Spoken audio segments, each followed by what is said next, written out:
Good fortune comes to bless you. Fortune brings joy and love. Good fortune arrives, and we embrace prosperity that spreads across the seas. The cheerful chimes unexpectedly rang in his ears, and Fu Shizhou abruptly opened his eyes.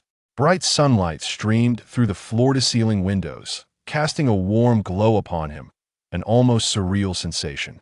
Fu Shizhou threw off the covers and hurriedly approached the window, gazing silently down at the bustling scene below. Cars flowed like a river, and crowds surged like waves. The walls adorned with blooming roses released a fragrant aroma that compelled him to inhale deeply. Indeed, it was a long-lost scent, a potent breath of life. What is happening? Am I not dead? In that moment, Fu Shizhou stood frozen, perplexed, murmuring to himself before delivering a sharp slap to his own face. The sting confirmed if this was no dream. It was undeniably real. He was alive, he had not perished.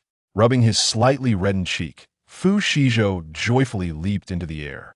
After a brief pause, he slowly approached the bedside and, with trembling hands, picked up his phone. The date displayed was July 1st, 2023. Had I been reborn? Had I returned to a time just over a month before the apocalypse began? In a little over a month, the island nation would recklessly release nuclear wastewater, polluting the oceans and triggering a global biochemical crisis. Thus commenced a catastrophic disaster, where every soul lived in fear, societal order crumbled, and humanity vanished.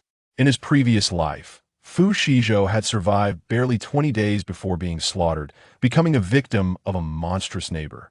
The thought filled him with rage. His prior demise had been utterly pathetic. Succumbing in less than 20 days was infuriating. The source of this biochemical crisis lay with a certain island nation in the Pacific, thriving in complacency while wreaking havoc upon others. Rumors suggested they had secretly been discharging nuclear waste into the nearby trench for years, allowing it to flow into the global currents. On August 24th, 2023, they brazenly released compliant nuclear wastewater. How shameless! If the nuclear waste was indeed compliant, why not consume it themselves? Their actions brought calamity upon the entire world. For reasons unknown, the contaminated water from the depths rose to the surface, evaporating and coalescing into clouds, resulting in rain across the globe.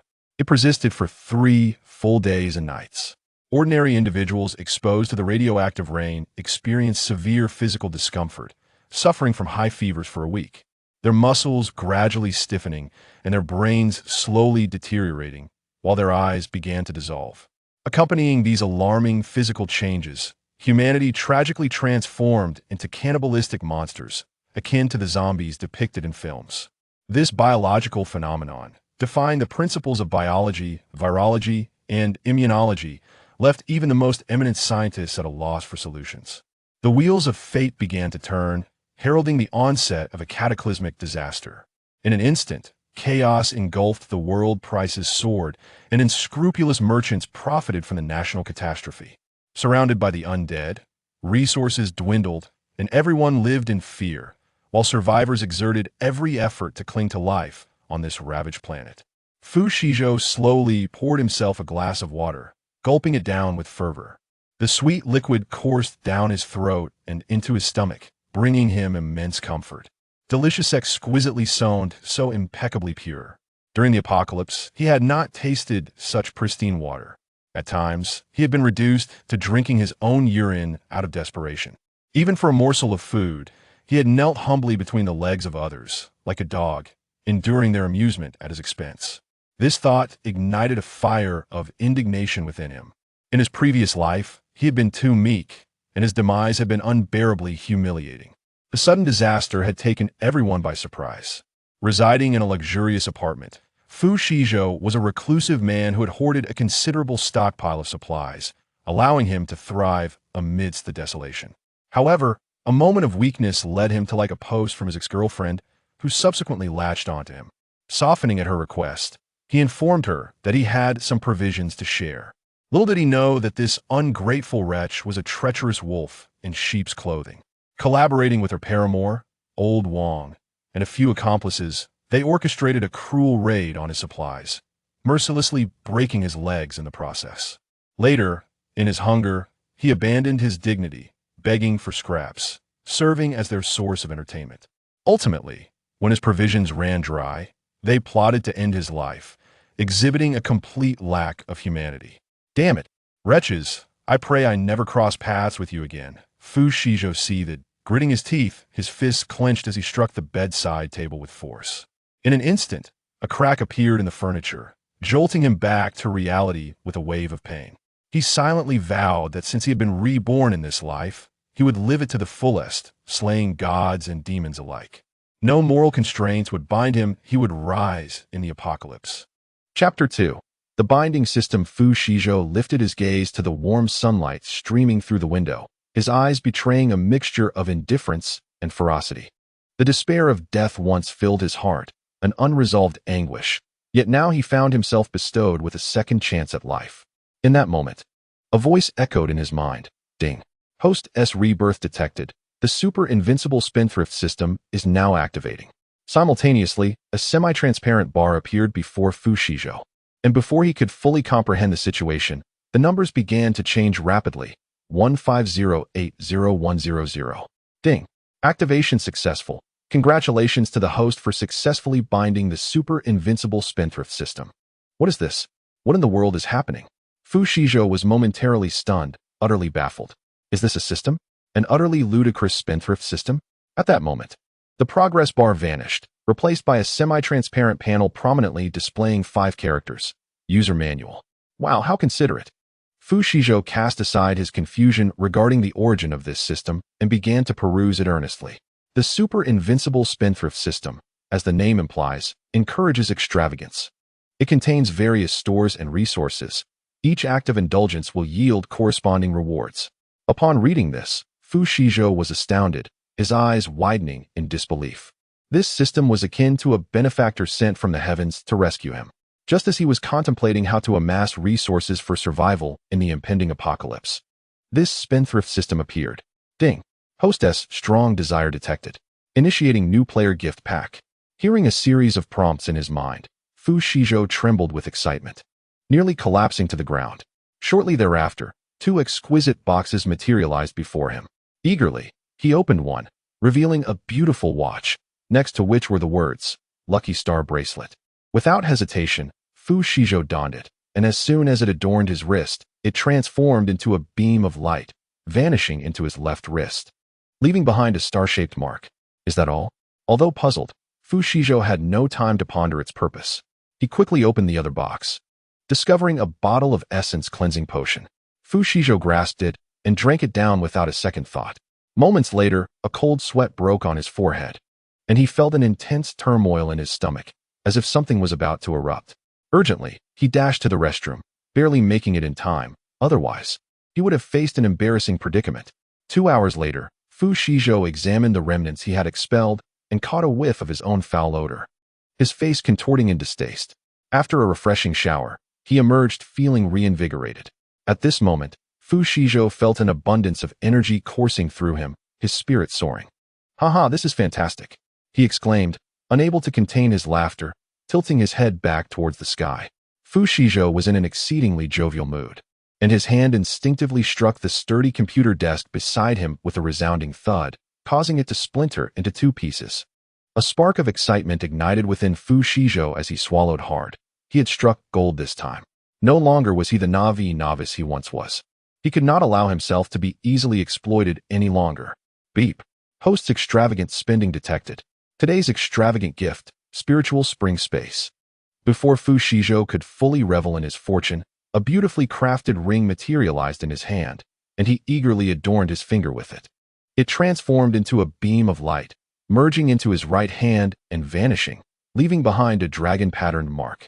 Before he could fully comprehend the situation, a blinding light appeared before him. After a moment, he gradually adjusted his vision and slowly opened his eyes. At this moment, Fu Shizhou's eyes sparkled with wonder as he swallowed again. What an immense space, stretching beyond the horizon. Gazing at the scene before him, he dropped his jaw in astonishment. The space was divided into 2 realms, one still and the other fluid. Was this not the space of his dreams? A sanctuary where goods could be stored without spoiling, and living beings could thrive. Ha ha ha. I, Fu Shizhou, am indeed the chosen one. He rubbed his fingers together, succumbing to a moment of self-admiration. Chapter 3. A frenzied accumulation of goods. Fu Shizhou was reasonably affluent, a low-key scion of wealth, leading a life akin to that of ordinary individuals. Otherwise, he would not have been scorned by his ex-girlfriend for being impoverished, only to see her betray him for a wealthy man with a protruding belly. Ugh, those despicable individuals. I hope I never cross paths with them again. I would explode with rage. The mere thought of this ignited a fury within Fu Shizhou, causing him to grit his teeth in indignation. After a brief moment of composure, Fu Shizhou gathered himself and set out to stockpile goods. Wearing a mask that concealed his identity, he ventured to the largest wholesale market in the vicinity. This market was the grandest in Huaqing, offering a myriad of products, vegetables, fruits, seafood, and a plethora of everyday essentials, all displayed in splendid variety. Upon entering, Fu Shizhou's first destination was the grain section. "Boss, I'd like 3 million tons of rice," he declared with remarkable bravado. The proprietor, an elderly gentleman with a short, bristly mustache and deeply set brown eyes, sporting a mane of unruly gray hair, furrowed his brow in disbelief. "How much?" he inquired incredulously. 3 million tons. Fu Shizhou reiterated patiently. The old man scrutinized him, noting his youthful demeanor, and waved his hand dismissively. "Young man, you must be joking. I am indeed in need of 3 million tons of rice," Fu Shizhou asserted earnestly. "If you cannot provide it, I shall seek elsewhere." Only then did the old man regard Fu Shizhou with seriousness, and after a moment, he eagerly responded, "We have it. We certainly have rice." He was anxious not to let this opportunity slip away, fearing his son and daughter-in-law would scold him later. "How much will it cost?" Fu Shizhou inquired, pinching his nose as he slowly posed the question. "Please wait a moment." The elderly man hastily retrieved his computer and began to calculate diligently. After a while, he slowly spoke, 488 million. "To give you a better deal, let us settle on 480 million. Fu Shizhou nodded, not bothering to haggle further. He made the payment swiftly, executing the transaction with seamless precision, not uttering a single superfluous word throughout the process. Once completed, Fu Shizhou casually inquired, "Boss, are there any decent large warehouses nearby?" After pondering for a moment, he decided it prudent to rent a spacious warehouse for storing goods. He certainly could not perform a vanishing act before others. Otherwise, before the apocalypse even arrived, he might attract the attention of frenzied scientists, eager to dissect his brain for research. The thought sent a chill down his spine. Heaven forbid, if that were to happen, it would be an excruciatingly frustrating demise. Indeed, there's a large, idle warehouse available for rent just behind here, the old man gently replied. Upon hearing this, Fu Shizhou was elated. It was as if fortune had smiled upon him at just the right moment. Consequently, he struck a deal with the owner for a monthly rent of 10,000. Securing the warehouse, he then embarked on a relentless spree, traversing various districts to procure supplies. In no time, he swept through the wholesale market, leaving it nearly barren of goods. As wealth poured in, the owners of various districts were astounded, their legs nearly buckling beneath them as they almost knelt before Fu Shizhou. Their computers malfunctioned under the pressure of the transactions, yet their faces shone with smiles, radiating respect. Naturally, when a windfall appears, it must be treated with utmost care. Taking advantage of the moment when no one was watching, Fu Shizhou waved his hand and cleared out the warehouse. Of course, he calculated the timing meticulously, otherwise, such a swift emptying of the warehouse would undoubtedly attract unnecessary complications. That day, Fu Shizhou was utterly exhausted, feeling as fatigued as a dog. It wasn't until evening that he found the time to enjoy a warm bath and lie in bed, scrolling through his phone. Chapter 4. Constructing a secure fortress. The next morning dawned bright and sunny, an ideal day for outings. Early on, Fu Shizhou set off in his car to the renowned Longting Security Company in Huaqing. Longting is one of the largest security firms in the entire country, specializing in providing security services to the wealthy elite and celebrities. Occasionally, even high-ranking officials opt for Longting's assistance. Fu Shizhou sought them out because he had heard in his previous life that Longting had constructed a top-tier security fortress valued at $100 billion for a super-rich individual in Tianlan City.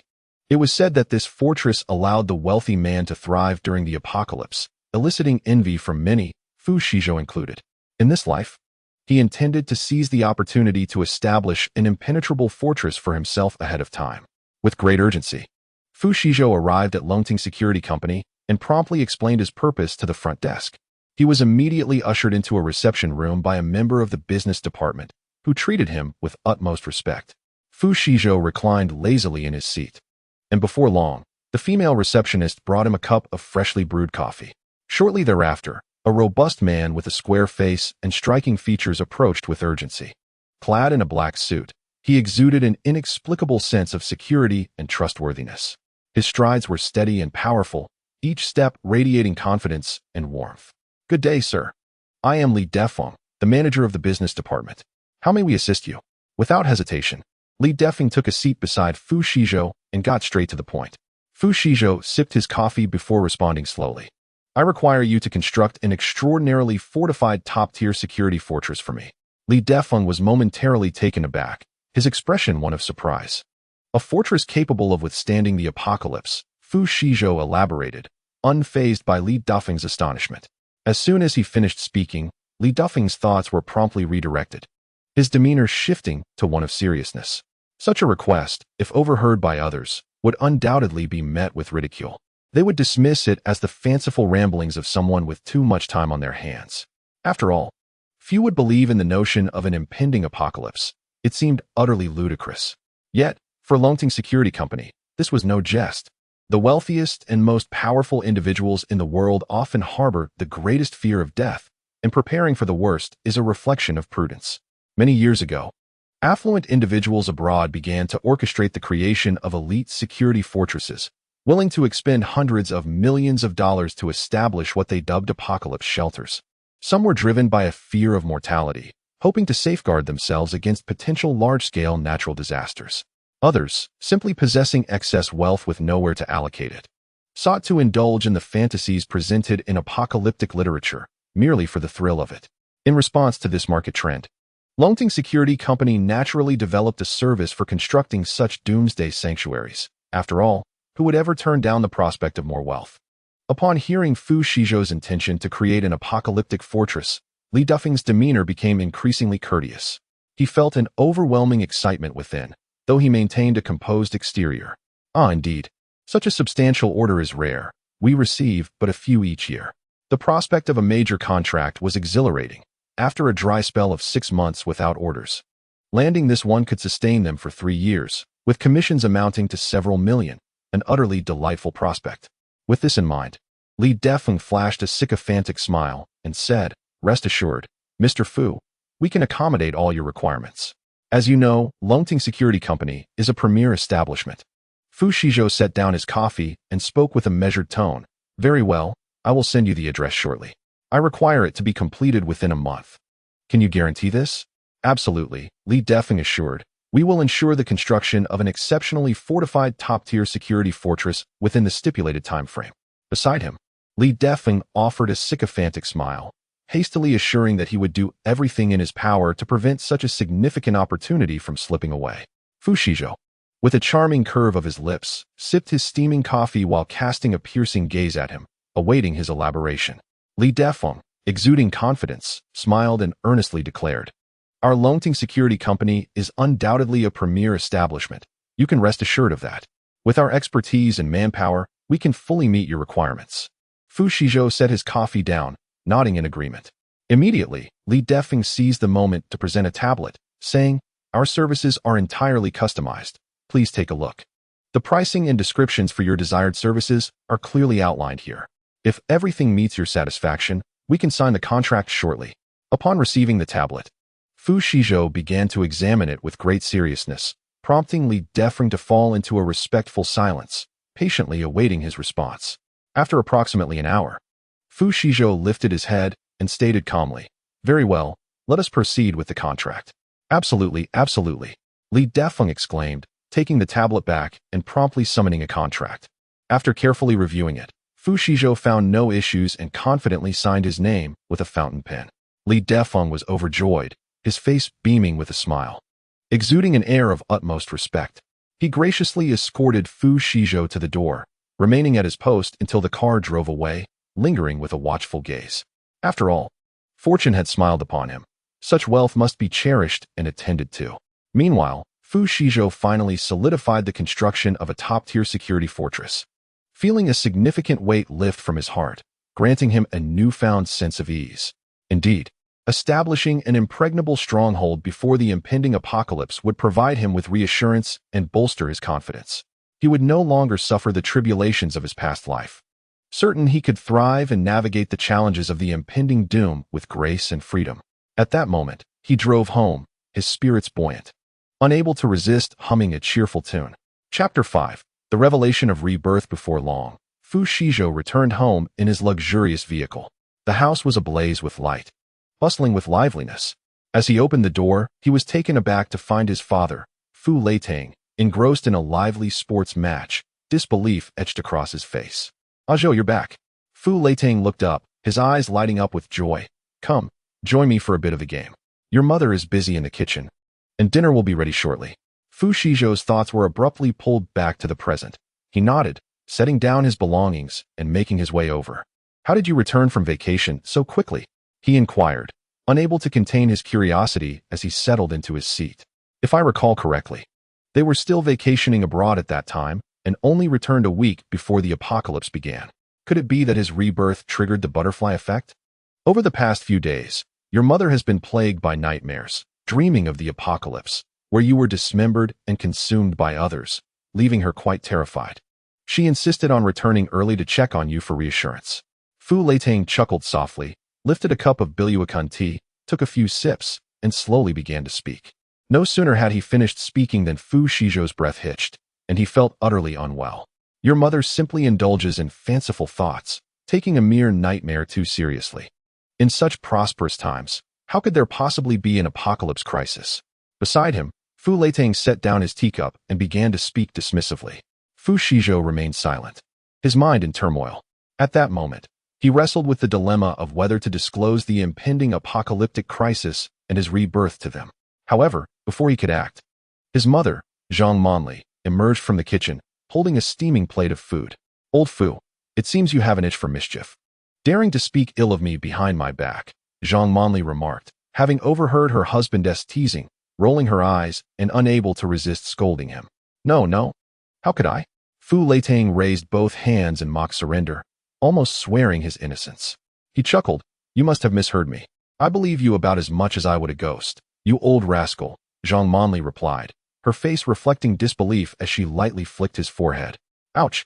Fu Leitang quickly covered his head, feigning agony, as though genuinely pained. Such poor acting prompted Fu Shizhou to facepalm. The upward curve of his lips had not yet settled before it betrayed him. This heartwarming scene evoked a myriad of emotions within Fu Shizhou. After much contemplation, Fu Shizhou resolved to inform his parents about his rebirth, allowing them to mentally prepare for the impending apocalypse. With just over a month until the end of days, it would certainly be more effective for the three of them to work together to stockpile supplies than for him to face it alone. It was best that his parents were aware of these matters sooner rather than later. Fu Shizhou set down his cup of water, cleared his throat, and his parents, sensing he had something significant to say, turned their attention toward him, awaiting his words. "Dad, Mom," Fu Shizhou said gravely, "I must now share something that may be difficult to believe. I implore you to trust my words." "Zhou, say it." "Your father and mother will always believe in you," they assured him repeatedly. Under their watchful gaze, Fu Shizhou pinched his nose, struggling to speak. "The matter is that I have been reborn. In just over a month, a strange virus will erupt globally, transforming some into monstrous cannibals, akin to the grotesque zombies depicted in films, while others will awaken supernatural abilities. In short, the apocalypse is approaching." As soon as he finished speaking, his parents' eyes widened, fixated on Fu Shizhou in disbelief. "Please, do not dismiss this." Fu Shizhou understood the magnitude of the revelation regarding the imminent apocalypse and the surreal nature of his rebirth for them. He cleared his throat and continued. "I understand that you may find it difficult to accept this all at once. I have sensed it. A woman's intuition tells me that this dream was not without reason." Beside him, his mother, Zhang Monli, could not restrain herself from banging on the table, exclaiming in great agitation. Seeing this, Fu Leitang hurriedly patted her back to offer comfort, saying, all right, let Zhao finish his words." Fu Shizhou nodded and began to recount. "In my previous life, my father perished after being bitten by a zombie while saving others, and mother, you too met your end while trying to save me. I was left to survive alone in that apocalyptic world, where resources were scarce and everyone lived in fear. Although I had hoarded supplies to prolong my life, I was betrayed by Liang Yufei and her accomplices, leading to my demise in the most brutal manner. That vile woman. Upon hearing this, Zhang Monli's face turned pale with anger, and she began to curse vehemently.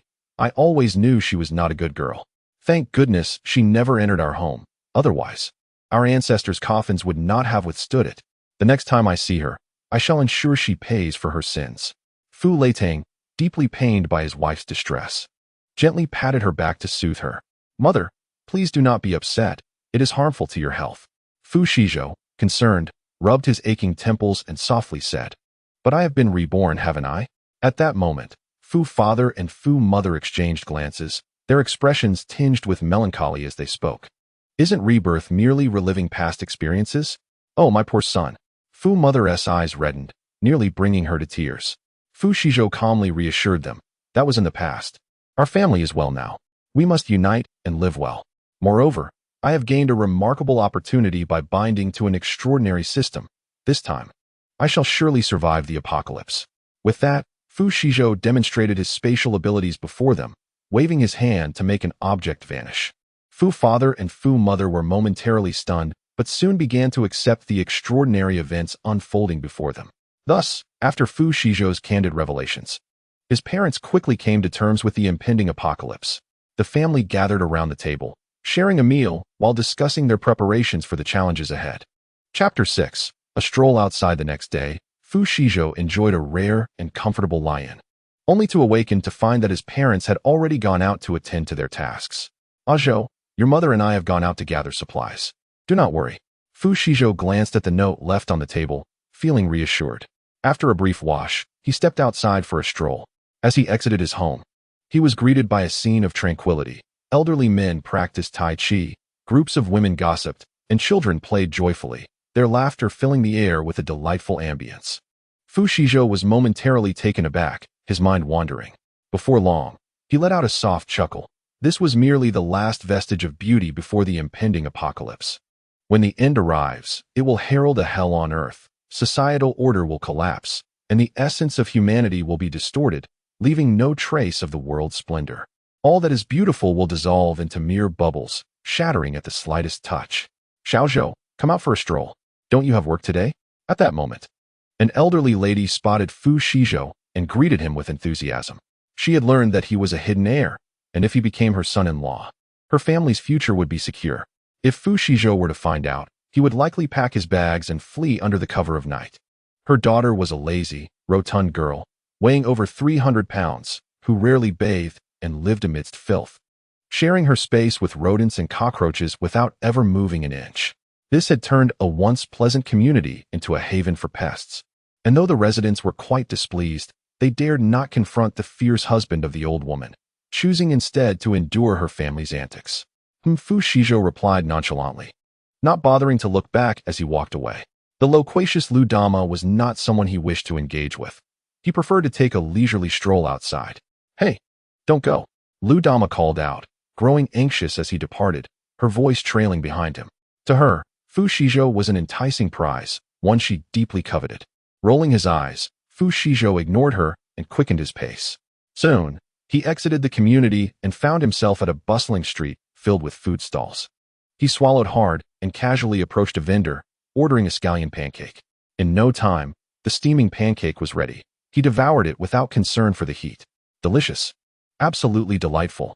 This simple fare had become a luxury, coveted by many in the impending apocalypse. The thought of this stirred a pang of sadness within Fu Shizhou. He resolved to stockpile more delicacies, as his spiritual space possessed the ability to preserve them indefinitely. However, it was not the time for such considerations. Today, he intended to indulge and savor the last remnants of beauty in this world. Before long, he had sampled every delicacy along the food street, his stomach now distended and full. He then sought out a relatively quiet CAF, ordered a cappuccino, and settled into a sofa to rest. As he waited for his drink, boredom washed over him, and he inadvertently caught sight of a familiar figure outside the window. A wave of anger surged within him, and he felt an urge to confront her, to exact revenge for the deep wounds of his past. It was her, the detestable White Lotus, Liang Yufei. the viper who had betrayed him in his previous life. Fu Shizhou clenched his teeth, his gaze sharp as a serpent's, fixated on the scene beyond the glass. However, Fu Shizhou soon regained his composure. The apocalypse had yet to arrive, and societal order remained intact. He had no intention of jeopardizing himself over such trivial matters. It simply wasn't worth it. For now, he could only endure, biding his time until the end of days to confront her properly. Chapter 7. The White Lotus. At that moment, outside the window, Liang Yufei was preening her wavy locks, ostentatiously flaunting her seductive poses. Beside her, a burly man shamelessly squeezed her pert backside, eliciting a wave of excitement from her as she turned to engage in a passionate kiss with him, a sight that was quite disconcerting. This was a one-way glass. One could see outside, but those outside could not perceive the happenings within. Fu Shizhou, observing this scene, rolled his eyes in disdain, a shiver of revulsion coursing through him. How had he ever been attracted to such a superficial creature? It seemed he had been blinded by folly, and the thought of his past self made him want to lash out in frustration. However, this little interlude passed swiftly as Liang Yufei soon departed with the man. At that moment, Fu Shizhou's cappuccino was served by the waiter. He took a few delicate sips before setting it aside, choosing instead to close his eyes and rest. Unknowingly, the evening wore on, and Fu Shizhou stretched lazily, awakening from his reverie. His spirits were high, and his mood was pleasant. He promptly summoned the waiter to settle the bill, generously leaving behind a hefty tip, for after all, money would be as worthless as a blank sheet of paper in the impending apocalypse. Might as well spend it while he could. As night fell, the decorative neon lights gradually illuminated the surroundings, homes aglow with warm light, and the streets teeming with life as the nightlife commenced. Stepping out of the CAF, Fu Shizhou was momentarily stunned by the vibrancy before him. This was the essence of human existence. The impending doom was a bitter pill to swallow, erasing all that was dear. Yet, he could do nothing to halt the unfolding of events. All he could do was stockpile resources as much as possible before the end arrived, striving to ensure the survival of his family. In that moment, he sought to unwind and savor the last vestiges of the world's beauty. Thus, Fu Shizhou meandered through the crowd until he spotted an upscale club. As he moved to enter, a most irritating voice called out to him, halting his progress. Irritated, he shook his head and turned to confront the source of the interruption. To his dismay, he found himself face to face with the last person he wished to see, Liang Yufei, that insufferable White Lotus. Fu Shizhou, is that really you? What brings you here? Liang Yufei inquired with disbelief, her expression a mix of astonishment and confusion. Isn't he supposed to be a pauper? Why is he here? Surely, he doesn't still harbor fantasies about me, does he? How tiresome. That pathetic loser seems to be everywhere, haunting me. What? Is this establishment yours? If you can come here, why can't I? Fu Shizhou retorted, rolling his eyes, his irritation palpable. Liang Yufei was seething with anger, nearly biting her own lip in frustration. After a moment, she let out a cold laugh and maliciously remarked, "Are you here hoping to catch a wealthy woman?" Fu Shizhou remained silent, merely casting her a disdainful glance before turning away and entering. This action only reinforced Liang Yufei's belief that he was indeed here to pursue a rich woman and live off her. Beside her, a man, feeling displeased, pinched her curvaceous waist and slowly said, "Why bother with him? Can't I satisfy you, my little temptress?" Liang Yufei shyly replied, "Stop it. That loser can't even compare to you, Mr. Lao." The man chuckled heartily at her words, unable to contain his laughter as he wrapped his arm around her slender waist and leisurely walked into the club. Meanwhile, Fu Shizhou was indulging in champagne, savoring the performances on stage. Upon Liang Yufei's entrance, she sarcastically remarked, "Some people, at such a young age, neglect their work, dreaming only of ensnaring a rich woman to live a life of ease." Fu Shizhou, taken aback, thought to himself, "Do you even hear what you're saying? This White Lotus is surely a jester sent by the heavens." It seemed that today he would not hold back. This insufferable woman would not be quieted. With a cold smirk, Fu Shizhou slowly ascended the stage and seized a microphone. The audience was momentarily bewildered, just about to voice their thoughts when Fu Shizhou cleared his throat and declared, "Ladies and gentlemen, I shall cover all expenses for tonight." As soon as he finished speaking, thunderous applause erupted from the crowd. Some cheered while others fell silent.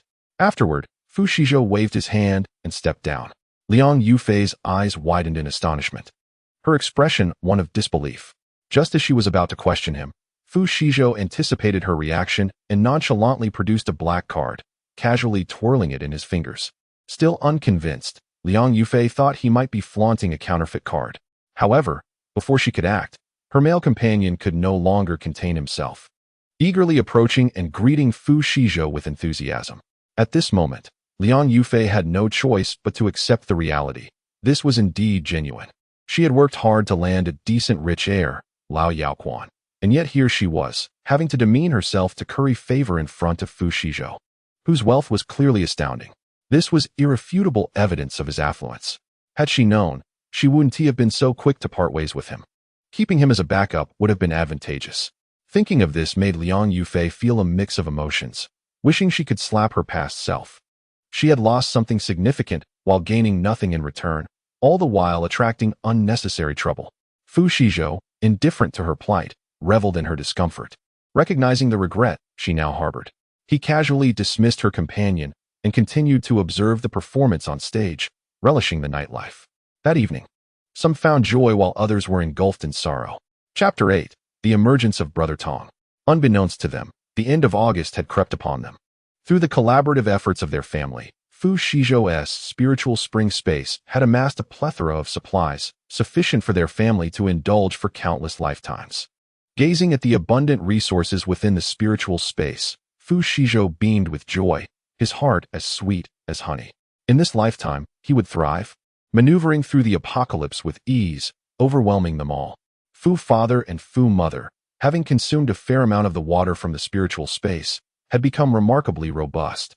Their faces radiant as if they had been reborn. This filled them with delight as they strolled leisurely around the neighborhood, drawing envious glances from passers-by. Curious neighbors, filled with admiration, inquired about their secret to maintaining such vitality.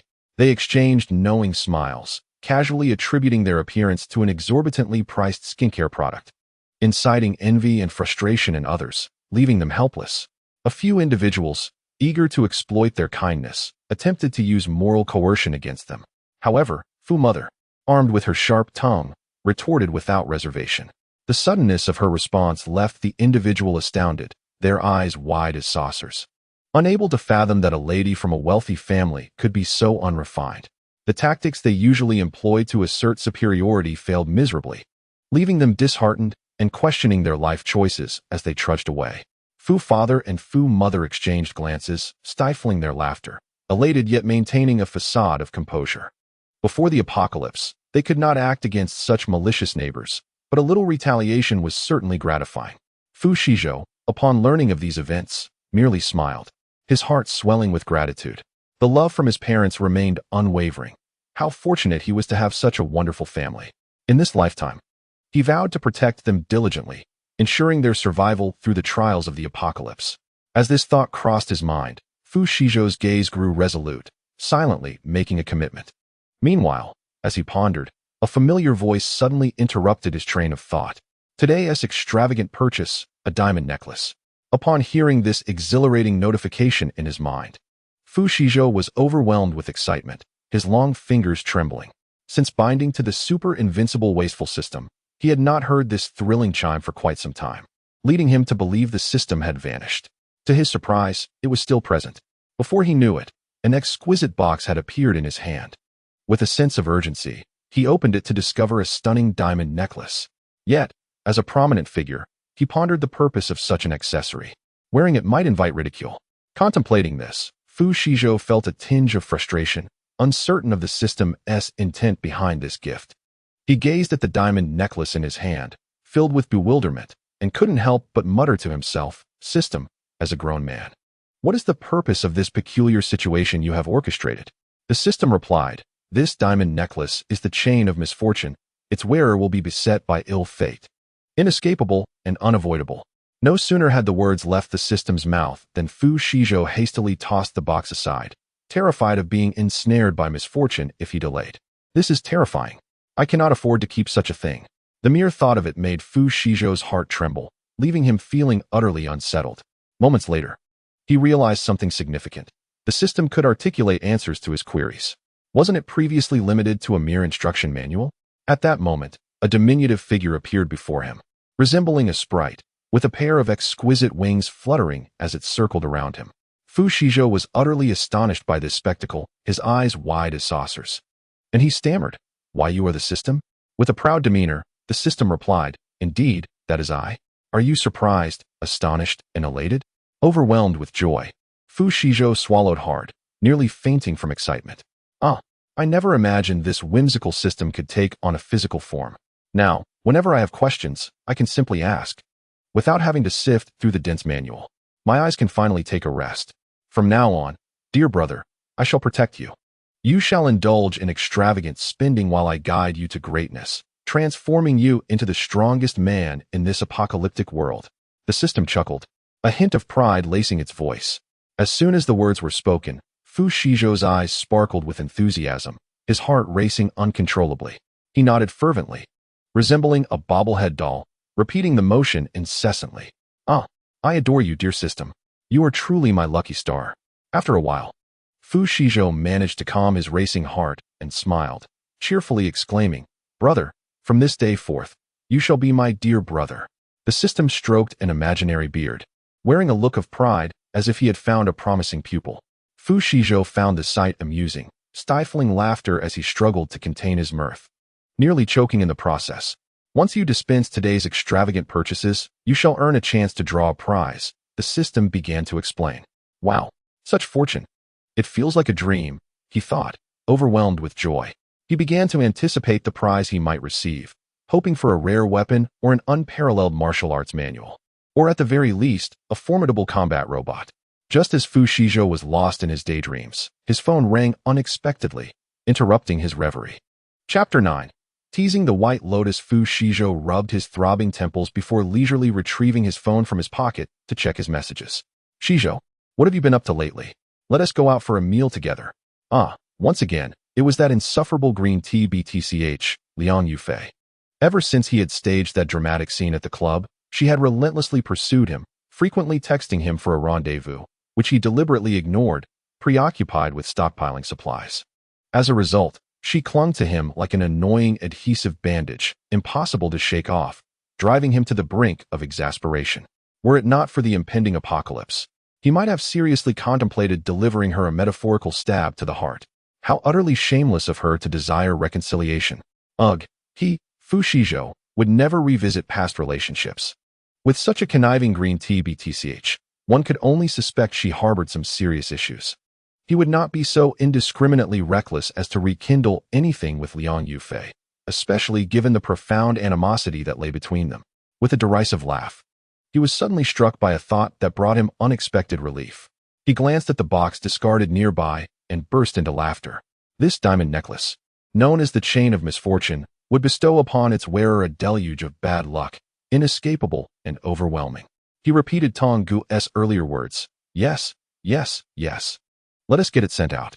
What a splendid opportunity for a lottery. Tong Gu, standing beside him, began to echo his sentiments, his enthusiasm surpassing even Fu Shizhou's. "All right, see you at the Longting restaurant later," Fu Shizhou said, blowing the dust off his hands before swiftly typing a response. Upon noticing his reply, Liang Yufei on the other end of the line beamed with delight, playfully twirling her curled hair, a triumphant expression gracing her face. It seemed Fu Shizhou still harbored feelings for her. Perhaps he had been toying with her emotions over the past month. Achoo! At that moment, Fu Shizhou was caught off guard by a series of yawns. He didn't dwell on it, merely tidying himself up before preparing to leave for the meeting. However, he caught sight of Tong Gu flapping his tiny wings beside him, gazing intently, which gave him a slight headache. "Tong Gu, I'm heading out to deliver today's extravagant purchases. If someone spots you following me, one tea that be a tad inappropriate?" Fu Shizhou cautiously inquired, anxious not to provoke Tong Gu's displeasure. "No worries. Besides you, no one else can see me," Tong Gu reassured him. "Very well." Fu Shizhou smiled, feeling a sense of relief as the weight lifted from his shoulders. He had been worried that Tong Gu would accompany him into the throngs of people outside. The sight of such a small figure might cause quite a stir throughout the nation, leading to unnecessary trouble. Fortunately, Tong Gu was visible only to him. A most unexpected stroke of good fortune that alleviated a great deal of his concern. Before long, Fu Shizhou drove to the Longting restaurant, ordering a lavish array of delectable dishes. Shortly thereafter, The extravagantly dressed Liang Yufei arrived, fashionably late. As soon as Liang Yufei arrived, she called out sweetly to Fu Shizhou, her deliberately affected tone sending shivers down his spine, nearly compelling him to abandon his seat and leave. However, for the sake of his plan, he restrained himself. Teasing the insufferable White Lotus just once would serve as a fitting retribution before the impending apocalypse. Please, have a seat, Fu Shizhou nodded, inviting Liang Yufei to sit down. Overjoyed, she settled into her chair swiftly. Shizhou, it's been ages. You've grown even more handsome, she exclaimed, not missing the opportunity to flatter him. Is that so? Fu Shizhou replied nonchalantly, though internally he could not help but scoff. It was evident that this gold digger had no shame. She and T said such things when they had parted ways. Now, seeing his wealth, she had cast aside all dignity, orbiting around him like a satellite. Shizhou actually. Liang Yufei playfully twirled a lock of her curly hair, commencing her performance. Her demeanor suggested she had much to say, evoking a silent chuckle from Fu Shizhou. He remained silent, content to observe her antics. Beside him, Liang Yufei grew awkward, momentarily taken aback. How infuriating, she thought, that he seemed oblivious to her overtures. Was he not supposed to follow her lead and inquire further? Yet, Fu Shizhou remained indifferent, his demeanor one of disinterest. Biting her fiery red lips, Liang Yufei prepared to continue, but at that moment, the dishes were served, interrupting her thoughts. Having watched enough of her performance, Fu Shizhou deemed it time to speak. Let us eat first, he stated coolly. With the conversation reaching this juncture, Liang Yufei could not afford to wax poetic any longer. She responded, flashing a smile she believed to be enchanting. Oh, by the way, this is for you, Fu Shizhou said at just the right moment, presenting her with an exquisite box. Liang Yufei's eyes sparkled with excitement as she eagerly accepted it. Upon opening the box, she discovered a stunning diamond necklace. Unable to suppress her racing heart, she yearned to wear it immediately. The necklace featured a red circular diamond, adorned with a small Mansishawa pendant, emanating a dazzling crimson glow that shimmered under the light, carrying an air of the uncanny. Shall I help you put it on? Fu Shizhou asked, a charming smile gracing his lips. Yes, please, Liang Yufei eagerly responded. Recognizing the necklace's evident value, she felt as though she had struck gold. Nodding, Fu Shizhou moved closer, gently placing the diamond necklace around her neck. As his hands brushed against Liang Yufei's skin, a fleeting urge to strangle this insufferable green tea bitch surged within him.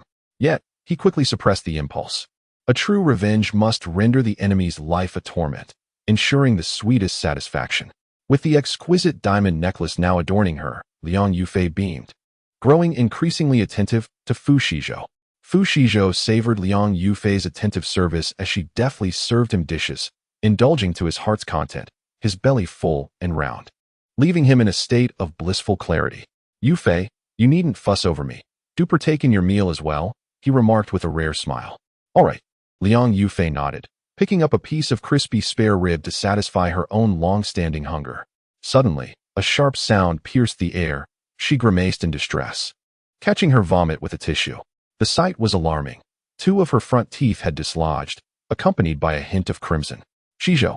Liang Yufei was on the verge of a breakdown, intending to suggest they return home, but as she spoke, air escaped her mouth, and saliva splattered forth, leaving Fu Shizhou momentarily stunned, struggling to suppress his laughter. I shall take my leave first, she stammered, her focus no longer on pleasing him, but solely on reaching the hospital for dental assistance. Without a backward glance, she hurriedly departed, the atmosphere thick with awkwardness, desperate to escape the mortifying scene. In her haste, however, she misstepped, twisting her ankle and stumbling uncontrollably forward. Thud! She collided with nearby tables, spilling soup across her attire, particularly marring her meticulously styled curls.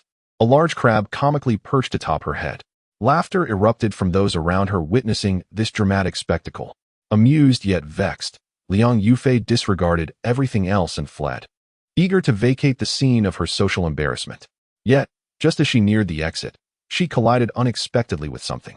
Throughout this chaotic episode, Fu Shizhou observed with an air of indifference, thoroughly entertained. Who would have thought that the chain of misfortunes could yield such delightful amusement? It seemed he would surely seek Liang Yufei out for more of such entertaining incidents in the future. Chapter 10. The draw for weapons before long. The night had deepened. Fu Shizhou, having been outside for only a short while, returned home in his car. He had successfully disposed of the day's extravagant purchases and had relished in teasing Liang Yufei, which was immensely gratifying. Content. He returned to an already quiet household. His parents fast asleep. He crept back to his room. "Brother Tong, may I begin the draw?" Fu Shizhou exclaimed eagerly, his fingers twitching with anticipation. "Absolutely," Brother Tong replied, waving his tiny hand, conjuring 3 red cards before Fu Shizhou. "Choose wisely. I have high hopes for you," he chirped, his wings fluttering in excitement. "All right." Fu Shizhou's eyes sparkled as he gazed at the cards, tempted to select them all, yet he understood the rules. Which one to choose? He pondered, scratching his nose thoughtfully.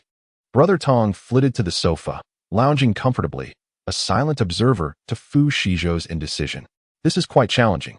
The opportunity is singular. I must make the right choice." Fu Shizhou mused aloud, pacing back and forth as he deliberated.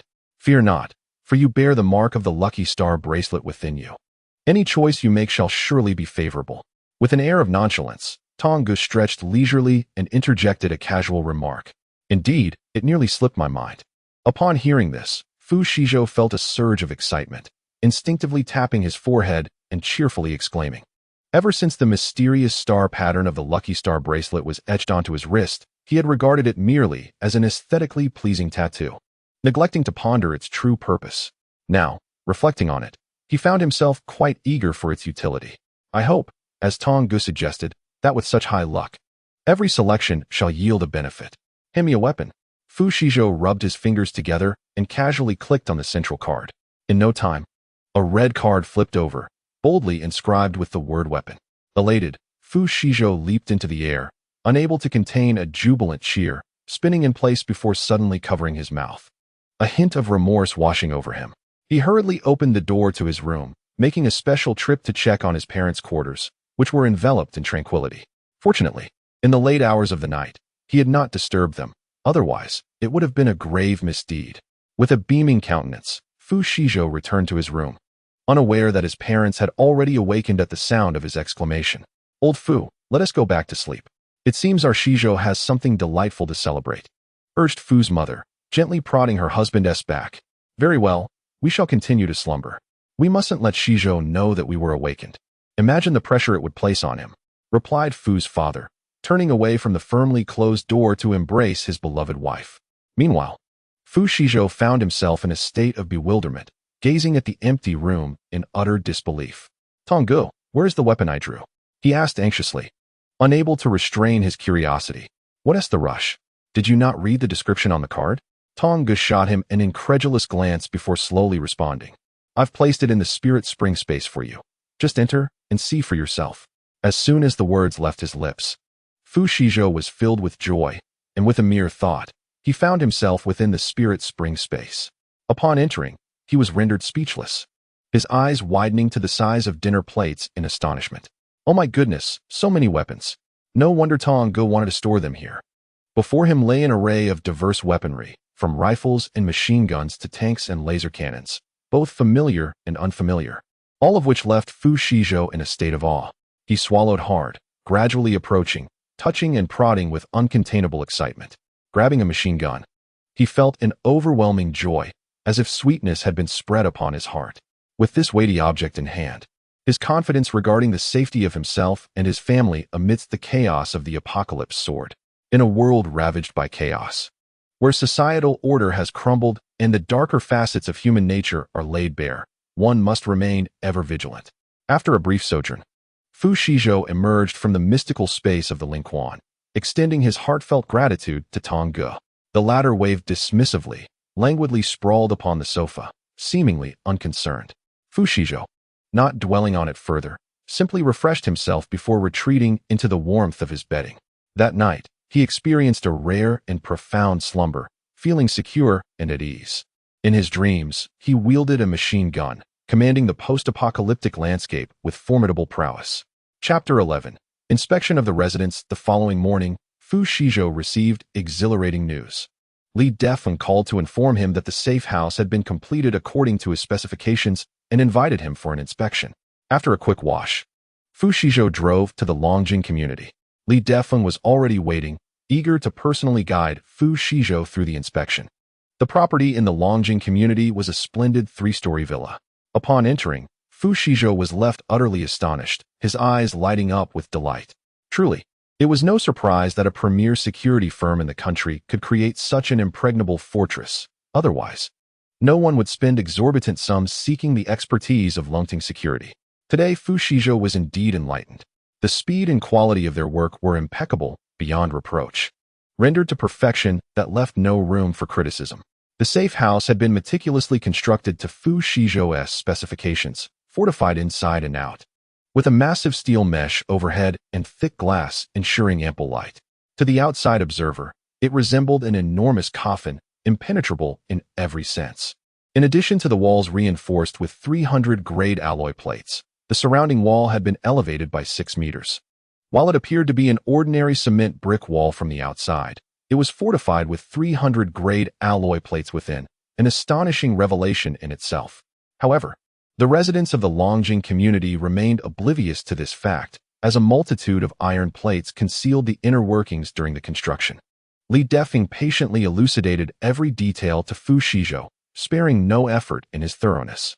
After all, Fu Shizhou was a significant client for their company, and their future prosperity hinged upon this invaluable partnership. The ventilation system utilized military-grade components and aerospace materials, capable of filtering any harmful gases and thwarting external poisoning attacks, an assurance that could be taken without a shadow of doubt. Additionally, the entire heating system was custom designed with specialized materials from the Arctic Academy, capable of withstanding temperatures as low as -1,000 degrees, an impressive feat worthy of consideration. As he spoke, Li Defeng smiled faintly and began, "Rest assured, there is no need for concern regarding the electricity issue. You have undoubtedly noticed the extensive glass coverage atop the house.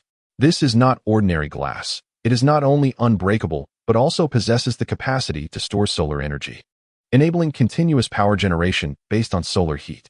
Upon hearing this, Fu Shizhou felt little impact, as he had stockpiled numerous solar panels, sufficient to sustain his family for generations. Moreover, to ensure your safety, we have implemented a surveillance system throughout the villa, comprising a total of 1,000 cameras, allowing you to monitor both the interior and the exterior. At this point, Li Defeng leaned closer, sharing a conspiratorial smile with Fu Shizhou. Lowering his voice, he added, "These cameras are discreetly positioned in hidden corners, making them difficult for others to detect." Fu Shizhou's eyes sparkled with intrigue upon hearing this. Li Defeng continued, "Take a look at that large clock over there. Even if dismantled, it is challenging to spot the camera, as it is seamlessly integrated into the clock's design. Only within a specific system can the presence of the camera be discerned." Fu Shizhou was left speechless, utterly astonished, standing frozen in place. "Incredible! I never imagined such technology existed," he exclaimed. He couldn't help but reflect on the advantages of wealth, allowing one to reach heights unattainable by ordinary individuals, and to enjoy services that they could scarcely fathom. With this realization, Fu Shizhou felt increasingly grateful to his parents for having been born with a silver spoon in his mouth. He wandered around, thoroughly satisfied with this impenetrable fortress. Beaming with delight, Li Defeng followed closely, his own excitement barely contained. He contemplated how this transaction was already secure and began to envision a travel plan in his mind. Just then, he noticed Fu Shizhou stepping onto the balcony. Instantly, he concealed his thoughts and began to explain, "The glass of these floor-to-ceiling windows is made from military-grade materials, which are not only blast-resistant, but also bulletproof. You can rest easy on this front." Fu Shizhou nodded, clearly pleased. Seeing this, Li Defeng continued, "The lighting is excellent. It allows you to observe the outside effortlessly, and it is single-sided glass, ensuring that while you can see out, no one outside can peek in." "Indeed, I quite like it," Fu Shizhou replied with a smile. Li Defeng, equally beaming, produced the documents and said, "If there are no issues, could you please review and sign?" Followed by settling the final payment, Fu Shizhou nodded, took the pen, and signed his name before handing Li Defeng a black card. Li Defeng, overjoyed, retrieved the card reader and processed the payment, the device beeping as the final amount was settled. "Here you go, your card. Please keep it safe," he said, returning the black card with a broad smile.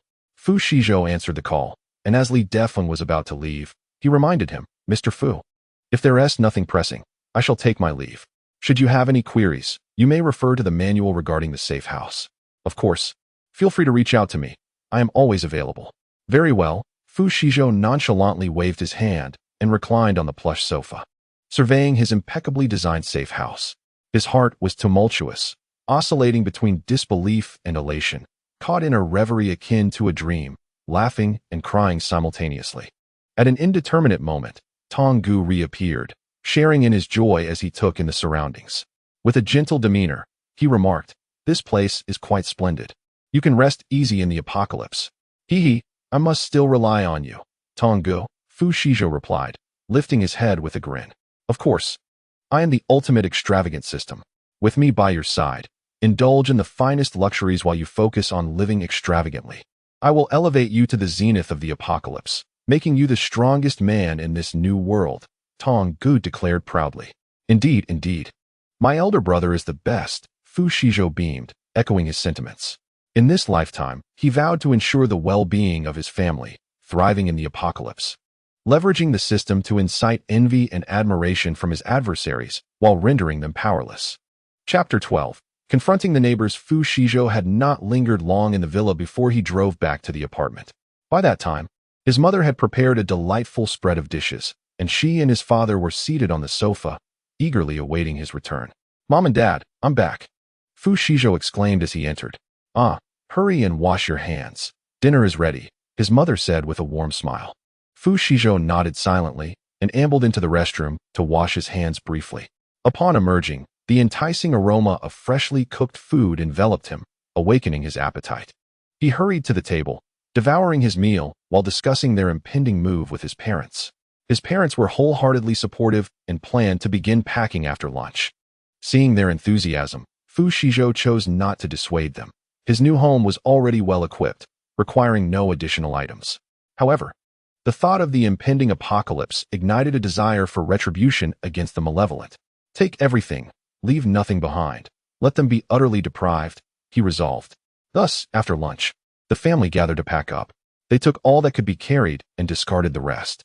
The home quickly transformed into a desolate shell, as if it had been ransacked, leaving naught behind. Downstairs, the neighbors, witnessing the procession of luggage, could not resist approaching, whispering amongst themselves. "Have you heard? This family is on the wealthiest list." "Is that so? They never appeared particularly affluent." "Ah, you see, wealthy individuals prefer to maintain a low profile. You are rather uninformed.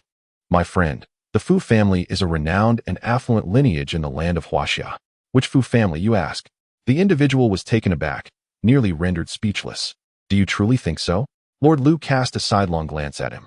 Meanwhile, Aunt Lu, undeterred, fixed her gaze upon the Fu family, eager for another opportunity. She squeezed her way through the crowd and, seizing Mrs. Fu's arm, began to express her thoughts with fervor. "Oh dear, Mrs. Fu, your son is truly a paragon of talent and charm." Mrs. Fu, pleased by the compliment directed at her son, smiled and extricated her arm from Aunt Lu's grasp. "You see, as the saying goes, sons should marry and daughters should wed. I have a lovely daughter who could become acquainted with your son." As soon as the words left her lips, laughter erupted around them, and the crowd began to murmur among themselves. Mr. Li, the property manager, stepped forward and bluntly remarked, "Aunt Lu, surely you jest. Your daughter, weighing over 300 pounds, seeks to be introduced to Fu Shizhou? That would be akin to placing a delicate flower in a pile of dung." Beside him, Fu Shizhou felt utterly speechless, pondering the absurdity of being compared to a mere flower. What? Over 300 pounds? Mrs. Fu's eyes widened in disbelief as her imagination conjured an image of her son being pinned down by such a hefty girl, sending a shiver down her spine. "Goodness! Let us not entertain such thoughts. My son cannot endure that." Mrs. Fu shook her head, dismissing the ridiculous notion, her anger flaring. "Dear Mrs. Fu, do not heed their provocations. My daughter may be a bit plump, but a little extra weight is said to bring good fortune." Aunt Lu shot a fierce glare at Mr. Li and smiled obsequiously. "Our Shizhou does not require luck. He was born at the pinnacle of success," Mrs. Fu retorted sharply, asserting that they had no interest in her schemes. Mr. Fu quickly approached, patting her back in an attempt to soothe her. Left speechless by the rebuttal, Aunt Lu stood frozen, a mix of anger and frustration washing over her. The onlookers began to murmur discontentedly, expressing their disdain for the wealthy. "Ah, these days, those with riches gaze down upon us common folk, lacking respect for the elderly and the young alike. Indeed, they think themselves superior simply because of their wealth. Fu Shizhou, unable to tolerate disparagement of his family, rose to defend them without hesitation. The crowd, momentarily silenced, simmered with resentment until they eventually dispersed. Truly, it is often the unseemly who create disturbances. They will ultimately face their own reckoning when Judgment Day arrives. Fu Shizhou rolled his eyes and beckoned his parents to board the car as they made their way to their new home. Chapter 13. Moving to the new house soon. The Fu family arrived at Longjing Community. As evening approached, the elderly residents of the community emerged for their evening stroll. Observing the numerous vehicles laden with belongings belonging to one family, they gathered, chattering animatedly. Look, is there something wrong with this family? Who would renovate their home to resemble a coffin, unafraid of ghosts knocking at midnight? Fu Shizhou scoffed quietly, choosing to ignore them as he directed the moving company staff to transport their items into the storage room on the first floor. However, the gossiping tendencies of the older residents were not without basis. A crowd formed, pointing and speculating about Fu Shizhou's family with unabated enthusiasm. Surely, there must be some serious issues at play. Otherwise, why would they go to such lengths? One remarked, I've seen multiple groups coming and going from their home over the past month. I wonder what kind of chaos they're stirring inside. Another chimed in, and look at those towering walls. Are they trying to ward off thieves? As if anyone would dare to steal in our Dragonview community, the safest place in the nation.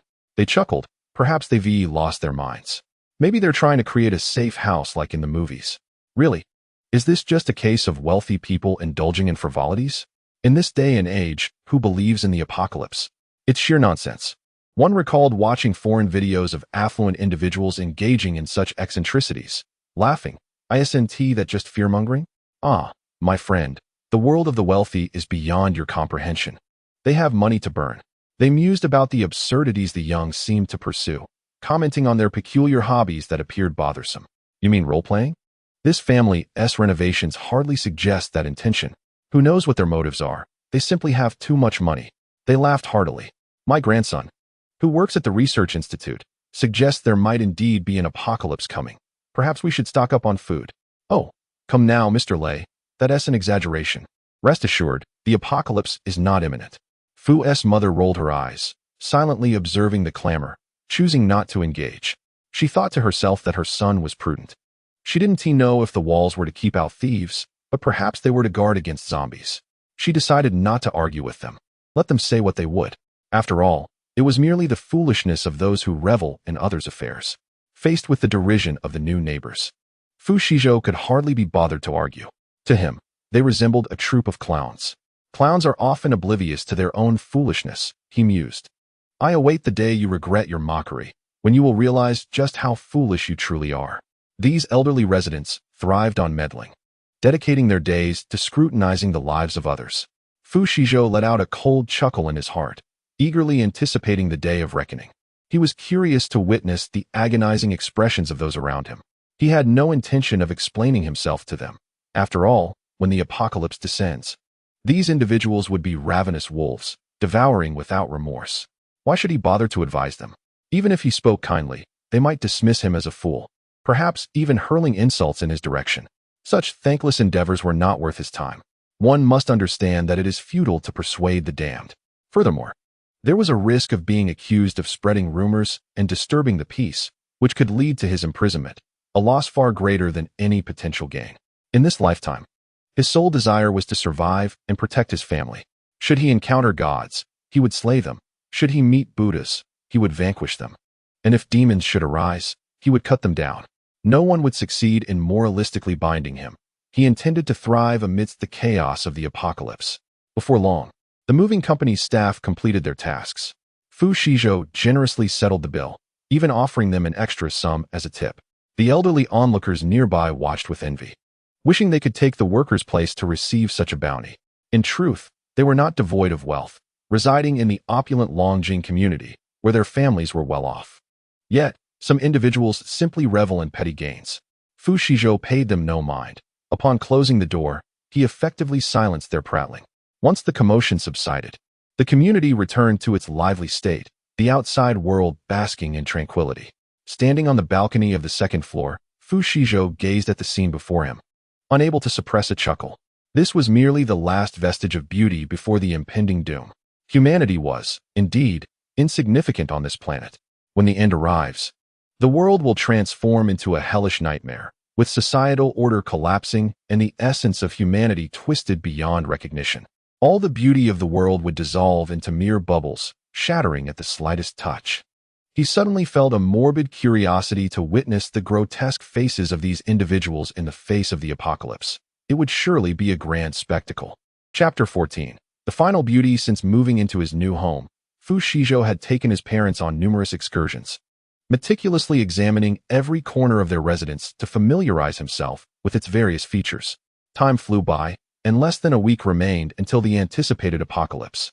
Over the past month and a half, the family had united in their final preparations for the impending doom, having stealthily liquidated a significant portion of their assets. Even if the apocalypse failed to materialize, they would still manage to live comfortably for the rest of their lives.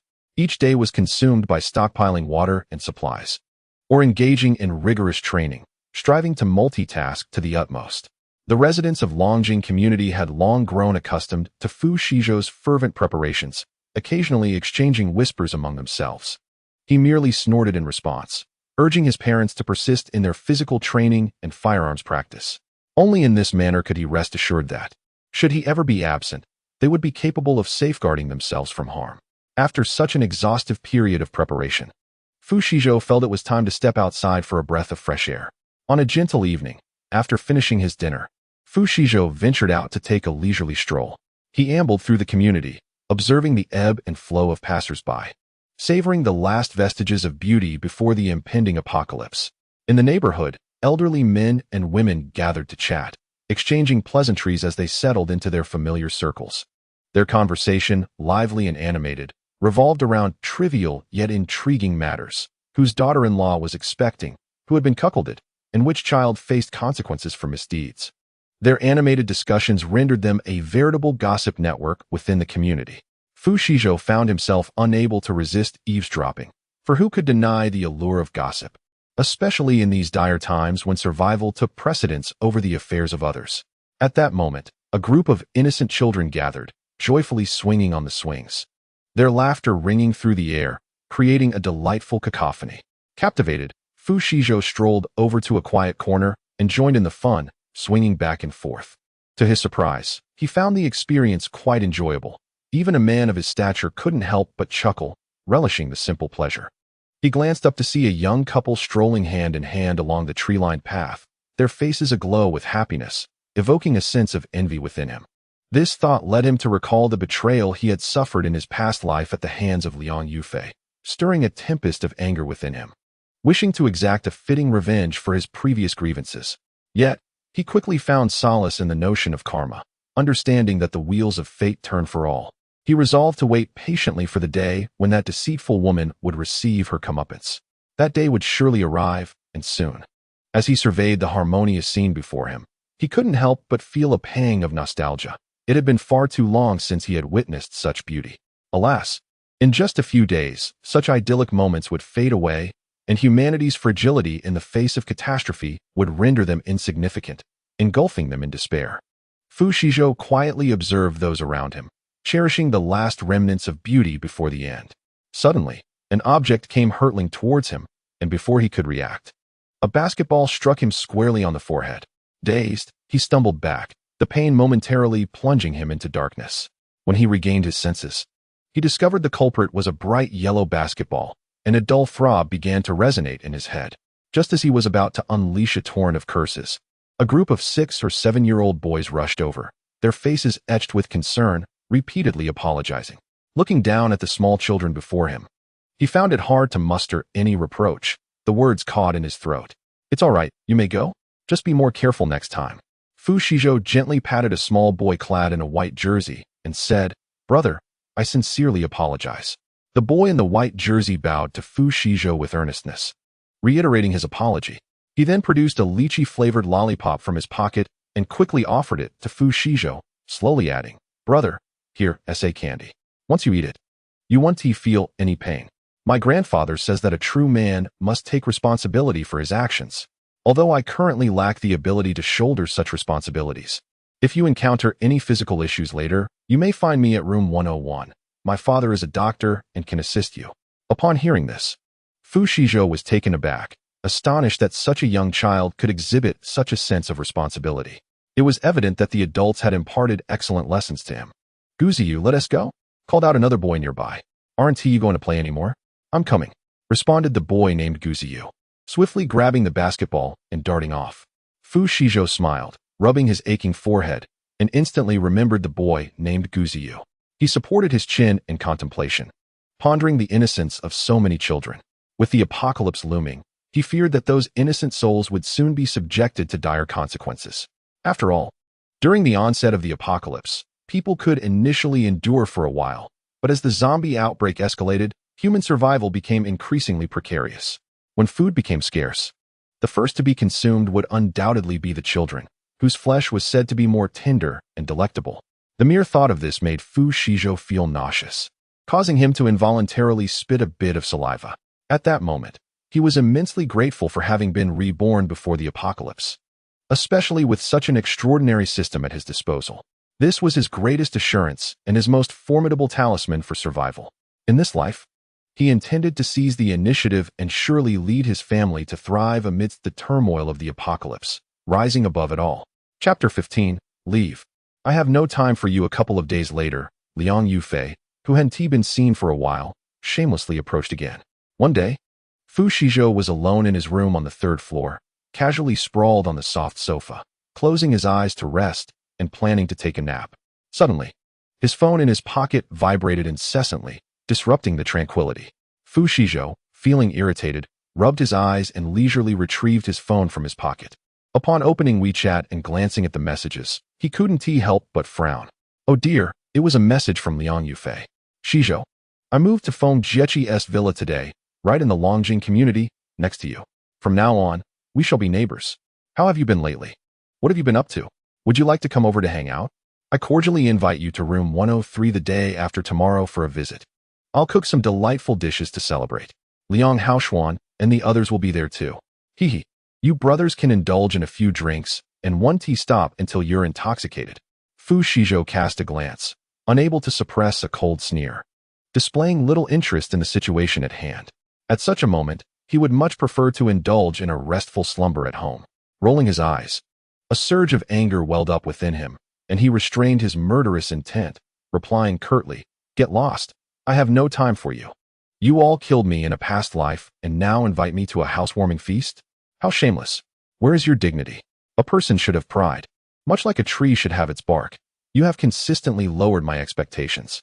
Back off, you conniving green TBTCH. I, Fu Shizhou, will be the first to relish your downfall." Taking a deep breath, Fu Shizhou managed to calm his tumultuous emotions.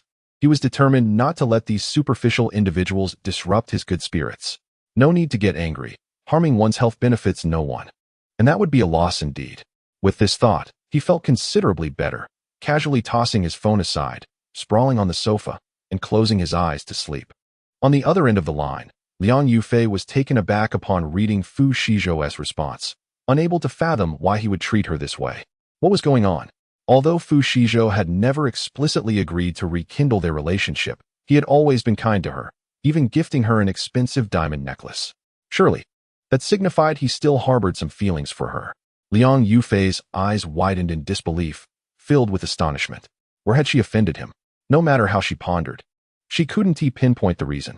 Could it be that he still held a grudge over their previous breakup? That shouldn't be the case. She had returned to him, maintaining a gentle and patient demeanor throughout their interactions. Though their reconciliation had yet to succeed, she believed her efforts would eventually move Fu Shizhou, the stubborn man. After all, perseverance prevails, and persistence leads to victory. Yet, this Fu Shizhou continued to maintain an aloof demeanor, which she found utterly detestable. Just because he possessed a bit of wealth, he acted so superior? Liang Yufei, a prominent campus beauty, had lowered herself to please him, and yet he remained ungrateful. She was aware that many pursued her, yet this ungrateful man failed to appreciate her. With this thought, Liang Yufei's expression darkened, her face turning pale with frustration. What's wrong? Yufei, did that rascal Fu Shizhou reject you? Beside her, Feng Jiechi noticed her distress and couldn't help but express concern. He actually scolded me, Liang Yufei replied.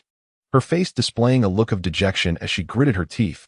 Humph, I won't bother with him again. Why do you care? He asked, just a rich second-generation air. The day after tomorrow, I'll call my childhood friend and have him come over, so you can see a real catch. Make sure to seize the opportunity, Feng Jiechi said, reassuringly pulling Liang Yufei's arm. All right, I'll listen to you, Chi-Chi. You're the best, Liang Yufei replied, a bright smile gracing her face. Yet, deep down, she thought to herself, you're no different. It's just a bit of wealth, so why flaunt it? If Liang Yufei had been born into such privilege, she would have been too disdainful to associate with such people as friends. While she comfortably resided in Feng Jiaqin's opulent villa, she found herself inwardly criticizing Feng Jiaqin. Of course, Feng Jiaqin remained oblivious to this. As a pampered young lady, she yearned for a genuine friendship. However, to Liang Yufei, she was merely a tool, a walking ATM. Yufei, let us go shopping, Feng Jiaqin suggested, her excitement palpable. Sure, Liang Yufei replied, feigning calmness, yet her heart danced with joy, sweet as honey. How splendid it was to indulge in such a free ride once more. This time, she would seize the opportunity to exploit Feng Jiaqin's generosity. Soon, they adorned themselves with lovely makeup and tidied up before setting off in the car. Meanwhile, Fu Shizhou was enjoying a deep, peaceful slumber, relishing a rare and undisturbed afternoon nap. When his parents peeked in and beheld this heartwarming sight, they couldn't bear to wake him, quietly closing the door behind them as they left. His brother, having nothing better to do, fluttered around the room without making much noise, ensuring Fu Shizhou remained undisturbed. He turned over and continued his blissful slumber. Everything felt perfect. Chapter 16. The discharge of nuclear wastewater. Time passed swiftly, and before long, it was August 24th, 2023, the day the island nation began discharging nuclear wastewater. Early that morning, Fu Shizhou came across an infuriating video on a social media platform. Initially, anxiety gripped the populace as concerns about the implications of the nuclear wastewater discharge on daily life surged, particularly among coastal cities where seafood was integral to their livelihood. Most residents relied on the ocean for sustenance, and with this news, their appetite for seafood plummeted. After all, the fear of illness from consuming seafood tainted by nuclear contamination loomed large. One misstep could lead to dire consequences. The online discourse erupted, filled with fervent opinions. I vehemently oppose the island nation's discharge of nuclear polluted water into the sea. We cannot remain indifferent, as the fate of marine life is intertwined with our own. Invincible Tyrannosaurus Warrior commented, how unfortunate to have such neighbors. The most handsome man in Huaqing lamented, that's not a neighbor. The platform clearly states that the island nation doesn't count as human, only as biological entities. Traveling by bicycle retorted, everyone is heartbroken, yet we can do nothing. We are forced to accept this without being consulted. In the light washing clothes, expressed, can't something be done to block the pipes? Mr. Egg Tart's aged mother questioned, sister, radiation is no laughing matter. Washing clothes on the summit of brightness. I am not jesting. I wish to obstruct it and let it flow back. Dreaming back to the great Tang, it is but a dream. But mother, my breath is becoming increasingly labored. The seawater brushing against my cheeks stings more than the air. Mother, my eyes can no longer discern the shimmering glimmers of water. Mother, my wings are battered and cannot propel me through the water any longer. Mother, my sense of smell is dulled, and I can no longer pursue with pride the scent of blood, which seems to emanate from the depths of my being. Mother, I am not quite the same as my child. Mother, my body is growing ever weaker. Mother, I fear I may soon reach exhaustion. I hear your anguished cries, and I see your form no longer radiating that gentle blue. Light can no longer penetrate you to illuminate me. What has befallen you, mother? Why, mother? Amidst the monkeys, my rear is the brightest. The waves crash against me. I once thought it a gentle caress, but it is a hand reaching out to me in desperation. The young white crane, I am truly weeping. Is there no one to intervene and halt this calamity? Autumn of the waning moon. Some individuals have yet to behold the sea. Why must it be so cruel? The little admirer of the god of wealth. Alas, one reaps what one sows. We may ultimately bear the dire consequences of the nuclear wastewater. I am truly at my wit's end. The comments online are numerous, opinions abound. Yet they merely voice their grievances, for we are all common folk who can only observe these current events without any means to effect change.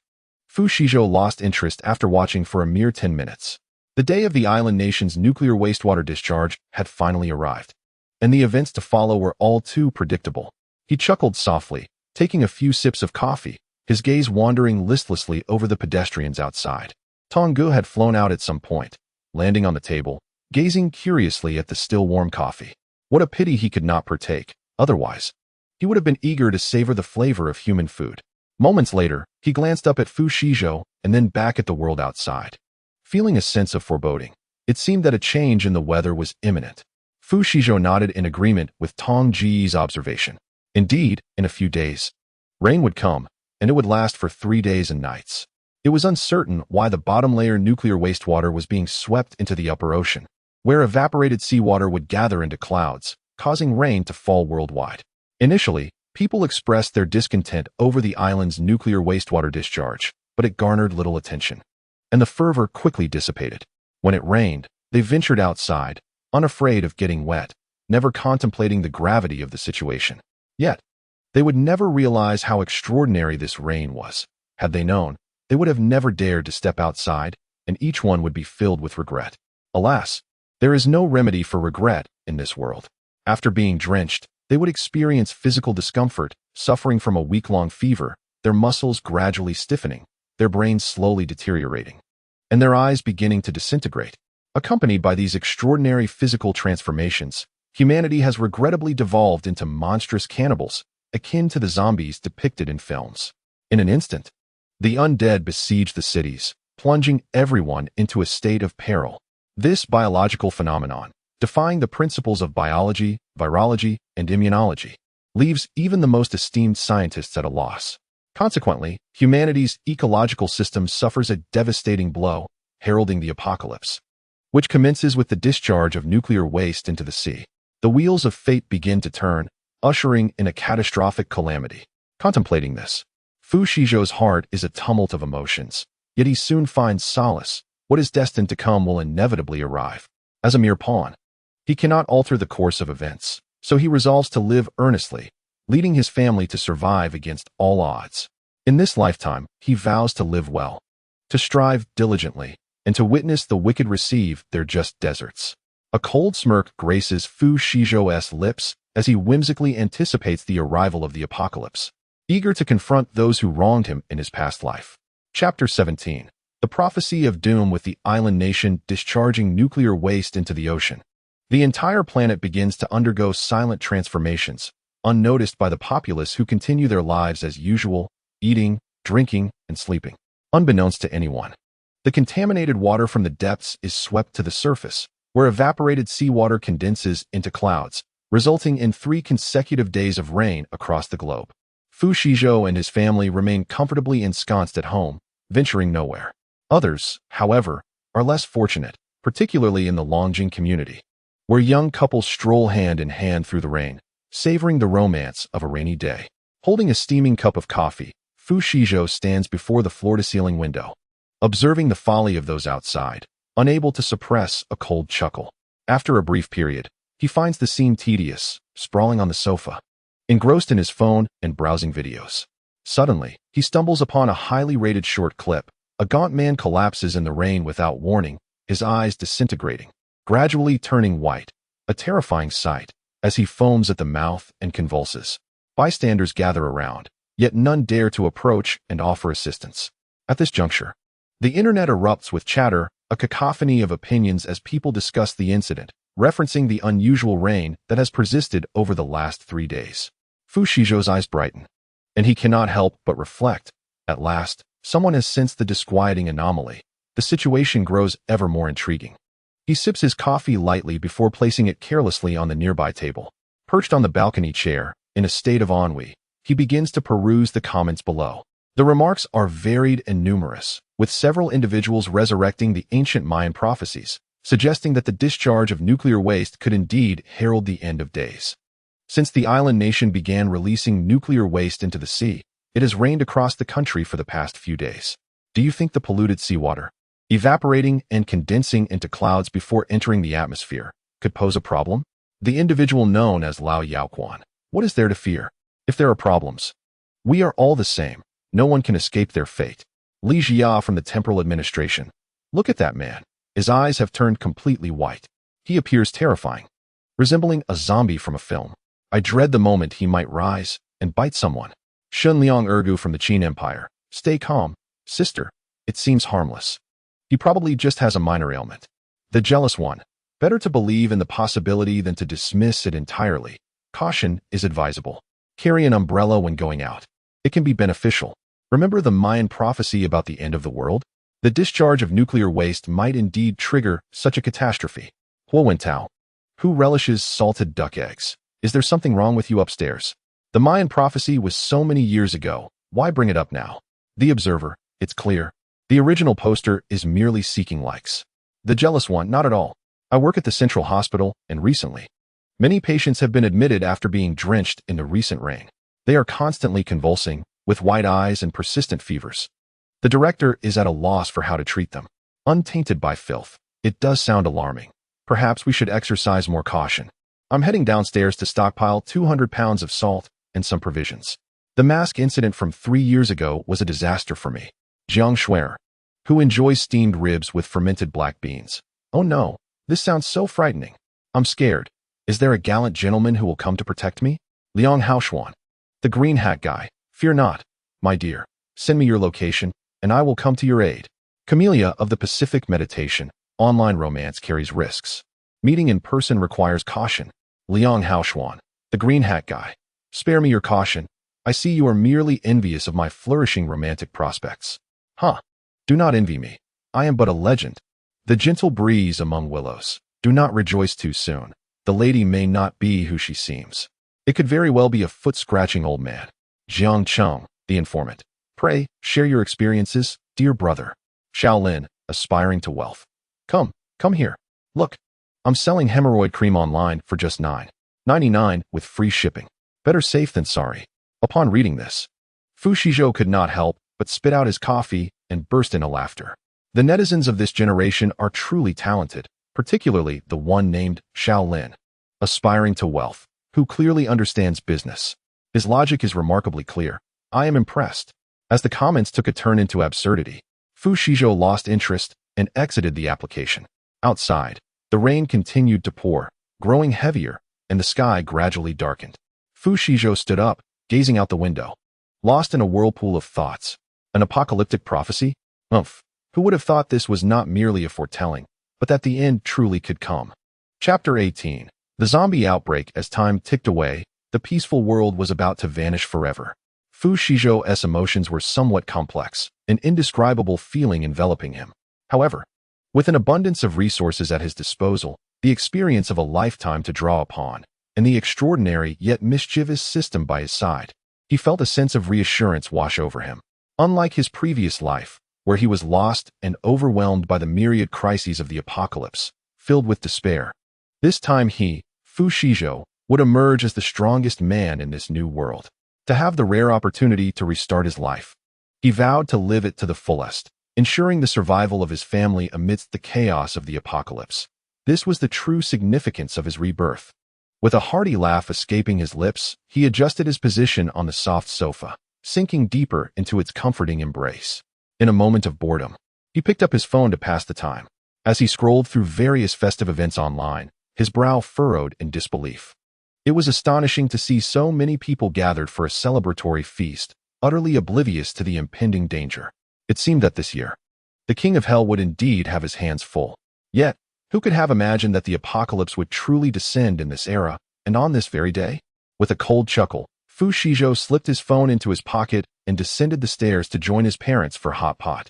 He had heard that rainy days were perfect for such meals. He chose to disregard the others, adopting an air of indifference. After all, each person has their fate.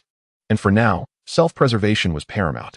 Before long, the family sat together, relishing the warmth of the gathering as they dipped slices of tender beef into the simmering pot. Time passing swiftly in their cozy bubble. Suddenly, as the clock struck 11:59, a resounding crash interrupted their laughter. Bang! The sound of something heavy falling broke the tranquility, accompanied by the panicked screams echoing from neighboring villas. Fu Shizhou jolted, springing up from his wooden chair. What is happening? Is the apocalypse here? His mother, startled, stood abruptly and turned to Fu Shizhou, seeking answers. Before he could respond, His father quickly rose and moved to comfort his wife, gently patting her back. "Lily, don't be afraid. We are all here," he reassured her.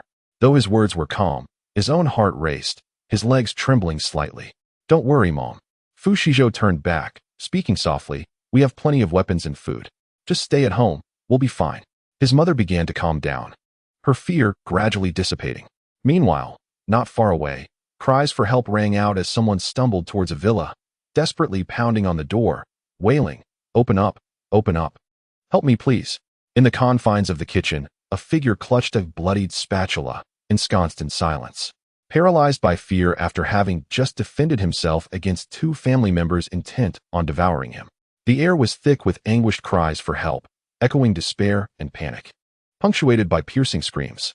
What was happening? Those outside had morphed into monstrous beings, and the emergency hotline was unreachable. A desperate soul managed to return home, barricading the door, wailing into their phone. "Good heavens, what on earth is this? It resembles a zombie apocalypse." Others hid in their rooms, trembling as they peered out the window, hastily capturing the horrifying scene on their devices. What to do? What to do? We're doomed. There's no food in the house, and venturing outside is out of the question. Those creatures are terrifying. A solitary, reclusive man gazed at the grim spectacle below, exclaiming in disbelief, "It's over. The end of the world has truly arrived." At that moment, Fu Shizhou glanced at his phone, confirming his suspicions as the internet erupted with chaos.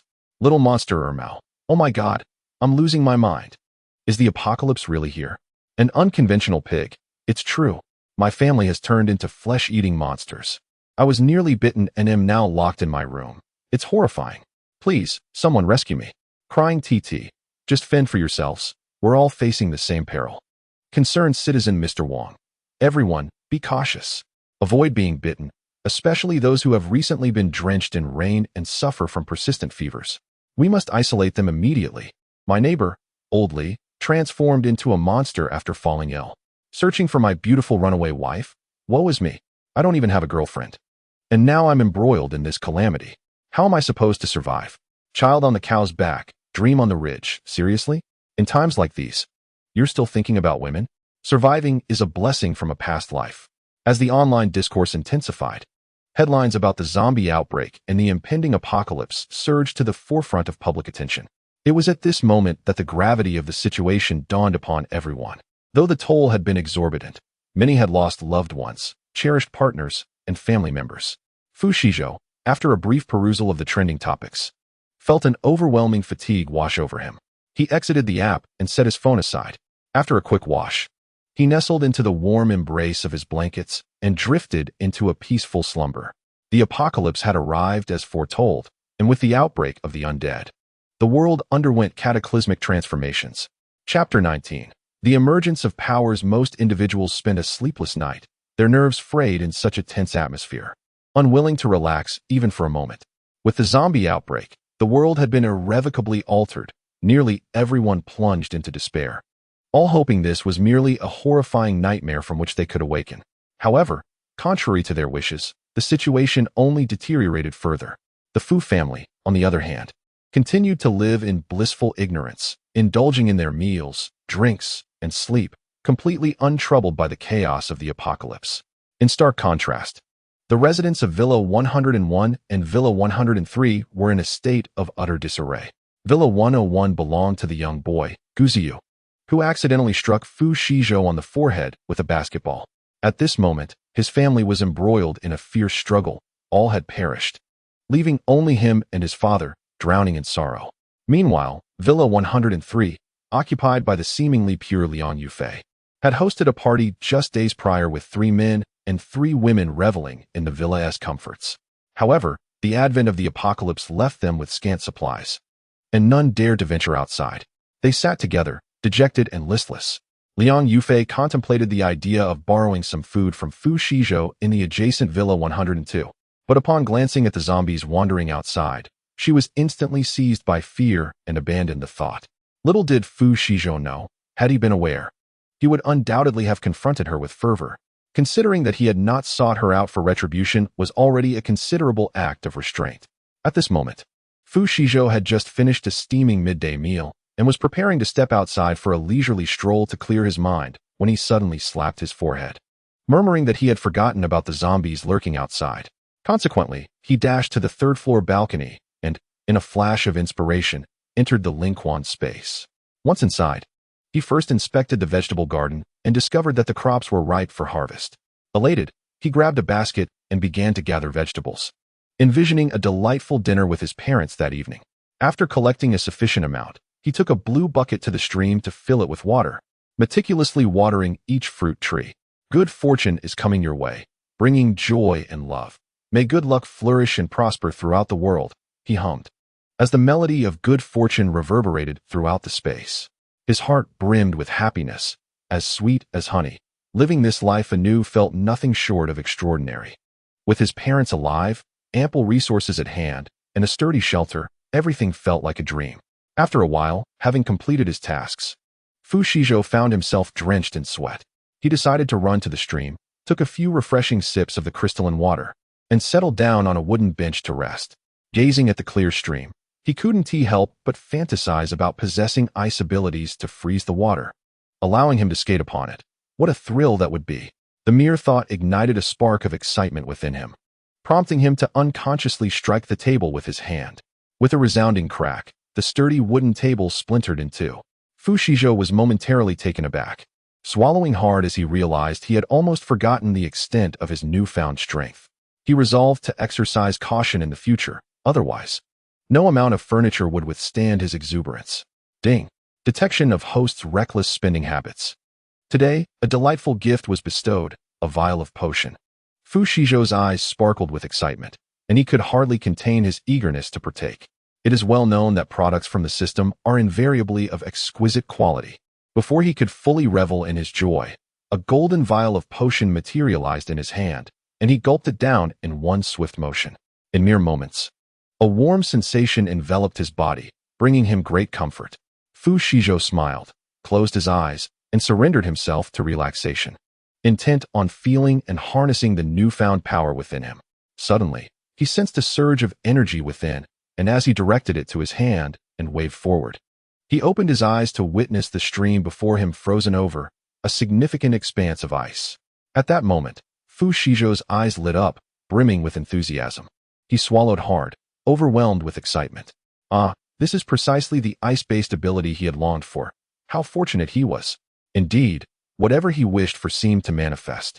As though he were truly a child of destiny, Fu Shizhou rubbed his fingers together, indulging in a moment of self-admiration. After a brief pause, he gingerly stepped onto the ice, discovering its remarkable solidity. Given its thickness, even a vehicle could traverse it without fear. What a delightful surprise it was to awaken such powers, and even more so at this early stage. The thought filled Fu Shizhou with exuberance, and his heart soared with joy. Eagerly, he retrieved a pair of ice skates and joyfully began to glide across the surface. Time slipped away quickly, and soon evening fell. Reluctantly, Fu Shizhou exited the spiritual spring space, still yearning for more skating. At the dinner table, he shared the news of his awakened powers with his parents, who were utterly delighted. For their family, this undoubtedly added another layer of security. Chapter 20. The journey of experience having awakened his ice-based abilities. Fu Shizhou did not remain idle. He diligently trained his body, eager to enhance his powers. However, practicing alone at home would yield minimal progress. He understood that he needed to venture outside, confront a wave of zombies, and thereby achieve true growth.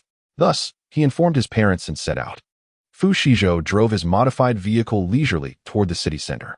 At that moment, the observant Liang Yufei spotted him in the car and could not restrain herself from calling out, "Shizhou, help me. We are running out of food." Fu Shizhou paused, stopped the car, rolled down the window, and shot her a glance filled with exasperation. "Go away, find somewhere else to be," he retorted, his words sharp and unyielding. Liang Yufei's face turned pale with frustration, but she dared not offend Fu Shizhou at such a critical moment, for she still hoped he might show some compassion and assist her. However, others were less inclined to remain silent. Not everyone possessed Liang Yufei's restraint. Beside her, Liang Haoshuan extinguished his cigarette in irritation, speaking with displeasure. "Shizhou, why do you speak to Yufei like that? She has been missing you these days. As a prominent figure, you should at least exhibit some gentlemanly conduct." The others merely observed with amusement, anticipating the unfolding drama. eager to seize the opportunity for themselves. As Liang Haoshuan finished speaking, Fu Shizhou rolled his eyes in disdain, feeling as though he might regurgitate the remnants of last night's meal. Feng Jieqi gently patted Liang Yufei on the back in a gesture of comfort, then glared fiercely at Fu Shizhou, her weary face flushed with anger as she exclaimed, "Fu Shizhou, do not be so arrogant. It is merely a handful of filthy riches you possess. What gives you the right to act so haughty?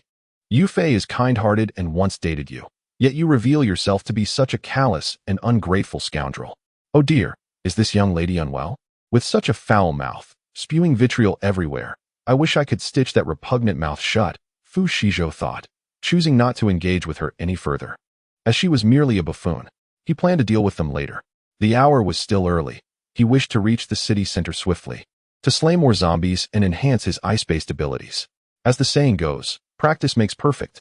With that in mind, Fu Shizhou pressed the button to close the car window, driving away without a backward glance. The others, witnessing this, felt a chill of despair wash over them. Filled with fury and frustration, they could not restrain their vitriol, hurling insults after him. Their words were harsh and unforgiving, and their loud voices attracted the attention of the zombies outside, who began to pound on the door, causing them to nearly lose their wits in terror. They quickly covered their mouths, too frightened to utter another sound. As Fu Shizhou drove, he dealt with the zombies that appeared along the way, some particularly fierce ones charging at him, only to be crushed beneath his vehicle.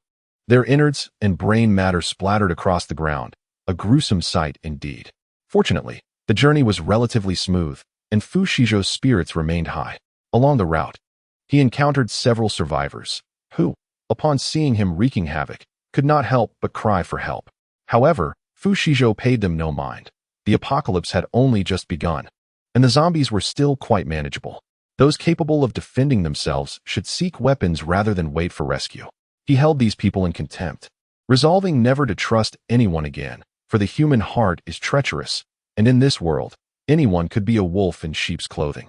When their shouts went unanswered, their frustration escalated, and they began to hurl insults at Fu Shizhou.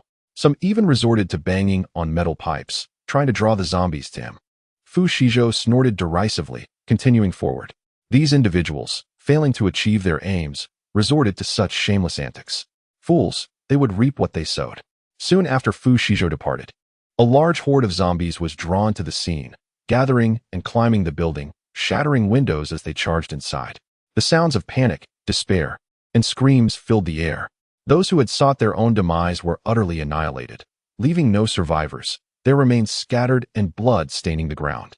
The occupants of the other buildings, witnessing this horrifying spectacle, were paralyzed with fear, clutching their mouths tightly, too terrified to make a sound. On the other side, Fu Shizhou drove onto a desolate street, enveloped in an eerie silence.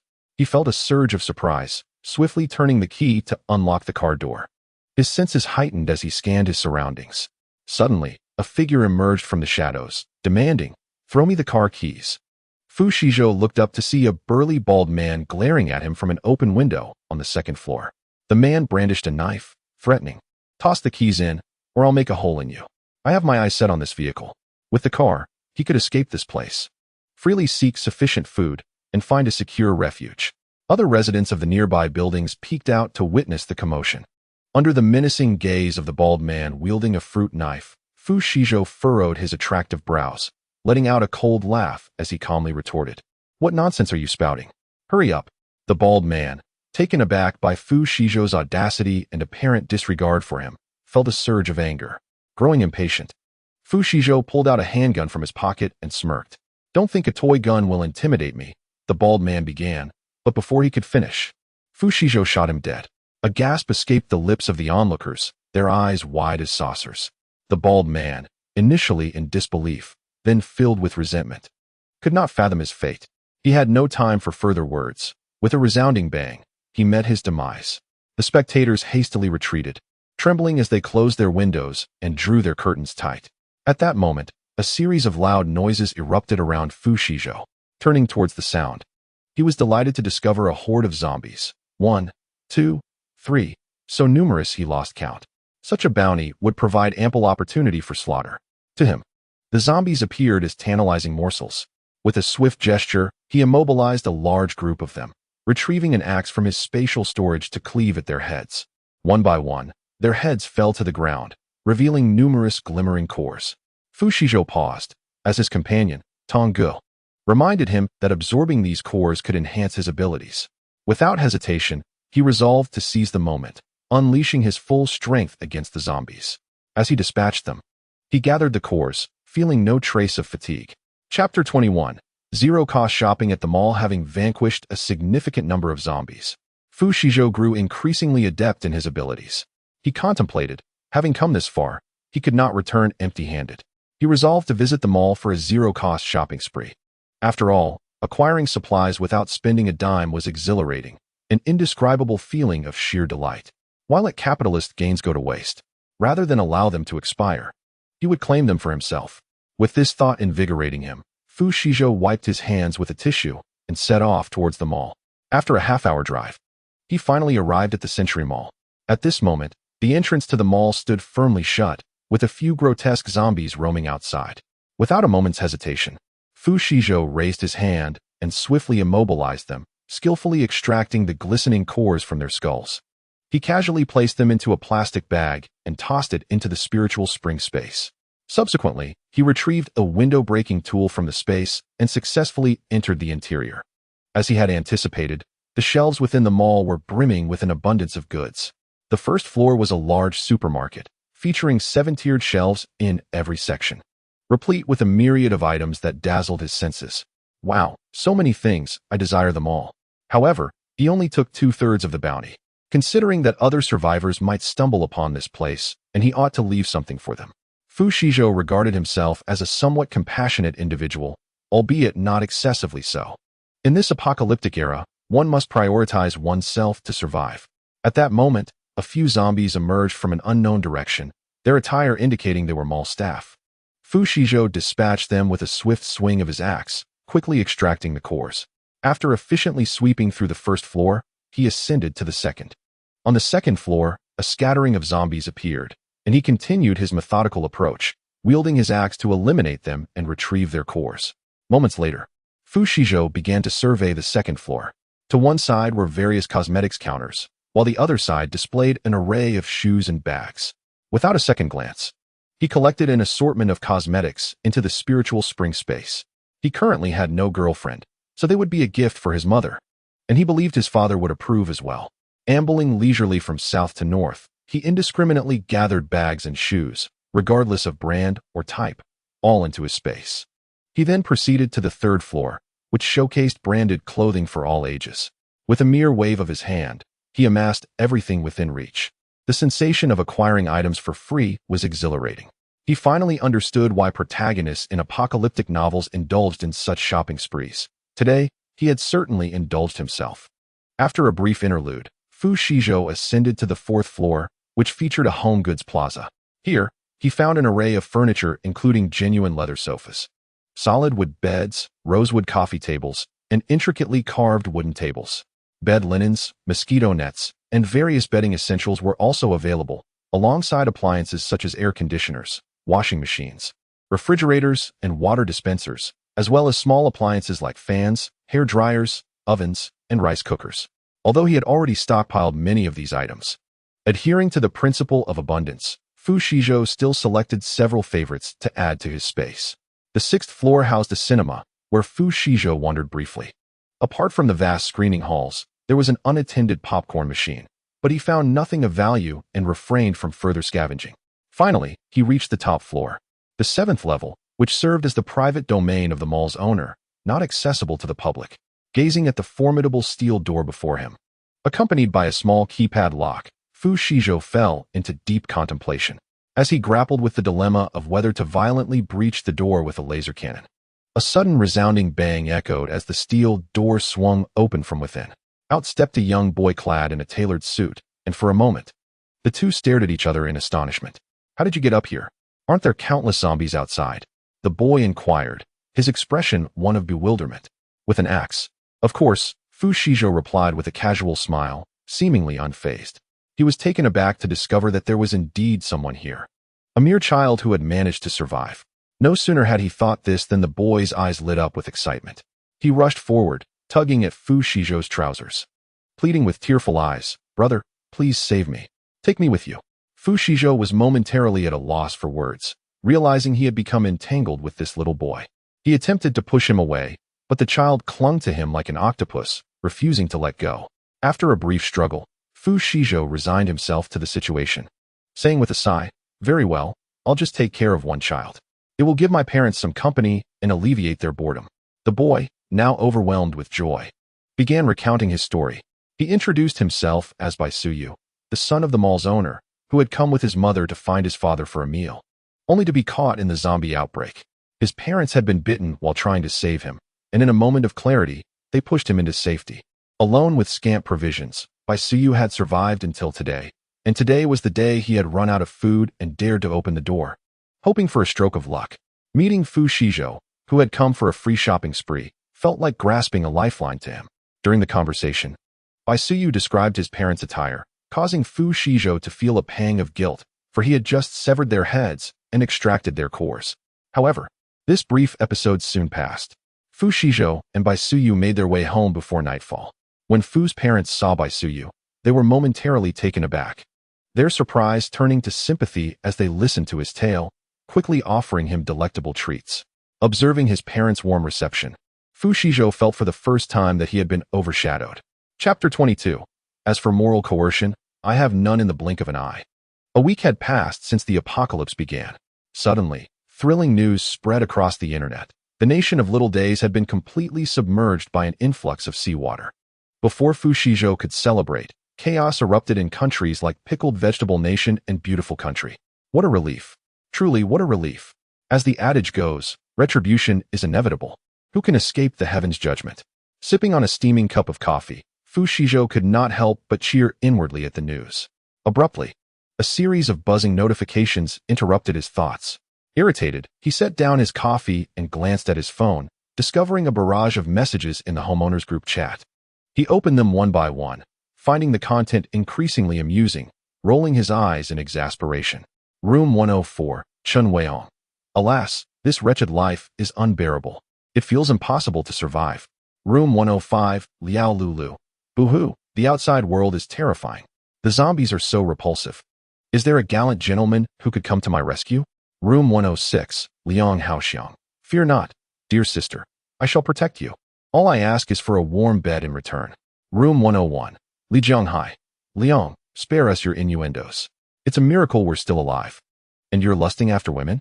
Room 102, Lin Yaocheng. May I timidly inquire if anyone has food to spare? I'm willing to buy at any price. Room 103, Chen Hongnan. Come to me. I have instant noodles for $1,000 a pack.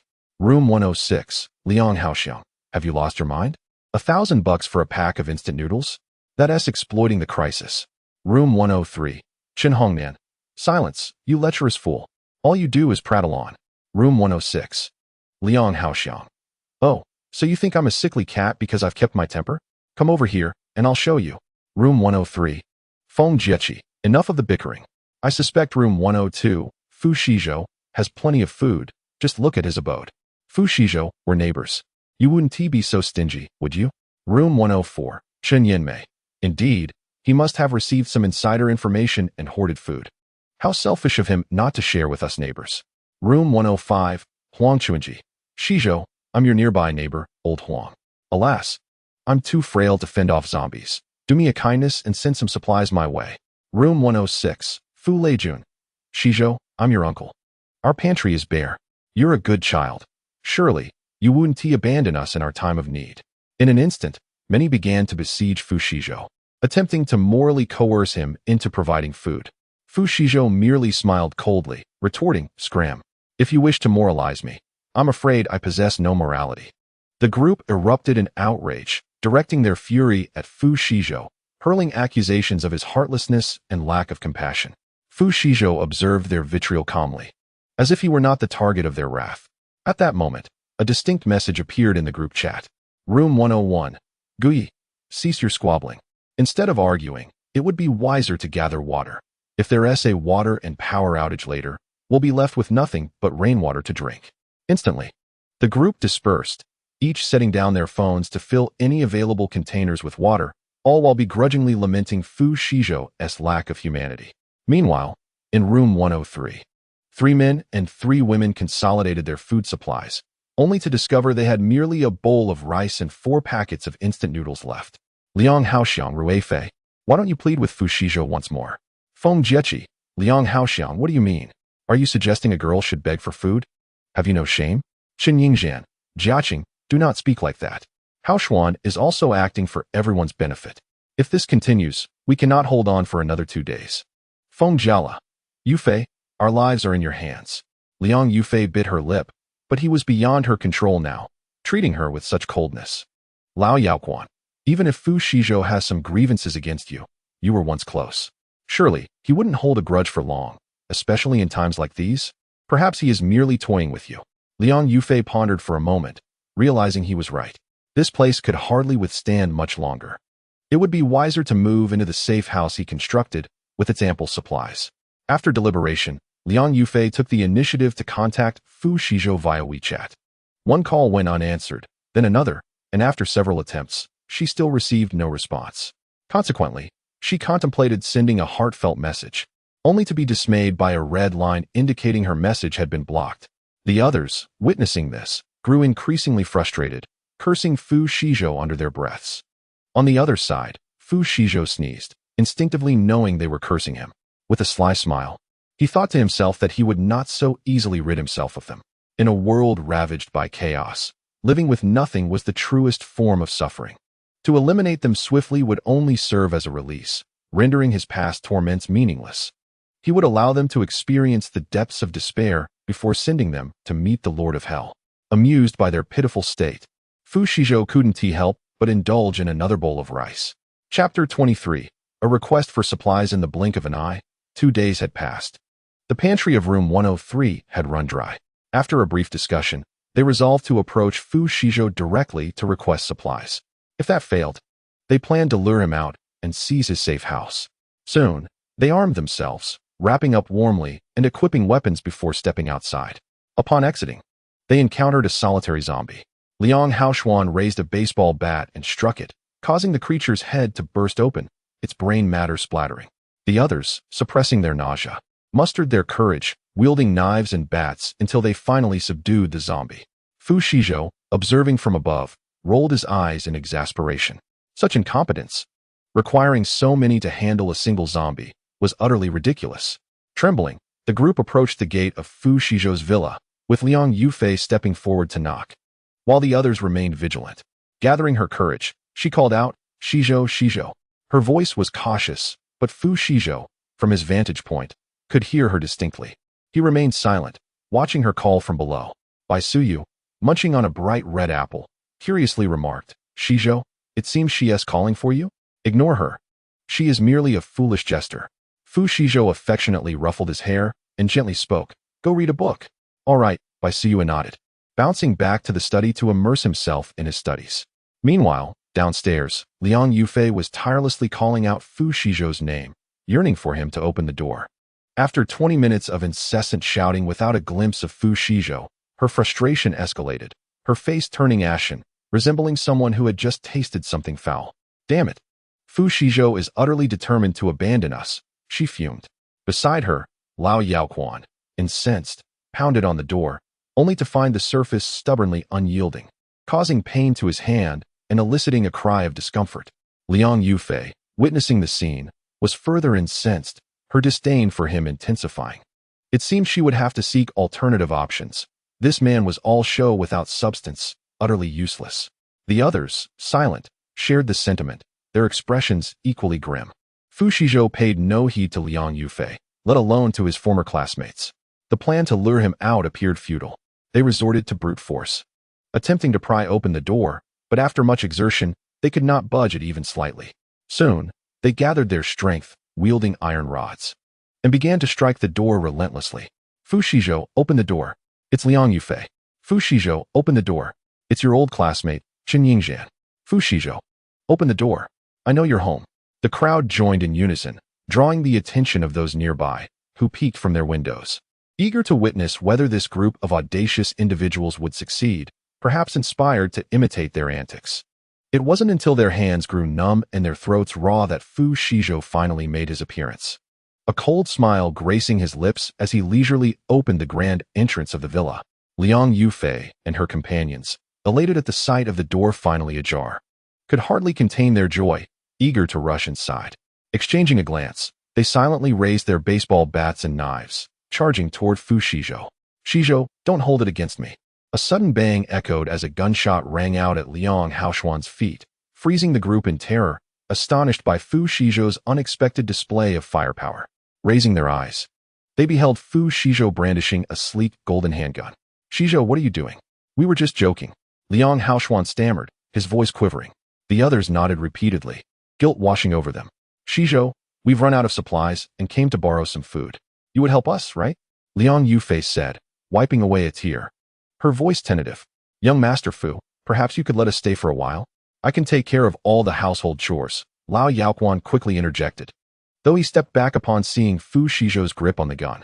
Observing the sincere demeanor of Lao Yaoquan and the pitiful expression of Liang Yufei, Fu Shizhou felt no stirrings within, unable to suppress a chuckle. "In a previous life, when you cast me into the pot, your expressions were far from this. Ha ha. Fortune turns, and who can escape the heaven's judgment? Do you truly wish to reside here?" Fu Shizhou curled his exquisite lips and spoke nonchalantly. Upon hearing this, the others felt a glimmer of hope and eagerly nodded in agreement. "Very well." Fu Shizhou appraised them with a discerning eye and spoke with indifference. "Yet I shall only permit one person to move in. I have a penchant for cleanliness." Liang Yufei was taken aback. After all these years of acquaintance, how was she unaware of his fastidiousness? However, after a brief moment, she turned to the others and slowly said, "My friends, you must be aware that I have known Fu Shizhou for many years. I can manage his cleanliness obsession." The others, upon hearing this, became discontented and began to argue among themselves, each refusing to yield. Fu Shizhou stood silently to the side, observing their internal strife. Soon after, he suddenly made a startling suggestion. "Why not have a little competition? The victor shall accompany me inside." The group was taken aback, incredulous as they looked at him. "Really?" Feng Jiala licked her lips and inquired of Fu Shizhou. Fu Shizhou revealed a chilling smile and answered casually, "What do you think? Do not trust him. He merely wishes to incite discord among us for his amusement." Feng Jiechi interjected suddenly, appearing as though she understood his intentions.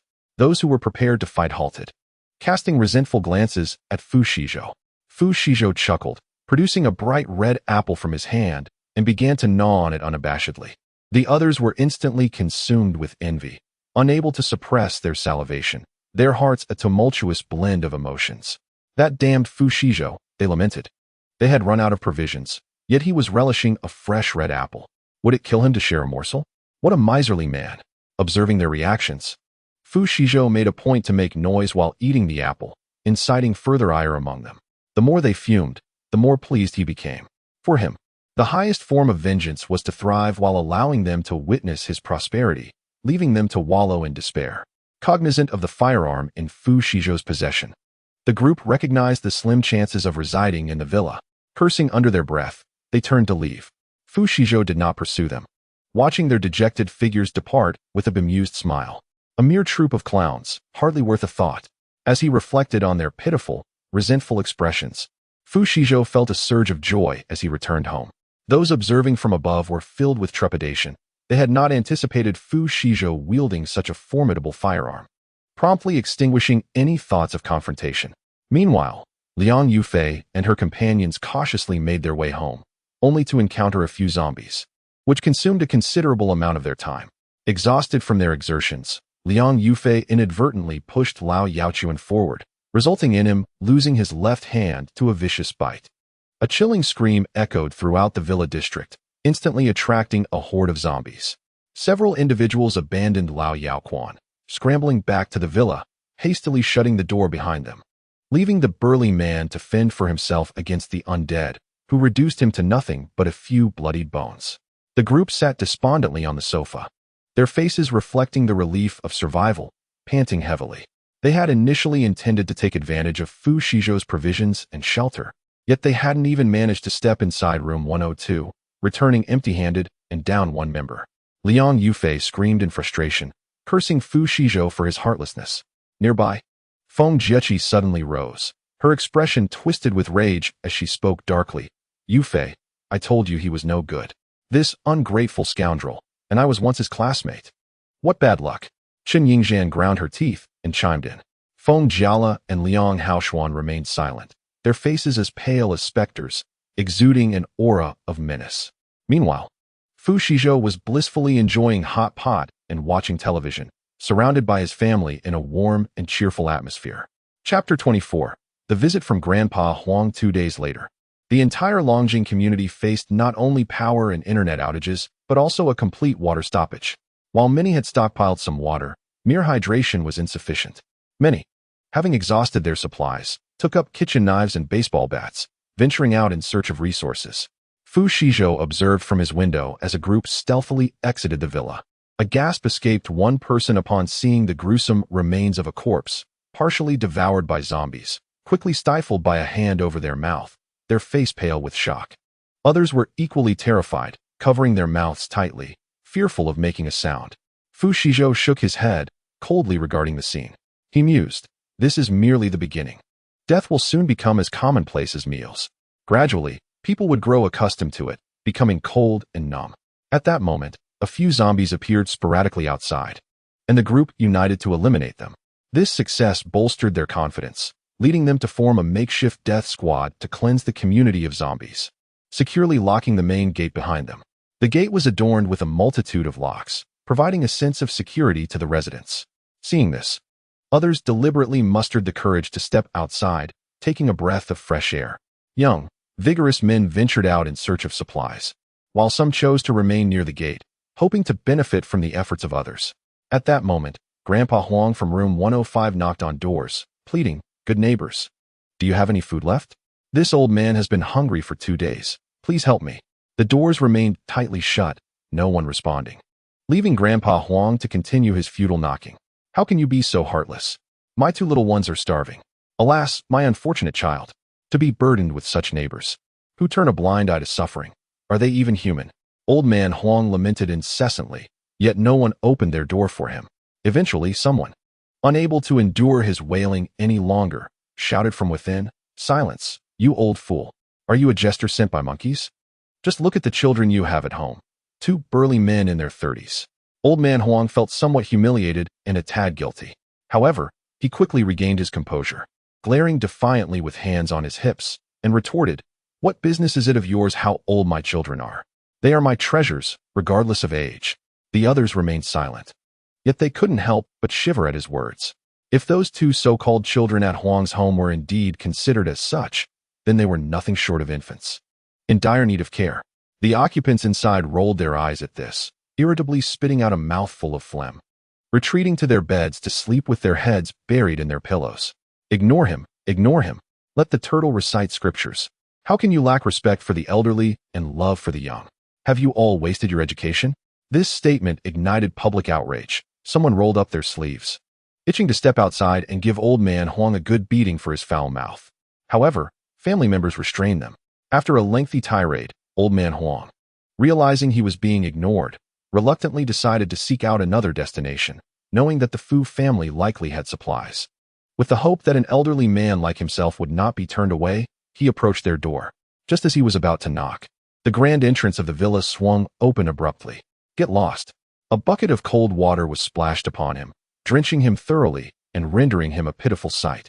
Looking up, ready to unleash a torrent of curses, he was met with the fierce gaze of Fu's mother, hands firmly on her hips. Beside her stood Bai Suyu, gnawing on a succulent chicken leg, grease dripping from her mouth. Old man Huang's eyes brightened as he completely disregarded Fu's mother and fixated on Bai Suyu, coaxing little one. "Do you have any more of that chicken leg? I haven't eaten in ages. Just a single bite, please." Bai Suyu, bewildered, began to respond. But Fu's mother quickly pulled her behind her, admonishing, "Suyu, remember, in this apocalyptic world, humans can be the most terrifying creatures." With that, she hastily slammed the door shut. Old man Huang, startled, stumbled forward, colliding with the door and letting out a howl of frustration. Enraged, he could only curse as he made his way back. Passers-by were also subjected to his tirade, though they chose not to retaliate, merely too parched and weary to engage. Fu Shizhou observed this theatrical display with indifference, munching on a vibrant red apple. If the residents of the community were to witness this, it would likely incite another bout of jealousy. Chapter 25. The first kill in the community that night. As silence enveloped the world, two shadowy figures stealthily ventured out. They were the two burly men in their 30s from Old Huang's family. The duo stealthily emerged from their home and quietly made their way to the villa of Fu Shizhou, known for its wealth. They had long been aware of this and had heard rumors of the abundant provisions stored within, which had stirred their insatiable hunger. Ignoring the notion that Fu Shizhou might possess firearms, the brothers conspired. If they could infiltrate his home undetected, the bounty of food would be theirs. The thought of relying on their elderly, ailing relative for sustenance seemed unbearable. With that notion, they exchanged a conspiratorial smile, unable to suppress their excitement as they rubbed their hands together.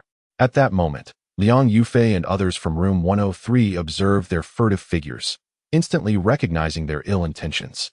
However, they chose not to intervene, even finding amusement in the situation. Fu Shizhou's audacity had drawn attention, and they felt it was only fitting that he faced the consequences. Ideally, a scuffle would ensue, allowing them to benefit from the chaos. The Huang brothers, burdened with tools for breaking through walls, planned to exploit the cover of night to tunnel into the villa's courtyard, aiming to catch Fu Shizhou off guard. Having worked in construction before, they felt confident in their ability to breach the wall swiftly. Yet, after over an hour of labor, they had only managed to create a small opening. Gritting their teeth, both men felt disheartened, but reassured themselves that good things come to those who persevere. They resumed their efforts, bewildered by the wall's unyielding hardness. Another hour passed before they finally made some progress. They exchanged a smile, believing they were closer to success. Suddenly, an odd noise caught their attention. Taking out their flashlight, they were met with an unexpected sight that wiped the smiles from their faces. To their astonishment, what appeared to be an ordinary wall concealed a layer of alloy. Their expressions turned pale as despair washed over them. "Brother, this is impossible. We can't break through this." Huang Lada gasped, feeling defeated. Huang Lada wiped the sweat from his brow, expressing his frustration. This tough nut is truly hard to crack. Lar nodded silently, attempting to catch his breath. Just then, a voice resonated behind them. "Need some assistance?" "Yes." Huang Lada responded without a moment's hesitation, but soon felt a sense of dread creeping in. When he turned around, he was startled into silence. Lauder was the first to regain his composure, stammering, "What a coincidence. We were merely out for a stroll. Do you believe that?" Such a feeble excuse elicited an eye roll from Huang Lada, who found himself at a loss for words. Fu Shizhou let out a chuckle, brandishing a large machete as he advanced toward them. Huang Laodao instinctively raised his hand to shield himself, only to have his arms severed in an instant, blood gushing forth and splattering onto the courtyard wall. Witnessing this, Fu Shizhou was overwhelmed with indignation. A piercing cry of anguish echoed throughout the entire neighborhood. Huang Er, upon seeing the gruesome scene, abandoned his injured brother and fled in a panic. "Lada you." Huang Lada turned back, disbelief etched on his face. But before he could finish his sentence, Fu Shizhou seized him and swiftly plunged a knife into his neck. In that moment, Huang Laodao's blood flowed profusely. His face contorted in defiance, eyes wide open, and soon, he succumbed to silence, lifeless beyond measure. Fu Shizhou smirked coldly and slowly spoke. "Has no one ever warned you not to turn your back on your enemies?" Meanwhile, Huang Er was already paralyzed with terror. His shoes discarded as he stumbled in a frenzied escape, utterly lost. "Don't come any closer. Help! Help me!" he cried, gazing up at the man approaching him, his hands trembling uncontrollably and his complexion ashen.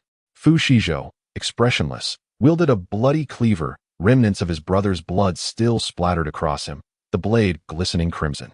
The moonlight was bright and clear, droplets of blood falling steadily to the ground, each drop visible with striking clarity. The intense visual assault bombarded Huang Er's mind, inducing an uncontrollable urge to urinate. The foul stench of urine quickly permeated the air, causing Fu Shizhou to furrow his well-defined brows in distaste. "Please, don't kill me. I beg you," Huang Er pleaded, trembling with fear. Fu Shizhou responded with a cold smile, raising his blade swiftly and severing Huang Er's head in one fluid motion. The entire process was seamless, executed with the ease of a butcher at work. Fu Shizhou retrieved a bottle of mineral water from his belongings. Rinsing the blood from his cleaver and felt a pang of frustration at the bloodstains on the courtyard wall. How careless of me. I should have dragged the body further away before killing. Nevertheless, when he returned, he diligently cleaned the bloodstains from the wall with the mineral water. Having just taken a life, his heart remained untroubled, accustomed to the brutality. Fu Shizhou held no compassion, in a world devoid of morality and legal restraints. Such actions were merely routine. To spare a life was akin to leaving a ticking time bomb for oneself and one's family. There was no telling when someone might strike from behind, and he would not allow such a possibility to arise. Fu Shizhou discarded Huang Er's severed head carelessly onto the cobblestone path of the community. Having killed the proverbial chicken, it was time to warn the monkeys. The social order among humanity would soon devolve, and it was prudent to make it known that Fu Shizhou was not to be trifled with. Otherwise, he would be incessantly bothered by intrusions and disturbances. Thus, Fu Shizhou completed his first kill in the neighborhood, establishing himself as a formidable presence.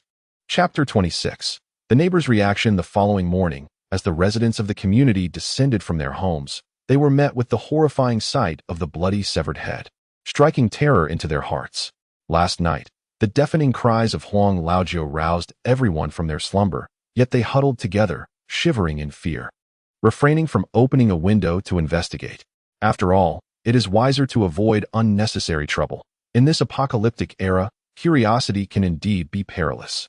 The ground was stained with blood, a gruesome head lay abandoned, and anyone who laid eyes upon it would be struck with terror, their scalp tingling with dread. Some, unable to withstand the visual assault, clutched at a nearby willow tree and retched uncontrollably. This incident swiftly spread throughout the community, with whispers branding the occupants of room 102 as merciless demons. An atmosphere of panic engulfed the residents, who trembled as they passed by the villa of Fu Shizhou, fearing that a careless misstep might cost them their heads. Meanwhile, upon discovering the bodies of his two sons, old man Huang threw himself onto the ground, wailing and demanding the police be notified. Unfortunately, at that moment, power, internet, and water had all been severed, plunging the world into chaos. Onlookers regarded his distress with a sense of morbid curiosity. It was well known that the Huang brothers had, in the dead of night, breached a neighbor's wall with intentions of robbery. They had brought this calamity upon themselves. Their misdeeds had merely backfired. Old man Huang wiped away his tears and seized a nearby individual, pleading for assistance in punishing Fu Shizhou. The man shoved him to the ground, spat with irritation, and harshly retorted, "Get lost. If you seek death, don't drag me into it." Fallen upon the earth, old man Huang unleashed a torrent of curses, his words laced with venom. "You heartless beasts! My sons have met such a tragic fate, and not a single soul is willing to deliver justice. How can humanity be so selfish? I am but a frail old man, and yet you offer no help. You are nothing but a pack of soulless creatures. I curse you all to descend into the abyss of hell." For over an hour, he raged on, seemingly tireless in his tirade. At last, someone could no longer bear his incessant vitriol. Clapping their hands, an individual stepped forward and bellowed at old man Huang. "What are you shouting for, you old fool? It's early morning, and your noise is unbearable." The elderly man's eyes widened in fury. Moments later, overwhelmed by anger, he fainted. Startled, the man thought to himself, "Could I have caused this old man to die from rage?" He cautiously knelt beside old man Huang, checking for signs of life. To his relief, the old man still breathed, alive but agitated.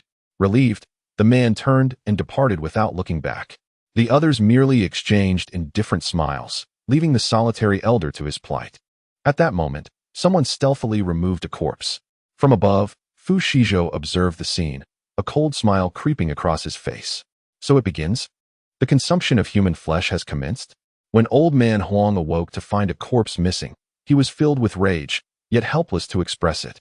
He could only swallow his anger and drag the headless, stiff body of Huang Er back home. The others, witnessing this, chose silence but harbored disdain in their hearts. They felt he deserved it. They had long viewed the old man with disfavor, particularly due to his foul mouth.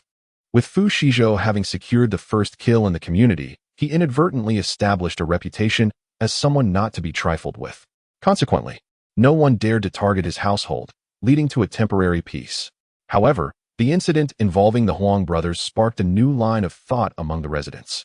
Venturing outside for supplies was perilous. Perhaps, during these extraordinary times, home invasion could present a viable alternative. Liang Haoshuan and his companions quickly seized upon this idea, planning to target Old Man Huang that very night. Understandably, he was now a solitary figure, making him an easy mark. The group forcefully pried open the door to his residence. Before Huang could react, Liang Haoshuan swiftly slit his throat. Liang Yufei and the others were initially startled, but the prospect of food soon dispelled their fear, and they quickly found solace in their newfound resolve. Upon entering the house, they discovered 2 bags of 20-pound rice. How shameless of the old man, they thought, to beg for food while having provisions at home. Truly, he was taking advantage of his age. His mere existence was a waste of resources. They concocted a justifiable rationale for their actions. Feeling morally upright as they carried the 2 bags of rice away without a backward glance. That night, the Longjing community experienced a spate of home invasions. Both large and small, attitudes shifted dramatically as malevolence began to permeate the populace. Chaos reigned, with cries, smashing sounds, fear, despair, and incessant screams echoing throughout. Fu Shizhou's devilish reputation fostered an unspoken agreement among the residents. None dared to encroach upon his household. To this, Fu Shizhou merely offered a cold smile, stretched lazily, and returned to his slumber. He had always adhered to a principle. If one does not provoke me, I shall not retaliate, but should one offend me, retribution will be swift and severe.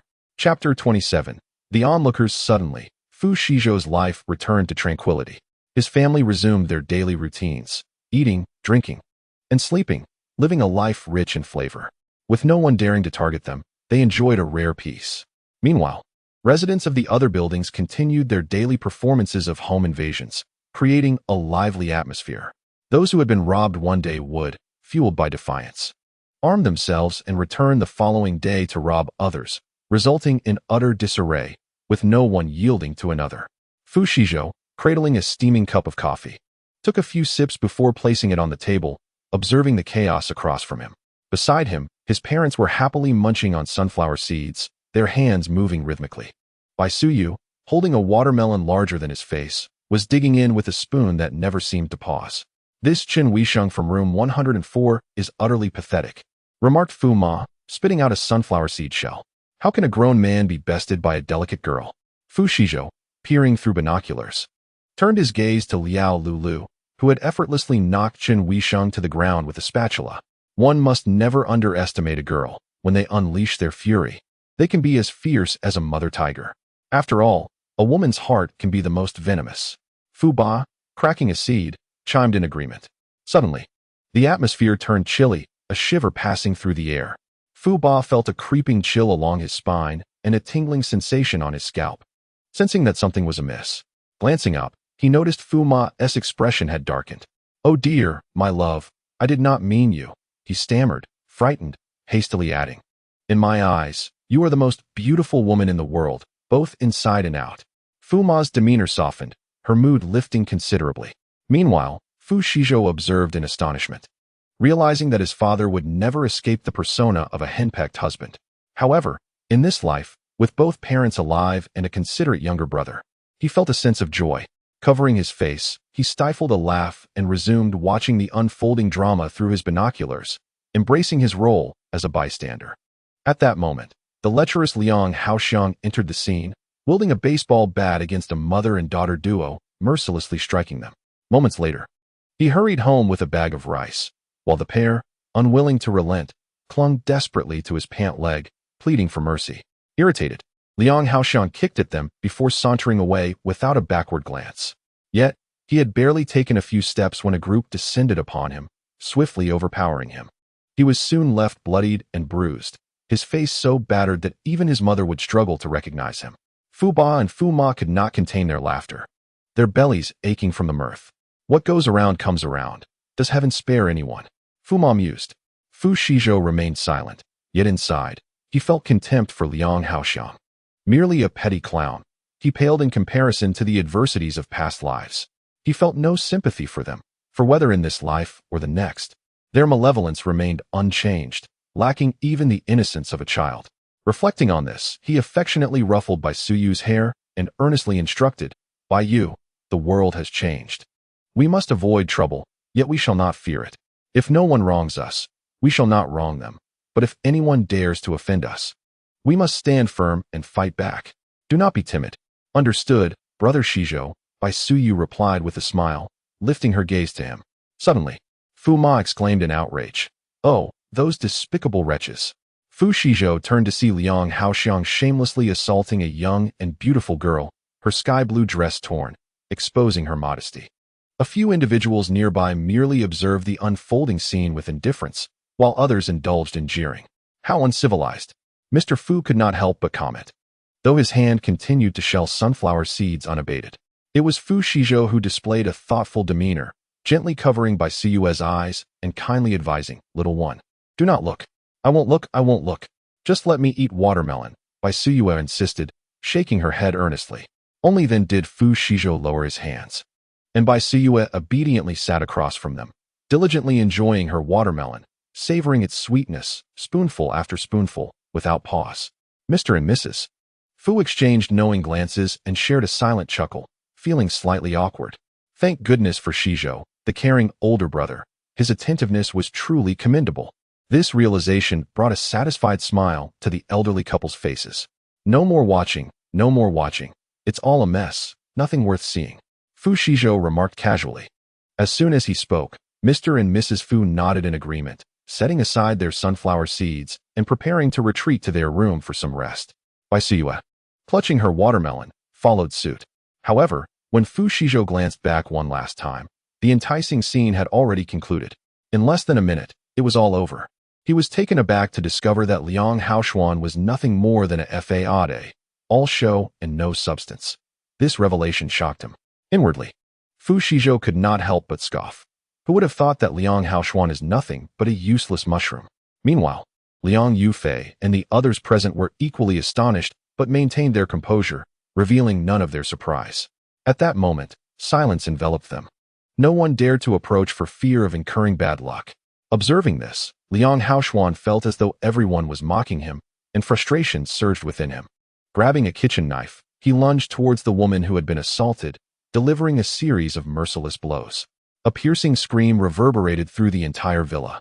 The woman was left unrecognizable, her body drenched in blood, devoid of any intact flesh. After a few convulsions, she breathed her last, utterly lifeless. Fu Shijo watched the grisly spectacle with detachment, soon finding it uninteresting, and thus set down the binoculars, sprawled on the sofa, and closed his eyes to rest. Chapter 28. The disappearance of Huang Lauer. As societal order crumbled, the darker facets of humanity emerged. The Longjing community became a stage for daily acts of arson, murder, and pillage, a sight that the Fu family had grown weary of. They remained sequestered within their home, continuing to eat, drink, and sleep, unaffected by the apocalypse, living their days to the fullest. Time passed swiftly, and before long, a week had slipped by.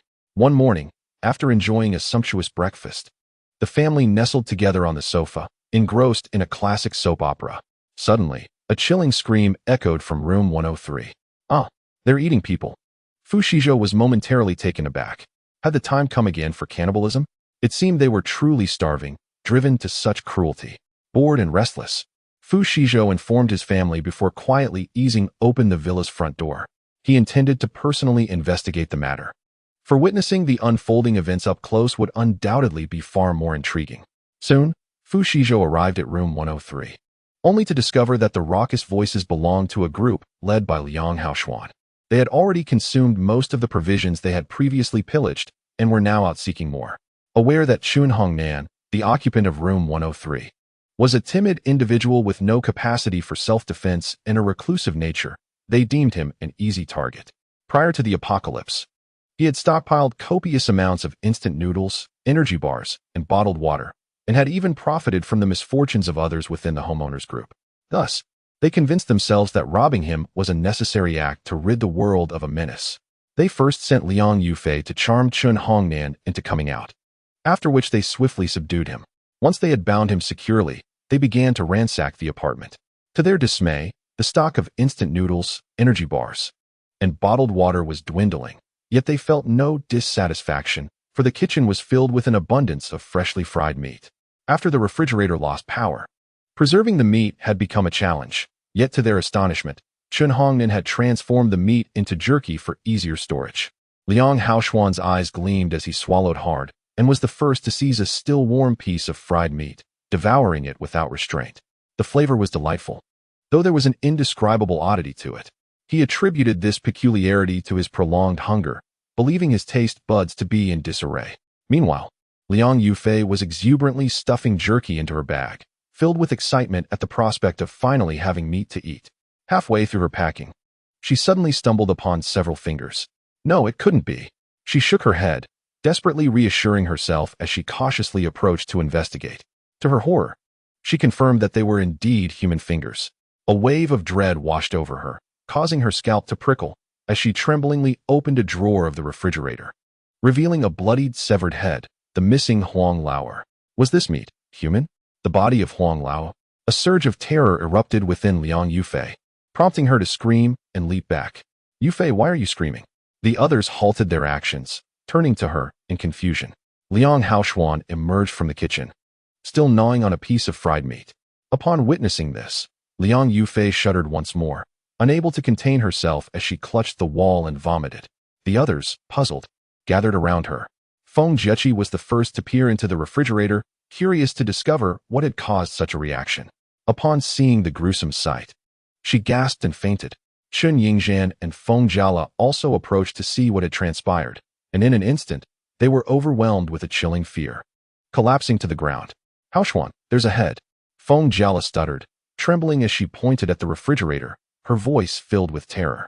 Oh no, they've eaten a person. After listening, Liang Haoshuan found their laughter distasteful, feeling a sense of disdain. Coward, he exclaimed irritably as he headed towards the refrigerator. Upon seeing the scene, his demeanor darkened, and he was struck with a formidable shock.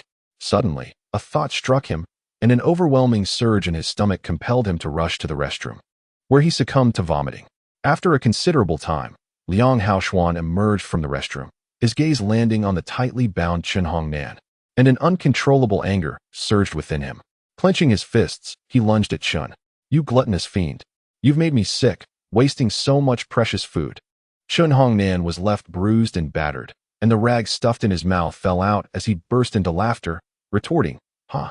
You too have indulged in the flesh of Huang Laoer. Are you not just like me? You gluttonous fiend. At this juncture, Liang Haoshuan's fury reached a boiling point, and he prepared to strike Chun again. Haoshuan, stop! At that moment, Liang Yufei, who had regained her composure, stepped forward to prevent his aggression.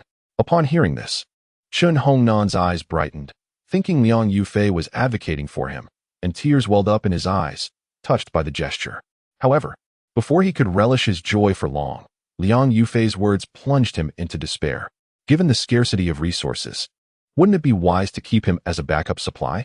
Killing him would make preservation impossible. Her words were as frigid as ice. Chun Hongnan regarded her with disbelief, his gaze sharp as blades aimed at Liang Yufei. Don't look at me like that. Blame your own lecherous nature. Liang Yufei feigned innocence, bursting into unrestrained laughter. The other two joined in, echoing their agreement. At this moment, their fear dissipated. Survival was paramount. Meanwhile, Liang Haoshuan began to calm down, his nausea subsiding, his expression growing increasingly sinister. Chun Hongnan began to appear more palatable, and he retrieved some still warm fried meat from his bag, inviting the others to partake, while also rousing the unconscious Chun Yingzhan. True to their nature, Chun Yingzhan quickly accepted the notion of cannibalism. The others, not wanting to be coy, swallowed hard and eagerly devoured the meat, sharing their thoughts on the meal. Meanwhile, Chun Hongnan lay on the ground, despairing with closed eyes, filled with regret. Had he known, he would have never opened the door. His door was sturdy, and with ample food, he could have survived for some time. Little did he expect to fall prey to a wretched woman. Beauty brings ruin.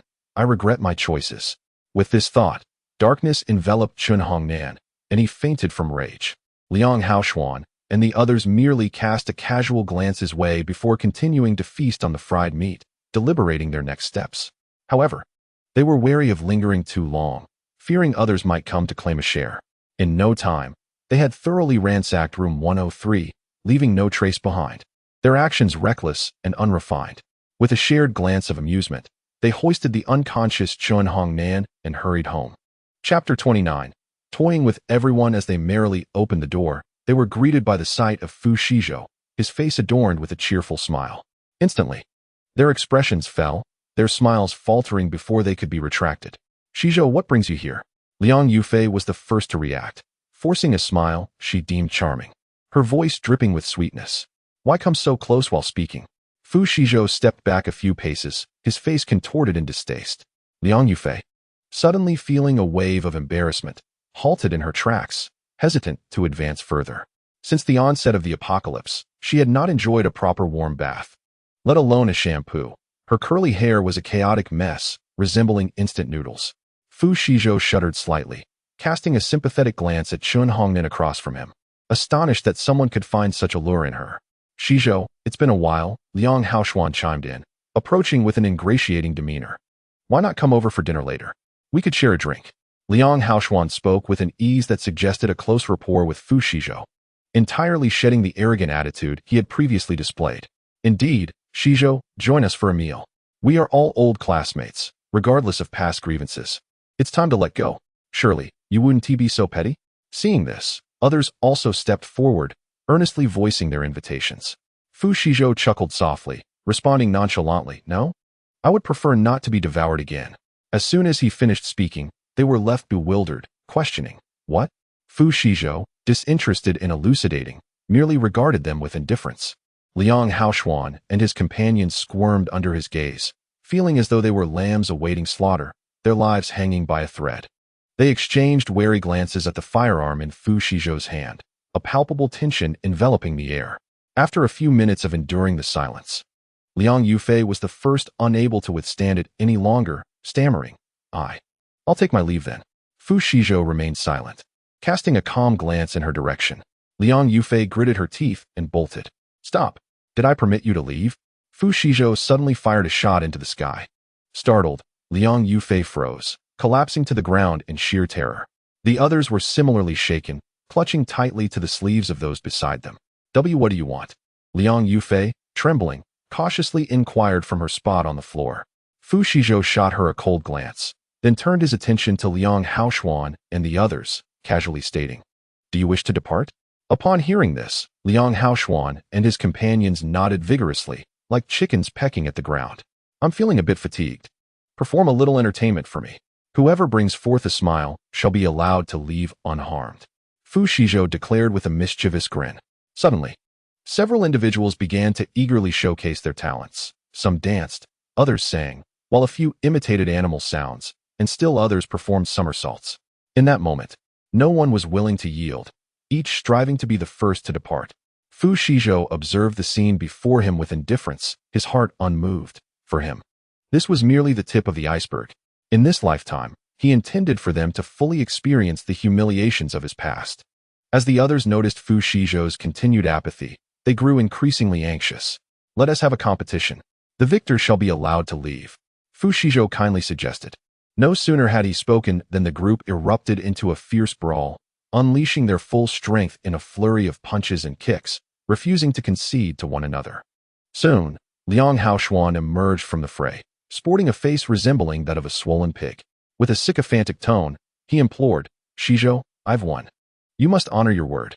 Fu Shizhou, upon witnessing his disheveled appearance, bit his alluring lip and stifled a laugh, responding coolly, "Who said that winning guarantees your departure? I haven't even laughed yet." Liang Haoshuan was instantly filled with fury, his gaze piercing Fu Shizhou like a venomous snake. "It seems you never intended to let us go. You are merely toying with us." Liang Yufei, who had regained her footing, spat vehemently. "Bravo! You are quite impressive." Fu Shizhou clapped, a chuckle escaping his lips as he nonchalantly remarked, "However, you've only guessed half of it." The faces of the group darkened with indignation. Yet they were left with no choice but to inwardly curse Fu Shizhou. "What on earth do you want, Fu Shizhou?" Feng Jiechi interjected, stepping forward with a face full of resentment. "Speak. What do you actually desire?" "Quite simple," Fu Shizhou replied coldly, surveying them before slowly articulating, "Crawl through my legs." An icy silence enveloped the air as disbelief washed over the group, their emotions a mix of shame and rage. After a brief moment, they steeled themselves with determination. Fu Shizhou fell silent, surprised by how easily they acquiesced. He had anticipated their resistance would last longer. Thus, he spread his legs wide, adopting a look of amusement. With gritted teeth, The group formed a line and began to crawl through Fu Shizhou's legs. "Don't even think about pulling any tricks," he remarked casually, adjusting the gun in his hand. "This firearm is prone to accidental discharge, you know." The first to crawl, Liang Yufei, was immediately startled into compliance, her earlier mischievous thoughts dissipating. The others, too, dared not entertain any ulterior motives and obediently proceeded. Before long, Liang Haoshuan and the others had completed the task, carrying Chun Hongnan away in a flash, disappearing without a trace. Fu Shizhou, finally feeling a sense of relief, smiled and retrieved a cup of taro milk tea from his space, savoring the sweet aroma that filled his stomach. With a satisfied grin, he pulled out his phone and began sending several images to the owner's group. Chapter 30. Devious intentions. The information from Fu Shizhou sent to the owner's group instantly ignited a frenzy. As the images of the freshly fried meat circulated, everyone swallowed hard, their excitement palpable. At that moment, Fu Shizhou thoughtfully added a note. "Room 103 has just cooked fried meat. It smells divine. If you want some, hurry over, don't dawdle. Or there won't be any left. No need to thank me. I'm merely promoting the spirit of Lei Feng." Having just returned home, Liang Haoshuan and his companions were immediately infuriated upon seeing the messages in the group, their faces turning a deep shade of anger. That damned Fu Shizhou dared to play tricks on them. What to do? What to do? Now the entire community knows we have meat to eat. Liang Yufei, unable to sit still, incessantly tugged at Liang Haoshuan's arm, her urgency evident. "Get lost, you annoying woman," Liang Haoshuan snapped, pushing her away with a dark expression. The others, witnessing his fury, wisely chose to remain silent and shrink away like ostriches, lowering their presence. Just as Liang Haoshuan pondered how to handle the situation, a loud knock at the door interrupted his thoughts. They all rushed to the window and saw a crowd gathered below, each person exuding a fierce demeanor that suggested they were not to be trifled with. "Hey, you up there, hand over the fried meat," shouted Lin Yaoqing, his sharp eyes quickly spotting Liang Haoshuan and the others, brandishing a kitchen knife in threat. The others looked up, their faces mirroring threats as they began to shout in unison. "We're neighbors. If there is something good, it should be shared." "Exactly," chimed in the short and stout Chen Weisheng. The group below erupted in clamoring demands for Liang Haoshuan and his friends to surrender their food for equitable distribution. "Go to hell," Liang Haoshuan retorted, his frustration boiling over as he spat vehemently. "You shameless cowards. If you dare, go and rob Fu Shizhou in room 102. Why come here to blabber?" The crowd fell silent, momentarily at a loss for words. The mention of Fu Shizhou sent a shiver through them, as they collectively recalled the gruesome scene and the unblinking, lifeless eyes of the Huang brothers. The psychological trauma was profound, sending a wave of fear through them. They too desired to seize provisions from Fu Shizhou's home, but the thought of his firearm deterred them. However, after a prolonged period without meat, their mouths felt numb, and they could barely remember the taste. The fried meat from room 103, though not abundant, was enough for them to savor a bite. After all, even mosquito meat is still meat. With this thought, the crowd below surged with anticipation, their hunger igniting an exhilarating fervor, as if they had been injected with adrenaline. Their previously starved stomachs, which had made their speech breathless and feeble, now brimmed with a newfound vigor. Thus, they solidified their resolve, envisioning a glimmer of hope for survival, and charged forward with renewed energy, some prying at the door, while others threatened, collaborating in their pursuit. "I don't care, hand over the meat. Liang Haoshuan is right. You have gone too far. We are on the brink of starvation, yet you still have meat to eat? We are all neighbors. How can you selfishly indulge in fried meat?"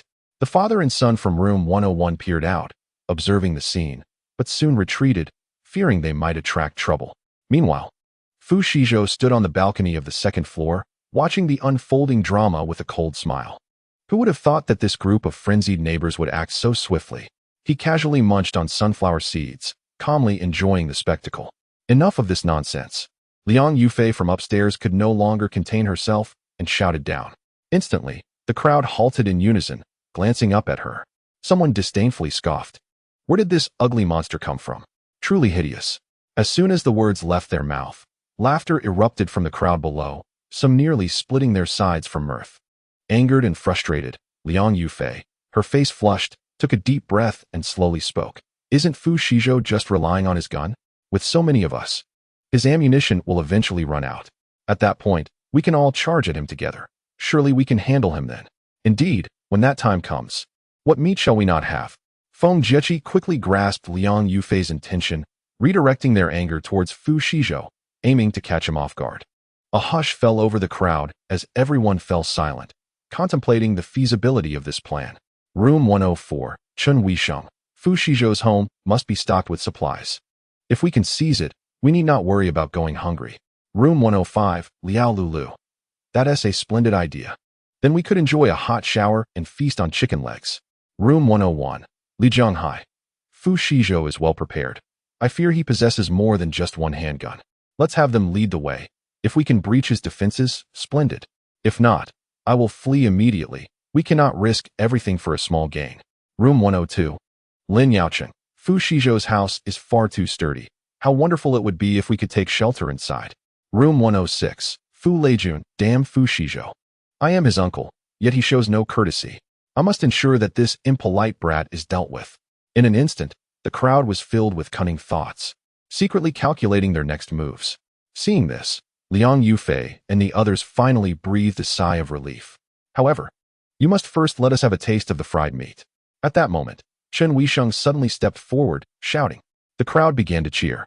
Liang Haoshuan's face darkened with anger, and Liang Yufei patted his back, whispering a few words in his ear. Before long, Liang Haoshuan grabbed a backpack and tossed it downstairs. The crowd rushed forward, eagerly opening it to find it filled with fried meat, which they could not resist devouring. Soon, the entire backpack of fried meat was consumed, leaving not a crumb behind, their faces still yearning for more. This meat tastes rather peculiar, doesn't it? Chun Yinmei had painstakingly secured a few morsels and eagerly began to taste them, only to sense something amiss. As a homemaker with a penchant for grocery shopping and culinary exploration, her instincts warned her that the meat was not quite right. Oh, come on. It's a blessing to have food at all, so why be so picky? Remarked a nearby person, unable to suppress a roll of their eyes. Perhaps it's just that it has been left out too long due to the lack of a refrigerator, Liang Haoshuan commented, licking his fingers clean of grease. Chun Yinmei chose not to dwell on it for long and soon found herself at ease, trailing behind the group. Let us go to room 102 for rations. Charge ahead. No more hunger. In an instant, the entire community echoed with their fervent shouts. Fu Shizhou, on the second-floor balcony, could hear their boisterous cries. He furrowed his well-defined brows slightly, realizing, it seems this group has truly lost their minds from hunger. Chapter 31. The pig plays the tiger before long. The crowd arrived at Fu Shizhou's grand villa. As anticipated, the front gate stood firmly shut. A few robust young men surged ahead, straining with crowbars against the villa's imposing door. Yet, their efforts yielded little more than superficial scratches. Damn it, this door is tougher than it looks. One of the young men exclaimed in frustration, spitting a thick gob onto the door. Fu Shizhou, from upstairs, frowned slightly. What an insufferable fool. Now I'll have to clean that mess. In that moment, the spitting youth could not help but sneeze several times. A chill running down his spine, as if he were being observed. Step aside, let me try. Liang Haoshuan rubbed his hands together, confidently stepping forward. He was determined to prove that this door could be breached. The spitting youth, unfazed, retreated to the side, wearing an expression of amusement. He thought to himself, let us see Liang Haoshuan fail. If anyone can open this door, I'll gladly eat crow. Time dragged on, yet Liang Haoshuan remained unsuccessful in his attempts. The spitting youth couldn't help but chuckle, beginning to mock. Liang Haoshuan, no offense, but are you even capable? Liang Haoshuan, already simmering with frustration, took immediate offense and lunged at the mocking youth. Just then, the villa's grand door swung open, revealing none other than Fu Shizhou, who had been observing the spectacle. The group fell silent, their gazes fixated on Fu Shizhou. Li Jianghai stepped forward first, adopting an overly polite demeanor as he ingratiatingly said, Hello, Fu Shizhou. I'm Li Jianghai from room 101. Fu Shizhou remained silent, his gaze steady upon him. Lin Yaocheng, feeling a twinge of irritation yet maintaining his composure, spoke slowly. We are your neighbors and have come to ask for some provisions. Rest assured, we will repay you once the apocalypse passes. Fu Shizhou was nearly driven to the brink of laughter by the shamelessness of the individuals before him. He surveyed the group, each person resembling a scarecrow, with gaunt cheeks and eyes that sparkled with an insatiable longing. I cannot lend, he stated with a calm demeanor, unperturbed by the potential for offense. He had no intention of sharing. These individuals were wolves in sheep's clothing, each with blood on their hands, willing to commit any atrocity for mere scraps of food. Having experienced this in a previous life, he was acutely aware that in a world ravaged by despair, altruism often met a grim fate. He would not repeat such a Navi error. Upon hearing his response, the crowd behind him grew incensed, their faces contorted with resentment. Voices began to rise in protest. You are deceiving us. Since the collapse of civilization, your family has rarely ventured out. Surely, you possess a surplus of provisions. Another chimed in. If you have something to share, why not offer it willingly? We are all neighbors here. Such selfishness is unwarranted. Lin Yaoqing joined in the clamor. The fervor of the crowd escalated. Many individuals filled with unrestrained zeal surged forward. Observing the escalating tension, Li Jianghai's eyes glimmered with a fleeting glint of cunning as he stealthily retreated, allowing the agitated throng to advance. Bang! Bang! Bang! Fu Shizhou discharged several rounds, and the frontmost individuals collapsed into pools of crimson. The crowd quaked in fear, some collapsing in terror, paralyzed by fright, with no one daring to approach further. Those who seek to drink without offering a toast shall face the consequences. My door is not open to just anyone, Fu Shizhou remarked coldly, casting a disdainful glance at the encroaching masses. You fired so many shots. Surely, you are out of ammunition? A voice from the throng questioned skeptically. As the words hung in the air, Fu Shizhou's eyes widened in a moment of apparent panic, as if his vulnerability had been exposed. The crowd, sensing an opportunity, erupted with renewed enthusiasm, scrambling forward in a frenzy. Chapter 32. The calculation falls apart just when the throng believed victory was within their grasp. Fu Shizhou produced another handgun from his pocket. Bang! Bang! Bang! The foremost individuals were instantly dispatched, collapsing lifelessly to the ground. The crowd was taken aback, astonished that Fu Shizhou possessed yet another weapon.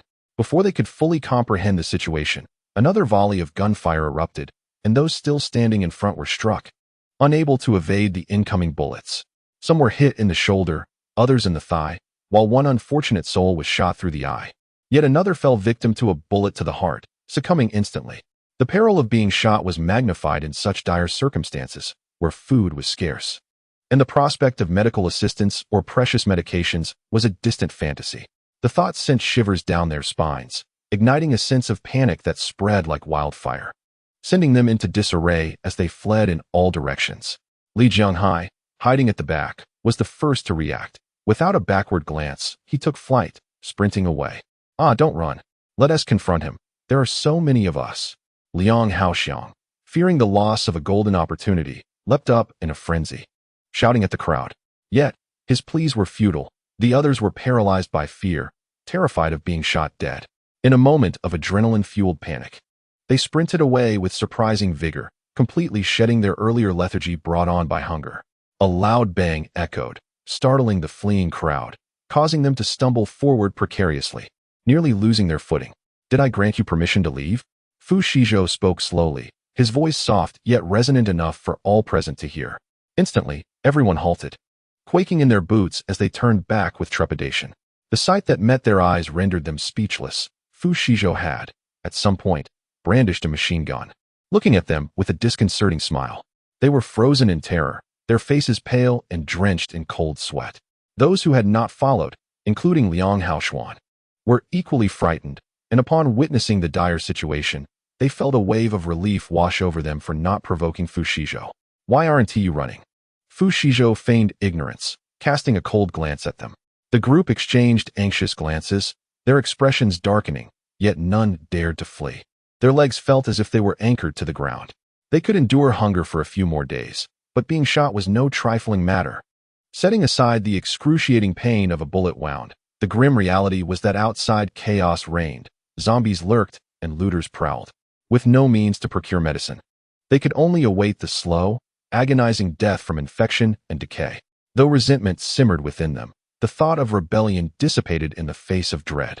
Fu Shizhou stepped out through the door, gun in hand, and pointed at the bodies littering the ground, speaking coolly. Clear this area for me, understood? Yes, yes, yes. We'll clean it right away. I assure you it will be pristine. In a bid for mercy, they scrambled forward, trembling yet quick to remove the corpses. Meanwhile, Liang Haoxuan, observing this scene, felt a pang of regret. Those bodies represented delectable sustenance, and had he known, he would have joined them. Fueled by fear, the group swiftly disposed of the bodies, utilizing their meager water supply to wipe the ground clean. Shizhou, we're done. Li Jianghai raised his hands, nervously gauging Fu Shizhou's reaction. The others watched cautiously, awaiting his next command. Scram! Fu Shizhou glanced dismissively, appearing somewhat satisfied, and uttered the words with indifference. As soon as they left his lips, the crowd erupted with relief, akin to receiving a pardon, and they fled in a flurry, disappearing without a trace. Fu Shizhou raised an eyebrow, surprised at how fast these cowards could run. Weren't they quite bold just moments ago? The fleeing crowd returned home, dejected, having intended to leverage their numbers to storm Fu Shizhou's grand villa, only to be thwarted before even breaching the threshold, leaving them utterly defeated. The neighbors' schemes fell flat, and Fu Shizhou beamed with joy as he cheerfully closed the villa's grand door, planning to celebrate the evening with a barbecue. If they were to discover this, it would undoubtedly cause quite a stir. They were nearly starving, while others were still indulging in barbecued delights. Chapter 33. The eerie black mist. Ever since Fu Shizhou single-handedly took down several adversaries with a gun, the fear surrounding him escalated to unprecedented heights. In no time, Fu Shizhou's notorious reputation spread, causing neighbors to take detours to avoid him. Room 102 became a forbidding place that no one dared approach. No one dared to trouble him anymore, and life resumed a semblance of peace and comfort. The Fu family went about their daily lives, eating, drinking, and sleeping without a hint of impending doom, relishing their tranquility. One fine afternoon, with the sun shining brightly, the family lounged on the sofa in the second-floor living room, casually snacking on sunflower seeds and engaging in light-hearted conversation. Suddenly, darkness enveloped them, and the surrounding air grew noticeably colder. Fu Shizhou hastily switched on the living room lights and rushed to the balcony to investigate. Outside, a thick, impenetrable fog shrouded everything, swirling ominously without end. What on earth is happening? Fu's mother inquired as she approached, gazing at the sinister black mist in confusion. Could it be that something strange is about to happen? Fu's father furrowed his brow, his concern evident. Bai Suyu, unable to discern the underlying complexities, simply felt that the weather was rather unusual and stared blankly at the unfolding changes outside. This black mist is rather unsettling. We should exercise caution, Fu Shizhou remarked gravely, his brow furrowed in worry. He quickly covered the glass overhead once more and shut the balcony windows. Yet a considerable amount of the black mist still managed to seep inside. This is bad. Fu Shizhou's heart raced, his eyes widening in alarm. Before he could utter a word, he collapsed to the ground. Oh dear, how reckless! In that fleeting moment of fading consciousness, he regretted his hubris in opening the glass above the villa. Ah, Shizhou! The others, taken aback, rushed over, but they too inhaled the black mist, their vision darkening as they fell unconscious in unison. Simultaneously, the entire world was engulfed in the eerie black fog. Those who inadvertently inhaled the thick smoke soon succumbed to slumber. In an instant, the world fell silent, enveloped in a deep stillness. The residents of Longjing community were no exception, each succumbing to sleep. Meanwhile, the black mist continued to spread, permeating everything in its path. Boom! Crash! Thunder rumbled ominously, and lightning wove through the sky, striking a willow tree within the community. Instantly, the towering willow was cleaved into several segments, crashing to the ground. Drip, drip. The rain began to pour, with sizable droplets cascading down in a torrential downpour. The eerie black mist suddenly dispersed, vanishing without a trace, as if the astonishing scene that had just transpired were merely a dream. The sky regained its original azure hue, while the willow branches on the ground silently bore witness to it all. However, this silent black mist was indeed peculiar, causing a profound upheaval in the world. People remained in deep slumber, most of them sleeping as soundly as swine, their snores echoing incessantly. Some, however, twitched involuntarily in their dreams, their veins bulging, and their bodies sprouting an array of black spots of varying sizes. Only a select few experienced an unusual white light emanating from their chests, their bodies enveloped in warmth and an overwhelming sense of comfort. Fu Shizhou found his sleep to be particularly restless, his brows knitting together in unease. In his dreams, he seemed to return to a previous life, where Liang Yufei and others approached him step by step, wielding kitchen knives. He frantically waved his arms, attempting to escape. Yet, it was to no avail. Liang Yufei revealed a sinister smile and taunted, "Shizhou, don't you love me? If you love me, let me consume you." His eyes widened in disbelief, only to be violently shoved by Liang Yufei, propelling him towards Liang Haoshuan. Liang Haoshuan grinned wickedly, raising the knife in his hand to strike at Fu Shizhou's neck. "Don't!" Fu Shizhou shouted, jolting awake from the ground, beads of cold sweat forming on his forehead. He felt utterly disoriented, still haunted by remnants of fear. Gazing out the window, he noticed that the bizarre black mist had dissipated. He patted his chest, gradually calming down. Turning around, he saw his parents, Fu Ba and Fu Ma, along with Bai Suyu, lying unconscious on the floor. Fu Shizhou furrowed his brow. "This is bad. I hope they are all right." He rushed over, extending his fingers to check their breath. They were still alive. Thankfully, they had not succumbed. A warmth spread through Fu Shizhou's heart as he excitedly glanced around.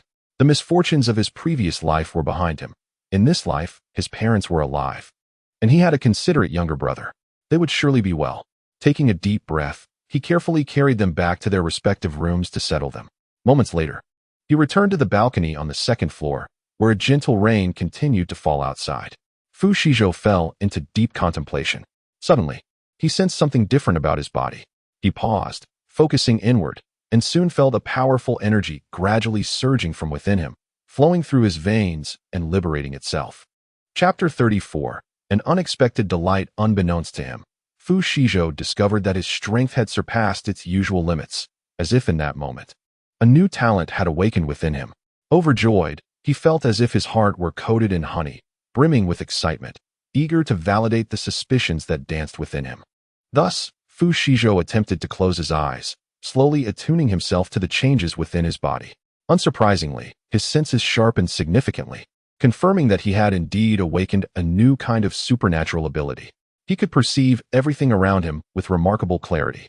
The entirety of Villeneuve 102 was vividly within his grasp, as well as the people and objects within several miles, all revealed to him without reservation.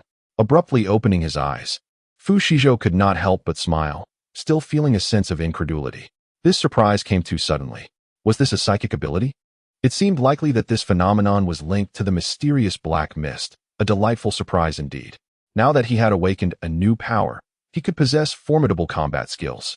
Dual abilities would undoubtedly provide him with greater assurance in this apocalyptic world. Ha ha ha. I, Fu Shizhou, am indeed the fated chosen one. Indeed, you now possess dual abilities. You truly are the host I meticulously selected. Tong Gu appeared out of nowhere, speaking with utmost seriousness. I indeed did not misjudge you. The chosen one, Tong Gu. Upon seeing him, Fu Shizhou quickly approached, greeting him with a smile. However, he soon sensed something amiss. Glancing at Tong Gu, who had sprouting little wings, he inquired with curiosity, "Did you just hear my thoughts?" "Yes, didn't you know?" Tong Gu replied calmly. Then, as if struck by a thought, he leaned closer to Fu Shizhou, a mischievous grin spreading across his face. "I am in your mind. Whatever you think, I am aware of it." He instantly. Fu Shizhou imagined a scenario of being stripped bare and observed, feeling utterly exposed. He was overwhelmed with embarrassment, wishing he could disappear from the room. Noticing his reaction, Tong Gu ceased his teasing, his smile fading as he spoke more seriously. "From now on, you can directly communicate with me through your mental energy. I should also come out to guide you. That way, those who cannot see me will not think you are talking to yourself like a madman." Fu Shizhou readily agreed with this notion. Heaven knew how cautious he had to be each time he conversed with Tong Gu, always wary of others thinking he was insane for speaking to the air. Psychic abilities are essentially the manipulation of mental force. You can try using your mental energy to explore your surroundings. This is known as mental detection, a fundamental skill. Tong Gu began to patiently explain the attributes of psychic abilities to Fu Shizhou. "Is there more?" Fu Shizhou's eyes brightened as he eagerly pressed for more information. "Patience." Tong Gu glanced at him before continuing leisurely. "Mental energy can be described as a form of spiritual power. The stronger your inner self, the more potent your abilities." Fu Shizhou quietly gazed at Tong Gu, awaiting further elaboration. Satisfied with Fu Shizhou's demeanor, Tong Gu continued. "Through mental energy, the user can influence and manipulate their surrounding environment. There exist numerous abilities, including mental detection, mental hypnosis, mind control, mental piercing, mental barriers, and the materialization of illusions. Fu Shizhou attentively absorbed the explanations provided by Tong Ge, finally gaining a comprehensive understanding of psychic powers. With this newfound knowledge, Fu Shizhou could not resist the urge to test his abilities. He focused his mind and, using telekinesis, levitated a cup from the table, spinning it gracefully before returning it gently to its original place. Eager to explore further, his concentration was abruptly disrupted by a series of startled exclamations. Anxiously, Fu Shizhou hurried to his parents' room, but in his haste, he tripped and bumped his nose, leaving it red and sore. Ignoring the pain, he quickly rose and continued his journey to his parents' chamber. Upon entering, he was taken aback by the sight before him. The room was overrun with sprawling vines. His father, desperately wielding a vine, appeared utterly flustered. "Wife, please step back," his father urged, fearing for his mother's safety. "Dad," Fu Shizhou called out, "don't panic. Try to feel it with your heart and control it. Take your time." Hearing this, Fu Shizhou's father began to calm down, following his son's guidance, and soon managed to retract the vines. His father's eyes widened in astonishment as he began to move his hands energetically. Fu Shizhou patiently explained everything to them, which incited peals of laughter. "Haha, I have psychic powers too," his father exclaimed, beaming with pride. His mother smiled, though a hint of envy flickered in her eyes as she felt unchanged. She sighed, but then noticed Fu Shizhou's nose, still red and swollen. Unable to contain her concern, she reached out to touch it. "Oh dear, what happened?" Before Fu Shizhou could respond, a warm, white light enveloped his mother, flowing towards him. Miraculously, the pain in his nose dissipated. His mother was momentarily stunned by the sudden occurrence. "Mom, you've awakened a healing ability." Fu Shizhou chuckled, gently patting her shoulder. Overwhelmed with excitement, she nearly leaped for joy but quickly composed herself. "It seems this is indeed a delightful surprise. Our entire family has awakened their powers." Suddenly, a thought struck her, and she asked curiously, "What about Baiyu? How is he?" "I'm here." Bai Suyu's voice preceded his arrival. The family turned to the doorway to see him bounding in with a radiant smile.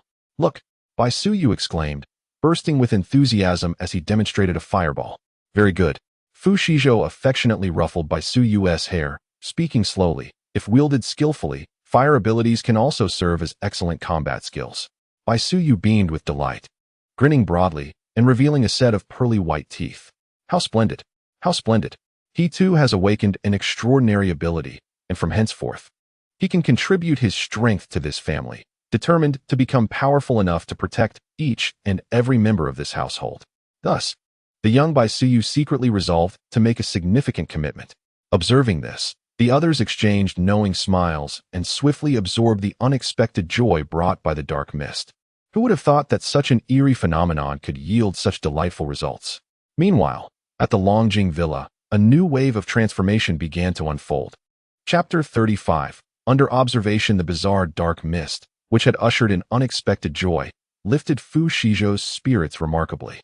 He could not resist stretching lazily, when suddenly, a fleeting thought darted through his mind. Fu Shizhou abruptly slapped his forehead and mused to himself. Could it be that others have also awakened their extraordinary abilities? However, he swiftly dismissed the notion, acknowledging that anything was possible and deciding not to delve deeper into the matter. Noticing the unpleasant odor of sweat clinging to him, Fu Shizhou resolved to tidy himself up first. Thus, he ambled into the spacious and bright bathroom, indulging in a soothing hot shower. Before long, he emerged clad in a pristine white bathrobe, feeling refreshed and utterly comfortable. On the other side, the Longjing community was undergoing a dramatic transformation. A portly middle-aged man awakened from slumber, only to discover that his body had undergone a change, seemingly gaining the ability to see through objects. "Ha ha!" he exclaimed, leaping up in joy to share this delight with his wife, only to be unexpectedly ambushed by her, her eyes clouded and white. She lunged at him, sinking her teeth into his throat, blood gushing forth uncontrollably. The middle-aged man, in disbelief, met an untimely demise. Soon, his wife, transformed into a zombie, tore at him mercilessly, rendering him unrecognizable. Moments later, the lifeless body rose in an uncanny manner, its eyes glazed over, and its skin marred with dark spots, resembling a ghastly zombie. Simultaneously, similar occurrences transpired in other buildings. Those who had transformed into zombies, driven by insatiable hunger, lunged at their unsuspecting relatives, plunging the scene into chaos. filled with terror, cries, despair, and screams. A handful of individuals had awakened their extraordinary abilities, reveling in their newfound power. Yet, they were quickly startled by the sudden appearance of zombies. Instinctively grabbing tables and chairs to defend themselves, momentarily forgetting to utilize their powers. Quickly, use your water orb to strike him, cried a delicate woman, trembling as she hid behind a man, barking orders in a manner that was all too typical of someone who had never faced true danger. In a frenzy, the man, caught in a panic, clumsily conjured small water orbs to hurl at the approaching threat. "Fool, come help me," he shouted in frustration, as he struggled to fend off the relentless assault. The woman, startled, finally grasped the gravity of their situation and, trembling, picked up a nearby baseball bat, charging forward with a fierce cry, ready to strike down the menace. In an instant, the zombie's head burst open with a resounding crack, a bloodied skull rolling onto the ground, eliciting a terrified scream from the woman who leaped up in horror. The man, finally releasing a breath of relief, collapsed onto the floor, still shaken by the encounter. Meanwhile, in room 103, the closest to Fu Shizhou's residence, a fierce battle raged on as Feng Jieqi, Chen Yingzhan, and Feng Jiala met a grim fate, transforming into flesh-eating zombies. Liang Haoxuan and Liang Yufei, a pair of young souls, exerted tremendous effort to vanquish them. Exhausted, they collapsed onto the sofa, gasping for breath in utter disarray.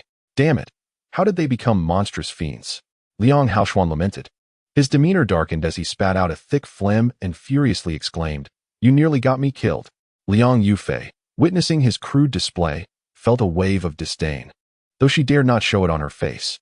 With their companions lost, she found herself reliant on Liang Haoxuan, the slender figure before her. After a moment's contemplation, she delicately tucked a stray lock of hair behind her ear and playfully touched Liang Haoxuan's chest, saying in a teasing tone, "Oh, Haoxuan, don't be angry. It's not worth it to ruin your health." Little did she realize that she herself bore a grotesque visage, her beauty faded, hair disheveled, and not a trace of her former charming self remained. "Get lost, you ugly creature," Liang Haoxuan retorted, delivering a sharp slap that sent her reeling, stars dancing before her eyes as she fell to the ground. Rubbing her sore backside, she trembled with rage, cursing him inwardly. "Damn Liang Haoxuan, all show and no substance. What a pompous fool. If it weren't for your slight usefulness, I would have kicked you to the curb long ago. You wretched being. One day, I will have my revenge." Though such thoughts swirled in her mind, she dared not reveal them. Moments later, Liang Yufei feigned nonchalance, quietly rising from the cold floor and cautiously returning to the softness of the sofa, striving to diminish her presence and avoid further provoking Liang Haoxuan. At that moment, he, in a fit of agitation, slapped the sofa, when suddenly he felt a surge of energy coursing through his veins, his body undergoing a remarkable transformation. Before their eyes, his right hand began to shimmer with a golden hue, soon enveloping his entire being in a radiant gold that nearly blinded Liang Yufei. The suddenness of this occurrence left them both in a state of shock, astonished and speechless. Liang Yufei was the first to regain her senses, realizing that Liang Haoxuan had awakened a metallic ability. Having once been an avid reader of apocalyptic novels during her school days, she felt a rush of excitement, her previous reservations fading as she contemplated embracing him tightly. "Haoxuan, you've awakened a metallic power," she exclaimed, her face alight with joy. "Power?" Liang Haoxuan responded, bewildered and confused. Seeing his perplexity, Liang Yufei naturally leaned closer and began to explain. After Liang Yufei's explanation, Liang Haoxuan swiftly grasped the concept of superpowers and could not help but burst into laughter. "Yufei, quite impressive," he exclaimed. His spirits lifted to the extent that even Liang Yufei's comical expression seemed endearing. With a sense of pride, he declared, "From now on, you shall follow me closely." As soon as the words left his lips, Liang Yufei's anxious heart finally relaxed. She had feared that if Liang Haoxuan awakened his powers, he might abandon her as a burden. Suddenly, Liang Haoxuan let out a cold snort, his voice dripping with malice as he said, "Damn Fu Shizhou. It's time to settle the score." Liang Haoxuan, who valued his pride, had been haunted by the humiliation inflicted upon him by Fu Shizhou and yearned to exact revenge, dreaming of the day he could avenge his disgrace. Indeed, he has gone too far, allowing us to crawl beneath him. How revolting! Liang Yufei fanned the flames of his anger. The mere thought of it made her grit her teeth in fury. First, to witness her suffering without intervention, and then to endure such humiliation. Meanwhile, Fu Shizhou, preoccupied with grilling meat, was suddenly besieged by a series of unexpected sneezes. What is going on? Who is thinking of me so frequently? Fu Shizhou pondered, bewildered, as he shook his head and continued with his task. Glancing over, he noticed Bai Suyu with grease smudged all over her face, and he couldn't help but smile indulgently. Unbeknownst to him, he had become the object of someone else's fixation. The following morning, Liang Haoshuan, accompanied by the defenseless Liang Yufei, stormed over to seek vengeance. Unsurprisingly, the door of the villa at room 102 was firmly shut. Liang Haoshuan knew all too well that they would be met with a cold reception, yet after knocking for quite some time, there was still no response from within. This blatant disregard ignited a fire within Liang Haoshuan, his face darkening as if he had consumed something repugnant. Despite their persistent knocking, the only reply was the chilling wind. Damn it! Liang Haoshuan spat, gritting his teeth as he vowed, I won't let you off the hook, Fu Shizhou. Meanwhile, those upstairs were leisurely cracking seeds, comfortably seated on soft sofas, quietly observing the chaos below. Brother Shizhou, his mouth is too reckless. Bai Suyu could no longer contain herself and piped up. Let me go down and teach him a lesson. She licked her lips, eager to test her fire abilities on Liang Haoshuan. Fu Shizhou affectionately ruffled Bai Suyu's hair, smiling as he replied, Ignore him. He is merely a clown. Let us enjoy the show. Indeed, life has become rather dull. Fu Ma chimed in without looking up, gently saying, Let them create a ruckus. A mere insult won't cost us anything. Fu Ba remained focused on giving Fu Ma a massage, his hands never pausing. The others fell silent, while Liang Haoshuan downstairs continued his tirade, his mouth firing off insults like a relentless machine gun. Observing the scene, Liang Yufei felt a wave of disdain. She never anticipated that this grown man could be so gossipy, resembling a meddlesome old woman. However, she dared not exhibit a hint of discontent. After a moment of contemplation, she cautiously approached him, attempting to ingratiate herself with flattery. Haoshuan, why don't we just let it go? No way. Today, I must teach Fu Shizhou a lesson. Liang Haoshuan responded, his demeanor shifting dramatically, his brows knitted together, sharp as a blade, and his expression darkened. Liang Yufei shuddered in fear and instinctively took a few steps back. But he hasn't opened the door, and we are powerless against him, Liang Yufei remarked nonchalantly, though internally she cursed her inept companion, thinking, useless fool, unable to even enter a door, yet seeking vengeance. Just as Liang Yufei continued to berate her ally, the grand entrance of the villa suddenly swung open, revealing none other than Fu Shizhou, who had been watching the drama unfold. The two immediately fixed their venomous gazes upon him, wishing to tear him apart. Fu Shizhou, you coward, finally emerged. Liang Haoshuan bellowed, spittle flying everywhere. Liang Yufei, caught off guard, recoiled as she was splattered, her face paling as she silently retreated a few steps. That wretched Liang Haoshuan. His saliva is revolting. Scoundrel, one may kill but never insult. Liang Haoshuan growled darkly, vowing that he would make Fu Shizhou pay, even if it meant making him crawl between his legs. Fu Shizhou shrugged, feigning innocence as he leaned against the door, grinning as he listened. Ah, do continue to vent. It sounds delightful. I relish how you despise me, yet find yourself incapable of dealing with me. Prepare to meet your end. Liang Haoshuan, incensed by Fu Shizhou's indifferent demeanor, transformed into an unyielding force and charged at him. Fu Shizhou's eyes brightened as he momentarily froze. Oh, so that's how it is. You've awakened your metallic abilities. No wonder you dare to seek revenge. He smirked. Well, since there is a path to heaven that you refuse to take, and no entrance to hell that you insist on pursuing, do not blame me for what ensues. Chapter 37. The defeat of Liang Haoshuan with a fierce charge. Liang Haoshuan appeared confident of victory. Meanwhile, Liang Yufei discreetly retreated, fervently urging in her mind, defeat him, defeat him, defeat him. At the critical moment, Fu Shizhou deftly dodged. Liang Haoshuan, unable to halt his momentum, soared forward and crashed to the ground with a resounding thud. Is that all you've got? Really? I expected you to have grown stronger. Fu Shizhou mocked from behind, relishing the misfortune. He cracked his knuckles, taunting, you fool, pitiful coward. If I were you, I would find a secluded pit and bury myself to spare myself the embarrassment. As his words echoed, Liang Haoshuan nearly succumbed to fury on the spot.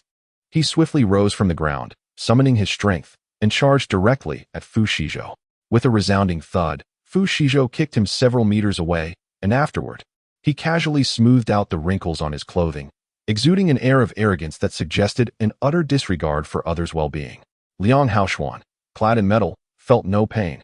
Yet the sudden turn of events ignited a fury within him, causing him to spit out a mouthful of blood. Fu Shizhou. Liang Haoshuan was enraged. Wiping the blood from the corner of his mouth, his eyes filled with resentment as he glared at Fu Shizhou. His brows furrowed, hands clenched tightly, teeth grinding audibly. He launched himself at Fu Shizhou once more. Fu Shizhou remained calm, standing motionless while a wicked smile graced his lips, watching the approaching adversary with an air of nonchalance. Behind them, Liang Yufei quickly sensed the impending danger, jumping up anxiously and shouting, "Haoshuan, watch out behind you. Shut up, you're driving me crazy." Liang Haoshuan snapped at her irritably. Before he could react, he found himself almost upon Fu Shizhou, who deftly sidestepped and swiftly positioned himself behind Liang Haoshuan, delivering a punch instead. With a sudden impact, Liang Haoshuan was caught off guard, stumbling forward several steps before finally regaining his footing. Gritting his teeth in frustration, he fixed an intense glare at Fu Shizhou, wiped the blood from his mouth, clenched his fists, and charged back in. After several exchanges, Fu Shizhou did not engage directly, but evaded with ease. Liang Haoshuan's face turned a sickly shade of green, feeling as though he had consumed something foul. It dawned on him that Fu Shizhou was merely toying with him, treating him like a plaything. This realization filled Liang Haoshuan with an uncontrollable rage, his eyes blazing with fury, his teeth grinding like a furious lion. "Ah, damn you, Fu Shizhou, are you toying with me?" he bellowed, resembling an enraged gorilla, pounding his chest in frustration. "Ah, now you understand." Fu Shizhou chuckled, his words dripping with disdain, completely unfazed by Liang Haoshuan's wrath. Just as he finished speaking, he produced a sharp knife from his pocket and tossed it at Liang Haoshuan's feet. Instantly, the two individuals nearby were left bewildered, unable to comprehend Fu Shizhou's intentions. Heaven has a path, yet you refuse to tread it. Hell has no door, yet you insist on entering, Fu Shizhou remarked coldly, casting a dispassionate glance at Liang Haoshuan. "It's time to settle this, to spare you from your incessant disturbances." After a brief pause, Fu Shizhou continued, "Your right hand appears quite unsightly. Take the knife and sever your tendons." As soon as the words left his mouth, Liang Haoshuan laughed, displaying a defiant bravado as if impervious to danger. "Fu Shizhou, have you lost your mind? You want me to sever my own tendons?" Before Liang Haoshuan could finish his retort, he was horrified to discover that his body was no longer under his control, and he slowly reached for the knife on the ground. Suddenly, Liang Haoshuan shivered in fright, his expression one of utter disbelief, his eyes wide open like enormous copper bells. No, no, no. He was overwhelmed with terror, his entire being in disarray. He watched in horror as his left hand wielded a sharp knife, poised to strike fiercely. In an unexpected moment of realization, he began to smile joyfully, exclaiming with pride, "I am an ability user of the metal type, indestructible. This knife cannot harm me." Oh, how foolishly he had forgotten this detail. Fu Shizhou smirked wickedly and unleashed a mental attack, piercing the crystal core within Liang Haoshuan's mind. In an instant, Liang Haoshuan's body reverted to that of an ordinary person, terror and despair swiftly spreading through his heart. A scream echoed throughout the villa district as Liang Haoshuan, in a fit of agony, severed the tendons of his right hand with the knife. Nearby, Liang Yufei trembled in shock at this sudden turn of events, her entire being thrown into disarray. Noticing Fu Shizhou's attention was solely on Liang Haoshuan, she seized the opportunity, mustering every ounce of strength. She fled without looking back. Fu Shizhou raised an eyebrow, bemused by the White Lotus's cowardice, a creature of self-preservation, a fair-weather friend. He cast a glance at the disheveled Liang Haoshuan and mockingly remarked, "Oh dear, Liang Haoshuan, your teammate is quite unreliable, abandoning you so swiftly." As soon as the words left his lips, Liang Haoshuan's face turned a deep shade of anger, his vision darkening as he fainted. Fu Shizhou, disdainful, curled his lip, feeling a sense of boredom, and departed without a backward glance. With Liang Haoshuan incapacitated, his future seemed bleak. The mere thought of this prompted Fu Shizhou to indulge in a celebratory barbecue at home. Outside the villa, Liang Haoshuan lay unconscious, neglected, with only the cold wind occasionally striking his face. As night fell, Two furtive figures stealthily carried away the unconscious Liang Haoshuan. Fu Shizhou later learned of this, observing the scene in the surveillance room, merely chuckling coldly without further inquiry. After all, a Liang Haoshuan rendered powerless would hardly stir any significant turmoil. Chapter 38. The Dragon-Slaying Gang. Ever since incapacitating Liang Haoshuan, Fu Shizhou's days unfolded in a tranquil yet fulfilling manner. In the following period, he dedicated his time to guiding his family and enhancing their abilities. They lived harmoniously, enjoying meals, drinks, and restful sleep, relishing their blissful existence. The community, too, grew markedly quieter. An increasing number of individuals fell victim to the relentless new wave of zombies, and the count of survivors dwindled steadily. Liang Haoxiang awakened to lightning abilities, his arrogance soaring as he gathered the talented youth of the community, founding a gang named the Dragon-Slaying Gang. The members of this gang resembled wolves cloaked in sheep's clothing, engaging in arson, murder, and pillage, committing heinous acts. Many survivors found themselves oppressed, daring not to voice their anger.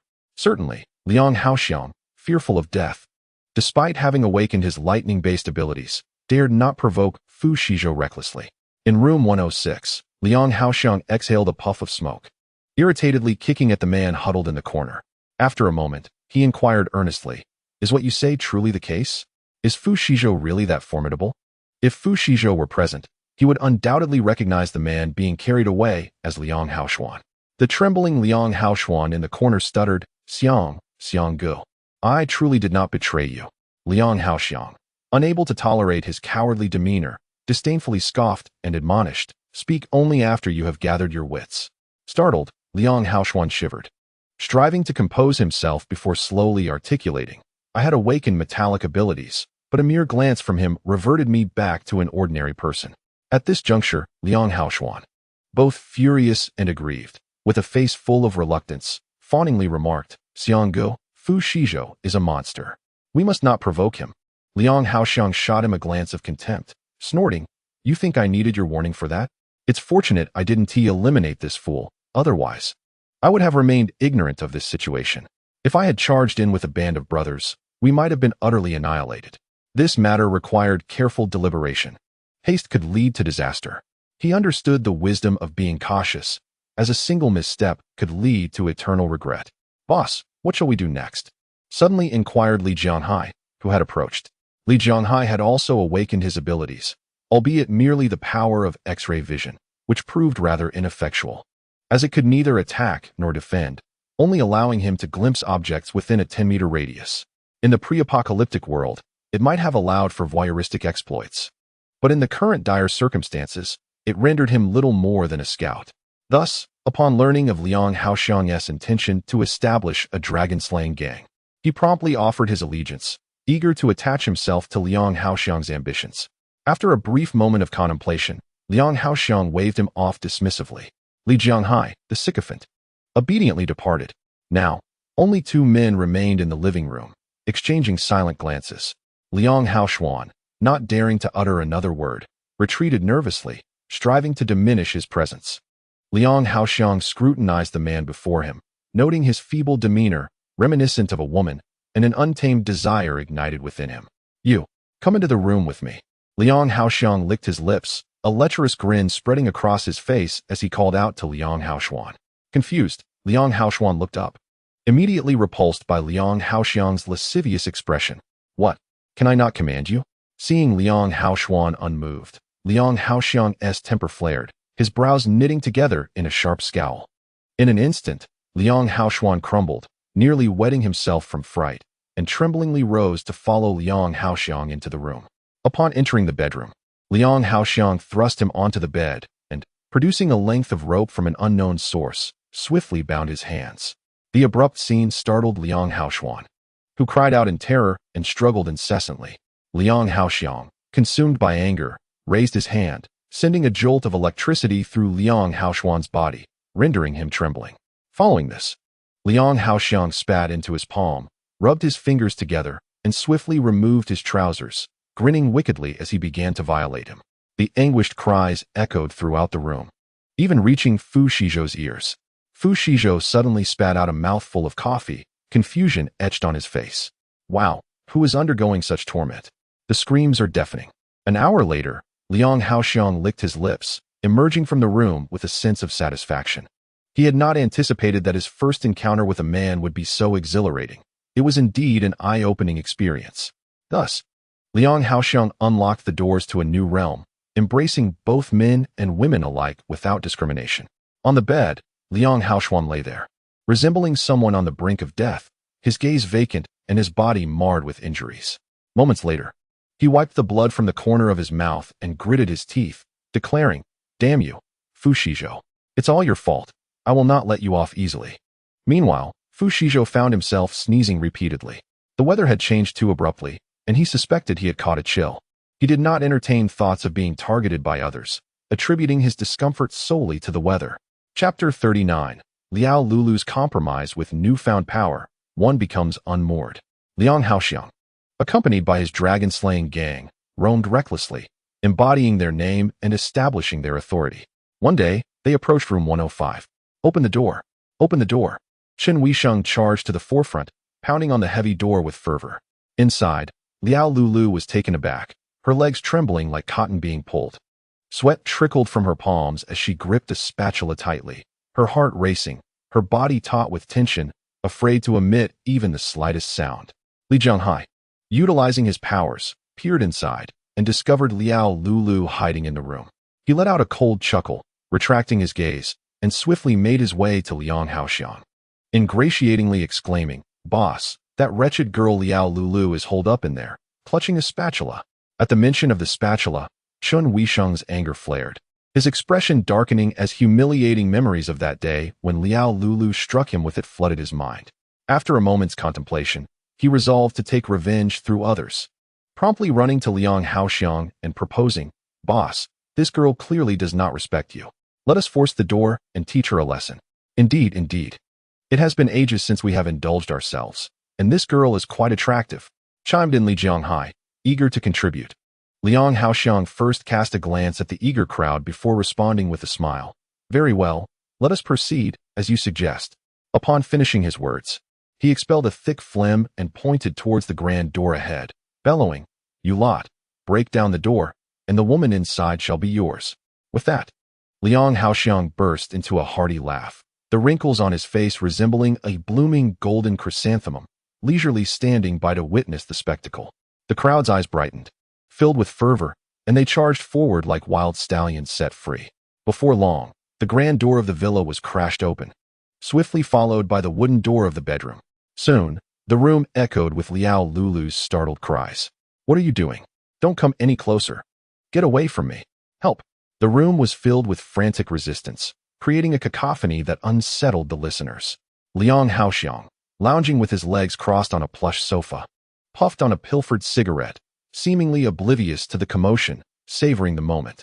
Before long, Liao Lulu fell silent, ceasing her struggle. Unnameable sounds emanated from within the room as Liang Haoxiang extinguished his cigarette, sprawled on the sofa, and began to fantasize about Fu Shizhou. Indeed, he had become infatuated with Fu Shizhou's cool, handsome visage, ever since he had unlocked the door to this new realm. He yearned to conquer the formidable Fu Shizhou and indulge himself. Meanwhile, Fu Shizhou could not help but sneeze several times, feeling utterly vexed. What was happening these days? He was constantly sneezing, a nuisance indeed. His mother believed he had caught a chill and insisted on preparing a large pot of ginger soup. In room 105, after 2 hours of playing cards, the atmosphere finally returned to tranquility. A dozen satisfied men emerged from the room, still murmuring, "Not bad, not bad. This girl is quite exhilarating." Their laughter resonated, tinged with lingering excitement. However, when they lifted their heads, they realized they had awakened Liang Haoxiang, causing their legs to turn to jelly in fright. Fortunately, Liang Haoxiang did not reproach them, but merely cast a casual glance their way before calmly stating, "Take her away. And be mindful next time." "Understood, boss," Chen Weisheng replied with a sycophantic grin, eagerly heading back to the room. Inside, Liao Lulu lay stark naked on the bed, her eyes vacant, resembling a lifeless fish. The casual attire she had worn was now torn to shreds by the group of men, scattered haphazardly, leaving her body marred with bruises of various shades. Chen Weisheng, upon witnessing her plight, felt a sense of vindication and casually opened the nearby wardrobe.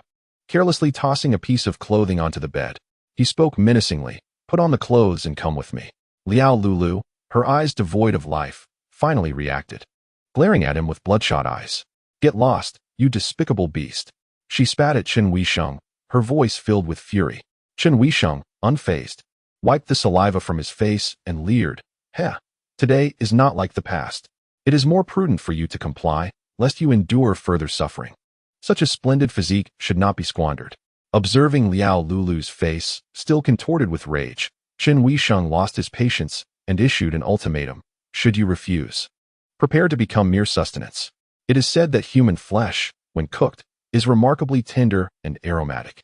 At those words, Liao Lulu felt a chill run down her spine, her scalp tingling, leaving her in a state of distress. After a moment's contemplation, she steeled herself, rubbed her aching waist, and resignedly uttered, "All right, I will accompany you." Chen Weisheng, seeing her capitulation, smiled with satisfaction, settling onto the bed with crossed arms, and slowly remarked, "Now that is the spirit. One must always consider their own escape." Liao Lulu remained silent, acutely aware of her isolation and lack of options, and thus reluctantly began to dress. Soon, they exited the room. The men, still craving more of Liao Lulu's presence, felt an itch of desire but refrained from acting out of respect for their leader's presence. Liang Haoxiang was pleased with Liao Lulu's perceptiveness, feeling his reputation had risen yet again. He retrieved a cigarette from his pocket, indulging in its smoke with a look of sheer enjoyment. "Let us proceed to the next establishment," Liang Haoxiang commanded with a wave of his hand. Chapter 40. Liang Yufei. Awakening of powers before long, Liang Haoxiang and his entourage arrived at room 103. Liang Yufei, in the midst of savoring leftover fried meat, was startled by the sudden intrusion of the group.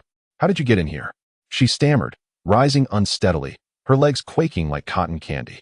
After a period of survival, Liang Yufei's once blemished face had regained its former beauty, causing Liang Haoxiang to swallow hard, yearning to engage in a passionate encounter with her. Liang Yufei shuddered under his unabashed gaze, feeling a wave of revulsion. Who does he think he is, daring to covet me, the campus belle?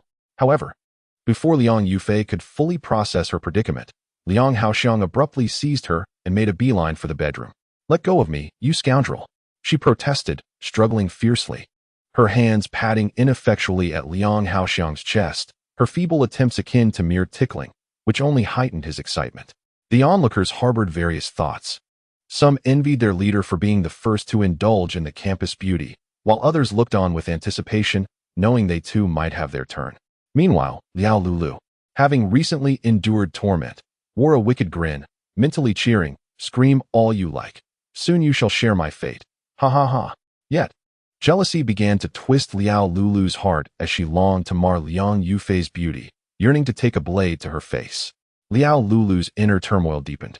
Unable to bear the sight of another's happiness, wishing to drag others down into despair alongside her. Upon noticing Chen Weihong's sullen expression, he instinctively took a few steps back, only to find his reaction amusing. How absurd, he thought, for someone so feeble to stir any tempest. Suddenly, a wretched scream echoed throughout the house, sending chills down the spines of those present, who silently lit a candle for Liang Yufei in their hearts. Not long after, another piercing cry erupted, this time from a male voice. Startled, the crowd exchanged glances and hurried toward the bedroom. There, they found the bare Liang Haoxiang sprawled on the floor, a large crimson mark upon his chest, his face pale, indicating severe internal injuries. Similarly, Liang Yufei lay on the bed, her exquisite form igniting a fervor among the men, their blood surging with excitement. Had the circumstances been different, they likely would have rushed to indulge themselves. "Boss, what happened?" Li Jianghai was the first to react, pushing through the crowd to support Liang Haoxiang, his concern evident. To everyone's bewilderment, Liang Haoxiang chuckled instead of expressing anger, leaving them puzzled. It was then that Liang Yufei remembered her own state of undress, a chill running down her spine. She quickly grabbed a nearby blanket, wrapping herself tightly. With a mix of resentment and embarrassment, she glared at the onlookers.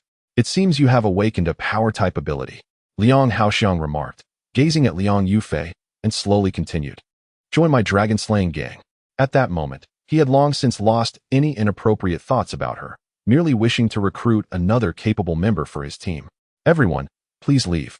Liang Yufei did not immediately acquiesce to his request, admonishing the crowd. Very well, Liang Haoxiang chuckled, swiftly donning his clothes and ushering the others out.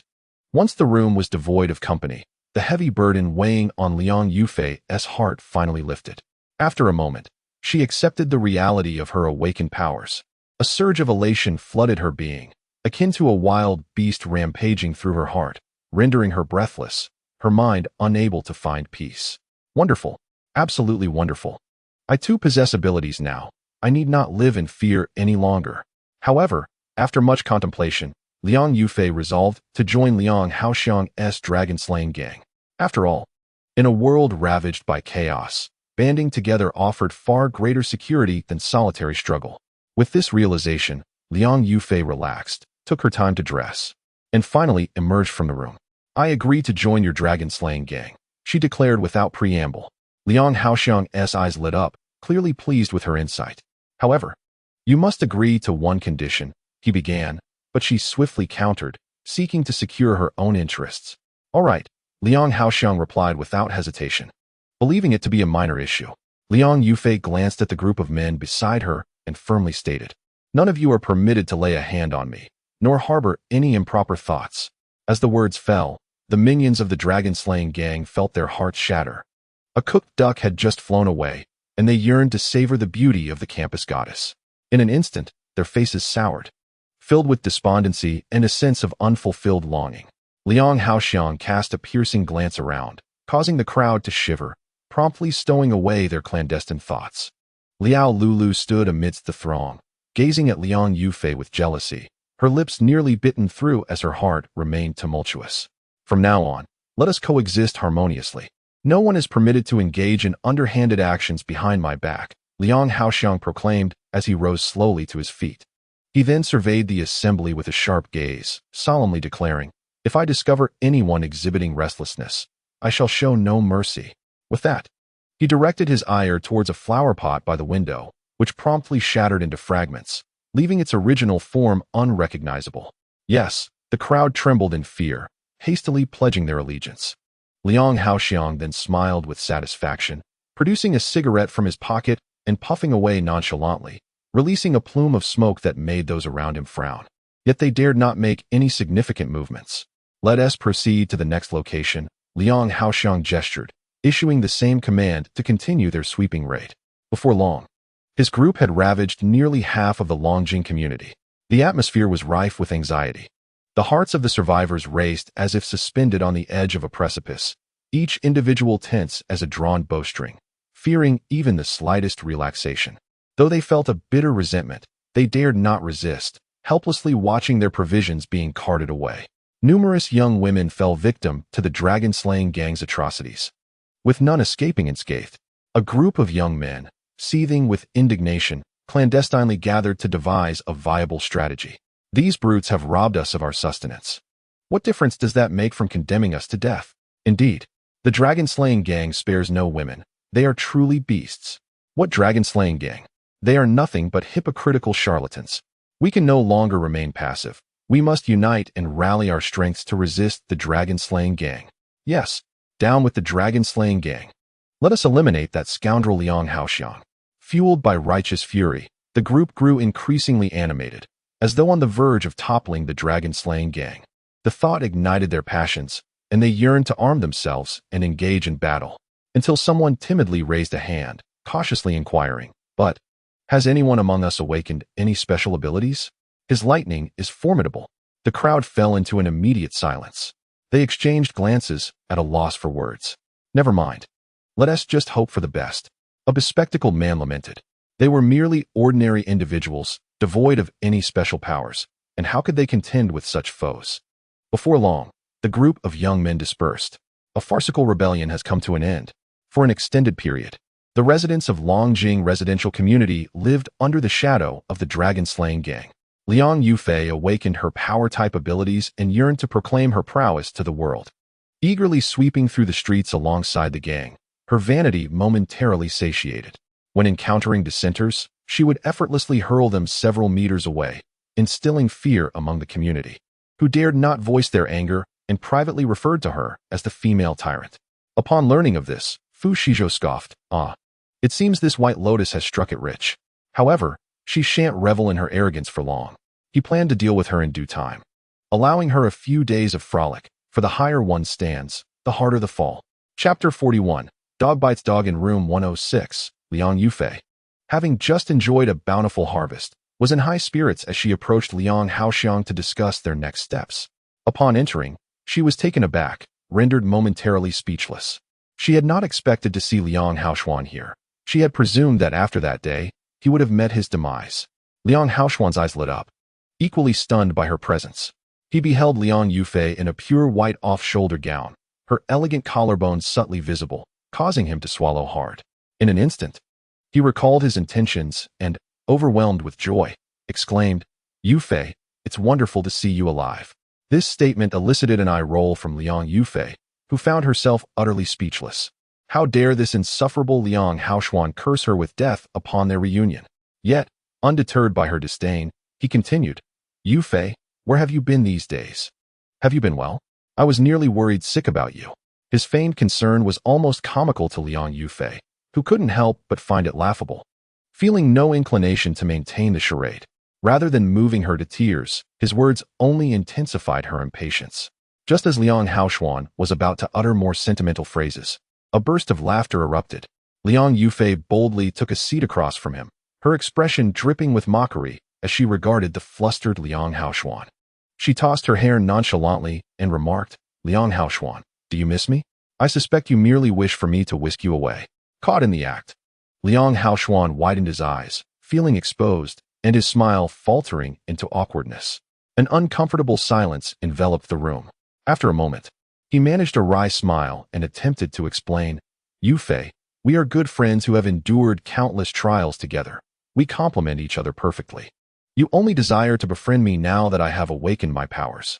Liang Yufei mercilessly dismantled his feeble pretense, relishing in his discomfort. Instantly, Liang Haoxuan's face turned pale, and he retorted angrily, "Yufei, how have you changed so much? You were never like this before." Confronted with Liang Haoxuan's furious gaze, Liang Yufei scoffed, "How times have changed. Today, it is you who finds yourself in this predicament, Liang Haoxuan. You who once dictated my every move. I have long found you insufferable." Liang Yufei, tired of feigning civility, unambiguously expressed her dissatisfaction and resentment towards him. No sooner had her words left her lips than Liang Haoxuan's expression darkened, his anger reaching a boiling point. He glared at Liang Yufei with a venomous hatred, as if he wished to consume her whole. Noting that Liang Haoxiang was not home, Liang Yufei saw no reason to waste more time on this worthless individual. With an impatient huff, she declared, "Enough? Put away that woeful expression. I'm in a good mood and have neither the energy nor the desire to bicker with you. Otherwise, do not blame me for turning hostile and rendering your other hand useless." With that, she stood to leave. "Yufei, Liang Yufei, you cannot leave," Liang Haoxuan exclaimed, coughing violently due to his agitation, his face flushing as if he might choke on his own breath. Ignoring him, Liang Yufei walked away without a backward glance. Liang Haoxuan, in a state of desperation, pleaded, "Yufei, please don't go. I beg you, save me." He clung to Liang Yufei as his last hope, knowing that once Liang Haoxiang, that perverse man, returned, he would face unspeakable torment. The mere thought sent him into a frenzy, shouting, "Yufei!" Liang Yufei remained unmoved, continuing her exit. Behind her, Liang Haoxuan was beside himself with rage, his eyes wide with fury. Soon, his features twisted into a grotesque mask of anger, his face flushed a deep crimson, as if he might explode with rage. Frantic and enraged, he flailed his arms wildly, resembling a beast ready to pounce. "Liang Yufei, you heartless wretch!" he screamed. "You are nothing but a filthy whore. No wonder Fu Shizhou discarded you." In a fit of passion, Liang Haoxuan rushed forward, grabbing Liang Yufei by the hair and screaming, "Liang Yufei, you vile creature!" The suddenness of the attack caught her off guard, pulling several strands from her scalp and causing a sharp pain. Enraged, Liang Yufei let out a cold laugh and swiftly brought him down to the ground. "Liang Haoxuan, are you deranged? Like a rabid dog, you lash out indiscriminately," she retorted, rendering his other hand incapacitated with a swift motion. A piercing cry of agony echoed throughout the villa. "You wretched girl, I will fight you," Liang Haoxuan snarled, his face a mask of fury. Liang Yufei cast a dispassionate glance at the fallen Liang Haoxuan before breaking into a slow smile. Oh, how was I unaware of your arrogance before? Have you forgotten that I am no longer that helpless woman who relied on others for survival? With a derisive chuckle, she approached him, her words dripping with disdain. You truly overestimate yourself. You, a disgraceful creature, dare to challenge me? Your impatience is palpable. Liang Yufei showed no mercy as she exposed the scandal of Liang Haoxiang's infatuation with him. Liang Haoxuan's eyes widened in disbelief, akin to large brass bells. Unable to fathom that the usually gentle and beautiful campus belle would utter such crude words. Moments later, he erupted in fury, shouting, "You wretched woman! I will not spare you." The revelation of his past wounds ignited both anger and humiliation within him, and he longed to erase Liang Yufei from existence to conceal his disgraceful history. Since you choose to disregard your own worth, do not blame me, Liang Yufei remarked with impatience. What do you mean?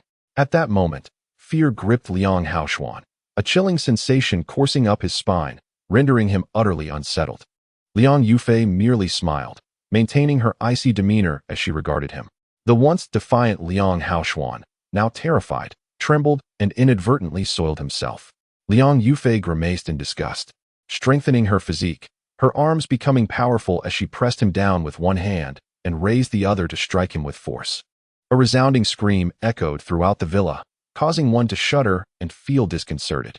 Amidst the chaos, unbeknownst to them, a figure outside was relishing the spectacle. Leaning against the door, the individual smirked with interest, casually remarking, "The dogs are at each other. Let the show begin." Chapter 42. Liang Haoxuan's humiliation after a considerable time. Liang Yufei finally ceased her onslaught, standing up with satisfaction. She casually grabbed a few tissues from the table to wipe her hands and departed without a backward glance.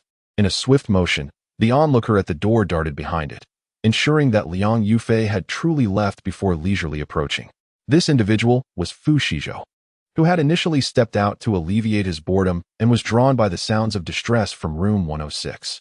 He had not anticipated witnessing such a dramatic confrontation. Fu Shizhou's lips curled into a smirk as he gleefully remarked, "Oh dear, Liang Xiao, what a predicament you find yourself in."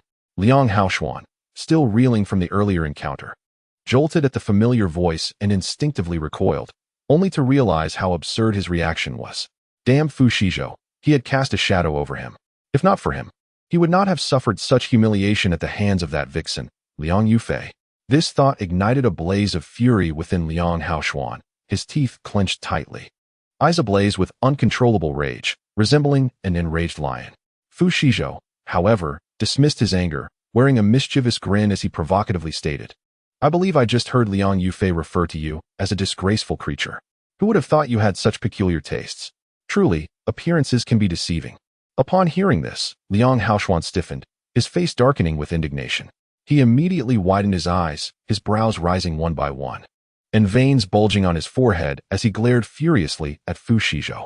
Liang Haoxuan, in a fit of rage, exclaimed, "Fu Shizhou, what nonsense are you spouting?" His tone was urgent, as if he were desperately trying to clarify the situation. Fu Shizhou remained skeptical. He had distinctly overheard Liang Yufei referring to Liang Haoxuan as a duck, implying he had sold himself. Amused by this revelation, Fu Shizhou resolved to ascertain the truth for himself. Just as Liang Haoxuan released a sigh of relief, Fu Shizhou swiftly approached and forcefully shoved him, sending him crashing to the ground. Liang Haoxuan immediately let out a loud cry, springing up with a swiftness that surpassed even the reaction he had shown when Liang Yufei had beaten him. It seemed the evidence was irrefutable. This lad, having lost his abilities, had resorted to sacrificing his dignity to survive. Fu Shizhou chuckled, finding delight in his adversary's misfortune. Each time he witnessed Liang Haoxuan's downfall, it felt as sweet as honey. Soon, Fu Shizhou, with a sense of wicked amusement, pushed him again. Liang Haoxuan fell to the ground, howling in agony as if he were being scorched by flames, crying out as if he were slaughtering pigs during the new year, beads of sweat forming on his forehead. With a mischievous grin, Fu Shizhou gazed at Liang Haoxuan with a knowing look and remarked, "Who would have thought that the imperious young Master Liang would stoop to the level of selling himself?" "Shut up." Faced with Fu Shizhou's blunt revelation, Liang Haoxuan was infuriated. Ignoring his anger, Fu Shizhou continued, "As for Liang Haoxiang, he is quite versatile, appealing to both genders. This is room 106, and among the men, the only one who comes to mind is that lecherous Liang Haoxiang. Upon hearing this, Liang Haoxiang erupted in fury. His anger surged within him like a boiling pot on the verge of exploding. With wide eyes, he vehemently declared, "I was forced into this. It's all because you rendered me powerless that I became a victim of that perverse Liang Haoxiang."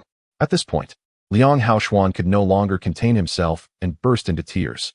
Tears streamed down his face like pearls from a broken string, resembling a distressed maiden, which explained why Liang Haoxiang had taken a liking to his fair visage.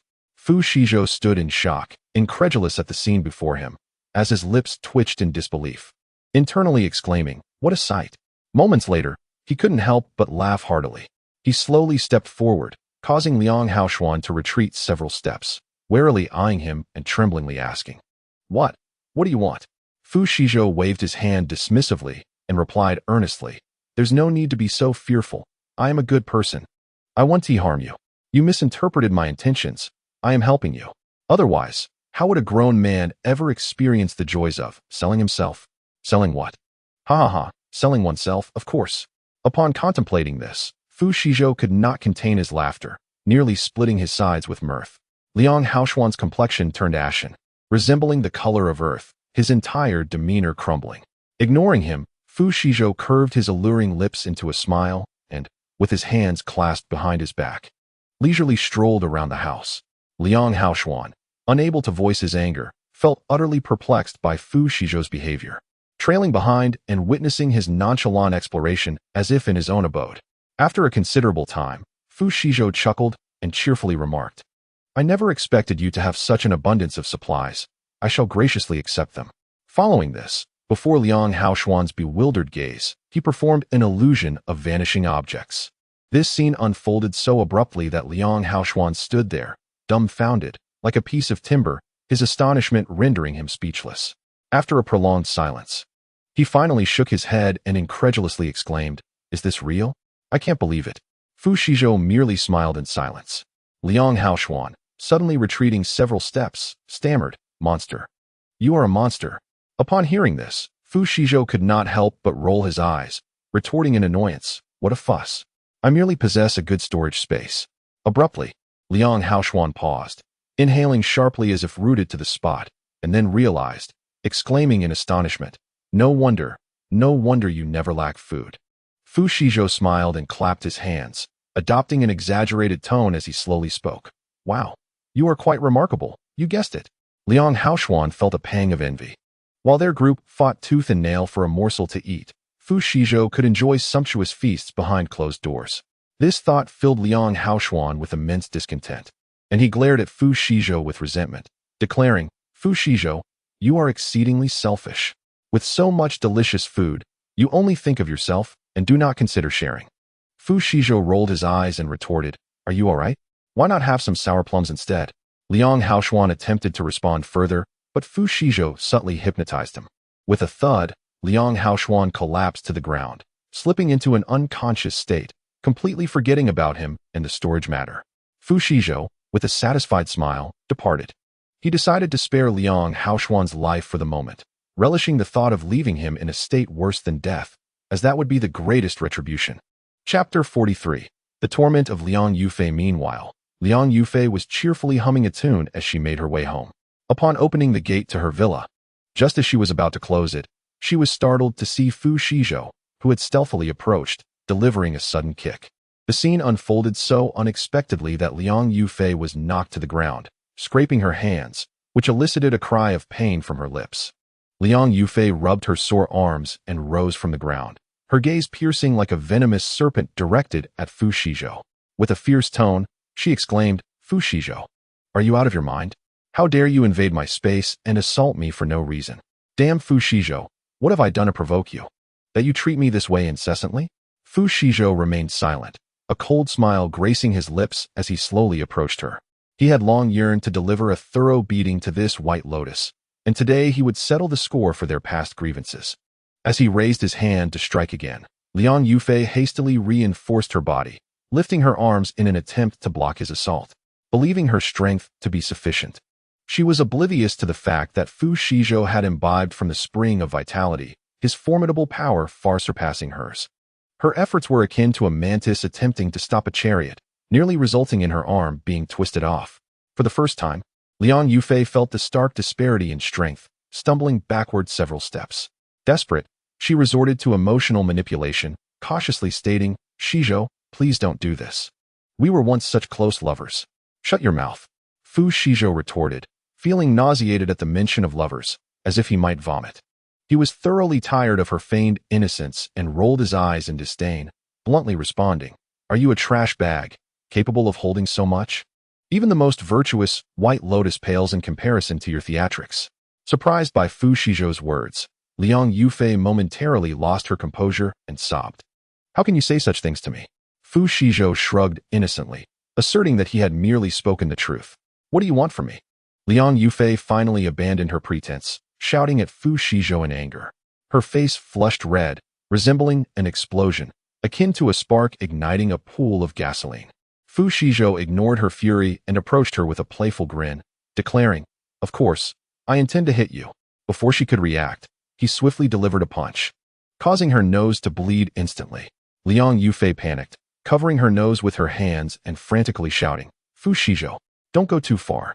Fu Shizhou showed no mercy, his iron-like fist striking with force, eliciting cries from Liang Yufei. "Help! Help!" Liang Yufei's strength-based abilities were rendered useless at this moment, her body trembling in fear. Her eyes wide open in disbelief, resembling two large copper bells. Indeed, Fu Shizhou had pierced the crystal core within her mind, reducing her to an ordinary weak woman. He paused momentarily, glaring menacingly as he commanded, "Don't move, behave yourself, or I will eliminate you right here." Instantly, Liang Yufei complied, refraining from further movement, cradling her head, silently enduring the onslaught. Just as she felt herself on the brink of fainting, Fu Shizhou finally ceased his aggression. Liang Yufei let out a sigh of relief and lifted her head, only to find Fu Shizhou rubbing his hand while muttering incessantly, "Damn it, you've made my hand hurt." At this, Liang Yufei nearly succumbed to exasperation.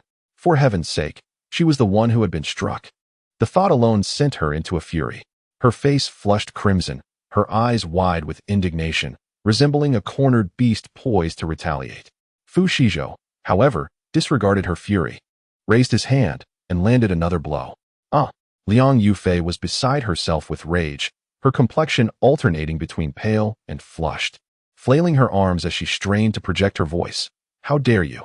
I will not let this go." Yet, despite her efforts, her hands never grazed the hem of Fu Shizhou's garment before she found herself battered to the ground, gasping for breath as if on the brink of collapse. Fu Shizhou crouched down, casting a cold glance at her, and callously remarked, "Quite right. It should be this tragic." Upon hearing his derisive words, Liang Yufei trembled uncontrollably, suddenly lifting her head to shout furiously, "Fu Shizhou, what do you want from me? Speak. Why must you be so cruel?" Fury consumed her, her eyes ablaze and her features contorted in a frightful grimace. Fu Shizhou, unfazed by her anger, spoke with an impassive demeanor. "Of course it is." Liang Yufei stiffened, straining to listen, yet he paused, inciting her anxiety, akin to an ant on a hot pan. Desperate to uncover the reason, she felt her face flush, sweat trickling down as she stammered, "What is it?" "Of course it is." Fu Shizhou's expression turned grim as he proclaimed, "You shall pay for your blood debts." The moment his words fell, Liang Yufei was taken aback, her mind struggling to comprehend. She had contemplated countless reasons, yet never imagined it stemmed from blood feud. "Are you surprised?" Fu Shizhou discerned her bewilderment and laid it bare. "You lie. What blood feud could we possibly have?" Liang Yufei retorted. Disbelief etched across her features as she glared at him. Fu Shizhou coldly responded, "Do you not know? In a past life, you killed me. Was my flesh so delectable?" Liang Yufei's eyes widened in disbelief as she stammered, "How could that be?" Before she could finish, a flash of a blade sent a line of crimson across her neck. Staring in shock, she clutched her throat, her voice faltering, You. Fu Shizhou curled his alluring lips and spoke softly, "In this life, I shall make you pay for your sins." Trembling, Liang Yufei reached out a hand, desperately trying to grasp something, yet it proved futile. With a cold snort, Fu Shizhou wielded his blade once more, unleashing another wave of merciless bloodshed. Liang Yufei gasped, her throat emitting indistinct cries, her eyes filled with despair. "No. She did not wish to die. Having just managed to find her footing in the post-apocalyptic world, Liang Yufei thought she had finally endured enough suffering to savor some sweetness. Yet, the detestable Fu Shizhou, merely avenged once in her previous life, seemed excessively petty.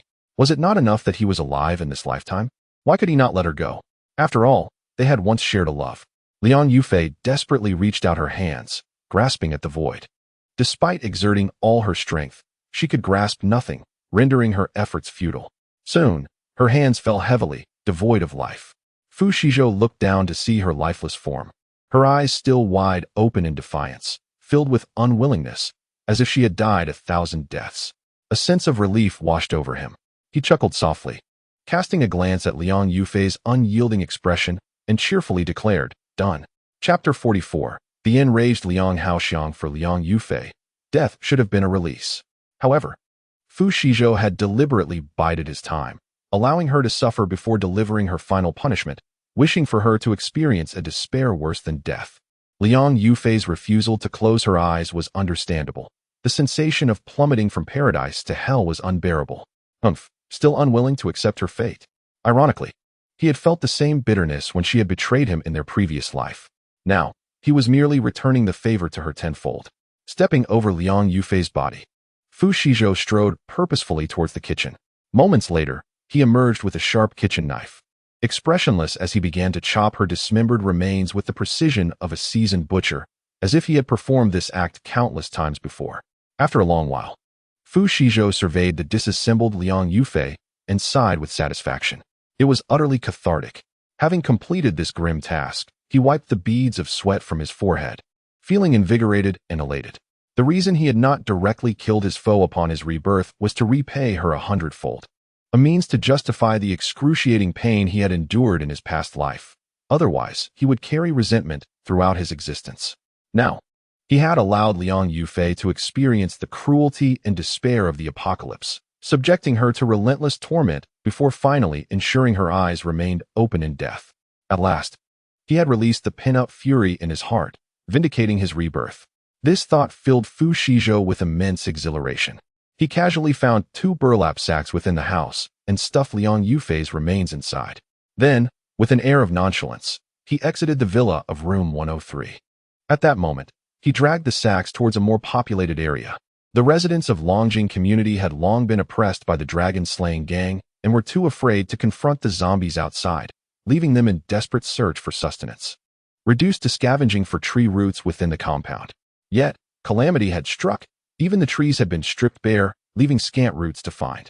With food in short supply, even a small segment of tree root could incite fierce conflict among them. In a territory already fraught with peril and scarcity, the arrival of yet another man drew the attention of the onlookers, their expressions laden with foreboding.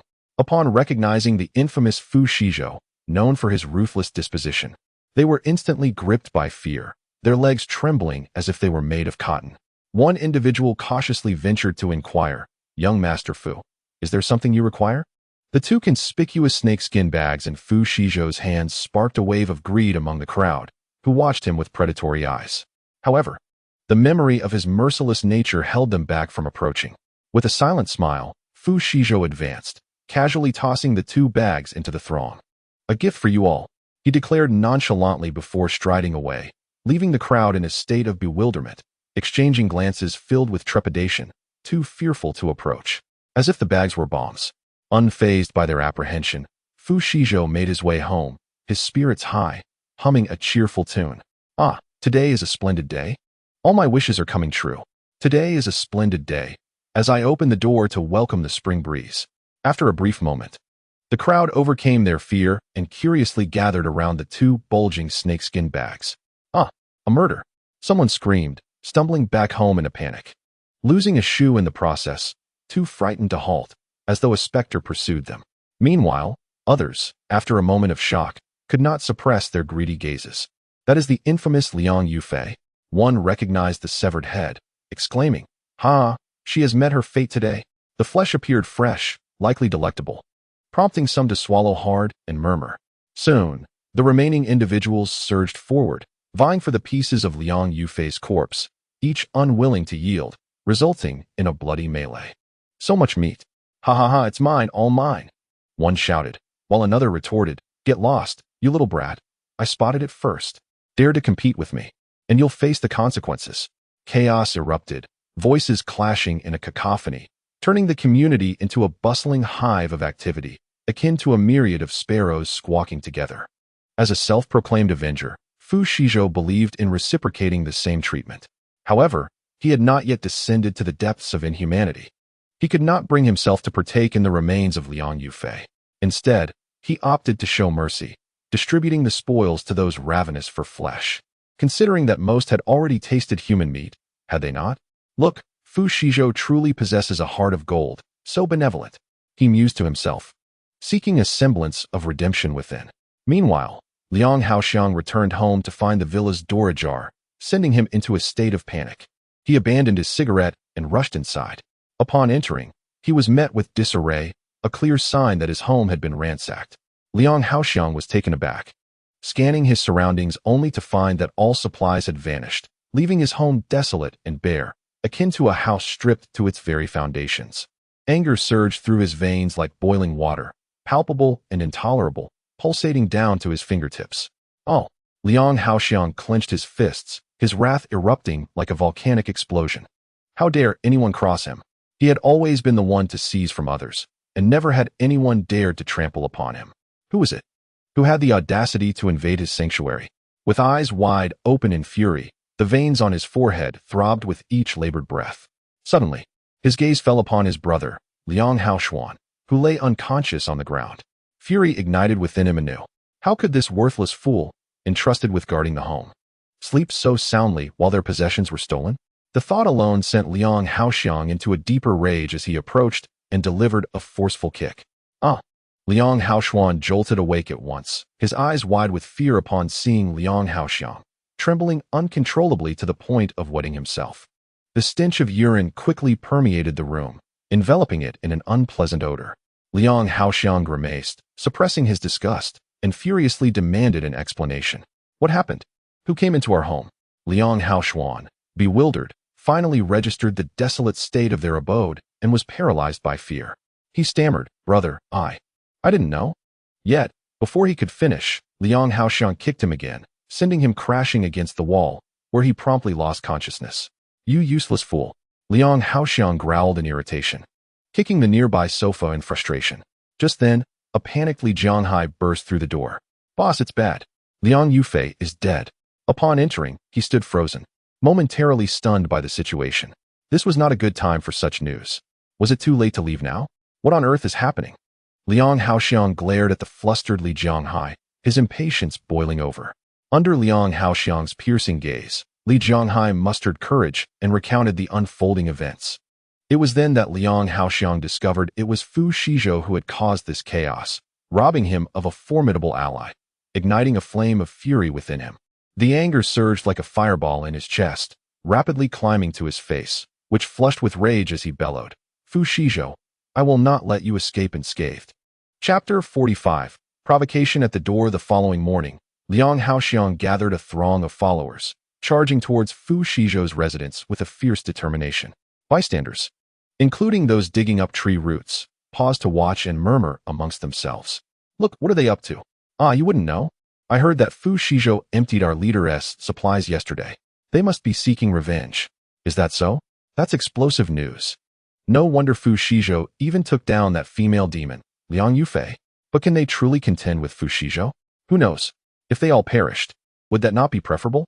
Liang Haoxiang halted, casting a glance at the crowd, his expression darkening, eyes flickering with barely concealed fury. Yet, he refrained from unleashing his wrath, swiftly regaining an air of nonchalance. Nevertheless, the onlookers were thoroughly frightened, holding their breaths, hearts racing as if tiny rabbits were leaping within their chests. "Boss, their tongues are far too foul. Allow me to teach them a lesson." Li Jianghai, witnessing the scene, immediately volunteered. As soon as the words left his lips, fear gripped the crowd even more tightly, their eyes wide with terror as they fixated on Liang Haoxiang's frigid visage, too intimidated to utter a sound, beginning to regret their reckless words. "Fools, do you not think we have enough trouble already?" Liang Haoxiang bellowed ominously.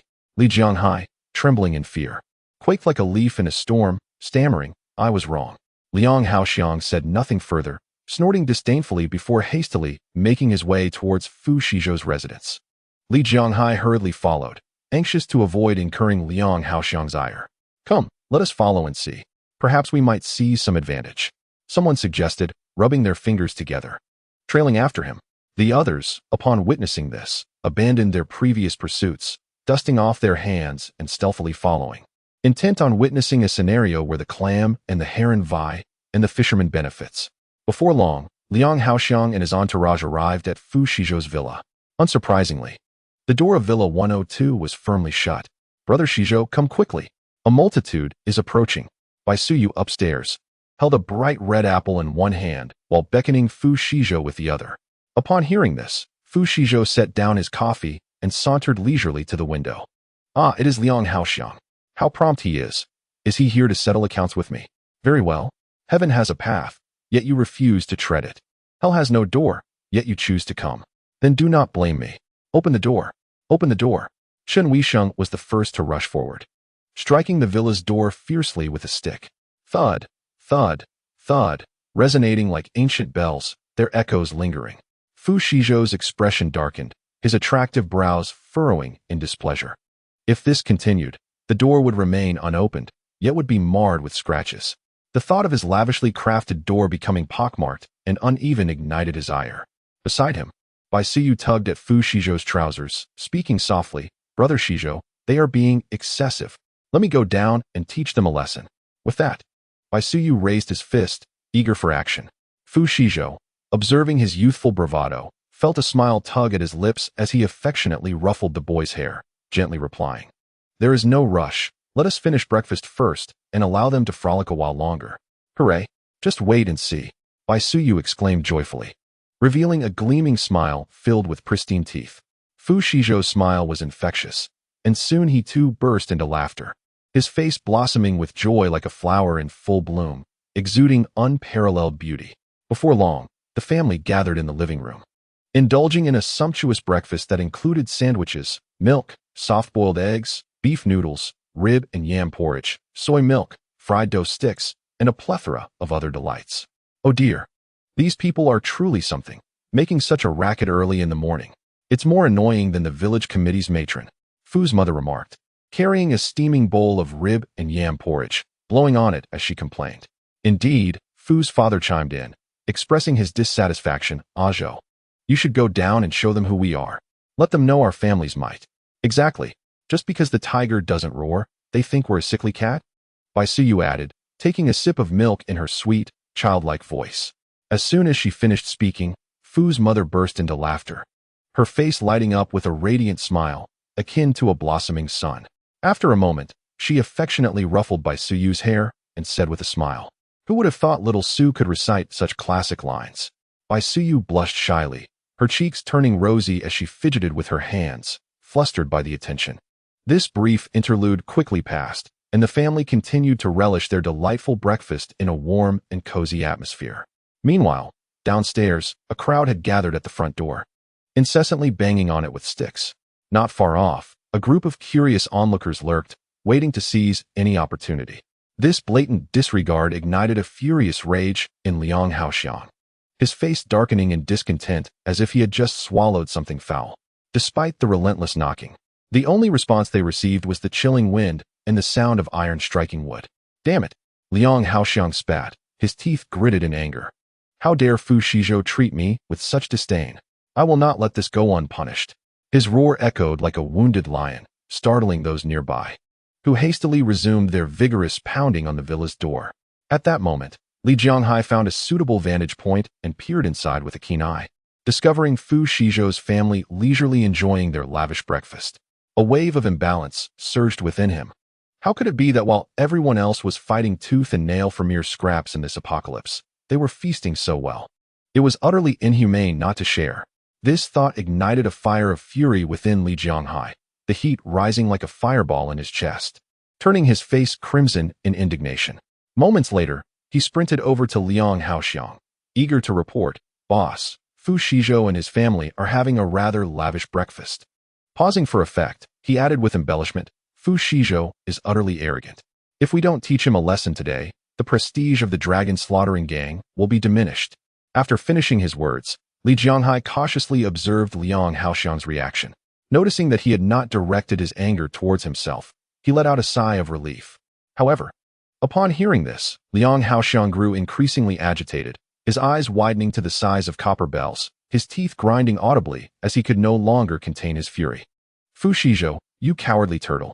Come out here at once, and see if I don't ruin you. Liang Haoxiang's voice was excruciatingly grating, capable of shattering eardrums, resembling the thunderous sound of distant explosions. The onlooking survivors were momentarily taken aback, astonished by his audacity to openly provoke Fu Shizhou, a man known for his ruthless demeanor. Meanwhile, the members of the dragon-slaying gang, fueled by inexplicable confidence, could not help but cheer silently in their hearts for their leader's might. Chapter 46. Reaping what one sows. Liang Haoxiang continued to unleash a torrent of curses, his voice reverberating through the air like the beat of a drum, making it impossible for Fu Shizhou to ignore. Particularly after hearing his vile insults, Fu Shizhou felt an overwhelming surge of anger, his brows knitting together and his complexion turning a deep shade of fury. How dare the despicable Liang Haoxiang harbor such repugnant thoughts towards him? This was utterly unforgivable. The air had turned chilly. It was time for the dragon-slaying gang to disperse. Fu Shizhou took a few sips of soy milk, losing interest in his breakfast.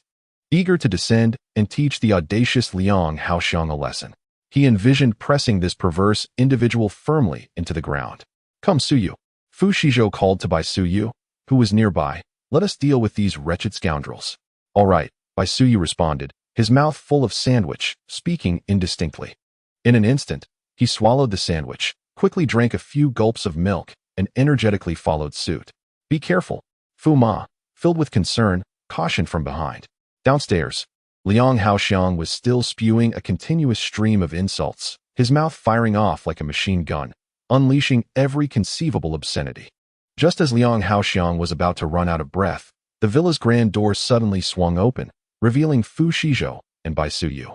The frontman had not yet reacted when Bai Suyu launched a fiery assault. A painful scream echoed throughout the villa, the air becoming thick with the scent of charred flesh.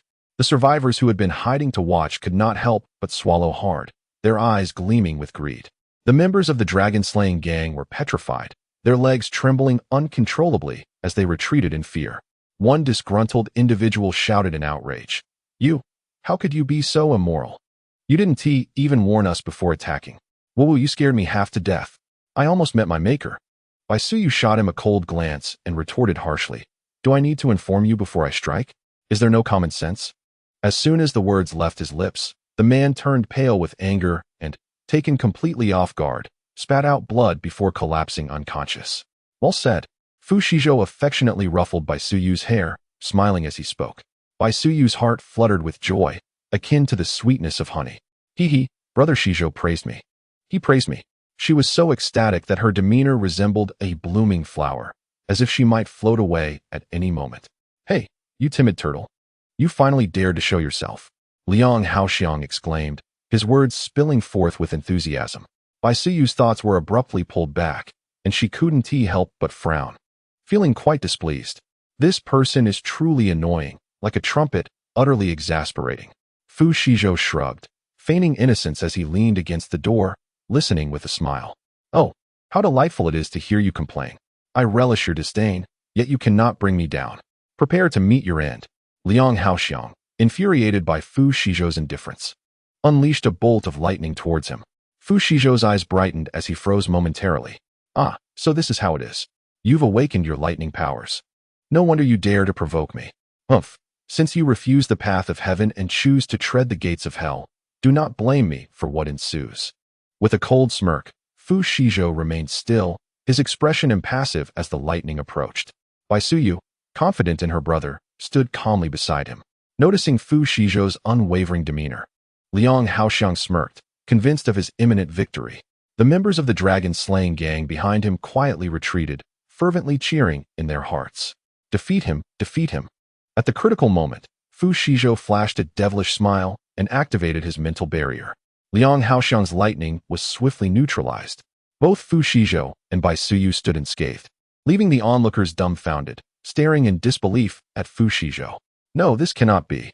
Liang Haoxiang exclaimed incredulously, his eyes wide as saucers. Is this all you've got? I thought your lightning abilities were formidable. Fu Shizhou, reveling in his misfortune, chuckled. He cracked his knuckles and mockingly said, I never imagined you'd be so pathetic. You fool, you spineless wretch.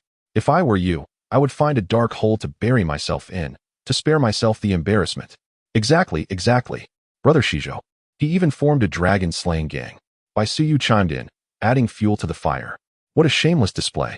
Listening to their banter, Liang Haoxiang felt as if he might explode, his frustration mounting like a tightly inflated balloon.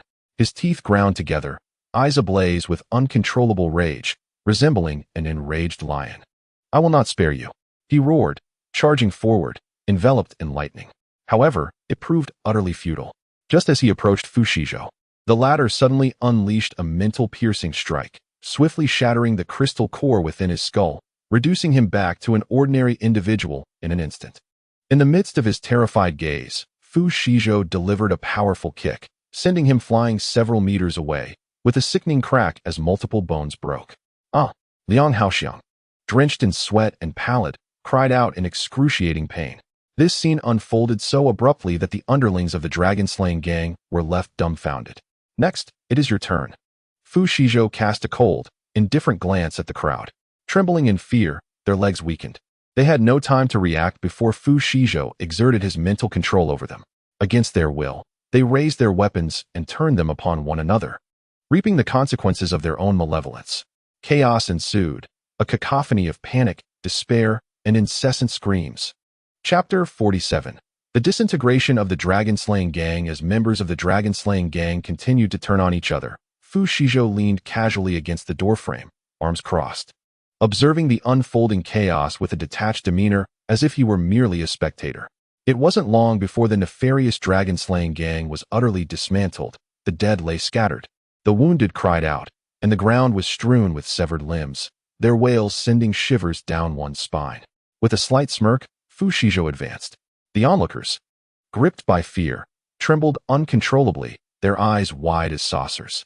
Don't come any closer, they pleaded. The mental control he had exerted now lifted. Some fell to the ground, trembling and begging for mercy. Fu Shizhou ignored their pleas, a wicked smile upon his lips as he continued forward, causing one man to wet himself in terror. The stench quickly permeating the air, prompting Fu Shizhou to grimace in disgust. With a swift motion, he drew his weapon and executed the man with a shot to the head, sending him to meet his end, eyes forever unclosed. The others were paralyzed with fear, striving to diminish their presence, terrified that they might be next to face such a fate. Each one quaked, cold sweat pouring down as their hearts raced wildly within their chests, nearly fainting from the overwhelming terror, their bodies numb and immobile, helplessly crying out in anguish. Witnessing this, Liang Haoxiang felt an explosion of fury. His face turned an alarming shade of blue, a vein throbbing on his forehead, and several more on his face twitched uncontrollably. He bellowed at the underlings of the dragon-slaying gang, his voice filled with disdain. Silence. You treacherous dogs, I am not dead yet, and you already grovel before the enemy. Have you forgotten the rules of the dragon-slaying gang? I spit on this so-called dragon-slaying gang. I am still Zhang Wuji, Li Jianghai, having abandoned all pretense, prioritized survival, and retorted boldly. You dare to take such a name without fear of being laughed at. He spoke while cautiously observing Fu Shizhou's reaction. Noticing a faint smile on his face, he became even more emboldened. Liang Haoxiang, I have long found you insufferable. Li Jianghai spat, and by unfortunate fate, the saliva landed squarely on Liang Haoxiang's face. Liang Haoxiang's expression darkened. He sensed the unpleasant wetness and stickiness on his visage, a truly revolting sensation. His countenance twisted in horror, an overwhelming urge to flay Li Jianghai alive surged within him, a desire to unleash his pent-up fury. He raised his right hand to wipe his face, and upon encountering the liquid, he could not suppress a wave of nausea. Damn you, Li Jianghai, you treacherous dog. I swear, I will peel your skin off today. Liang Haoxiang bellowed in a fit of rage. He glared menacingly at Li Jianghai, embodying the essence of a vengeful specter, as terrifying as a demon emerging from the depths of hell. Initially taken aback, Li Jianghai soon recognized that Liang Haoxiang's power had waned, and his fear began to dissipate as he sought to curry favor with Fu Shizhou. Rolling his eyes, he adopted an audacious demeanor, boldly declaring, "Come on. Are you afraid of me? You're nothing but a cripple now." He was determined not to back down, especially with Fu Shizhou observing. Perhaps, by pleasing this prince, he might escape his predicament. Seeking death, Liang Haoxiang could no longer contain his fury. He swiftly rose to his feet, fists raised, charging at Li Jianghai. Not one to cower, Li Jianghai retaliated, and chaos erupted around them. Fu Shizhou, with a charming smile, casually remarked, "Whoever inflicts the most damage on Liang Haoxiang, I shall spare." "Really?" Shun Weisheng was the first to voice skepticism, cautiously inquiring, "You won't backtrack on your word, will you? A gentleman's promise is not easily broken." Fu Shizhou arched an eyebrow, seriously affirming his intent. Instantly, the crowd erupted in commotion. Members of the Dragon Slayers gang surged forward. "You, Liang Haoxiang." He wiped the blood from the corner of his mouth, his face twisted in resentment. "Go to hell." Li Jianghai lunged at him again, delivering a devastating blow. Others joined in, mercilessly pummeling Liang Haoxiang with all their might, creating a cacophony of anguished cries that echoed throughout the villa. Nearby, the hidden survivors were left dumbfounded, their expressions reflecting disbelief. They had anticipated a grand clash between two factions, but instead witnessed a brutal spectacle of infighting. Initially perplexed, they soon began to murmur among themselves. "The Dragon Slayers seem unusually weak. This is not their typical style. Is this really happening? Why are they turning on one another? Something must be seriously wrong. Something is amiss. Fu Shizhou seems to have a grip on them. What? Does that mean he is invincible? Who would dare to provoke him now? Provoking him? I would rather take a detour to avoid him." As the words left their lips, astonishment washed over them, and the image of Fu Shizhou's fearsome visage loomed large in their minds. The sense of dread within escalated, surging forth like a fountain, overwhelming them. They swallowed nervously, feeling as though their feet had become ensnared, rendering them immobile. "Brother Shizhou, there are spectators over there watching the spectacle. Should we not eliminate them as well?" Bai Siyue casually remarked, her gaze inadvertently falling upon the onlookers nearby. The group, now pointed out by Bai Siyue, grew increasingly anxious, their terror palpable as their fingers trembled uncontrollably. "We're doomed, utterly doomed. Surely, they won't turn on us?" In response, Fu Shizhou merely cast a casual glance their way, nonchalantly declaring, "Pay them no mind. They are but foolish jesters." Bai Siyue chose to remain silent, retreating quietly to the sidelines, her eyes fixed upon the gruesome scene unfolding before her. The spectators, feeling a weight lift from their shoulders, finally exhaled in relief, bolting away in a panic. Some tripping and losing a shoe, too frightened to look back, fearing they might be next. Meanwhile, the dragon-slaying gang had mercilessly dispatched Liang Haoxiang, leaving him lifeless and utterly beyond salvation, just as they were preparing to revel in their triumph. Yet, in an instant, Bai Siyue unleashed a conflagration, reducing them to nothing more than ashes. A gust of wind swept through, leaving no trace behind. Thus, the entire dragon-slaying gang was annihilated, not a single one remaining. "Ah, a demon!" cried a survivor, unable to suppress his fear, and fled in terror. A chilling breeze swept past him, raising goosebumps across his skin. Suddenly, bolts of lightning illuminated the sky, accompanied by the thunderous roar reminiscent of a wild beast, instilling such fear in him that he hastened his escape. Chapter 48. Liang Haoxiang's calamity. The crowd dispersed in a frenzy, tranquility swiftly returning. With the dragon-slaying gang dealt with, Fu Shizhou felt a surge of joy, his brows relaxing. "Siyue, you should return home first." He affectionately ruffled Bai Siyue's hair, a smile gracing his lips. "I shall be back shortly." Bai Siyue nodded, understanding and refraining from further inquiry, dashing into the villa's courtyard and swiftly shutting the door behind her. Fu Shizhou retrieved a sharp knife from his possession, a cold smirk appearing as he made his way toward room 105. It was time to confront Liang Haoxiang and put an end to his incessant mischief. On the other side, Liang Haoxiang lay languidly upon a plush sofa, contemplating the meaning of life, when he was suddenly overtaken by a series of sneezes. Mistakenly believing he had caught a chill, completely oblivious to the impending disaster, Fu Shizhou strolled leisurely, humming a cheerful tune. "My home is in the northeast. Oh, hey, hey. My home is in the northeast, on the banks of the Songhua River, where fields of soybeans and sorghum abound, beside the verdant hills and clear waters. With two grand white poplars at the gate, a neatly fenced yard, and a small thatched cottage. The joyous melody echoed throughout the Longjing community, prompting several heads to peek out, listening intently. Liang Haoshuan found the voice strangely familiar, yet could not recall its owner. Who was producing such enchanting sounds at this early hour? A sense of helpless irritation constrained his body. Liang Haoshuan's brows knitted tightly together. And just as he reached his breaking point, he heard a sound drawing nearer, ultimately halting at his doorstep. What was happening? Who was it? Liang Haoshuan was momentarily taken aback, lost in confusion, and was about to step outside to investigate. Suddenly, with a resounding bang, the door was kicked open, sending a cloud of dust into the air. Liang Haoshuan was startled, his pupils dilating in fear. Could it be that devil, Fu Shizhou, returning once more? Undeniably. Liang Haoshuan was astounded.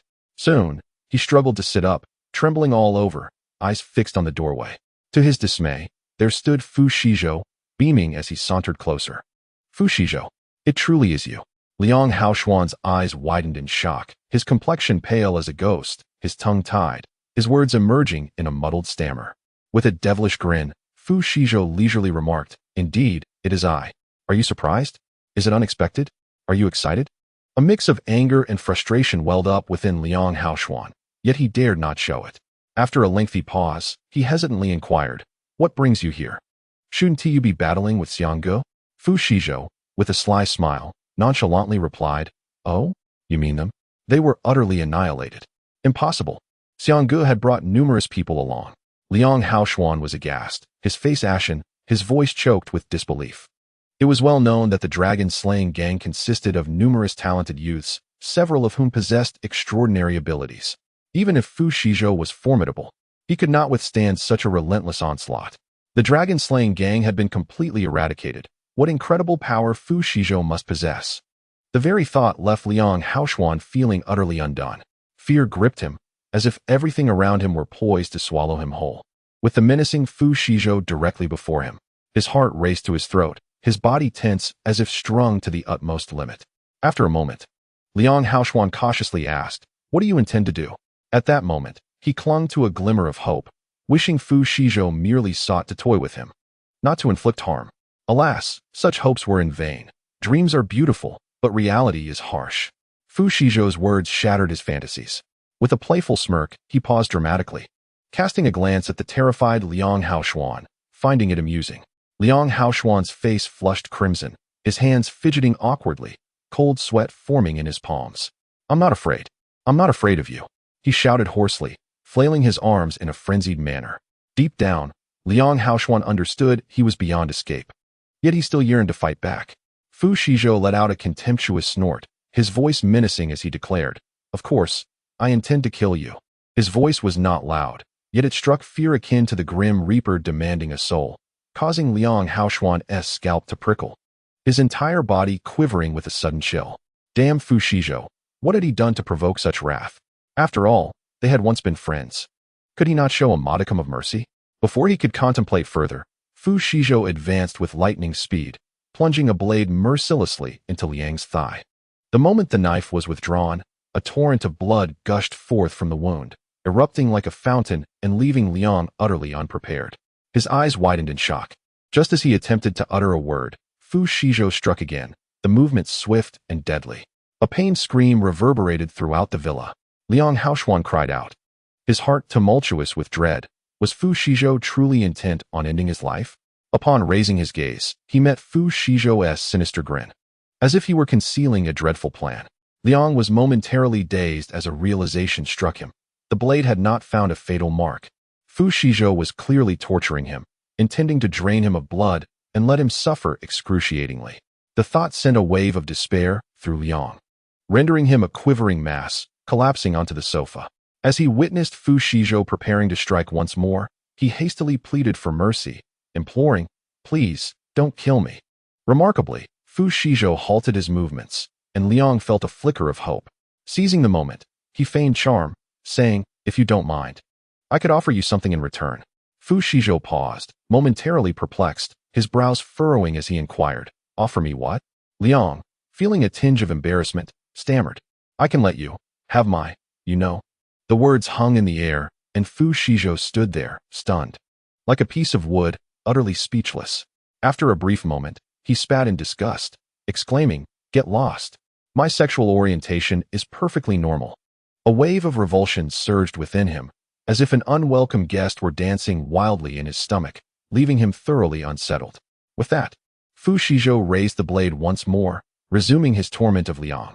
With each thrust, he deliberately avoided vital organs, inflicting a frenzy of wounds. The stench of blood permeating the room. Time flew by as Liang continued to endure his harrowing ordeal, wishing for an end to his suffering. Chapter 49. Liang Haoshuan's demise trembling. Liang Haoshuan pleaded, "Please, don't kill me." Fu Shizhou looked down upon him, his voice cold. "Oh, spare you?" With a disdainful laugh. Fu Shizhou dismissed his pleas, his blade striking down again, relentless as a merciless meat cleaver. Liang Haoshuan desperately cried out, "Please don't kill me. I am of use. I am aware of an individual who has awakened a healing ability. You might be able to utilize her." The blade halted just a centimeter from his body, and Liang Haoshuan realized his gamble had paid off. A wave of sweet and warm joy surged through him, flowing within his limbs and permeating his entire being.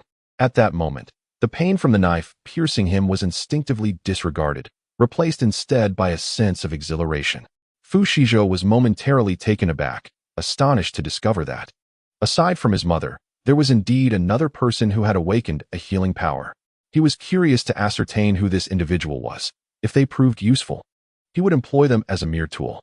In a post-apocalyptic world, injuries were inevitable, and if he could spare his own people the trouble, he would do so. With this thought in mind, Fu Shizhou began to secretly plot against this person. Liang Haoshuan was not mistaken. He indeed possessed some utility. Looking down at him from a position of authority, Fu Shizhou spoke coolly. "Speak. Who is that person?" Liang Haoshuan dared not divulge such information easily. Should he lose his value, he could be killed by Fu Shizhou in an instant, rendering his efforts futile. Furrowing his brow, he cautiously replied, "I am gravely injured. First, provide me with some food to restore my strength, and then help me bandage my wounds." Observing his audacity, Fu Shizhou could not suppress a derisive laugh, his grip on the knife tightening ominously. How presumptuous to think he could leverage information to bargain for his life. Disgusting indeed. Rolling his eyes, Fu Shizhou stepped back, retrieving a chair from his spatial storage and leisurely seated himself, then produced an extravagant spread of delicacies. Sweet and sour ribs, braised duck, fragrant pork hock, spicy crayfish, spicy rabbit heads, boiled fish, emperor crab in sauce, crispy fried chicken legs, Peking duck, and spicy crab, an array of visually stunning and richly flavored dishes, accompanied by several bottles of Tsingtao beer. Liang Haoshuan's eyes widened, unable to resist swallowing hard as he greedily inhaled the delightful aromas, as if he could draw every scent into his belly. After days of hunger, having resorted to consuming dirt, drinking urine, and sacrificing his dignity to survive, the sight of pre-apocalyptic cuisine overwhelmed him. All he desired was to indulge in a hearty meal. "I recall now, you possess a storage space. No wonder you are faring so well in the apocalypse." Glancing at Fu Shizhou's clean and refreshing visage, Liang Haoshuan felt a twinge of envy and spoke with a hint of bitterness. "Oh, so you can remember that?" Fu Shizhou replied, somewhat surprised. He had thought he had hypnotized Liang Haoshuan into forgetting. It seemed he could not afford to keep him around, lest he become a daily nuisance. Poor Liang Haoshuan remained oblivious to the fact that his words had hastened his own demise. As Fu Shizhou began to eat with chopsticks, seemingly indifferent to his surroundings, Liang Haoshuan swallowed hard and leaned forward eagerly. Who would have thought that Liang Haoshuan would be as helpless as a puddle of mud, unable to rise no matter the circumstances? His entire being was in disarray, fidgeting restlessly, consumed by anxiety. Desperately, he pleaded, "Just a bite, please. I beg you. Just one bite, and I shall tell you everything." Fu Shizhou lifted his gaze, his expression unchanged, and spoke in a calm, measured tone, "Speak first. If your words please me, I might graciously grant you a morsel to eat." Upon hearing this, Liang Haoshuan gritted his teeth, choosing silence as he fixated on the sweet and sour ribs in Fu Shizhou's hand. He knew better than to utter a word. Once he did, he would lose all leverage. What if this devil, Fu Shizhou, decided to renege after he divulged the information so easily? The tantalizing aroma of the food wafted towards him, igniting a yearning in Liang Haoshuan, while his stomach audibly protested at the most inopportune moment. He resolved to endure. He must not relent easily. Fu Shizhou unhurried, smirked and leisurely took a large chicken leg to gnaw on. Liang Haoshuan's envy flared, cursing inwardly at this wretched Fu Shizhou for not sharing the delectable morsels. Observing the ravenous expression on Liang Haoshuan's face, Fu Shizhou understood his thoughts all too well. With a cold chuckle, he opened a bottle of Tsingtao beer, deliberately pouring it into a glass rather than drinking straight from the bottle. The bottle held high, a stream of liquid flowed forth, accompanied by the sound of pouring, leaving Liang Haoshuan entranced. Beer. It had been so long since he had savored its taste. Fu Shizhou took a generous gulp, raising his glass in delight. Delicious. No wonder the ancients often said, "Drink and be merry today." Liang Haoshuan swallowed hard, greedily inhaling the aroma, as if trying to draw every essence of the beer into his being. Yet it was in vain, as he had yet to experience even a hint of its flavor. Fu Shizhou cast a glance at Liang Haoshuan's pitiful demeanor and remarked coolly, "What? Still not ready to speak?" Liang Haoshuan pressed his cracked lips together, feeling the blood drain from his wounds, his body nearing its limits, barely holding on. Nevertheless, he summoned his last vestige of strength, stubbornly threatening, "You must agree to my request first. Otherwise, I'll never tell you." Even at death's door. This lad still had some fight left in him, resorting to threats of his own? Fu Shizhou found himself somewhat impressed. However, his patience was wearing thin, and he had no intention of indulging Liang Haoshuan any longer. Thus, with a charming smile, Fu Shizhou spoke nonchalantly. "Do you truly believe that if you remain silent, I won't uncover the truth?" Startled, Liang Haoshuan felt a flicker of hope and retorted, "Impossible." Fu Shizhou, growing impatient, delivered another verbal blow, sneering, "You will tell me." Liang Haoshuan clutched his wound, curling up in agony. After much struggle, he still could not articulate his thoughts clearly. You are dreaming," he exclaimed, glaring with wide eyes, his words muddled yet defiant. Fu Shizhou disregarded his anger and directly initiated a mental hypnotic suggestion. In an instant, Liang Haoshuan confessed on his own, revealing that it was Liao Lulu who had awakened a healing ability. Fu Shizhou was somewhat taken aback. He had heard of this girl's ordeal, tormented severely by the Dragon Slayer gang. To his surprise, she had eventually awakened a healing power. No wonder Liang Haoshuan recovered so swiftly after each injury. However, it seemed she had not been brought along this time, suggesting that her healing abilities might not be as formidable as one would hope, perhaps due to rapid energy depletion. As soon as the mental hypnosis was lifted, Liang Haoshuan appeared utterly horrified, his eyes widened to the size of copper bells. Fu Shizhou smirked and, with a menacing tone, declared, "Well, given your severe injuries, continuing to live is merely torment. Out of benevolence, I shall assist you on your final journey. No need to thank me excessively." With that, he sheathed his large blade and retrieved a sharp axe from his spatial storage. Upon seeing the gleaming axe, alarm bells rang in Liang Haoshuan's mind. His eyes widened in terror as he exclaimed, "No, you can't do this to me." Finding amusement in the situation, Fu Shizhou retorted, "Are you instructing me on how to act? I despise being dictated to." With that, he raised the axe and decisively severed Liang Haoshuan's arm. Liang Haoshuan, unable to resist, was nearly overwhelmed by the excruciating pain, his complexion pale and weak, one foot already teetering on the threshold of death.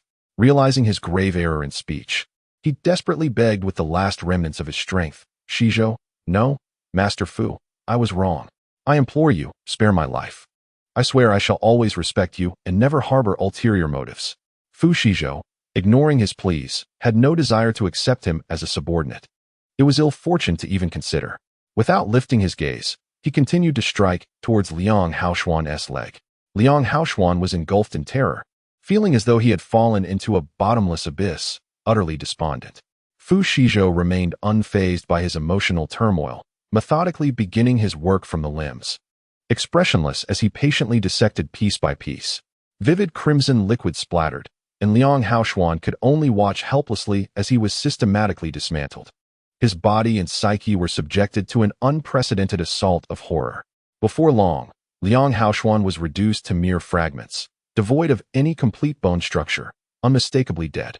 Fu Shizhou surveyed the pile of dismembered flesh on the ground, releasing a long sigh of relief, joy rippling through his heart like gentle waves, and his mood elevated considerably.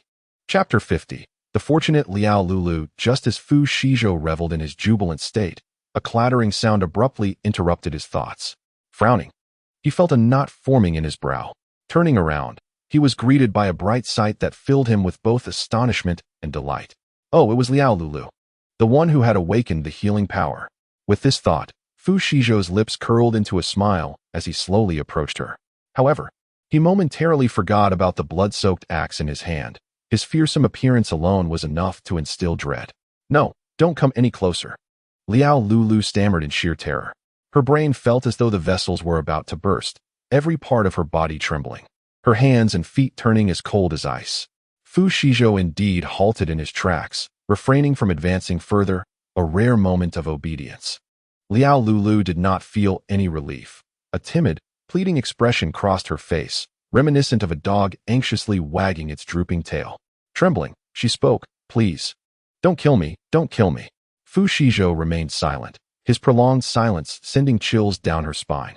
After a moment, he rubbed his aching temples and casually replied, "Why would I kill you?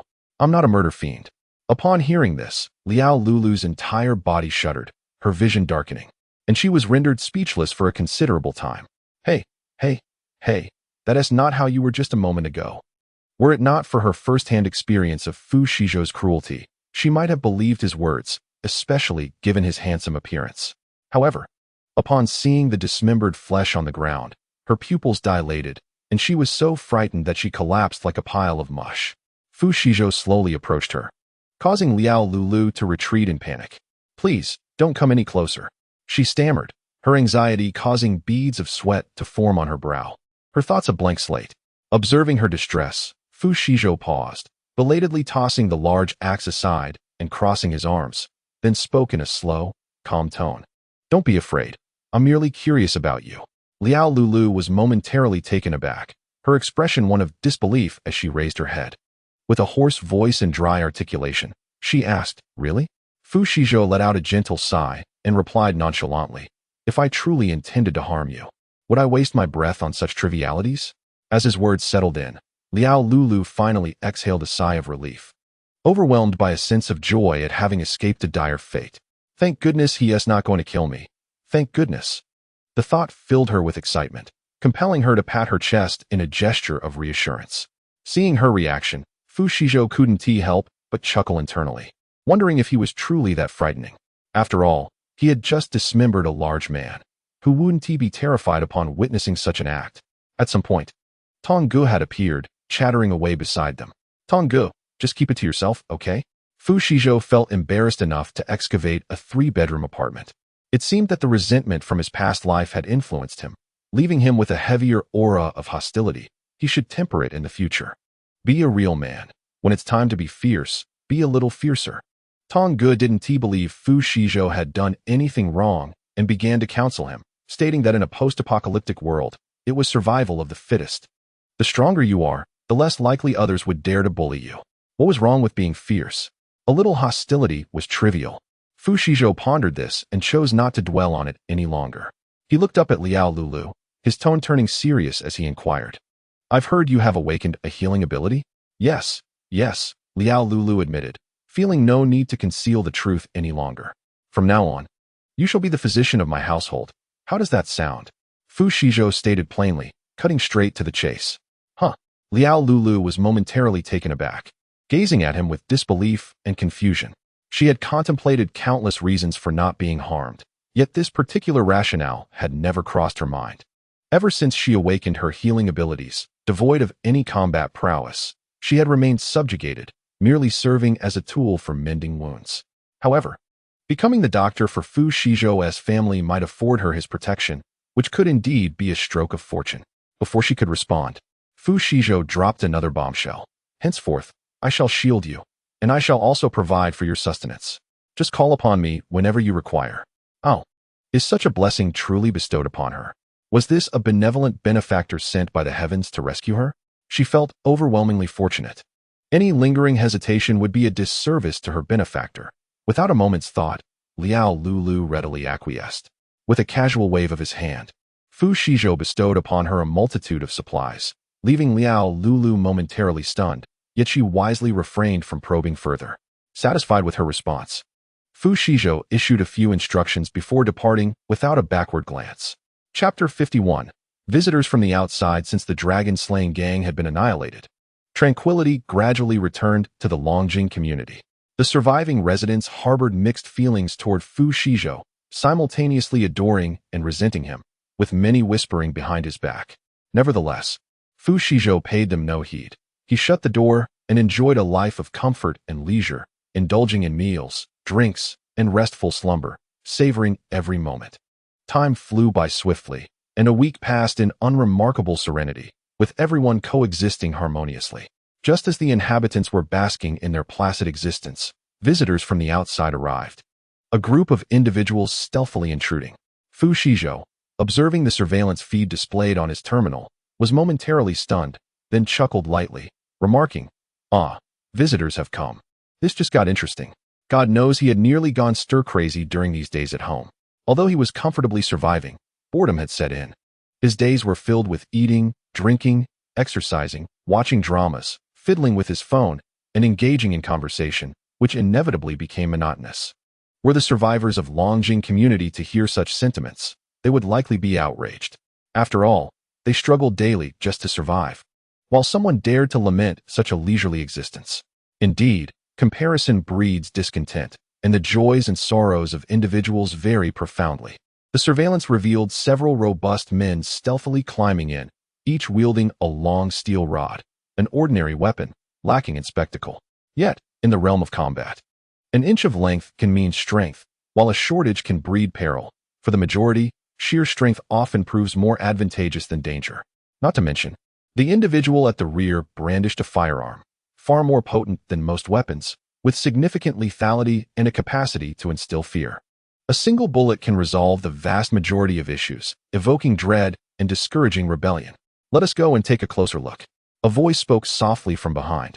Casting a glance around the surroundings, visibly pleased, this place was quite satisfactory, a suitable refuge. "Very well, Brother Xiong," a man clad in black remarked with a sycophantic smile. Subsequently, two individuals wielding steel pipes forged ahead. Not long after, they halted in disbelief, their expressions mirroring incredulity. The trees in the community stood bare, while a throng of people scrambled desperately for the few meager roots left on the ground. "Let go, that's mine. You cannot take it from me. Get lost. What belongs to me is mine. Oh, you wretched scoundrel, how dare you strike me? I will strip your skin off. Come on, are you afraid? I have tolerated you for far too long. What are you doing standing there like a log?" The man referred to as Brother Xiong scolded irritably. His voice boomed like thunder, startling the residents of the community, who turned in alarm only to find their situation had worsened. "Is this for real? Not again." Just as one gang left, another arrives. The sight of the fierce-looking newcomers sent shivers through the crowd, who swallowed hard before fleeing in panic. "Help! Save us!" they cried, scurrying about like frantic monkeys. A flock of crows flew overhead. The newcomers stood in confusion, utterly perplexed. They had yet to even confront these individuals. So why such an exaggerated reaction? Ultimately, it was Brother Xiong who strode forward, seizing a laggard. "Halt! Don't move," he commanded, pressing a gun against the man's temple. His tone icy. "Let us converse civilly. I ask, you answer. Otherwise, this firearm may discharge unintentionally."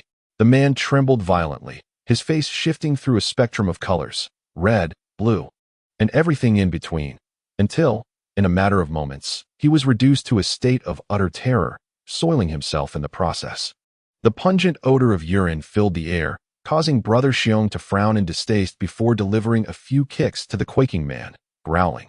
"What is happening in your community? Is it not a wealthy district? Why are so many of you digging for roots?" "Why, yes, brother.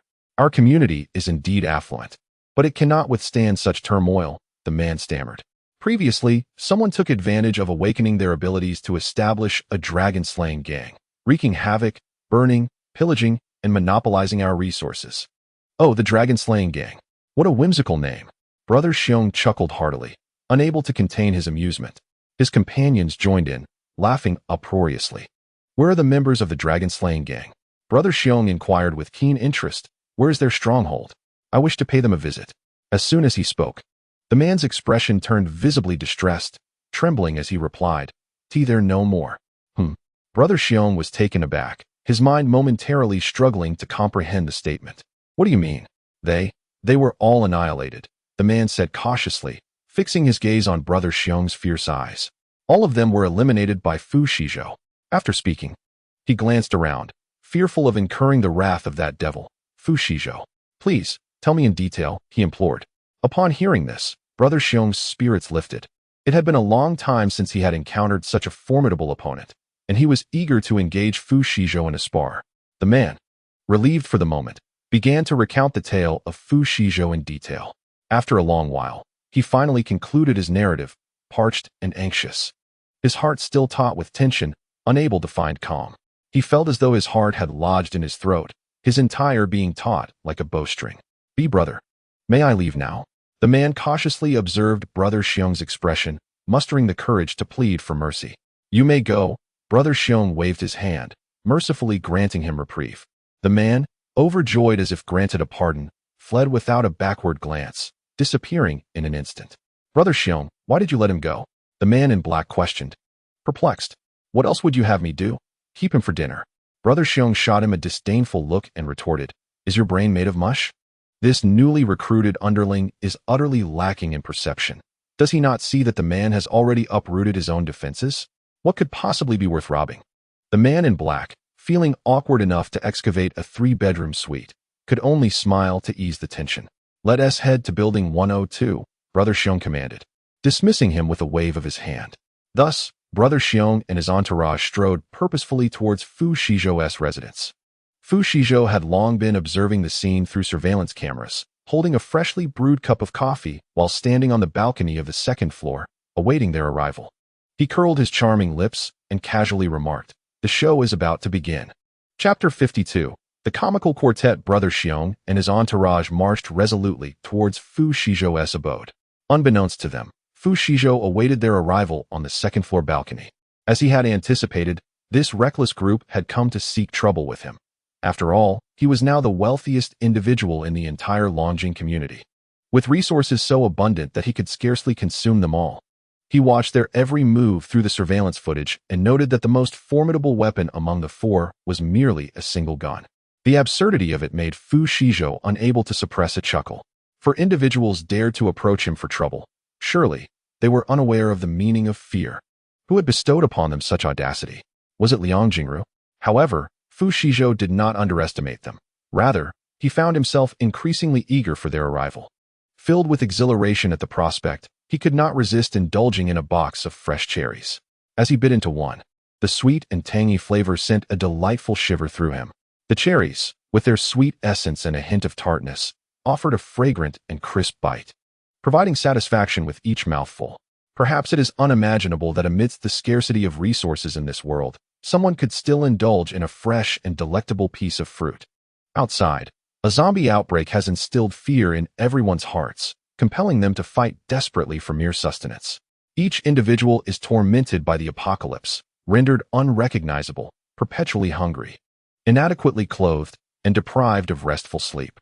Not only must they guard against the invasion of the undead, but they must also be wary of betrayal from their fellow survivors. With every meal uncertain, they live one day at a time, devoid of hope for a better life. In stark contrast, Fu Shizhou, dressed immaculately in a crisp shirt, savors cherries with delight, standing on his balcony, idly observing the world outside. He emits sounds of happiness and contentment, while, at that moment, a throng of people approaches under his gaze. Before Brother Xiong and his group could reach Building 102, they had already confirmed the veracity of the earlier words from the person they had released. From a distance, they spotted a peculiar villa, its high walls rendering it impenetrable, resembling a natural coffin. Brother Xiong, does this family have some kind of issue? A man in black exclaimed, eyes wide with disbelief. Whose house is decorated like this? Resembling a coffin? Aren't they afraid of ghosts knocking at night? As soon as he finished speaking, Brother Xiong rolled his eyes in exasperation, swiftly delivering a reprimanding blow to the man's head. Fool, this is clearly a meticulously crafted fortress. I just hadn't considered it. The man in black protested, clutching his forehead, looking pitifully aggrieved. Brother Xiong snorted disdainfully, his tone menacing as he commanded, Hurry up and knock on the door.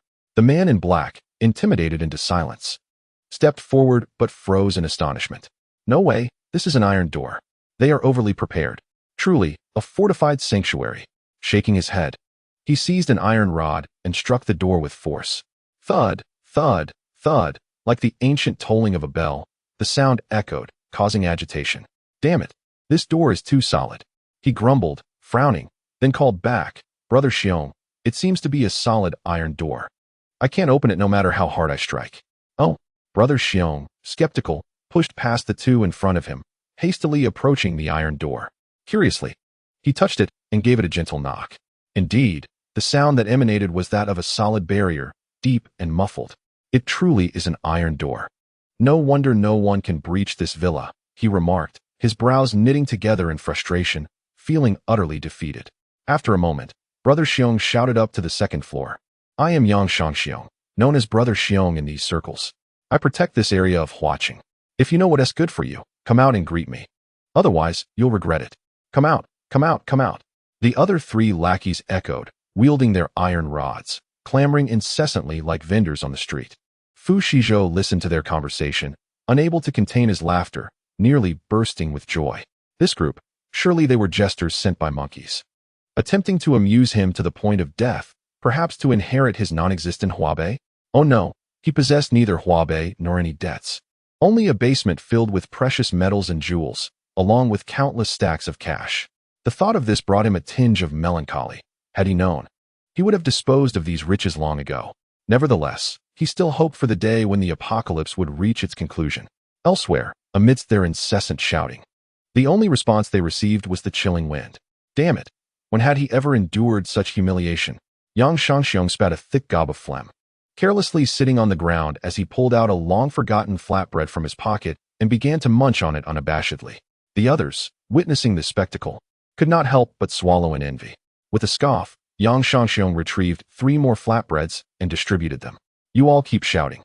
I refuse to believe he won't come out. Humph, let us annoy him to death. He mumbled with his mouth full. Indeed, Yang Shangxiong intended to refrain from a direct assault and rather compel the person to emerge. The 3 underlings nodded in agreement, one hand clutching a flatbread while the other wielded a crowbar to knock on the door, intermittently shouting, Open up, open up, open up. The scene was utterly absurd, eliciting laughter, and thus they continued their commotion throughout the afternoon. I can't go on any longer. The man in black gasped. How about I step away for a moment, then return to chant slogans and knock again? Upon hearing this, the other 2 men darkened their expressions, immediately falling silent. For heaven's sake, we're exhausted too, someone murmured. At this moment, Yang Shangxiong, seated on the ground, quickly noticed the shift in atmosphere. He frowned and scolded. What are you doing? Slacking off?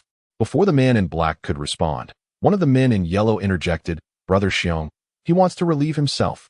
Yang Shangxiong's face visibly darkened at this revelation, roaring, You haven't accomplished anything, just a lazy bum. After rolling his eyes, he coolly added, Hurry up and get back. The man in black, upon hearing this, was filled with delight and dashed away. Meanwhile, a family on the upper floor gathered together, observing the farcical scene below. Fu Shizhou curled his lips into a charming smile, stating, It's time to meet this ridiculous quartet. Chapter 53. The inexpensive grandson. By now, it was noon, with the sun perched high in the sky like a blazing orb, leaving everyone feeling irritable with no shelter in sight. No way, the people inside must possess extraordinary patience. Yang Shangxiong, drenched in sweat, hung his head and began to grumble. Brother Xiong, the man in black, wiped the sweat from his brow, offering a sycophantic grin. Shall we retreat for now and return in the evening? As soon as the words left his mouth, Yang Shangxiong's gaze pierced like a venomous tongue, and he brusquely retorted, Be quiet. I see you're just trying to shirk your duties. The man in black forced a smile, continuing to shout slogans while pounding on the door. Indeed, he had been seeking to avoid work, for the sweltering heat was utterly unbearable. The other 2, witnessing this, refrained from approaching their irritable leader. Thus, the group resigned themselves to knocking on the door, but despite their efforts, it elicited no response, leaving them dejected. Damn it! The man in black began to seethe, his brows knitting together in a fierce scowl, his expression dark as fury ignited within his eyes, and a vein pulsed ominously at his temple. Meanwhile, Fu Shizhou ambled down to the courtyard, hearing the persistent thuds from outside, which elicited a chuckle from him. To his surprise, this group displayed remarkable perseverance. Stretching leisurely, he approached and slowly opened the grand door of the villa. The three men knocking were caught off guard by the sudden opening and stumbled forward, inadvertently bowing before Fu Shizhou. Leaning against the doorframe, he smirked lazily and remarked, "Oh, my brothers, you're being too formal. It's not yet the new year. And here you are, bestowing such grand gestures upon me. Such extravagance is unnecessary."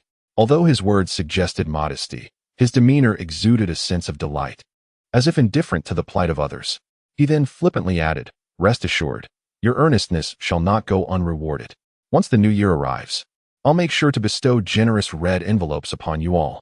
As soon as he finished speaking, the trio on the ground felt an immediate surge of indignation. They were nearly driven to the brink of fury by Fu Shizhou's nonchalant remarks about festive generosity. Who did he think he was? Their grandfather? Please. They weren't performing grand gestures out of goodwill. No, they had merely stumbled forward due to the momentum. It was not a voluntary display of reverence. Infuriatingly, they had unwittingly played the part of foolish subordinates. The thought of this made them utterly despondent.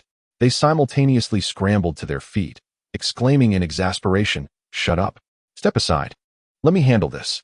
Noticing that the owner of the villa had finally emerged, Yang Shangxiong abandoned his earlier pretense, standing up with a fierce demeanor and advancing aggressively. The three men quickly parted to clear a path, retreating to the side.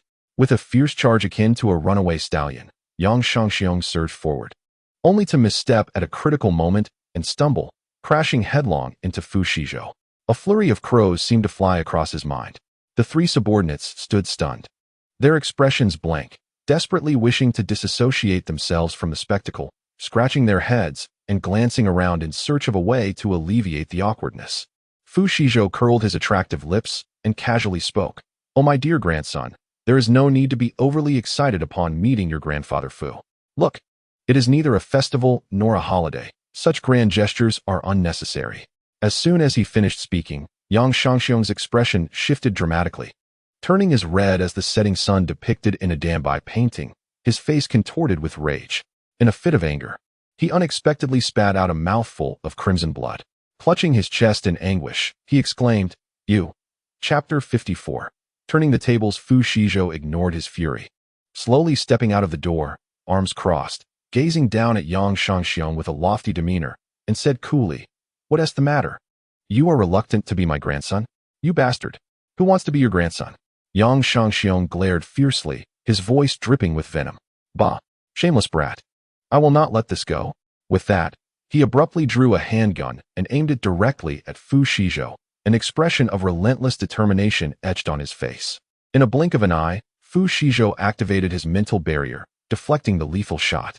The onlookers were left dumbfounded, momentarily frozen in disbelief, staring at Fu Shizhou, astonished that he possessed such a skill. Yang Shangxiong was particularly stunned, his eyes widening to the size of copper bells, caught off guard by the sudden turn of events. As if he had been struck by lightning, his mind hovering in a dazed state. Unaware of the dark muzzle now aimed at him, the bewildered Yang Shangxiong stared ahead. Meanwhile, his wandering subordinates were jolted by the sound of gunfire, followed by a chilling wail that felt eerily familiar. "Ah, what is happening? Is our leader hurt?" They looked up, and, indeed, Yang Shangxiong had been injured, a bloody hole in his left shoulder, crimson liquid gushing forth, staining his white garment in a shocking display. In an instant, panic ensued among the group, all shouting, "Brother Xiong! Shut up! You're driving me crazy." Yang Shangxiong, far from touched, felt increasingly agitated and waved them away. The three subordinates promptly halted, helplessly watching their injured leader, their anxiety palpable. Yang Shangxiong paid them no mind at that moment. He could only feel a searing pain radiating from his arm, spreading agonizingly to his core, the intensity of which elicited a scream akin to that of a slaughtered pig. "It hurts. It truly hurts. I'm dying. Damn it, this kid is too powerful."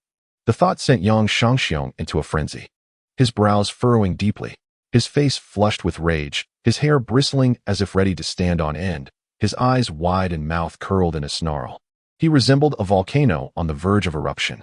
Initially intending to strike first, he found himself in a predicament, suffering the consequences of his own miscalculations. He glared at Fu Shizhou, unabashedly accusing, "Kid, you are utterly lacking in martial virtue. Alas, it is all this rascal's fault for lacking integrity," causing him to lose face before his subordinates. How shall he navigate the world of martial arts henceforth? Huh. Fu Shizhou was momentarily taken aback. Before he could utter a word, Yang Shangxiong continued, claiming that he had not been informed prior to the altercation. Upon hearing this, Fu Shizhou couldn't help but cast a disdainful glance at the prostrate Yang Shangxiong, coldly retorting, "Do you expect me to notify you before I strike? Have you no sense?" To be frank, Fu Shizhou was nearly amused to death by Yang Shangxiong's audacity. Truly, there are oddities every year, but this year seems particularly rife with them. Subsequently, Fu Shizhou, in a rather ungracious tone, remarked, "Are you a fool sent by monkeys? I have seen shamelessness, but your level of shamelessness is unparalleled." Yang Shangxiong's eyes widened. And at that moment, the pain from his gunshot wound seemed to pale in comparison to the anguish in his heart. He gazed at Fu Shizhou, stammering, You. What of me?" Fu Shizhou shot him a disapproving glance, expressing mild disappointment. "I was hoping for a grand performance from you lot. Is this all you've got? Pathetic." With that, he cast a contemptuous look at the other three men, voicing his disdain.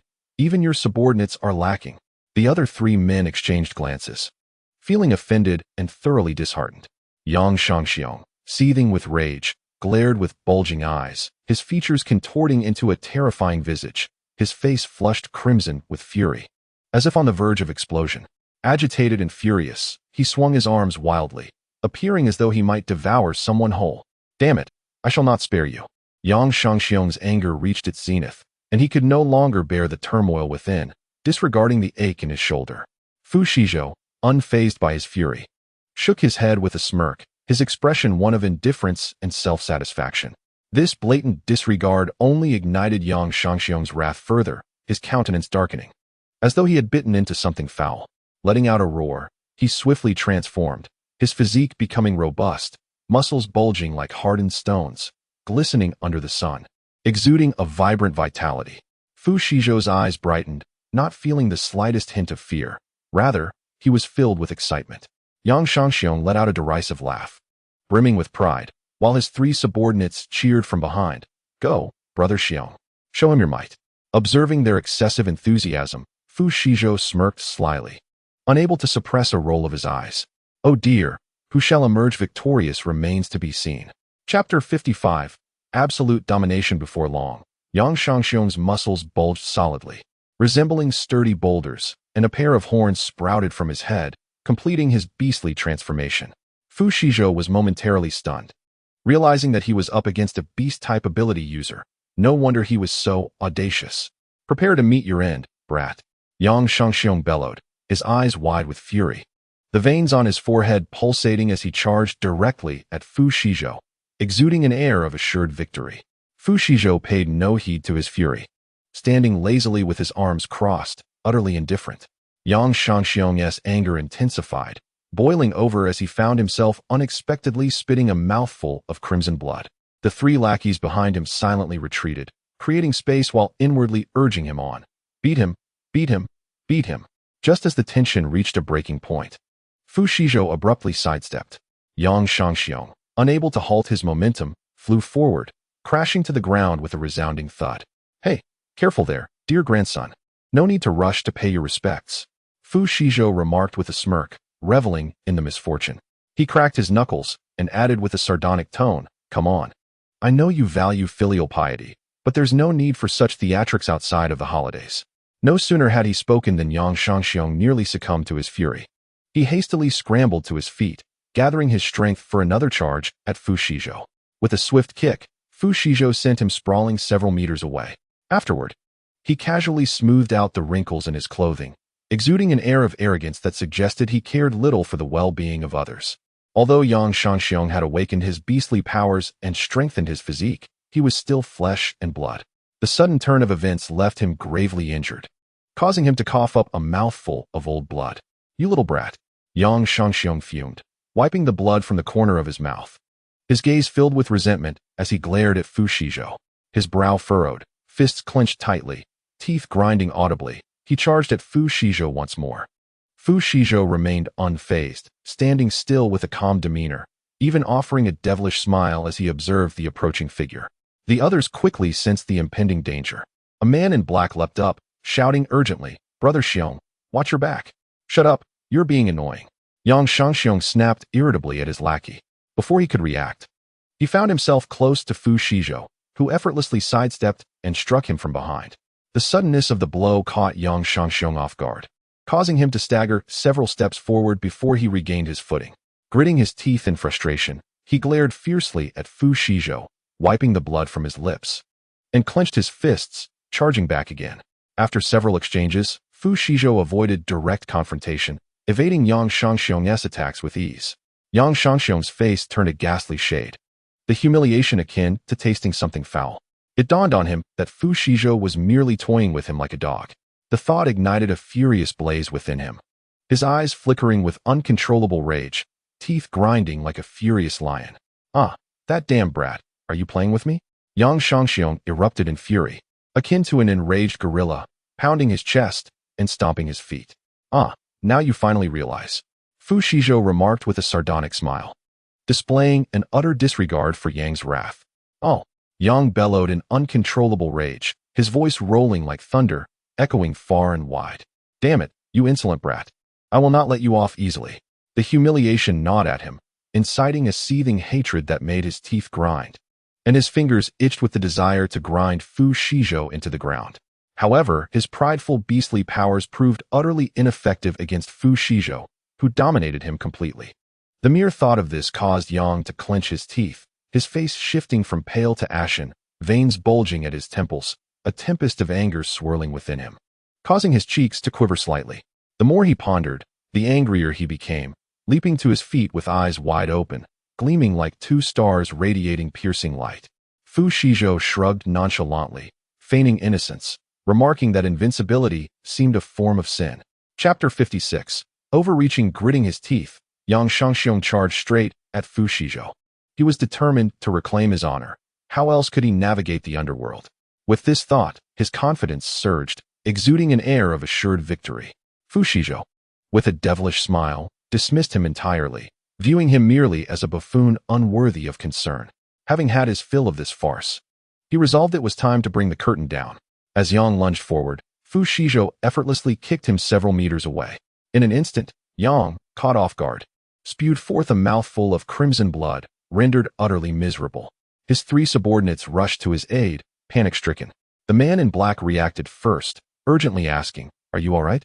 At that moment, Yang felt as though his very insides were about to rupture, the agony unbearable. Before he could utter a word, his three subordinates, consumed by rage, seethed with indignation. "How dare you inflict such harm on Brother Xiong? Unforgivable! I will not spare you," they shouted, their fervor escalating, their faces contorted with fury. In that moment, Fu Shizhou acknowledged that even in the apocalypse, brotherhood endured, compelling him to regard them with newfound respect, hoping they wouldn't disappoint him too gravely. "Brother Xiong, I will avenge you." One of them finally could no longer contain himself, brandishing a steel rod and charging menacingly towards Fu Shizhou. This man, a fitness trainer, was robust and powerful, his every swing of the rod slicing through the air with a force ordinary individuals could scarcely withstand. Yet Fu Shizhou, with a wicked grin, merely raised his hand, and with a resounding thud, seized the steel rod, remaining utterly unmoved, impervious to any advance. The man's expression shifted to one of shock as he desperately attempted to withdraw the rod. However, Fu Shizhou's grip was as unyielding as iron pliers. No matter how hard he struggled, it was to no avail. The other two boys were equally astonished. Disregarding the injured Yang Shangxiong, they rushed to assist. Yet at that moment, Fu Shizhou began to speak. With a subtle curl of his exquisite lips, he coolly remarked, "If you wish to perish, feel free to come forth." His tone, though calm, exuded a terrifying aura that caused both of them to draw a sharp breath. In an instant, they were gripped by dread, their bodies covered in a cold sweat. They had forgotten that this boy was also an extraordinary ability wielder, someone who could overpower even their own leader. To confront him would be akin to a futile endeavor, a reckless miscalculation. The first man who had stepped forward realized this as well, his face contorted with fear. Regretting his own rashness, "Damn it," he exclaimed, his legs turning to jelly, discarding the steel rod in his hand as he hastily retreated. Foolish," Fu Shizhou scoffed, regarding the retreating figure as one would an insignificant insect. He advanced slowly, and with a flash quicker than the eye could blink, plunged the steel rod into the man's chest. His immense strength created a gaping wound, blood erupting forth in a violent spray. With a sickening squelch, he withdrew the rod, leaving it stained with flesh and gore. The gruesome scene assaulted the senses of all who beheld it. Yet Fu Shizhou was not satisfied. Before the eyes of the stunned onlookers, he conjured a sharp axe from the void. Before anyone could react, he swung the axe towards the man whose chest had just been pierced. A wail of agony echoed throughout the community. Residents of Longjing community rushed back into their homes, slamming doors behind them, too terrified to linger, their curiosity extinguished. They recognized that the merciless murderer, Fu Shizhou, was once again indulging in his bloody rampage. Yang Shangxiong and the other two boys turned as pale as ghosts, their hearts pounding with unrestrained terror as they trembled uncontrollably, their legs quaking like a spring. "Oh, a devil! Run!" someone shouted, and the remaining two boys abandoned their steel rods, stumbling away in panic. Yang Shangxiong, lying on the ground, was suddenly incensed, roaring in frustration. "Fools, what about me?" His anger resonated like the roar of an injured lion. "How infuriating! After all the kindness I have shown them, they abandoned me in my moment of need." "Xiong, brother Xiong," one of the fleeing boys called back, stumbling as he spoke. "I'm sorry. I'll burn more paper money for you in the future." Having spoken, he did not look back and quickened his pace, fearful of being pursued by Fu Shizhou who might turn his wrath upon him. Yang Shangxiong's anger intensified, his cheeks puffing up, his expression darkening like an overcast sky. Infuriated, he could not resist spitting out a thick phlegm, roaring in exasperation, "Ungrateful wretch! What kind of words are these? Burning paper money for him? Is this how a person speaks?" Just as Yang Shangxiong simmered in fury, Fu Shizhou delivered another cutting remark from behind, tauntingly. "Oh dear grandson, is this all you can muster? Look at the kind of companions you keep." Under Yang Shangxiong's murderous glare, Fu Shizhou continued, TSK, when disaster strikes, everyone scatters, leaving you to fend for yourself. Truly inhumane." Yang Shangxiong's rage surged, nearly overwhelming him. With a fierce roar, he fortified his resolve and launched a final assault against Fu Shizhou, his eyes steely and intent. Life or death hinged on this last strike. However, dreams are often beautiful while reality can be cruel. Before his hand could even reach Fu Shizhou, he was sent sprawling several meters away by a swift kick. With fresh wounds atop old injuries, he was in excruciating pain, his complexion pale and drained of strength, teetering on the brink of death, clinging to a fragile breath. The terror of death loomed larger than ever. Gone was the arrogant demeanor. Instead, he trembled, realizing that he had encountered a formidable foe, one he could not contend with. "Please, do not kill me. I realize my mistakes. I shall never dare again. I am so sorry," he sobbed, abandoning all semblance of dignity as he knelt in supplication. Tears and snot mingling, his previous bravado completely vanished. In the face of mortality, what value does dignity hold? It becomes utterly worthless. Seeing Fu Shizhou remain silent, he quivered and continued, "I can be your subordinate. I will obey your commands." Fu Shizhou indeed paused, casting a cold glance his way before slowly responding. "Oh? Is that so?" Upon hearing this, Yang Shangxiong's spirits lifted, delight illuminating his face. He wiped his nose and, with obsequiousness, declared, "Truly, truly, boss, henceforth I shall be your loyal underling. You can rest assured of my unwavering fidelity." His flattery knew no bounds, as he feared Fu Shizhou might doubt his sincerity. With a sycophantic smile, he continued, "Boss, I will do anything you ask. Just spare my life. And if you command me to go east, I shall never venture west." "Very well." Fu Shizhou smirked with a sinister charm, the corners of his lips curling upward. At this, Yang Shangxiong finally breathed a sigh of relief. Yet Fu Shizhou approached him step by step, his demeanor remaining icy. With a swift motion, a dagger appeared in his hand, striking with lightning speed directly into Yang Shangxiong's chest. "Then, allow me to glimpse into your heart, to discern whether your intentions are truly unwavering." Yang Shangxiong exclaimed in a state of sheer terror, his eyes wide with disbelief. A visceral scream echoed throughout the entire community, causing chills to run down the spines of those who heard it, prompting them to cover their ears. With a dagger, Fu Shizhou brutally split open Yang Shangxiong's chest, shattering his ribs, revealing a heart that thumped rhythmically, still warm to the touch.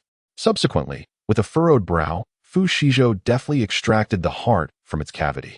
The blood flowed incessantly, Yet Fu Shizhou remained indifferent, casually discarding the organ. Upon raising his gaze, he found Yang Shangxiong lifeless, his eyes wide open, forever frozen in a state of terror and despair. Witnessing this, Fu Shizhou felt an unsettling numbness wash over him, coldly remarking, "It is nothing extraordinary." Chapter 58. Root and branch. Fu Shizhou was always meticulous in his endeavors, leaving no room for potential threats. In a world devoid of morality and legal constraints, such actions had become a matter of course. Sparing a life merely meant leaving a ticking time bomb for oneself and one's family. The risk of being stabbed in the back was unacceptable. He would not allow such a possibility to manifest. Thus, it was time to eradicate every trace of danger. With this thought in mind, Fu Shizhou disregarded the two massive corpses on the ground and pursued the fleeing duo. At that moment, the two men were frantically searching for refuge, their panic rendering them blind to reason. However, within the Longjing community, fear prevailed. All doors were tightly shut, and no one dared to show kindness by opening up, especially to outsiders. "I can't run anymore. I need to rest for a bit," gasped a man in white, sweat beading on his forehead. "Fool, we must move quickly. Every second we delay increases our peril," the man in black retorted angrily, wishing he could slap some sense into his companion. How could one think of resting at such a critical juncture, as if they valued their life so little? Yet, in an instant, he was rendered speechless, his demeanor crumbling. He looked up at the approaching figure, trembling uncontrollably, his complexion ashen. "What's wrong?" The man in white quickly noticed his companion's distress, concern etched on his face. The man in black's eyes widened in horror, his finger pointing ahead as he mumbled incoherently. A chill coursed through the white-clad man as he turned to see what had so frightened his companion, and he was met with a sight that left him utterly petrified. His lips quivered as if desperately trying to articulate words, yet nothing emerged. His face drained of color, his eyes darting in terror. Before them stood Fu Shizhou, his expression impassive, wielding a dagger stained with the blood of their fallen leader, advancing at a deliberate pace. "Please, don't kill me. I beg you." The man in white finally found his voice, trembling as he pleaded for his life. Fu Shizhou wore a cold, indifferent smile as he raised his dagger and, with a speed that could hardly be comprehended, plunged it directly into the man's chest. In just a few swift motions, he brutally extracted the heart. The man in white widened his eyes in shock, soon succumbing to breathlessness, his eyes failing to close in death. The man in black, drenched in blood, stood frozen in disbelief. "Ah!" he screamed, feeling an overwhelming warmth in his trousers, the sheer terror having caused him to lose control. The foul stench of urine quickly filled the air, causing Fu Shizhou to wrinkle his handsome brow. "Please, don't kill me. I beg you." The man in black trembled, his pleas punctuated by tears and snot.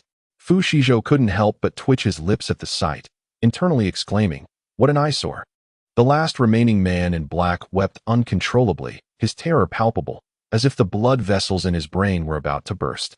Every part of his body trembled, his limbs turning as cold as ice. "Oh no, this is the end. I've stirred up a hornet's nest, and it's all over." The mere thought sent shivers down his spine. He felt as though every hair on his head stood on end, his forehead icy, stars dancing before his eyes. Ensnared by an unnamed dread, his legs numb and devoid of strength to flee. While the man in black continued to sob, Fu Shizhou, feeling increasingly irritated, furrowed his brow tightly. Thus, he raised his dagger once more and, with a speed that left no room for evasion, swiftly pierced the man's neck, severing his carotid artery. The man's cries abruptly ceased, silence enveloping him as his wide eyes retained a glimpse of the terror and despair that marked his final moments. "All done." Fu Shizhou smirked wickedly, tossing the dagger aside and departing without a backward glance. He left behind two lifeless bodies, mercilessly battered by the wind, forgotten by all. Little did Fu Shizhou know that not long after his departure, lurking figures emerged, hastily retrieving the corpses. Freshly dead, the bodies still warm, presented a delectable meal for them. Before long, Fu Shizhou returned to his villa, encountering residents of the neighborhood. They were on edge, hearts racing as if strung as tightly as a bowstring. Each person stared wide-eyed, grappling with the burden of the corpses they carried, unsure of whether to set them down or hold on, their hands trembling, palms slick with cold sweat. Fu Shizhou, with a charming smile, sauntered past the crowd. "Oh, someone's cleaning up the battlefield, quite commendable." The villa's door slammed shut with a resounding thud, finally allowing the onlookers to exhale, feeling as if they had survived an ordeal. Chapter 59. The unexpected visitor. In the blink of an eye, a week had passed swiftly, marked by the monotony of unremarkable days. Just as everyone basked in the tranquility of their lives, a group of furtive individuals intruded upon their peace. One night, an unwelcome group of fierce intruders arrived. Fu Shizhou was roused from his slumber by the blaring alarm of the surveillance system, his brow furrowed in irritation. Damn it, is this never-ending? With a grim expression, Fu Shizhou observed the suspicious individuals lurking outside through the monitoring room. He pinched the bridge of his nose, attentively listening to the sounds relayed by the surveillance, growing increasingly astonished as anger etched itself on his face. "Are you certain he has a substantial stockpile at home?" inquired a bald man, addressing one of his companions. Upon closer inspection, Fu Shizhou recognized them as residents of Longjing community, not particularly well acquainted, having only crossed paths once. How audacious to conspire with outsiders to target him. Their neighbor, truly reckless. With a cold snort, Fu Shizhou's mind began to concoct elaborate plans for the brutal dismantling of the man. However, he quickly steadied himself, refocusing on the unfolding events outside. He noticed the man nodding vigorously. Indeed, before the apocalypse, their family frequently transported goods by the truckload. They undoubtedly possess valuable supplies. Moreover, they seldom venture out, which means their stock must be abundant. Next to him, a shorter fellow eagerly leaned in, unwilling to be outdone. "Boss, this house is clearly designed as a fortified sanctuary. This family must have received some intelligence and prepared in advance. If we rob them, we can secure a life of ease." The bald man listened, excitement bubbling within him, and he swallowed hard, instinctively yearning to break in. As he traversed the neighborhood, he had thoroughly scavenged the houses, finding little more than clothes and shoes, and food supplies had dwindled to nothing over the past few days. His comrades were gaunt and famished. If this continued, none would remain to follow him. Unexpectedly, he saw a glimmer of hope. Imagining bowls of steaming rice made his mouth water, and he couldn't help but lick his lips. "Brothers, once we pull off this heist, we will retire in style and survive the apocalypse," the bald man declared, his face lighting up with joy. The surrounding lackeys beamed, eager to curry favor, exclaiming, "Boss, you are brilliant. We are loyal to you for life." Another minion rubbed his hands together, swallowing hard, and added, "When can we feast on meat and drink wine? We're starving for a bowl of fragrant rice." In the shadows, Zhang Yu's gaze darkened momentarily before he smiled. "No rush, it will be here soon." With a wave of his hand, he commanded, "Take him down." As soon as the words left his lips, the group surged forward, some prying at the door while others kept watch, each member eagerly collaborating in their roles. Meanwhile, the resident from Longjing community quietly retreated to the sidelines, keenly observing the unfolding chaos, waiting to seize an opportunity. Fu Shizhou, listening intently to their conversation, clenched his fists in fury. "Humph, when heaven offers a path you choose to ignore, and hell has no door yet you insist on entering, then I shall not be blamed." Fu Shizhou stretched lazily, his mind racing, formulating a plan. Chapter 60. Welcome to Hell. A group of individuals took turns prying at the villa's imposing door, which remained steadfastly shut, not yielding even a sliver. How infuriating. This door is remarkably sturdy. One person could not help but voice their frustrations, feeling utterly vexed. The others nodded in agreement, yet their efforts did not wane. They persevered for the sake of sustenance. Just as they were laboriously attempting to breach the villa's entrance, the door suddenly swung open. The crowd momentarily froze. Disbelief etched across their faces, mouths agape, as if a chicken egg could fit within. After a brief pause, elation washed over them, excitement bubbling forth as they struggled to contain their racing hearts and surged forward. "What are you waiting for?" The bald man was the first to react, striding forward and admonishing those around him. Instantly, shadows began to emerge from outside, quickly making their way inside. Once inside, they were greeted by a burst of light, prompting them to rush in without hesitation. However, upon entering the villa, a formidable door on the first floor still stood in their way. The group set aside their concerns, grabbing their tools to pry it open. To their astonishment, the first floor door swung open effortlessly with a resounding crack. The crowd paused in surprise, yet their excitement took precedence. "Boss, could this be a trap?" One individual, cautious by nature, surveyed the surroundings and spoke hesitantly. "Fear not." The bald man shot him a disdainful glance. Irritated by his timidity, "Stop acting like a wooden puppet and go turn on the lights." With a scolding tone, he deemed the man's caution to be overly dramatic. Startled, the man hurried off to switch on the lights, his anxiety palpable. Moments later, the lights flickered on, revealing a scene of astonishment etched across everyone's faces. "Charge!" Someone shouted, and the crowd finally snapped to attention, frantically searching for supplies.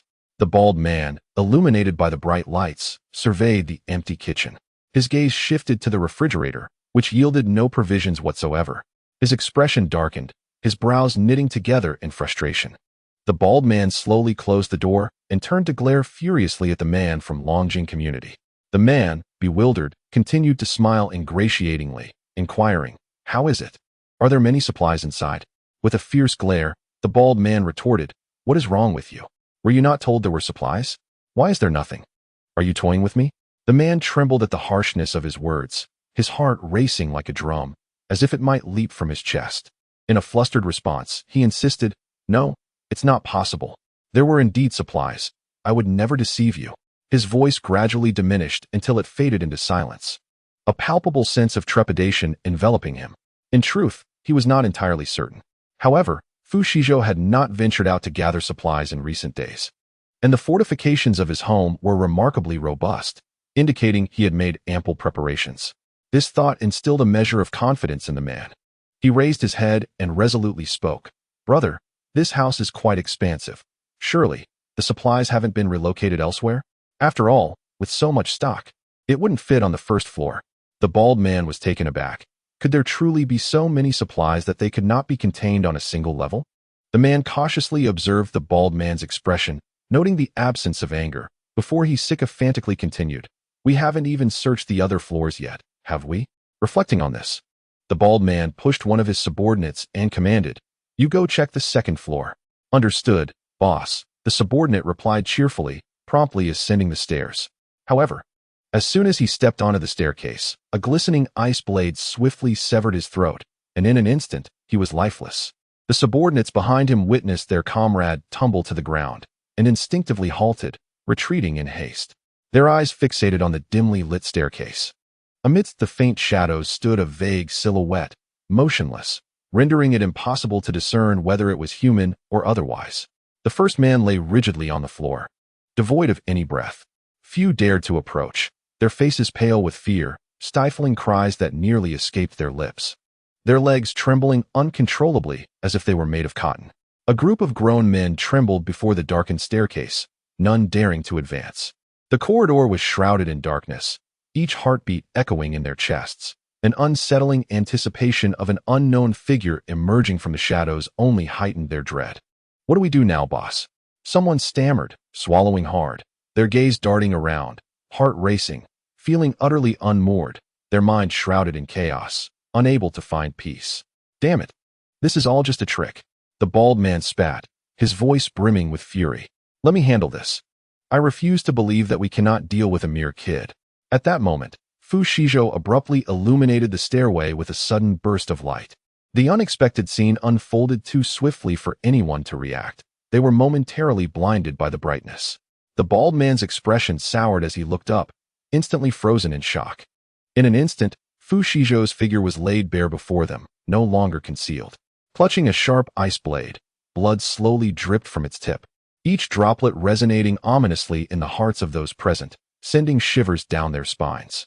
From his elevated position, Fu Shizhou regarded the crowd with a chilling smile and coolly declared, "Welcome, everyone, to hell." Chapter 61. Closing the door on the dog with a chilling smile reminiscent of a demon emerging from the depths of hell, Fu Shizhou instilled terror in all who beheld him. "Are you a human or a ghost?" A trembling voice inquired, legs quaking uncontrollably. Fu Shizhou casually flicked the blood from his icy blade and replied nonchalantly, "What do you think?" After a brief pause, he continued with a sinister grin. "Weren't you here to rob me? Come on, let us have a chat." One unfortunate soul, unable to withstand the oppressive aura emanating from Fu Shizhou, succumbed to fear and soiled himself.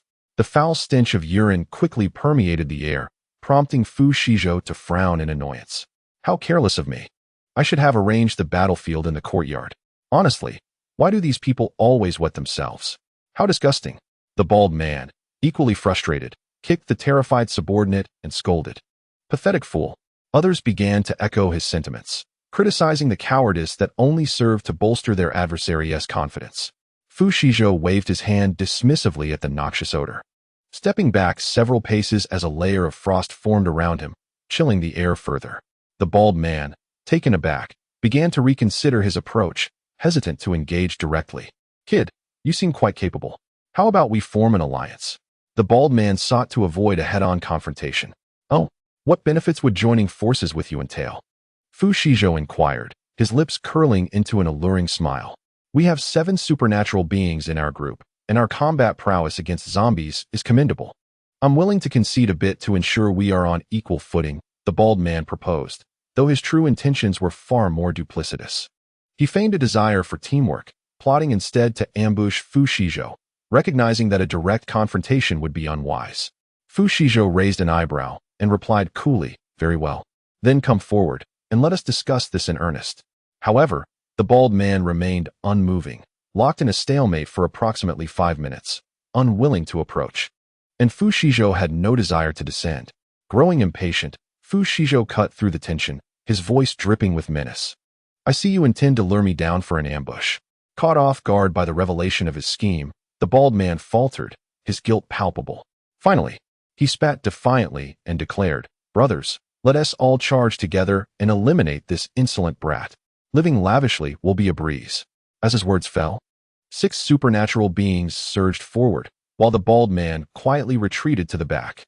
Fu Shizhou smirked coldly, decisively severing the head of the foremost assailant with his icy blade. Blood splattered, and the man fell lifeless, a headless corpse before he could even unleash his abilities. The remaining 5 supernatural beings stood in shock, frozen in disbelief as Fu Shizhou raised his hand. In an instant, they became encased in ice, and with a few swift strikes, they were reduced to mere shards of ice. A sudden scene unfolded, occurring in the blink of an eye. They had directly lost 6 extraordinary beings.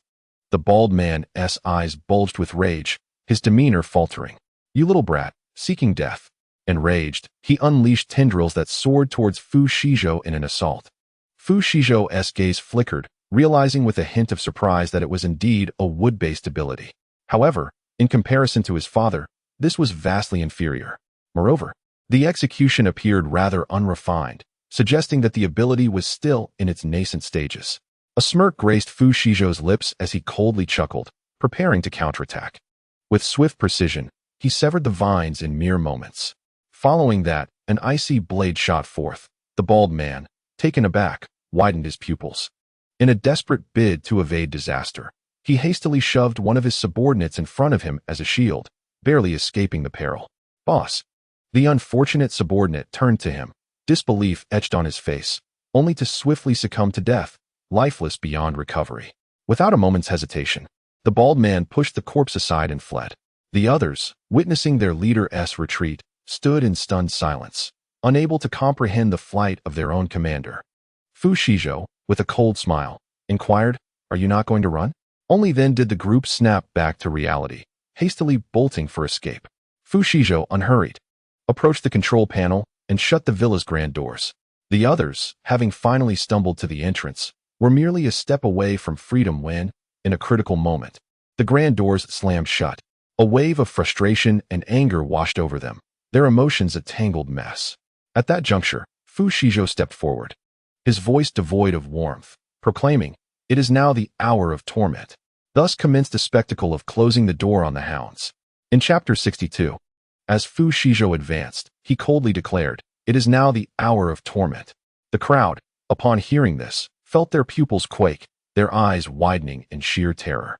Their hearts tightened as if drawn taut on a bowstring, none daring to exhale, fearful that the slightest sound would cause their hearts to plummet. Fu Shizhou, with a smirk, regarded the group of lambs awaiting slaughter. "Ah, I initially anticipated a fierce battle, yet this proves to be effortlessly manageable. These individuals are utterly incompetent."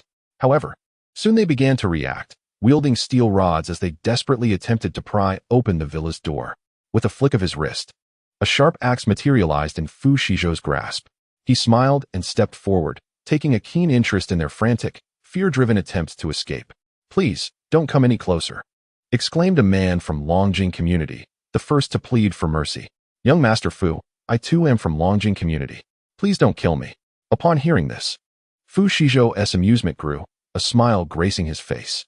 Ah, I almost overlooked this detail.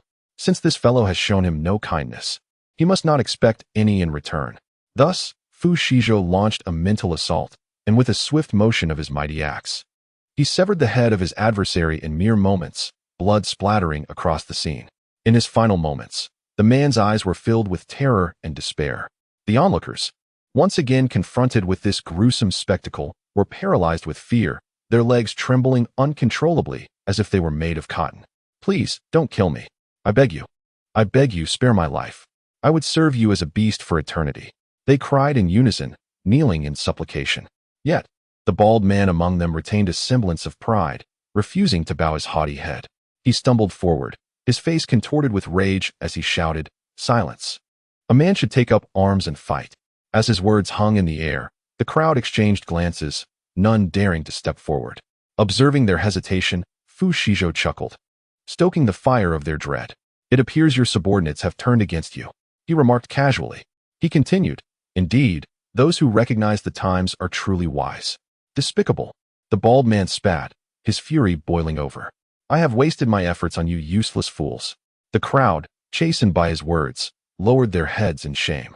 "Listen, boy," the bald man growled, his gaze fierce. "If you have any sense, release us, or my brother will not be so forgiving." Though he projected an air of arrogance, the bald man's blood raced, his heart pounding as if it were about to burst from his chest.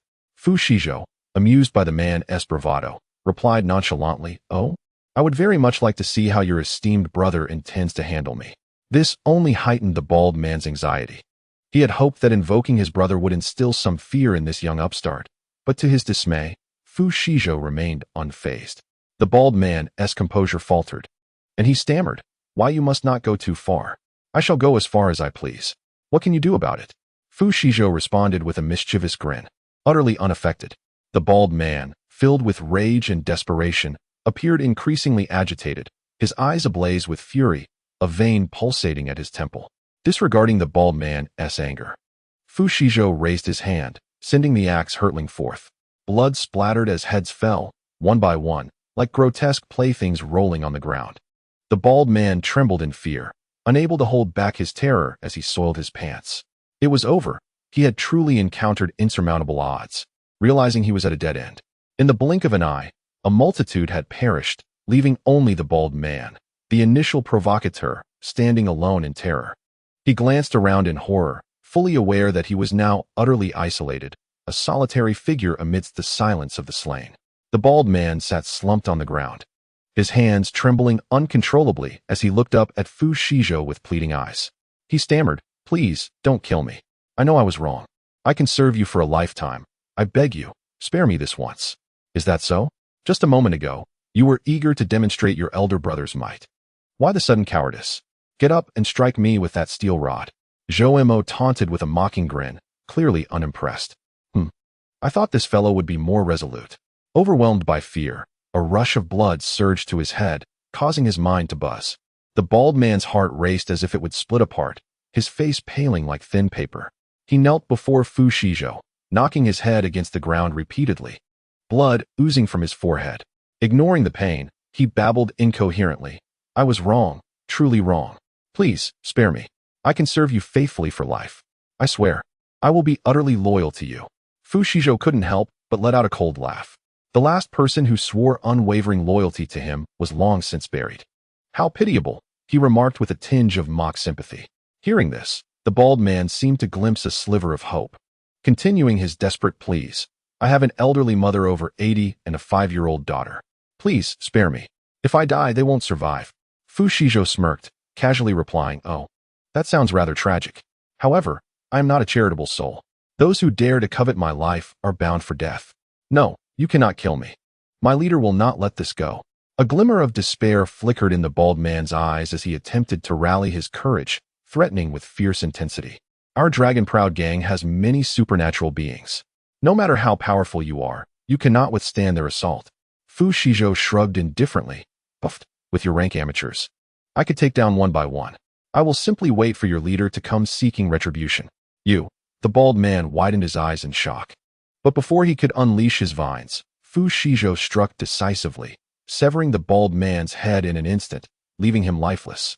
At this hour of the night, having dealt with this batch of foes, Fu Shizhou felt utterly exhausted, on the verge of dozing off even while standing, his eyelids heavy with fatigue.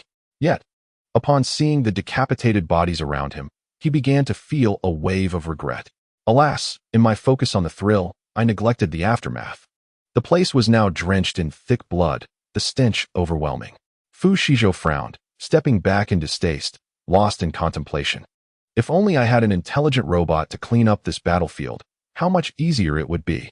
Why hadn't I thought of this earlier while hoarding supplies? The thought filled him with regret, and as he gripped the axe tightly, it snapped with a sharp crack.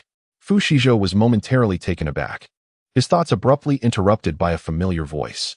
Detection indicates that the host has squandered wealth. Today's expenditure reward, a smart robot.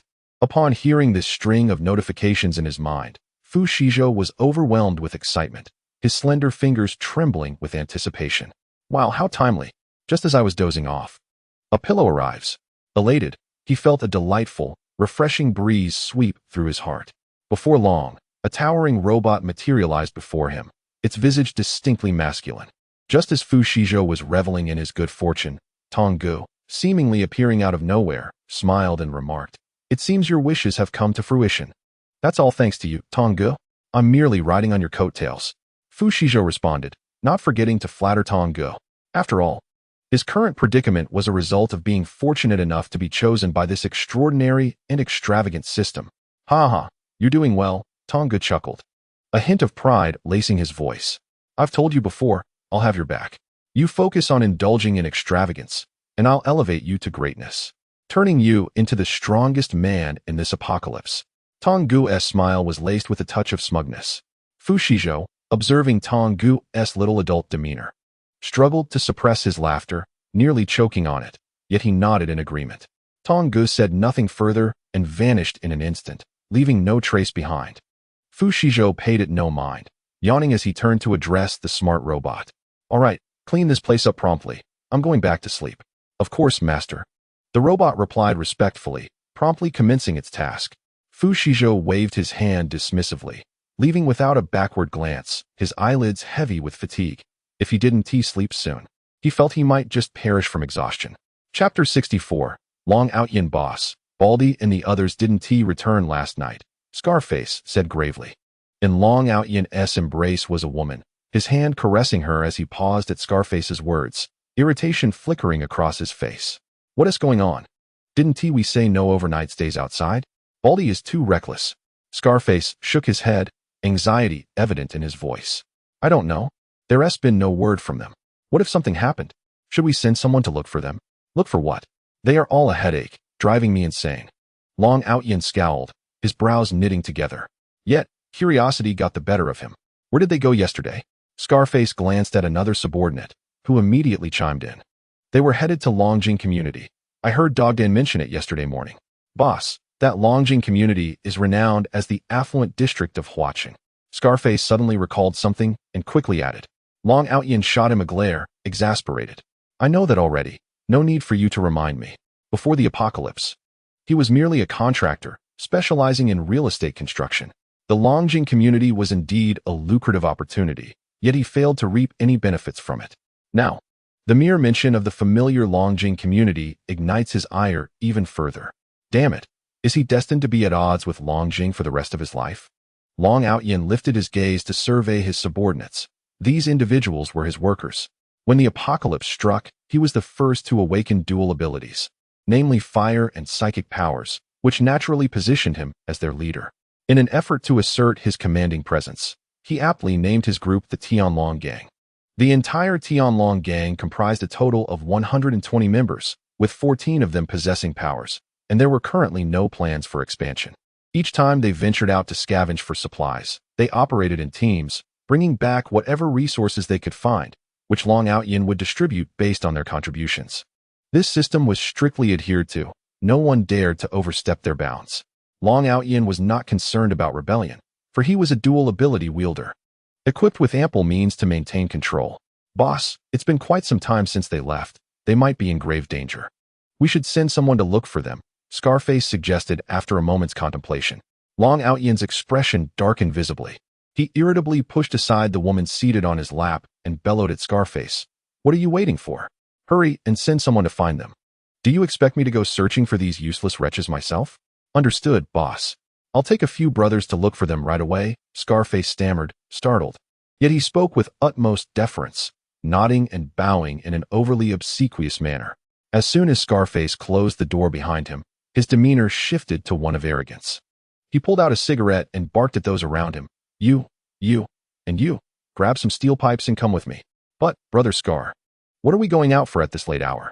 One of the chosen subordinates asked cheerfully while offering a lighter to ignite Scarface's cigarette. Scarface exhaled a plume of smoke, shooting him a glare as he retorted, Stop asking so many questions and just follow me. No unnecessary inquiries. He cursed the bald men for forcing him out on such a night, robbing him of his sleep. Once he found the bald man, he would surely make them pay.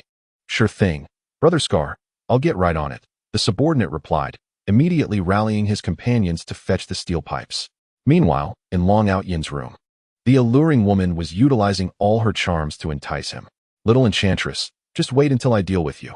Long Outyen could no longer contain himself and lunged at her. Soon, indescribable sounds echoed from the room. Outside, the vigilant subordinates licked their lips enviously, then resumed their serious patrols.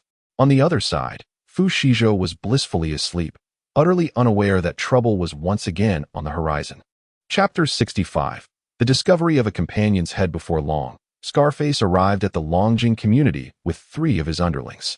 At the entrance of the community, one of the shorter lackeys inquired, Brother Scar, the gate is closed. How are we supposed to get in? Scarface shot him a disdainful glance and replied irately, What else can we do? Climb. Startled, the diminutive lackey nodded vigorously, exclaiming, Yes. Brother Scar is indeed wise. Scarface furrowed his brow, choosing not to respond further, internally lamenting his choice of companions. It seemed evident that he would need to find a more competent confidant. This foolish one was nothing but a nuisance, utterly ineffectual. Poor short lackey thus became the subject of disdain. In no time, the group managed to scale the obstacle, expending considerable effort before finally gaining entry to the Longjing community. Meanwhile, Fu Shizhou, disturbed from his slumber late at night by the blaring of the surveillance system's alarm, furrowed his brows in irritation. Damn it, is this incessant noise never-ending? With a sullen expression, he noted the presence of only 4 individuals and chose to disregard it, turning back to his sleep. Let the world be, sleep is paramount. I shall not concern myself with visitors tonight. Meanwhile, Scarface was meandering throughout the community. He instructed 2 of his lackeys to scout ahead, while keeping one by his side. Just as he retrieved a cigarette, preparing to indulge, a piercing scream interrupted him. It turned out that the 2 lackeys had barely taken a few steps when one of their own tripped, inadvertently colliding with a trash bin, which revealed a severed head, gruesomely bloodied and infested with maggots. The lackey, witnessing such a macabre and terrifying sight for the first time, was frozen in fear. His lips trembling as though he wished to speak but uttered nothing, his face pale and devoid of color, his eyes darting anxiously. Lao Yaoquan, what are you doing? Another member of the group, noticing him sprawled on the ground, could not help but inquire. It was only then that Lao Yaoquan regained his senses, turning back to stammer. What is it? What is wrong with you, you big oaf? Can't even speak? The impatient voice from behind barked as someone hurried forward.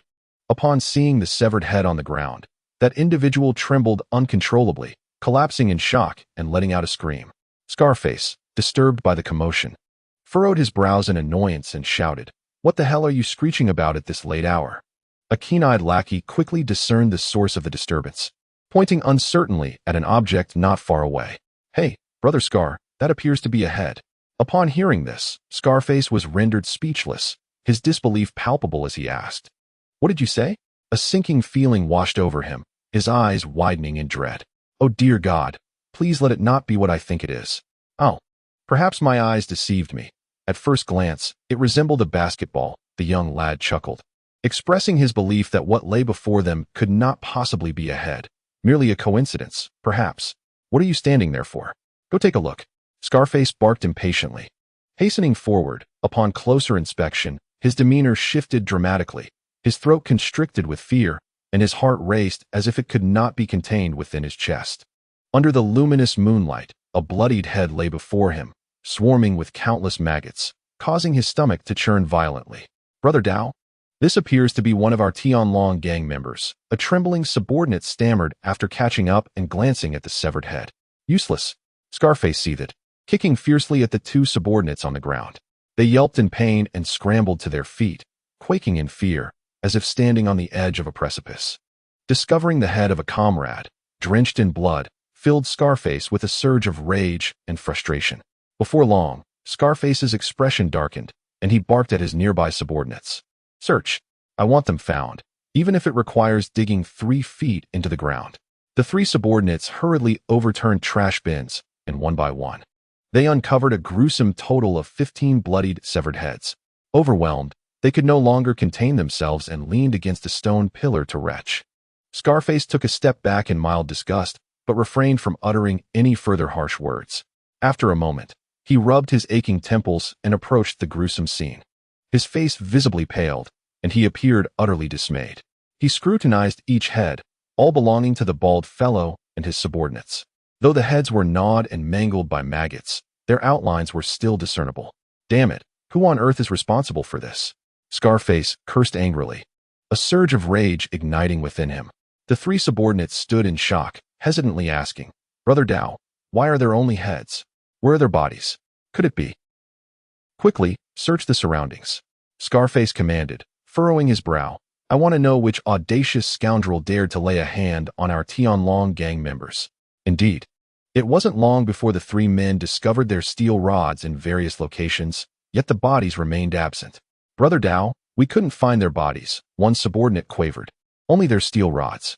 "Useless," Scarface erupted, venting his frustration on those around him. "Brother Dao, should we return now?" a subordinate cautiously inquired, fearful of provoking his ire.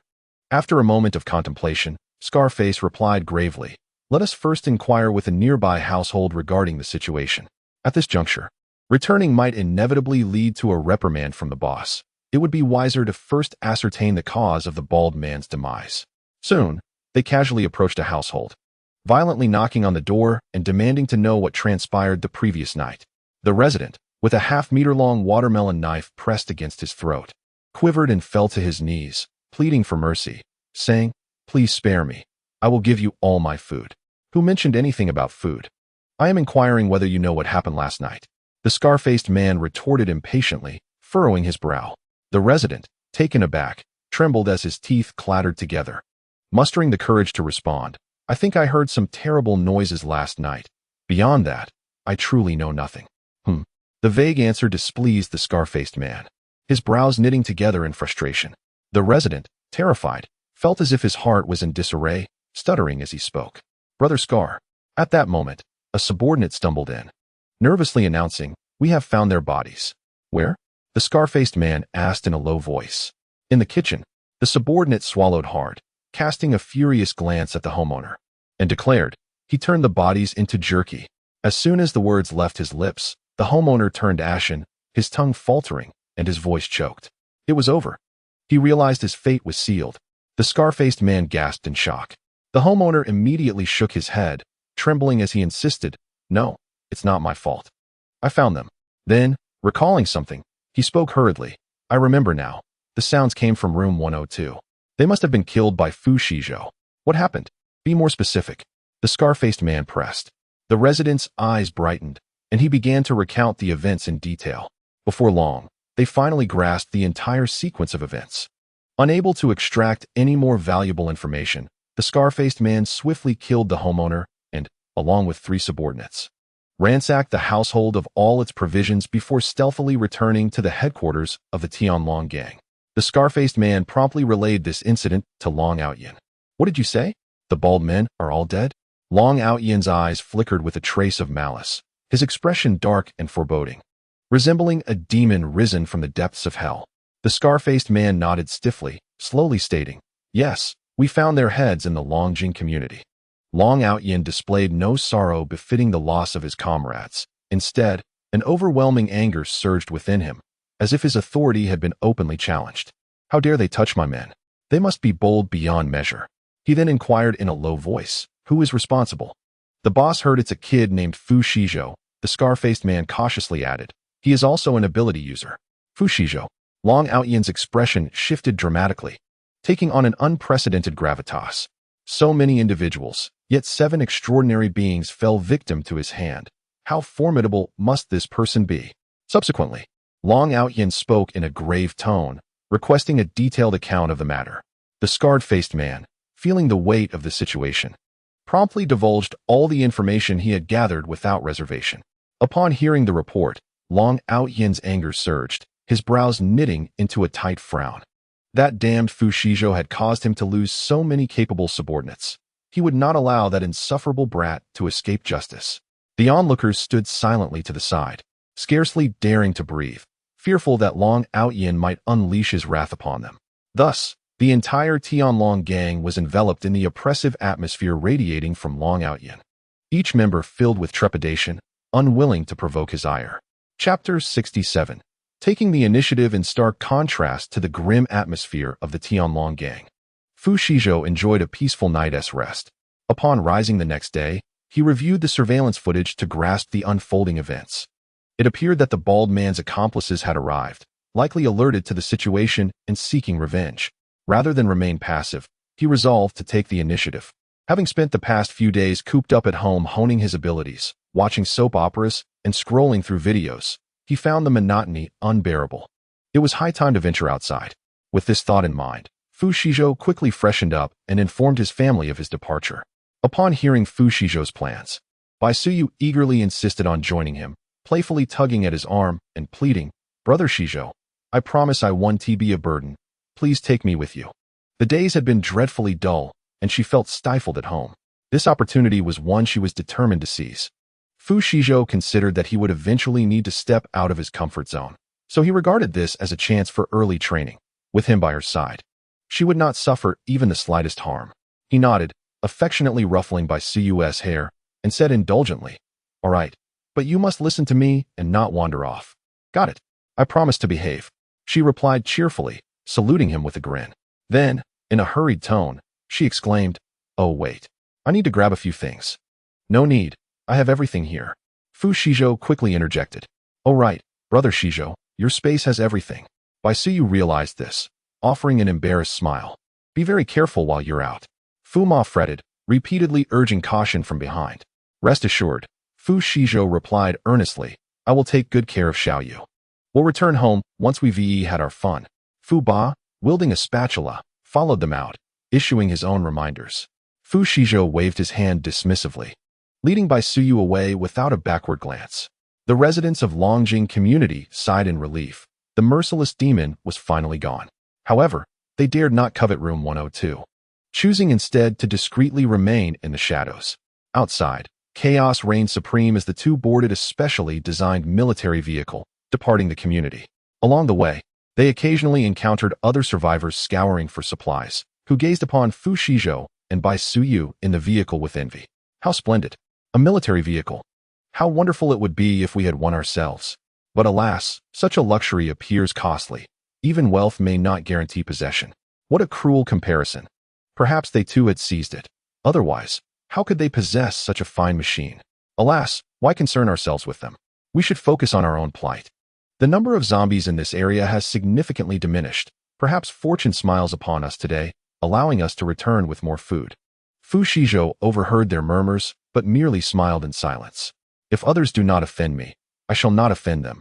But should they provoke me, I shall retaliate. They would do well to refrain from envy, lest they invite trouble upon themselves. Otherwise, he would not hesitate to respond harshly. Fu Shizhou smirked, his lips curling charmingly, as he drove steadily onward. Meanwhile, members of the Tianlong gang gathered, plotting how to claim Fu Shizhou's head. Unbeknownst to them, Fu Shizhou had taken the initiative, leisurely steering his vehicle towards their stronghold. Chapter 68. Plucking the feathers from the goose, the military vehicle glided smoothly along the road, the atmosphere relatively calm. Occasionally, a few wandering zombies appeared on the streets, which Fu Shizhou, with a wicked sense of humor, intentionally collided with, resulting in grotesque splatters. How revolting! Fu Shizhou grimaced, tightening his grip on the steering wheel as he pressed onward. Not long after, Bai Suyu's keen eyes spotted a department store ahead. "Brother Shizhou, there's a department store. Let's raid it," she exclaimed excitedly. "Very well, I shall heed your suggestion. Fu Shizhou pondered for a moment, deciding that since they were already there, they might as well follow the principle of plucking the feathers from the goose. Soon, the pair confidently strode into the department store.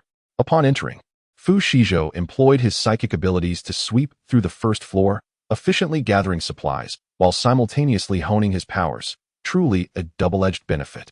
However, it quickly became evident that the first floor had already been ransacked, leaving only a paltry few items, mostly cumbersome and useless objects like refrigerators and tea machines. Nevertheless, the primary target of the previous scavengers appeared to be food, as other items remained untouched. Brother Shizhou, there's hardly anything left here. Bai Siyu dashed in, only to return panting shortly after, expressing her disappointment. Fear not, there are still other options. Fu Shizhou affectionately ruffled her hair, soothing her gently. But there's nothing edible. Bai Siyu pouted, her face reflecting her dismay. Isn't there enough at home for you to eat?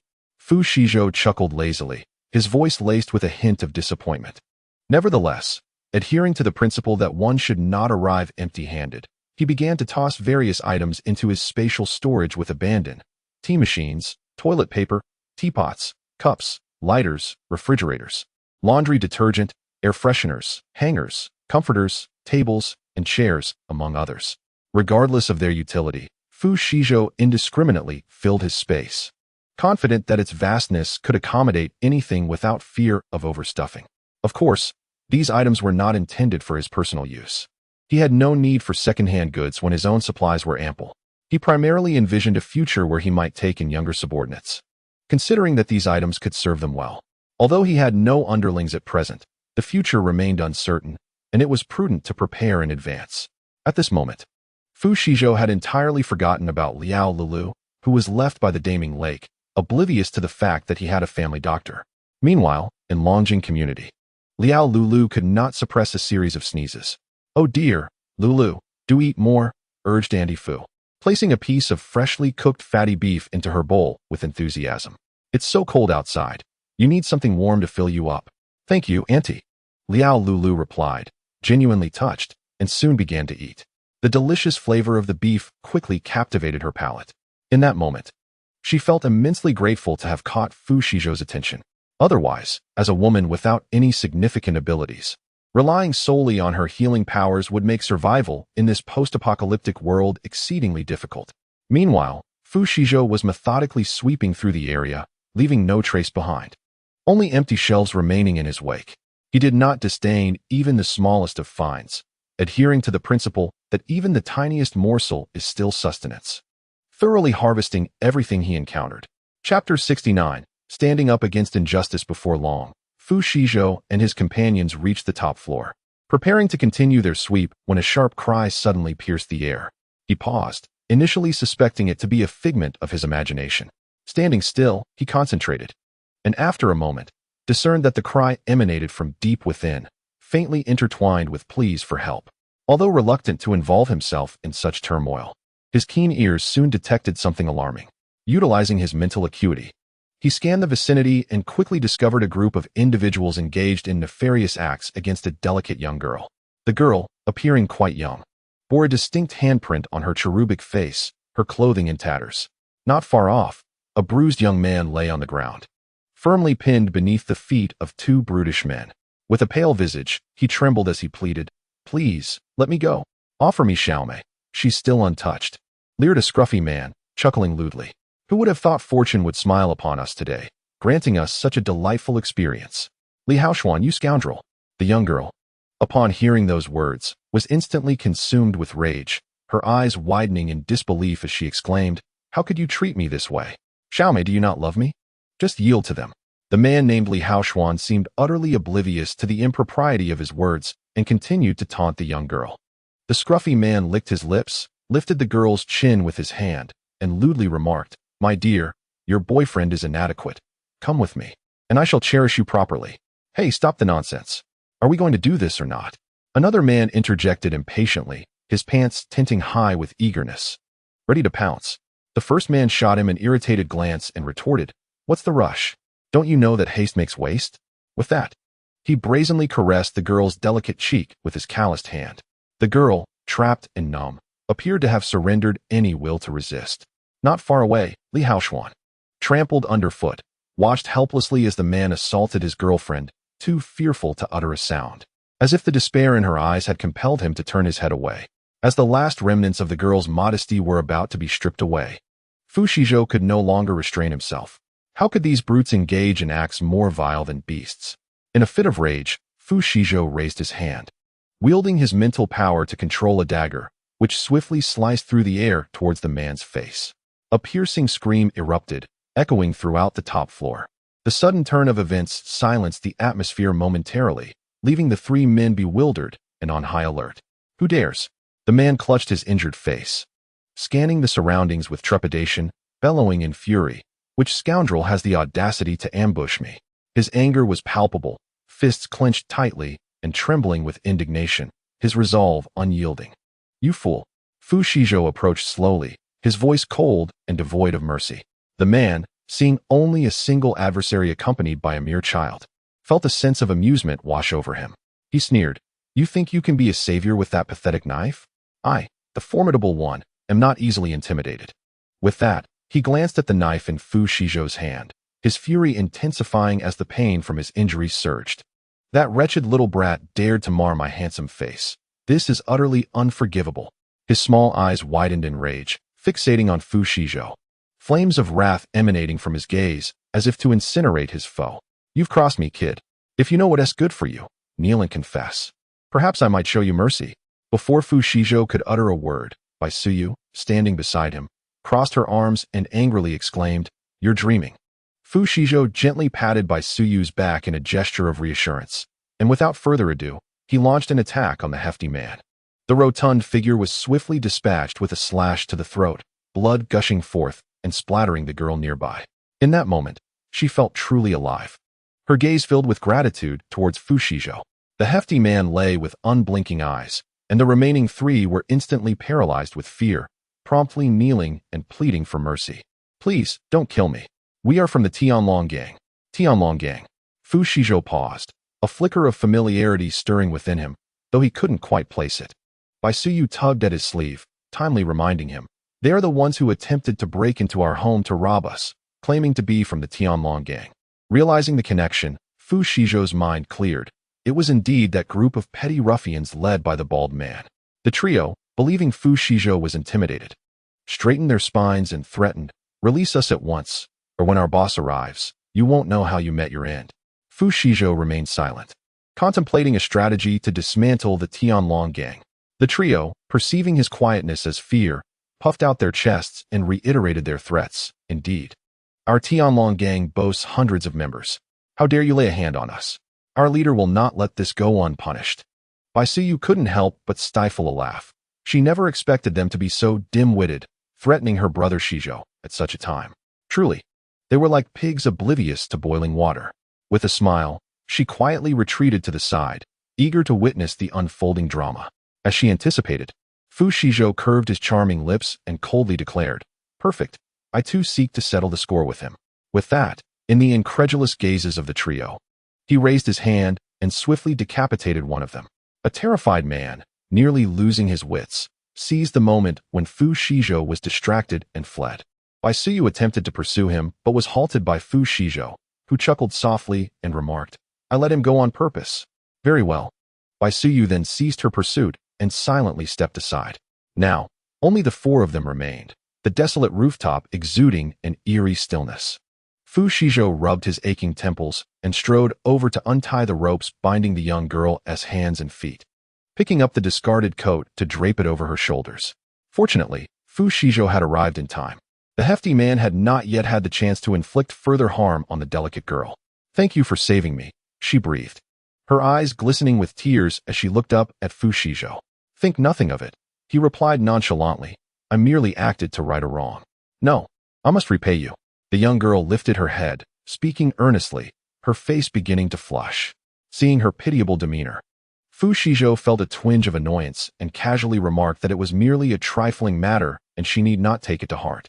Observing their affectionate exchange, Li Haoshuan, who stood nearby, felt a pang of jealousy, though he masked it well, flattering Fu Shizhou, "Brother, could you loosen my bindings a bit?"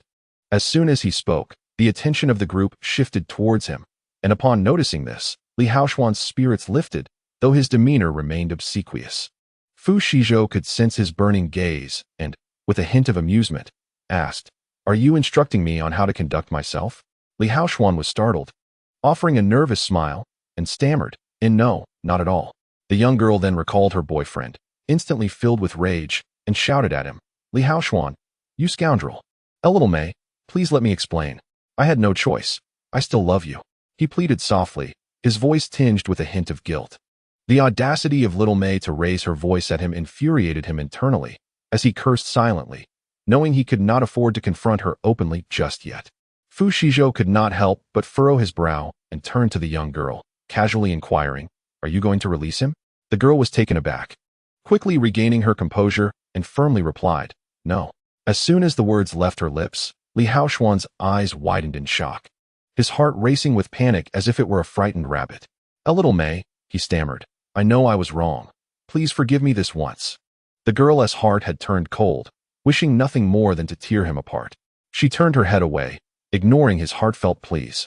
Fu Shizhou was quite pleased with her demeanor. A scoundrel should not be easily forgiven. In that moment, Li Haoxuan felt utterly desolate, his face drained of color. In a fit of fury, he shouted, "You shameless wretch." Upon hearing this, Fu Shizhou frowned, and without a moment's hesitation, he swiftly ended Li Haoxuan's plight. "Thank you for saving me," the young girl said, turning to Fu Shizhou and bowing respectfully. "My name is Lin Xiaomei." Fu Shizhou waved his hand dismissively, responding coolly. It was merely a trivial matter. He had never intended to wade into such murky waters. He simply could not tolerate those who defile love, considering his intervention a mere byproduct of circumstance. Lin Xiaomei understood this principle well, yet she would forever be grateful for Fu Shizhou's timely assistance. Chapter 71, The Affectionate Admirer. Lin Xiaomei solemnly declared, "Regardless of what happens, I, Lin Xiaomei, will never forget your immense kindness and will carry it in my heart for a lifetime." Her gratitude towards Fu Shizhou was beyond mere words, transcending simple expression. Heaven knows the despair she felt when she fell into the clutches of those beasts. Had it not been for the timely intervention of a hero, she shudders to think of the torment she might have endured. Fu Shizhou. Fu Shizhou spoke with a calm demeanor, establishing a semblance of acquaintance between them. Lin Xiaomei was momentarily taken aback, her mind struggling to keep pace. Fu Shizhou proceeded to introduce his younger brother, saying, "This is my brother, Bai Suyu." Upon hearing this, Bai Suyu's face lit up with joy, a sense of pride swelling within him. He instantly straightened his posture and sweetly called out to Lin Xiaomei, "Hello, sister. What a well-behaved, adorable child." This was Lin Xiaomei's immediate impression. She smiled in response, delighted. Her voice was as melodious and clear as a songbird, instantly endearing her to Bai Suyu. "By the way, how did you both end up here?" Fu Shizhou inquired, scratching his nose as he shifted the subject. Lin Xiaomei managed a wry smile as she recounted her unfortunate encounter with the scoundrel. Their residence was not far from this place, and due to their habit of stockpiling supplies, they had narrowly escaped a dire situation. However, their resources were dwindling, compelling them to venture out in search of more. Recalling her previous employment at a department store, Lin Xiaomei thought there might still be ample supplies to gather. After a brief preparation, they set out, fortunate to find that the area had seen a significant reduction in zombies, allowing them to reach the department store without incident. They discovered a considerable amount of food, initially believing it would sustain them for quite some time. Yet, misfortune struck when they encountered a group of 4 portly individuals also scavenging for supplies. The two parties inadvertently crossed paths, and the men, fixated on Lin Xiaomei's beauty, harbored malicious intentions. Li Haoxuan was left battered and bruised, and in a desperate attempt to save himself, he thought to use Lin Xiaomei to curry favor with the others. When Fu Shizhou learned that Lin Xiaomei had just turned 18, he spat disdainfully at the lifeless bodies on the ground, remarking with irritation, "Pa, they met such a swift end. It truly is an injustice to them." His hands itched to act, and he unsheathed a large axe, methodically dismembering the corpses. Lin Xiaomei was taken aback, her face paling as she trembled involuntarily, gripped by a sudden chill. Observing her distress, Bai Suyu rushed forward, tugging at her sleeve while reassuring her, "Sister, don't be afraid. My brother isn't usually like this." Fu Shizhou, momentarily at a loss for words, couldn't help but chuckle, easing the tension in the atmosphere. Lin Xiaomei sighed in relief, And then Fu Shizhou directly asked, "What are your plans moving forward?" As soon as he spoke, Lin Xiaomei found herself at a loss for words, unsure of how to respond. Truth be told, she harbored her own thoughts. Fu Shizhou was exceptionally capable, and she yearned to accompany him, willing to toil tirelessly if need be. She was indeed terrified, fearful of encountering such peril again. As a frail woman, she pondered how she could protect herself, thus seeking a reliable ally. As long as Fu Shizhou is willing to take her in, she is prepared to do anything for him, even offering her precious first time. The mere thought of this made Lin Xiaomei steal a glance at Fu Shizhou. Captivated by his robust figure, which was far more appealing than Li Haoshuan's bland demeanor, causing her cheeks to flush slightly. Observing Lin Xiaomei's hesitance, Fu Shizhou could not help but inquire, "What is it?" "Brother Fu, I wish to accompany you. But rest assured, I can find food for myself and assist you with tasks. I will never be a burden." Lin Xiaomei looked up, her voice laced with earnestness. Fu Shizhou raised an eyebrow in surprise, taken aback by her boldness in expressing a desire to follow him. What had he said when stockpiling supplies? That he would provide for a younger brother? Had he inadvertently acquired a little sister instead? Before Fu Shizhou could respond, Bai Suyu eagerly interjected, "Brother Shizhou, let Sister Xiaomei join us. She can keep Sister Lulu company." How considerate he is. Bai Suyu mused contentedly, and upon seeing his expression, Fu Shizhou discerned his thoughts. Affectionately ruffling his hair, turning to Lin Xiaomei, he spoke coolly, "Are you certain? To accompany me, you must obey absolutely, following my commands without question. Furthermore, I cannot tolerate betrayal, especially from women. Brother Fu, you need not worry. I will never betray you. If I do, may heaven strike me down," Lin Xiaomei declared resolutely, her words revealing her determination. Setting the ground rules, Fu Shizhou warned, "It's not a problem for you to follow me, but you must demonstrate your value. Otherwise, I cannot guarantee that I won't dismiss you on a whim." He regarded her with narrowed eyes, his tone cold and unyielding. Fu Shizhou's demands were not overly stringent. Recognizing that Lin Xiaomei was an ordinary person, incapable of serving as a family doctor for Liao Lulu, at the very least, she could provide companionship for his mother, as they would likely have much to discuss, alleviating the tedium of the apocalypse. Upon hearing this, Lin Xiaomei's eyes sparkled with delight as she nodded earnestly, saying, "Brother Fu, thank you. I will not disappoint you." Before long, Fu Shizhou and his companions resumed their scavenging on the rooftop. Lin Xiaomei watched in astonishment as Fu Shizhou seemingly made objects vanish into thin air, her eyes nearly bulging from her sockets in disbelief.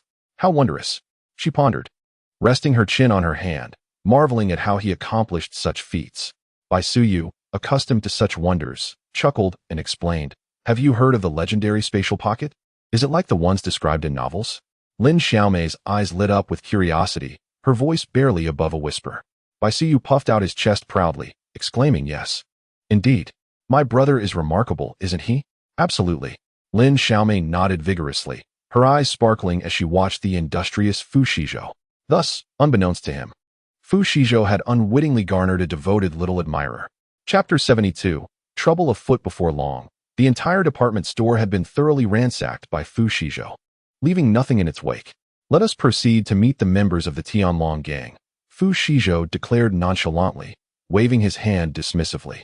Bai Suyu fidgeted with her fingers, her heart racing with anticipation, while Lin Xiaomei wore an excited expression, eager to witness Fu Dage showcase his prowess. Observing their eagerness, Fu Shizhou smiled wryly and averted his gaze.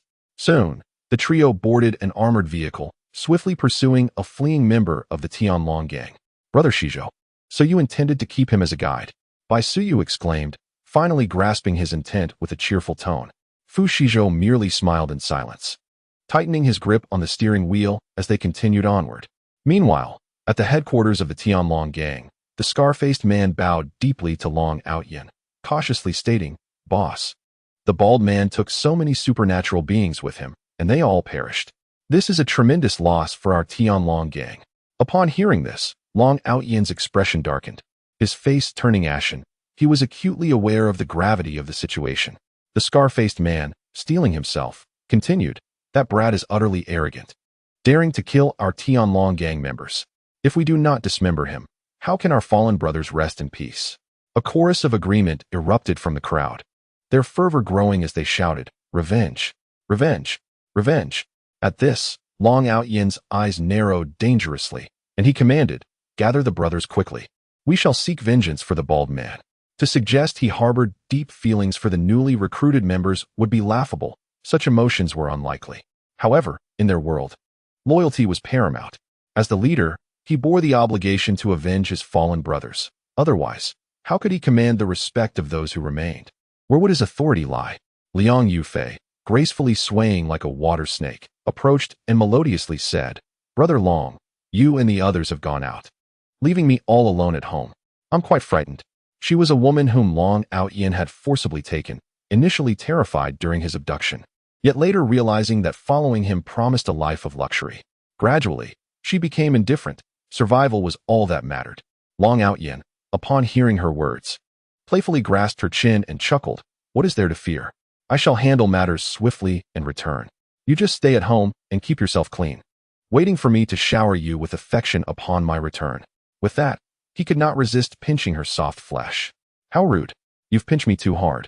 Liang Yufei pouted, feigning annoyance, though inwardly she cursed. "How detestable. If it weren't for your usefulness, I wouldn't bother with you at all." Yet, she dared not reveal any dissatisfaction, and instead sweetly remarked, "When you return, I shall let you play the game of old man pushing the cart." Upon hearing the news, Long Out Yin's eyes sparkled with excitement, overwhelming him with joy, and even eliciting a slight smile on his face, prompting him to mischievously pinch her rear. Just as the atmosphere grew tense, a scar-faced man suddenly entered the room. "Boss, should I come back later?" The scar-faced man asked cautiously, taken aback and ready to retreat. "Get back here." Long Out Yin's enthusiasm evaporated instantly.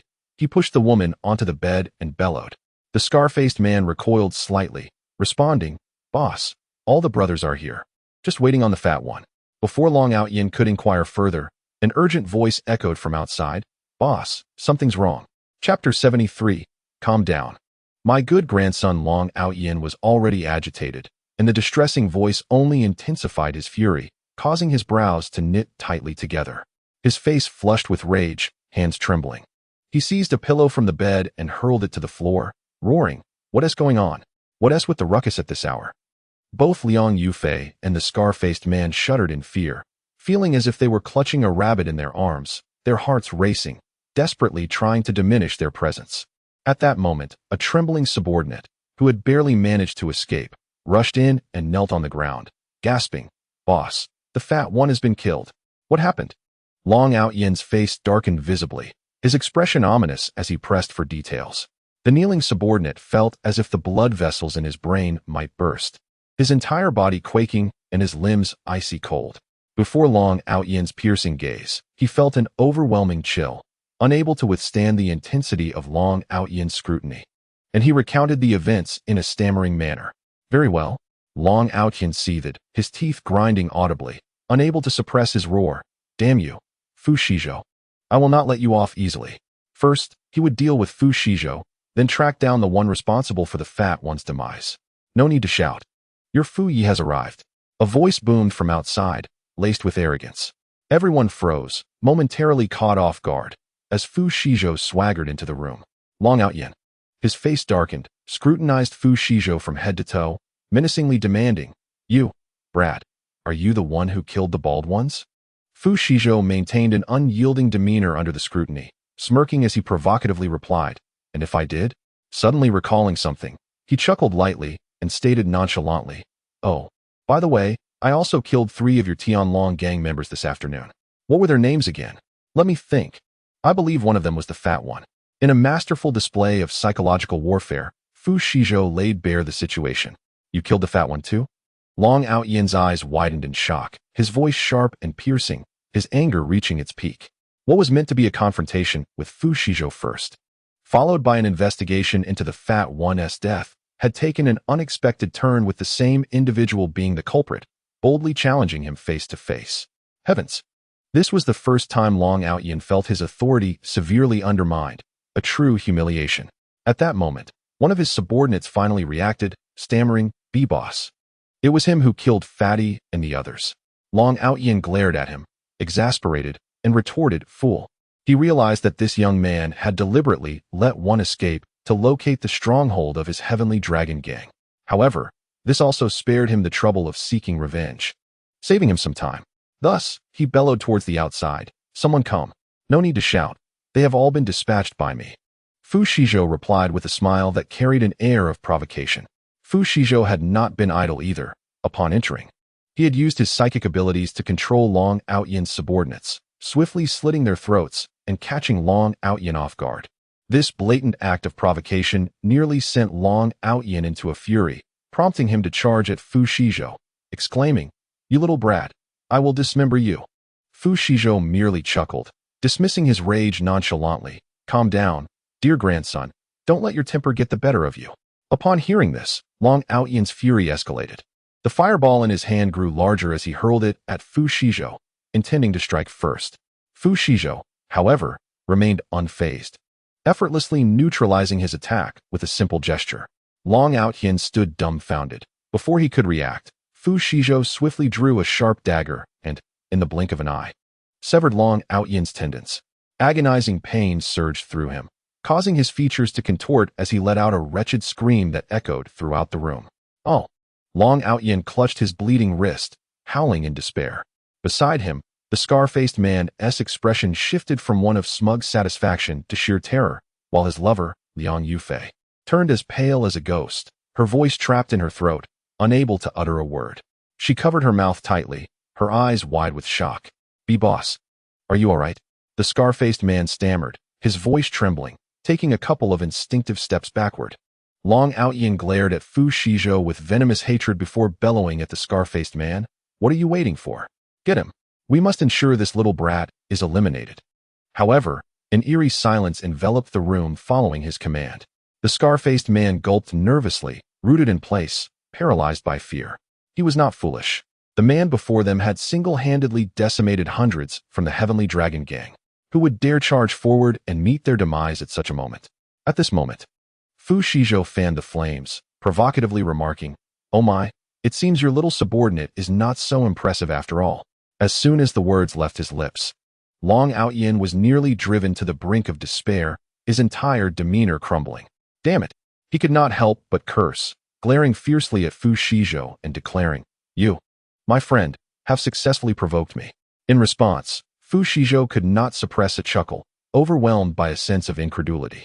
"Ah, what a classic display of youthful arrogance. It nearly brings me to laughter." Just as Fu Shizhou was mentally ridiculing the situation, Long Outyen suddenly unleashed a mental hypnotic suggestion. "You shall sever each of your tendons." A peculiar silence enveloped the surroundings, rendering the atmosphere rather awkward. Fu Shizhou's eyes sparkled with surprise as he regarded Long Outyen, casually remarking, "Ah, so you are a dual-element psychic. No wonder your arrogance knows no bounds." "You." Long Outyen gazed at Fu Shizhou in disbelief, urgently inquiring, "How are you unaffected?" "Because I too am a dual-element psychic." Fu Shizhou replied with a smile, piercing through Long Outyen's bravado with his words, "Moreover, my psychic abilities surpass yours." "No, it cannot be." Long Outyen's astonishment was akin to a thunderclap, his eyes widening to the size of saucers. Chapter 75, Betrayal in that instant. Long Outyen stared at Fu Shizhou, his expression one of utter bewilderment, as if he had been struck by a bolt from the blue. Drenched in a frigid wave of realization, he could hardly believe his ears. The psychic prowess he had once taken pride in seemed utterly feeble before another. Ignoring Long Outyen's shock, Fu Shizhou smirked and carelessly stated, "Dear grandson, let me impart one final lesson. There are always greater heights and more formidable individuals beyond your ken." Without waiting for Long Outyen to process his words, Fu Shizhou swiftly unleashed a mental assault, shattering two of the crystalline cores within Long Outyen's mind. In an instant, Long Outyen was engulfed in excruciating pain, as if he had lost something of paramount importance, leaving him in utter disarray. His cerebral blood vessels felt as if they were about to rupture, and every part of his body quivered, his hands and feet turning icy cold. As he tentatively attempted to summon his powers, he quickly realized something was amiss. "No, no, no." Long Outyen suddenly leapt to his feet, his eyes wide with shock, rendered speechless. Observing this, the scarred-faced man swiftly recognized something was dreadfully wrong, his pupils dilating in terror. In no time, the little loyalty he had harbored for Long Outyen evaporated without a trace. Before us, his eyes darted around, and suddenly, With a resounding thud, he knelt upon the ground, wailing, "Grandfather, I beseech you, spare this humble dog-s life. It is Long Out Yin who seeks your demise. I am but a mere pawn, forced into this position, with no intention to offend you." Upon witnessing this, Liang Yufei hastily joined the scar-faced man in kneeling, tearfully pleading, "Brother, I implore you, I was taken by Long Out Yin. Do not slay me, I have seen nothing."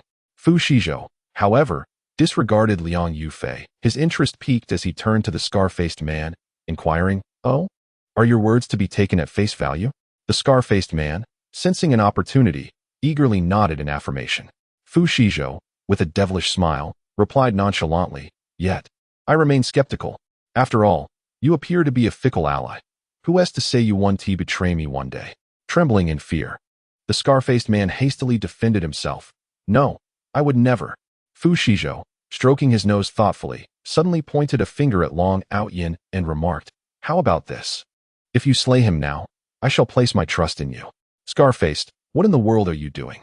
Long Out Yin exclaimed, incredulous that his most valued subordinate would so easily betray him. Had it been any other follower, he would have been less perturbed. Yet the scar-faced man was different. He was the one he valued most after Baldi. The scar-faced man, seized by terror, shivered uncontrollably, his eyes darting, unable to meet Long Out Yin's gaze. His guilty demeanor betrayed his intention to adhere to Fu Shizhou's demand. Fu Shizhou, silently amused, awaited the unfolding drama. Long Out Yin felt a chill run through him, as if he had aged several years in an instant, his complexion visibly pale and weary. "Very well. I do not blame you. I understand you act out of desperation for survival," he said with a bitter smile, inching closer to the scar-faced man. The scar-faced man, taken aback by Long Out Yin's magnanimity, felt a swell of shame and remorse, uttering, "Brother Long, I am sorry. I have betrayed your trust. Now that you realize your transgression, let your life be the atonement." Long Out Yin bellowed, suddenly drawing a sharp dagger from his cloak and plunging it forcefully into the scar-faced man's chest. The scene unfolded with startling rapidity. The scar-faced man barely had time to react before a gaping wound erupted in his chest, warm blood gushing forth. Fu Shizhou observed with a knowing smile. He had anticipated this tragic turn of events. "Brother Long." The scar-faced man gasped, clutching his wounded chest, his expression oscillating between a grimace and a smile, the scars on his face shifting in the dim light. He bore no resentment toward Long Out Yin's ruthlessness. Even if Long Out Yin had refrained from striking him, he would have turned against Long Out Yin himself. After all, in a world where one does not act for oneself, one faces divine retribution. The scarred face glared with eyes that still held a flicker of terror and despair from the brink of death. "You treacherous ingrate." Long Out Yin observed the lifeless gaze of the scarred man with cold indifference, his voice laced with irritation. "You were the one who betrayed me first. I merely returned the favor in kind." Meanwhile, Liang Yufei had never witnessed such a gruesome scene and had long since fainted. No one paid her any mind. While Fu Shizhou casually cast a glance her way, then clapped his hands lightly, exclaiming with sharp clarity, "Tsk tsk tsk," as expected of the leader of the Heavenly Dragon Gang, truly ruthless. Chapter 76. The beauty scheme. Long Out Yin's fury erupted, churning within him like an overpressurized boiler on the verge of explosion. In that moment, he yearned to dismember Fu Shizhou, brandishing the bloody dagger as he lunged forward, roaring, "Ah, I will kill you, you wretched beast. Enough of this. The game must come to an end." With a mere lift of his hand, Fu Shizhou swiftly slit Long Out Yin's throat, offering him no chance for resistance. Long Out Yin's eyes widened, clutching his neck as he gasped, You. Fu Shizhou curled his enticing red lips into a faint smile, coolly remarking, "Has no one told you that villains often perish from their own verbosity?" Long Out Yin, trembling, reached out desperately, striving to grasp something, yet it was all in vain. Fu Shizhou, with a disdainful huff, struck again, delivering yet another merciless blow. Long Out Yin's mouth opened in a silent scream, his eyes filled with despair. No, he did not wish to die. Not yet. He had just begun to establish his footing in this apocalyptic world, having painstakingly formed the Heavenly Dragon Gang. He had not yet savored the thrill of being a leader. That damned brat had shattered his dreams of domination. Unforgivable, utterly unforgivable. Long Out Yin reached out with all his might, grasping at the void. He exerted every ounce of strength, yet seized nothing, ultimately for naught. Soon, Long Outyan's hands fell heavily, devoid of life. Fu Shizhou lowered his gaze, observing the finality of death in Long Outyan's wide-open eyes, filled with unfulfilled desires. A wave of relief washed over him as he chuckled softly, glancing at Long Outyan's unblinking visage. At last, I have resolved my lingering concerns. At that moment, the unconscious Liang Yufei suddenly regained consciousness. Upon witnessing Long Outyan's gruesome fate beside her, she was nearly paralyzed with fear. Gasping for breath, froth accumulating at her lips, her face turned visibly pale, her heart oscillating like a pendulum within her chest. After a moment, she clutched her skirt tightly, trembling as she pleaded, "Please, don't kill me." Her instinct for survival screamed that the current situation was dire, and she could no longer afford to remain passive. She must find a new ally for protection. She had to survive. She would do whatever it took to continue living. Upon reflection, she scrutinized the man before her, tall and imposing, exuding an aura of strength that immediately lifted her spirits. After much contemplation, Liang Yufei concluded that the only means by which she could captivate Fu Shizhou was through her own physical allure. After all, what man is not swayed by beauty? With a playful toss of her hair, she coquettishly inquired, "Dear brother, what do you think of me?" As she spoke, she subtly raised her skirt, revealing a glimpse of her charms. Fu Shizhou paused momentarily, a sardonic smile curling at the corners of his mouth. It appeared she regarded him as an easy mark, assuming he would accept any frivolous offer. Fu Shizhou held little regard for women who bartered their bodies for sustenance in this post-apocalyptic world. Such arrangements were consensual and none of his concern. However, to presume he would fall for her ploy was a grave misjudgment. He was not a man of such baseness. Although he felt no attraction towards her, Fu Shizhou found amusement in toying with her. Thus, he feigned ignorance and asked what? The moment his words left his lips, Liang Yufei was taken aback, astonished that this straightforward man could be so oblivious. Embarrassment flickered across her face as she pondered whether Fu Shizhou's demeanor was intentional or merely accidental. After a brief hesitation, she continued, "What I mean is, I am willing to serve you, provided you release me." Fu Shizhou's lips twitched in disdain, his brows knitting together in irritation. "Get lost. I'm not interested," he scoffed, turning away without a backward glance, for her charms held no sway over him. Liang Yufei was momentarily stunned, unable to fathom how anyone could be impervious to such allure. Yet, a sigh of relief escaped her. She felt as though a heavy burden had been lifted from her heart. In an instant, a vibrant flush adorned her cheeks, and a playful flick of her tongue around her mouth left her feeling quite pleased. However, it was not long before Liang Yufei regained her composure, clearing her throat and addressing Fu Shizhou with solemnity. "Thank you. I shall forever remember your immense kindness." The mere mention of her name caught Fu Shizhou off guard, compelling him to halt in his tracks. Memories long buried surged forth, and he cursed internally. Why must she haunt him so? Nevertheless, Fu Shizhou discerned that this Liang Yufei was not the same as the one from his past. He would not misdirect his ire towards her. Delighted, Liang Yufei initially believed he had changed his mind, only to watch in dismay as Fu Shizhou continued on his way, leaving her in a state of silent sorrow.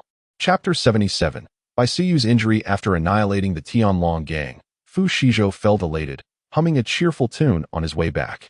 He had anticipated a more arduous endeavor. But to his surprise, these adversaries proved woefully inept, easily dispatched in a matter of moments. They were all show, lacking substance, despite the multitude of abilities they possessed. As soon as the results emerged, a group was seen besieging Bai Suyu, with the newly recruited Xiaomei pinned to the ground, unable to move, her face marred with bruises. A pitiful sight indeed.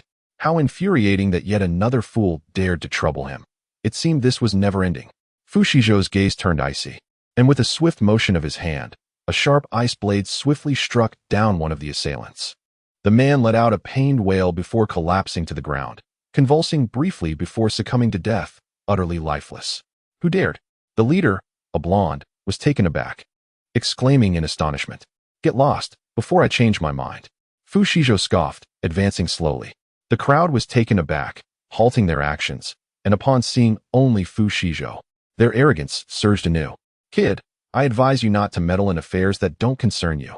Someone began to mock disdainfully, adding, "Otherwise, you might just wet yourself, and we won't be responsible."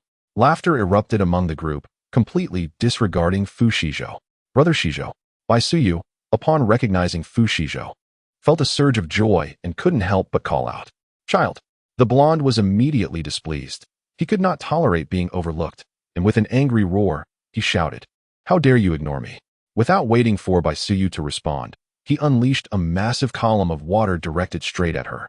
Bai Suyu was caught off guard and was sent flying by the water column, crashing violently to the ground, spitting out a mouthful of crimson blood.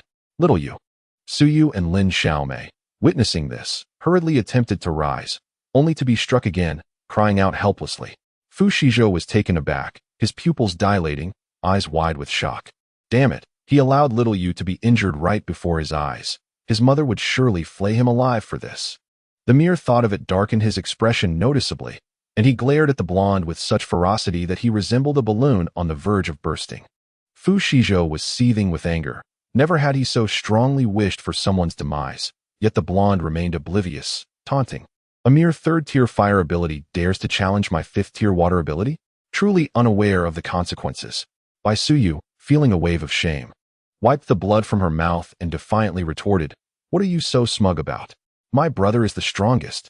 She felt a pang of regret, realizing she was a burden to brother Shizhou, sensing the futility of her brother's considerable efforts in nurturing her.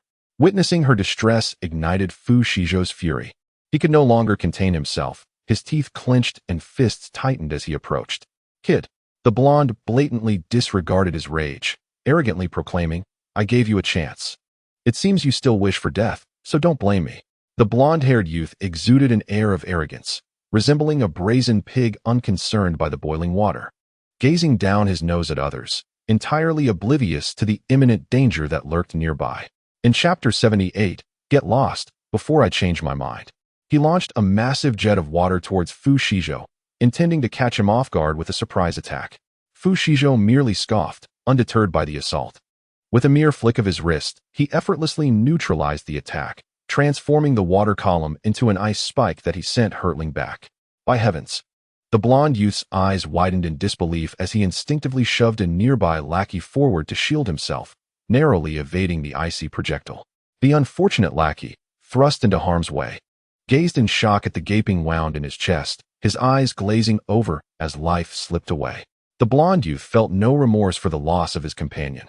Instead, he patted his chest in relief and shot a fierce glare at Fu Shizhou, menacingly pointing a finger at him. "You little brat, how dare you resist?" Fu Shizhou was almost amused by the audacity of the blonde youth's words. Did he truly believe that a tiger could be mistaken for a sickly cat? Even a clay figurine possesses a modicum of spirit. How much more so a young man of vigor? To strike him and expect no retaliation. Was such a notion even remotely sensible? Fu Shizhou could not help but roll his eyes, his right hand subtly moving to unleash a sharp blade towards the youth's hand.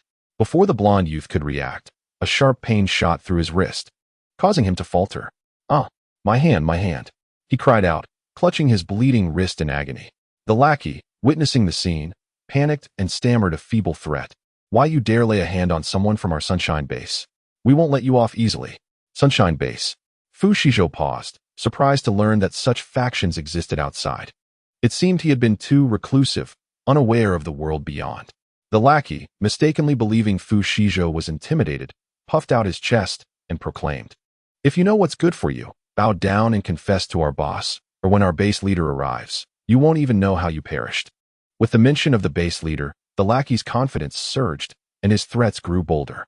"Fool, shut your mouth," the blonde youth snapped, realizing that his companion had foolishly endangered them all by threatening Fu Shizhou at such a critical moment. Taking a deep breath to steady himself, he plastered a forced smile onto his face and addressed Fu Shizhou. "My friend, it seems we have met under unfortunate circumstances. I am Huang Mao from Sunshine Base. We are currently seeking talented individuals, and your abilities are truly exceptional. It would be a pity for you not to join us." Fu Shizhou remained silent as Huang Mao hastily continued, "Allow me to extend an invitation. You and your family should come to our base. You would undoubtedly enjoy a life of luxury and comfort. As for what happens after you join, well, that would be entirely at the mercy of our base's leaders." "Oh, how magnanimous of you to extend a hand of reconciliation despite your injuries. However, what exactly is this Sunshine Base? It is a term I am utterly unfamiliar with." Fu Shizhou remarked with a tone laced with sarcasm, nearly pointing a finger at the blonde's nose to call him a coward. infusing his speech with a hint of provocation. The blonde nearly gasped in disbelief, feeling utterly defeated. Yet, he was not one to willingly concede. The current circumstances were exceedingly unfavorable to him, forcing him to bow his head. His adversary had silently severed the artery in his right hand, and without timely intervention, he would certainly succumb to excessive blood loss. Even employing his water-based abilities had become a struggle. Any movement of his right hand sent waves of excruciating pain coursing through him, rendering any confrontation impossible. This realization ignited a simmering anger within the blonde, though he dared not reveal it. His teeth ground together, drawing blood from his cheek as he fought to suppress his fury, swallowing his own blood in silence after several attempts to compose himself. Brother, it is better to resolve enmity than to harbor it. One must leave a line for future encounters. Wouldn't you agree? He chose to endure the humiliation and feigned a smile as he spoke. Fu Shizhou chuckled softly, raising an eyebrow, and replied coolly, however, what shall we say about the injuries inflicted upon me by your associates? One does not drink to toast without first addressing the penalties. Before the blonde could respond, one of his subordinates leaped forward with a fierce demeanor, declaring, Boss, he is insulting the dignity of our Sunshine Base. We cannot allow him to have the upper hand. Great, another foolish ally, the blonde muttered, pinching his philtrum in frustration as he retorted, Idiot, be quiet. The subordinate, startled, stepped back in fear, muttering in protest. I was only defending your honor, boss. The blonde was seething but could spare no time for idle chatter. He turned back to Fu Shizhou, plastering on a false smile and stating, It is our fault. We shall compensate for your emotional distress. With that, he ordered his companions to release Lin Xiaomei and Bai Suyu, respectfully offering all the hard-won supplies they had managed to gather, his obsequious demeanor unmistakable. Brother Fu, Brother Shizhou. Upon returning to Fu Shizhou's side, Lin Xiaomei and Bai Suyu were overcome with excitement, their smiles unwavering. Fu Shizhou examined their injuries closely. They were merely superficial wounds, which could be easily treated by Liao Lulu later. Preferring to avoid further complications with the Sunshine Base, he decisively declared, Leave now, before I change my mind. As his words echoed, the crowd erupted with enthusiasm as if granted a pardon, hastily assisting the blonde in his departure. Brother Fu, are we truly allowing them to leave just like that? Lin Xiaomei, still reeling from their narrow escape, inquired as she gazed at the retreating figures. Indeed, Brother Shizhou. What if they return seeking revenge? Bai Suyu asked, her concern palpable. What is there to fear? When soldiers come, we shall meet them. When water arrives, we shall build barriers. Fu Shizhou affectionately ruffled his head, smiling as he remarked, Today, you have shown great bravery. Bai Suyu understood he was referring to her act of protecting Sister Xiaomei, and a wave of shame washed over her, prompting her to stammer, I didn't protect Sister Xiaomei well. No, today it was thanks to Bai Suyu. Lin Xiaomei interjected gratefully. Had it not been for Bai Suyu stepping forward and holding out for so long, she would have suffered at the hands of that group of men. Fu Shizhou smiled silently, raising his hand to place the recently acquired compensation for emotional distress into his space, and then slowly stated, Let us go. It's time to head home. Without waiting for their responses, he jumped into the car. Bai Suyu and Lin Xiaomei exchanged a knowing glance, quickly opened the car doors, and settled in earnestly. I quite fancy my mother's sweet and sour ribs. Fu Shizhou started the car, swallowing nervously as he murmured. Upon hearing this, Bai Suyu felt a surge of excitement, swallowing hard as she suddenly wished to be home at once. Lin Xiaomei, although new, was not immune to the allure of delicious food. Heaven knows, she had not savored a delectable meal since the onset of the apocalypse. Noticing her intrigued expression, Bai Suyu eagerly began to describe the dish, leaving Lin Xiaomei in wide-eyed astonishment, scarcely believing anyone could eat so well during such dire times. Her eyes were as round as brass bells, her mouth never ceasing to ask questions as she pulled at the person beside her. Bai Suyu, tireless and cheerful, engaged in conversation, while Fu Shizhou drove, amused by her childlike demeanor. Meanwhile, the group led by Huang Mao trudged for quite a while before locating a dusty van, returning to the Sunshine Base without incident. At that moment, their base leader emerged from the gentle embrace of a woman, wearing a beaming smile. However, their celebration was short-lived as a disheveled individual stumbled in, urgently exclaiming, Base leader, Huang Mao and the others have returned. So what if they returned? Why such a commotion? The base leader, Li Dashan, was irritated by the interruption of his pleasant moment. Before the man could respond, Huang Mao entered, cradling his injured wrist. He promptly recounted the details of the lost supplies. Useless. You all couldn't handle a mere kid. A flicker of malice crossed Li Dashan's eyes, his expression dark and fearsome, resembling a demon emerging from hell. Huang Mao awkwardly stepped back, steeling himself to continue. Boss, that kid has a higher level of ability than mine. His fire powers counter my water powers. Li Dashan's teeth ground together in anger, instantly feeling provoked and furious. How dare anyone challenge my authority at this base? I will make him pay, cursed Fu Shizhou, daring to undermine his prestige and bring him humiliation. He would not let that insolent boy go unpunished. The individuals below stood silently, barely daring to breathe, fearful of incurring the wrath of Li Dashan. Thus, they were enveloped in the oppressive atmosphere emanating from him, each person gripped by trepidation, hesitant to provoke his ire. The young man with yellow hair trembled all over, suddenly seized by an involuntary chill, uncertainly stammering, could it be him? Fu Shizhou. Long Outyan's expression shifted instantly, adopting an unprecedented seriousness.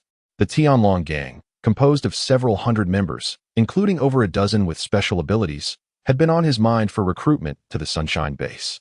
He never anticipated that Fu Shizhou alone could obliterate them. How formidable must this individual be?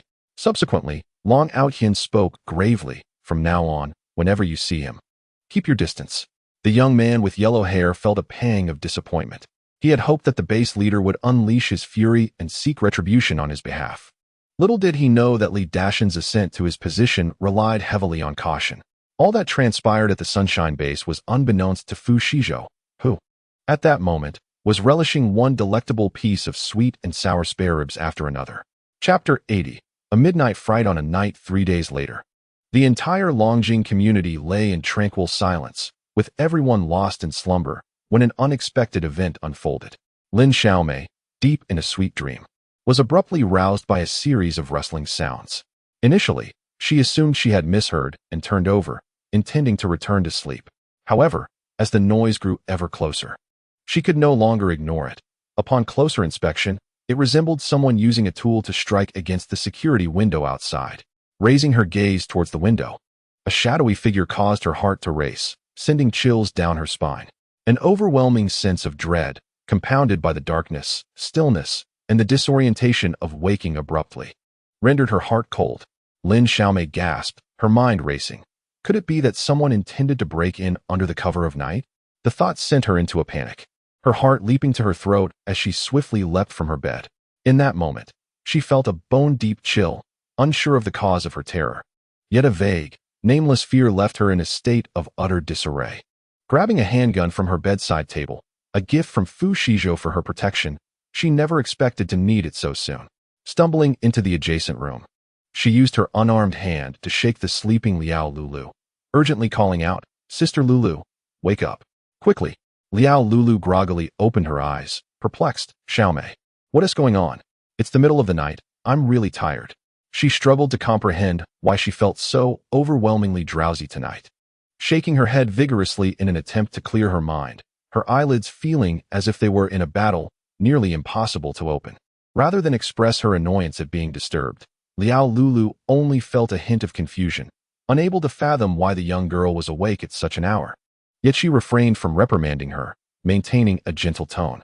Lin Xiaomei quickly shook her head, urgently explaining, "No, listen closely. Is there someone outside the window? Could it be a burglar attempting to break in? What should we do?" Lin Xiaomei felt as if she were on the brink of terror. Her blood seemed to congeal, and her heart felt as though it were gripped by a vice. Upon hearing her words, Liao Lulu's drowsiness vanished without a trace. Straining to listen, she confirmed there was indeed a sound of someone striking against the security bars outside. "No way, no way, no way. Has someone set their sights on us?" Liao Lulu gasped, her demeanor instantly shifting to one of panic. "Lulu, what should we do?" Lin Xiaomei's face turned visibly pale as she clutched Liao Lulu's arm, her anxiety palpable. Liao Lulu made a shushing gesture, saying, "Stay put. Let me check." Stealthily, she approached the window, her heart racing like a wild rabbit, her palms clammy with cold sweat, yet she attempted to maintain her composure. Fear not, fear not. There is nothing to dread. Whatever may come, I shall face it. I can do this." Liao Lulu repeatedly encouraged herself, taking a deep breath to muster her courage. She cautiously drew back the cerulean curtain and peered outside. As the curtain fell away, she was met with a pair of blood-red eyes gleaming with an eerie light in the darkness. The sight left Liao Lulu momentarily stunned. Her throat felt constricted with terror, her heart pounding as if it could burst from her chest.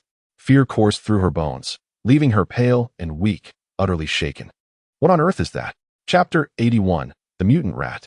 The blood-red eyes continued to glimmer ominously in the dark. Liao Lulu, trembling, felt her teeth chattering uncontrollably.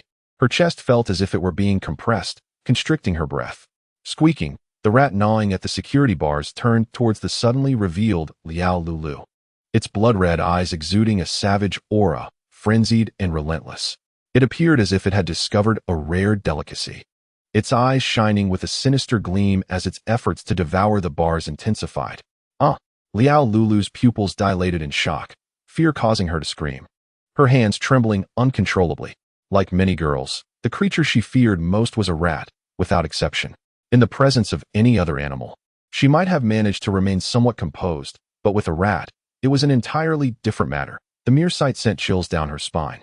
Goosebumps erupting across her skin, her legs growing weak with terror. Lulu, Lin Xiaomei, filled with dread, was about to step closer when, unexpectedly, she caught sight of a rat the size of a cat. Instantly paling, her voice choking in her throat, frozen in place.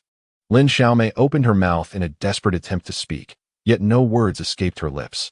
Her gaze was fixated on the enormous rat that was perilously close to gnawing through the security window. In her mind, she thought, this is it, this is the end. At that moment, Lin Xiaomei's mind went blank, forgetting that she still held a firearm in her hand. Outside, the mutated rat soon spotted another human and excitedly squeaked a few times, as if summoning its companions. Before long, several more mutated rats arrived, their enthusiastic squeaks intensifying as they relentlessly gnawed at the security window. Liao Lulu seemed to regain her senses, steadying herself before sprinting to the bedside table. She rummaged through the drawer and retrieved a pistol identical to Lin Xiaomei's. Grabbing the still-shaken Lin Xiaomei, she dashed away. As they ran, she exclaimed, "Oh my goodness! This rat is terrifying. It makes me feel all tingly. We need to get out of here." Lin Xiaomei, still a bit frightened, nodded repeatedly like a quail. However, they had barely made it a short distance when the security window was swiftly compromised, breached by several large rats. With a resounding crash, glass shattered everywhere, and a pack of massive mutated rats charged directly at the two girls, their gaping maws wide open. "Watch out!" Liao Lulu exclaimed in alarm, instinctively positioning herself in front of Lin Xiaomei. Overcoming her fear, she steeled herself and fired the first shot. Bang! The foremost mutated rat was struck in a vital spot, blood spraying forth as it collapsed lifelessly to the ground. The other mutated rats paused momentarily, witnessing the demise of their comrade at the hands of a human, their tempers flaring as they began to screech incessantly, sending chills down the spines of both girls. Behind her, Lin Xiaomei was nearly paralyzed with terror, clutching Liao Lulu's arm and whispering in distress, "Whoa, Lulu, this rat is too horrifying. What do we do? What do we do?" "Don't be afraid. We have a gun. We have a gun," Liao Lulu replied, observing Lin Xiaomei trembling in fright and unable to suppress a frown. Despite possessing a firearm, the fear of the rats was overwhelming. Oh dear, what if more were to come, or even a swarm? The mere thought sent shivers through Liao Lulu, her palms sweating around the gun. "But I'm still scared. They look so disgusting." Lin Xiaomei clutched Liao Lulu's arm tightly, nodding vigorously, as if to deliberately terrify her further. Just as she finished speaking, 5 or 6 more enormous mutated rats emerged outside. The security window, already nearly destroyed by the previous assault, was now rendered useless, revealing a gaping hole. The rats, as if they had encountered an exquisite delicacy, gleamed with a sinister light in their blood-red eyes, excitedly squeaking as they communicated with the earlier arrivals. Sure enough, it wasn't long before the entire pack of mutated rats surged forward. "Quick fire!" Liao Lulu exclaimed, reacting instantly as she fired several shots, swiftly taking down a few mutated rats, which momentarily startled the remaining ones. The surviving mutated rats, eyes fixed hungrily on the humans before them, squeaked a few times, seemingly summoning their companions. "We must resolve this swiftly. My ammunition is running low," Liao Lulu said, her brow furrowed in concern. "I can't do it," Lin Xiaomei stammered, unable to overcome her inner turmoil, shaking her head with closed eyes. It seemed she believed that as long as someone was standing guard in front of her, she was safe, even daring to be willful in such perilous circumstances. Liao Lulu, her frustration mounting, felt her brows knit tightly together. She would not indulge Lin Xiaomei's weaknesses. There were no princesses in this apocalypse. In life-and-death moments, how could she coddle Lin Xiaomei simply because of her youth? Suppressing her anger, Liao Lulu pulled Lin Xiaomei in front of her, her tone grave. "If you don't start shooting, we will perish here." Lin Xiaomei looked at Liao Lulu in disbelief. Meeting her serious gaze, she realized that Liao Lulu was not jesting. Confronted with Liao Lulu's cold demeanor, Lin Xiaomei felt a pang of sorrow, having hoped that Liao Lulu would be different from others. However, before she could dwell on her feelings, several mutated rats lunged at them. In that critical moment, Lin Xiaomei's pupils dilated in shock as fear surged through her, blood rushing to her head, rendering her mind a cacophony. Just as she seemed poised to fall victim to the rats, Liao Lulu fired her weapon with remarkable speed. "You fool!" Liao Lulu shouted in exasperation, her voice sharp. "Are you insane? Why are you dazed? Shoot!" Liao Lulu was taken aback, unable to fathom Lin Xiaomei's bewildering behavior. Lin Xiaomei, stung by the reprimand, felt a wave of unjustified tears threaten to spill forth. "Be careful," she exclaimed, before she could fully process her emotions. A massive mutated rat seized the opportunity to launch a surprise attack on Liao Lulu. Ignoring her own fear, Lin Xiaomei quickly yanked Liao Lulu aside and aimed her weapon at the attacking rat. A flicker of satisfaction crossed Liao Lulu's eyes. Perhaps there was hope after all. She had already decided that if Lin Xiaomei couldn't grasp the gravity of the situation at that moment, she would certainly request to not live with her post-crisis. For no one wished to be burdened by a liability. Thus, the two women united their efforts to confront the mutated rats head-on. Although Liao Lulu had received training in shooting from Fu Shizhou, the overwhelming number of mutated rats, coupled with dwindling ammunition, soon began to overwhelm her. Lin Xiaomei's situation was not significantly improved, for it was her inaugural experience wielding a handgun. Her marksmanship was woefully inadequate, and compounded by the incessant scurrying of the mutated rats, most of her shots went astray, with only a couple finding their intended targets. As minutes slipped away, the urgency within Liao Lulu began to mount. Her grip on the gun tightened as she urged, "Xiaomei, you must leave at once and seek help from Brother Fu." "No, I cannot abandon you," Lin Xiaomei exclaimed fervently, her hands continuing to fire without faltering. Despite her trepidation, she was unwilling to depart alone, fully aware that if she left, Liao Lulu would scarcely survive. Together, they would face whatever fate awaited them. Just as the two were locked in their resolve, Fu Shizhou arrived, forcefully kicking the door open. Finally caught up, he declared solemnly, a sense of relief washing over him. He had been acutely aware of the mutated rat outbreak from its onset, confident in the security of his villa. However, he feared for the safety of others, particularly Liao Lulu and her companions. Thus, he rushed over. Though the sheer number of mutated rats had delayed him considerably. "Lulu, Xiaomei, are you both all right?" Fu Shizhou's powerful flashlight illuminated the entire room, revealing the agitated mutated rats. "Brother Fu, you're finally here," the two exclaimed in unison, their spirits lifting with the glimpse of hope. The mutated rats, sensing the sudden presence of another, grew even more frenzied, ready to attack. With a disdainful snort, Fu Shizhou's eyes glinted coldly at the massive mutated rats. He swiftly conjured an ice blade and hurled it towards them. The rats emitted a piercing shriek, their long claws scraping against the floor, creating an ear-piercing cacophony. Fu Shizhou, visibly irritated, furrowed his brows in annoyance. The other mutated rats, incensed by the noise, lunged forward with bared fangs, intent on attacking the group. Fu Shizhou sneered, raising his hand to unleash another barrage of ice blades. The two girls, emboldened by his presence, lifted their weapons with newfound confidence and commenced firing. With Fu Shizhou by their side, their fear diminished considerably. A satisfied glimmer crossed Fu Shizhou's face. Their growth was commendable, showing promise in their development. He had no tolerance for ineptitude. After all, he was not a charitable figure to shoulder all burdens.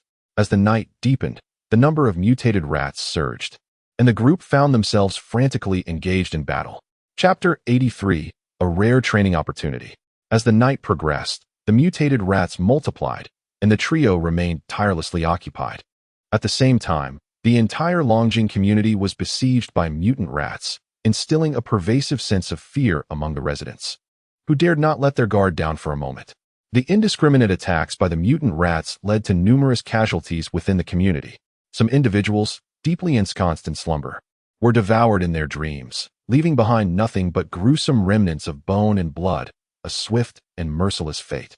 Others, like Lin Xiaomei, who were more vigilant in their sleep, managed to notice the lurking mutants in time, arming themselves with household weapons to fight back. Fortunately, these were merely ordinary mutant rats, and most common folk stood a chance of survival if they dared to resist with arms. However, not everyone possessed the courage or the opportunity to retrieve their weapons. Many could only watch helplessly as the mutant rats claimed the lives of themselves or their loved ones. Such horrific and bloody scenes persisted for several days. In the blink of an eye, 3 days had passed. During these recent nights, the residents of Fushizhou was repeatedly assaulted by the mutant rats. This was due to the vengeful nature of the mutants. After one of their own was slain, the remaining members of the horde would relentlessly seek out the perpetrator, driven by the scent of vengeance. For safety's sake, Liao Lulu and Lin Xiaomei were arranged to stay in Fushizhou's grand villa. The two girls felt a mix of surprise and honor, and in an effort to prove their worth, they diligently engaged in their tasks. They spontaneously hunted the mutant rats, their marksmanship steadily improving, yet the sheer number of rats overwhelmed them, leaving them drenched in sweat as they fought wave after wave. The incessant disturbances had left Fushizhou increasingly irritable, his brows nearly knitting into a knot. Although the mutant rats posed no significant challenge to him, their incessant chatter and annoyance were maddening. With a vexed expression, he rubbed his face and, after a brief wash-up, stepped out in a foul mood. Upon exiting, he witnessed several individuals battling the vengeful mutant rats: his father Fu, his mother, Bai Suyu, Liao Lulu, and Lin Xiaomei, all engaging in the fray. Fu Shizhou couldn't help but smile wryly, preparing to lend a hand. "Brother Shizhou, you can take a break. We've got this." Bai Suyu, with her keen eyes, quickly spotted him and said with a smile. The others turned their heads in acknowledgement, yet their actions remained uninterrupted. There stood Fu's mother, Liao Lulu, and Lin Xiaomei. 3 women united, each wielding a pistol, skillfully dispatching one mutant rat after another. Fu's father summoned his vines, intertwining them, while Bai Suyu stood beside him, delivering finishing blows to the mutant rats, setting them ablaze until they were perfectly charred, the aroma of roasted meat wafting through the air. The group worked in seamless harmony, and Fu Shizhou felt a swell of pride for them. He smiled and slowly spoke. "Well then, let these mutant rats serve as your training tools." In recent days, Liao Lulu and her companions had dispatched numerous mutant rats. Their shooting skills markedly improved, yet they still had a long way to go. To progress swiftly, one must confront danger head-on and engage in relentless practice. The arrival of these mutated rodents is fortuitous, providentially presenting an excellent training opportunity. After all, it is only when faced with peril that individuals can truly surpass their limits, achieving results most rapidly. Few comprehend that Fu Shizhou's intentions are for their benefit. This is indeed a rare chance for growth. Thus, everyone, fueled by determination, fiercely charged at the mutated mice. Simultaneously, the Longjing community echoed with the anguished cries of the rodents and the frantic screams of the populace. Fu Shizhou, upon hearing this, merely raised an eyebrow, remaining entirely unfazed as though he were oblivious to the cacophony of despair surrounding him, standing stoically to the side. He was no saint. In this apocalyptic world, it sufficed to tend to his own small patch of land. Survival of the fittest is the order of the day during dire times. It would be unjust to label him as cold-hearted. Rather, in this dystopia, excessive compassion is a liability he cannot afford. He sought neither trouble nor the invitation of chaos. Chapter 84. The rodent horde retreats. After 2 days and nights of relentless struggle, the group was utterly fatigued. Just as Fu Shizhou prepared to unleash the villa's electric defenses against the creatures, the mutated rodents unexpectedly retreated. Observing their withdrawal, Fu Shizhou quickly called to those eager to pursue, "Do not chase a desperate enemy. Let us allow them to depart." "Ah, boss, are we truly not going to press our advantage?" Liao Lulu asked, momentarily taken aback, her gun still poised and ready. No, you are all exhausted. Return and rest well." Fu Shizhou waved his hand nonchalantly, speaking with indifference. After a moment's contemplation, the group agreed. dusting off their clothes and heading back. Soon, a lively barbecue party commenced at their homes, filled with laughter and enjoyment. Meanwhile, the Longjing community erupted with excitement, resuming its former vibrancy. Look, the mutated mice have left. Ah, the horde has retreated. Ha ha, we made it through. The heavens have finally granted us mercy, offering us a chance at survival. Woe is me. Why did those accursed rodents not retreat sooner? My poor child was tragically bitten to death, barely having seen a year in this world. Wife, how could you leave me to live alone? Curse those mice. I swear, if I see one, I shall strike it down. Oh, this life is unbearable. Who will rescue us? Fu Shizhou was perturbed by the clamor outside, his brows knitting in irritation. Yet, in an instant, he composed himself, savoring skewer after skewer of barbecued meat. Outside, laughter mingled with tears, yet without exception, all rejoiced at the cessation of the rodent chaos. They yearned for renewal in the aftermath of the turmoil, clinging to the faintest flicker of hope, desperately grasping at straws in the face of adversity. Yet unbeknownst to them, the true calamity was merely commencing. The chaos wrought by the mutated rats was but the tip of the iceberg. The clamor from outside was unmistakable, and naturally, Fu Shizhou and his companions were well aware of it.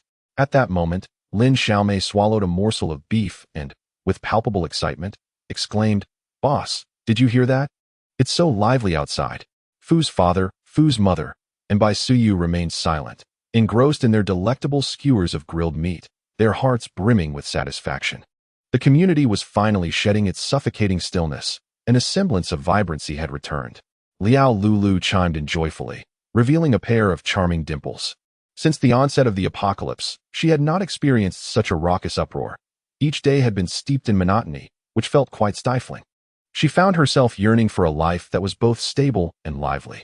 As Fu Shizhou listened to their innocent musings, he couldn't help but chuckle lightly, nonchalantly remarking, "Surely, you do not believe that once the mutated rat horde retreats, safety is assured?"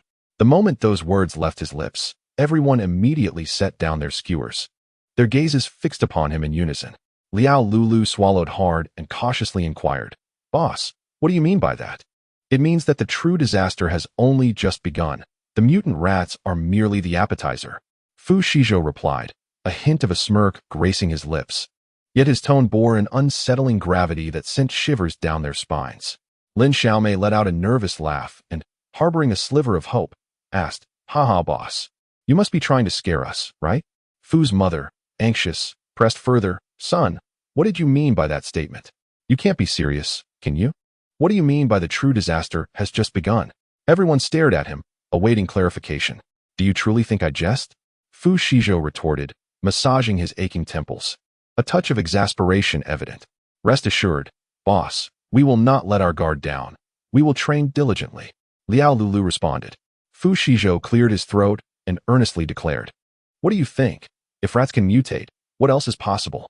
As soon as the words left his mouth, a tremor coursed through their hearts, their faces visibly paling, and their spirits sinking. Had this been spoken by anyone else, they might have dismissed it as mere nonsense. However, coming from Fu Shizhou, they could not fathom that he would jest about such matters. Fu Shizhou took a sip of his chilled Harbin beer to wash down the taste of grilled meat before turning to the group with a grave expression. "It is likely that zombies will also mutate. We must exercise utmost caution and train rigorously. No one is permitted to slack off." As soon as he finished speaking, the others nodded in agreement, yet unease lingered within them. "Oh my, how terrifying. Zombies, that dreadful, could mutate. This will be a far greater challenge." It appeared they truly needed to take matters seriously and not be careless. Fu Shizhou chose to say no more, continuing to savor his skewers and beer, allowing them the time to absorb the gravity of the situation. What is destined to come will inevitably arrive. The apocalypse will not cease in the blink of an eye, nor can one predict when it shall end. All he could do was lead his companions to survive diligently in this desolate world. Chapter 85. Plans for outing. The barbecue party lasted for quite some time, extending until 9 in the evening, when everyone contentedly wiped their grease-stained mouths, filled with joy. The emergence of the mutated rats made Fu Shizhou realize that he could no longer remain cooped up at home. He must enhance his abilities to navigate the apocalypse with greater assurance. Thus, Fu Shizhou rubbed his aching temples, surveyed the group, and declared, "Lulu Xiaoyu, tonight you both should rest well. Tomorrow morning, we shall venture out to find some zombie training partners. Boss, what about me? Lin Xiaomei exclaimed, alarmed at her omission, pointing to herself in a flurry, anxious about being left behind. You lack abilities, so you will stay home with my parents. The household relies on you. Fu Shizhou replied with a resigned smile, his voice gentle. Lin Xiaomei's face fell, and she lamented, if only I had abilities. I want to accompany you on your expeditions. Don't be disheartened, abilities will come in time. Anything is possible, Fu Shizhou said nonchalantly. Upon hearing this, Lin Xiaomei's excitement surged. She rubbed her fingers together, her heart racing with anticipation, and impulsively asked, really, boss? In truth, she had long dreamt of possessing abilities, which would significantly enhance her combat prowess, enabling her to contribute more to her leader. Merely wielding a pistol would not suffice. Should stronger mutated species arise, she would be able to defend herself, wouldn't she? Of course, Fu Shizhou replied, a charming smile gracing his lips as he spoke earnestly. He was uncertain whether awakening abilities depended solely on luck, and he did not consider his words mere empty promises. Regardless, he hoped for the continual strengthening of his companions, as it would provide him with peace of mind. Today, Liao Lulu and Lin Xiaomei had performed admirably, demonstrating impressive synergy and rapid progress that compelled him to take notice. The more he thought about it, the more he found them commendable, and a satisfied smile appeared on his face. Well done. Both of you were splendid today. Fu Shizhou praised them, his tone laced with affirmation. Lin Xiaomei beamed, sharing a delighted glance with Liao Lulu. The boss praised me. He praised me. Nearby, Bai Suyu became disgruntled. Pouting, she protested, what about me? I was great today too. Why not commend me? Fu Shizhou paused, bemused, and rubbed his forehead, surprised that even this would stir jealousy. Soon he affectionately ruffled Bai Suyu's hair, smiling as he said, our Xiaoyu was wonderful today as well. Fu Shizhou generously lavished praise upon his younger brother, who had accidentally knocked over the vinegar jar, instantly bringing a beaming smile to his face. His lips hardly able to close in delight. Observing this, Mother Fu chuckled and remarked, if you continue to shower him with compliments, our little U.S. tail will surely soar to the heavens. As her words fell, Bai Suyu's face flushed crimson, his chubby little hands fidgeting awkwardly, a level of embarrassment that could fill an entire apartment. Hee, little you is indeed quite remarkable, Lin Xiaomei said, affectionately ruffling his hair. All right, it's getting late. Time to wash up and head to bed. Father Fu produced a cup of warm milk from seemingly nowhere and promptly handed it to Mother Fu, then gestured to the others, speaking earnestly. The group nodded in agreement and retreated to their respective rooms. This small interlude soon passed. Fu Shizhou and the others quickly freshened up before diving into the cozy warmth of their blankets, preparing to conserve their energy for the outing the next day. Outside, however, the world was undergoing profound and silent transformations, evolving in unimaginable ways, as an unknown danger crept ever closer, stealthily approaching without warning. Indeed, turmoil was brewing, and the world was descending once more into chaos, with no one able to remain aloof. Chapter 86. The ant scheme. The following morning dawned clear and bright. An excellent day for an outing. Fu Shizhou and his companions set off in their military vehicle, aimlessly driving with the intent to explore. The journey was relatively uneventful, devoid of any mishaps, yet they remained acutely vigilant, refusing to allow even a moment's lapse in concentration. As the military green vehicle exited the urban area, it instantly attracted considerable attention. Since the outbreak of the zombie apocalypse, vehicles had suffered extensive damage, making it remarkable that anyone could still navigate such a striking military vehicle. Onlookers were both astonished and envious. Goodness, is that truly a military vehicle? How wonderful it would be if we had one too. Dream on. Such vehicles are beyond our reach. Anyone capable of driving such an impressive military vehicle during the apocalypse must have significant backing. I'm merely expressing a wish. Who would dare to dream? Brother, look at them. There are only 3 people in the vehicle, one of whom is a child. Why don't we join forces and rob them? They're likely carrying a wealth of supplies. If we rob them, our worries will be over. What do you say? Sai, perhaps you should refrain from such thoughts. Let's focus on our own survival. There are fewer zombies around here, and perhaps luck will favor us with some extra food today. Fu Shizhou had long overheard their discussions, but merely smiled in silence. If one does not provoke me, I shall not provoke them. But should they dare to cross me, I will not hold back. He subtly curled his attractive lips and continued to drive the military vehicle steadily forward. Yet, there are always those who, undeterred by danger, choose to approach recklessly. As the car approached the fork in the road, an elderly woman, well past her 50s, suddenly charged towards them with ill intentions. Fu Shizhou furrowed his brows, intending to ignore her, but unexpectedly, the woman stumbled and fell just before reaching the vehicle. A flock of crows flew overhead, leaving everyone in a state of bewilderment. Oh dear, is this a case of staged extortion? Just because the tiger refrains from roaring. Does she think I am a sickly cat? Fu Shizhou smirked, a devilish grin spreading across his face, before fixing a piercing gaze upon the woman. At that moment, she commenced her performance, clutching her thigh and feigning agony as she began to wail, "Oh, my leg." While doing so, she discreetly pulled a blood bag from her pocket and smeared it on the hem of her trousers. Her pathetic acting left the onlookers dumbfounded. Was she sent by a monkey to entertain? Could her performance be any more ludicrous? As the crowd continued to scoff, she escalated her theatrics, shouting in fury, "Oh, my leg, my leg." The spectators, unwilling to engage, frowned in disdain, rolling their eyes repeatedly. Yet, the woman was determined to pin her misfortune upon them. Crawling desperately on the ground until she positioned herself right in front of their car, boldly declaring, "You hit me. Hurry up and compensate me with some food, or you won't be leaving." Fu Shizhou was nearly in stitches. He had encountered shamelessness before, but this was beyond audacity. Soon, his patience reached its limit. Frowning, he rolled down the car window, brandishing a handgun, and coldly stated, "Get lost. Before I change my mind. Who are you trying to scare?" The woman was initially taken aback, but soon dismissed the possibility of it being a real gun, shouting in defiance. She spat angrily, continuing her relentless demands for compensation. Without further ado, Fu Shizhou fired a shot, the sound echoing as it startled her away. "Ah!" she cried, clutching her injured ear, her face visibly pale, wailing in pain. "Aren't you leaving yet?" Fu Shizhou raised the gun nonchalantly, speaking with indifference. "I am leaving right now." The woman realized she had encountered someone formidable, her demeanor collapsing. Dizziness overwhelmed her, and the ringing in her ears drowned out all else, as if a ghostly figure sat within the car. Ignoring her trembling legs, she stumbled away in panic. Onlookers in the shadows quickly withdrew, fearful of being caught in the crossfire of her folly. This brief interlude soon passed, and Fu Shizhou and his companions continued their journey down the road. As they journeyed along the road, they encountered numerous zombies, all of which were swiftly dealt with.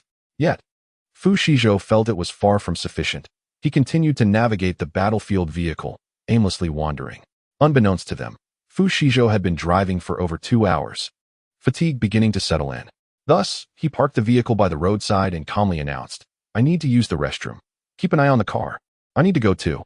Bai Suyu exclaimed, having consumed far too much milk during the trip, urgency overtaking her.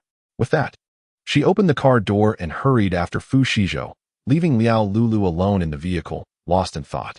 Fu Shizhou and Bai Suyu, one tall and one small, found a distant corner to attend to their physiological needs.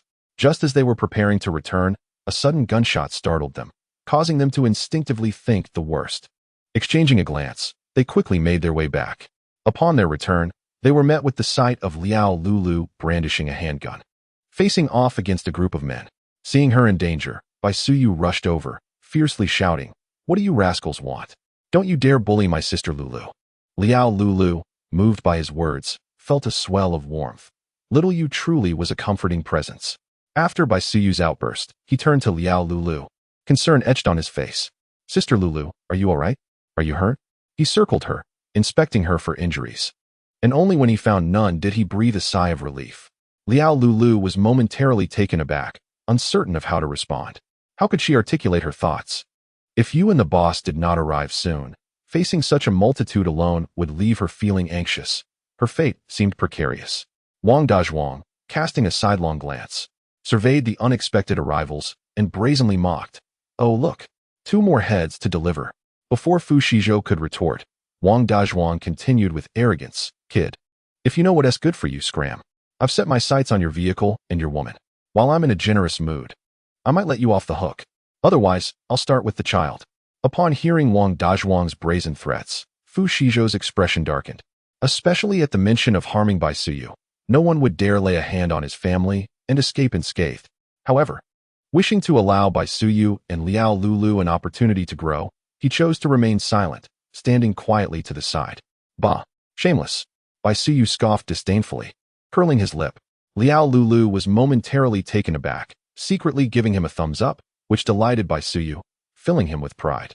Wang Dazhuang, having been flattered by his lackeys in recent days, felt insulted when this little boy dared to confront him, his face flushing with anger.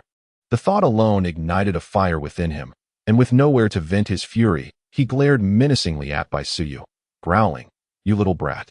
You seem to be asking for trouble." Upon hearing this, Bai Suyu couldn't help but roll her eyes, disdainfully remarking, "Humph, who knows who will emerge victorious in the end? You're just babbling nonsense. Ha ha ha, Zhuanggu, let them witness your prowess." "Indeed, Zhuanggu, show the beauty what a real man is capable of." "Precisely. A mere child dares to boast so brazenly. Let us teach him a lesson." The crowd erupted with fervor, discussing how to deal with the situation as if it were a trivial matter, completely indifferent to the lives of others. However, Bai Suyu merely rolled her eyes, exhibiting no fear, calmly standing by and casting a cold glance at them. Fu Shizhou remained unmoved, standing to the side with an air of composure, eager to observe how his younger brother would handle the situation. Suddenly, the atmosphere became charged, spiraling out of control, listening to the cheers of his subordinates. Wang Dazhuang felt his ego swell uncontrollably. He was keen to establish his authority before his newly recruited underlings. So he raised his hand and hurled a fist-sized fireball at Bai Suyu's head. Bai Suyu paused, surprised to discover that this individual possessed the same fire-based abilities as he did. Thus, it was time to see whose power reigned supreme. This person was insufferable. With an unfiltered tongue, she was determined to teach him a good lesson. With a smirk, Bai Suyu unleashed an even larger fireball, effortlessly countering the assault. The massive fireball extinguished the smaller one in a flash and hurtled directly towards Wang Dazhuang's face. The unexpected turn of events transpired too swiftly. Wang Dazhuang was taken aback and realized it was too late to evade. In a moment of desperation, he instinctively shoved one of his subordinates forward, narrowly escaping disaster. Unfortunately, the subordinate was not so fortunate. With a resounding thud, he was struck, blood streaming from his nose. Only then did he realize the pain, howling in agony. Utterly undone. No one paid heed to his heart-wrenching cries. The unfortunate subordinate understood his position and, after a few more moans, silently retreated to process his distress alone. You actually have abilities," Wang Dazhuang exclaimed, pointing at Bai Suyu in astonishment, his eyes wide with disbelief. He never expected that this seemingly defenseless child possessed fire-based powers, and even more formidable than his own. The fire abilities he once took pride in were rendered insignificant in comparison, delivering a crushing blow to his self-esteem. His first attempt at confrontation had met an immovable obstacle, and Wang Dazhuang regretted his decisions deeply, his face visibly pale, feeling utterly defeated. Why was he so unfortunate today? Had he known, he would have consulted an almanac before leaving home. It is often said that when misfortune befalls a person, even a simple act like drinking water can lead to complications. Upon witnessing Wang Dazhuang's injury, several of his subordinates immediately contemplated fleeing without a trace of hesitation. If they could not even contend with the adversary who had wounded Wang, remaining behind would merely mean offering themselves as easy targets. Thus, they resolved to make a hasty exit, allowing Wang Dazhuang the space to maneuver. Silently, they lit a candle for him in their hearts, attempting to alleviate their guilt. "Brother Zhuang, you must hold on. We will return with reinforcements," they declared before turning on their heels and sprinting away. A wave of indignation surged within Wang Dazhuang, his expression darkening to a terrifying degree, almost as if he were about to explode. He could scarcely believe that those who had professed deep camaraderie moments ago would abandon him so readily in the face of danger. How quickly friendships dissolve in times of crisis. With a grim countenance, he began to mutter curses under his breath. "Bah, a bunch of treacherous scoundrels. Just wait until I return. I shall peel your skins." As soon as the words left his lips, the fleeing subordinates felt a chill run down their spines. Paralyzed by fear as if doused in cold water, collapsing to the ground in an instant. Before long, they scrambled to their feet once more, fleeing without a backward glance. Initially intending to observe the unfolding drama, Fu Shizhou was taken aback by the sight of their retreat and, with a frosty demeanor, raised his firearm.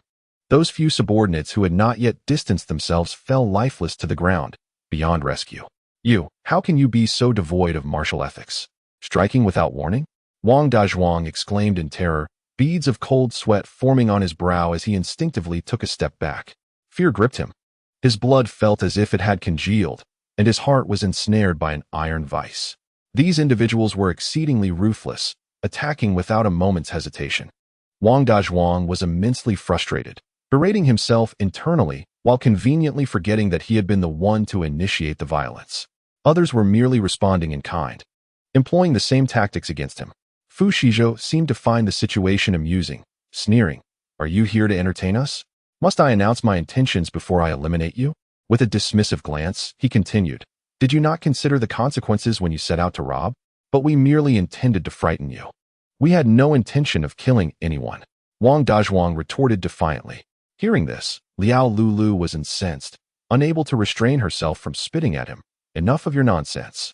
When you hurled that fireball at Su Yu's younger brother, you showed no hesitation.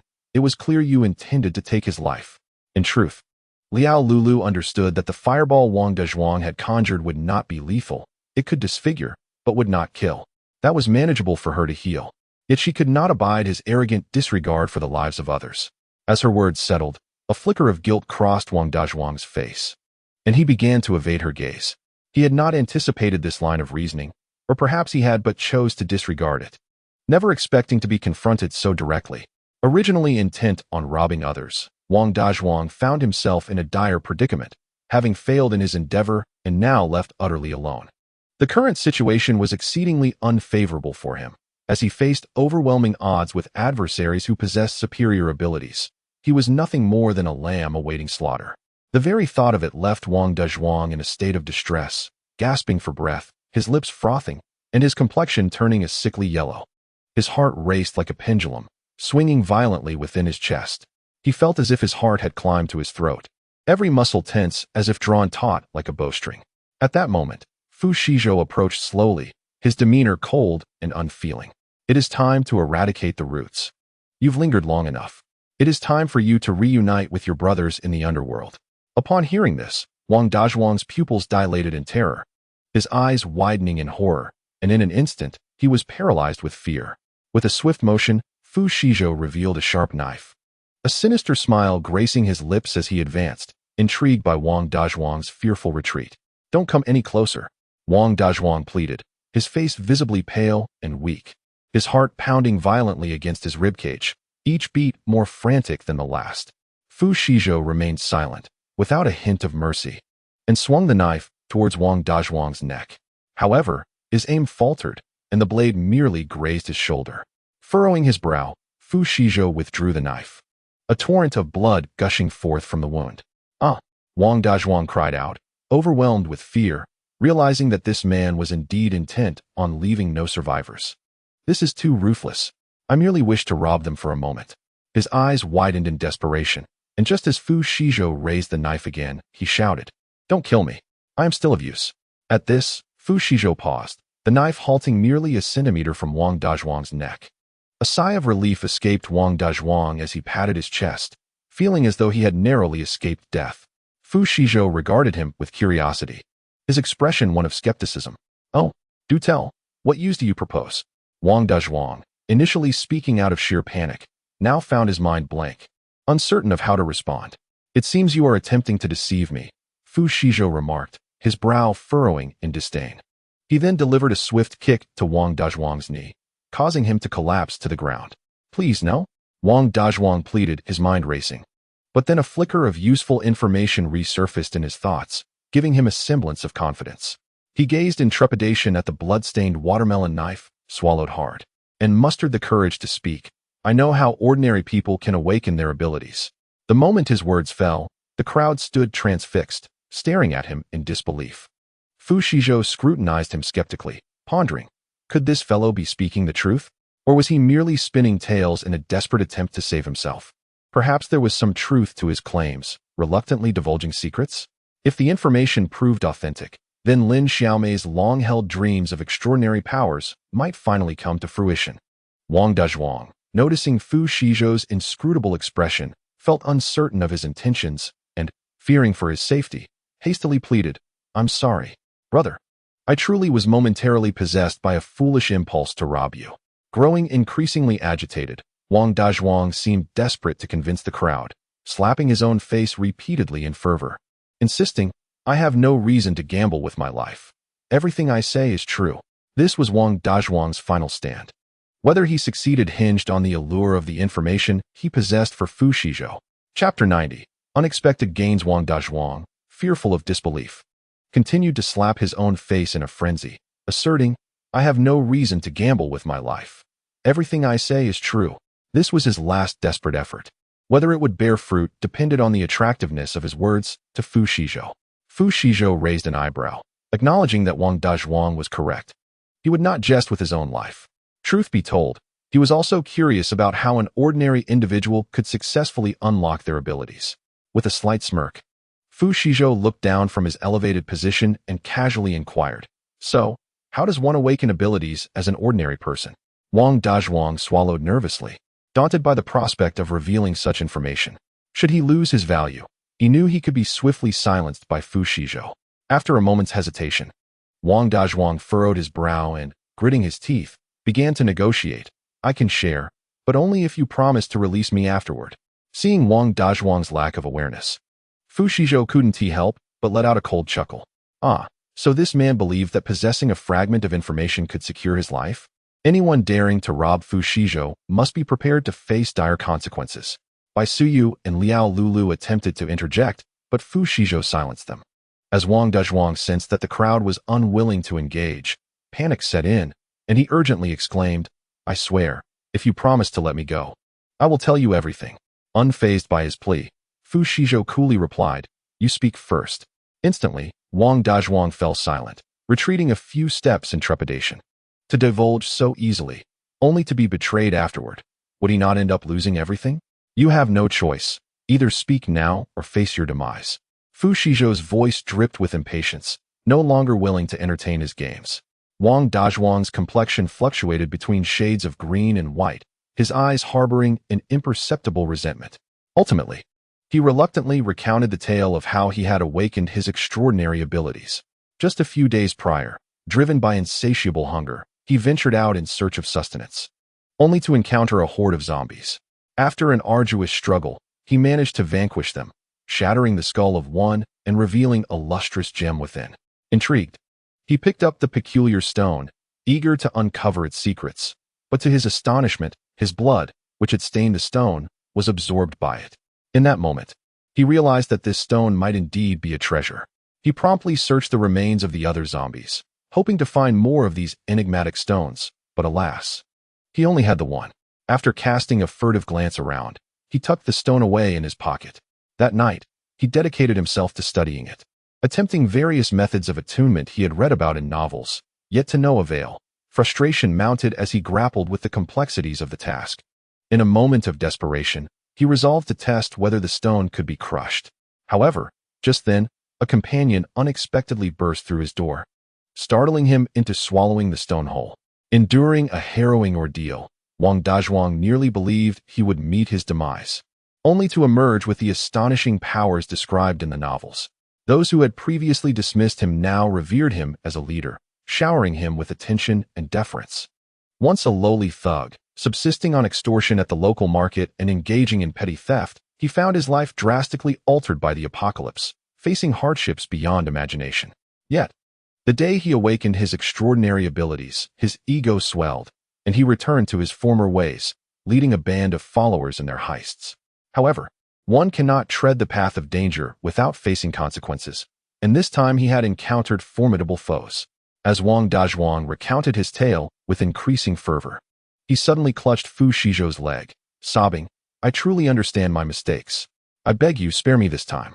I swear, I shall never engage in wrongdoing again. I will honor you with a monument, burn incense daily, and offer my devotion." Hearing this, Fu Shizhou was visibly exasperated. His brow furrowed in contemplation as he turned to the other two and inquired, "What do you think?" Wang Dazhuang, sensing a glimmer of hope, wept copiously, turning to Liao Lulu to plead, "My lady, I was merely foolish earlier. Please, show mercy." He then turned to Bai Suyu, earnestly imploring, "Little one, I was merely jesting with you. Please don't take it to heart." Silence. Fu Shizhou interjected disdainfully, weary of Wang Dazhuang's incessant pleas. "Bai Suyu, despite her tender years, had already learned the importance of weighing the consequences. As the words fell, Wang Dazhuang realized that he was highly likely to meet his demise that day. Suddenly, he lunged toward Bai Suyu with ferocity, bellowing, "You little brat, die!" This scene unfolded with such swiftness that Bai Suyu could not react in time, her pupils dilating in shock, leaving her utterly disoriented. Just as the moment seemed lost, Fu Shizhou sprang into action, wielding a sharp watermelon knife that swiftly severed Wang Dazhuang's head. With a dull thud, the bloodied head dropped at Fu Shizhou's feet, inciting his ire as he kicked it several meters away. "Boss, we haven't retrieved the crystal core yet." Liao Lulu finally regained her senses, suppressing her nausea as she urgently spoke. "There's no rush, there are plenty of zombies around. We can dig for others later." Fu Shizhou shrugged nonchalantly, seemingly indifferent. Unexpectedly, this outing yielded such a significant windfall, it appeared that venturing out for experience was indeed worthwhile. Chapter 91. Encountering an acquaintance having dealt with Wang Dazhuang. The group felt fatigued, their eyelids beginning to droop. As dusk fell, Fu Shizhou rubbed his throbbing temples, intending to find a secure place to weather the long night ahead. Bai Suyu and Liao Lulu nodded in agreement, their heads bobbing like chicks pecking at grains. Before long, Fu Shizhou and his companions drove their military green vehicle forward slowly.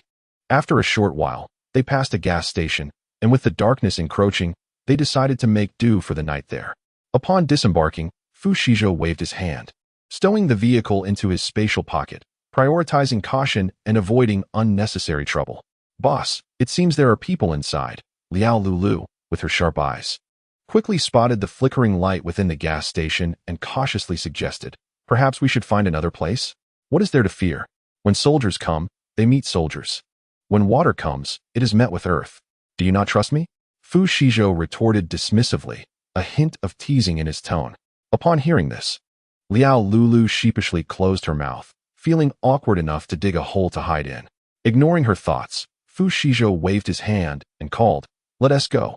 Liao Lulu then nodded, grabbing Bai Suyu's hand and hastily following behind. In no time, Fu Shizhou and his group entered the gas station, quickly attracting the attention of several onlookers. Inside the hall, two groups were present, one comprised entirely of burly men, seemingly formidable and not to be trifled with, henceforth referred to as the men's gang. The other group included both men and women, even children, appearing considerably weaker. Fu Shizhou merely glanced over them before leading Bai Suyu and the others to a corner to rest. The onlookers appraised them with varied thoughts, though their expressions remained inscrutable. Fu Shizhou snorted softly, paying them no mind as he allowed their scrutiny to continue unchecked. They would do well not to provoke him, otherwise, they would soon understand why the flowers bloom so vividly. "Boss, there are beauties." Within the group of men, some were captivated by the fair-skinned and beautiful Liao Lulu, their gazes fixated upon her. Their leader, Li Defeng, scolded them irritably, admonishing their foolishness and reminding them to be mindful of their circumstances.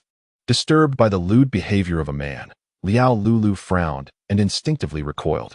Noticing the commotion, Fu Shizhou quickly became aware of the situation. With a sense of irritation, he raised his voice, commanding silence. His resounding tone echoed throughout the gas station, instantly quieting the two. Li Defeng found the voice oddly familiar, but could not place it immediately.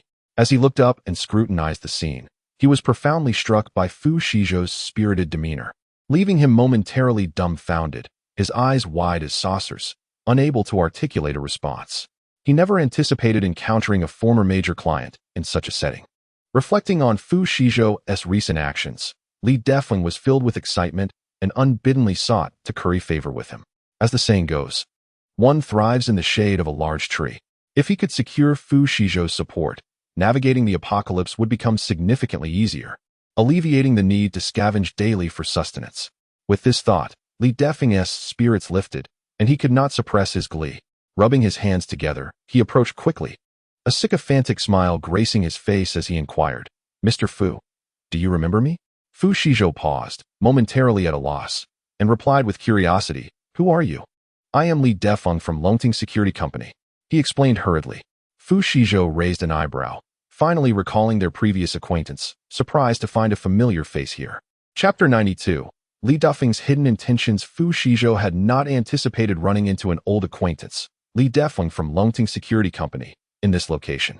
Nevertheless, he did not dwell on it, offering a casual greeting, "It's been a long time," after which he chose to ignore him, rubbing his aching temples and resuming his moment of solitude. Feeling overlooked, Li Defeng harbored a flicker of resentment, yet he concealed it behind an awkward smile as he retreated.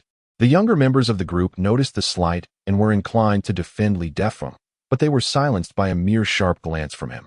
He rolled his eyes in disdain, contemplating the ineptitude of his companions, who failed to recognize his efforts to ingratiate himself with a significant benefactor, and he resented their interference. Fu Shizhou, aware of his intentions, paid no mind to the unfolding drama, allowing it to transpire without intervention. As the night deepened and the temperature grew colder, the group huddled around the dwindling fire for warmth, their situation becoming increasingly dire. In stark contrast, Fu Shizhou's actions left others in disbelief, filled with envy and resentment. Observing Liao Lulu, who shivered even while clutching a heat pack, Fu Shizhou retrieved a set of extreme cold weather gear from his space, noting, "This will provide much more warmth. Be careful not to catch a cold." Fu Shizhou gently handed it over, speaking softly. This item was originally intended for himself, but it seemed unnecessary now. Liao Lulu's eyes brightened with excitement as she quickly donned it, instantly feeling warmer, her gratitude towards Fu Shizhou overflowing. At this moment, Fu Shizhou was clad in a pristine white outfit. His hair was glossy and meticulously trimmed at the sides, portraying a sharp and capable demeanor. The bangs at his forehead were long, swept to one side, subtly revealing his dark brows that arched upward with vitality. Fu Shizhou remained silent, then proceeded to offer a smaller set of polar thermal gear to Bai Suyu. He felt incredibly fortunate to have stockpiled numerous sizes of clothing beforehand. Otherwise, he would have been at a loss for what to do. "Brother Shizhou, I'm not cold," Bai Suyu exclaimed, perplexed. As a fire elemental ability user, his body was inherently different from others, allowing him to withstand the chill. "Just put it on." Fu Shizhou interrupted him decisively. Bai Suyu had no choice but to comply, resignedly putting on the polar thermal gear. He felt somewhat helpless, as if the cold was merely his brother's perception of him feeling cold. Liao Lulu gazed at Fu Shizhou enviously, her eyes sparkling with admiration. "Big brother, your ice ability is incredible. You're not even afraid of the cold. Your healing ability is impressive too." Fu Shizhou smiled, remembering to compliment her. However, Liao Lulu was not entirely convinced. In her view, healing abilities were merely akin to a walking first aid kit, lacking any real combat prowess. She was no longer satisfied with using a handgun in battle. She yearned to engage in combat with the same charisma. Noticing Liao Lulu's thoughts, Fu Shizhou gently patted her shoulder, offering reassurance. "You must understand, in the apocalypse, injuries are inevitable. Your existence is crucial. Never underestimate your worth." As soon as he spoke those words, Liao Lulu's spirits soared, her heart swelling with joy at the thought of her importance. She nodded eagerly, her heart racing, envisioning herself as a great healer, saving lives and earning the admiration of many. By then, I won't be a burden to everyone anymore." Her gratitude towards Fu Shizhou was immense. He not only saved her, but also endowed her with the ability to survive. She vowed to repay him well, never to betray him. Fu Shizhou had not anticipated that his casual words would deepen Liao Lulu's loyalty.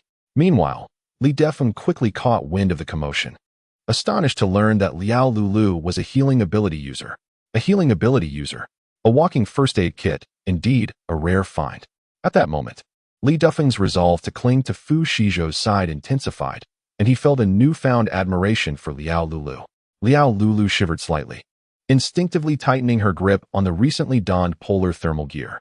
This brief interlude swiftly passed, and as the night deepened, exhaustion overcame the group, one by one succumbing to slumber.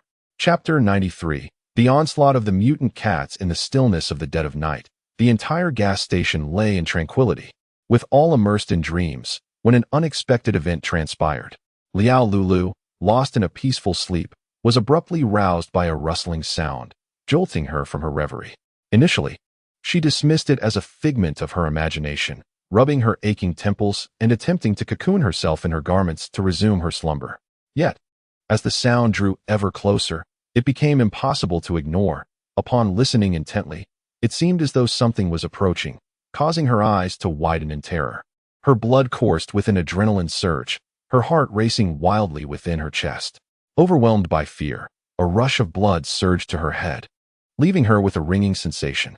With a swallow, she grasped Fu Shizhou's hand, her voice trembling as she uttered, "Be boss, something is coming." The footsteps were light.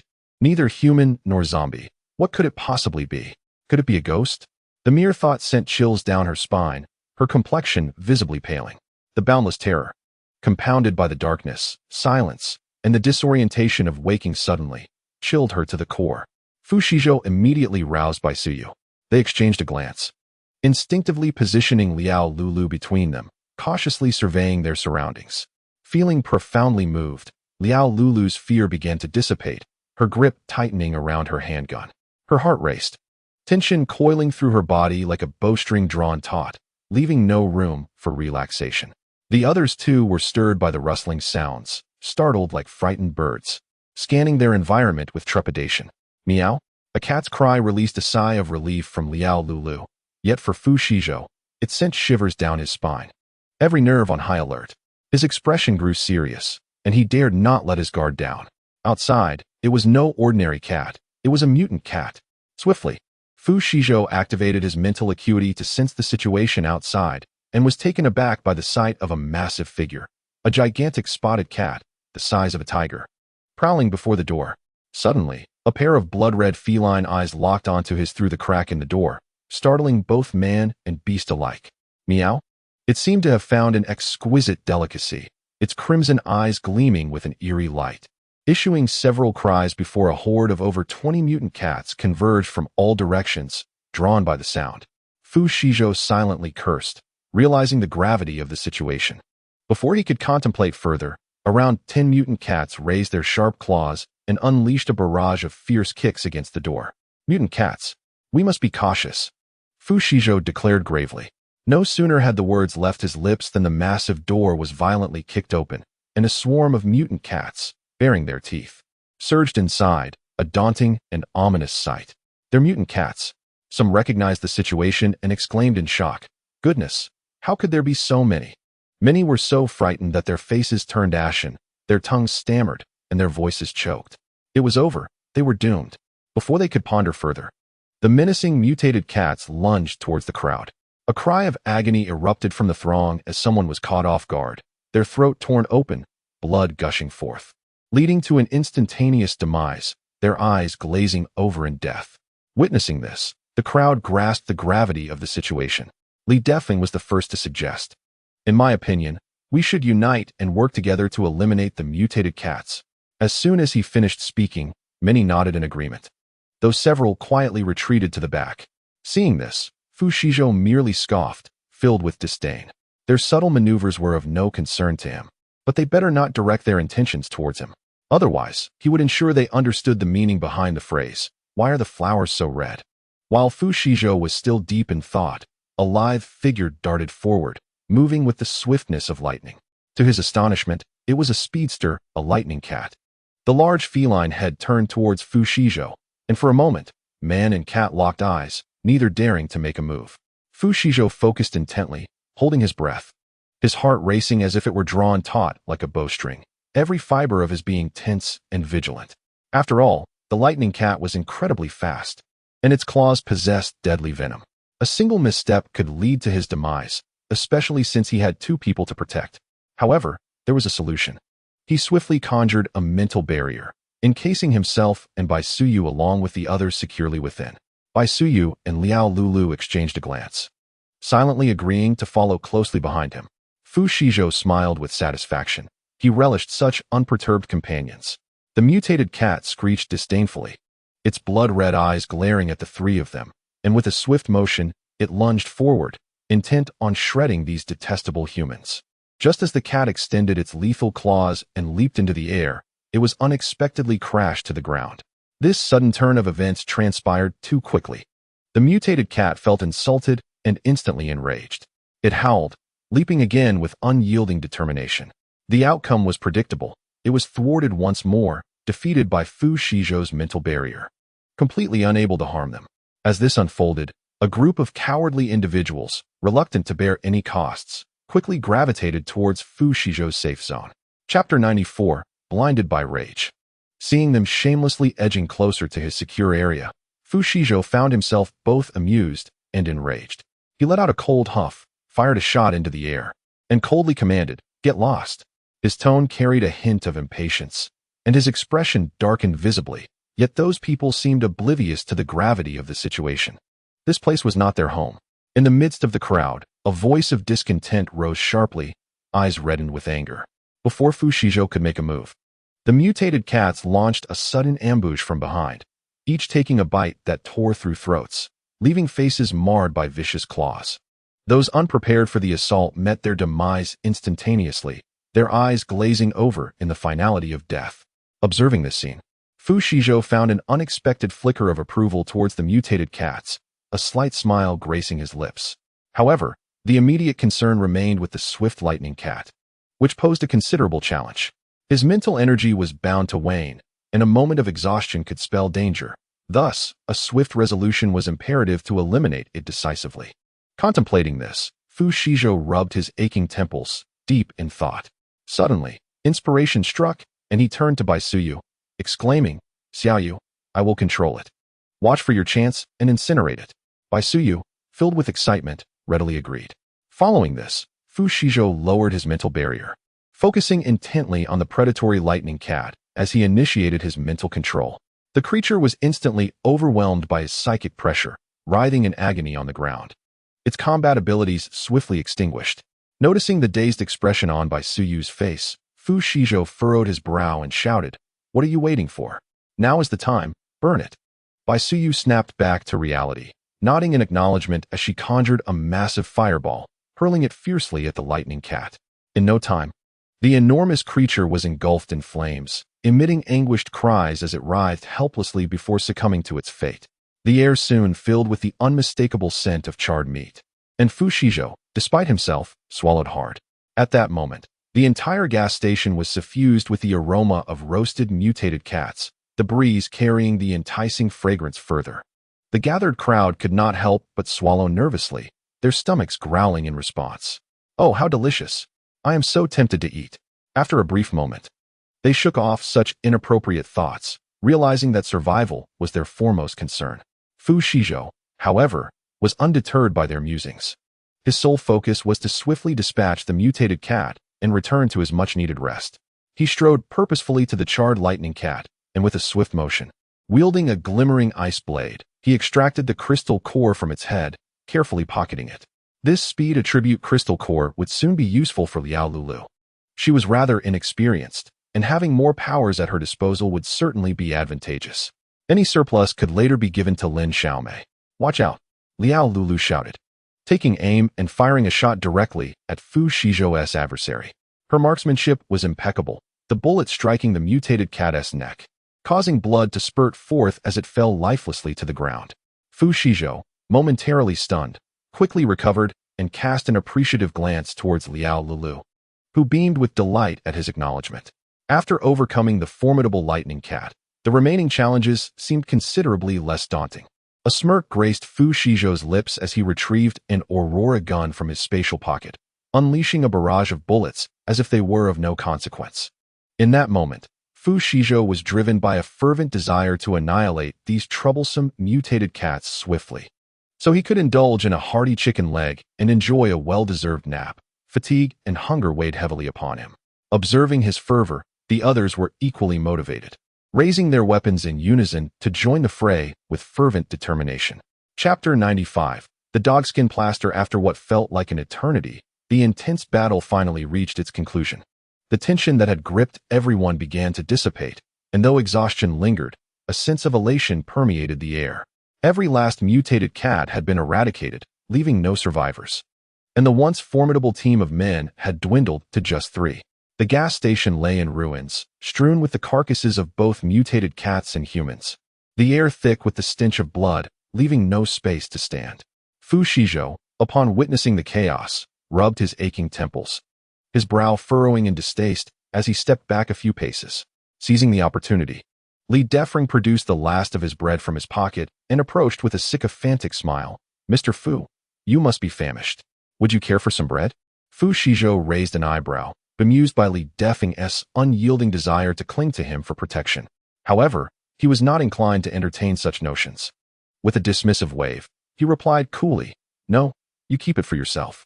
Upon hearing this, Li Defeng felt his hopes of securing Fu Shizhou's favor slip away, prompting a sense of urgency to salvage the situation. Yet, Fu Shizhou extinguished his dreams with a cold, unrelenting remark, "I want to take you in. So stop wasting your efforts on me." With a flick of his wrist, 3 steaming chicken legs materialized out of thin air, each bestowed upon his companions. Li Defeng stood there, dumbfounded, momentarily paralyzed with disbelief as he swallowed hard, unable to comprehend the spectacle before him. Fu Shizhou, unfazed by his astonishment, assessed their surroundings and recognized the need to vacate the area, as it was unsuitable for lingering. With a slight smile, he beckoned Liao Lulu and Bai Suyu, turning on his heel to depart. As Fu Shizhou and his companions began to leave, Li Defeng, still in shock, finally regained his senses and discreetly followed suit. "Boss, is it safe to head out now? What if something happens?" Someone murmured, swallowing nervously. The night was still young, a time when the undead were most active. Wandering the streets at such an hour was undoubtedly perilous. "You fool." Li Defeng couldn't restrain himself from delivering a slap to the back of the speaker's head, exasperated. "Opportunities are fleeting. If you don't keep up now, when will you ever have the chance to cling to a strong ally again? I was just worried about everyone's safety."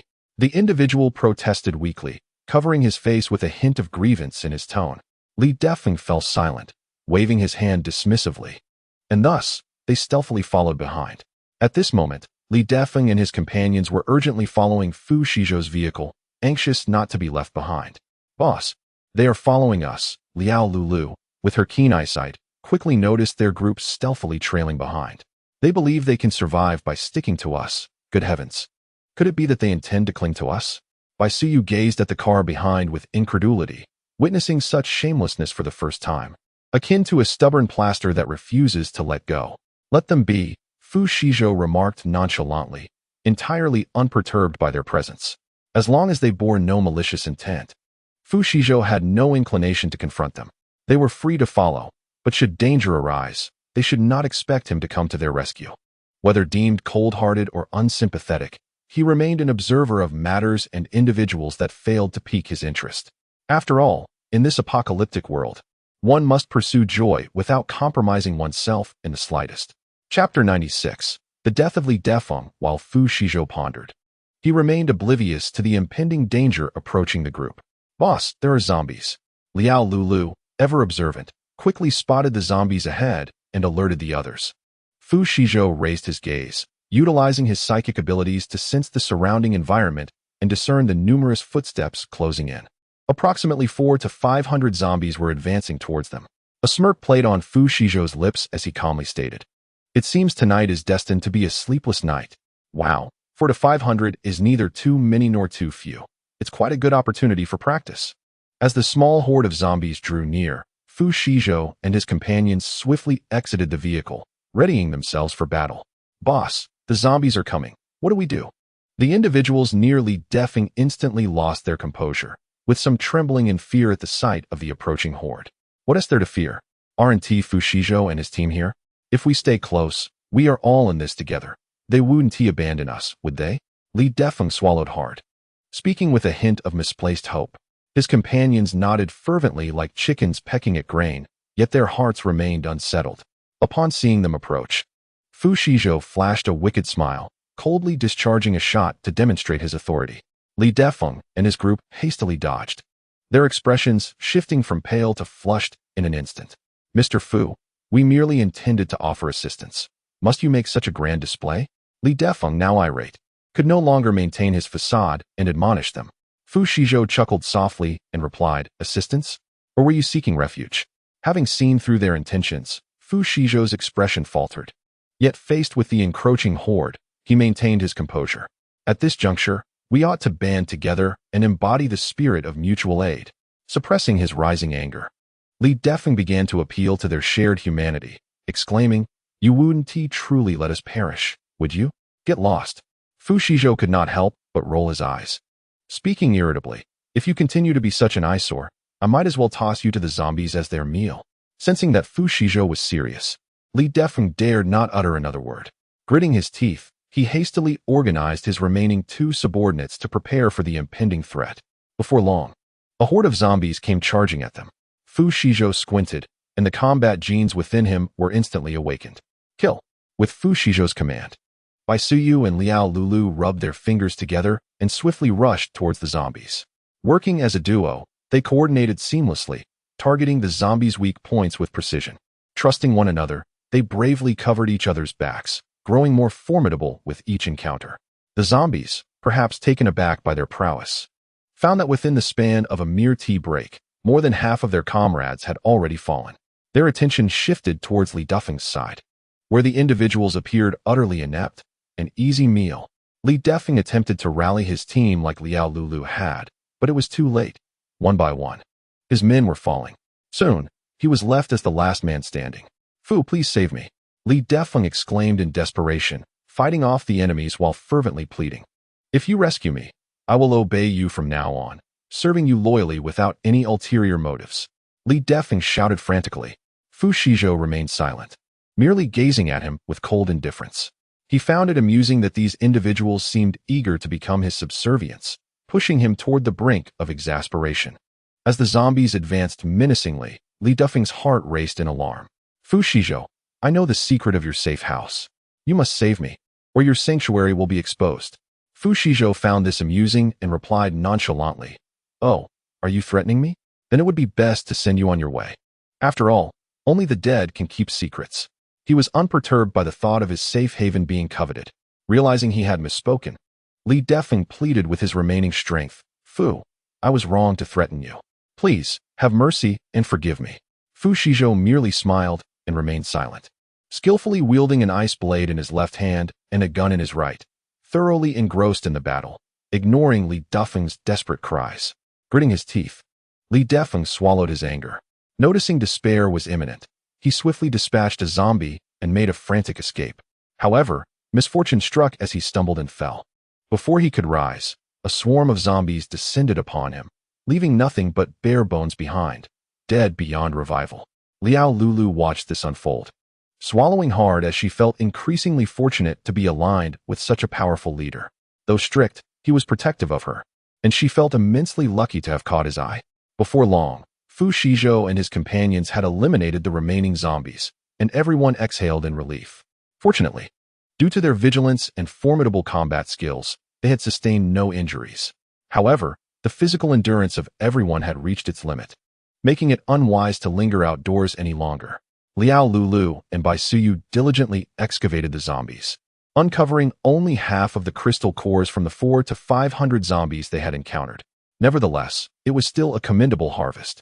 Once they had extracted all the crystal cores, Fu Shizhou planned to find a suitable place to rest. After all, after a taxing journey and a night of relentless fighting, it was indeed time for a proper respite. Chapter 97. The exceptional elderly woman. Soon, Fu Shizhou and his companions drove their military green vehicle forward at a steady pace. Before long, they arrived at a supermarket, and their entrance quickly garnered the attention of many. Although it was referred to as a supermarket, it was devoid of any supplies, reduced to little more than an empty shell, a veritable wasteland. Fu Shizhou merely cast a casual glance around before leading Bai Suyu and the others to a secluded corner to rest. The onlookers scrutinized them, their minds teeming with various thoughts, their gazes filled with avarice, watching them with predatory intensity.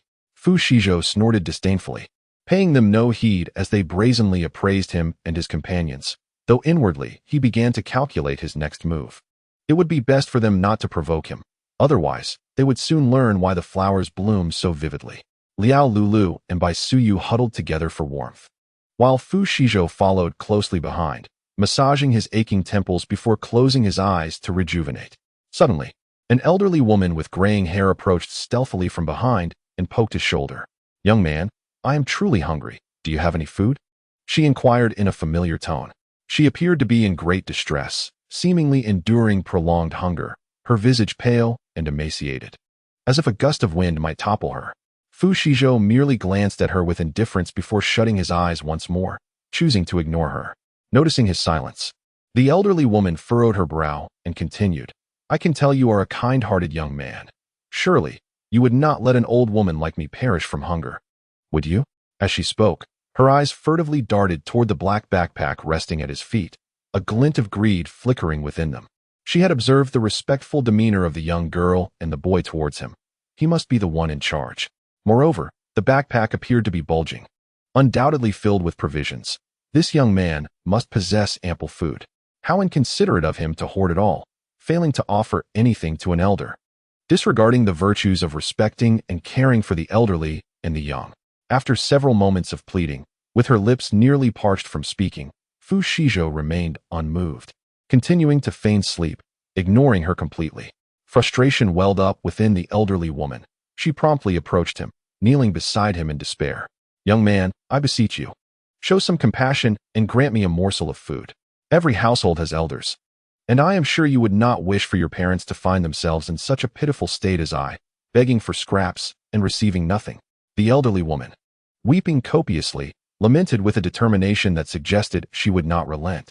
Fu Shizhou, thoroughly exasperated by the commotion, opened his eyes and coldly remarked, "I have no elderly individuals at home, nor do I possess any food to offer you." Yet the old woman remained unconvinced, glancing pointedly at the mountaineering backpack resting between his legs. With an air of entitlement, she retorted, "I don't believe you. Open your bag and let us see. There must be food inside."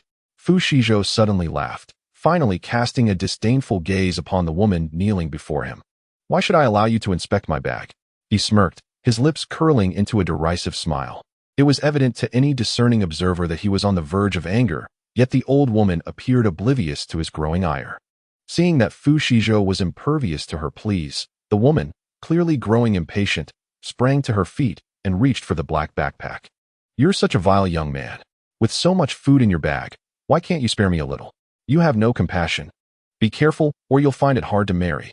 Despite her earlier frailty, she now displayed an unexpected ferocity, her strength rivaling that of a middle-aged individual. Onlookers in the supermarket remained passive. Some were merely spectators, others were excited, greedy, and many indifferent. They stirred restlessly, awaiting the moment the old woman might wrest the backpack from Fu Shizhou, perhaps hoping to claim a share for themselves. They all waited, anticipating an opportunity. Should Fu Shizhou distribute food to the elderly lady, a throng would surely surge forward to seize their share or resort to outright theft. For such behavior was not unfamiliar to them. To survive in a post-apocalyptic world, each individual bore the stains of bloodshed, a commonplace reality. As the crowd grew more agitated, a sudden crack echoed as the old woman's wrist was forcefully twisted, eliciting a scream akin to that of a slaughtered pig. "Humph! It is the end of the world. Who still indulges you?" Fu Shizhou had initially wished to avoid a confrontation with an elderly person, but the incessant prattling of the old woman proved too much to bear. With a furrowed brow, he could no longer restrain himself and decided to teach her a lesson. It appeared his heart was still too soft. He needed to cultivate a tougher disposition to prevent such a troublesome old woman from taking liberties with him and shouting at him without restraint. Chapter 98. The elderly woman is kicked. "Ah! You wretched boy, have you no conscience? How dare you lay hands on an old woman? Oh, may you be cursed." The elderly woman wept, her face a tableau of tears and snot. Fu Shizhou, overwhelmed with annoyance, felt his brow tighten in exasperation. Suddenly, he drew his firearm and fired a shot into the air, his voice icy and unyielding as he commanded, "Leave." The elderly woman trembled in fear, her legs giving way as she quivered like a spring, collapsing to the ground. The onlookers, witnessing this, were struck with horror, their faces paling visibly.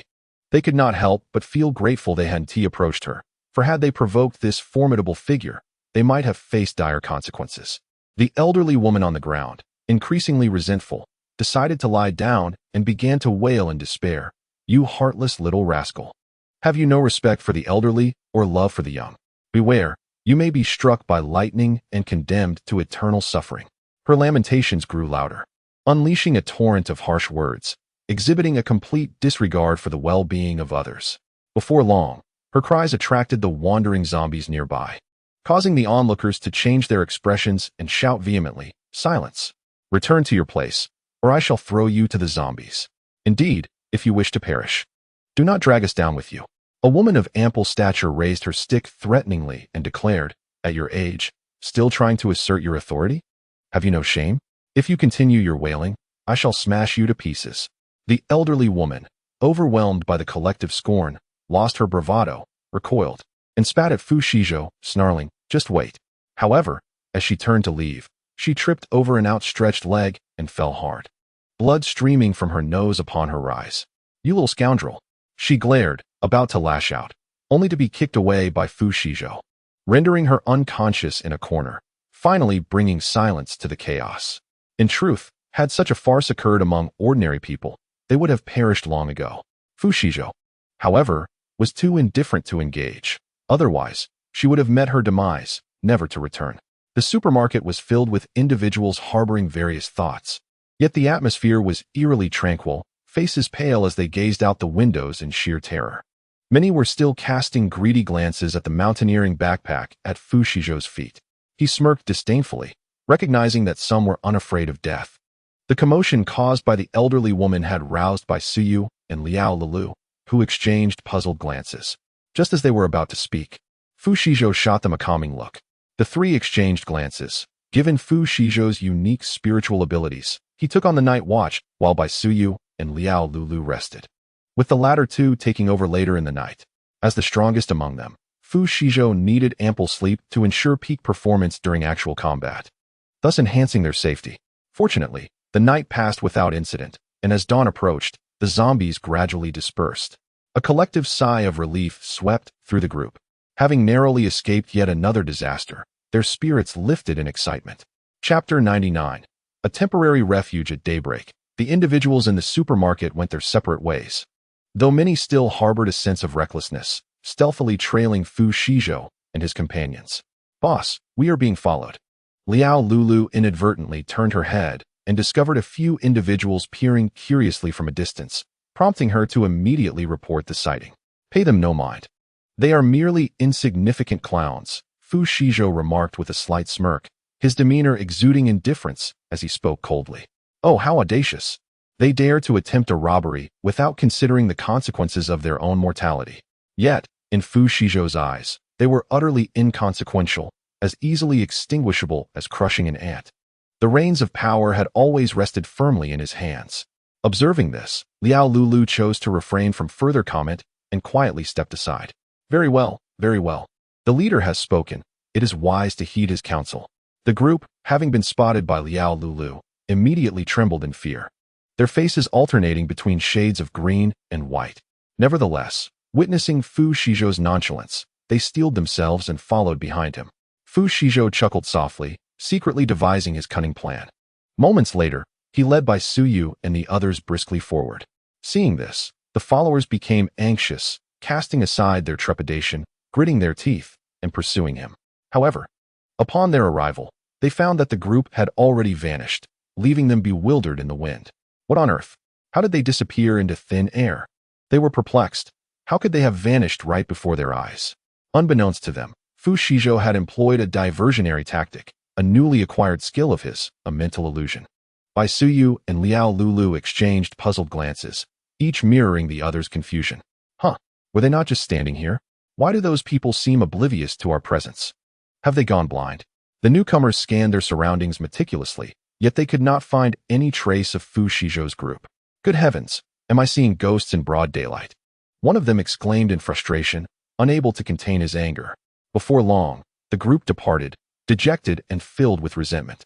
Fu Shizhou merely smiled in silence, waving his hand as a military green vehicle reappeared, beckoning the two accompanying him to follow. The group drove aimlessly in the military vehicle, intending to survey their surroundings before making any decisions. The journey thus far had been relatively uneventful, with an unusual scarcity of zombies, yet the group remained highly vigilant, unwilling to let their guard down for even a moment. It was not until the afternoon that they arrived at an upscale villa district, deciding to rest and use this area as a temporary refuge. This residential enclave was sparsely populated and notably devoid of zombies. As the military green vehicle entered the villa area, it instantly caught the attention of numerous onlookers, who regarded them with predatory eyes filled with greed. Fu Shizhou paid no heed to their scrutiny, focusing his attention solely on assessing the environment, oblivious to all else. Before long, he discovered an unoccupied villa, his spirits lifting as he slowly maneuvered the vehicle towards it. Many individuals peeked in with a furtive demeanor, rendering the scene rather exasperating. Liao Lulu and Bai Suyu, one older and one younger, could not help but frown. Fu Shizhou merely cast a disinterested glance before shutting the villa's door, effectively blocking the prying eyes. Chapter 100. The door picked at midnight. Upon entering the villa, Fu Shizhou and his companions were taken aback by the disarray before them, standing in stunned silence, seemingly at a loss. Fortunately, Liao Lulu, a perceptive girl, swiftly tidied up the place, making it barely habitable. Fu Shizhou cast a look of approval at Liao Lulu, which delighted her immensely. After Fu Shizhou enjoyed a warm bath, he was drawn out by an enticing aroma. Liao Lulu had prepared a simple dish of tomato and egg noodles, along with a bowl of ginger soup, aiming to alleviate the dampness for her brother. Gazing at the steaming noodles, Fu Shizhou first consumed the ginger soup to dispel the chill from his body, feeling a comforting warmth envelop him.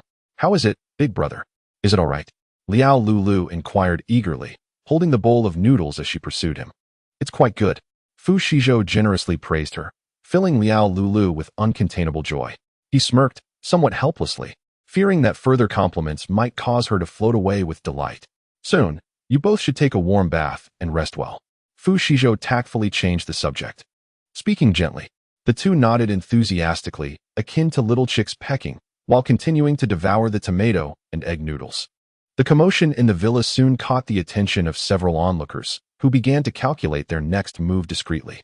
Unbeknownst to Fu Shizhou, after finishing the noodles, he casually selected a room and fell into a deep slumber. Liao Lulu and Bai Suyu followed suit, quickly washing up before snuggling into the warm blankets and drifting off to sleep. Time passed swiftly, and soon it was night. Just as everyone was immersed in their sweet dreams, a group of shadowy figures gathered at the villa's entrance. That night, a band of menacing intruders arrived, making it difficult for Fu Shizhou and his companions to enjoy a peaceful rest. Liao Lulu was in the midst of a deep sleep when she was abruptly stirred by faint sounds. Initially dismissing it as a figment of her imagination, she turned over, hoping to continue her slumber. However, the noise grew increasingly closer, and she could no longer ignore it. Upon listening closely, it resembled someone striking the front door with a tool. The thought sent a chill through Liao Lulu. Alarmed, she feared that someone might be attempting to break in under the cover of night. Without a moment's hesitation, she stumbled into the adjacent room and urgently shook the soundly sleeping Bai Suyu, exclaiming, "Xiaoyu, wake up! Quickly, wake up!" Bai Suyu groggily opened his eyes and in confusion asked, "Sister Lulu, what is happening?" Liao Lulu gestured for him to remain silent and urged him to listen carefully. Instantly, Bai Suyu's drowsiness vanished as he tuned into the sounds outside. They exchanged a knowing glance and, in unison, hurried towards Fu Shizhou's room. Upon arrival, they found Fu Shizhou just opening the door, his brows knitted tightly in a frown, clearly brimming with irritation. Indeed, Fu Shizhou had been enjoying a deep slumber, only to be roused by the commotion outside, igniting his already simmering anger. Before long, the group made their way toward the villa's entrance, and it wasn't long before they heard malicious voices emanating from the doorway. "Are you ready yet? Why is this taking so long? I thought you said you had practiced before. Why can't you open it?" A woman's voice, tinged with impatience, rang out. The sounds of the lock grew increasingly pronounced as a man retorted, "What's the rush? This must be a new type of lock, otherwise I would have opened it ages ago." Unable to tolerate being deemed incapable, the man's temper flared, and he vented his frustration at the villa's door. If it weren't for the fact that the woman still held some usefulness, he would have relished the thought of silencing her with a single slap. Gritting his teeth and feeling vexed, he reassured himself, "Do not get angry, it's not worth it. Anger only harms oneself. Come on, Lily, tone it down." Someone began to scold the woman, acting as a mediator. "Brother Chong is a professional. Your interference is unnecessary." The woman named Lily, feeling both embarrassed and infuriated, nearly bit through her lip as she retreated to the back. The man, receiving a few flattering remarks, felt his ego swell and cheerfully declared, "All right. You all just watch closely." Fu Shizhou stifled a laugh to himself. When he first settled in, he had discreetly replaced the locks, hoping for a peaceful night's rest. Little did he expect that someone would come to disrupt his tranquility. With a cold smirk, Fu Shizhou retrieved a butcher's knife from his space and donned night vision goggles. He swung open the villa's door with lightning speed, thrusting an electric baton at the intruder attempting to pry it open. While other electric batons may not be lethal, the one he purchased was capable of incapacitating. The vendor had warned him to lower the voltage unless faced with an emergency, lest it lead to fatal consequences. It appeared the vendor had been truthful. The two individuals who had knocked were instantly rendered unconscious, foaming at the mouth, eyes glazing over, dead beyond hope. Meanwhile, Liao Lulu and Bai Suyu observed that the intruders were merely a bunch of ineffectual miscreants, posing no real threat. They yawned and returned to their slumber. However, the onlookers outside were struck with panic, as if doused with cold water, collapsing to the ground, their faces turning a stark shade of green and white, their tongues stammering. Voices caught in their throats. They were filled with regret, having intended to commit a burglary, only to be unexpectedly met with lethal retaliation, a disparity in strength they could not afford to provoke. Fu Shizhou waved his hand, revealing a sharp watermelon knife, and with a smile, he advanced step by step, taking a keen interest in the insignificant ants before him. "Don't come any closer," the crowd finally reacted, pleading desperately. Fu Shizhou paid no heed to their cries for mercy, striding forward with unwavering determination. "Please, don't kill me," they implored, gazing up at the approaching figure. Their hands trembling uncontrollably, faces ashen. Their pupils dilated in shock, and many found themselves so frightened that they lost control of their bladders. The pungent odor of urine quickly permeated the air, causing Fu Shizhou to furrow his exquisite brows in distaste. He spoke irritably, "Get lost." As soon as the words left his lips, the crowd reacted as if granted a reprieve, their excitement palpable as they fled in terror. Fearing that Fu Shizhou might change his mind, he cast a casual glance at the lifeless bodies strewn on the ground, rubbed his aching temples, and decided to return to his slumber. In this vast world, nothing surpassed the value of a good sleep. His eyelids began to droop. If anyone dared to attempt another break-in, they would have him to reckon with. Chapter 101. Disturbances. After dealing with the intruders, tranquility was finally restored, and Fu Shizhou and his companions enjoyed a night of undisturbed dreams. However, this peace was short-lived. Early the next morning, more trouble arrived. The incessant knocking at the door roused everyone simultaneously, and they groggily scratched their heads, abandoning any thoughts of further sleep. "Boss, more trouble is brewing," Liao Lulu exclaimed, rushing out of her room to find Fu Shizhou already awake, her voice tinged with excitement. Seeing her restless enthusiasm, Fu Shizhou couldn't help but chuckle ruefully. "Alas, it seems I am to blame for transforming a perfectly delightful girl into a tomboy." His gaze shifted to Bai Suyu, who remained calm and composed, prompting a satisfied smile from him. But happiness was fleeting. Within moments, Bai Suyu began chattering eagerly. "Brother, let us go teach them a lesson." Clenching her small fist, she displayed an eagerness that was hard to resist.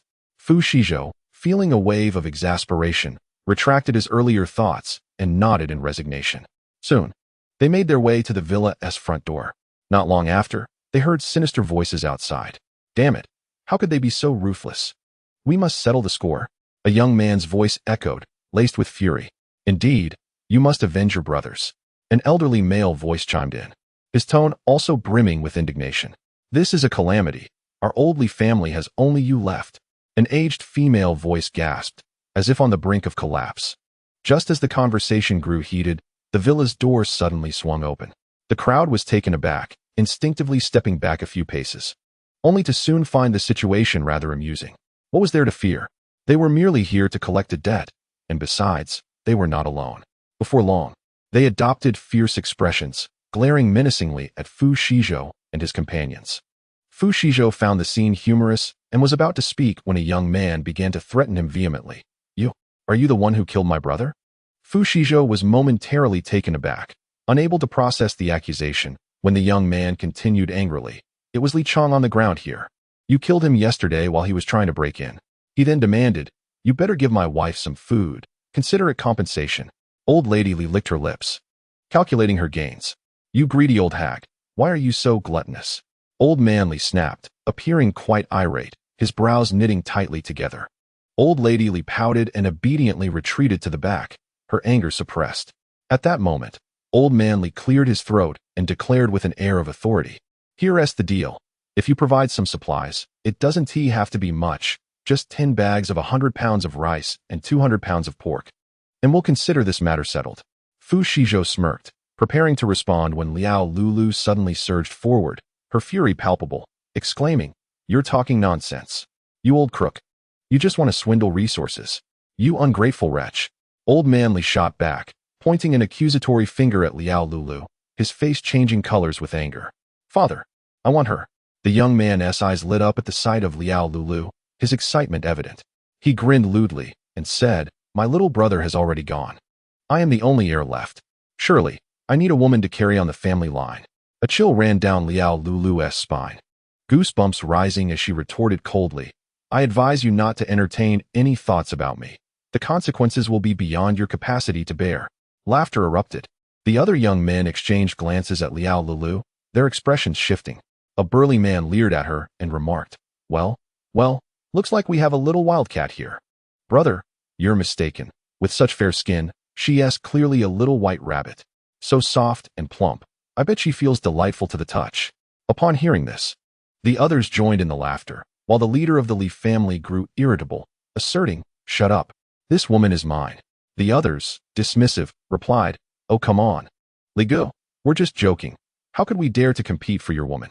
However, their eyes continuously darted towards Liao Lulu's figure, their smiles laden with innuendo.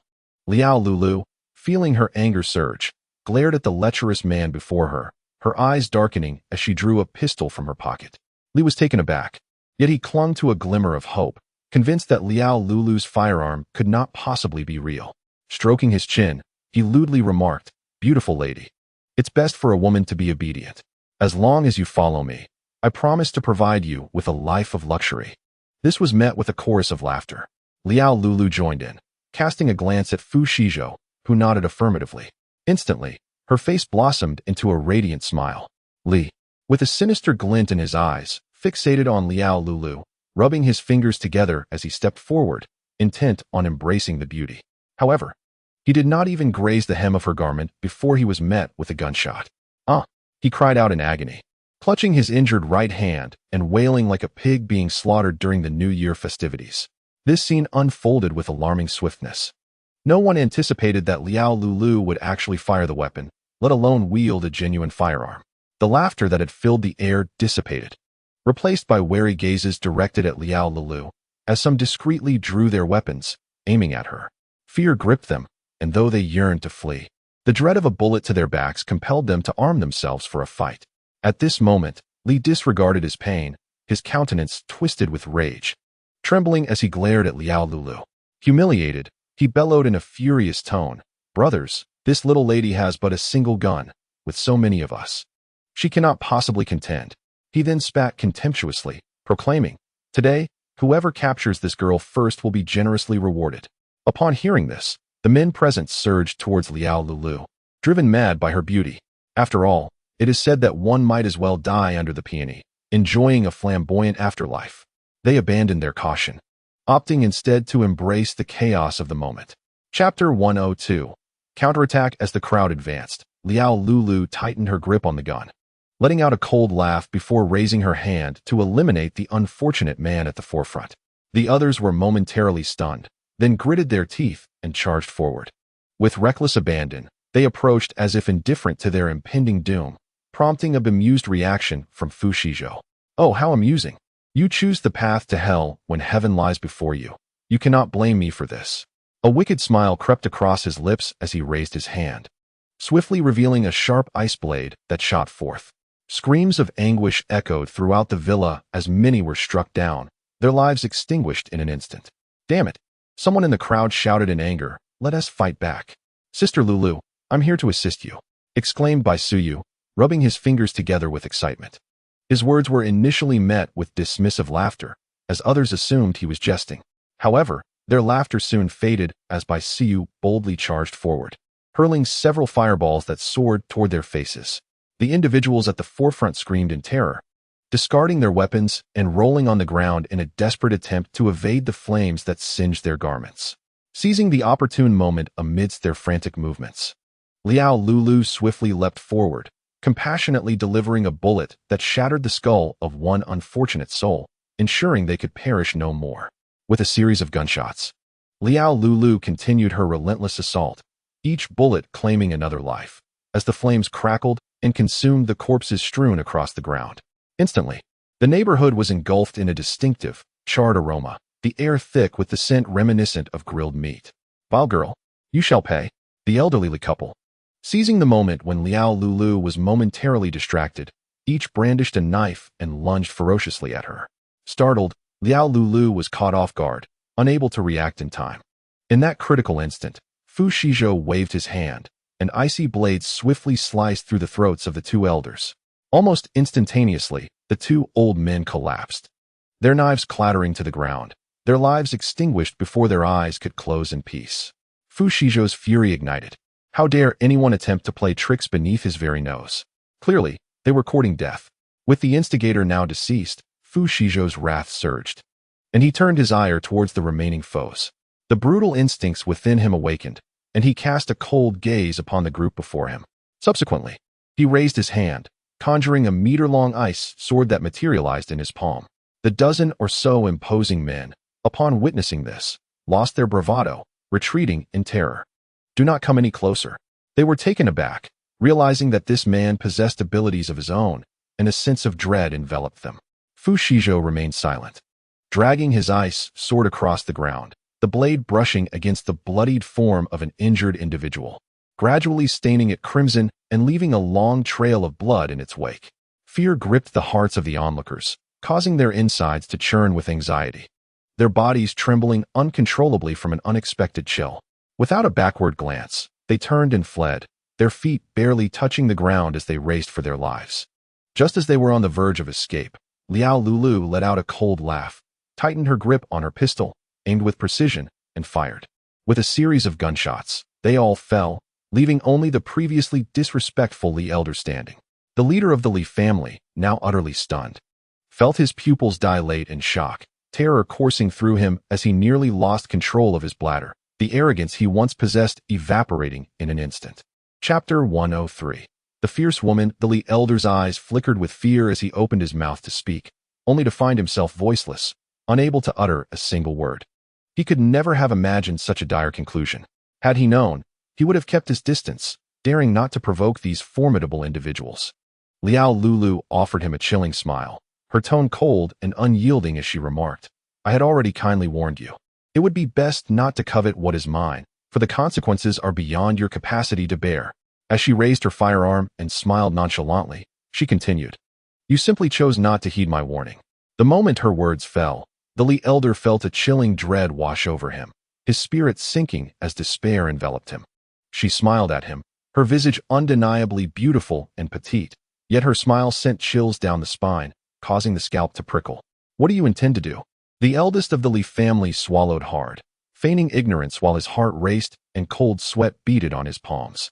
Liao Lulu remained silent, a gun in hand, advancing slowly towards the frail man, as if each step was a weight upon his heart. The color drained from the eldest Li's face, his body paralyzed with fear, reduced to wriggling backward like a worm. "What are you so afraid of? Weren't you quite arrogant just now? Didn't you want me to be your woman?" Liao Lulu's voice was cold and unfeeling, each word punctuating his dread. No. The eldest Li was engulfed in despair, his face contorted in anguish as he pleaded. Before he could utter another word, a bullet shattered his hopes. He clutched his legs, writhing on the ground in agony, howling in misery. Observing this, Fu Shizhou's eyes widened in shock, his legs instinctively clamping together, beads of cold sweat forming on his forehead. Good heavens, Liao Lulu is indeed a fierce woman, one to be reckoned with. He sighed, pulling Bai Suyu aside, silently granting Liao Lulu the space to unleash her fury. The eldest Li, stripped of his manhood, now disregarded fear entirely, glaring at Liao Lulu with resentment, wishing to flay her alive. His eyes were bloodshot, as if Liao Lulu had committed some heinous crime, completely oblivious to the fact that they had instigated the encounter, provoking her without cause. Liao Lulu had acted solely in self-defense. The blame lay not with her. Unable to contain his rage, the eldest Li spat blood, seething with anger as he declared, "You vile woman, having severed the lineage of the Li family, you should compensate me, or I will never forgive you." Liao Lulu was nearly brought to laughter by his shameless words. How brazenly he spoke. A smile, laced with lethal intent, curled at her lips. With a slight tug of her alluring red lips, she dismissed his fury, raising her gun and pulling the trigger. "How about this for compensation? A swift, painless journey to the underworld to reunite with your family? You wretched harlot. I will fight you to the end." The eldest Li's eyes bulged with rage as he seized a steel rod from the ground and swung it mercilessly towards Liao Lulu's head, showing no mercy, determined to pursue his vengeance. For an ordinary person, such a blow would surely be fatal, even if one were to narrowly evade it. Being struck would result in grievous injury. Liao Lulu let out a cold laugh, catching the steel rod, and, taking advantage of his moment of vulnerability, delivered a swift kick to his thigh. Ah! The eldest Li screamed in agony, his cries akin to that of a slaughtered pig, a sound that frayed the nerves of those who heard it. Liao Lulu frowned, digging at her ear, and with a single gunshot, sent him straight to hell. Chapter 104. Zombie Evolution. With the death of the eldest Li, the ears of the onlookers were finally at peace. Liao Lulu smiled, preparing to turn and seek Fu Shizhou to bask in her triumph, when suddenly her pupils dilated in shock, panic overtaking her features. Lao. The leader Liao Lulu gripped her handgun tightly, poised to dispatch two approaching zombies, when Fu Shizhou suddenly yanked Bai Suyu aside. The ferocious zombies lunged, but Fu Shizhou swiftly stepped forward, severing the head of one of the assailants. The decapitated head rolled a considerable distance, inadvertently tripping another oncoming zombie, which fell forward stiffly. As the zombie made contact with the ground, it pushed itself up with its hands and unexpectedly leaped back into action. Fu Shizhou bent low to evade, only to discover that the zombies had evolved, their strength significantly enhanced. A frown creased his brow. He could not afford a moment's carelessness, for the zombies moved with the agility of monkeys, darting about wildly. He held his breath, gripping his ice sword firmly. And as a zombie bared its teeth and lunged at him, Fu Shizhou sidestepped and struck decisively with his ice sword, cleaving off half of its arm in an instant. The enraged zombie emitted a furious roar, thrashing about wildly. Provoked, it leapt and lunged at Fu Shizhou with a vicious bite. Clang! His ice sword became lodged in the creature's mouth. Startled by the strength of this evolved zombie, Fu Shizhou felt alarmed. His brows knitted tightly as he summoned all his strength, severing half of the zombie's skull with a powerful blow. In a swift counter, he struck again, severing the creature's neck. The ice sword shattered with a resounding crack, breaking into several pieces. "Boss, are you all right?" Liao Lulu rushed over, concern etched on her face. Without hesitation, she thrust her hands into the zombie's head, extracting the crystal core within. Fu Shizhou, taken aback by the scene, could only shake his head in disbelief. With a wry smile, he retrieved a bottle of mineral water from his space to help her clean her hands. Bai Suyu scampered over, dutifully incinerating the zombie's remains until nothing was left. After a busy morning, the group was ready to return for a hearty meal to replenish their energy. However, just a few steps into their journey, anguished screams pierced the air from the community. Fu Shizhou utilized his psychic abilities to sense that many were locked in a life-and-death struggle with zombies. The atmosphere was thick with desperate cries for help. Panic, despair, and incessant screams filled the surroundings. It appeared that the overwhelming scent of blood had attracted the zombies, for many of the residents bore traces of it on their hands. He chose to ignore the plight of these individuals, adopting an indifferent demeanor. After all, each person has their own fate. For now, self-preservation was paramount. Soon, Fu Shizhou and his companions swaggered back, dispatching the occasional zombie that crossed their path. Many residents emerged from their homes, witnessing the prowess of Fu Shizhou's group, and instinctively sought their aid. When assistance was denied, they resorted to moral coercion, hurling insults and vile remarks as if their tongues had been steeped in filth. Fu Shizhou, disinterested, turned his back and walked away, while those behind him continued their futile chatter, utterly meaningless. They were soon devoured by the pursuing zombies, leaving nothing but stark white bones. Hearing the screams, Fu Shizhou merely chuckled coldly. With such energy for cursing, they should have run faster. Death was their just reward. Chapter 105. Battle and Kill. Before long, Fu Shizhou and his companions returned to their temporary refuge, indulging in a hot pot feast, relishing their time. Within the villa, they ate, drank, and slept, displaying an air of indifference towards the plight of others.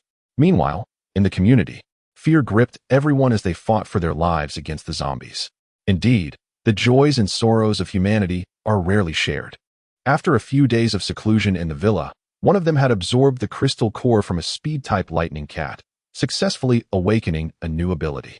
This was splendid news, bringing smiles to their faces. Soon, Fu Shizhou and his group boarded a military greenfield vehicle, preparing to venture forth for further training. The road was fraught with zombies, and there were individuals incessantly attracting them, causing chaos. Observing the dense horde blocking their way, Fu Shizhou furrowed his brow. Realizing a direct confrontation was futile, they had to find another route. With a sigh, he accelerated the vehicle in a different direction, distancing both zombies and survivors behind them. Surprisingly, it remained relatively calm, with only minor scares, yet the group's tense demeanor did not allow for even a moment's relaxation. Before long, they found themselves on a desolate road, enveloped in silence. The quieter it became, the more their anxiety heightened. As expected, trouble soon arose. Fu Shizhou employed his mental probing to survey the surroundings. In no time, he realized they had walked into an ambush. Fu Shizhou resolved to retreat for the moment. Conserving energy was paramount, as his goal was the crystal core, not to engage in battles for notoriety. Why aren't they moving forward? Have they discovered something? A voice whispered from behind a mound of dirt. Damn it, if they don't come, how can we seize the supplies? A man known as Dog Brother muttered. His face darkened. Dog Brother, a shifty-eyed man with a noodle-like hairstyle, leaned against the dirt wall, propping his head on his arm. We've been lurking here for 3 days and nights, finally encountering a supply convoy, yet it's an official vehicle. A nearby red-haired youth lamented, his brows furrowing in disappointment. That was several large trucks of supplies. Foolishness. Don't just focus on the present. If we rob the official supplies, do you think we can remain unscathed? Dog Brother rolled his eyes, reprimanding him sharply. The authorities would undoubtedly send people to eradicate them, placing his base in jeopardy, an unwise trade-off. Not only would they have to relinquish the stolen goods, but they could also lose the lives of everyone in the base. The leader would surely flay him alive. However, there was but a single vehicle, likely of little concern to the authorities, and it appeared ripe for a heist. Brother Dog squinted, directing his gaze towards the car not far away. Meanwhile, Fu Shizhou swiftly turned the vehicle around and attempted to flee, only to be met by a gust of sand that obstructed their path, signaling an unwillingness to let them go. Suddenly, several vines erupted around the vehicle, ensnaring it and rendering it immobile. Fu Shizhou furrowed his brow, turned off the engine, and promptly leapt from the car. Armed with an ice blade, he swung it down towards the vines on the ground, causing the remaining tendrils to retract rapidly. 2 figures emerged slowly from behind a mound of earth, followed by a dozen tall men, all exuding an air of arrogance. Oh dear, it seems that the newcomers wield powers related to wind and plant manipulation. They do not come in peace. Liao Lulu and Bai Suyu hurriedly exited the vehicle, their vigilance heightened as they surveyed the surroundings, preparing for an imminent confrontation. Among the 2 men who stepped forward, one bore a face bristling with stubble and exuded an oily demeanor, while the other had a shifty appearance, dark and unkempt. Who are you? Why do you obstruct our path? Liao Lulu demanded, positioning herself assertively with hands on her hips, her expression one of fury. The 2 men exchanged lewd grins, brazenly appraising her figure with lascivious looks. The shifty one smirked and was the first to speak. Well, who would have thought there would still be such a delightful young lady around? What a stroke of luck. Brother Dog remarked, this girl looks quite appealing, with curves in all the right places. You must be quite fortunate. The younger accomplices began to jeer, and laughter erupted amongst them. Liao Lulu, incensed, raised her firearm, declaring, the last person who obstructed my path is no longer among the living. Fu Shizhou, observing her growth, felt a swell of satisfaction at her progress. Ha! The stubbly man chuckled derisively. Sister, who do you think you're scaring with that toy gun? Indeed, you'd be far better off joining us rather than accompanying a mere child and a pretty boy. The shifty Brother Dog licked his lips, attempting to entice her. Fu Shizhou and Bai Suyu exchanged incredulous glances, bewildered by the audacity of these men.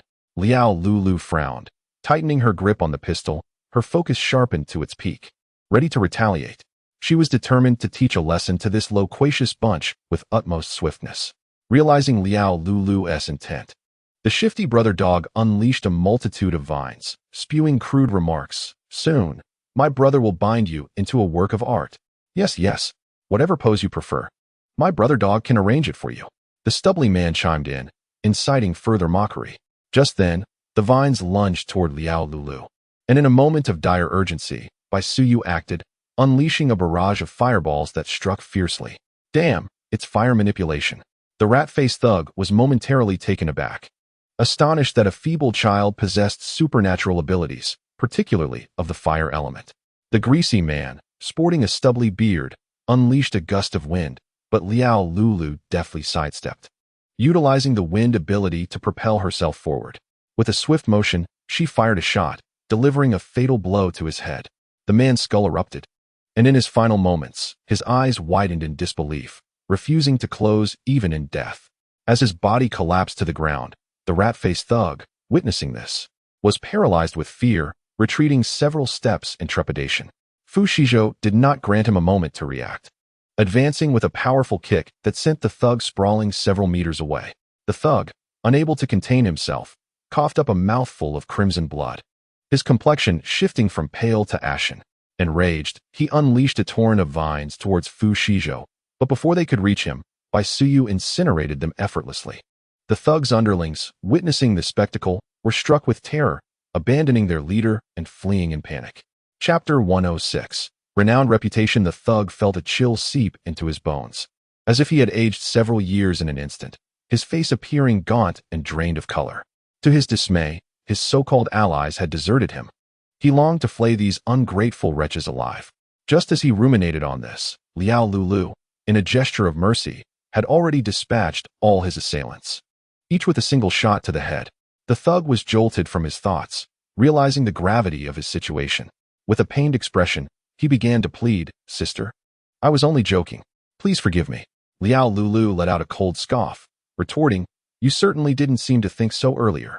With a dismissive glance, she added, "Your fate is in the hands of my boss." Boss. The thug was momentarily dumbfounded, his mind struggling to comprehend, leaving him rooted to the spot. "It is I, Fu Shizhou." Fu Shizhou approached slowly, his demeanor exuding an air of menace. Surprised? Unexpected? Upon hearing this, the thug's heart sank, a wave of terror washing over him as if his very heart had plummeted into his trousers. He had not anticipated confronting the notorious killer, Fu Shizhou, whose exploits of annihilating an entire gang had reached his ears at the Sunshine Base. How unfortunate to have crossed paths with him. The thought rendered the thug's throat dry with fear, his heartbeat echoing loudly in his chest, overwhelming him. "I am sorry. Please forgive me. I had no intention of robbing you. Our boss had explicitly instructed us not to touch you." He took a deep breath, forcing a bitter smile. Fu Shizhou stood in shock, realizing his notoriety had spread far and wide, a revelation he had not foreseen. Yet, perhaps this fame would deter others from seeking to provoke him. Otherwise, people might assume he was an easy target, ripe for the picking. In a moment, Fu Shizhou was left momentarily stunned, a hint of amusement creeping onto his lips. Seeing this, Dog Brother thought there might be potential and continued, "Truly, you single-handedly wiped out a gang. The people at our Sunshine Base are still buzzing about it. Of course, just look at who my boss is." Liao Lulu chimed in proudly, her smile unwavering. "My brother Shizhou is simply the best." Meanwhile, Bai Suyu scampered over, cheerfully adding with a touch of pride, "Absolutely." Dog Brother wiped the cold sweat from his face, offering a sycophantic smile as he pleaded, "So, being the magnanimous person you are, please let me off this time. I'm just a fool who didn't know better." His excitement grew with each word, tears streaming down his face as he edged closer to Fu Shizhou. Fu Shizhou feigned indifference, a slight smile gracing his lips as he coolly replied, "All right." It appeared as though he were oblivious to Dog Brother's subtle movements, maintaining a demeanor of complete nonchalance. "You little brat, go to hell." Dog Brother suddenly roared, drawing a sharp dagger from his coat and lunging fiercely at Fu Shizhou's chest. The abruptness of the scene was alarming. Liao Lulu and Bai Suyu visibly paled, their anxiety palpable. In an instant, Fu Shizhou swiftly sidestepped and unleashed a razor-sharp ice blade toward Dog Brother's neck. With a resounding thud, Dog Brother's head rolled to the ground, his eyes wide open in a final, unblinking stare. Fu Shizhou cast a casual glance at the fallen figure, inwardly repulsed. Originally, sparing him might have been an option, but since he chose to court death, he had no one to blame but himself. Chapter 107. Mistakes made on purpose. After dealing with Dog Brother and his gang at Sunshine Base, Fu Shizhou and his companions regained their composure and continued their journey. Time passed, and as darkness descended, they unknowingly found themselves in the evening, arriving promptly at a gas station. Fu Shizhou sensed several gazes fixed upon them. Though no one revealed themselves, the brazen stares causing him discomfort, his brow furrowing. He wished to avoid trouble, but was not averse to it, realizing it was late. They had no choice but to stay the night. Fu Shizhou waved his hand and exited the vehicle, intending to enter when he noticed a red-haired man in a floral shirt slowly approaching them. Fu Shizhou raised an eyebrow, halting his steps and regarding the man with cool detachment. "Brother, is this a family of 3?" The man asked with a polite smile. "The zombies outside are exceedingly dangerous. There is plenty of food inside the station. My name is Wu Yong, and we have many capable individuals who can protect you. Perhaps you might consider taking shelter here?" His gaze was gentle as it rested on Fu Shizhou, yet it discreetly roamed over the alluring figure of Liao Lulu, igniting a flicker of desire within him, prompting an involuntary swallow. Wu Yong's eyes brightened, filled with excitement, yet his heart remained tumultuous. He felt the stirrings of love within him. However, upon realizing that such a captivating woman was the wife of the man before him, a surge of anger welled up, leaving him utterly disconcerted. His gaze deepened slightly. It was unexpected that the woman he had taken a liking to was already taken, nearly causing him to bite his own lip in frustration. Nevertheless, he masked his feelings, quickly adopting a sycophantic smile as he slowly spoke. "Ah, your family of 3, traveling at night is truly perilous. Do come in and seek refuge." Liao Lulu was taken aback by his words, her eyes widening in shock, ready to clarify her relationship with Fu Shizhou, but was halted by a glance from him. Understanding the cue, she quietly took Bai Suyu's hand and retreated to the side. Fu Shizhou initially found the situation perplexing. Astonished that their trio would be misconstrued in such a manner, it was utterly absurd. Rubbing his aching temples, he chuckled helplessly. Well, if they insisted on perceiving it that way, he would play along. Observing the demeanor of these individuals, he sensed they were not to be trifled with. So he decided to indulge them for the moment. "But will our presence cause you any trouble?" Fu Shizhou said with a slight smile, his cool voice deep yet remarkably melodious. "No trouble at all. We are most hospitable. Having you here is a blessing," the man coaxed, his tone tinged with urgency. Fu Shizhou could easily discern the man's intentions, his gaze briefly flicking to the gun at the man's waist, while the others lurking in the shadows also brandished weapons. It was evident that these individuals harbored ill intentions, a band of ruffians seeking to wreak havoc. Ah, yet another group of oblivious fools. Let Master Fu teach you a lesson in respect for elders and care for the young. Then we shall intrude, Fu Shizhou remarked nonchalantly, surveying the men around him. It would be prudent to enter and ascertain their true motives. As soon as he finished speaking, Wu Yong's expression transformed into one of elation. A smile plastered on his face as he eagerly said, "Follow me." In Chapter 108, Turbulent Times, Fu Shizhou retrieved 2 candies from his pocket, offering them to Liao Lulu and Bai Suyu, lowering his voice to instruct them, "Stay closely behind me, and remember, no rash actions, regardless of what transpires." The duo, one large and one small, excitedly accepted the candies, nodding vigorously like little chicks, their hands swiftly peeling the wrappers and popping the sweets into their mouths. Fu Shizhou smiled with satisfaction as they promptly followed Wu Yong, while the others in hiding emerged, joining them as they entered the inn. Fu Shizhou surveyed his surroundings and discovered that the corners were filled with individuals whose expressions were steeped in despair. Their heads hung low, and their gazes were vacant, as if they had lost all hope for life. In particular, a few girls nestled in the corner appeared extremely haggard and pallid, resembling fragile flowers that could be swept away by a gentle breeze. Among them, one girl was violently dragged away by a bald man with a scruffy beard, whose face bore a lewd smirk. Upon seeing this unsettling figure, Fu Shizhou felt a deep frown crease his brow. Filled with disdain for what he perceived as the most despicable kind of man, repugnant and vile. Beside him, Liao Lulu also witnessed this horrifying scene. Her pupils contracted sharply, and her grip tightened involuntarily. She felt an immense sense of gratitude for having caught Fu Shizhou's eye, thus receiving his protection. Otherwise, in this apocalyptic world, a girl of her youthful charm would undoubtedly fall prey to the clutches of such lecherous men, left to live a life devoid of dignity, at the mercy of others. At that moment, Wu Yong ushered Fu Shizhou and his companions inside, shedding any pretense. His smile morphed into an unrestrained grin, his gaze fixated on the voluptuous Liao Lulu, as if he longed to engage in a fervent encounter with her. His companions, too, abandoned their charades, their crude glances making Liao Lulu feel utterly nauseated, threatening to expel her last meal. "Kid, you can only blame your own naivety for trusting others. I, Wu Yong, am not a good man," he declared coldly, erupting into a raucous laughter. As he brazenly scrutinized Liao Lulu, he licked his lips and leered. Your wife is quite captivating. Let me take care of her for you. Little Yong, that fair-skinned boy is mine. The scruffy bearded bald man had approached unbeknownst to them, eyeing the adorable Bai Suyu with ill intentions as he swallowed hard. Sure, sure. All yours. Wu Yong waved his hand dismissively, grinning broadly, displaying an ostentatious generosity. Bai Suyu furrowed her brows. The sweetness of the candy in her mouth now lost to her. Hey, the parties involved are still present. Isn't this discussion a bit inappropriate? Humph. My brother will definitely not let you off the hook later. Upon hearing Wu Yong's acquiescence, the scruffy bearded man nodded in satisfaction, then dragged another girl from the corner and swiftly entered the storage room. As he did so, he continued to shout, Let us see what the little boy tastes like. As soon as the words left his mouth, laughter erupted from the group, their demeanor brazenly indifferent to the suffering of others.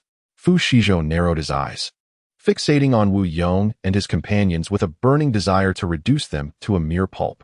A tumultuous anger surged within him, akin to a pressure cooker on the verge of explosion. Very well. Excellent. Truly splendid. How dare anyone harbor such despicable thoughts towards him? 100 deaths would not suffice to quench his fury. As his anger mounted, Fu Shizhou approached silently, a smirk gracing his lips as he coldly uttered, Oh? Are you certain? Absolutely. Wu Yong, blocked by others, expressed his discontent, his tone aggressive as he proclaimed, You might as well accept your fate. With that, he pressed a hand against Fu Shizhou's chest, attempting to push him away. Yet, despite his exertions, Fu Shizhou remained utterly unyielding. Incensed, Wu Yong drew a pistol from his waistband, pulling the trigger in a fit of rage, shouting, You little brat, die? No sooner had he spoken than Fu Shizhou deftly sidestepped, his mental prowess immobilizing the once brazen Wu Yong. In a mere moment, the blade in Fu Shizhou's hand glided across the man's throat. The occurrence was so swift that it was almost instantaneous. The sound of gushing blood filled the air as Wu Yong clutched his neck desperately, unable to comprehend how he had met such a fatal end. In a heartbeat, he collapsed heavily to the ground, blood pooling from his severed artery.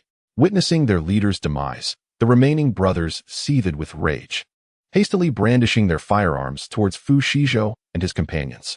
However, Fu Shizhou's gaze grew increasingly frigid, his sharp eyes scanning the group before him. Unfazed, he seized the opportunity before they could fire, exerting his mental control over them, swiftly concluding the conflict with a single, deadly strike, devoid of any unnecessary movements. Leaving the onlookers in a state of shock, their faces turned as pale as paper, they instinctively huddled together in fear. Liao Lulu, witnessing the scene, immediately released Bai Suyu's hand and rushed forward, delivering several fierce kicks to the lifeless body on the ground, exclaiming, Take that. How dare you be so vile? I spit on you, a toad dreaming of eating swan meat, deluding yourself. Don't you dare look in the mirror. Bai Suyu quickly crunched on candy, speaking indistinctly. Sister Lulu, let me help. With that, he eagerly approached, setting the corpse ablaze until it was reduced to ashes. Instantly, the air filled with the acrid scent of charred flesh, and as the wind blew, the odor intensified, causing many present to swallow hard, their stomachs audibly grumbling at the inopportune moment. Fu Shizhou waved his hand dismissively, retreating slightly, his brows knitting together in distaste. In Chapter 109, the atmosphere grew tense as Liao Lulu and Bai Suyu, having vented their frustrations, collected the handguns from the ground into their backpacks. The sight stirred envy among the others, yet none dared to act recklessly. Fu Shizhou signaled for rest, only to be interrupted by an unexpected intruder. A man accompanied by 2 women emerged slowly from the storage room. The very same bald man who had initially coveted Bai Suyu. The stubbled bald man gasped as he beheld the lifeless bodies of his comrades, now reduced to mere skeletal remains, his countenance reflecting utter dismay. How infuriating! The bald man was seething with rage, his complexion shifting from pale to a menacing shade of green, the veins on his temples bulging ominously, his fury rendering him unable to contain himself, causing his cheeks to tremble slightly. Damn it, I want to let you off. He glared at Fu Shizhou and the others, his voice laced with ire. How tiresome. Fu Shizhou remarked with an air of impatience, casually digging into his ear, just eliminate the stragglers. With a raised eyebrow, he prepared to take action, only to witness Bai Suyu act first, unleashing her fire-based abilities. She conjured a barrage of fireballs that struck the bald man mercilessly, charring him thoroughly, leaving him a burnt, ashen figure. "Burn in hell, you villain," Bai Suyu declared defiantly, hands on her hips, embodying a miniature adult's bravado. Before long, the lecherous bald man was completely incinerated, joining his wicked brethren in the underworld, his demise absolute. With the malevolent scourge eliminated, the gas station regained a semblance of tranquility. Fu Shizhou beckoned to Liao Lulu and the others, who, with eager anticipation, scampered over, visibly excited.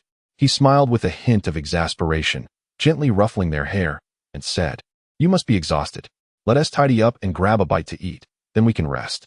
Nodding in agreement, the duo swiftly organized a clean corner, producing 3 portions of self-heating rice meals, each a distinct flavor: Taiwanese braised pork, mushroom beef, and fish-flavored shredded pork.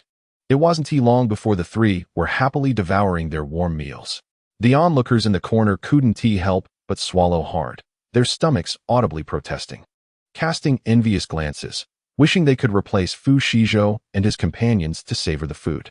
Fu Shizhou was acutely aware of this subtle display, yet chose to disregard them. After all, those who lacked the enthusiasm to secure their own meals were surely troubled in their thoughts. In a world so vast, nothing mattered more than the pursuit of sustenance. Many could only helplessly gulp down their saliva, greedily inhaling the enticing aroma as if they wished to draw every fragrant morsel into their bellies. Unable to resist the allure of the rice, one young man gritted his teeth and rushed forward. He dropped to his knees, pleading earnestly, "Brother, I implore you, spare me a bite. I promise to serve you faithfully for life, never to betray you." The crowd in the gas station observed silently, none daring to intervene. Some were entertained, others excited. Many were greedy, but most remained indifferent. They were all poised, waiting to see if the man would succeed. If he did, they would employ the same tactics to beg for food. Fu Shizhou raised his gaze, coldly regarding the kneeling figure before him, and with a heartless tone declared, "Get lost. Don't approach me." He was utterly exasperated. The young man, fully capable, should be seeking his own resources rather than relying on the charity of others. As a result, the man remained unmoved, suddenly clutching his legs with an unyielding grip, throwing a fit and asserting, "I don't care, you killed them. If you're a good person, you must take responsibility for me."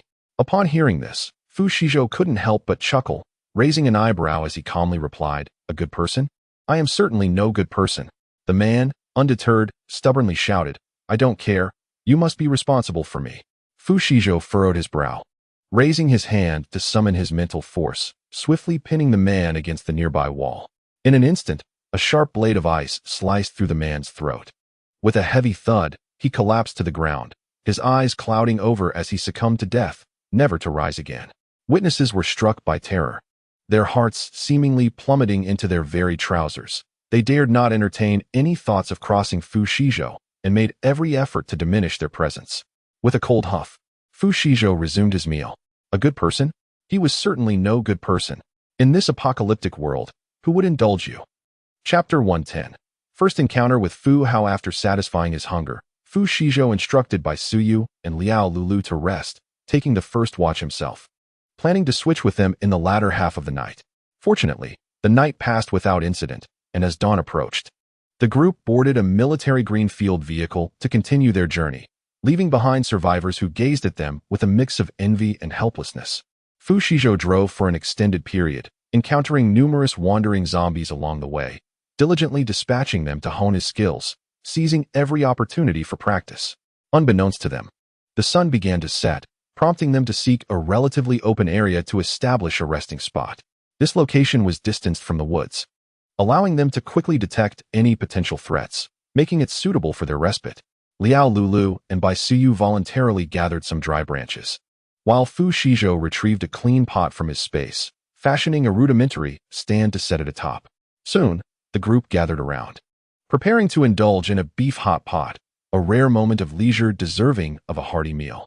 The flickering red flames reflected in Fu Shizhou's eyes, the dry wood crackling as it burned, and the fragrant broth simmered, releasing wisps of steam. With a smile, Fu Shizhou declared, "All right, we may begin." As soon as he finished speaking, Bai Suyu and Liao Lulu exchanged knowing glances, synchronously picking up slices of beef to immerse in the bubbling pot.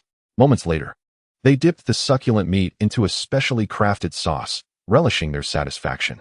After finishing, they immediately resumed cooking more beef slices, their hands and mouths never ceasing their motions.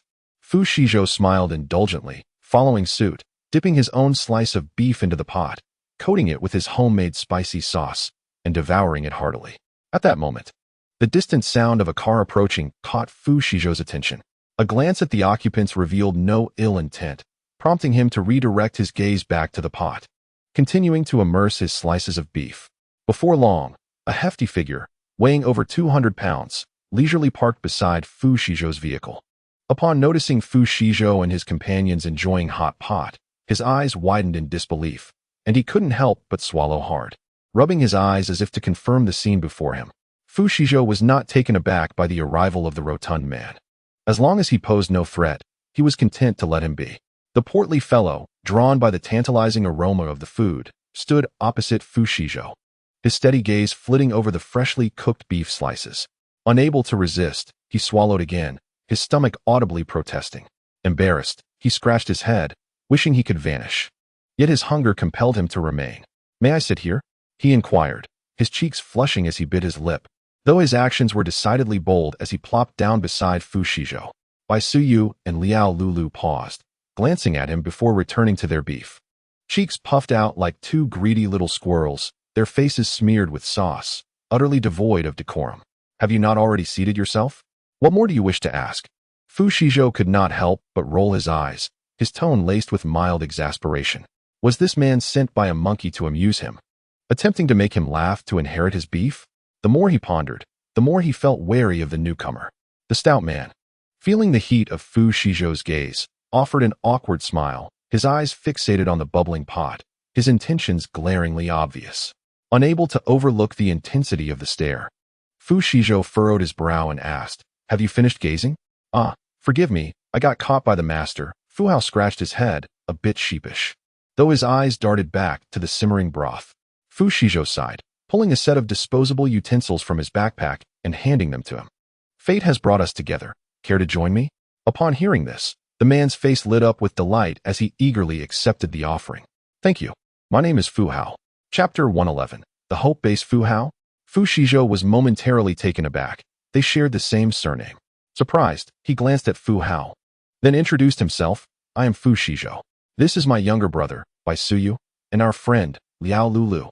Bai Suyu and Liao Lulu, upon hearing their names, nodded in acknowledgement before returning to their hot pot, their cheeks still full like two adorable little squirrels.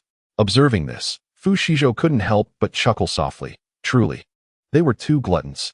Subsequently, Fu Shizhou ceased to engage with Fu Hao, concentrating instead on the meticulous arrangement of his meal, his hands never pausing. Yet Fu Hao, being a restless soul and a quintessential chatterbox, relentlessly sought topics to discuss with Fu Shizhou, babbling incessantly as if he had unleashed a torrent of words. Fu Shizhou felt a surge of irritation, his foot itching to deliver a swift kick. However, recognizing that Fu Hao harbored no ill intentions, he restrained himself, occasionally offering half-hearted responses. This delighted Fu Hao immensely, prompting him to enthusiastically suggest, "Why don't you join me at the Hope Base? My father, Fu Lei, is the base leader there, and I assure you, you would enjoy a lavish and comfortable stay." It turned out that the Hope Base was quite expansive, housing approximately 30,000 individuals, with over 1,000 possessing supernatural abilities, all organized under his father's capable leadership. As the only child in his family, Fu Hao was cherished and seldom allowed to venture outside. Yet, he was inherently restless and frequently seized opportunities to escape home, gallivanting as he pleased. Exhausted from his escapades, he intended to return to the Hope Base, where he fortuitously encountered Fu Shizhou and felt an immediate kinship, hoping to recruit him as a companion. Fu Shizhou merely smiled subtly, recognizing the eagerness etched across Fu Hao's face, though he remained indifferent, listening quietly to his ramblings. Fu Hao passionately extolled the virtues of his Hope Base, unwilling to relinquish the chance to bond with someone he felt a connection to, envisioning companionship upon returning to the base. However, Fu Shizhou expressed little interest, shaking his head dismissively and stating coldly, "I prefer my freedom. I dislike being confined." Why would he not cherish his own secure haven, living a carefree and comfortable life? Why would he foolishly consent to join another's base? rather than such an arrangement. Wouldn't it be more prudent to establish his own base? Nevertheless, Fu Shizhou swiftly dismissed this ludicrous notion, finding the idea cumbersome and preferring not to burden himself with the responsibilities of managing a base. Upon hearing this, Fu Hao felt a pang of disappointment but recognized Fu Shizhou's resolute stance and refrained from pressing the matter further. With a simple, goofy smile, he turned his attention to savoring the beef slices, immersing himself in the culinary delights, falling silent. With Fu Hao's chatter subsiding, the others found a newfound serenity, their ears relieved from the incessant noise, and Fu Hao appeared more agreeable in their eyes. Little did the poor fellow know that his loquacity had once led him to be blacklisted. Had he been aware, it likely would have sent him into a fit of despair in the restroom. Before long, the group had satisfactorily finished their hot pot, none shirking their duties as they collaborated to tidy up. Once the fire was extinguished, they returned to their vehicle, closing their eyes to rest and making do for the night. Unbeknownst to them, the night passed peacefully, with everyone remaining safe, free from any peril. Awakening from a deep slumber, Fu Shizhou felt invigorated. The sun had just risen, and a gentle breeze wafted through the air, creating an atmosphere of unparalleled comfort.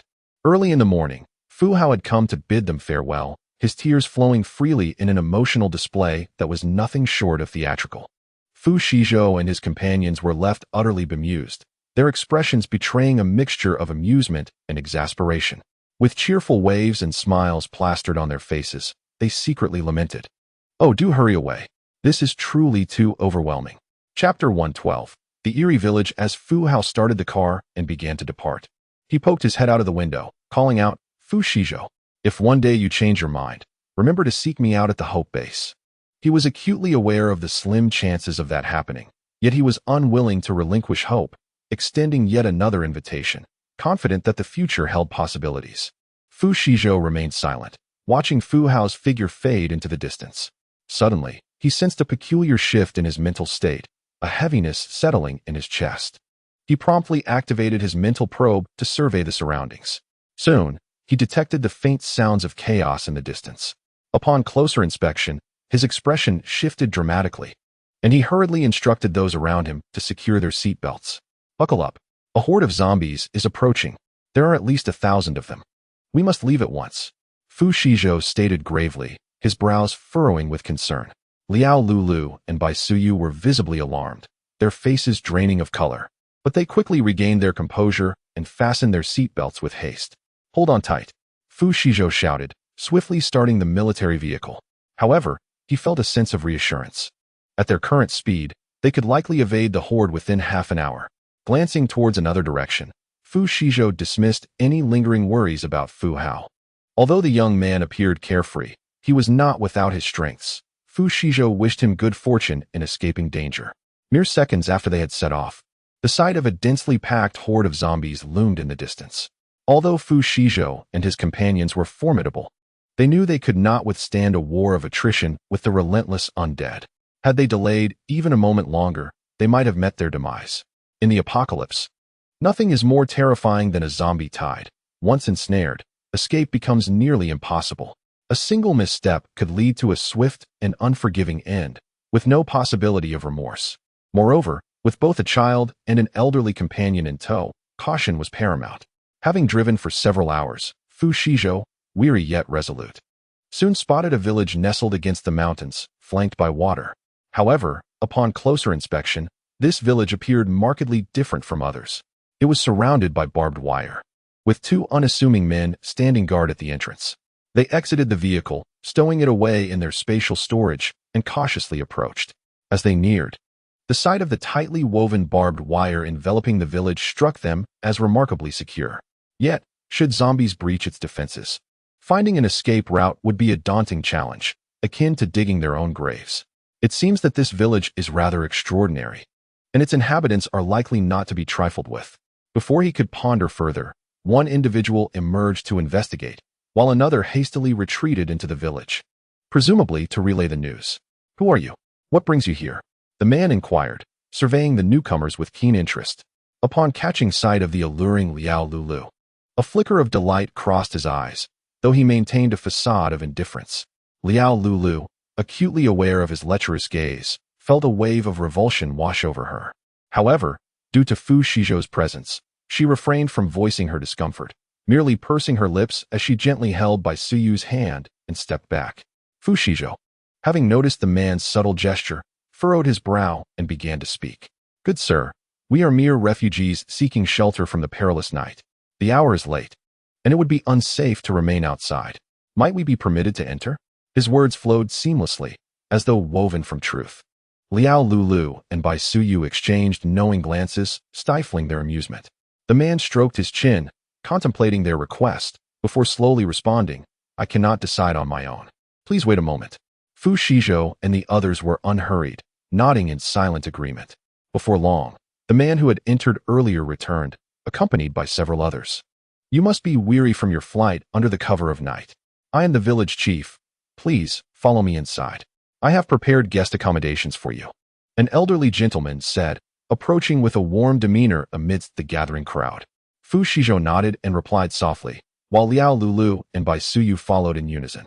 Observing the village discreetly, Fu Shizhou noted that all he had encountered thus far were men, with no women in sight, which struck him as peculiar, though he did not dwell on it. Soon, they were led deeper into the village by the elder and his entourage, until the dim entrance marked by barbed wire faded from view. After a few minutes of walking, the village chief turned into a narrow alley and indicated their dwelling. "That house, just 10 meters ahead, is yours for the time being. It is but a single story, yet spacious, with 6 rooms. Choose whichever you prefer," he said, stroking his beard with enthusiasm. "Very well, we shall not impose further." "Thank you, village chief," Fu Shizhou replied, giving a slight bow. The chief nodded and departed without looking back. The group exchanged glances before swiftly making their way to the house. Once inside, Fu Shizhou peered through the crack in the door to observe the activity outside. Several suspicious figures lingered, casting watchful eyes upon them. Leaning against the wall, he regarded his companions with a knowing smile, fully aware that this village held an air of mystery and that its inhabitants were far from ordinary. Chapter 113. Malicious Intent. Fu Shizhou rubbed his aching temples, assigning Liao Lulu and Bai Suyu the innermost rooms, while he took one on the outside. This arrangement would allow him to respond swiftly should any unexpected situation arise. The group outside exhibited peculiar behavior. It was prudent to depart at dawn. This place felt uninviting, and they intended to leave after just one night. Now that they were here, they might as well make themselves comfortable. Before long, they had all settled in quickly. Fu Shizhou entered his room and conducted a thorough inspection, finding no unusual items or hidden cameras. After a brief wash, he lay down. Fortunately, the night passed without incident, and they faced no danger. As dawn broke, they all tacitly exited their rooms. Hearing a knock at the door, Fu Shizhou peered through the crack and saw the village elder, prompting him to open the door. "You must be hungry," the elder said with a warm smile. "I have prepared some breakfast. Please, follow me." His kind demeanor was marred by a furtive glance at Liao Lulu, which he quickly masked with feigned indifference. He unconsciously licked his cracked lips. Despite his smile, Fu Shizhou felt an unsettling chill. Yet, the elder appeared to be an ordinary man. Reflecting upon it, the village itself exuded an air of strangeness. Nestled amidst mountains and rivers, it was nonetheless close to a highway, littered with abandoned vehicles and wandering zombies. Yet they had remained unaffected. Oddly, there was not a single woman among the burly men of the village. It was decidedly peculiar. The villagers displayed an excessive warmth towards outsiders, prompting Fu Shizhou to ponder their intentions. Soon, the village elder led them into a spacious courtyard, where a dozen robust men were gathered around a stone bench, squatting with bowls of porridge and steaming buns, devouring their meal with fervor. Their gaze fixated on the newcomers. Their expressions wore unnaturally serene smiles, which struck Fu Shizhou as overly tranquil, igniting a sense of foreboding. Noticing their curiosity, the elder explained, "I apologize for the sudden calamity. Our livestock has fled, and this is all we can offer you. I hope it meets your approval." After a brief pause, he continued, "Our people are quite amiable, and we genuinely enjoy having guests." At the far end of the courtyard, a long corridor led to the kitchen, where the food was displayed, still warm. "Please enjoy your meal. I must take my leave," the elder said, departing before they could respond. Fu Shizhou observed the elder's hastened pace, furrowing his brow in contemplation. Accustomed to gourmet delicacies, he and his companions found little appeal in the offered fare.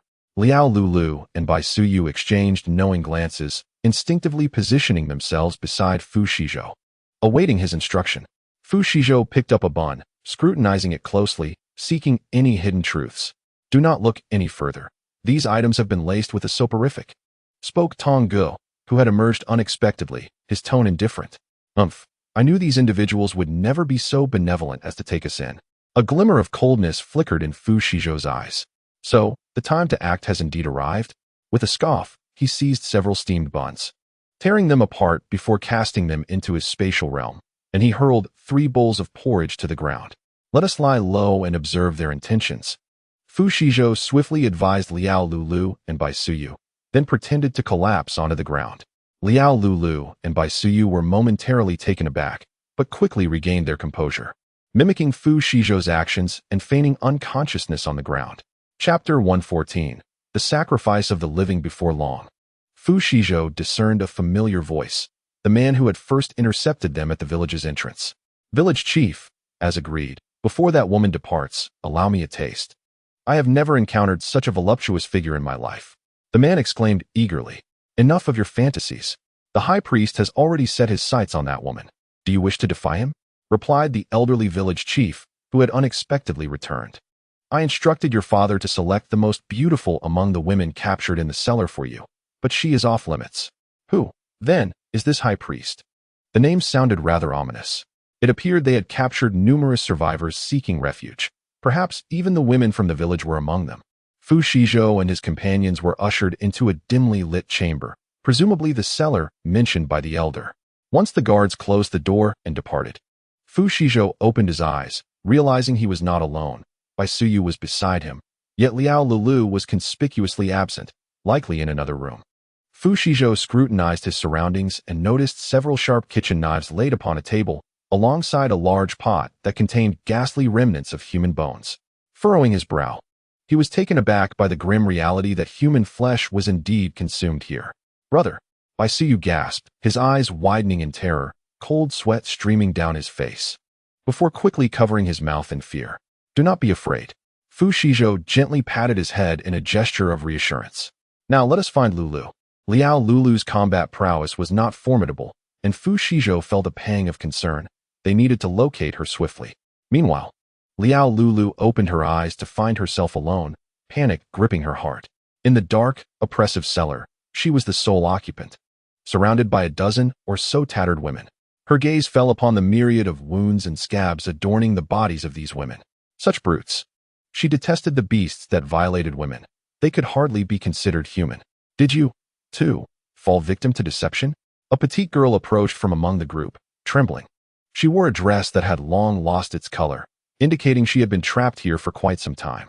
My name is Lin Yin, and I am from this village. With warmth, she introduced herself, only to then wear a grimace and lament. Isn't it amusing? Since the apocalypse arrived, with food scarce, we women, who possess no strength, have become mere reserves for sustenance. Ah, how could they be so cruel? Liao Lulu, incensed by this revelation, retorted, what about your family? Do they allow the villagers to mistreat you like this? Family? Lin Yin chuckled bitterly. Her teeth clenched as she declared, they are not my family. They are beasts. Worse than pigs or dogs. Liao Lulu quickly grasped the implication, realizing that Lin Yin had been abandoned by her kin. She said nothing further, casting a sympathetic glance towards Lin Yin, while her mind seethed with indignation. Beasts, wretched creatures. Even a tiger would not harm its young. Yet they have cast their own children aside as fodder, utterly inhumane. It seemed Lin Yin anticipated her thoughts, speaking with a hint of desolation and resolve. I have grown accustomed to it. She continued, I once managed to escape, but was soon captured and brought back. Moreover, although that group eliminated the monsters, they apprehended all the outsiders. Eventually, I uncovered a secret about our village. There is a shrine here, home to a sorcerer whom they call the High Priest. He has proclaimed to the villagers that this is divine retribution, insisting that all women must be gathered together, with one sacrificed every 3 days. Though it must be a female, rare exceptions occur, but they are few.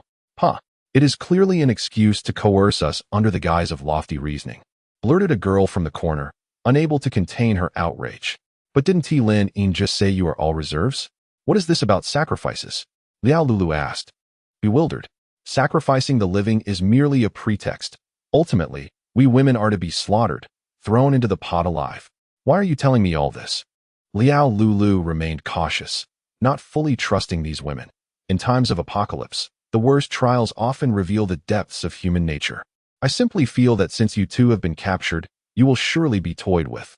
We are all pitiable souls, the woman from the corner remarked softly. That high priest you speak of, have you seen him? Liao Lulu bit her lip, refraining from delving deeper into the topic. I have not seen him. He always wears a cloak, and no one can discern his appearance. Only those chosen for sacrifice are granted that privilege. The woman shook her head, speaking with a heavy heart. Very well, thank you. Liao Lulu realized she could extract no more valuable information and fell silent. At that moment, she longed deeply for Fu Shizhou and Bai Suyu, wondering how they were faring. Lulu, Sister Lulu. Two urgent voices called out, and Liao Lulu thought she must be dreaming. She could not resist the impulse to slap herself, causing her to tremble with pain. How careless. I struck too hard and nearly harmed myself. Liao Lulu furrowed her brow and looked up, only to see Fu Shizhou and Bai Suyu approaching slowly, at which point she realized she was not dreaming.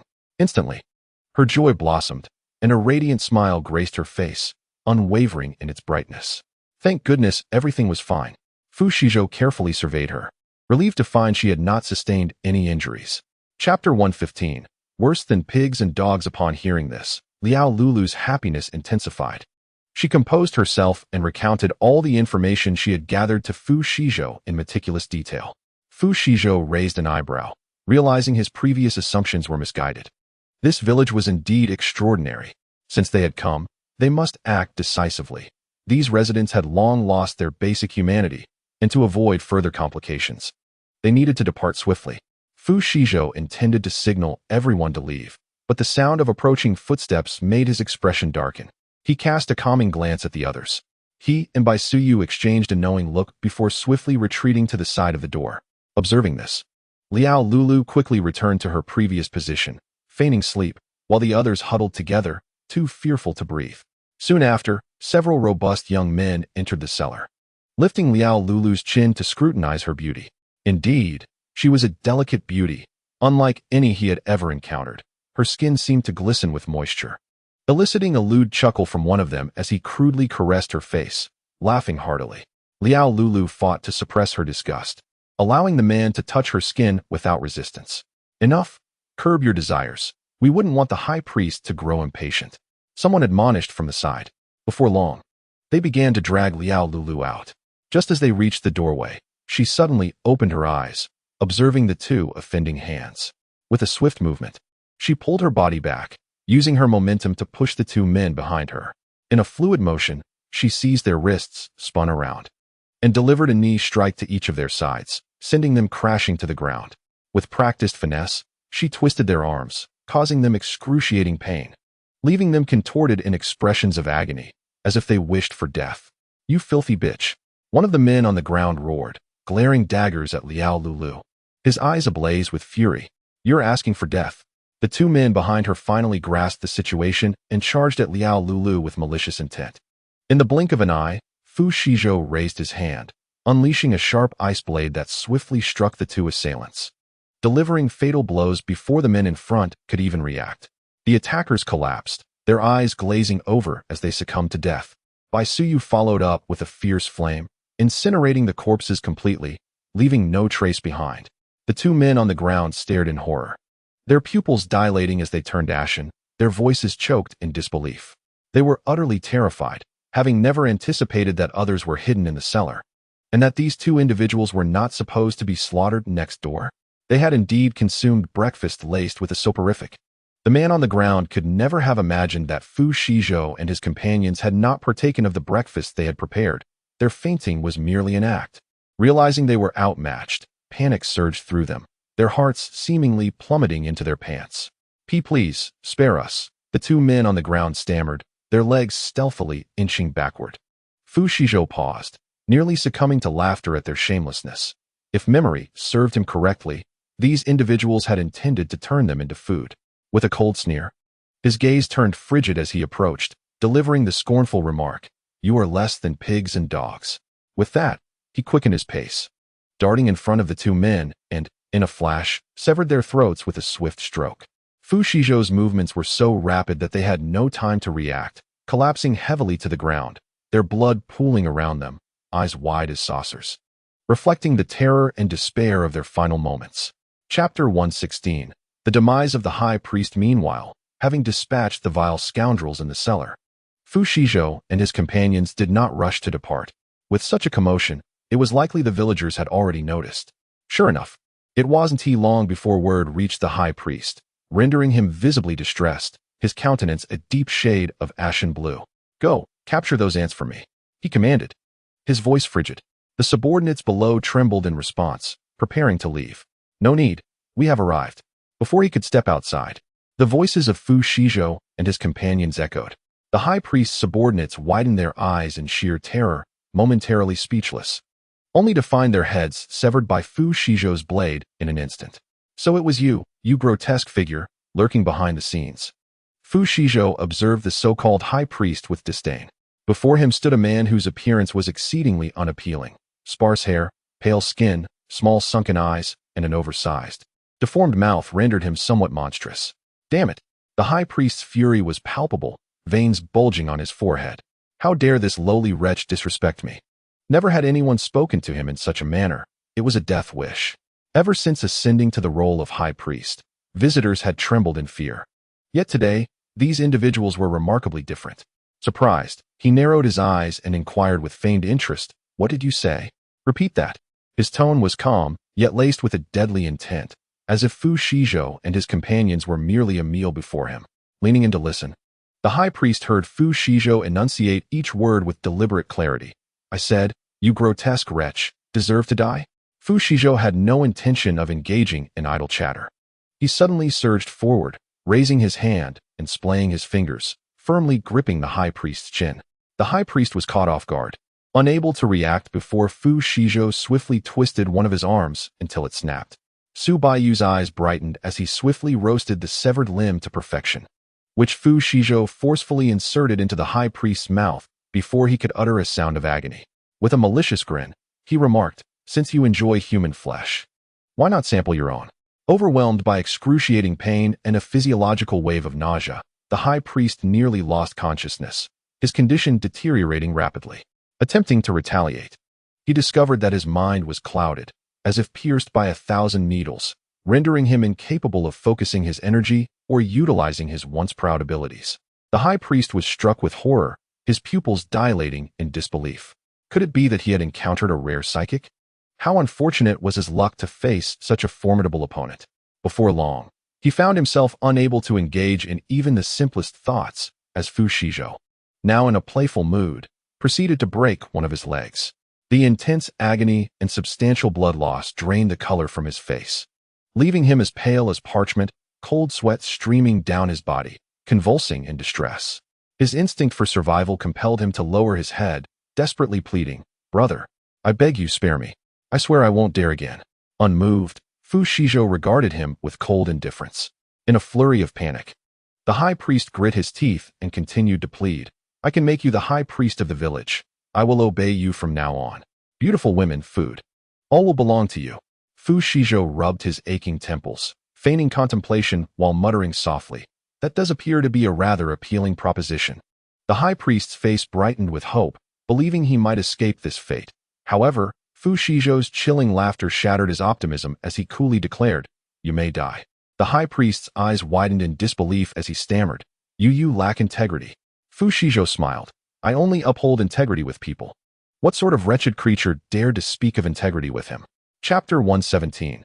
Do not lower yourself to the level of dogs. Meanwhile, having dealt with the high priest, the others from the village arrived, albeit belatedly. The village chief, upon witnessing the scene, was both furious and exasperated, his eyes reddening as he yelled, "Despicable! You barbaric lot!" The others wore expressions of rage, glaring at Fu Shizhou and his companions, wishing they could tear them apart. "Stare all you want. Are you tired of living?" Bai Suyu retorted, hands on her hips, her displeasure evident. "Such a little brat, showing no respect for elders." The village chief exclaimed, eyes wide as he pointed at her. "Bah! What kind of elder are you? You old scoundrel!" Liao Lulu stepped forward, her anger boiling over. "Humph! You outsiders come to our village to run amok and dare to speak arrogantly. The village chief trembled in rage, pointing at Liao Lulu and the others as he scolded them. Who is running amok? You were the ones who attacked first. Bai Suyu retorted defiantly. I care not. Regardless of the circumstances, you have taken the lives of countless individuals from our village, and some form of compensation is imperative, or else we shall demand retribution. One villager stepped forward to voice his accusation. Humph, no matter what, you must provide us with an explanation. The village chief fiercely concurred. An explanation? Very well. How do you wish for us to respond? Fu Shizhou coldly inquired, casting a withering glance at the village chief. You must compensate for the losses inflicted upon our village and offer us an apology, the chief asserted with unwavering conviction. Preposterous. Why on earth should we compensate for your losses? It was you who instigated the provocation against us, and now you dare to turn the tables and accuse us? Have you no shame? Liao Lulu scoffed, rolling her eyes in disdain. You are utterly excessive. The village chief nearly fainted from indignation. Enough of this clamor. At that moment, Fu Shizhou, who had remained silent, finally spoke, instantly bringing a hush over the crowd. Ignoring their attempts to shift blame, Fu Shizhou smiled lightly, gently ruffling Bai Suyu's hair, and said softly, Little you, do not stoop to their level. No sooner had he spoken than the villagers erupted in fury, brandishing their weapons and clamoring to teach him a lesson. Brothers, let us take him down. With that declaration, a throng of armed villagers surged towards Fu Shizhou, ready to confront him. However, at that very instant, Fu Shizhou merely waved his hand, and a submachine gun materialized in his grasp. With a sharp click, flames erupted from the muzzle, accompanied by an ear-splitting gunshot. The sudden turn of events left everyone stunned. The once menacing villagers halted in their tracks, their faces contorted with terror. Their complexions drained of color, they were engulfed by fear. The village chief, trembling, pleaded for mercy. Noble hero, spare us. We merely intended to jest. Please, show leniency and do not hold us, mere trifles, accountable. Others joined in, expressing their willingness to admit fault and beseech forgiveness. At this moment, the once arrogant villagers had completely lost their bravado, resembling sycophantic hounds as they incessantly sought to appease Fu Shizhou, hoping for his clemency. A cruel yet captivating smile curled at the corners of Fu Shizhou's lips, his gaze betraying a hint of disdain and indifference. He coldly declared, Scum like you are unworthy of existence. His voice resonated with resolute finality. Upon uttering these words, Fu Shizhou unhesitatingly brandished the submachine gun, directing it towards the wretches before him, and commenced firing, with the relentless barrage of bullets raining down upon them. The scoundrels scarcely had time to react before they collapsed into pools of their own blood. The ground was stained crimson, and the air became thick with the metallic scent of gore. Throughout it all, Fu Shizhou's expression remained composed and resolute, as if his actions were entirely justified. Once the ammunition was expended, he casually discarded the submachine gun. Ding! Host's reckless spending detected. Today as spoils of extravagance awarded. A supply of survival provisions. Chapter 118. An impromptu decision. Moments later, an array of essential supplies appeared on the ground. 10 bags of rice, 10 bags of vegetables, 10 bags of pork, and 10 cans of oil. The sight left Bai Suyu and Liao Lulu wide-eyed, their expressions filled with disbelief as they gazed upon this spectacle. They understood that this was the prowess of Fu Shizhou and soon regained their composure. However, Fu Shizhou seemed rather indifferent, appearing to have little interest in these provisions. Suddenly, as if recalling something important, he turned to Liao Lulu and beckoned her with a gentle demeanor, saying, Lulu, please bring the women from the cellar over here. Upon hearing this, Liao Lulu nodded and promptly dashed away. She was aware that there were some imprisoned women in the cellar who required assistance and protection. As a fellow woman, Liao Lulu felt a rare surge of compassion. Meanwhile, Bai Suyu wished to accompany Liao Lulu, but Fu Shizhou swiftly retrieved a fragrant chicken leg from one of the bags and offered it to Bai Suyu. Instantly captivated by the chicken leg, she forgot everything else and obediently settled down to wait. Observing her, Fu Shizhou couldn't help but privately marvel at how easily children could be satisfied. A small surprise could bring them immense joy for an extended period. As for himself, he began contemplating how to manage these supplies and how to navigate the various situations that might arise. Well, since we are here, we might as well make the best of it, Fu Shizhou remarked calmly, shaking his head. Before long, a group of dirty women was brought over by Liao Lulu. The abundance of supplies on the ground immediately captured their attention, yet none exhibited a glimmer of greed. Fu Shizhou was pleased with their expressions. He was neither a saint nor a villain. Today he felt a rare inclination toward benevolence, so he waved his hand dismissively and said, "These are for you. Live well." As soon as the words left his lips, joy erupted among the women, their faces lighting up as they began chattering excitedly about how to distribute the supplies. Some suggested an equal share, while others proposed dividing them by headcount, and a few even suggested combining resources to conserve. Seeing their happiness brought a sense of solace to Fu Shizhou. After all, in this harsh world, being able to provide warmth to some was a commendable act.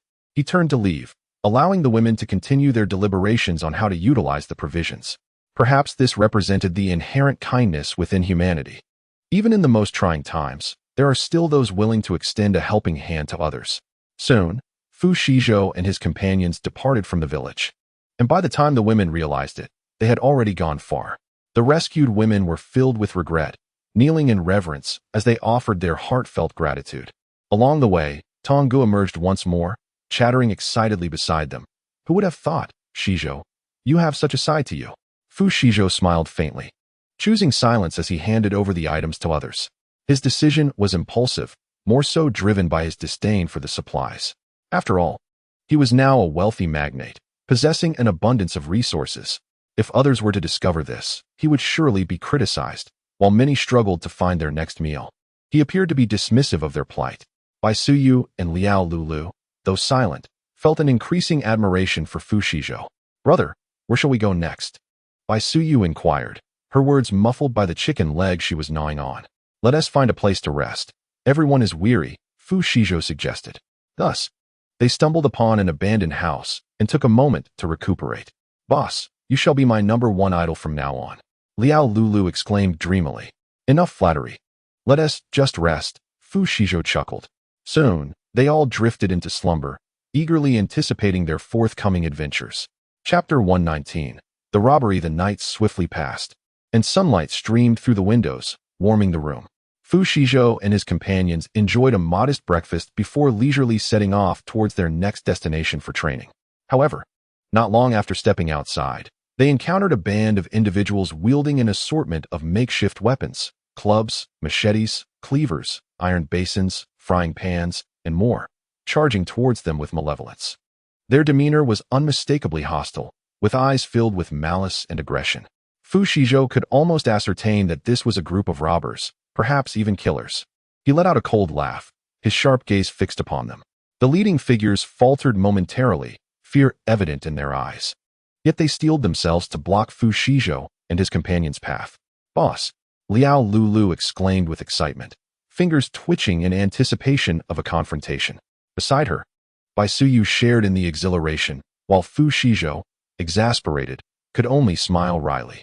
Despite their fierce appearance, the robbers were clearly ineffectual. Fu Shizhou regarded them with amusement, unconcerned by their presence. The robbers evidently underestimated the caliber of their adversaries, believing they could easily prevail. Yet, disappointment awaited them. As the robbers drew nearer, the tension escalated. "Who are you? What do you want?" Liao Lulu stammered, her acting skills on full display. Bai Suyu widened her eyes in disbelief, struggling to suppress laughter at her antics. "What do you think? Can't you tell we're here to rob you?" A stout robber with a bowl cut boasted, demanding they surrender their belongings. "Hand over everything you have. If you're sensible, I might let you off easy. Otherwise, none of you will leave here." As soon as his words fell, Liao Lulu and Bai Suyu exchanged knowing smiles, devoid of any fear, and prepared themselves for battle with eager anticipation. Meanwhile, Fu Shizhou remained calm and composed. These petty criminals were hardly worthy of their serious consideration. As the robbers finally approached, Fu Shizhou acted without hesitation. His movements were swift and precise, instantly bringing down the foremost assailants to the ground. Witnessing this, the other robbers retreated in terror, yet Fu Shizhou did not cease his assault. He navigated through the crowd as if it were an uninhabited realm, each strike finding its mark with unwavering accuracy. Liao Lulu and Bai Suyu, unwilling to be outdone, joined the fray. They exhibited remarkable agility, coordinating seamlessly with Fu Shizhou to leave the robbers in disarray. In less than a moment, this group of criminals was thoroughly subdued. Sprawled on the ground, groaning, Fu Shizhou clapped his hands, surveying the moaning robbers with a satisfied smile. A bunch of overconfident fools. A hint of derision curled at the corners of his mouth as he observed their enraged yet helpless expressions, which amused him greatly. Liao Lulu and Bai Suyu exchanged triumphant glances, their eyes sparkling with exhilaration. Having just engaged in a fierce battle, they felt a sense of accomplishment, despite their fatigue. They are too weak. Next time, I shall find you worthy opponents. Fu Shizhou remarked, furrowing his brow, seemingly indifferent. He was dissatisfied with this encounter, believing the robbers to be far too feeble to allow them to showcase their true prowess, rendering their abilities useless. Excellent. Liao Lulu and Bai Suyu chorused in unison, their faces alight with anticipation. They yearned for the challenge of more formidable foes to enhance their own strength. The robbers on the ground, upon hearing Fu Shizhou's words, felt utterly despondent. They had anticipated an easy heist, only to encounter such formidable adversaries. Now, they could only huddle together, silently hoping to escape this calamity. Chapter 120. The heist. Fu Shizhou approached the robbers slowly, each step resonating like a drumbeat in their hearts, quickening their pulses. The robbers on the ground felt their hearts leap to their throats, their bodies trembling involuntarily, as if they were witnessing the arrival of death itself. "Why you?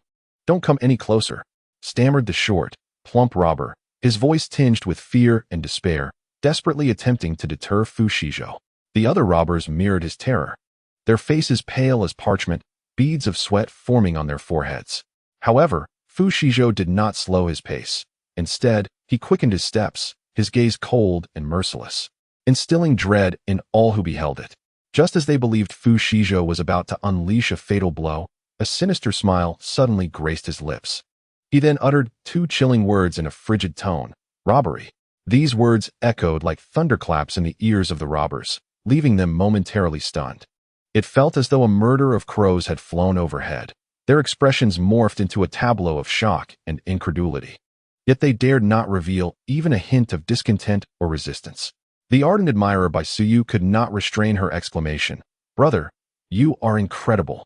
Beside her, Liao Lulu nodded in agreement, her expression reminiscent of infatuation. "Wow, the boss is so talented. I must cling to him tightly." Observing the robbers rendered speechless, Fu Shizhou reached out to pat one of them on the shoulder, smiling as he said, "What's the matter? Aren't you robbers? Shouldn't you willingly surrender your supplies upon encountering a master like me?" The robbers exchanged bewildered glances, momentarily at a loss. At that moment, the tall leader of the gang snapped back to reality, glaring fiercely at Fu Shizhou, gritting his teeth as he declared, "How dare you rob us? Brothers, don't hesitate, attack." With that, he brandished his knife and lunged at Fu Shizhou. However, Fu Shizhou merely sidestepped lightly, evading the attack. Subsequently, he delivered a swift kick, sending the tall robber flying. The other robbers, witnessing this, scattered in fear. Fu Shizhou did not rush to pursue. Instead, he raised his hand and fired a shot into the air. Instantly, all the robbers were struck with terror, no longer daring to entertain any thoughts of disrespect. "Mighty hero, please spare us," pleaded the short, stout robber, glaring at the instigating tall robber. "What? No longer fleeing?" Fu Shizhou pressed the gun against his forehead, his tone cold and merciless. The short, stout robber was so frightened that he wet his pants, a foul odor permeating the air. Fu Shizhou frowned and took a few steps back, visibly disgusted. "Hero, our supplies are at the base. Please follow me," the short, stout robber awkwardly suggested. The other robbers nodded repeatedly, terrified that Fu Shizhou might turn on them.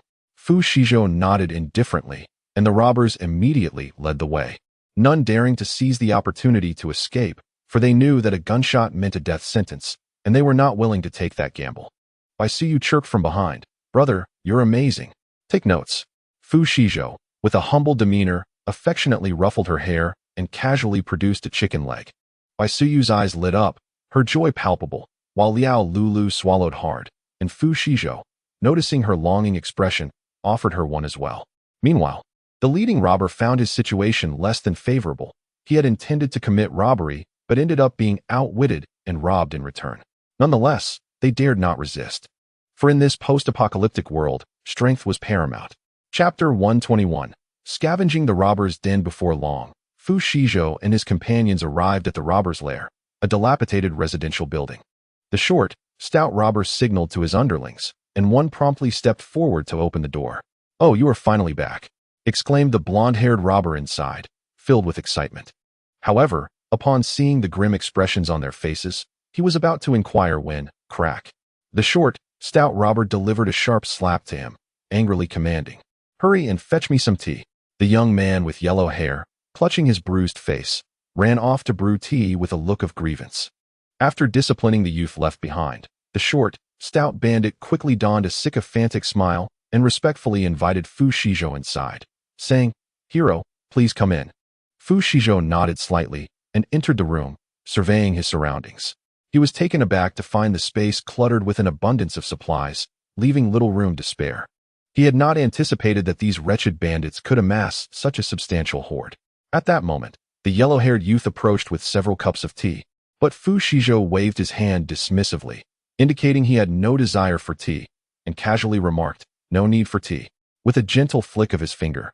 Every item in the room vanished in an instant, as if they had never existed at all. The action was executed with such swiftness that the bandits present were left utterly unresponsive. Bai Suyu and Liao Lulu exchanged knowing smiles, already accustomed to Fu Shizhou's remarkable feats. After a brief moment, the bandits regained their senses, huddling together in terror. Regret consumed them. They should never have provoked such a formidable figure. Yet, in this world, there exists no remedy for regret, and they could only lament their misfortune. At that moment, they were engulfed in fear and despair, realizing they had crossed paths with an unconquerable adversary, and it was now too late. They understood that their fate lay entirely in the hands of this powerful individual, and they could only await the unknown punishment that awaited them. "Brother, it's still early. Should we continue our journey?" Bai Suyu tugged at Fu Shizhou's pant leg, cheerfully suggesting. "Very well, let us proceed as you say." Fu Shizhou affectionately ruffled his head, responding gently. With that, Fu Shizhou and his companions departed from the bandits' lair, leaving the bewildered bandits in their wake. After some time, the bandits finally regained their composure and exhaled in relief. "Boss, look, they even have a car," exclaimed one, peering out the window to catch a glimpse of the vehicle Fu Shizhou had conjured from thin air, prompting a flurry of excited chatter. "Make way," the stout bandit bellowed, sharply striking one of his younger comrades on the head. As he leaned closer to the windowsill, his eyes widened in astonishment as he gazed at the retreating figures of Fu Shizhou and his companions, feeling a wave of mixed emotions. "Goodness, what kind of car is that? It looks incredibly luxurious." Another chimed in, "Isn't that the legendary maglev car? Wow, they possess such advanced technology. Who exactly are these people?"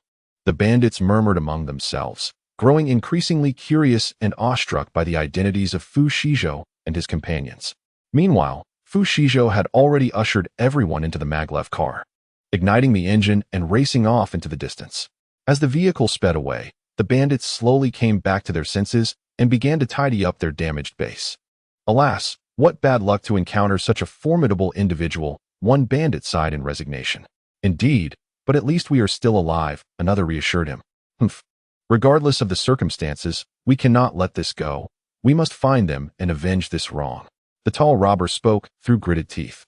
No sooner had he uttered these words than he received a hefty blow from the stout robber, rendering him submissive. The group surveyed the empty room, their hearts heavy with despair, on the verge of tears yet unable to shed them. Their once comfortable home had been stolen away, leaving them defenseless, forced to endure their anguish in silence. Not long after, Fu Shizhou and his companions set off towards the city center.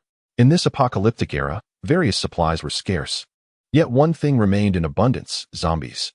Along their journey, they encountered numerous undead, but Fu Shizhou pressed on, driving recklessly. While enhancing their abilities was crucial, there was no rush. It was wiser to proceed with discretion. Thus, Fu Shizhou and his group barreled down the road, leaving behind severed limbs of zombies in their wake. Witnessing this scene, Bai Suyu felt a pang of sympathy, not for the zombies, but for the pristine vehicle that was on the verge of being wrecked. In contrast, Liao Lulu remained remarkably composed, fully aware of Fu Shizhou's capabilities, knowing he wouldn't be limited to just this one car. Occasionally, a zombie would lunge forth, yet their sluggish speed rendered them incapable of catching up. They could only kick up dust in the distance. The streets bustled with cars as usual, yet a closer look revealed erratic driving. Some vehicles were even halted in the middle of the road.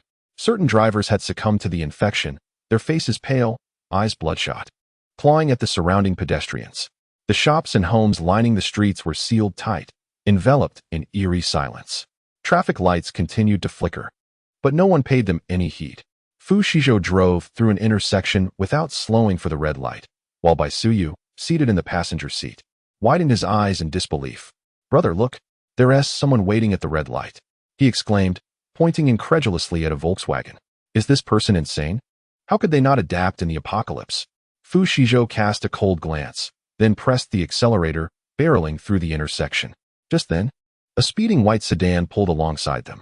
A man in black leaned out of the window, his face etched with urgency, asking, "Finally, we see living people. What is going on here?"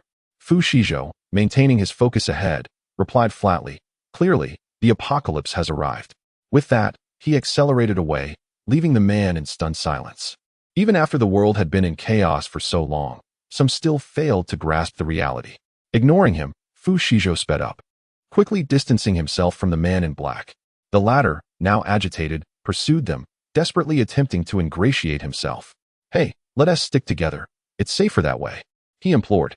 Fu Shizhou frowned in annoyance and curtly responded, "Not necessary." His gaze was filled with disdain and disgust, as if the other party were merely a trivial ant. It was evident that a wolf would never ally with a sheep. Fu Shizhou intended to recruit a few subordinates, yet he would not accept just anyone. He only welcomed those who caught his eye, and it was clear that this individual did not meet his standards. "How rude of you!"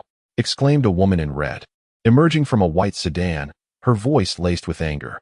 Fu Shizhou did not spare her a glance, continuing to ride his motorcycle forward. He had neither the time nor the energy to engage with such unreasonable individuals. The woman's face visibly darkened with rage as she was disregarded. Just as she was about to unleash another tirade, a chilling scream pierced the air from behind. Terrified, she turned to see a horde of zombies converging on the vehicles halted at the red light, tearing the occupants apart, blood and flesh flying everywhere. The woman turned pale with fear, trembling uncontrollably. "Hurry, let's go," she urged, nearly losing her wits. The man in black finally reacted, pressing the accelerator to flee. However, it was not long before the zombies, drawn by the scent, dismembered him, leaving nothing but carnage in their wake. In stark contrast, Fu Shizhou and his companions reveled in their journey, listening to music and indulging in snacks as they plowed through the zombies, blood and guts scattering in their wake. Chapter 123. Speed and Passion Before Long. The maglev car had been utterly wrecked, its exterior grimy as if it had weathered a fierce battle. Fortunately, it still functioned. Fu Shizhou navigated the battered maglev vehicle in search of a quiet and safe haven. Upon reaching their destination, he waved his arm gently, revealing a familiar army green military vehicle before them. "Boss, are we leaving that car behind?" Liao Lulu inquired, glancing regretfully at the dilapidated maglev. "It's too dirty. We won't keep it," Fu Shizhou replied without hesitation, his tone exuding a sense of grandeur and nonchalance. To him, such material wealth was merely extraneous. As long as he found joy, that sufficed. At that moment, the system's notification chimed. Ding. Host detected as a spendthrift. Today's expenditure rewards. A set of armor. Instantly, a set of armor materialized in Fu Shizhou's hands. It appeared ordinary, yet emanated a mysterious aura. Fu Shizhou speculated that this must be the legendary armor. He examined it with curiosity, excitement gleaming in his eyes. The system's voice reappeared to explain, "Wow, this is quite a treasure. Although it looks plain, it is, in fact, a highly valuable artifact. Wearing it will provide protection against level 3 zombies." Hearing this, Fu Shizhou felt a surge of delight. He understood well that the system's offerings were always of the highest quality, and this armor must possess extraordinary value. He urged Bai Suyu to don her armor swiftly. Filled with joy, Bai Suyu eagerly adorned herself with the protective gear, relishing the sense of security and strength it provided. Liao Lulu, observing enviously from the side, caught Fu Shizhou's attention. With a gentle smile, he reassured her, "Don't worry, there will be opportunities for you as well." "Thank you, boss." Liao Lulu's eyes sparkled with delight, her face beaming with joy. She had certainly chosen the right ally. Fu Shizhou chuckled softly and beckoned them to enter the vehicle. Resuming their journey, the roar of the military vehicle instantly drew the attention of numerous zombies, their grotesque faces contorted in hunger, drool dripping from their mouths as they eagerly approached Fu Shizhou.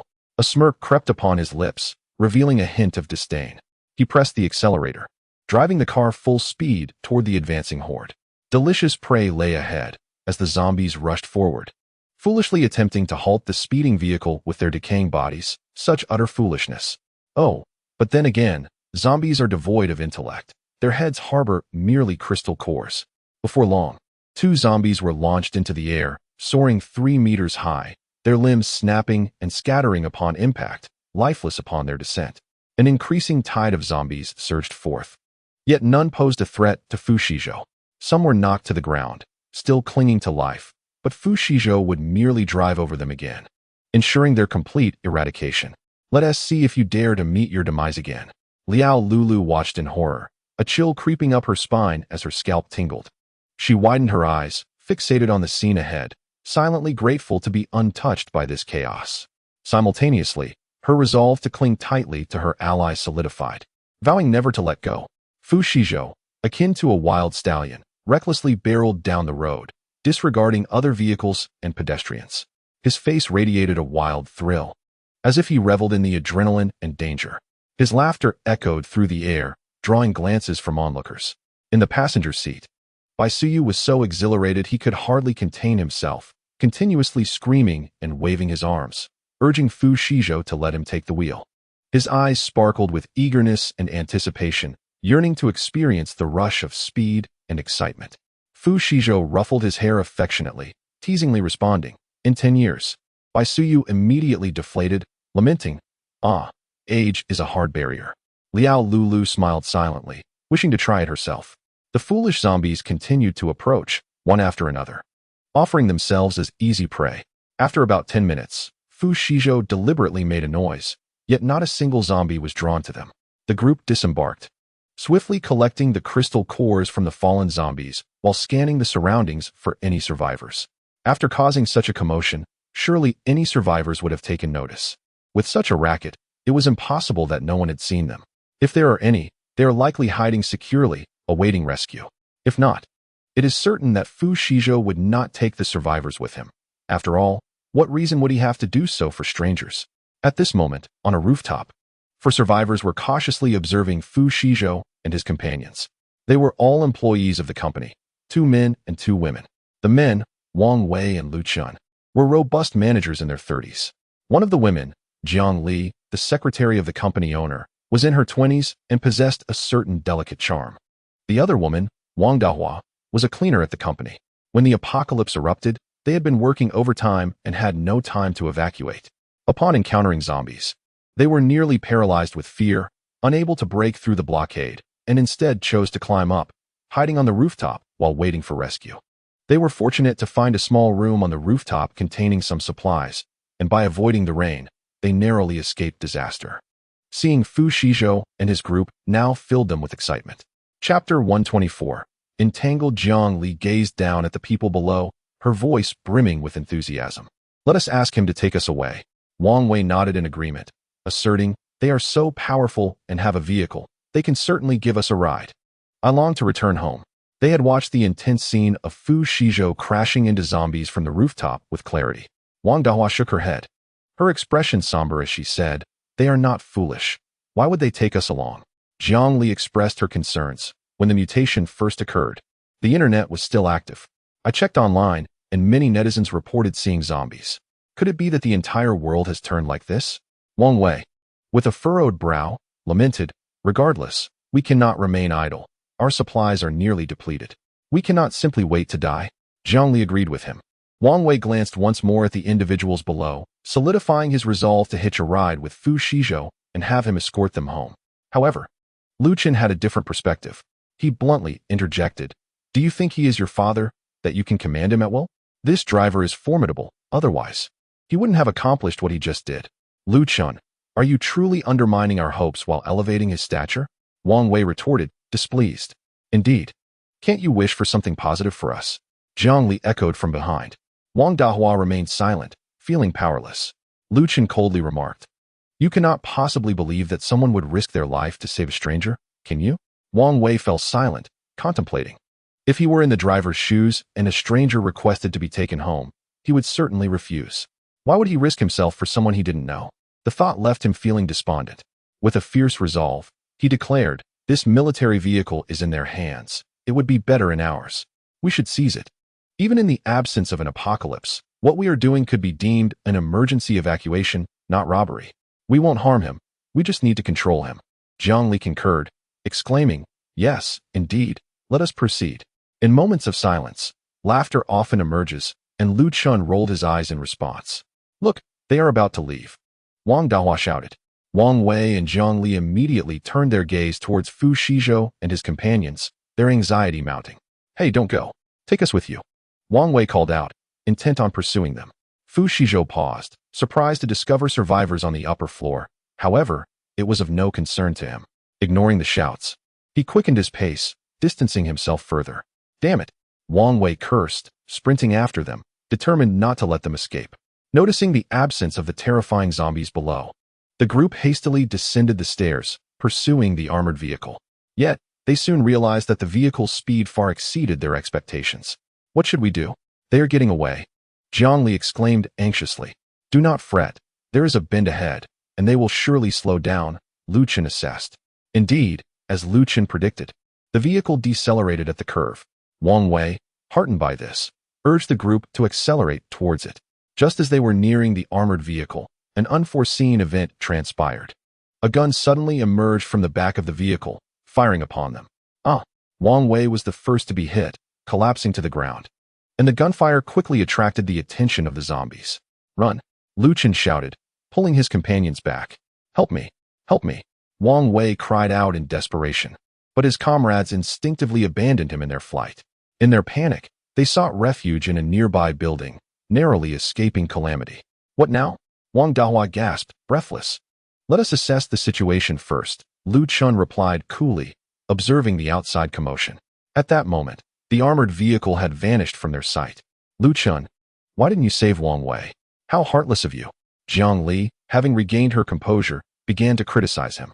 "Silence," Lu Chun retorted sharply, casting her a cold glare, his anger boiling over. "I have tolerated you for long enough." Taken aback by his sudden outburst, Jiang Li fell silent. "If it weren't for your constant hindrance, we would not be in such dire straits." Lu Chun pointed an accusatory finger at her. Wang Dahua remained silent, fully aware that their escape relied on Lu Chen's quick thinking. Had he not recognized the danger in time, they might have perished at the hands of the gunmen. "Enough. This is not the time for blame." Lu Chun took a deep breath, striving to regain his composure. "We must devise a plan to leave this place. But outside, there are zombies." Wang Dahua trembled. "We cannot simply wait and do nothing." Lu Chun surveyed their surroundings. "We can search for alternate exits or wait until nightfall to act." The two women nodded in agreement, recognizing their current helplessness and relying solely on the one man present. Thus, they commenced their search within the building, hoping to uncover something of utility while remaining vigilant of the external circumstances, eagerly anticipating the arrival of nightfall. Meanwhile, Fu Shizhou had finally managed to free himself from the clutches of those persistent individuals and soon encountered new troubles. Chapter 125, The Stolen Bamboo Shoots. I've finally shaken off those pesky followers. As Bai Susu spoke, her eyes sparkled with excitement as she exclaimed, "Brother, did you see that?" "What?" Fu Shizhou inquired gently. "A white figure just flashed by. Could it be a ghost?" Bai Suyo uttered with fervor. "What are you thinking? Since the establishment of the nation, no supernatural beings have been permitted." Fu Shizhou chuckled softly, responding kindly. "Children always have the wildest imaginations." However, he suddenly recalled that if zombies existed, then perhaps it wasn't he entirely out of the question. Instantly, his interest was piqued. It was quite chilly, and at the corner of the alley, a white silhouette captured the attention of the trio. "Hey, is that a swan?" "I don't know. It looks taller than a swan," Fu Shizhou remarked uncertainly. "Could it possibly be a mutated goose?" Liao Lulu timidly suggested. The large goose seemed to sense their gaze, turning its head to meet their eyes. "Holy moly! This goose can actually talk!" Bai Susu exclaimed in astonishment. The goose uttered with disdain, "What are you staring at? Never seen a talking goose before." The group was left dumbfounded. Not only could this goose speak, but its tone was also remarkably arrogant. A slight smile curled at the corners of Fu Shizhou's lips, as if he had conceived an amusing thought. How infuriating to be berated by a goose. Bai Suyo's face turned ashen with rage, gritting his teeth as he declared, "You're asking for it." Before he finished his sentence, He charged forward like an arrow released from a bow, engaging in a fierce battle with the mutated goose. The goose flapped its enormous wings, spewing forth icy blasts that shot towards Baisuyo like arrows. Baisuyo dodged skillfully, yet he could not entirely evade the frigid assaults, resulting in a thin layer of frost forming upon him. Enraged, he summoned all his strength to unleash a powerful fire-based ability, attempting to overcome the ice with flames. However, the formidable mutated goose effortlessly neutralized his fiery onslaught, rendering his efforts futile. Damn it! Baisuyo cursed inwardly, a hint of anxiety crossing his face. He had not anticipated the goose to be so formidable, leaving him at a loss on how to contend with it. The goose, seemingly aware of Baisuyo's predicament, intensified its icy barrage, determined to vanquish him completely. In a crucial moment, the armor on Baisuyo's body suddenly emitted a brilliant light, deflecting most of the goose's attacks. Yet, the mutated goose did not relent. Instead, it became increasingly arrogant, launching an even fiercer assault. Just as Baisuyo felt overwhelmed, Fushijo finally intervened. He appeared in a flash, like a wraith, materializing behind the giant goose. With a swift motion of his sword, the blade unleashed a torrent of energy, sending the goose soaring through the air. It fell to the ground, unable to rise, its eyes betraying a mixture of fear and resentment. Fushijo stepped forward, placing his foot upon its head, delivering a chilling remark. "Dare to bully my brother? This is your fate." Baisuyo gazed at Fushijo's striking silhouette, her heart swelling with admiration and gratitude. You actually resorted to an ambush," the goose exclaimed, its eyes wide with fury. "Human, you lack martial ethics. Your victory is unearned." Fushijo cast a disdainful glance at it, and retorted, "Oh please. What right does a goose have to lecture me on martial ethics? Xiaoyu, are you alright?" Liao Lulu inquired with concern, inspecting Baisuyo from head to toe. Finally at ease when she confirmed her safety. Seeing that Baisuyo was unharmed, Fushijo's piercing gaze turned once more towards the mutated goose. "What are you staring at?" The mutated goose stammered, its eyes shifting nervously. "Now, tell me, how will you compensate us?" Fushijo's tone was icy. "Are you serious? A mere human is demanding compensation from me." The mutated goose protested, incredulous. Such audacity.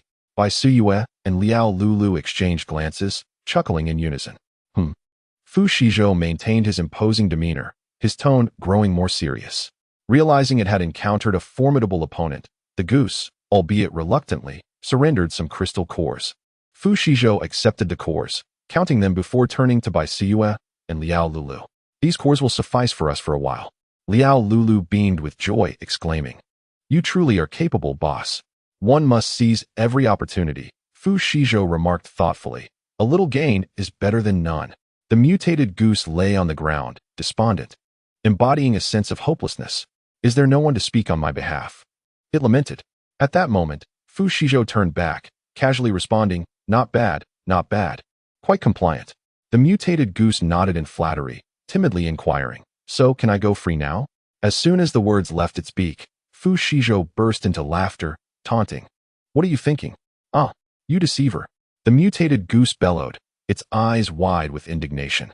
Chapter 126. Iron pot stew of goose. Fushijo regarded the robust white goose before him, a smile playing at the corners of his mouth. He stroked his chin thoughtfully, mused aloud, "This goose appears rather plump. Why not prepare an iron pot stew of goose for dinner tonight?" No sooner had he spoken than Baisuyo excitedly raised her hands, exclaiming, "Yes, yes. I adore iron pot stew of goose." Her eyes sparkled, as if she could already savor the rich aroma. Liao Lulu nodded fervently in agreement, her gaze revealing anticipation and satisfaction, evidently pleased with the proposition. However, the overlooked great white goose felt an immense fury. It widened its eyes and struggled vigorously, attempting to convey its discontent. Yet, Fushijo and the others paid no heed to its emotions, remaining engrossed in their discussion about dinner.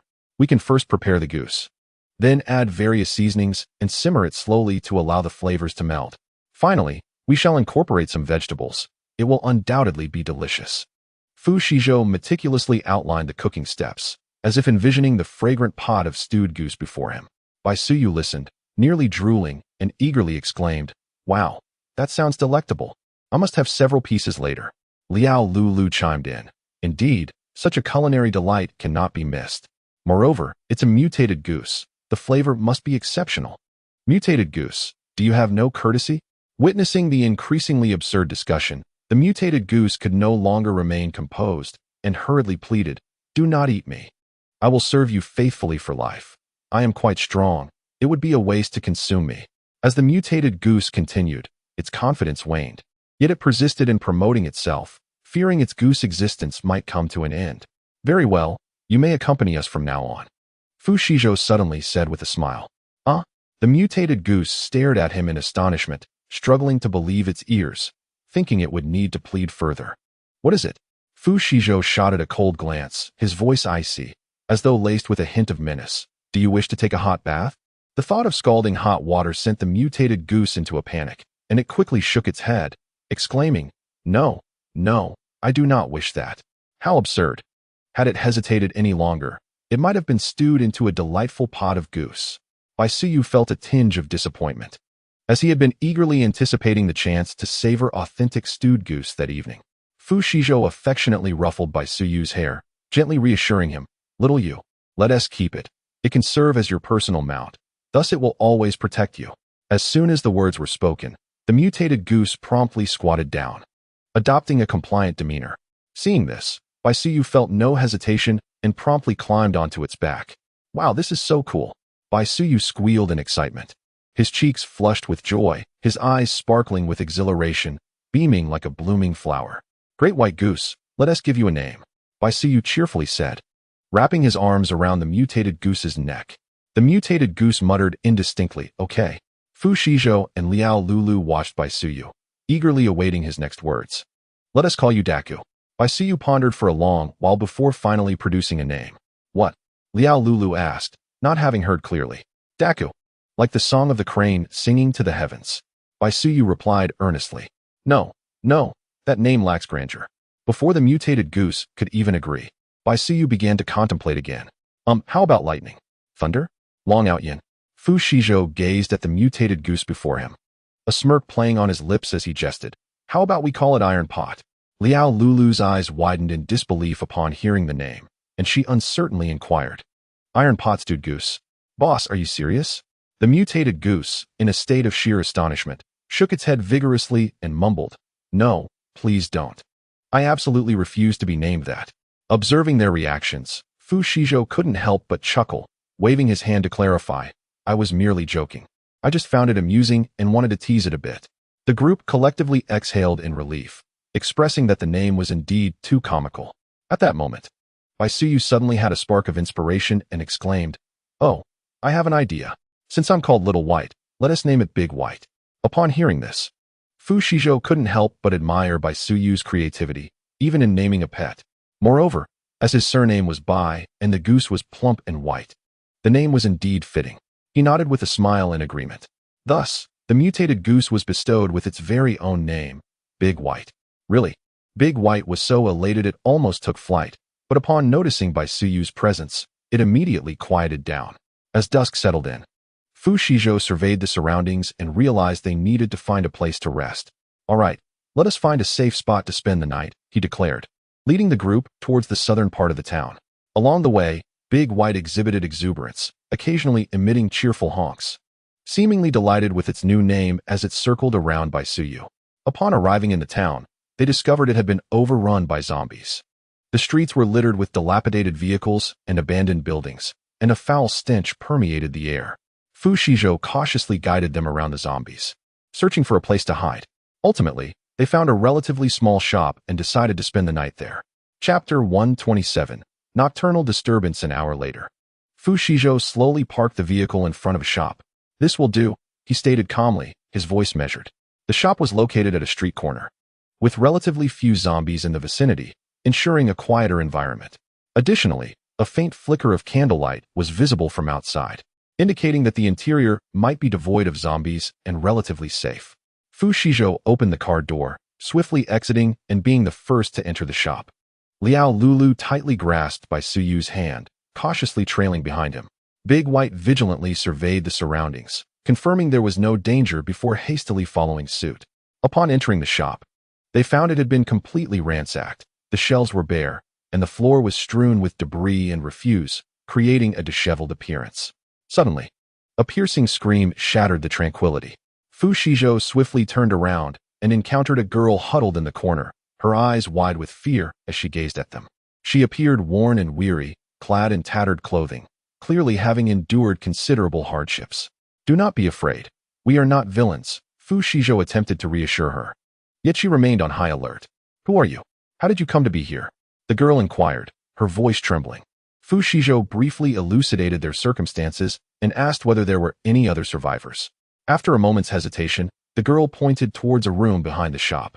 Cautiously, Fu Shizhou approached the room and gently pushed the door open, revealing several men nervously watching them. One of the men, armed and wary, questioned, "What do you intend to do?" The atmosphere grew tense, and a confrontation seemed inevitable. "We are merely passing through, intending to spend the night here," Fu Shizhou replied calmly. Sensing their hostility, he slowly raised his hands to signify his lack of malice. "We mean no harm. We only seek a safe place to rest for the night. If you do not mind, we could share the resources of this place." He spoke with composure. The men exchanged glances, seemingly contemplating Fu Shizhou's proposition. At that moment, the girl softly remarked, "They do not appear to be bad people. Perhaps we can trust them." Finally, the man lowered his weapon, his tone slightly softened. "Very well. Since that is the case, you may stay. However, we must remain vigilant. After all, this place is rather unsafe." Fu Shizhou smiled and nodded. "Of course. We will be cautious. Thank you for your trust."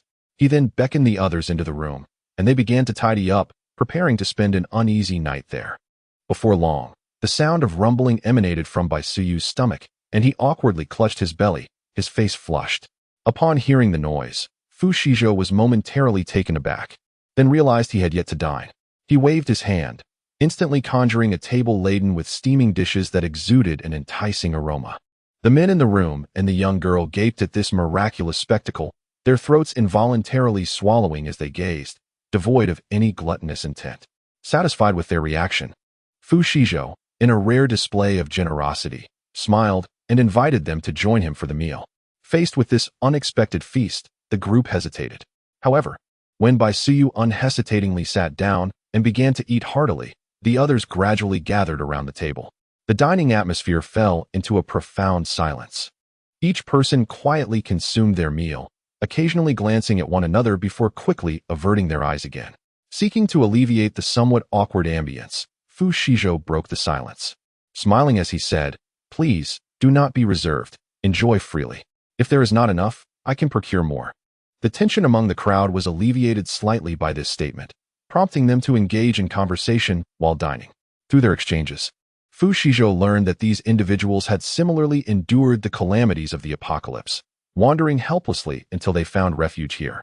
After the meal, Fu Shizhou generously distributed some supplies among them, informing them that they could seek shelter at a nearby base should danger arise. Subsequently, the group found corners to rest in, enduring a night filled with vigilance and wariness. However, as the night deepened, Bai Suyu found himself unable to sleep. He quietly rose and approached the window, gazing into the pitch-black darkness outside. Suddenly, he sensed an unusual presence. A foreboding intuition surged within him, prompting him to swiftly awaken Fu Shizhou. Upon opening his eyes and seeing Bai Suyu's anxious expression, Fu Shizhou promptly got up and signaled for silence. He listened intently and indeed discerned faint sounds emanating from afar. "It's zombies," he whispered. Bai Suyu's heart sank. It appeared this night would not be as tranquil as they had hoped. Fu Shizhou furrowed his brow, slightly irritated from being roused, contemplating a way to vent his frustration on the zombies. The commotion had awakened the others, each of them tense, their hearts racing with anxiety. Chapter 128. The zombie king. Fu Shizhou was the first to step out of the room to investigate. A foul stench pervaded the darkened mall, unsettling his senses. Suddenly, a blackened hand emerged from the shadows, reaching towards Fu Shizhou's back. "Be careful, brother," Bai Suyu called out anxiously, remaining vigilant and attuned to the surrounding sounds. Without hesitation, he hurled a fireball with great force. With a sharp crack, the fireball struck the outstretched hand, producing a crisp sound. Almost instantly, a zombie was sent flying, crashing to the ground. Yet, this was merely the beginning. More dangers lurked ahead. Almost simultaneously, a searing flame erupted from the darkness, illuminating the entire corridor in an instant. The intense heat and powerful blast overwhelmed the zombies, reducing them to ashes. Once the flames subsided, silence enveloped the corridor, leaving behind only scorched remnants and the lingering stench of decay. Just as they dispatched one zombie, a horde of over a dozen stumbled towards them, swaying unsteadily. "Leave them to me." Dabai stepped forward, exhaling frost as ice arrows swiftly shot forth, piercing through the heads of the zombies. Liao Lulu quickly followed, collecting the crystal cores that fell to the ground. However, the very next moment, a Tier 1 zombie surged in from outside. Not merely a handful, but a veritable swarm of nearly 200. "We're doomed, we're doomed. There are so many zombies," exclaimed the man wielding a weapon, trembling as he instinctively shielded the little girl behind him. Fu Shizhou raised an eyebrow, casting a nonchalant glance at them without uttering a word. "Leave these zombies to me," he calmly declared. "Xiaobai, Dabai, remain vigilant. Lulu, ensure your safety." With that, Shizhou conjured numerous ice blades, launching them swiftly under the enhancement of his psychic abilities. The heads of the zombies were punctured with countless holes, crystalline cores scattering across the ground. His assault drew the attention of the horde, which roared in fury, surging towards him with increased ferocity. Nevertheless, Fu Shizhou stood his ground, nimbly weaving through the mass of undead, his ice blades relentlessly reaping their lives. The others showed no sign of weakness, each unleashing their unique powers in fierce combat against the zombies. Dabai's icy breath slowed the creatures down, allowing Bai Suyu to seize the opportunity to unleash flames, incinerating them completely. Meanwhile, several men fought valiantly against the zombies, steadfastly guarding the little girl to ensure her safety. Through their collective efforts, the horde was gradually vanquished, leaving behind a battlefield littered with corpses and scattered crystalline cores. "Finally dealt with them," Liao Lulu exclaimed while collecting cores, her frustration evident. Just as they all sighed in relief, more zombies appeared, seemingly summoned in waves, relentless in their onslaught. "This is never-ending," Bai Suyu remarked, furrowing her brow in anger. Fu Shizhou remained silent, using his psychic abilities to scan the surroundings, quickly discerning the source of the problem. "Come out," he bellowed darkly in a specific direction. In an instant, a shadow flashed by with astonishing speed. Seizing the moment of Fu Shizhou's surprise, it lunged at his chest with its sharp claws. With remarkable reflexes, Fu Shizhou delivered a swift kick, sending the shadow crashing to the ground. Without hesitation, he unleashed an ice blade that struck true. The creature emitted an enraged roar, its cry resonating like a signal, causing the surrounding zombies to converge upon the group. A zombie king? Or perhaps one with psychic abilities? Fu Shizhou observed the creature howling under the moonlight, a flicker of astonishment crossing his eyes. He had not anticipated encountering a zombie king, particularly one possessing powers akin to his own. It was known that zombie kings exert a certain level of dominance over their lesser kin, capable of summoning a throng of zombies and commanding them to attack humans. Regardless of the zombie king's prowess, it had disturbed his tranquility, and it would have to submit to him. Snapping back to the present, Fu Shizhou fixed his gaze upon the zombie king, coldly declaring, "You have provoked me." The zombie king sensed his hostility, baring its teeth and emitting a low growl from the depths of its throat. Before the echo of its roar faded, it lunged at Fu Shizhou with blinding speed. Swiftly, Fu Shizhou evaded the attack with ease. With his hands forming intricate seals, dozens of ice spikes erupted from the ground, hurtling towards the zombie king. However, the zombie king moved with astonishing speed, deftly evading the onslaught of ice. Simultaneously, it unleashed a mental assault, attempting to disrupt Fu Shizhou's thoughts.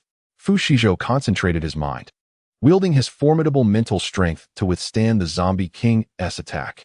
He was acutely aware that this battle could not be prolonged. The zombie king had to be dealt with swiftly. Chapter 129. Encountering danger. Realizing this, Fu Shizhou's gaze hardened, a radiant light flickered in his hands, and an ice-blue spear materialized. In an instant, he dashed towards the zombie king. The zombie king, sensing Fu Shizhou's impending strike, exhibited a flicker of disdain in its eyes before swiftly evading the attack. Yet this time, rather than continuing its assault on Fu Shizhou, it pivoted and charged towards Bai Suyu. Fu Shizhou's expression changed. He had not anticipated the zombie king's sudden shift in target. Infuriated, he snorted softly, stepping forward and waving his hands. Instantly, a flurry of ice arrows appeared before him, soaring towards the zombie king. The zombie king nimbly weaved through the barrage of ice arrows, effortlessly avoiding each one. It was now on the verge of reaching Baisuyu. As Baisuyu prepared to retaliate, Dabai abruptly intervened, releasing a cloud of icy mist that drifted towards the Zombie King, appearing light and devoid of lethality. However, the Zombie King held a different perspective. Confident in its own power, it dismissed the mist entirely, maintaining its rapid advance towards Baisuyu, its blackened claws poised to rend everything asunder. In that critical moment, as the Zombie King plunged into the icy mist, an unexpected chill enveloped it. Its limbs began to stiffen, movements slowing significantly. The once unstoppable speed diminished, thwarting its assault on Baisuyu. Seizing the opportunity, Dabai flapped its wings forcefully, propelling the Zombie King away and sending it crashing to the ground. The fallen Zombie King let out a furious roar, struggling to rise. Yet the encroaching cold rendered its efforts excruciatingly difficult. Fu Shizhou capitalized on the moment, lunging forward with his spear aimed at the Zombie King's heart. Just then, an unforeseen event transpired. A beam of black light shot forth from within the Zombie King, hurtling directly towards Fu Shizhou. Caught off guard, Fu Shizhou was struck by the light, a searing pain radiating from his chest as he staggered backward, blood seeping from the corner of his mouth. "Brother!" Baisuyu exclaimed in alarm, her gaze filled with concern. Fu Shizhou grasped his chest, fixing his eyes on the Zombie King ahead. He realized that this foe was far more formidable than he had anticipated. "I'm fine." Fu Shizhou gritted his teeth, determination gleaming in his eyes. "You retreat to the back." After a brief exchange, he once again raised his spear, engaging in a life-and-death struggle with the Zombie King. Baisuyu hesitated momentarily, but ultimately heeded Fu Shizhou's words and retreated. In his heart, he silently prayed for his brother's safety. Fu Shizhou was wholly focused on battling the Zombie King, each strike infused with immense power. However, the Zombie King was equally relentless, employing its unique abilities to counterattack Fu Shizhou continuously. The two adversaries exchanged blows, neither yielding an inch.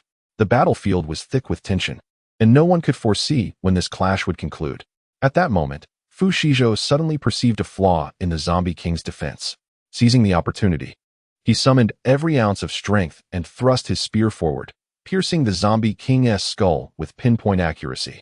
The creature let out a horrific wail before collapsing to the ground, motionless.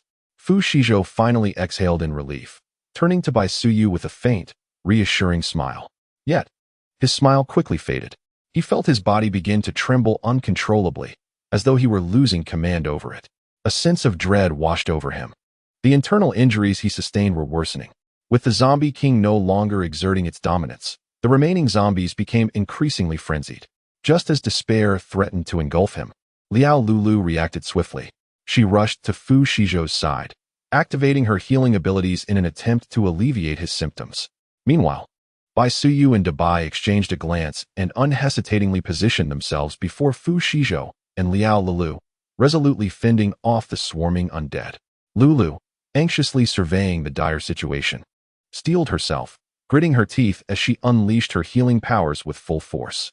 As her abilities flowed forth, Fu Shizhou's internal wounds gradually began to mend, and his complexion slowly returned to normal.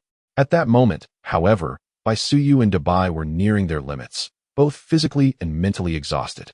Observing this, Fu Shizhou charged forward without hesitation, his gaze filled with unwavering determination. With a deft motion, a machine gun materialized in his hand.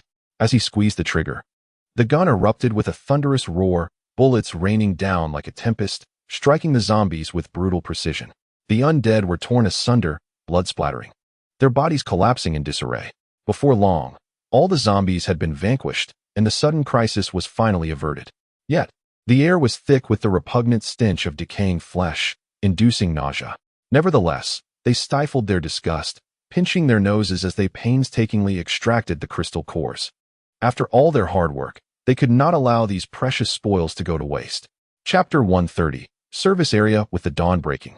Fu Shizhou and his companions parted ways with the shopkeepers, continuing their journey forward. Before long, they arrived at a larger service area, replete with amenities including a supermarket and a restaurant, alongside a gas station. Logically, this service area should have been bustling with activity. However, an unsettling silence enveloped the surroundings. Fu Shizhou scanned the area with heightened vigilance, a growing sense of unease gnawing at him. Earlier on the road, He had sensed the scarcity of the undead here, leading him to mistakenly believe this was merely a small service area. Yet the scene before him revealed a starkly different reality. Judging by the number of parked vehicles in the lot, it was evident that this place should have been teeming with people, or rather, a multitude of zombies. However, all he could see were a scant few wandering zombies in the parking lot. Even including those confined within cars, the total count barely reached 50. This was undeniably peculiar. By heavens, that zombie is hideous. Liao Lulu, walking ahead of Fu Shizhou, suddenly shrieked, retreating in haste while pointing at a nearby car window. Fu Shizhou hurriedly advanced, and as he drew closer, he was met with a face that resembled withered wood, grotesquely decayed and pressed against the window, as if frozen in place. The visage appeared to have been ravaged by a demon, missing an ear and an eye, its surface marred by mysterious patterns reminiscent of twisted serpents, sending chills down one's spine. The window was partially ajar, and its head, stuck like a turtle in a shell, thrashed violently as it emitted a roar akin to the wails of tormented souls from the depths of hell. Baisuyu glanced over, immediately frightened, and sought refuge behind Fu Shizhou, tugging at his clothing and peering curiously into the car. My goodness, how grotesque. I have goosebumps all over. Brother, what is happening? Why is this zombie unlike the others? Baisuyu inquired, her voice trembling. Fu Shizhou contemplated the zombie for a moment before responding. Perhaps it has undergone some form of mutation. We must exercise utmost caution. At that instant, a low, guttural growl emerged from the distance, shattering the eerie silence. The group turned anxiously to the source of the sound, where a horde of zombies, each distinct in form, was slowly advancing toward them. Fu Shizhou signaled for everyone to remain alert, bracing for potential danger. He gripped his weapon tightly, his gaze fixed on the approaching throng of undead. As the zombies drew nearer, Fu Shizhou noted that their appearances were not only peculiar, but their movements appeared more agile than those of ordinary zombies. They lunged at the group in a frenzied assault, heralding the onset of a fierce confrontation. Amidst the chaos, one zombie seized the opportunity to pounce on Fu Shizhou while his attention was diverted. Fu Shizhou deftly sidestepped, his blade slicing through the zombie's neck. However, to his astonishment, the creature did not collapse as expected. Instead, it continued its assault with relentless vigor. A sense of dread filled Fu Shizhou's heart as he realized these mutated zombies possessed enhanced vitality and resistance. He suddenly had a thought and shouted towards Baisuyu. Xiao Bai, increase the firepower. Baisuyu nodded, unleashing fiery attacks on the zombies, reducing them to mere ashes, as a foul stench permeated the air. Seeing the flames were effective, Fu Shizhou immediately cried out, Excellent. Continue. Baisuyu nodded again, relentlessly channeling his fire abilities as if they were inexhaustible. The roaring flames swiftly engulfed the horde of zombies, scorching their bodies. Amidst the blaze, the zombies emitted anguished wails but remained undeterred. Fu Shizhou knew all too well that allowing them to close in would spell disaster. With a swift movement, he plunged into the throng of zombies, his long blade dancing, severing one zombie after another. Baisuyu, unwilling to yield, manipulated the flames to create a fiery barrier, halting the zombies' advance. However, the sheer number of zombies began to overwhelm them, and the fire's intensity waned. What should we do? The flames are about to extinguish. Baisuyu exclaimed anxiously. Fu Shizhou's expression hardened. Gritting his teeth, he declared, We have no choice but to fight them in close quarters. With that, he charged forward, unleashing his abilities. At that moment, Fu Shizhou noticed something peculiar. Among the zombies, a few had their flames extinguished but did not reignite. A realization struck him. These zombies might possess a certain weakness. Focusing intently, he surged toward the flame-doused zombies, seeking out their vulnerabilities. Simultaneously, Baisuyu also recognized the situation. He adjusted the intensity of the flames, concentrating them on the few zombies.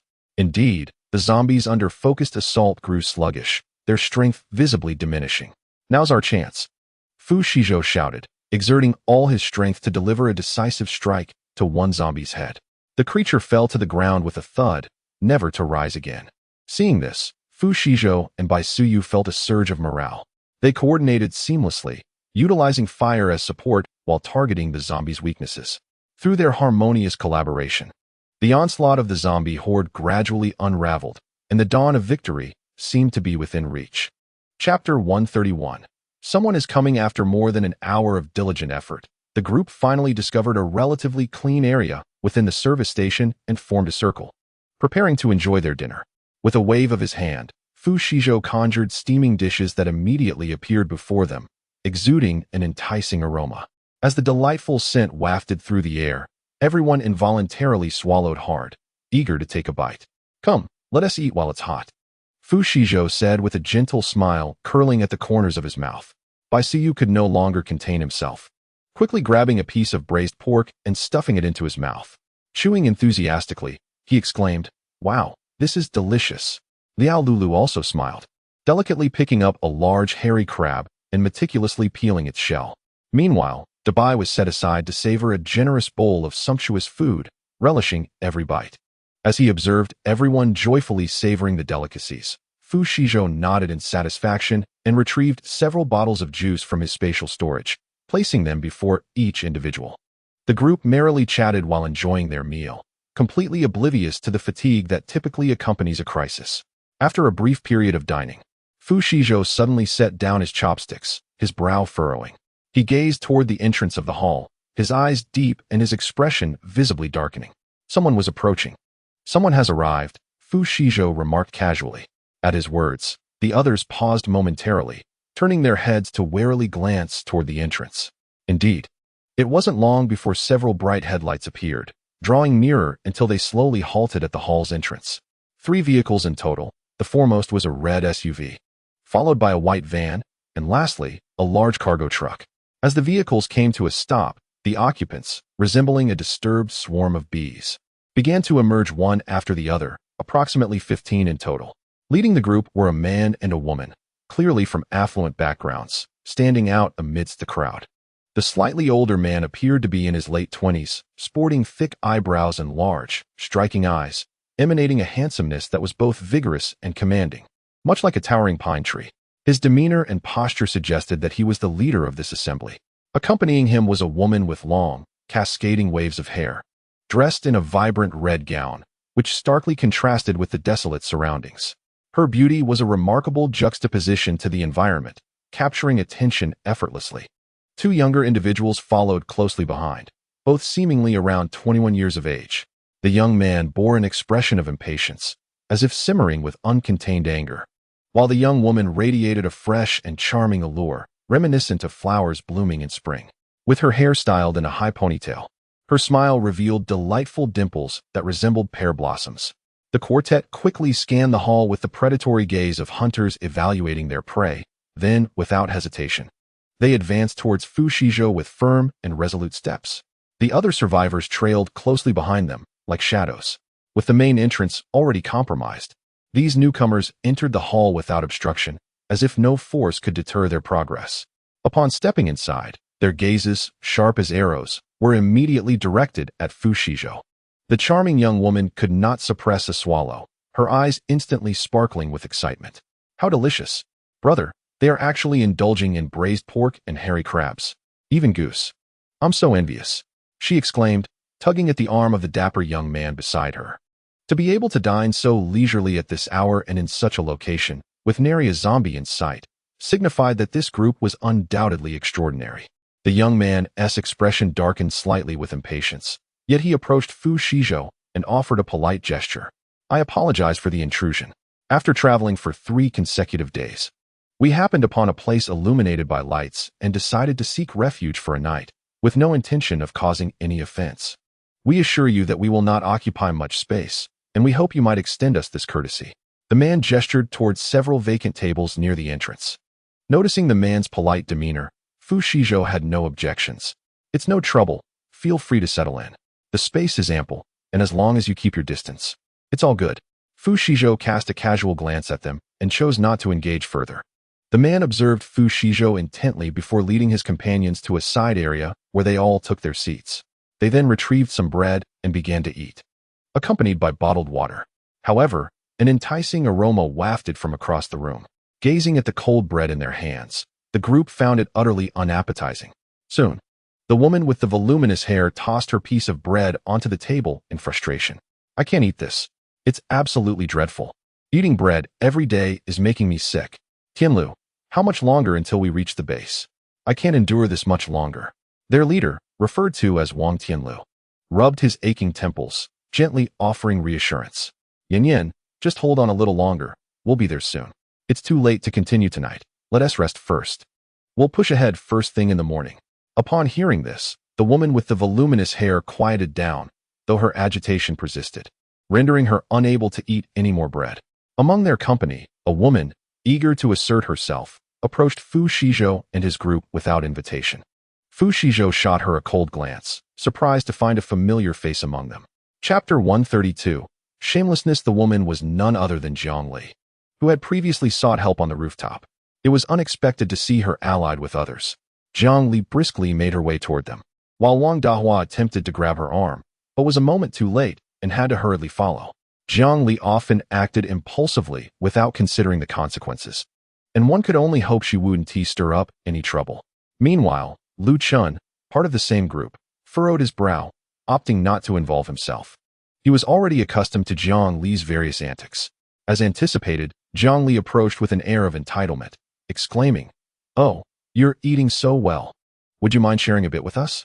Upon hearing this, Bai Suyu and Liao Lulu looked up, displeased, internally muttering about her audacity. Does she have no shame? Bai Suyu's eyes darkened as he pursed his lips, fixing Zhang Li with a cold stare. "And who might you be, ma'am?" Zhang Li's face paled. Yet she dared not react, her gaze drifting to the meat in the pot as she swallowed hard. Nearby, the woman with the voluminous hair, Xia Yinyan, perked up her ears, listening intently. In the past, she could indulge in such delicacies at will, but since the outbreak, even she had learned to forego such luxuries. However, pride forbade her from belittling herself in such a manner. As she contemplated the audacity of others, she found a certain satisfaction in their boldness. Meanwhile, Zhang Li, with an unabashed demeanor, continued to speak as if it were her due right. The fact that we can gather in this apocalypse is truly fate."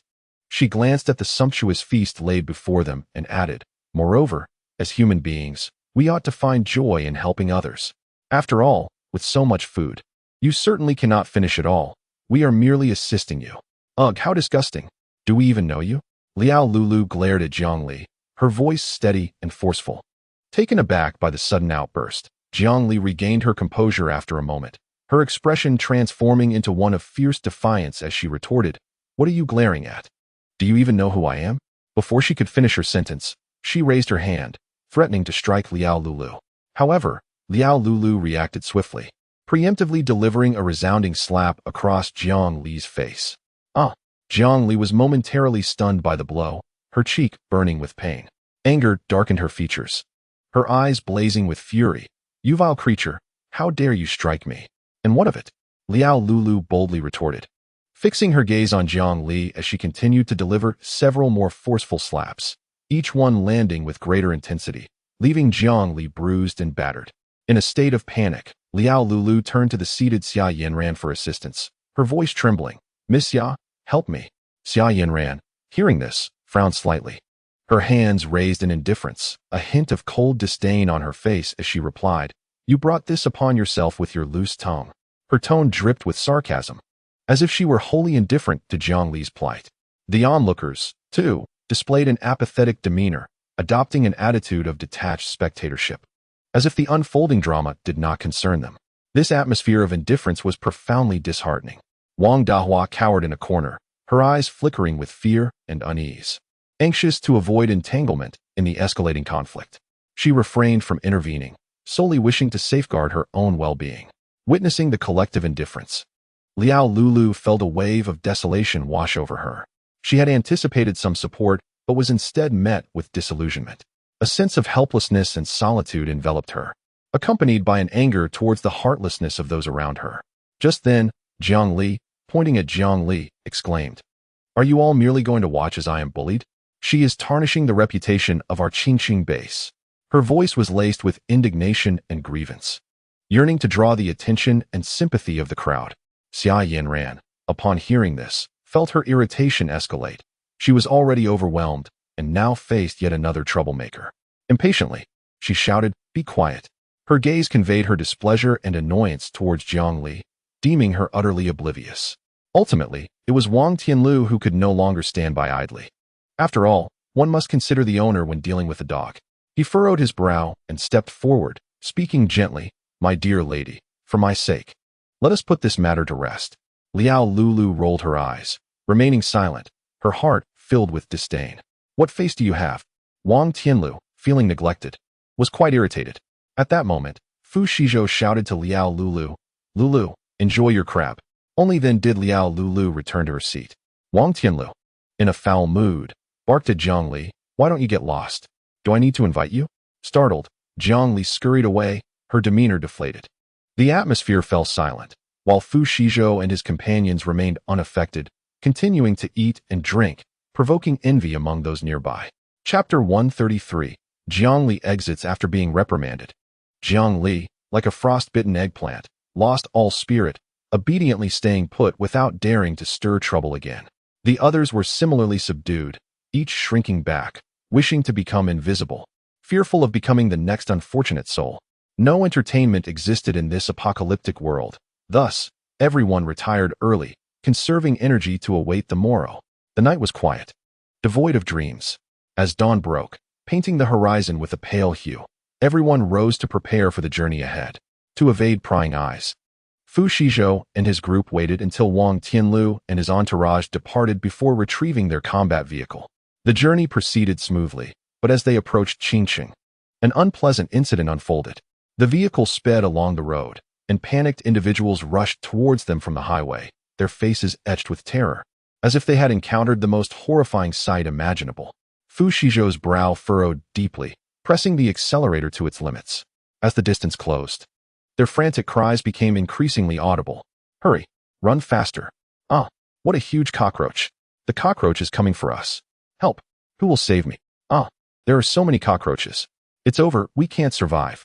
Woe is us!" Their voices, hoarse from screaming, were laden with profound fear and despair. Cockroaches? Fu Shizhou's brow tightened further. Could they be those mutated giant cockroaches? Indeed, it wasn't long before a swarm of enormous cockroaches approached, among them Wang Tianlu and his group. "My goodness, it's actually cockroaches!" Liao Lulu shrieked in terror, goosebumps erupting on her skin, her voice trembling uncontrollably.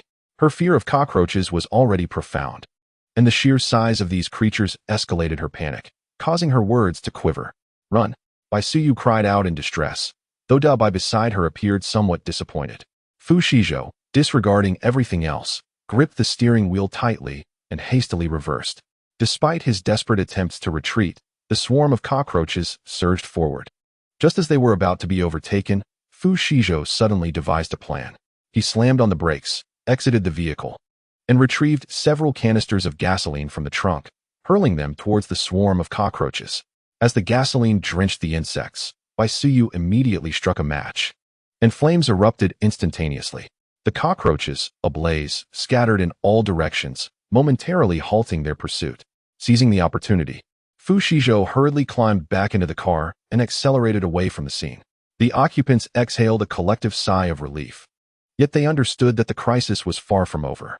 Wang Tianlu and his companions, disheveled and panting, pursued closely behind, their faces etched with terror and exhaustion, while the horde of giant cockroaches loomed ominously like a dark tide, accompanied by their unnerving rustling. Fu Shizhou's expression hardened. He recognized there was no escape.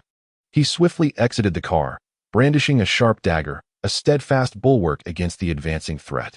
Suddenly, Dahu leaped from his seat, his massive frame appearing conspicuously in the cramped confines of the vehicle, his previously gentle eyes now glinting with the fervor of a hunter. "Charge!" Dahu vanquished them. With Bai Suyu's command, Dahu burst forth like an arrow, heading straight for the temporarily dispersed cockroaches. In a swift motion, he opened his enormous jaws and clamped down on a particularly large cockroach, which thrashed helplessly in the air, unable to escape Dahu's razor-sharp fangs. With a gentle crunch, the cockroach's exoskeleton shattered, producing a chilling crack. Dahu, seemingly savoring the taste, exhibited a moment of satisfaction before attacking again and again, his speed astonishing. The onlookers were transfixed, yet they persisted in their desperate resistance against the mutated cockroaches.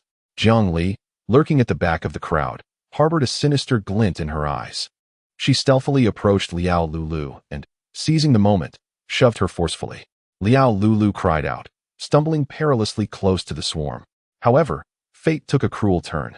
As Jiang Li relished her triumph, She lost her footing and fell directly into the encircling mass of cockroaches. A piercing scream echoed along the road, marking the end of the bothersome Jiangli. Her body collapsed heavily onto the ground, her eyes wide in terror and despair. Blood poured from her throat, staining the earth beneath her. Truly, it was a case of poetic justice. She who sought to undermine another met her own demise, and no one mourned her passing. Her former pride and arrogance evaporated into nothingness, her death as insignificant as a fly swatted away. Meanwhile, on the battlefield's other side, Dahu grew ever more formidable. His massive form surged through the throng of cockroaches with remarkable agility, as though traversing a desolate landscape. His teeth, razor-sharp, easily tore through the cockroaches' tough exoskeletons. His claws, sharp and powerful, claimed the lives of several cockroaches with each strike. Wherever it traversed, the cockroaches fell en masse, their lifeless bodies accumulating like a mountain, exuding a nauseating stench. Yet, the valiant Bai remained undeterred, relentlessly pressing forward in their assault against the foes. His gaze was resolute, brimming with the spirit of battle, as if determined to obliterate every adversary in sight. Taking advantage of the moment, Fu Shizhou and his companions concentrated their firepower, launching a ferocious attack on the cockroach horde, successfully annihilating a greater number of enemies. In an instant, the battlefield was enveloped in smoke, with flesh and chaos flying in all directions, painting a scene of tumult and brutality. Nevertheless, this only fueled Fu Shizhou and his comrades' determination, spurring them to fight with even greater fervor. The conflict had now escalated to a fever pitch, with both sides exchanging blows, neither yielding an inch, the atmosphere becoming increasingly tense. Suddenly, a vehicle careened into the fray, its screeching brakes piercing the night sky. Moments later, several figures clad in protective gear leapt from the vehicle, wielding spray guns with swift and agile movements. Their arrival caught the attention of Fu Shizhou and his allies, but the urgency of the situation left them no time to ponder. As they continued their fierce struggle against the cockroaches, the individuals in protective suits aimed their guns at the swarm, releasing a verdant liquid. Astonishingly, this substance appeared to possess a remarkable potency, rapidly spreading upon contact with the cockroaches and emitting a pungent odor. Soon, the cockroaches began to exhibit signs of distress. Their movements slowed, and their once rigid exoskeletons softened. As time passed, an increasing number of cockroaches collapsed, writhing in their death throes.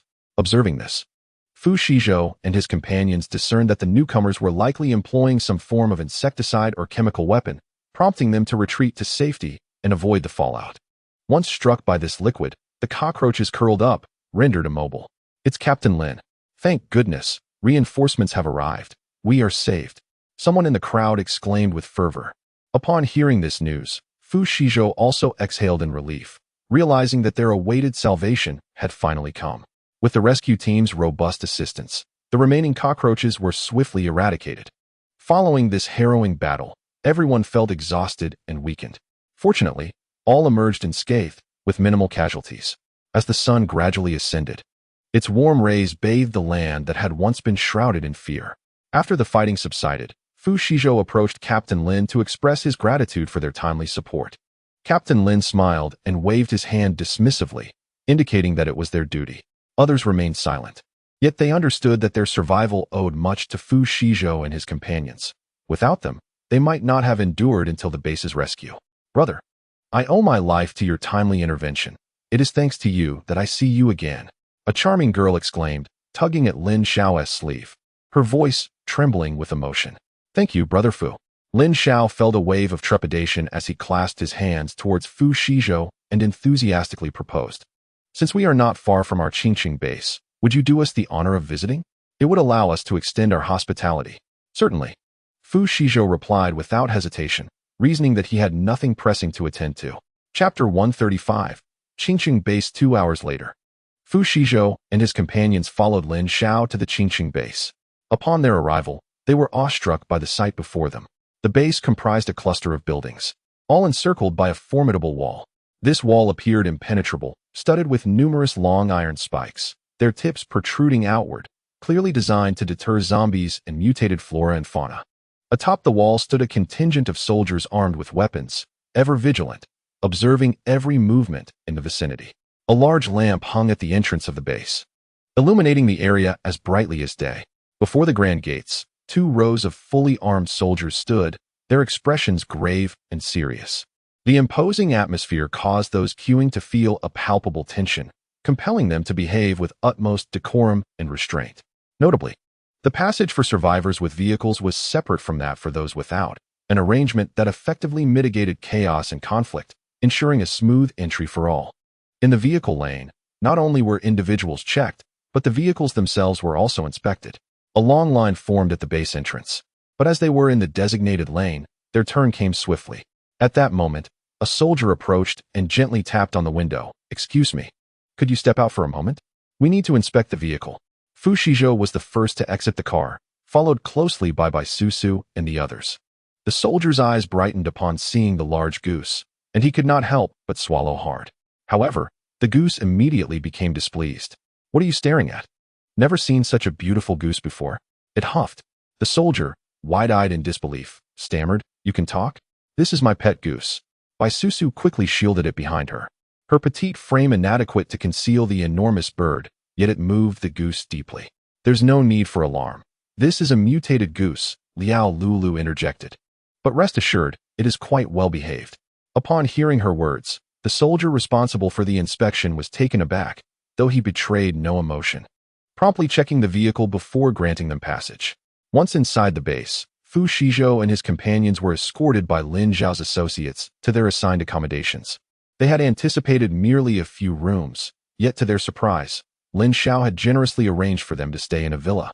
The villa was lavishly decorated and fully equipped, featuring a spacious and bright living room, dining area, and kitchen, along with comfortable bedrooms and bathrooms.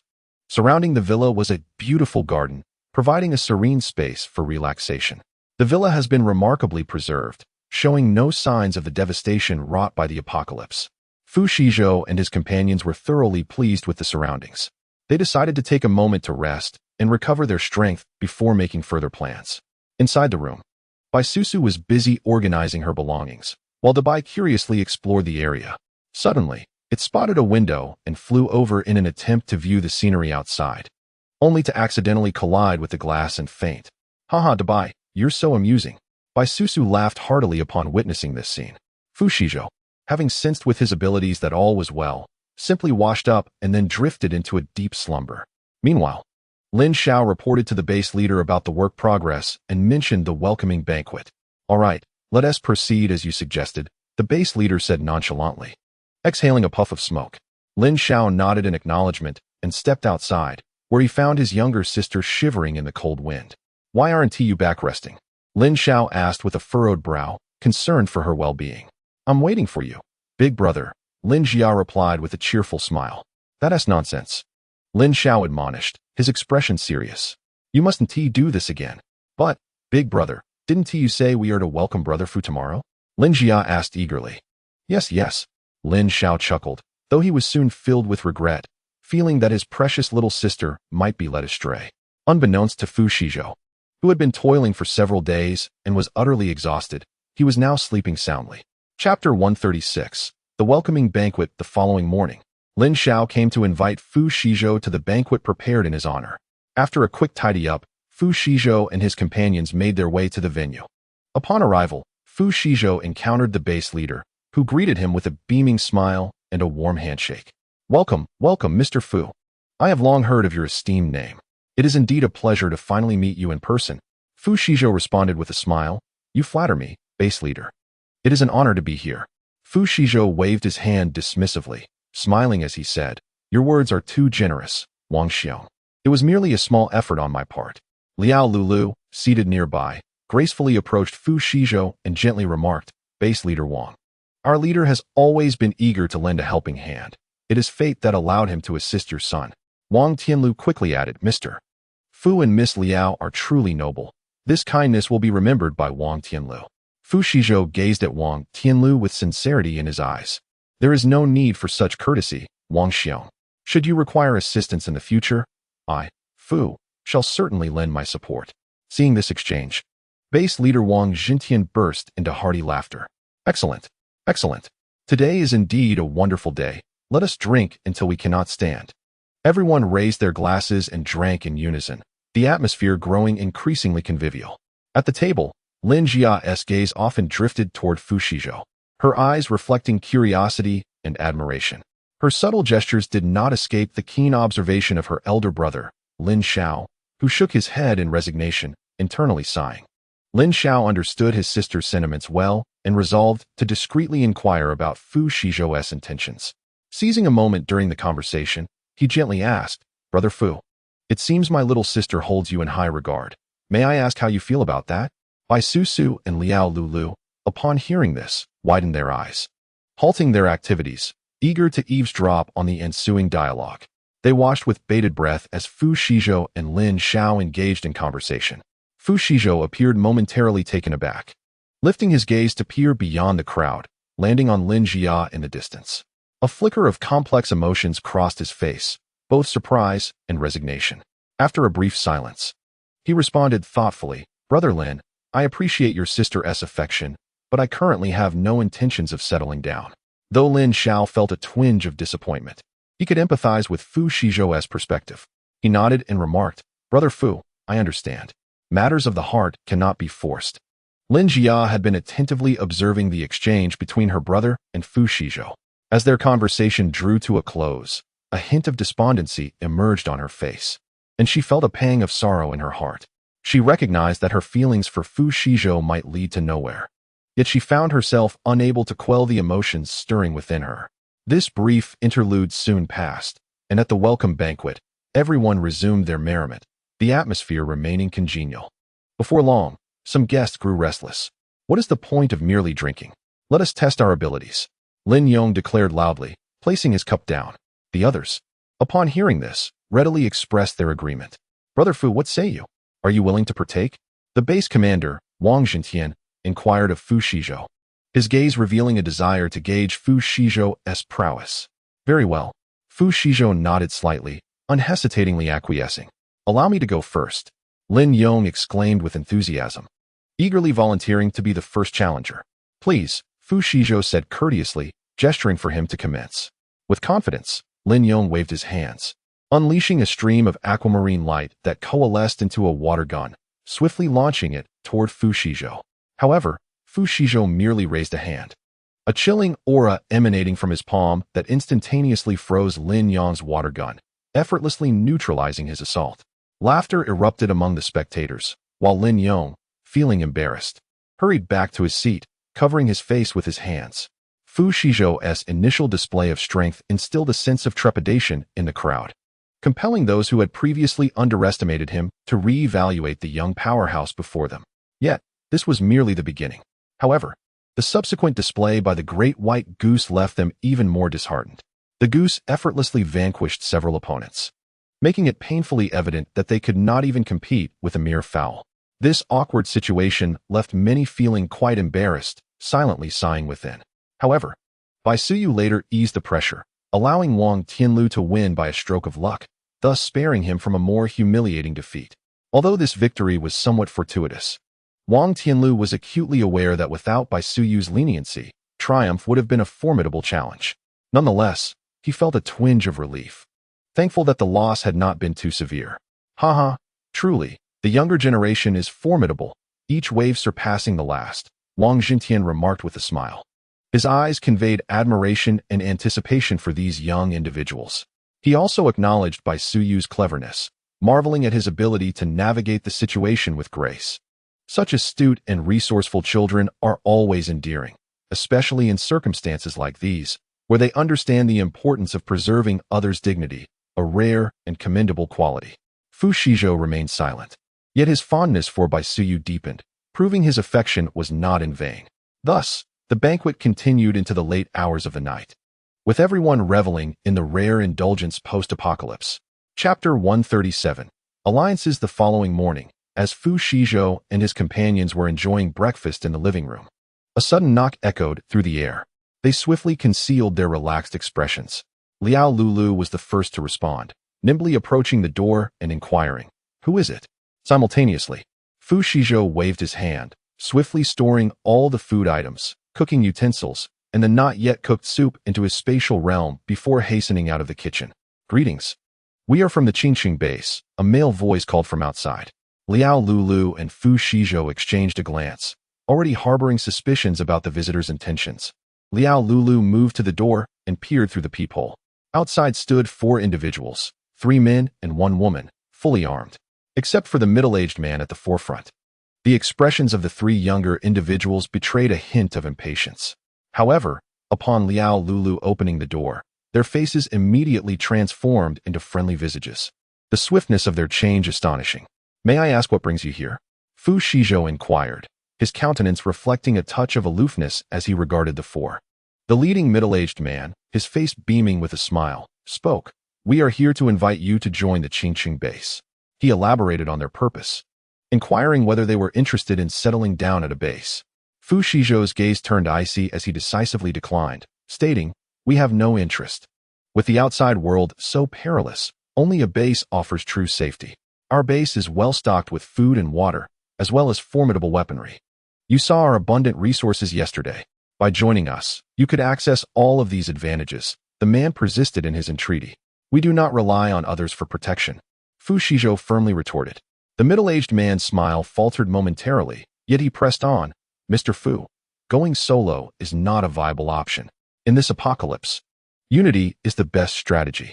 You do not need to." Fu Shizhou furrowed his brows, coldly interrupting him. "Do not be so ungrateful." One of the young men finally could not contain himself and shouted at Fu Shizhou, "Our captain invited you because he recognized your commendable strength. Bah!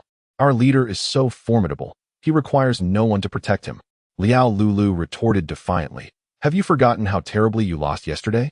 As her words hung in the air, the young man felt a wave of embarrassment wash over him, and the atmosphere grew tense, both sides on high alert, refusing a toast only to face a penalty. Another shouted as he lunged at Fu Shizhou. Fu Shizhou swiftly sidestepped, then delivered a powerful kick that sent the assailant flying several meters away. "Not bad with your skills," the middle-aged leader said darkly, glaring at Fu Shizhou. "But having offended us, you shall not have an easy time ahead." With that, he turned and departed with his companions. "Boss, what shall we do now?" Liao Lulu asked anxiously. "They are numerous, and I fear." "Fear not," Fu Shizhou reassured her. "We shall merely exercise caution." He remained remarkably composed, displaying no sign of trepidation. "If they do not infringe upon me, I shall not infringe upon them. Should they dare to provoke trouble, they must not blame me for disregarding the base leader's authority." Just as he was about to continue his meal, Lin Xiao approached again, seeking to win him over. "Brother Fu, with your impressive strength, our base leader wishes to invite you to serve as his second-in-command." Lin Xiao stated directly upon meeting him. "Not at all. I prefer a life of leisure." Fu Shizhou replied, his lips twitching as he waved his hand in a decisive rejection. Lin Xiao paused, a hint of disappointment crossing his face. "Since you are unwilling, then it shall be. However, should you change your mind, do not hesitate to seek me out." With a resigned sigh, he turned and walked away. Fu Shizhou watched his retreating figure, feeling a quiet relief wash over him. He had no desire to become entangled in such power struggles. A life of freedom suited him far better. "Brother, hurry up with the meal, I'm starving." Baisu called from behind, holding a bowl. Beside her stood a large white goose, gazing at him expectantly. Fu Shizhou's lips curled in a wry smile as he responded, "Coming." Soon, the 3 of them, along with the goose, indulged in a sumptuous breakfast, disregarding all else. The attempts to win him over ultimately met with Fu Shizhou's indifference, resulting in failure. Chapter 138. Seeking trouble. After spending several days at the Qingqing base, Fu Shizhou and his companions finally resolved to depart. On that bright morning, with the sun shining and the air crisp, they packed their belongings in preparation for a new journey. At the base's entrance, Lin Jia and Lin Xiao came to bid them farewell.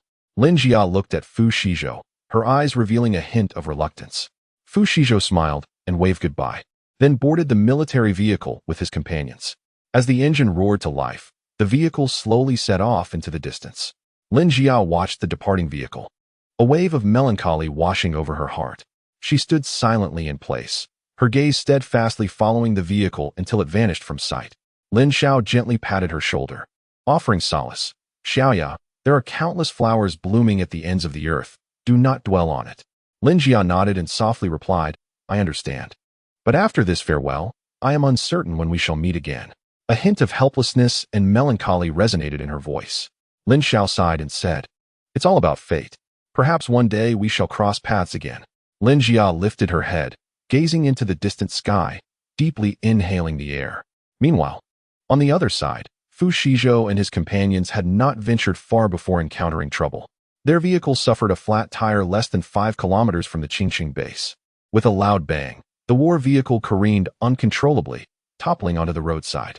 Fu Shizhou and his comrades quickly disembarked to assess the situation, only to discover the wheels were severely damaged and incapable of further travel. What bad luck!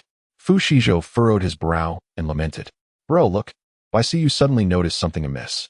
Following his gaze, Fu Shizhou spotted several nails strewn about, almost undetectable if not observed closely. It was evident that someone had placed them there intentionally. Who could be so malicious?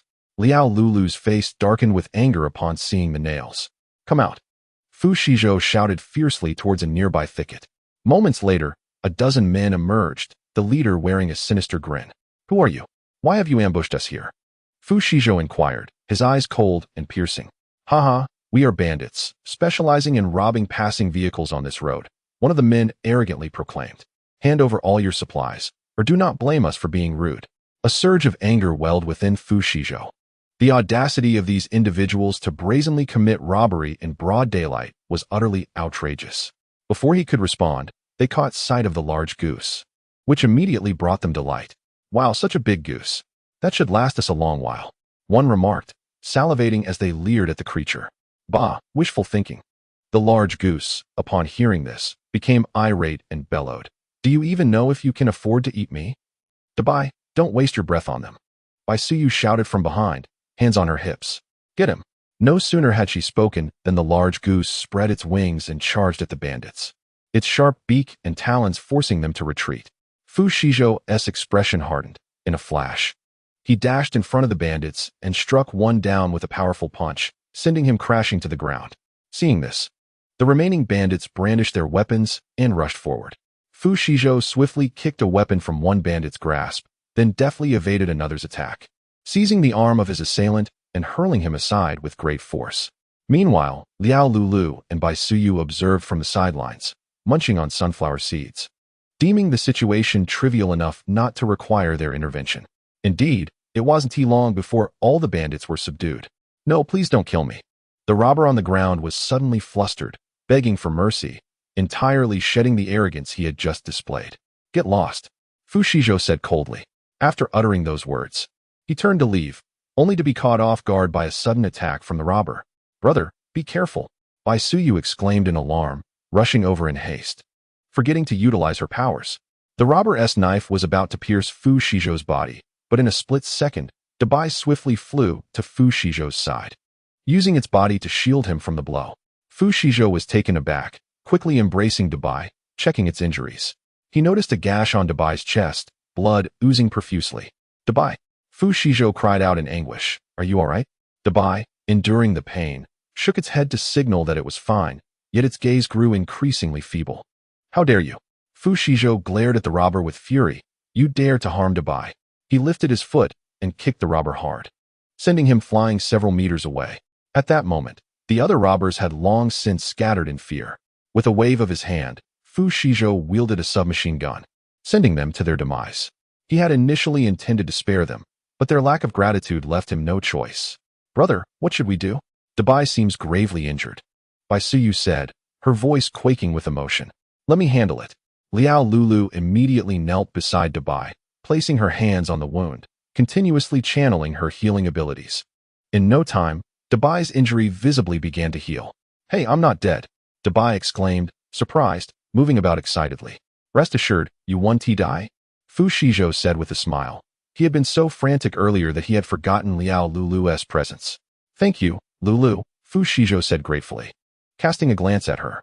"No need for thanks. Let's hurry and leave this place," Liao Lulu replied with a smile. The battle vehicle was no longer needed, so Fu Shizhou opted for a camper instead. Thus, the three of them, along with the goose, continued on their journey. As night fell, Fu Shizhou gradually brought the vehicle to a stop at the edge of the city. They decided to take a brief respite here to recover their strength and energy. At this moment, a few first-tier zombies wandered aimlessly around them, moving slowly and posing little threat. Therefore, Fu Shizhou refrained from taking action himself, instead opting to let Bai Suyu and Liao Lulu disembark to deal with these first-tier zombies. Bai Suyu, naturally, had no trouble handling them. He skillfully wielded his dagger while leveraging his fire abilities, effortlessly countering the zombies' attacks. His movements were agile and decisive, each strike precisely hitting the zombies' vital points, eliminating them efficiently. In contrast, Fu Shizhou was pleasantly surprised by Liao Lulu's performance. After stepping out of the vehicle, she somehow acquired a large iron spoon. Fearlessly, she charged at the zombies, striking their heads one spoonful at a time, each blow landing with uncanny precision, shattering the zombie skulls.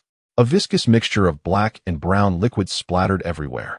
Yet Liao Lulu adeptly evaded the filth, continuing her quest for the next target.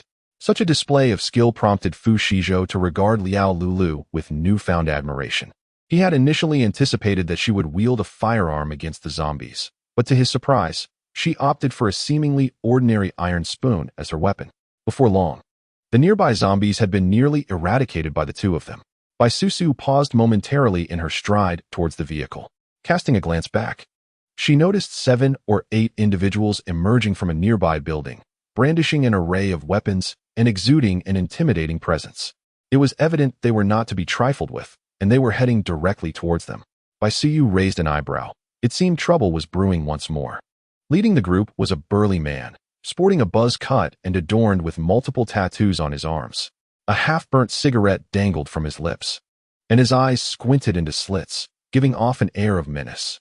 In mere minutes, the group stood before Bai Suyu. "Oh, what do we have here? A mere child."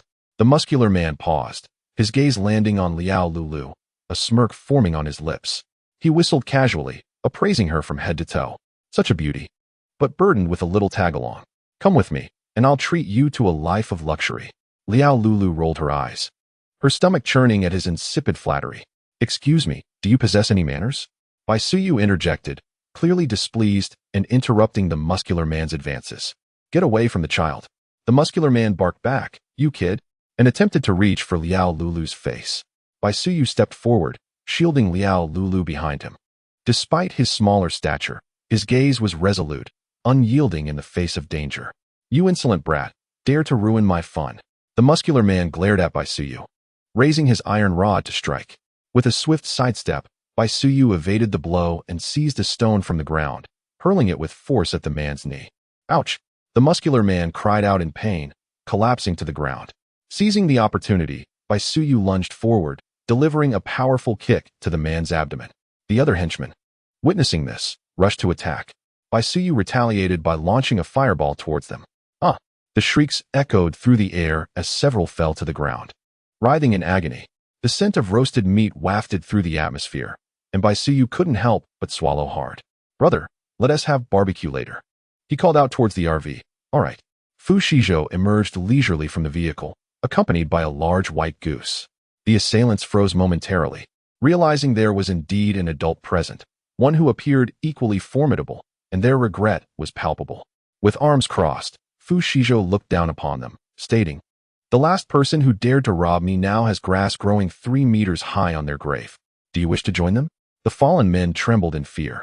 Hastily pleading for mercy, Bai Suyu excitedly bounded to Fu Shizhou's side, exclaiming, "Brother, you're amazing."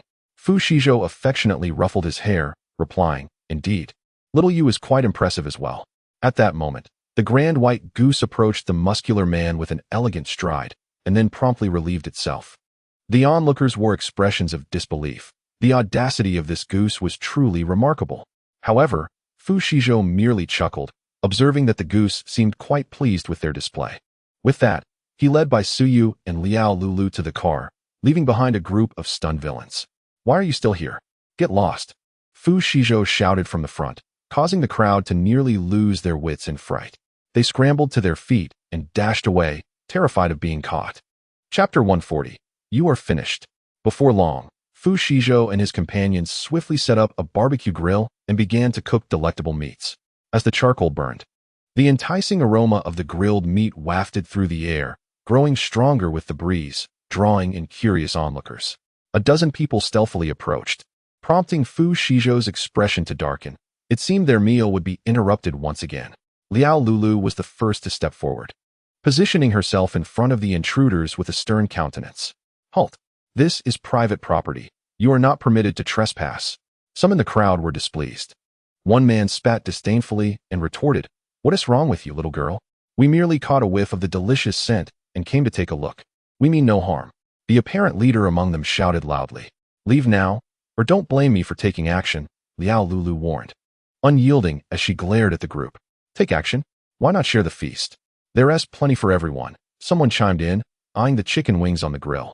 Unable to suppress a gulp, Bai Suyu stepped forward, pulling Liao Lulu behind her, her gaze sharp as she warned, "If you wish to avoid trouble, you should depart immediately." Yet, the group remained unfazed by Bai Suyu's intensity and grew increasingly provocative. "Who are you trying to intimidate?" They sneered, emboldened by the presence of a child. "There are only a few of them. Let us take their vehicle and belongings." Before he could finish his words, the grand white goose charged forward, swiftly toppling several of the ringleaders to the ground. The others, witnessing this turn of events, instantly panicked and scattered in all directions. "Wow, the goose is truly impressive," Liao Lulu exclaimed, showering praises on the goose's valor. The goose, upon hearing the commendation, proudly lifted its head high, exuding an air of confidence. Fu Shizhou's lips curled into a slight smile as he softly remarked, "It's settled now. We can finally enjoy our delightful barbecue in peace."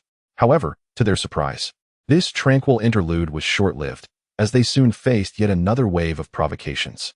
"Boss, it's them." The earlier group returned, like lost souls seeking vengeance.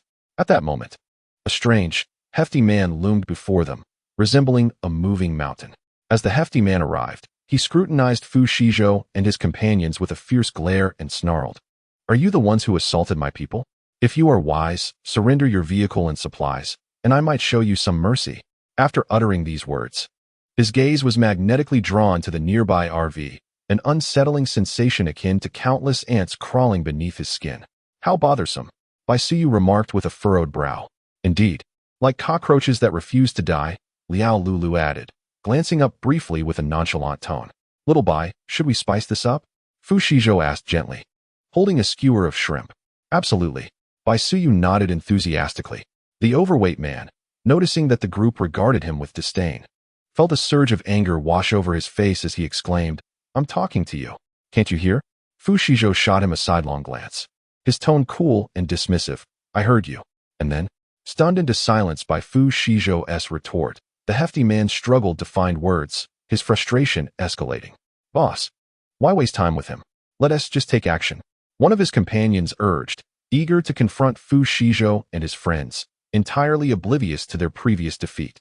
Before the hefty man could respond, a buck-toothed fellow's eyes lit up at the sight of Fu Shizhou, grinning lewdly. "Big brother, leave this pretty boy to me. Don't beat him too badly." Liao Lulu, caught off guard, spewed her juice in surprise. She glanced at Fu Shizhou and saw his expression darken with rage. "You're finished," she silently predicted for the group. The hefty man, undeterred, shouted, "Brothers, let us take their vehicle and make them kneel and sing our praises." With that, his cohort of a dozen armed individuals surged toward Fu Shizhou and his companions. Fu Shizhou's eyes narrowed, activating his psychic abilities to redirect their assault effortlessly. With a mere flick of his wrist, a laser cannon materialized before them. "Holy crap!" someone cursed, hastily retreating. The onlookers gaped at Fu Shizhou in shock, fear gripping their hearts. "Run!" a voice cried out, prompting a frantic escape. However, Fu Shizhou was not inclined to show them mercy. He smirked, standing resolutely by the laser cannon, and without hesitation, fired a round. Boom! The group, caught off guard, met a disastrous fate. In mere minutes, those who had been so boisterous lay sprawled across the ground, surrounded by their scattered belongings, the air thick with the acrid stench of blood. Even the hefty man, resembling a small mountain, was left in disarray, as the explosion had reduced the masses to mere remnants, with only one survivor. The buck-toothed man remained alive, though a severe wound marred his thigh, lying on the ground, eyes wide with terror as he gazed at the approaching Fu Shizhou. How could this be possible? He found himself utterly defenseless before this pretty boy. Had it not been for his quick reflexes to hide behind the hefty man, he would have been reduced to mere fragments. He attempted to lift his upper body to flee, but the pain in his legs was excruciating, rendering him immobile, helplessly watching as Fu Shizhou approached him with increasing proximity. Fu Shizhou raised an eyebrow, looking down at him, and callously stepped on the wound on his thigh, pressing down with a malicious delight. The buck-toothed man cried out in agony, his face contorted with pain, beads of sweat cascading from his forehead, soaking his clothing. "Stop screaming. It's quite bothersome," Fu Shizhou remarked with a slight frown, displaying his displeasure. The buck-toothed man trembled at his words, as if startled, quickly sealing his lips in silence, too frightened to utter another sound. "Still wish to play?" Fu Shizhou's lips curled into a devilish smile, his tone casual yet chilling. "What do you mean?" The buck-toothed man was momentarily taken aback, confusion and bewilderment reflected in his eyes. Suddenly, realization dawned upon him. His complexion turned ashen as he fervently shook his head, murmuring, "No, I don't want to play anymore." "Oh, but you do want to play?" Fu Shizhou, dissatisfied with his response, bound him up before the man's incredulous gaze and hung him from a nearby utility pole, leaving him completely exposed. The buck-toothed man struggled in terror, pleading for mercy. Yet, his cries attracted a horde of zombies, drawn by the scent of the living, who lunged at him with wild abandon. Fu Shizhou observed the scene with a cold smirk, standing idly as the zombies surrounded the buck-toothed man. The man's face drained of color, his eyes filled with despair and dread. The zombies began to tear at his flesh, blood splattering everywhere. One particularly aggressive zombie lunged for his lower regions, sinking its teeth into him and violently ripping at him. The buck-toothed man let out a blood-curdling scream, his body convulsing in pain. Witnessing this gruesome spectacle, Fu Shizhou felt no sympathy. He turned away and departed, leaving the buck-toothed man to writhe in agony under the relentless assault of the zombies. Before long, the buck-toothed man too succumbed to the infection, and had he not been bound, he would have immediately joined the fray. The remaining zombies, having feasted on him, redirected their attention to Fu Shizhou. With a disdainful chuckle, he swiftly dispatched the first zombie with a decisive strike. Disregarding the remnants, he even refused to collect their cores. Nearby, Liao Lulu gaped in shock, hastily covering Bai Suyu's eyes while casually advising, "Children shouldn't watch." Bai Suyu nodded in agreement, indicating her compliance, allowing Liao Lulu to lower her hand. Shortly thereafter, Fu Shizhou returned, only to find the roasted meat unappetizing. "Not eating anymore," he stated blandly, prompting the others to nod in agreement as they followed him back to the RV. Ding. Host's extravagance detected, granting today's spoils, one ability fruit. Soon after, a vibrant fruit appeared in Fu Shizhou's hand, exuding an enticing aroma. "Wow, what splendid fortune! This item is truly extraordinary." The long-absent Tong Gu, upon his arrival, could barely contain his excitement. Fu Shizhou was momentarily taken aback. He had presumed it to be an ordinary ability fruit, perhaps capable of awakening a single additional power, which he initially intended to give to Bai Suyu. However, Tong Ji's subsequent words swiftly dispelled that notion. This was no ordinary ability fruit. It was a rare gem among thousands, capable of replicating abilities without any side effects, and its effects would last a lifetime, Tong Gu exclaimed with fervor. Fu Shizhou's heart raced upon hearing this. The potency of this ability fruit was astonishing. Initially, he had planned to bestow it upon Bai Suyu, but he quickly altered his intentions. He decided to reserve this precious ability fruit for himself. After all, who would not aspire to be the strongest? Without hesitation, Fu Shizhou consumed the ability fruit, and shortly thereafter, a transformation coursed through his body. He now felt an overwhelming surge of power, as Tong Gu urged him on. "Hurry, give it a try." Puzzled, Fu Shizhou turned to see Tong Ji's urgency. "Just touch their hands for 5 seconds. Isn't that a ready-made ability to replicate?" Tong Gu pointed towards the two individuals behind them. Fu Shizhou approached and grasped Bai Suyu's hand. After 5 seconds, he released her hand, a glimmer of astonishment flashing in his eyes. He had successfully replicated his first ability. Following this, he proceeded to replicate Liao Lulu's ability. Liao Lulu and Bai Suyu exchanged bewildered glances, their faces reflecting confusion. Liao Lulu asked, "What on earth is going on with the boss?" Bai Suyu, equally perplexed, shook her head and murmured, "I'm not quite sure either, but there must be a reason behind it." Fu Shizhou noticed their subtle exchanges, yet in his elevated spirits, he felt no need to elaborate. A smile graced Fu Shizhou's lips. He had finally acquired the formidable strength he had long desired. Turning to Tong Gu, he expressed his heartfelt gratitude. "Thank you, Tong Gu." "No need to thank me."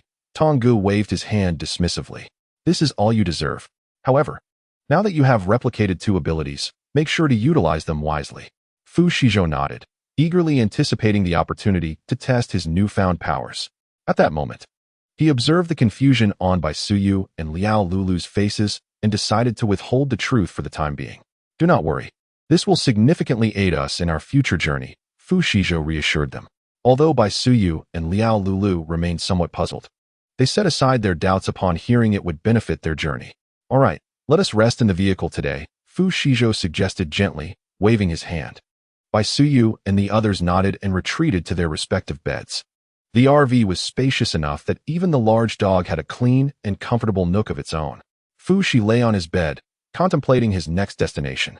He considered visiting more bases, as there were numerous ability users there, which would facilitate his power replication. The following evening, Fu Shizhou and his companions drove their RV along the desolate highway, their sights set on the next human base. However, before reaching their destination, they needed to refuel. Not far from the base, they stumbled upon an abandoned gas station. The dimly lit station exuded an eerie silence, interrupted only by the haunting sound of the wind. Fu Shizhou instructed Liao Lulu and Bai Suyu to remain in the vehicle while he and Dabai disembarked to inspect the fuel pumps for usability. Just then, a cacophonous roar of an engine shattered the stillness of the night as a dilapidated jeep sped towards them, halting at the gas station's entrance. Several ragged men leapt from the vehicle, their eyes gleaming with greed and menace. Hey, looks like fortune smiles upon us tonight. We have fresh meat arriving, sneered one man. A scar etched across his face. Fu Shizhou regarded them coolly, sensing the malice emanating from these individuals. He recognized them as potential marauders of the apocalypse, preying upon the innocent. You would do well to leave. You are not welcome here. Fu Shizhou's voice was calm, yet resolute. The scar-faced man let out a boisterous laugh, drawing a handgun from his waist and aiming it at Fu Shizhou's head. Who do you think you are? In this world, the strong command respect. You would be wise to comply, or else. Before he could finish his threat, a bolt of lightning descended from the heavens, striking the gun in the man's hand, which instantly glowed red-hot. The man yelped in pain, discarding the firearm. What? The scar-faced man gazed in terror at his hand, his companions reflecting similar alarm. Fu Shizhou turned to see a figure emerging from the shadows, clad in a black leather jacket, wielding a metal rod that crackled with electricity. A lightning ability user. Fu Shizhou felt a surge of excitement. He understood the immense power of such abilities. If he could replicate this power, his strength would be significantly enhanced. How dare you ruffians wreak havoc here? Leave at once. The lightning user's voice boomed like thunder, causing a painful ringing in their ears.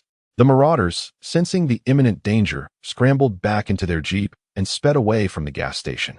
Thank you for your assistance, Fu Shizhou expressed to the lightning user. The lightning user cast a brief glance at Fu Shizhou, nodded, and turned to depart without further comment. A thought sparked in Fu Shizhou's mind. He recognized his opportunity. He quickly approached, extending his hand. I am Fu Shizhou. It is a pleasure to meet you.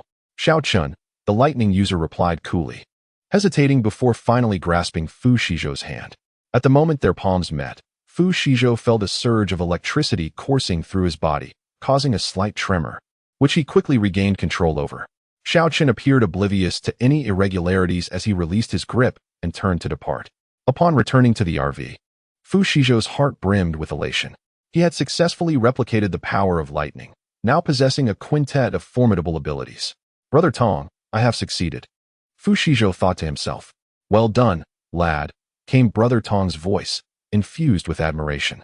Your strength has significantly increased, but remember, the utilization of abilities demands both skill and practice. Fu Shizhou nodded, cognizant of Brother Tong's wisdom. He resolved to diligently practice and master his newfound powers during the forthcoming journey. As night deepened, the gas station returned to tranquility. Seated in the driver's seat of the RV, Fu Shizhou gazed at the starry sky, his heart swelling with anticipation and dreams for the future. Closing his eyes, he felt the surging energy within him. He decided to familiarize himself with his new abilities, concentrating his mind to attempt the release of his lightning power. A slender bolt of lightning flickered in his hand. Though faint, it filled him with exhilaration. In no time, Fu Shizhou had grasped the techniques of wielding the lightning power. Yet confined within the vehicle, he resolved to seek another opportunity to practice the following day. However, his excitement lingered through the night, resulting in a restless slumber. The next morning, when Liao Lulu and Bai Suyu beheld Fu Shizhou's dark circles, they were momentarily taken aback. They exchanged astonished glances, their expressions reflecting surprise. "Boss, what happened?" Liao Lulu inquired. "I'm not quite sure," Fu Shizhou replied, scratching his head awkwardly. "Perhaps I was simply too excited." "Haha.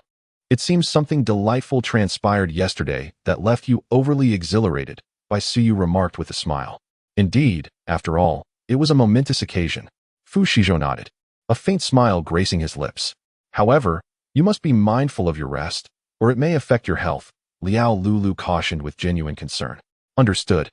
Thank you for your care," Fu Shizhou expressed gratefully, casting a glance of appreciation at them. Liao Lulu and Bai Suyu beamed with delight. Without further ado, Fu Shizhou organized their breakfast before heading to an open area to practice his lightning powers. In the spacious locale, he focused intently, raising his palms skyward. As his thoughts stirred, arcs of blue electricity danced upon his hand. Gradually, he intensified his concentration, causing the currents to thicken and crackle with sound. A surge of joy welled within him. He had successfully harnessed the lightning power. He began to experiment with directing the currents, allowing them to swirl in the air. Suddenly, an intriguing idea struck him, to shape the lightning into the form of a small bird. Before long, the lightning bird took flight under Fu Shizhou's control, animated and lifelike. The more he played, the more spirited he became, continuously altering its shapes, even attempting to send the lightning bird to strike a distant tree. With a resounding crack, the tree fell, smoke wafting from the cut. Fu Shizhou surveyed the devastation he had wrought, nodding in satisfaction. The occupants of the vehicle, hearing the commotion, poked their heads out just in time to witness Fu Shizhou unleashing his lightning abilities upon a great tree, leaving them utterly speechless in astonishment. After a brief moment, Liao Lulu managed to swallow her bread and incredulously remarked, "That was lightning, wasn't it?" "Indeed." Bai Suyu nodded, equally astonished. "Goodness! How many tricks does the boss have up his sleeve?" Liao Lulu exclaimed in awe, observing their astonished expressions. Fu Shizhou's lips curled into a slight smile as he retracted his powers and approached the vehicle. "Boss, that was truly impressive." Liao Lulu rushed forward, her eyes brimming with admiration.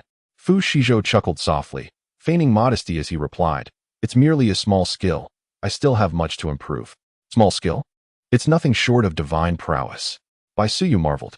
"If only I could wield such formidable abilities." "Do not despair. You will both progress," Fu Shizhou reassured them. "With persistent training, improvement is inevitable." Inspired by Fu Shizhou's words, the two felt a surge of confidence and vowed to train harder. Subsequently, they enjoyed a delightful breakfast together. Embarking on a new day? Chapter 143. Farewell to Fu Hao. As the sun rose, Fu Shizhou and his companions resumed their journey to the human base. They traveled along the highway, the scenery growing increasingly desolate. Abandoned vehicles and dilapidated structures occasionally dotted the landscape, but more prevalent were the weathered flora and parched earth. Approaching midday, they encountered a dense thicket. This once beautiful scenic area had succumbed to the apocalypse, its trees now withered and yellowed, their leaves cloaked in a thick layer of dust, exuding an air of lifelessness. "Everyone, be cautious. Something feels amiss in this woodland," Fu Shizhou murmured, his gaze filled with vigilance and doubt. "What's wrong, boss?" Liao Lulu inquired anxiously, gripping her weapon tightly and scanning the surroundings warily. "The plants here appear to have mutated. It would be prudent to circumvent this area," Fu Shizhou stated, brow furrowed, his eyes darting between the trees. "But if we go around, it will add several hours to our journey." Bai Suyu frowned, a hint of hesitation and concern in his eyes. He understood that this route would complicate their travels, yet he also recognized the validity of Fu Shizhou's apprehensions. "Safety comes first," Fu Shizhou asserted resolutely. Just as they prepared to bypass the forest, the ground suddenly trembled violently, and massive vines erupted from the earth, lunging toward their mobile home. "Everyone, be careful," Fu Shizhou shouted, leaping from the vehicle as he unleashed his lightning powers, a bolt striking one of the vines and severing it. "What kind of monster is this?" Liao Lulu shrieked in terror, her complexion darkening instantly. Her eyes widened in horror, fixated on the scene before her, her heart racing with fear. "It is a mutated man-eating flower," Fu Shizhou replied calmly, his expression darkening, and his demeanor shifting to one of concern. Simultaneously, he swiftly commanded Dubai, ensure the safety of Liao Lulu and Bai Suyu. Dabai immediately sprang into action, positioning itself protectively beside the two women. As time passed, the tendrils of the mutated man-eating flower multiplied, swirling like countless frantic appendages, attempting to seize the RV. Each tendril appeared as a living entity, agile and powerful, instilling a sense of dread. Fu Shizhou evaded while launching lightning-based attacks. However, these tendrils seemed remarkably resilient, rendering ordinary assaults ineffective in delivering a fatal blow. This approach is futile. I must locate its core, Fu Shizhou pondered. He instructed Liao Lulu and Bai Suyu to remain within the RV while he ventured deeper into the forest in search of the man-eating flower's essence. In the depths of the woods, he finally discovered an enormous carnivorous flower, its petals adorned with sharp thorns, exuding toxic gas from its center. This is it. A glimmer of determination flashed in Fu Shizhou's eyes as he took a deep breath, summoning all his strength to unleash a powerful bolt of lightning. The lightning surged forth like a mighty dragon, striking towards the flower's center, causing it to emit a piercing scream as its petals began to wither and its tendrils snapped. At that moment, Fu Shizhou heard a cry for help. Help! Someone save me! Following the sound, he spotted a man ensnared tightly by the tendrils, suspended in midair. Fu Hao. To Fu Shizhou's astonishment, the man was none other than his old acquaintance, Fu Hao. Without hesitation, Fu Shizhou rushed over, severing the tendrils that bound Fu Hao with his lightning, liberating him. Fu Shizhou, is it really you? Fu Hao exclaimed with excitement. I thought I was done for. What are you doing here? Fu Shizhou inquired. I heard there was a special plan in this area that could be used to extract a cure for the mutated virus. So I came to investigate, Fu Hao explained. Are you all right? Fu Shizhou asked with concern. I'm fine. Thanks to your timely arrival. Fu Hao expressed his gratitude. That's good. Let us leave this place, Fu Shizhou stated. Upon returning to the RV, Liao Lulu and Bai Suyu were equally astonished to see Fu Hao. Fu Hao, what brings you here? Liao Lulu questioned. It's a long story. Let us discuss it after we have left this place, Fu Hao replied. Fu Shizhou started the RV, departing from the perilous woods. Inside the vehicle, Fu Hao recounted his experiences.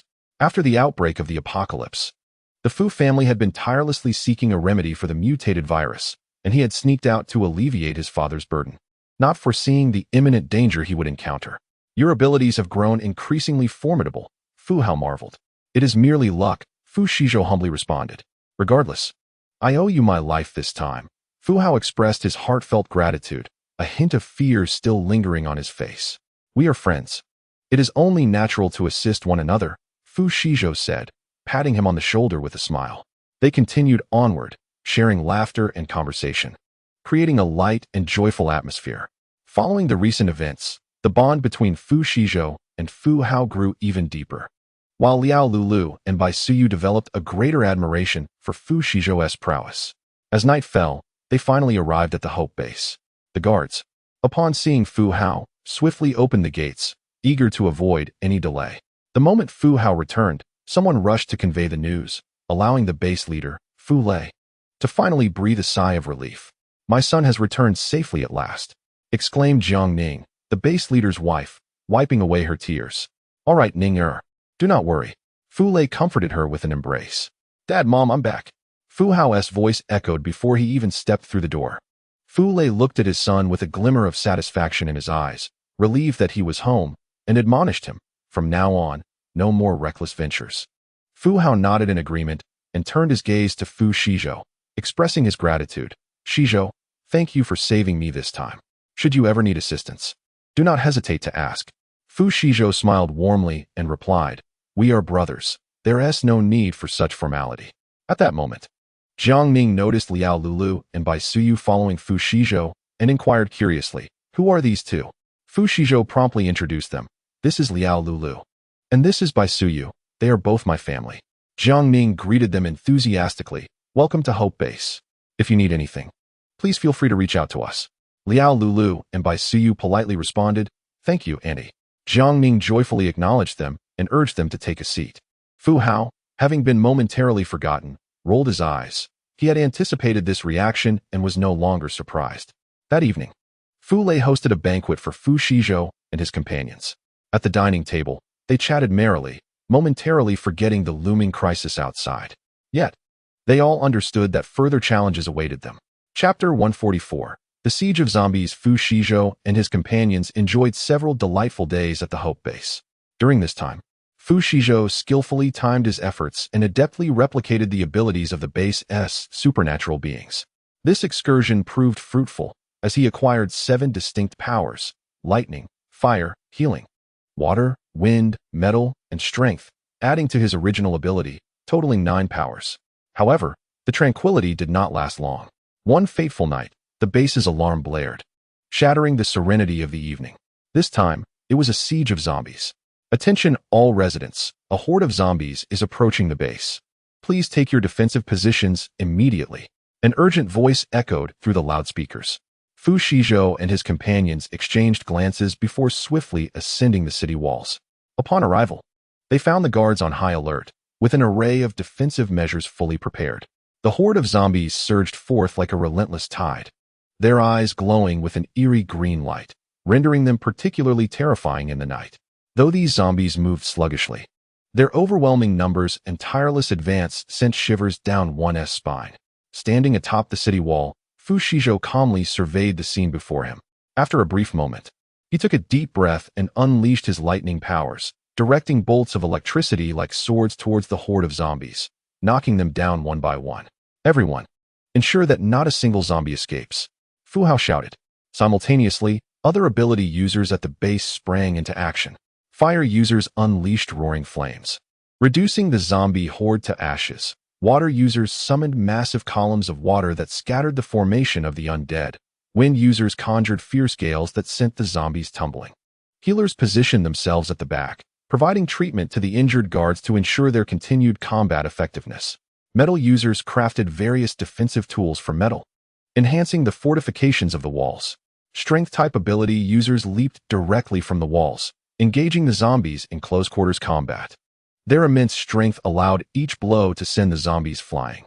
Bai Suyu was filled with excitement, eager to showcase her abilities, but Fu Shizhou, rubbing his aching temples, firmly placed a hand on her shoulder and said earnestly, "Stay up here." Bai Suyu felt deflated but understood that Fu Shizhou was looking out for her, wishing to keep her safe from danger. There was no need to mention Liao Lulu, who wielded the machine gun Fu Shizhou had given her, relentlessly spraying bullets at the zombies below the wall. Through the collective efforts of everyone, the zombie horde was gradually eradicated. However, at that moment, a colossal zombie king emerged. It possessed formidable strength and speed, effortlessly breaching their defenses and charging towards the walls. Fu Shizhou's expression hardened, and he immediately summoned all his strength to engage the zombie king in a fierce battle. The collision between them unleashed an energy storm that affected the surrounding buildings. Bai Suyu and Liao Lulu watched in terror, understanding that if Fu Shizhou were to fail, the entire base would face annihilation. They silently prayed for his victory against the terrifying zombie king. With a swift movement, Fu Shizhou evaded the zombie king's attack. A black whip appeared in his hand, striking the zombie king with great force. The zombie king roared in fury and lunged at Fu Shizhou. Fu Shizhou adeptly sidestepped, and his whip struck again like a venomous serpent. Bai Suyu, feeling a surge of urgency, knew she could no longer remain a bystander. Focusing intently, she unleashed her powers, sending a fiery blaze from her hand that struck the zombie king in its eyes. The creature recoiled in pain, momentarily halting its assault. Seizing the opportunity, Fu Shizhou delivered a powerful kick to its abdomen, pushing it back several steps. Yet, the zombie king was far from finished. After readjusting its stance, it charged at Fu Shizhou once more, plunging them into a breathtaking struggle for survival. The battle between Fu Shizhou and the zombie king intensified, neither side yielding. Suddenly, Fu Shizhou discerned the zombie king's weakness. With a mighty shout, he discarded the whip and grasped an ice sword, striking with blinding speed at the creature's vulnerable spot. The zombie king let out a horrific scream and collapsed to the ground, motionless. The onlookers erupted in cheers, but Fu Shizhou remained vigilant, refusing to let his guard down. He approached the zombie king, verifying its demise. Only when he observed that the creature lay still did he exhale in relief. This battle had finally reached its conclusion, and the base was saved. Fu Shizhou, utterly exhausted, sank to the ground, while Bai Suyu and Liao Lulu hurried over to support him. The crowd surged forward, expressing their gratitude and admiration for Fu Shizhou. Amidst the celebration of their victory, They began to clear the battlefield and repair the damaged structures. Fu Hao approached, his voice brimming with excitement. Brother Fu, I cannot thank you enough. Without your presence, our base would have been lost. Fu Shizhou waved his hand dismissively, replying nonchalantly. It was but a trifling matter, nothing of significance. However, he soon fainted in front of everyone. Upon inspection, Liao Lulu calmly pronounced, Boss, this is merely the result of expended energy. A bit of rest will suffice. Fu Hao then felt reassured and quickly summoned others to ensure Fu Shizhou was comfortably attended to. When Fu Shizhou awoke, he found himself in a tidy room. He massaged his temples, recalling the earlier battle, a lingering unease still gripping his heart. At that moment, the door swung open, and Bai Suyu along with Liao Lulu entered. You're awake. How do you feel? Bai Suyu inquired with concern. Much better, thank you, Fu Shizhou replied with a smile. What thanks are necessary? You are our great hero. Liao Lulu chimed in cheerfully. Fu Shizhou rose and stretched his limbs, feeling his strength gradually returning. He gazed out the window, noticing the base slowly regaining its vitality. How are things outside? He asked. Everyone is busy rebuilding. Thanks to you, we have avoided this calamity, Bai Suyu responded. Fu Shizhou nodded, aware that this victory was not solely his own, but a testament to the unity of many. By the way, where's Bai? Fu Shizhou suddenly recalled not having seen Bai during the battle and could not help but inquire. Don't mention it. He's still snoozing in his nook, Bai Suyu said, covering her face in embarrassment. I say we should stew Bai. He is not pulling his weight. Liao Lulu laughed. No. I'll get to work immediately. Bai exclaimed, rushing in. Upon seeing Fu Shizhou and the others, he abruptly halted, weakly asserting, I promise I won't be like this again. Laughter erupted from Bai Suyu and Liao Lulu. Enough. Fu Shizhou smirked lightly, speaking calmly. Bai, still somewhat rattled, remained cautious for the ensuing weeks. Chapter 145. Strolling the night market. As the reconstruction of the base progressed, the night market of Hope Base began to bustle once more. Fu Shizhou and his companions decided to indulge in a leisurely outing to the night market, for the relentless battles had left their spirits quite strained. The market was alive with stalls, showcasing a myriad of goods, ranging from handcrafted items to materials enhanced with abilities. The air was filled with laughter and conversation, brimming with the essence of life. As Fu Shizhou and his companions strolled through the vibrant night market, they occasionally paused to purchase intriguing trinkets. Amidst their enjoyment of the bustling atmosphere, a sudden commotion ahead captured their attention. Out of curiosity, they approached the source of the noise, only to find a crowd encircling a heated argument. Is this a joke? How could such a powerful ability amplifier possibly exist? A gruff voice questioned. This is a genuine ability amplifier. If you're not interested in buying, don't cause a ruckus here, came the retort from another voice. Fu Shizhou squeezed his way into the throng and spotted a middle-aged man clad in a tattered robe, standing before a rather intricate device adorned with various buttons and indicator lights. Does this truly amplify abilities? Fu Shizhou inquired with curiosity. The middle-aged man glanced at Fu Shizhou, seemingly recognizing him as someone extraordinary, and replied mysteriously, Of course. This is my exclusive formula. As soon as your ability passes through this amplifier, it will instantly elevate to a higher tier. Skeptical yet intrigued, Fu Shizhou extended his hand and gently infused his ability into the amplifier. Suddenly, it emitted a dazzling light accompanied by a humming sound. Wow, it actually works. The crowd gasped in awe. Fu Shizhou, too, felt a tinge of enhancement in his ability. Yet he swiftly realized that the amplifier's effect was unstable, and the enhancement it provided was negligible for someone of his caliber. Though this device is amusing, it offers little assistance to true ability wielders, Fu Shizhou remarked with a smile. The middle-aged man chuckled awkwardly, aware that Fu Shizhou had seen through his ruse. He then said, Since you've figured it out, I won't hide the truth from you.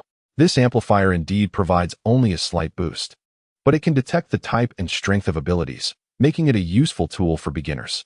Nodding in understanding, Fu Shizhou considered that the amplifier might indeed be beneficial for novices and decided to purchase it as a small gift for the newly awakened ability users at the base.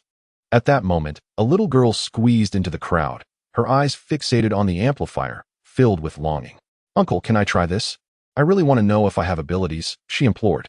Just as the middle-aged man was about to agree, Fu Shizhou interjected, Of course. I'll assist you. Gently.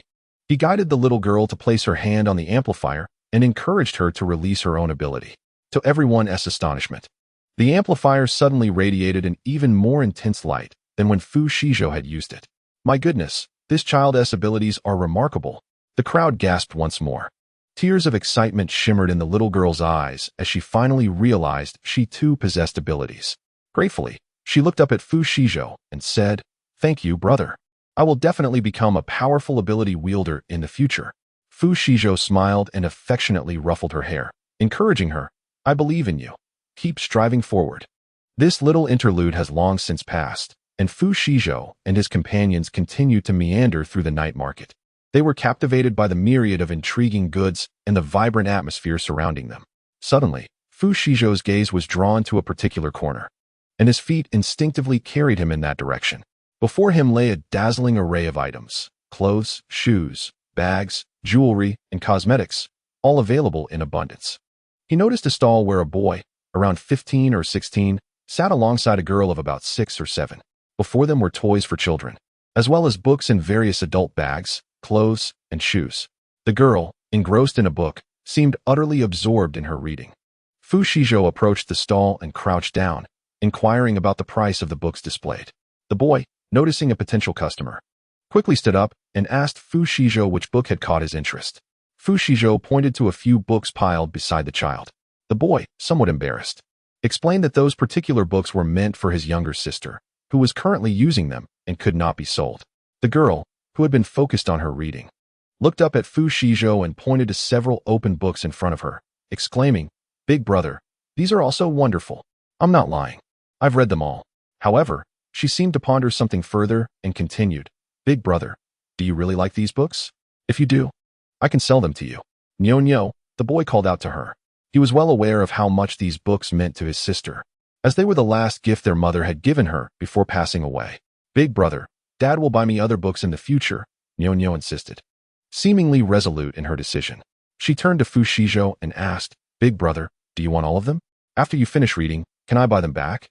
Before Fu Shizhou could respond, Bai Suyu, observing the girl's near-tears expression, felt a pang of sympathy. He moved closer, tugged at Fu Shizhou's pants, and softly suggested, "Brother, perhaps we should let it go. The little girl is about to cry." After saying this, he cast a furtive glance at Nyo, his eyes filled with compassion. Liao Lulu, munching on sunflower seeds nearby, watched the scene unfold with bright, curious eyes. Fu Shizhou gently ruffled the girl's hair and smiled, saying, "Little sister, I will buy these books. However, you should keep them to read. I have many books at home." Nyo's eyes sparkled upon hearing this, and she broke into a joyful smile.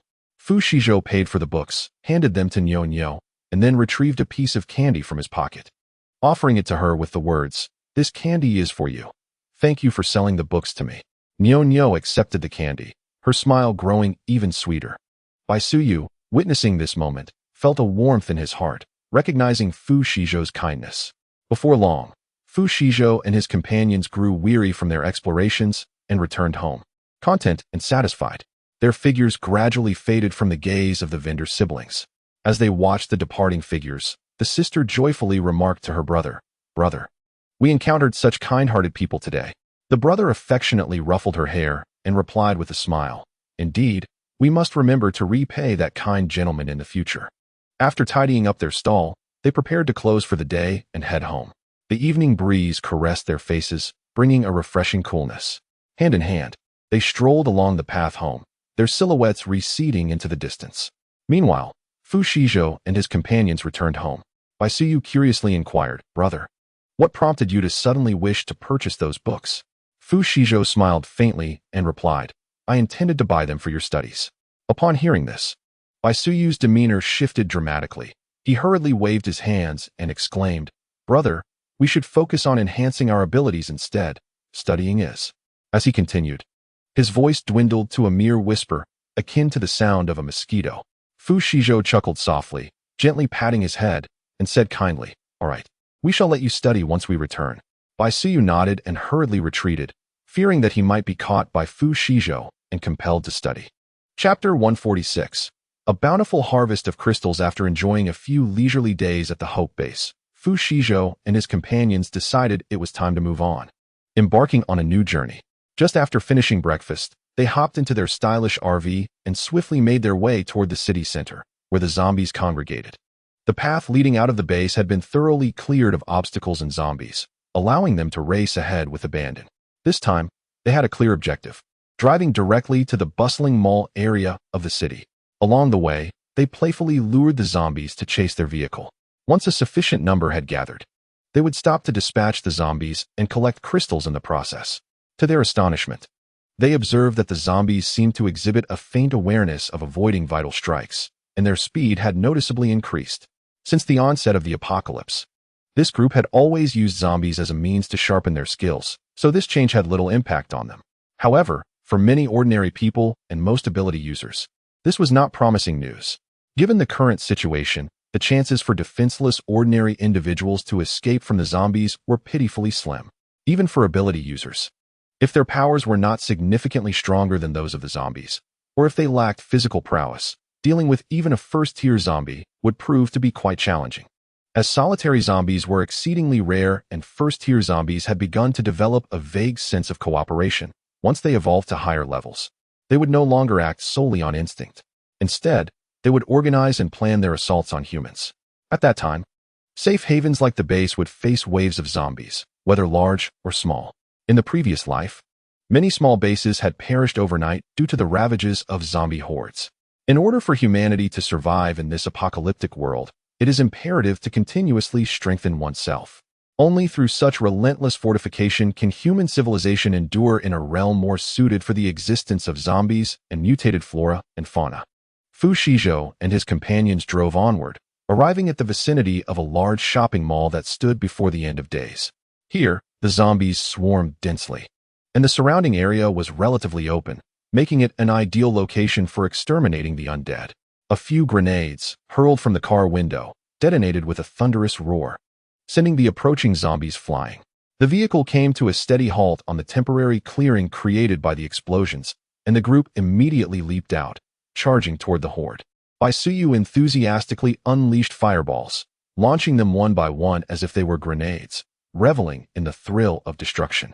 Bai, equally undeterred, flapped its wings vigorously, sending the zombies tumbling away like leaves in a tempest. Fu Shizhou continuously transformed his abilities: wind, psychic, water, fire, and lightning, using the zombies as mere stepping stones to hone his skills, a grin never leaving his face.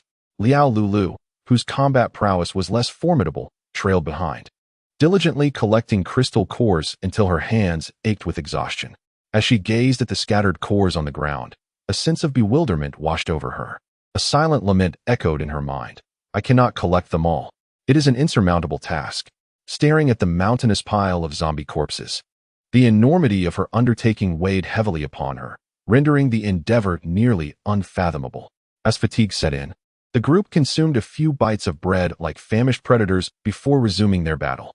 Alternatively, they would retreat to the RV for a brief respite, only to emerge moments later with the ferocity of tigers unleashed. Once they had vanquished the final wave of zombies that surged like a relentless tide, Fu Shizhou swiftly ignited the remains, lest the collection of crystal cores extend indefinitely. Flames erupted like a dragon, crackling and consuming the bodies, filling the air with the nauseating stench of burning decay. Furrowing his brow, Fu Shizhou waved his arm, conjuring an invisible barrier that enveloped them, impenetrable as a fortress, effectively isolating the repugnant odor. Lulu, you've worked hard, he said gently, casting a glance at Liao Lulu, who was immersed in her labor. She trembled slightly at his acknowledgement, waving her hands dismissively and repeatedly insisting, "It's nothing. It's the least I could do." Seeing this, Bai Suyu hurried over to lend a hand, unbothered by the grime, working with efficiency. Fu Shizhou stood by like a statue, his vigilant gaze sweeping the surroundings like a hawk, unwilling to let his guard down for even a moment. Meanwhile, Bai, resembling a mischievous child, stealthily nestled in a corner, delighting in nibbling on the crystal cores, producing a delightful crunching sound, as if performing a jubilant symphony. Observing this scene, Fu Shizhou's lips curled into a subtle smile, a hint of affectionate indulgence in his expression, as if accustomed to Bai's antics. As the flames roared and the bodies of the zombies gradually turned to ash, the foul stench in the air began to dissipate. Fu Shizhou's transparent barrier effectively isolated the unpleasant odors, allowing Liao Lulu and Bai Suyu to continue their work. After a strenuous battle and diligent collection, they finally gathered all the crystal nuclei. Not only were these nuclei abundant, but they were also of exceptional quality, with several high-grade nuclei among them, undoubtedly marking a significant harvest for them. What a bountiful day this is.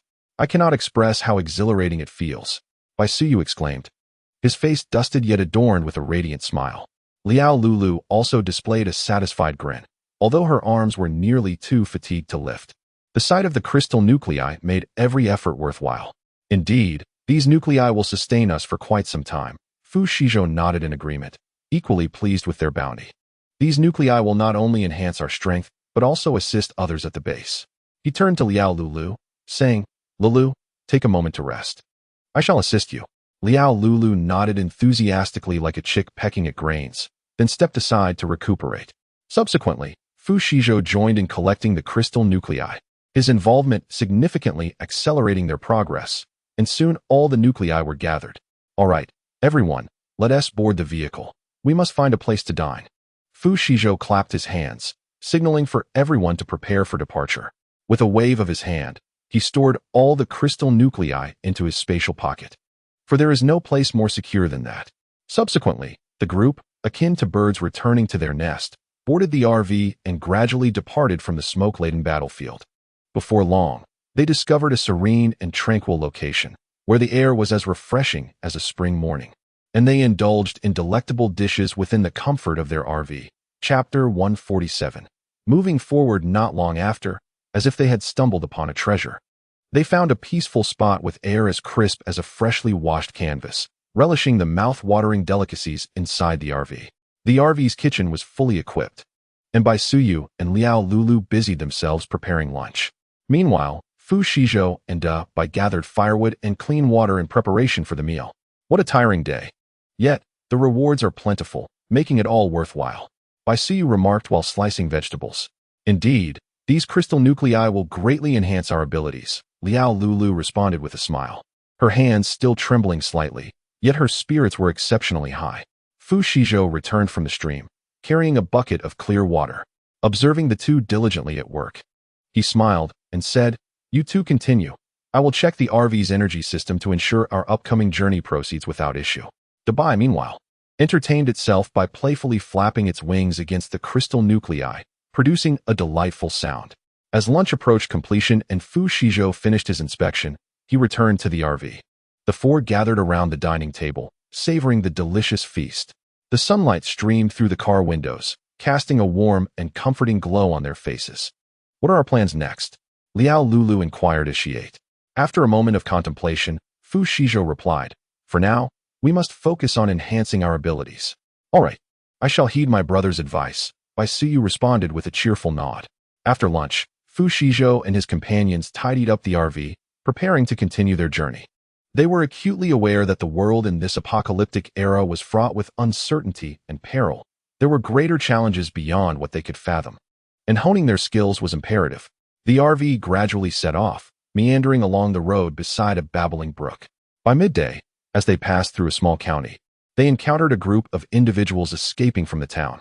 These people appeared gaunt and disheveled, and upon learning that Fu Shizhou and his team hailed from the Hope Base, one of the apparent leaders among them approached with a grin and asked where they intended to go. We're not quite sure ourselves, without a specific destination. We'll simply go wherever higher-level zombies may be, Fu Shizhou offered a vague response, though his gaze deepened with an intensity. He had certainly noticed the furtive glances cast by this group towards the RV behind him, and he was skeptical that anyone who had survived this apocalypse would be easily underestimated. Alas, we are all in the same boat. In these times of calamity and chaos, one can hardly predict when it will end. The monsters that appear, biting anyone they see, are utterly terrifying. We can only hide and seek refuge to survive. Another member lamented. Indeed, we had no choice but to escape. Remaining there would have meant certain death. We fled with the few of us that remain. But in this tumultuous world, we have no idea where we can go. The leader feigned ignorance regarding the nature of zombies, deliberately expressing confusion, and then shifted his attention to the seemingly younger Bai Suyu, saying, Little one, your Hope Base must be wonderful. Look at you, all clean and tidy, while we look like refugees. Oh wait, aren't we just fleeing ourselves? We left in such haste, taking nothing with us. and I wonder how long we can endure. Bai Suyu and Liao Lulu replied, "The leader at our base has said that as long as we follow the rules and work diligently, we shall never go hungry.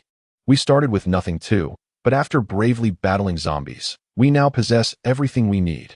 Liao Lulu fought the urge to roll her eyes and spoke calmly. This response left the leader momentarily speechless. However, observing Fu Shizhou and his companions, though few in number, including a child, each appeared quite spirited and formidable. He felt a pang of frustration compared to his own disheveled group and dared not act recklessly. With Liao Lulu's words, a glimmer of envy and longing flickered in the eyes of the fleeing individuals. Many have heard of the Hope Base, one of the few sanctuaries in this apocalyptic world, yet only a handful can truly reach it. The leader fell silent for a moment, then sighed, stating, "We are aware of the Hope Base, but the journey is long, and we lack the resources and capabilities to make it there. For now, we merely seek a place to take refuge temporarily." Fu Shizhou observed them, feeling a twinge of compassion, yet he understood that resources in this desolate world were limited. It was impossible to take everyone along. Nor could he naively include those with ulterior motives. Seeing that they were wise enough not to provoke him, he contemplated and said, "We cannot escort you to the Hope Base, but perhaps we can offer you some advice and assistance. You may follow this stream upstream. There is an abandoned town nearby. Although small, it should suffice for your temporary shelter." The leader's eyes brightened, and he hurriedly expressed his gratitude. "Thank you so much. We will head there at once." Fu Shizhou nodded, retrieving some food and water from the RV and handing it to them. "Take these. I hope they will be of help." The refugees gratefully accepted the supplies, repeatedly thanking him. The leader hesitated for a moment, then produced a worn map from his pocket and handed it to Fu Shizhou. "This is a map we found in the county town, marking some resource points and safe zones. It may be useful to you." Fu Shizhou glanced at the map, noting the valuable information it contained, and gratefully acknowledged the leader. "Thank you. This is indeed quite helpful." After bidding farewell to the refugees, Fu Shizhou and his companions continued their journey. The RV traversed the road alongside the stream, sunlight streaming through the windows, casting a warm and comforting glow upon their faces. Bai Suyu and Liao Lulu sat in the rear, poring over the map, discussing their forthcoming route, while Fu Shizhou, at the wheel, maintained a resolute gaze ahead. He understood that the apocalyptic world was fraught with uncertainty and peril, yet they must press on, constantly honing their abilities. Only then could they survive in this brutal realm. Meanwhile, Daba entertained itself nearby, occasionally fluttering its wings against the crystals, producing a crisp sound. It seemed particularly intrigued by the energy contained within the crystals, which might aid in its growth. The RV moved steadily onward, their destination being a resource point marked on the map, rumored to hold abundant supplies and potential crystals.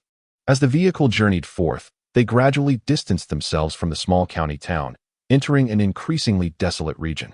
Chapter 148, Labor Village. As the RV jostled along, Fu Shizhou and his companions gradually departed from the small county town, venturing into a more barren landscape. The surroundings became ever more desolate. Once thriving towns now lay in ruins, with only a few resilient plants sporadically emerging, as if whispering tales of the life that once flourished in this land. It appears that the resources here have been nearly exhausted. Fu Shizhou furrowed his brow, observing the scene outside the window. Indeed, since the onset of the apocalypse, people have been compelled to scavenge for resources to survive. Bai Suyu sighed, his gaze falling upon the map in his hands, attempting to locate some unmarked areas. "Dabai, can you sense the presence of any crystal cores nearby?" Fu Shizhou suddenly turned to Dabai, aware of the extraordinary perceptive abilities possessed by this extraordinary creature. Dabai ceased its playful antics, its eyes shimmering with a peculiar light, seemingly attuned to its surroundings. After a brief moment, it nodded and pointed its wings toward the right side of the RV. "There may be crystal cores over there. Let us investigate." Fu Shizhou resolved to alter their course, steering in the direction indicated by Dabai. Soon, they arrived at a desolate ruin, which may have once been a small factory or warehouse. The walls were riddled with cracks. The roof had collapsed, leaving only remnants of what once stood. "Everyone, be cautious. Danger may lurk here," Fu Shizhou cautioned the others, arming himself and preparing for any potential threats. They meticulously searched the ruins, hoping to uncover some useful supplies or crystal cores. Suddenly, Dabai's eyes flickered once more, and it sprinted toward a corner. "Look quickly, there are crystal cores."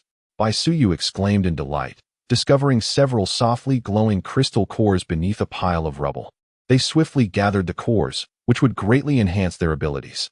Just as they were about to depart, a low, ominous growl resonated from a distance.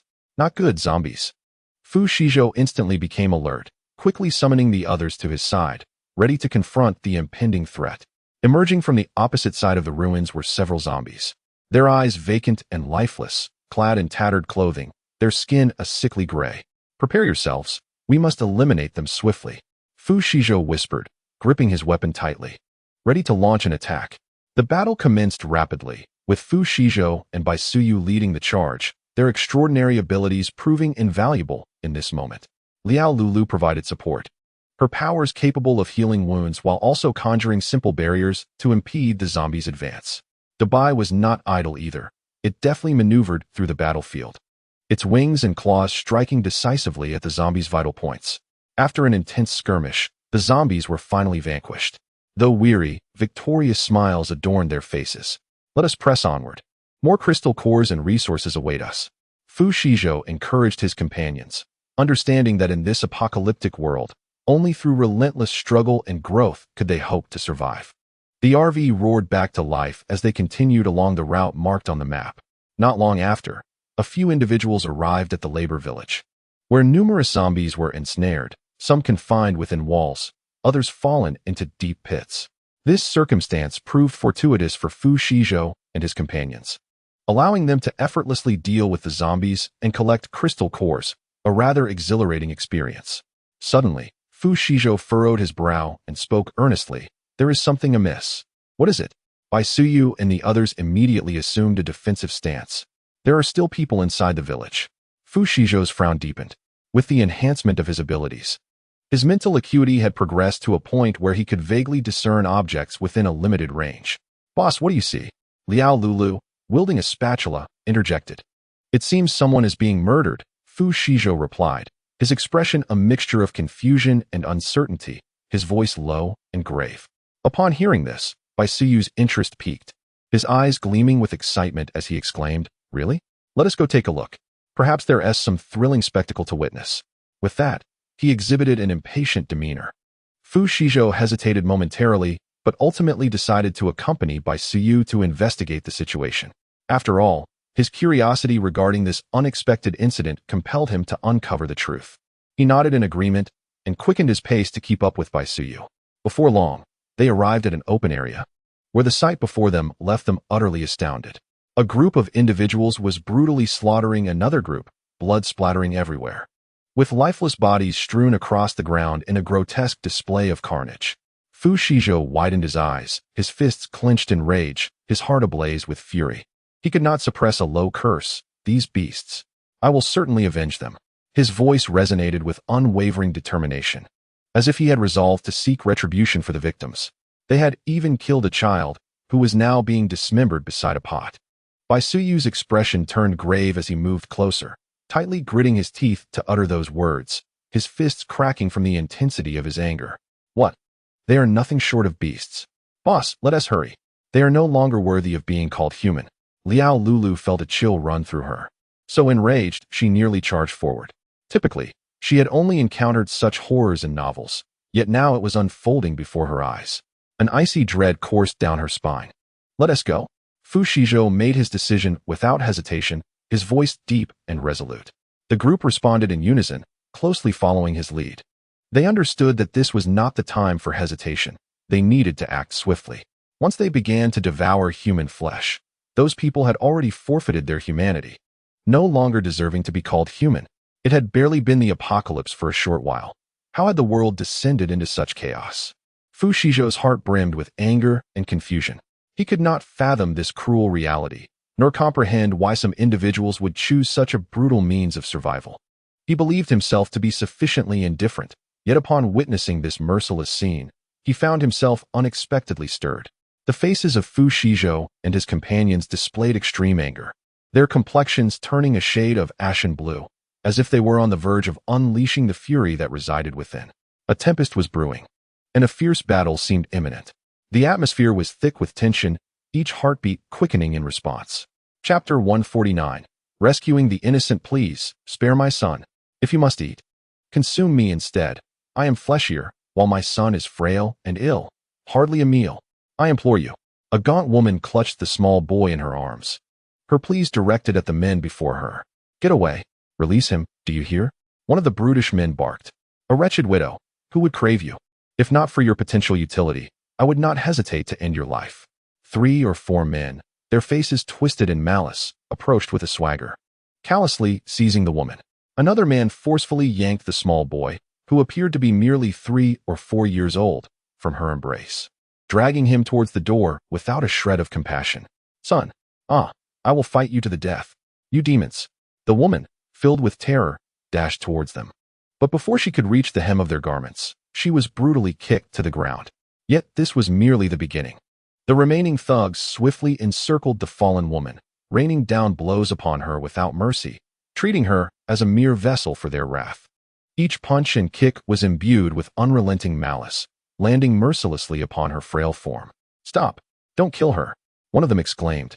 If no one else comes through that door, we'll have to feast on this stinking flesh. At the very least, it can provide some fleeting pleasure. The battered woman, on the brink of unconsciousness, was filled with despair, tears streaming down her face as she curled helplessly in the corner. The others confined within the same room paid her no heed, their expressions vacant as they stared into space. Once outside, the men prepared to disembowel the boy with a knife. Damn it! Why does my head ache so? One of them dropped the knife with a clatter, suddenly clutching his head in agony. As he doubled over in pain, another stepped forward to retrieve the fallen knife, intent on completing the horrific act. Suddenly, a loud crash echoed from afar, and just as the man's hand descended towards the boy's abdomen, a fierce gust of wind swept in, plunging him into darkness. In that critical moment, Fu Shizhou arrived like a flash of lightning, standing composed and unflinching, a gleaming sword gripped firmly in his hand. His gaze was as cold as ice, fixed on the 2 men on the ground. Stepping forward, he pointed the sword's tip directly at them, his expression dark and menacing. It seems I have been woefully uninformed, he stated, lifting his hand as if to extinguish their existence. The 2 individuals gazed at Fu Shizhou with sheer terror, their fear causing them to flee in a frantic scramble. Observing this, others swiftly followed suit, racing away in panic. Fu Shizhou, raising a brow at the scene, unhesitatingly lifted his firearm, and with a resounding bang, the last person in line had their head explode like a watermelon before they could react. Witnessing this, Bai Suyu immediately struck again, unleashing a barrage of fireballs that cascaded down upon the fleeing crowd. It wasn't long before these depraved wretches were reduced to a charred mass, exuding the acrid scent of burnt flesh. Fu Shizhou carefully cradled the trembling young boy, meeting his gaze filled with fright. In a gentle whisper, he reassured, "Do not be afraid, we are not the villains." He then turned his attention to the interior of the building, his eyes finally resting upon a woman huddled in the corner. He approached her slowly, tenderly handing her the child in his arms. Thank you, she stammered, clutching the boy tightly as her body trembled uncontrollably. Fu Shizhou offered a soothing response. There is nothing to fear. You are safe now. He then addressed Bai Suyu, instructing him to search for any other survivors. Bai Suyu nodded and began to scour the premises. Soon, he discovered several individuals bound in a dark room. Bai Suyu quickly untied their ropes and assured them of their safety. The rescued captives were overwhelmed with gratitude, their eyes alight with hope. However, Liao Lulu turned to see a pot simmering with meat nearby, her face turning pale as she hurried outside, leaning against the wall to vomit. Bai Suyu approached, feeling ill himself as a wave of nausea washed over him. Fu Shizhou promptly guided him away from the gruesome sight. My goodness, I can't bear this, Bai Suyu gasped, covering his mouth in an effort to suppress his retching. Fu Shizhou gently patted his back before directing his gaze back to the pot. The contents appeared disturbingly human, igniting a surge of revulsion and fury within him. These individuals were indeed demons, capable of such barbarity. Dabai, unable to contain its disgust, exclaimed, disgusting, utterly repulsive. Suddenly, a thought struck it, causing a shiver to run through its being. Fu Shizhou glanced at it, instantly aware of its recollection concerning the iron pot and goose stew. A faint smile graced his lips as he called out, Dabai, take care of this mess. Dabai shook itself and, obeying Fu Shizhou's command, sprang into action, utilizing its powers. It froze the charred remains and bodies into solid blocks of ice. Then, it began to dig a pit, burying the frozen remnants deep underground, ensuring that even the pot was not left behind. The entire process was executed with precision, leaving no trace of the horrific events that had transpired. Not long after, the unpleasant odors dissipated from the air, and Fu Shizhou finally smiled with satisfaction. Once the scene was cleared, everyone breathed a sigh of relief. This place is not suitable for prolonged stay. We should leave promptly, Fu Shizhou calmly assessed. Bai Suyu and Liao Lulu nodded in agreement, having recognized the inherent danger of their surroundings. Thus, the group, along with the recently rescued individuals, swiftly departed from that dreadful locale. As they traveled, a heavy silence enveloped them, a clear indication that they had yet to recover from the shock of recent events. We are truly grateful for your rescue. Someone finally broke the silence, expressing their thanks to Fu Shizhou and the others. It was nothing, merely a trifling matter. Fu Shizhou waved his hand dismissively, speaking with a nonchalant tone. He then continued, "Very well, we shall part ways here. You should head to Hope Base. Just follow this road eastward, and you will arrive in a day or two." The survivors exchanged glances, their disappointment palpable. They had hoped that Fu Shizhou and his companions would escort them to Hope Base, but his indifferent demeanor made it clear that such an expectation was futile. Consequently, they expressed their gratitude once more and sought out vehicles to depart. Fu Shizhou and his companions exchanged knowing looks and resumed their journey in the RV. Chapter 150. Unending troubles. As evening fell, Fu Shizhou and his companions continued their travels. Throughout the journey, Fu Shizhou employed his mental prowess to survey the surroundings, refraining from masking their presence within the vehicle. Zombies were already drawn to the scent of abilities, and with the presence of several crystal cores in the car, the temptation for them was greatly magnified. Taking a bite of an apple, Fu Shizhou observed through the rearview mirror that zombies were closing in behind them and remarked, "Oh, look, more have come to life." As he spoke, countless ice blades shot out from the window. The pursuing zombies fell one after another, with their bodies sprawled out across the ground, extending nearly 400 to 500 meters behind.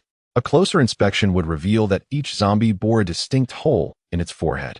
Fu Shizhou retracted his powers, glanced at the pile of zombie corpses behind, and after a moment of silence, remarked, "Let us disregard those crystal cores." Ding! The system has detected the host's extravagance and presents today's wasteful acquisition, one loaf of bread. Upon hearing the system notification, Fu Shizhou's lips twitched involuntarily. The system's frugality was becoming increasingly evident. At that moment, a group of mutated beasts suddenly surged forth from the abandoned buildings flanking the road. They were massive and remarkably swift, charging directly towards the vehicle.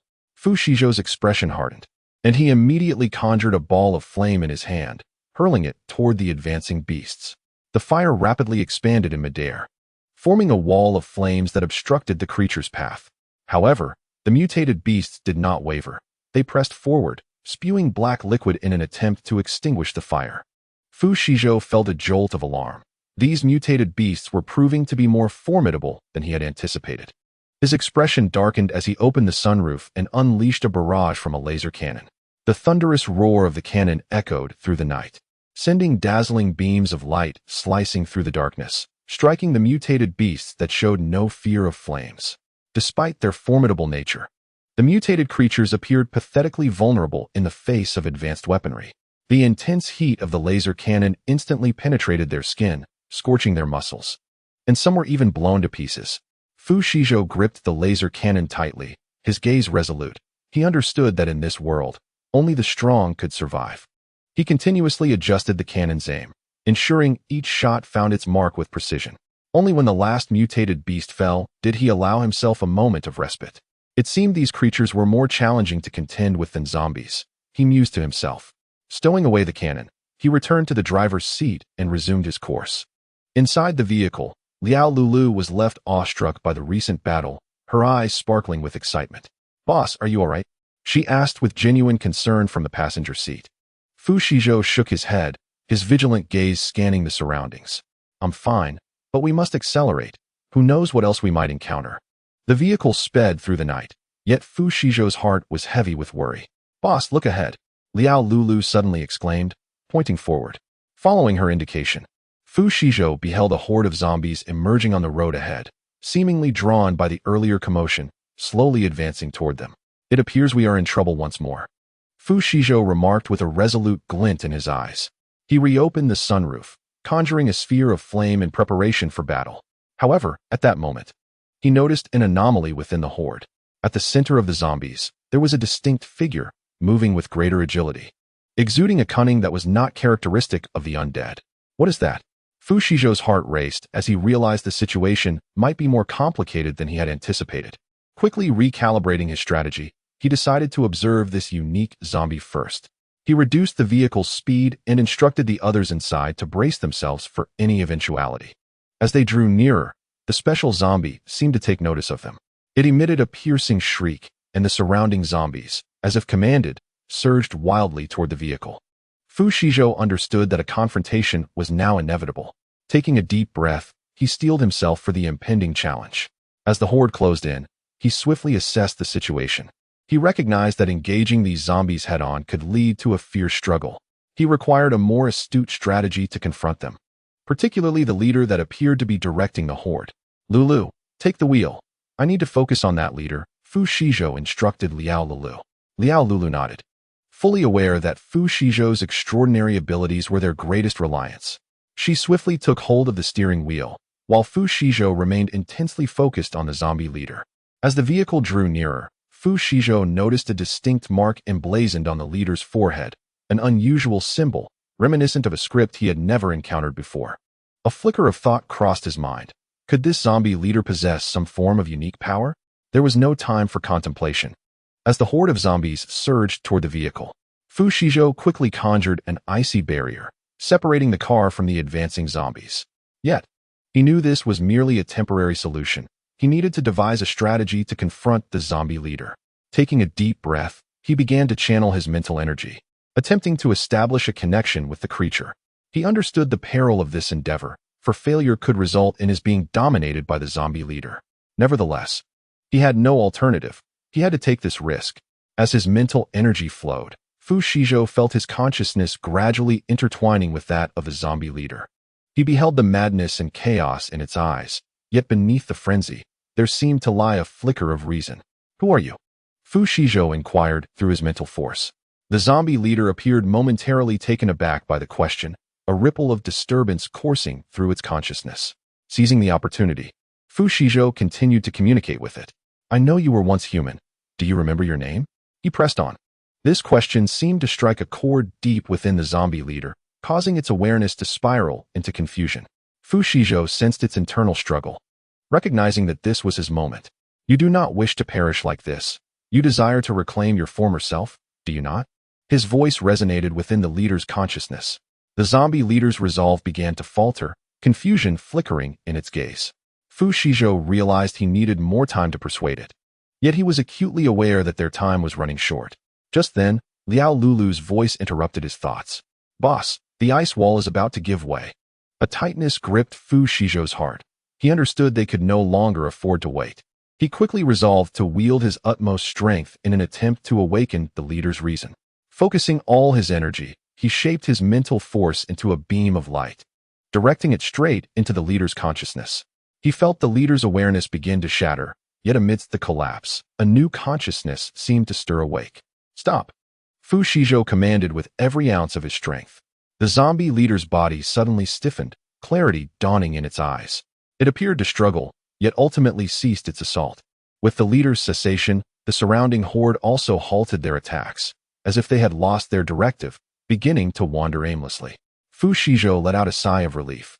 Aware that they were momentarily safe, he withdrew his mental energy, feeling a wave of exhaustion wash over him. Yet, he understood that a long journey lay ahead. "Let us proceed, Lulu," he said to Lin Wan'er. Liao Lulu nodded in agreement, restarting the vehicle to continue their journey. Fu Shizhou leaned back in his seat, closed his eyes, and began to restore his mental energy. Beside him, Bai Suyu cradled the sleeping Dabai, blissfully unaware that she had once again evaded danger. Chapter 151. The mutated pack. The vehicle continued to glide smoothly until they reached a gas station. Just as Liao Lulu was about to speak, Fu Shizhou interrupted. "Someone is approaching." As he spoke, Liao Lulu had already spotted 3 cars across the highway. Are they foes or allies?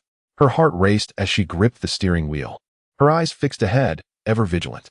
Fu Shizhou quickly surveyed his equipment, ensuring he was prepared for any sudden developments. Remain calm.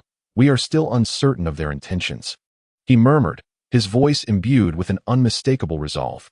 The car slowly rolled into the gas station, and Liao Lulu endeavored to maintain a facade of normalcy. Though turmoil raged within her, she noted that the three vehicles did not follow them directly into the station, but instead parked at a distance by the roadside, their figures blurred under the dim glow of the streetlights. Fu Shizhou's gaze was sharp as an eagle's, observing the movements of those individuals. They seemed to be waiting for something, he quietly assessed. We need to refuel quickly and leave this place, Liao Lulu whispered, her voice trembling, her complexion visibly pale. Throughout the refueling process, both remained acutely alert. Fu Shizhou's eyes frequently darted toward the three cars, while Liao Lulu operated the fuel pump with haste, eager to finish the task. Suddenly, the door of one vehicle swung open, and a figure stepped out, striding toward the gas station. Liao Lulu and Fu Shizhou exchanged glances, each recognizing the apprehension mirrored in the other's eyes. I will handle this. Be ready to drive at a moment's notice, Fu Shizhou softly instructed, then slowly approached the advancing individual. The stranger wore a dark trench coat and sported sunglasses, which appeared conspicuously out of place even in the night. His demeanor was steady, seemingly devoid of malice. Yet in this tense moment, even the slightest oddity was enough to set one's nerves on edge. Fu Shizhou halted a few paces from the man, his gaze icy, his voice low. Good evening. Do you require assistance? The man paused, removed his sunglasses, revealing a pair of keen eyes. He smiled slightly and replied, I merely came to warn you that the road ahead is treacherous. Please exercise caution. This response took Fu Shizhou by surprise, and he furrowed his brow momentarily before regaining his composure. Thank you for the warning. We shall be careful, he said. The man nodded, replaced his sunglasses, and turned to return to his vehicle. Fu Shizhou returned to the car and remarked to Liao Lulu, it appears they are not foes. Yet we must remain vigilant. Liao Lulu nodded in agreement as she started the vehicle, slowly pulling away from the gas station. In the rearview mirror, the three cars remained stationary by the roadside, failing to pursue them. Regardless of who they may be, we cannot afford to be complacent, Fu Shizhou cautioned. The car continued to glide smoothly through the night, the journey tranquil and devoid of any incidents. As darkness deepened, Liao Lulu and Fu Shizhou navigated the winding road, the trees casting dappled shadows illuminated by the headlights. Although they had departed from the gas station, Fu Shizhou's warning kept Liao Lulu's nerves taut. Boss, let us find a place to rest. Liao Lulu broke the silence, her voice tinged with fatigue as she stifled a yawn. Fu Shizhou nodded, aware that prolonged driving could lead to exhaustion, and they needed to maintain a clear mind to confront potential perils. There is a small inn ahead. We can spend the night there. Just as they were nearing the inn, a disturbance suddenly arose on the road ahead. Fu Shizhou immediately instructed Liao Lulu to decelerate. They beheld a pack of large, canine creatures loitering in the middle of the road, their eyes glinting with an eerie green glow in the darkness. What are those? Liao Lulu's voice quivered with fear as she gazed at the multitude of green luminescence, feeling a chill run down her spine. Mutated dogs? Fu Shizhou replied in a low voice, his gaze betraying his wariness. It seemed the surrounding environment had undergone some alteration, resulting in these biological anomalies. The pack of mutated dogs appeared to notice their vehicle and began to approach. These creatures were significantly larger than ordinary dogs, with well-developed muscles and swift movements, their eyes reflecting a feral and aggressive nature. We cannot linger here, Fu Shizhou swiftly decided, understanding that if they were besieged by these mutated beasts, they would be in grave peril. Liao Lulu gripped the steering wheel tightly, pressing the accelerator as the car surged forward, attempting to break through the pack. However, the mutated dogs exhibited astonishing reflexes, swiftly pursuing the vehicle in an attempt to intercept it. Steady, Fu Shizhou shouted, retrieving a handgun from beneath his seat, prepared to counter any impending attacks. The car sped along the highway, the pack of mutated dogs hot on their heels, their speed nearly matching that of the vehicle. Liao Lulu's heart raced like a drum as she focused intently on driving, striving to shake off the terrifying creatures. Suddenly, one of the mutated dogs leapt onto the rear of the car, its claws scraping against the body with a piercing sound.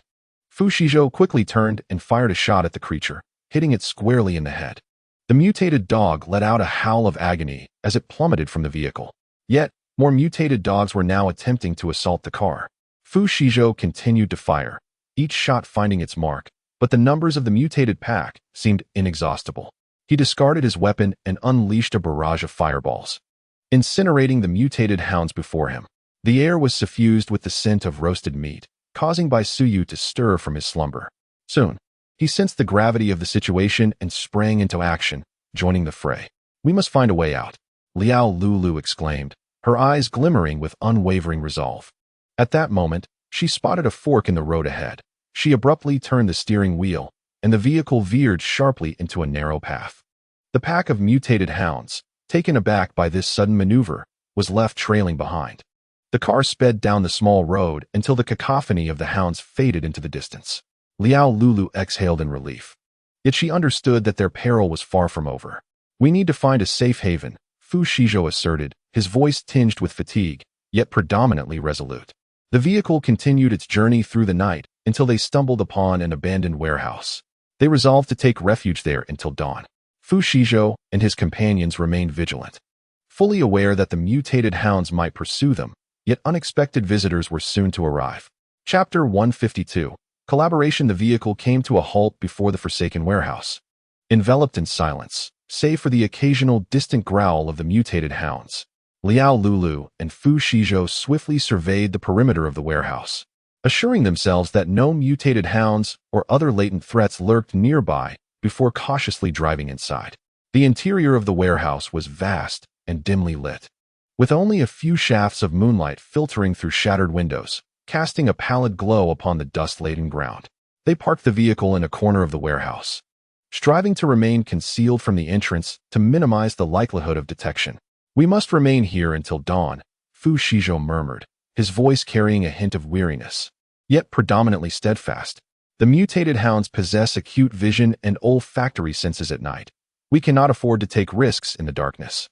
Liao Lulu nodded in agreement, recognizing the truth in Fu Shizhou's words. Fu Shizhou retrieved some emergency supplies from his pack, including food, water, and a first aid kit. The group partook of a modest meal to replenish their strength before embarking on a discussion of their forthcoming strategy. "Boss, we need to devise a safe route to evade those mutated hounds," Liao Lulu remarked, her eyes shimmering with determination in the dim light.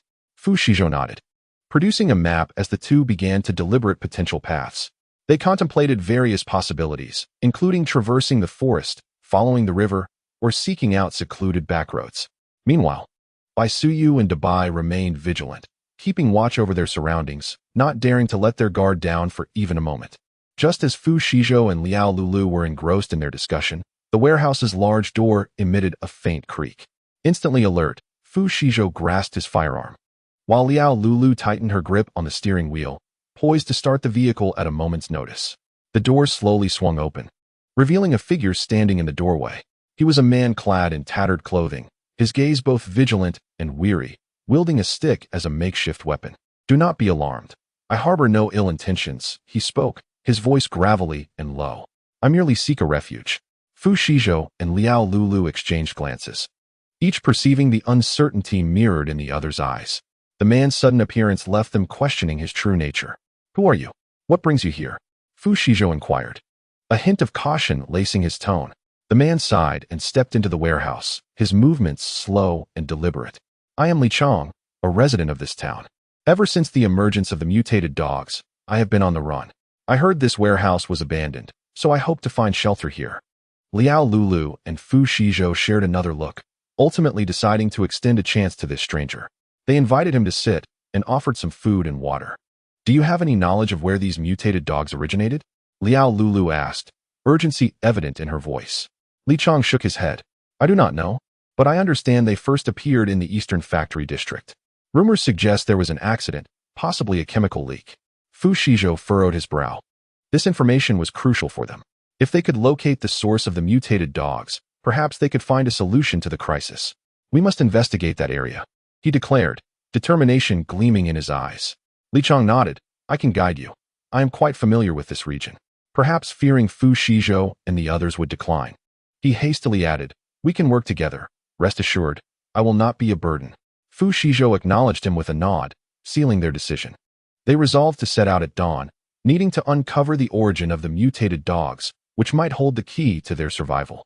As night deepened, they sought a relatively safe corner within the warehouse to rest, bracing themselves for the challenges ahead. The atmosphere grew increasingly tense as they gathered around a dilapidated table, illuminated by the faint glow of a flashlight, continuing to deliberate their plans. There is a narrow path from the factory district to our location. Li Chang traced his finger along the map, though it is fraught with difficulties, and there may be mutated dogs lurking nearby. Fu Shizhou nodded, his gaze unwavering. No matter the peril, we must proceed. If we can pinpoint the source of these creatures, we may discover a means to halt their advance. Liao Lulu gripped the steering wheel tightly, her eyes revealing a mix of apprehension and resolve. We cannot allow these mutated dogs to proliferate, otherwise humanity shall suffer the consequences. They had to take action. Meanwhile, Bai Xiyun and Dabai vigilantly patrolled the edges of the warehouse, ensuring their safety. Acutely aware that the threat of the mutated dogs could resurface at any moment. As night deepened, the trio took turns keeping watch, ensuring that no one could silently approach their refuge. Though weary, they understood that vigilance was paramount at this moment. The first light of dawn filtered through the shattered windows, illuminating the warehouse. They swiftly gathered their gear, preparing for departure. They were acutely aware that daytime operations would be considerably safer, as the mutated canines appeared to prefer nocturnal activities. Remember, our objective is to locate the source of the mutated dogs, not to engage them directly. Fu Shizhou reminded them before they set off. Liao Lulu nodded, starting the vehicle and cautiously driving out of the warehouse. Li Chang occupied the passenger seat, directing the way, while Fu Shizhou remained in the back, attentively surveying their surroundings. The vehicle traversed the bumpy road, branches and shrubs occasionally scraping against its sides. They carefully avoided areas that might harbor the mutated dogs, striving to maintain silence. After several hours of jostling, they finally approached the industrial zone. The abandoned factory chimneys loomed high against the sky, surrounded by desolation. They parked the car in a concealed spot before proceeding on foot into the factory area. Silence enveloped the surroundings, interrupted only by the occasional gust of wind and the distant barks of mutated canines. They navigated through the ruins with caution, searching for any potential clues. Suddenly, a faint groan caught their attention. Instantly alert, they moved towards the sound. In a partially collapsed warehouse, they discovered an injured individual. Quick! We need to help him, Liao Lulu urged, her voice tinged with urgency. Fu Shizhou and Li Chang swiftly assisted her in moving the wounded man to safety. Upon examining his injuries, they realized he had been attacked by a mutated dog. We must locate the source of these creatures, otherwise, more lives will be at stake, Fu Shizhou stated with conviction. They continued their search within the industrial area until they stumbled upon a massive pit, emanating a noxious chemical odor. Scattered around the pit were dilapidated chemical barrels, indicating a leak had occurred. This must be the source of the mutated dogs. Li Chang's voice trembled slightly. Fu Shizhou nodded, understanding that they needed to act decisively to prevent the calamity from spreading further. They quickly devised a plan to seal the pit and halt the chemical leakage. After a tense few hours, they successfully closed the pit and erected warning signs to alert others to steer clear of the hazardous area. With their intervention, the threat of the mutated dogs began to diminish. They recognized that the battle was not yet fully won, but they had taken a significant step forward. As the vehicle smoothly made its way back, a sense of hope filled their hearts. They understood that as long as they remained united, nothing would be insurmountable. The sun ascended above the horizon, illuminating their path forward and ushering in a renewed sense of hope and possibility. Chapter 153. The Arrival of Newcomers as the Sun Rose. Fu Shizhou, Liao Lulu, and Li Chang, buoyed by the joy of successfully sealing the chemical pit, embarked on their journey home. They held on to the belief that with the cessation of the chemical leak, the threat posed by the mutated canines would gradually diminish. However, shortly after departing the factory area, their vehicle was unexpectedly encircled by a pack of mutated dogs. These creatures appeared to be driven by some unknown force, exhibiting heightened ferocity and aggression. Everyone, be cautious. Fu Shizhou warned loudly, swiftly grasping his weapon, prepared to engage in battle. Liao Lulu gripped the steering wheel tightly, striving to break free from the dog's encirclement. The vehicle surged forward, attempting to forge a path through the chaos. Li Chang seized a stick, ready to fight the mutated beasts in close quarters if necessary. The pack of mutated canines lunged at the car, their claws producing a deafening screech against the metal. Fu Shizhou and Li Chang tirelessly repelled the advancing dogs. But their overwhelming numbers began to wear them down. "We must divert their attention," Fu Shizhou declared, determination evident in his gaze. Li Chang nodded, fully aware that this meant they would have to sacrifice themselves to protect the others. "I will draw them away. You two seize the opportunity to escape." Before Fu Shizhou and Liao Lulu could respond, Li Chang abruptly flung open the car door and leapt into the fray. He brandished the stick and shouted loudly, successfully capturing the attention of the canine horde. The pack turned towards him as he fought and retreated, buying precious time for Fu Shizhou and Liao Lulu. "Go now," Li Chang urged, his voice imbued with resolve. Fu Shizhou's heart sank. He had not anticipated that their brief acquaintance would lead Li Chang to risk his life for them. Though grief filled Fu Shizhou's heart, he recognized that this was not the moment to surrender. He swiftly composed himself, gripping the steering wheel tightly, while Liao Lulu readied her weapon, prepared to support Li Chang at any moment.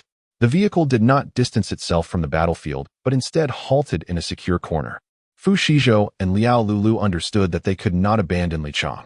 They quickly devised a plan to split their efforts. Bai Suyu would remain to safeguard Liao Lulu, while Fu Shizhou would rush out to assist Li Chang. Bai, the colossal creature, followed closely behind Fu Shizhou, its impressive size and strength becoming a formidable asset in the battle. Armed with his weapon, Fu Shizhou, in perfect synergy with Bai's might and speed, launched a fierce assault against the pack of mutated dogs. Li Chang maneuvered through the throng of beasts, battered and bruised, yet he fought valiantly against these terrifying monsters. Each strike was infused with his yearning for survival and indomitable spirit. However, as time wore on, Li Chang's stamina dwindled, and his movements grew increasingly sluggish. Just as he felt on the verge of collapse, Fu Shizhou and Dabai arrived just in time. Fu Shizhou, witnessing the battered Li Chang, was engulfed by a surge of intense fury. He shouted, "Hold on, Li Chang. We are here to assist you." His voice resonated with strength and determination, akin to a lightning bolt piercing through the darkened sky. Upon hearing Fu Shizhou's call, Li Chang lifted his head, a glimmer of hope flashing in his eyes. He realized he might still have a chance to survive. Thus, he gritted his teeth and continued his desperate struggle against the mutated hounds. Fu Shizhou swiftly plunged into the fray, the icy blade in his hand shimmering with a cold light, each swing claiming the life of a mutated hound. Dabai, leveraging its formidable power and agility, brought down one mutated hound after another. In this life-and-death battle, Li Chang's body seemed to unleash some hidden potential.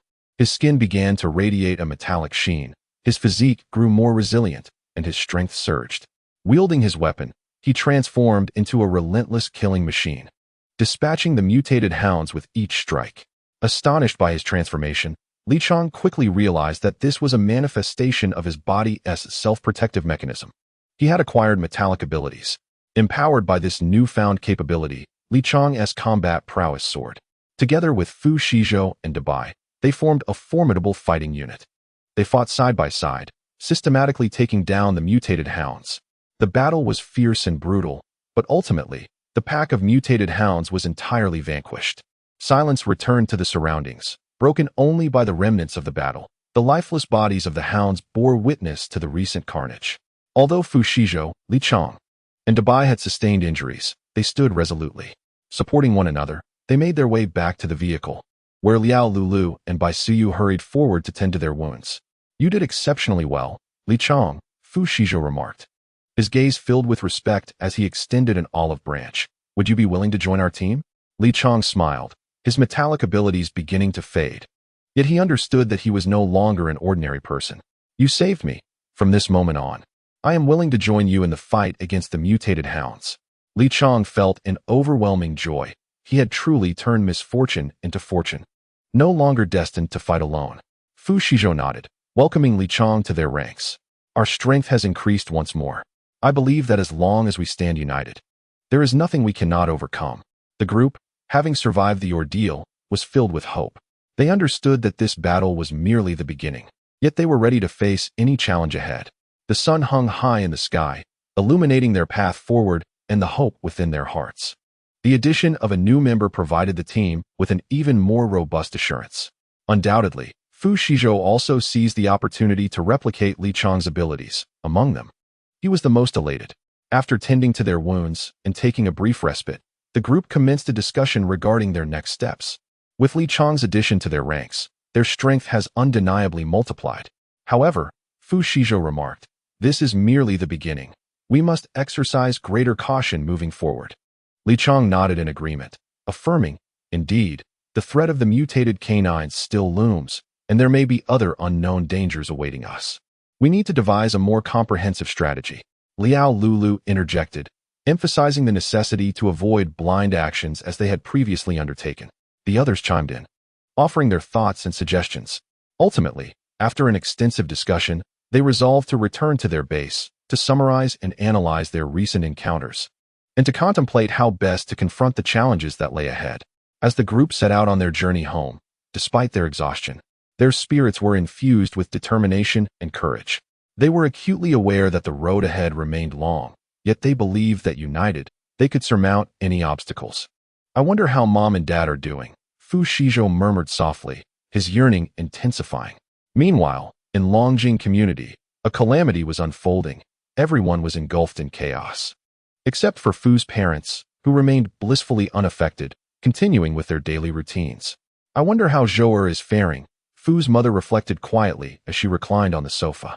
Fu's father was diligently massaging her, engrossed in his task. Unbeknownst to them, Fu Shizhou and his companions were hastening homeward. Chapter 154. Returning home. As Fu Shizhou and his companions embarked on their journey back home, the path appeared relatively tranquil at first. However, their peaceful days were short-lived, as trouble soon resurfaced. With the setting sun gradually fading, the group's spirits grew increasingly heavy as night descended. They understood that night was the time when mutated creatures were most active, a period when they felt particularly vulnerable. Despite having just survived a life-and-death struggle, their journey home was far from concluded.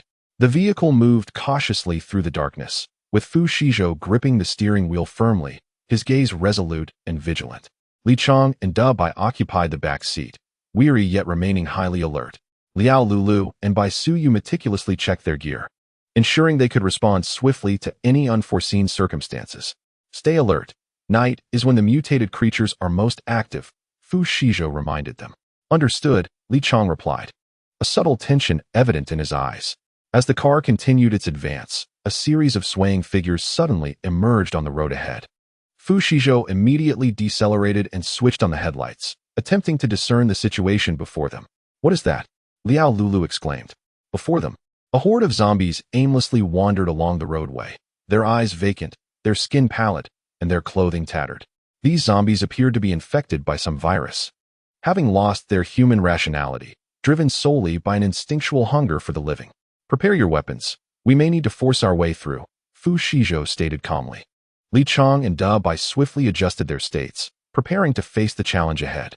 Liao Lulu and Bai Suyu firmly gripped their firearms, ever ready to unleash their firepower. The vehicle gradually approached the horde of zombies, and Fu Shizhou suddenly accelerated, attempting to break through the encirclement. The zombies seemed to sense the presence of the living and began to frantically lunge at the car. "Open fire!" Fu Shizhou shouted. Li Chang and Da Bai immediately unleashed their abilities, toppling the nearest zombies. Liao Lulu and Bai Suyu aimed for the heads of the undead, each shot precisely eliminating a threat. The battle was exceptionally fierce, with the number of zombies seemingly endless. As Fu Shizhou drove, he monitored the situation behind through the rearview mirror. He realized that the horde was not diminishing due to their attacks. In fact, it was growing larger. "This one to do. We must find a safe route," Fu Shizhou said anxiously. "I noticed a narrow path to the left. We can try to circumvent through there." Liao Lulu pointed at the map. "All right, let's south take the side road." Fu Shizhou quickly adjusted the vehicle's direction, sharply turning into the narrow path. The route was cramped and winding, making it exceedingly difficult for the car to navigate. Fortunately, the number of zombies here was relatively sparse, allowing them to respond with more composure. After enduring a challenging drive, they finally escaped the pursuit of the horde. The vehicle continued onward through the night. Although the road ahead remained uncertain, their hearts brimmed with hope. "We are getting closer to Longjing community. Everyone, hold on a little longer," Fu Shizhou encouraged. "Indeed. As long as we stand united, there is nothing we cannot overcome," Li Chang echoed. The vehicle pressed on through the darkness, and though weary, they were filled with determination and courage. They understood that the journey ahead was long, but with unity, they could conquer any adversity. Under the night sky, the lights of Longjing community appeared particularly warm. Fu's father and mother anxiously awaited the return of Fu Shizhou and the others, unaware that their child was on the way home, soon to be reunited with them. Chapter 155, blocked at the gate as the night deepened. Fu Shizhou and his companions finally glimpsed the outline of Longjing community. An indescribable excitement surged within them, a yearning for home and a longing for safety. However, as they approached the community's entrance, they discovered a group of outsiders occupying the gate, their eyes betraying hostility and vigilance. "It seems our arrival is not welcomed," Fu Shizhou murmured, his gaze sharpening. "We merely wish to return home. Why do they obstruct us?" Liao Lulu asked in confusion. In this apocalyptic environment, the competition for resources and safe havens is unavoidable, Li Chang replied solemnly, a hint of resignation in his voice. "We do not wish to provoke unnecessary conflict. But if they refuse us entry, we will have no choice," Fu Shizhou stated. As the vehicle gradually came to a stop, the leader of the outsiders approached, his gaze sweeping over Fu Shizhou and his companions before finally resting on Fu Shizhou's face. "This is our territory. You cannot enter," he declared, his voice icy and resolute. "We merely wish to return home, harboring no ill will," Fu Shizhou replied, striving to maintain his composure, unwilling to squander time and energy in this confrontation. "Return home? There is no home for you here," the leader scoffed, and those behind him began to stir restlessly. It seemed that a peaceful resolution was no longer feasible. "It appears that we must resort to force to safeguard our rights," Li Chang whispered to Fu Shizhou. Fu Shizhou nodded in agreement. "Prepare yourselves. A duel may be imminent." The leader of the outsiders appeared to recognize this reality as well, stepping back and signaling his subordinates to brace for battle. A confrontation was on the horizon. Fu Shizhou and his companions swiftly exited their vehicle, standing back to form a protective circle. Li Chang and Da Bai positioned themselves at the forefront, their powers serving as their greatest asset. Liao Lulu and Bai Suyu took their places on either side, their firearms primed and ready to fire at a moment's notice. "We do not wish to harm anyone, but if you persist in obstructing us, we shall not hold back," Fu Shizhou warned firmly. The leader of the outsiders offered no reply, merely gesturing for the attack to commence. The outsiders surged forward, their weapons glinting ominously in the night. As the battle erupted, Fu Shizhou and his companions launched a swift counteroffensive. Li Chang and Da Bai's abilities proved invaluable, their strength and speed catching the outsiders off guard. Liao Lulu and Bai Suyu's marksmanship was precise, each shot striking true. However, the outsiders were undeterred, their numerical advantage allowing them to mount relentless assaults. The clash intensified, both sides fighting fervently for their respective goals. In this duel, Fu Shizhou and his companions displayed remarkable courage and determination. They understood that only through this battle could they return to their home, to the warmth of Longjing community. As the skirmish progressed, the outsiders began to tire, their offensive dwindling. Meanwhile, Fu Shizhou and his group, bolstered by unwavering resolve and exceptional teamwork, gradually gained the upper hand. Ultimately, following a fierce exchange, the leader of the outsiders recognized their inability to thwart Fu Shizhou and reluctantly ordered a retreat. Though Fu Shizhou and his companions had also paid a price, they emerged victorious from the duel. Once the outsiders had departed, they wearily entered Longjing community. Seeing their safe return, Fu Shizhou's parents rushed forward, their eyes brimming with tears. "You have finally returned.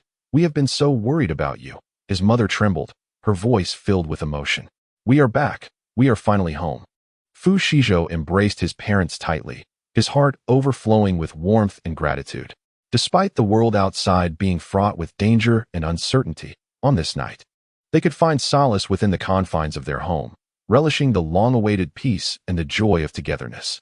"What is the situation with those outsiders?" Fu Shizhou inquired about the intruders. It was said they had come from a neighboring city and immediately occupied Longjing community. "We dared not confront them directly. Hiding in our homes spared us from entanglement," Lin Xiaomei explained timidly. "Let us regroup and settle accounts with them in a few days."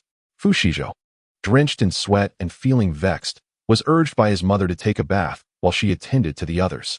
Meanwhile, the group of outsiders pondered their counterattack, oblivious to the peril that awaited them. Chapter 156. A warm home. The next day, sunlight streamed through the curtain's crevice, gently illuminating Fu Shizhou's face. He awoke, enveloped by the warmth and tranquility of home.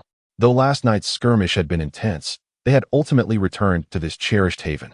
Rising, Fu Shizhou tiptoed into the living room, discovering his parents already preparing breakfast. The enticing aroma of fried eggs and toasted bread wafted from the kitchen, tempting his senses. He approached and embraced his parents gently, expressing gratitude for their diligent efforts. "Good morning, Mom and Dad," Fu Shizhou smiled. "Good morning, dear. You all worked hard last night. Take some time to rest today," his mother replied, tenderly patting his shoulder. Breakfast was a sumptuous home-cooked meal, featuring fried eggs, toasted bread, milk, and fresh fruit. They gathered around the dining table, savoring the delicious food and each other's company. Liao Lulu and Bai Suyu also joined them, and as they ate, they shared their experiences and feelings. "Last night's battle was truly thrilling, but in the end, we triumphed," Liao Lulu remarked between bites. "Indeed, it was thanks to everyone's cooperation and effort," Fu Shizhou nodded in agreement. "Let us rest well today. We will strategize tomorrow," Li Chang proposed. Everyone unanimously agreed, deciding to relax and enjoy the warmth of home. After breakfast, Fu Shizhou suggested a stroll in the community garden. The sun shone brightly, and the flowers in the garden bloomed vibrantly, while butterflies danced among the blossoms. They meandered along the paths, inhaling the fresh air and embracing the beauty of nature. "This life is truly wonderful," Bai Suyu exclaimed. "Indeed, we must safeguard this tranquility," Fu Shizhou asserted resolutely. Upon returning from their walk, they decided to watch a movie together. Fu Dad and Fu Mom prepared popcorn and beverages, and they gathered on the living room sofa, reveling in the joy that the film brought. After the movie concluded, they remained engaged in conversation, sharing amusing anecdotes. At lunchtime, Fu Mom prepared a hearty home-cooked meal. They sat around the dining table, relishing the delectable dishes and basking in the warmth of family. Following lunch, they resolved to clean and tidy their home together. In the afternoon, Fu Shizhou and Li Chang resolved to patrol the vicinity of their community, ensuring its safety. Armed with weapons, they meticulously surveyed every nook and cranny. Although the battle of the previous night had concluded, they were acutely aware that the world beyond remained fraught with peril. As dusk descended, Fu Shizhou and Li Chang returned home, reporting their observations of the patrol. Everything was tranquil. A collective sigh of relief emerged, prompting the group to prepare a sumptuous dinner together. The evening's feast consisted of a lavish hot pot. Gathered around the bubbling pot, they relished the steamy delicacies while cherishing each other's company. The rising steam from the hot pot symbolized the warmth and hope that enveloped their lives. As night fell, they congregated by the fireplace in the living room, basking in the comforting glow of the flames. Engaging in conversation, they shared their stories and envisioned their future lives. Despite the persistent dangers and uncertainties of the outside world, they found solace in the sanctuary of their home, relishing the long-awaited tranquility and joy of reunion. "No matter the turmoil beyond our doors, as long as we stand together, there is nothing to fear," Fu Shizhou declared, gazing at his companions with unwavering resolve. Nods of agreement rippled through the group, their hearts brimming with hope and confidence for the future. In this warm abode, they understood that whatever challenges may arise, unity would empower them to overcome. Chapter 157. The counterattack. On the third day, Fu Shizhou and his companions prepared to deliver a lesson to the intruders. "Boss, they have trampled over us with impunity. We must show them the consequences." Liao Lulu clenched her fists, her voice dripping with intensity. Fu Shizhou's lips twitched, yet he remained composed as he replied, "Agreed." He recognized that this endeavor was not solely for vengeance, but also to uphold the order and safety of their community. The intruders' actions had crossed a line, and failure to respond appropriately would only embolden them further. "We cannot allow them to perceive us as easy targets," Fu Shizhou addressed the group. "But we must also act with strategy, not recklessness." They convened at Fu Shizhou's residence to devise a meticulous plan. Initially, they resolved to gather intelligence, ascertaining the number of intruders, their equipment, and their patterns of activity. Fu Shizhou dispatched several trustworthy residents to conduct reconnaissance discreetly, avoiding detection by the adversaries. Upon gathering the intelligence, they discovered that the intruders numbered approximately 20, well-equipped yet seemingly lacking in strict organization. They typically operated at night, resting in their camp during the day. "We can choose to strike when they are at their most vulnerable," Li Chang analyzed. "Indeed, we should strive to avoid direct confrontation. Minimizing unnecessary casualties, Fu Shizhou added. They decided to launch a surprise attack as the intruders returned exhausted from their nocturnal escapades. The plan entailed leveraging the community's geographical advantages to set traps and ambush points, followed by a swift retreat, leaving no opportunity for the intruders to retaliate. We must make it clear to them that this is our territory, and they shall not trample upon it, Fu Shizhou asserted resolutely. As night descended, he led a select group of community residents stealthily towards the encampment of the intruders. Cloaked in dark attire and adorned with camouflage paint, they melded seamlessly into the shadows of the night. Following their meticulously devised plan, they swiftly and silently set traps and ambush points, then concealed themselves, biding their time for the return of the intruders. Before long, the intruders returned, engaged in jovial conversation, blissfully unaware of the impending peril. As they crossed into the trap-laden zone, Fu Shizhou signaled for action. The traps were triggered, plunging the intruders into immediate chaos. Seizing the moment, Fu Shizhou and his team erupted from their hiding spots, employing non-lethal weaponry such as tear gas and rubber bullets to swiftly subdue their foes. "We come not to take lives, but to impart a lesson," Fu Shizhou proclaimed loudly. "Leave our territory at once, or next time, our hospitality will be no more." The intruders, startled by the sudden assault, failed to mount an effective counterattack and were soon overwhelmed. Once he ensured that everyone was subdued, Fu Shizhou instructed their leader to relay a message. Should they refuse to depart, far graver consequences awaited them. After the operation concluded, Fu Shizhou and his team promptly vacated the scene, returning to their community. Their actions were swift and effective, resulting in no casualties. Upon their return, they were met with enthusiastic celebration from the residents. This endeavor not only served as a potent lesson to the intruders, but also significantly bolstered the morale and unity of the community. "We have demonstrated that as long as we stand together, we can safeguard our home," Fu Shizhou declared at the celebration. Following this incident, the intruders never again ventured near Longjing Villa District. The community reclaimed its former tranquility and security, and the residents cherished this hard-won peace even more. Fu Shizhou and his team emerged as heroes, their tales circulating among the residents, becoming a legend. Chapter 158. A clean sweep. A week passed before the community's peace was shattered by a frantic knocking at the door. Fu Shizhou opened it to find Li Chang, his neighbor, whose face was etched with anxiety. "Boss, it's bad news. The intruders have returned, and this time they are more numerous and appear even more menacing." Li Chang gasped, breathless. Fu Shizhou's brow furrowed deeply as he recognized the gravity of the situation, far more severe than before. A glimmer of determination flashed in his eyes. He understood that this time, merely driving them away would not suffice. He needed to adopt a more aggressive strategy to ensure the community's safety. "This time, we cannot simply play defense," Fu Shizhou stated earnestly over the phone. "We must take the initiative, teach them a lesson, and make it clear that we are not to be trifled with." "Understood," Li Chang responded immediately, eager to prepare for a decisive confrontation. "You go back and continue honing your abilities." Fu Shizhou cast a glance at him and calmly spoke. "What?" Li Chang was momentarily taken aback, incredulously responding. "You don't need me?" "Not at all." Fu Shizhou waved his hand dismissively, asserting, "I can manage on my own." Although Li Chang was perplexed, he complied and returned. Fu Shizhou let out a cold sneer, the murderous intent in his eyes intensifying. Having shown mercy last time, he would not be so lenient again, especially if they did not appreciate it. With a swift motion, a massive tank materialized before him. He leaped into the tank's cockpit and ignited the engine. The thunderous roar of the tank echoed throughout the community, prompting many to peek out curiously. Their eyes widened in astonishment. Unable to fathom that Fu Shizhou possessed such formidable weaponry, they could not suppress their excitement. Only Bai Suyu and a few others remained composed at the window, unperturbed by the spectacle.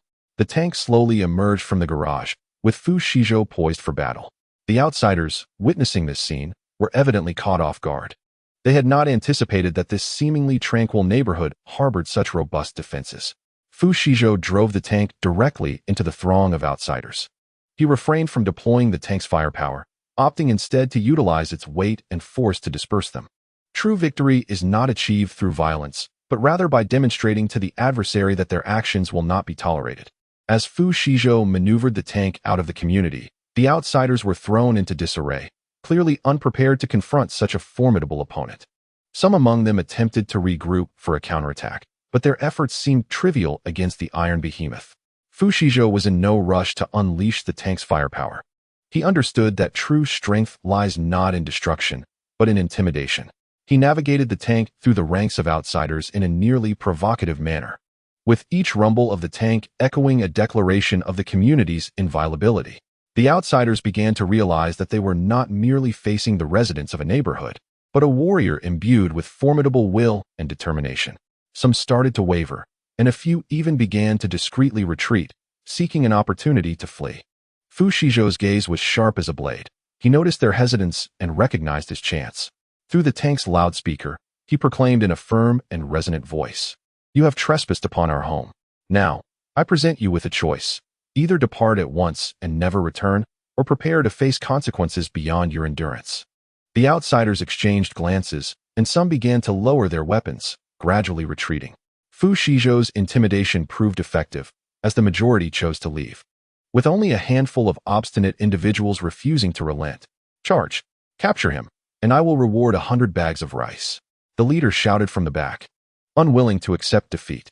As the words fell, the one possessing extraordinary abilities halted his steps and exclaimed, "It's merely a tank.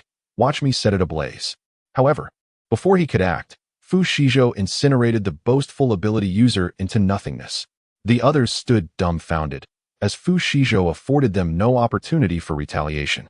He maneuvered the tank with an almost unstoppable force, charging directly at the stubborn faction. They screamed in terror, attempting to flee, but the speed and might of the tank far surpassed their efforts. Amidst the chaos and cries, the obstinate group was dispersed by the sheer power of the tank. Determined to eradicate the threat entirely, Fu Shizhou did not grant them another chance. He drew the tank to the side and climbed out. Grasping a machine gun, he unleashed a relentless barrage, vanquishing all intruders with overwhelming force. Before long, this bothersome group of outsiders lay utterly defeated, nearly obliterating the community in the process. Fu Shizhou patted the tank and couldn't help but express his thoughts. Earlier, in a moment of fervor, he had nearly fired the cannon, which could have resulted in the destruction of the community's gates, a loss far too great to bear. In these times, every resource must be conserved. He had no desire to venture elsewhere in search of a new door to install. Meanwhile, Fu's mother had prepared a sumptuous feast, eagerly awaiting her son's triumphant return for a hearty meal. Chapter 159. Establishing a base at the dining table, the Fu family reveled in their delightful meal, basking in happiness. Outside the villa, a group of residents who had been hiding inside finally emerged. They were astonished to discover that the young man from the Fu family possessed a tank, a remarkable feat indeed. In former times, such a display would have warranted a death sentence.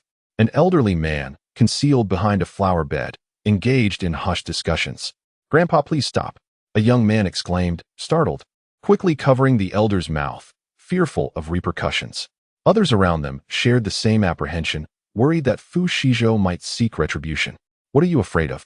He is not unreasonable," a bespectacled gentleman remarked calmly. Meanwhile, Fu Shizhou, with a subtle smile, sensed something fleeting in the South Sea, yet it soon slipped from his grasp. He set down his knife and fork, and through the villa's expansive windows, he gazed at the residents who had just stepped outside. He understood how precious his resources and power were in this tumultuous era and recognized the envy and fear they would incite in many. It was time. Fu Shizhou made a silent resolve to establish a base, a haven of relative tranquility and comfort. Rising from his seat, he approached the window, inhaled deeply, and seized a megaphone, proclaiming loudly, "Dear neighbors, I have a proposal.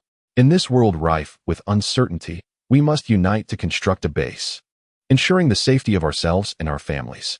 I, Fu Shizhou, am willing to shoulder this responsibility, to become the leader of Longjing community, guiding us through these trying times." His words left the crowd momentarily stunned, but soon they erupted in excitement. Since the apocalypse, these survivors have lived in a state of constant trepidation, their hearts lodged in their throats, fearful of being slain by zombies or malevolent foes. They do not wish to abandon the notion of a base. Yet they are acutely aware of the treacherous journey ahead, ultimately unwilling to gamble their families' lives on such uncertainties. Often, they find themselves engulfed in confusion, uncertain of the path back home. However, they have now found a sense of belonging. The prospect of establishing a base in a familiar location has sparked their enthusiasm. Bai Suyu is particularly exhilarated at the thought of a base belonging to her elder brother, a notion that fills her with excitement. Li Chang's eyes widen in astonishment as he exclaims his eagerness to cling to the opportunity. If the base truly comes to fruition, he would be able to repay his elder brother's life-saving grace, and he would be more than willing to work for him.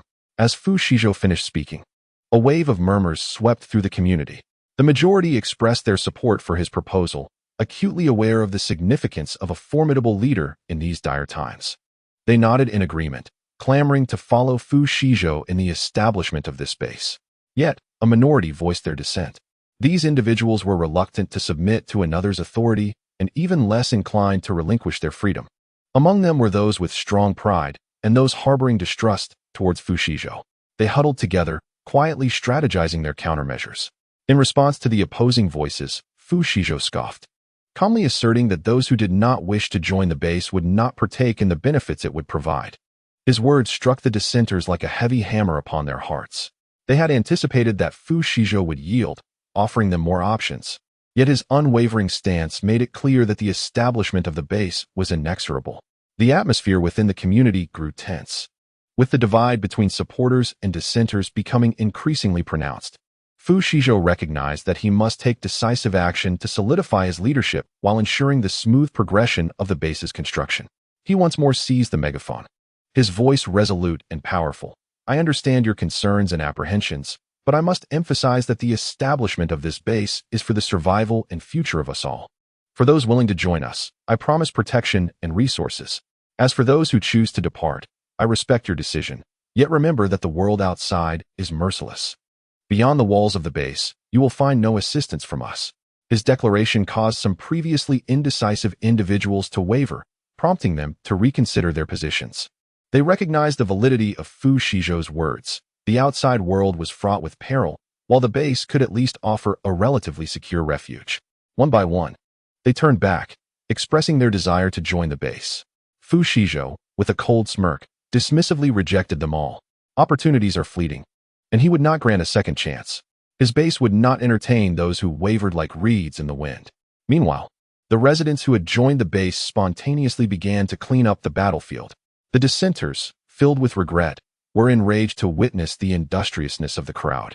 In their fury, they kicked over trash bins and uttered disrespectful remarks.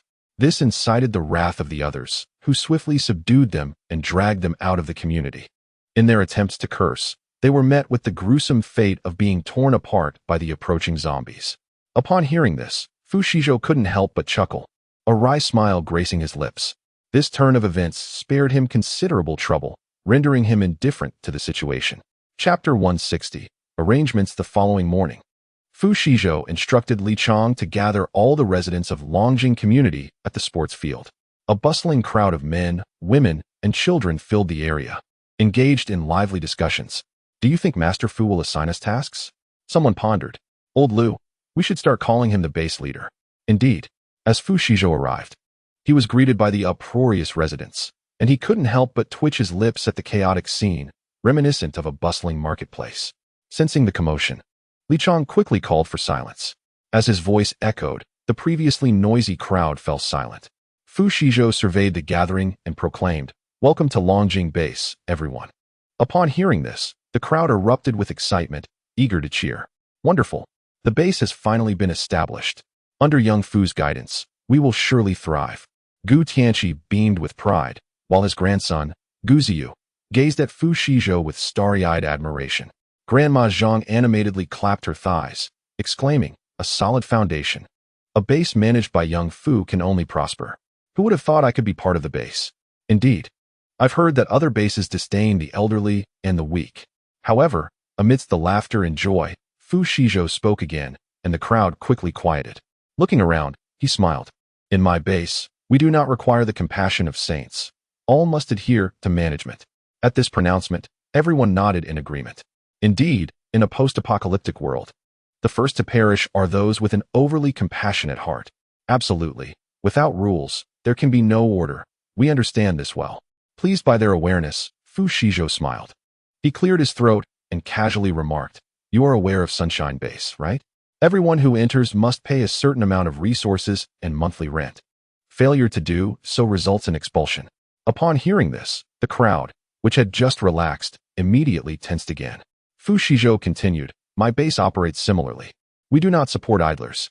As his words sank in, the crowd's expressions fell, their faces reflecting concern. Fu Ziyu timidly raised his hand and quietly inquired, "May I ask how much the monthly rent will be?" Fu Shizhou cast a glance at him and spoke in a calm tone. "A minimum of 10 points must be earned each month. Points can be exchanged for crystal cores or can be earned through your labor. Similarly, you may exchange points for necessary supplies within the base. A supermarket will be established in due course, and the specific rules regarding points will be posted on the base's bulletin board." Labor? Young Fu, are you suggesting that the people at the base can work to earn points? Gu Tianqi inquired, his disbelief evident. He racked his brain, but could not fathom what jobs could possibly exist in this resource-scarce apocalyptic world that would yield points redeemable for supplies. Resources were exceedingly rare. Even a single bun a day would likely incite fierce competition among workers. Fu Shizhou nodded, unfazed, and continued, "Indeed, the base's walls need fortification, and we will require more skilled workers, particularly those proficient in masonry and plastering."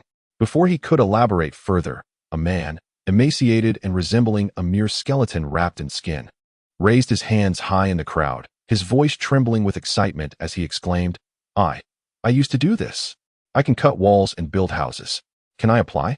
Following him, several others eagerly raised their hands, their voices quivering with anticipation, hoping to be noticed.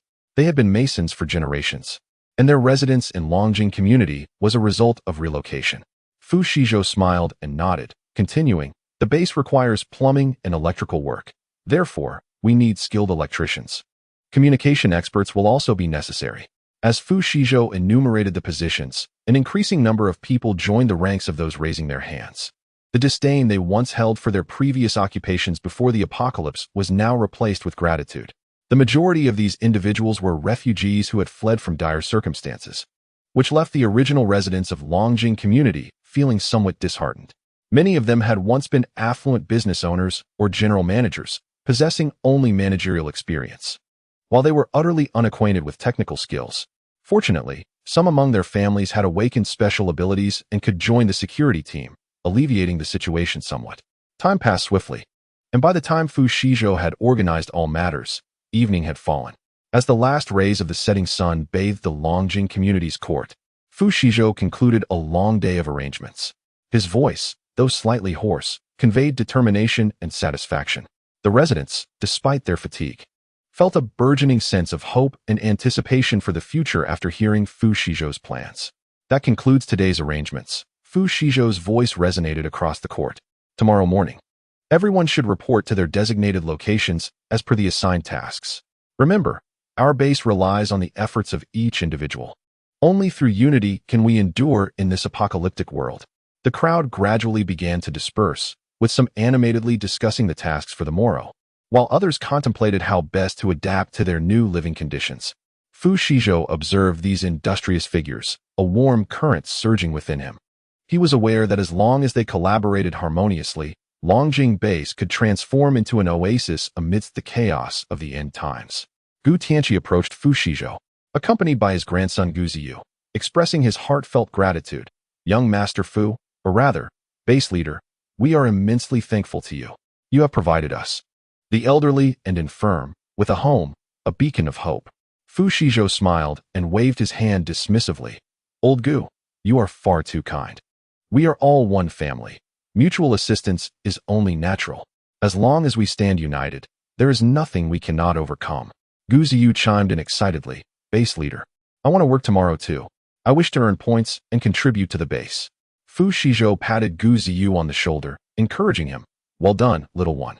I have faith that you will excel." As night descended, the lights of Longjing community gradually illuminated, and people began returning to their homes to prepare dinner. Although resources remained scarce, every heart brimmed with hope.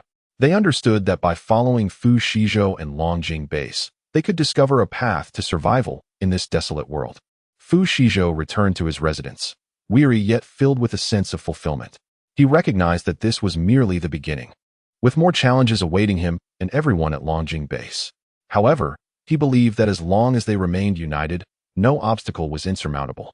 As the night deepened, Longjing community fell into a tranquil silence, interrupted only by the occasional chirping of birds and the distant whisper of the wind. In this apocalyptic night, the lights of Longjing Base shone like a lighthouse of hope, illuminating the darkness within people's hearts, providing warmth and strength. Chapter 161. Progressing with order as the night deepened. The lights of Longjing Base gradually faded, yet the flame of hope burned brightly within each individual. The following morning, as the first rays of sunlight pierced through the mist, illuminating every corner of Longjing community, the residents rose early, ready to embrace the new day. Fu Shizhou stood in the central square of the base, observing the bustling crowd. His heart swelling with contentment. He realized that this was not merely a new beginning, but the inception of Longjing Base's journey towards prosperity. Good morning, base leader. Gu Tianqi greeted Fu Shizhou, invigorated alongside his grandson Gu Ziyu.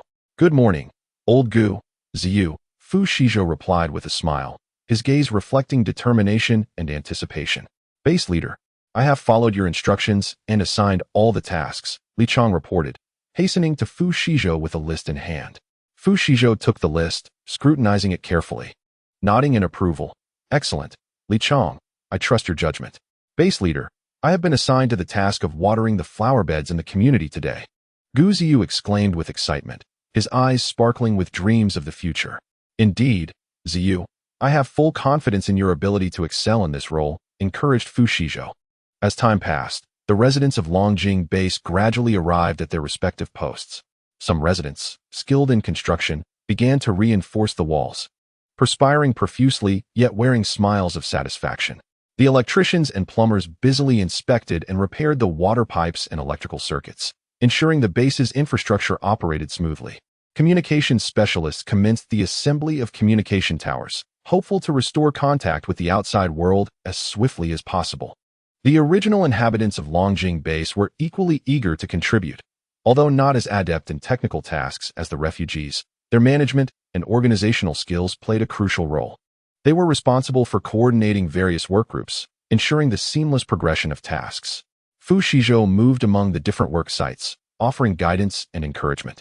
His presence instilled warmth and strength in everyone. Base leader, our supermarket has begun preparations and is expected to open tomorrow, reported a resident responsible for supply management. Excellent. This will greatly facilitate the lives of the residents. Fu Shizhou nodded in satisfaction. At that moment, hurried footsteps shattered the tranquility of the base. A member of the guard team rushed in, breathless and visibly anxious. Base leader, it's bad news. We have spotted a group of unidentified individuals outside the base, seemingly harboring intentions toward us. Fu Shizhou's brow furrowed in concern as he immediately summoned the guard team to prepare for a potential crisis. Everyone, stay calm. The residents of Longjing Base have been meticulously selected, and we possess the capability to protect our home. His voice was resolute and powerful, providing reassurance to all present. The guard team quickly assembled, and Fu Shizhou led them toward the perimeter of the base. They had to ensure the safety of Longjing Base, for it was their only sanctuary amid the apocalypse. As the figures of the guard team faded from sight, the residents of Longjing Base hastened their work. They understood that only through unity could they uphold the integrity of Longjing Base amidst the chaos. As the sun rose higher, the residents welcomed a new day filled with activity. Despite the unknown challenges ahead, their hearts brimmed with hope and courage. For within these walls, each individual was a guardian of Longjing Base, committed to protecting this land of hope. Chapter 162. The base expands. Fu Shizhou swiftly led the guard team towards the outskirts of the base, their steps firm and rapid. He understood that any threat to the base must be addressed promptly and decisively. The members of the guard team gripped their weapons tightly, their eyes reflecting vigilance and determination. Base leader, we have spotted those individuals near the eastern wall, a guard member reported quietly. Fu Shizhou nodded, signaling the team to slow their pace. He wished to avoid unnecessary conflict before fully understanding the situation. They approached the wall stealthily, peering through the gaps to observe the activity outside. Beyond the wall, a group of ragged individuals gathered, occasionally glancing towards the base, seemingly engaged in deliberation.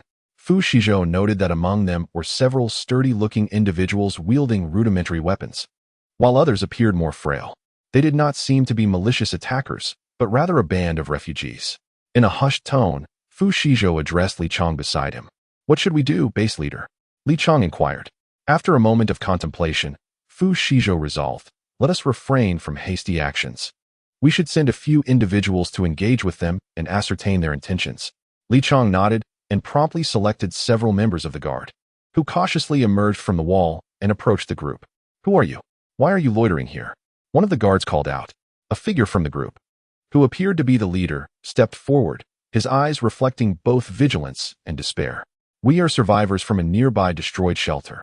Our home has been ravaged, and we have nowhere to go," he explained. The guard glanced back at Fu Shizhou, who gestured for them to continue their inquiries. "What are your plans?" The guard pressed further. "We have heard that Longjing Base is a safe haven. We hope to join you and seek refuge." The leader's voice carried a note of pleading. Fu Shizhou listened intently from behind the wall, aware that sheltering these refugees would impose an additional burden on the base, yet recognizing they could also be a valuable source of manpower. "Bring their leader inside. I wish to speak with him personally," Fu Shizhou decided. The leader was escorted into the base, his expression a mixture of anxiety and hope. Fu Shizhou looked him in the eye and asked, "What is your name? How many are in your group?" "I am Zhao Gang, and we are 30 in total, including the elderly and children," Zhao Gang replied. Fu Shizhou nodded. "Zhao Gang, I can offer you an opportunity, but you must adhere to the base's rules and be willing to contribute." Zhao Gang promptly agreed. "We are willing. We will do anything." After a moment's thought, Fu Shizhou said, "Very well, Zhao Gang, I will assign some tasks to your team. You will earn points through labor in exchange for food and shelter." Zhao Gang expressed his gratitude. "Thank you, base leader. We will not let you down." Fu Shizhou arranged for Zhao Gang and his team to join the base's operations, assigning them to fundamental tasks such as clearing debris and transporting supplies. Despite the arduous nature of the work, each individual was filled with determination, for they understood this was their sole opportunity for survival. With the arrival of new members, the workforce at Longjing Base has been strengthened, and the progress of various tasks has accelerated. Fu Shizhou understands that this is merely the beginning. More challenges await them in the future. Yet, he remains confident that as long as they stand united, no difficulty is insurmountable. As night falls once more, the lights of Longjing Base illuminate this land of hope. Standing in the central square, Fu Shizhou observes the residents, who have toiled throughout the day, gradually dispersing, his heart brimming with resolve and optimism. He knows that if they remain united, Longjing Base can truly become an oasis amidst the apocalypse. Chapter 163. The supermarket opening the following day marked the long-anticipated opening of the base's supermarket. At dawn, even before the sun had fully risen, a long queue had already formed outside the supermarket. Residents eagerly engaged in animated discussions, excitedly anticipating their chance to enter and procure the items they required. The inauguration of the supermarket not only signifies an enhancement in the base's self-sufficiency, but also symbolizes an elevation in the quality of life for the residents. Fu Shizhou stood at the entrance, observing the bustling scene with a mix of excitement and apprehension. He recognized the critical role the supermarket's operation would play in the stability and development of the base, yet he was also cognizant of the managerial challenges it would entail. "Attention, everyone. The supermarket is about to open. Please enter in an orderly fashion and refrain from crowding," he announced through a megaphone, his voice resonating in the crisp morning air. As the doors slowly swung open, residents entered the supermarket in an orderly manner. Shelves were laden with an array of goods, ranging from food and daily necessities to tools and clothing, all a testament to Fu Shizhou's diligent efforts in securing supplies. Inside the supermarket, the atmosphere was lively. With throngs of people gathered around each shelf, residents selected their desired items, their faces aglow with satisfaction. Children excitedly darted between the aisles, their curiosity piqued by every novel item. Fu Shizhou and the management team conducted rounds within the supermarket to ensure smooth operations. They observed that certain products, particularly fresh vegetables and fruits, as well as handcrafted daily necessities, were especially popular. These items not only met the basic needs of the residents, but also added vibrancy to their lives. "Base leader, look at how happy everyone is," Li Chong remarked, standing beside Fu Shizhou, a smile of contentment gracing his face. Fu Shizhou nodded in agreement. "Indeed, this indicates that our efforts have not been in vain. However, we must remain vigilant to ensure a stable supply in the supermarket, so that no resident feels disappointed. Li Chang concurred. I have already arranged for personnel to check the inventory and ensure timely restocking. We will also adjust the supply of goods based on residents' purchasing patterns. Fu Shizhou patted Li Chang's shoulder with satisfaction. Well done. We must not only make the supermarket a platform for resource exchange, but also integrate it as a vital part of the base's culture. As time progressed, the flow of patrons in the supermarket gradually stabilized. Fu Shizhou observed that some residents, after completing their shopping, did not hastily depart, but rather settled in the supermarket's lounge area, engaging in discussions about their purchasing experiences. Some even began to deliberate on how to enhance the quality of the products. A sense of hope welled up within Fu Shizhou. The inauguration of the base supermarket represented not merely a commercial venture, but a symbol of the unity and collective advancement of the community. Such is the essence of life among the people. Fu Shizhou mused as he gazed upon the throngs within the supermarket. Suddenly, he spotted Bai Suyu stealthily emerging from the store, glancing around anxiously, his demeanor suggestive of a thief caught red-handed. Xiaobai, what are you up to? Fu Shizhou called out, startling Bai Suyu so much that he dropped the bag he was holding. And nothing, stammered Bai Suyu, his voice dwindling to a whisper. Fu Shizhou seized the opportunity to retrieve the bag, and upon inspection, his expression soured immediately. With a serious tone, he admonished, I've told you before. You mustn't consume so many icy treats. Do you wish to ruin your stomach? Following this, he playfully flicked Bai Suyu's forehead and casually declared, I will confiscate these ice creams. As soon as the words left his lips, Bai Suyu's spirit sank, and he trudged back dejectedly. I will enlist my parents to keep an eye on you. Fu Shizhou added from behind, nearly causing Bai Suyu to lose his footing. Alas, my joy has vanished. Bai Suyu lamented inwardly as he returned, disheartened. Unperturbed, Fu Shizhou resumed his inspection of the supermarket. Chapter 164. The base crisis. Just as the operations of the base supermarket began to stabilize and the residents' lives flourished due to its convenience, an unforeseen crisis stealthily approached. One fateful night, the tranquility of the base was shattered by a piercing alarm. Fu Shizhou awoke with a start, hastily donning his clothes as he rushed to the control center. The screens displayed surveillance footage of the base's perimeter, revealing a horde of zombies besieging the walls. How is this possible? Fu Shizhou exclaimed in disbelief. Since the establishment of the base, they had maintained a vigilant watch against external threats and had never encountered a zombie incursion. We must act immediately, his father's voice echoed in his ears. I have activated the emergency defense system, but we require additional manpower to bolster our defenses. Without hesitation, Fu Shizhou issued commands to assemble all able-bodied residents, preparing them for battle. The supermarket shelves were swiftly emptied, replaced with defensive supplies. Though the residents were initially panicked, under the leadership of Fu Shizhou and Li Chang, they quickly organized into a formidable defense. Among the crowd was Bai Suyu, who, despite his usual carefree demeanor, revealed a different side in the face of crisis. He volunteered to join the frontline combat team. Brother, I may not be the strongest warrior, but I refuse to sit idly by, Bai Suyu declared with determination. Fu Shizhou regarded Bai Suyu and nodded. Very well, we shall fight together. The battle raged on for an entire night, with the number of zombies seemingly endless. Yet the residents of the base did not falter. With wisdom and courage, they repelled the relentless onslaught of the undead time and again. The supermarket's lounge transformed into a makeshift medical station, where healthcare workers diligently attended to the wounded warriors. As dawn broke, the zombie assault finally abated. Fu Shizhou and Li Chang swiftly assembled a small team, poised to eradicate the zombies encircling the base. They understood that without a decisive resolution to this issue, the safety of the base would remain perpetually at risk.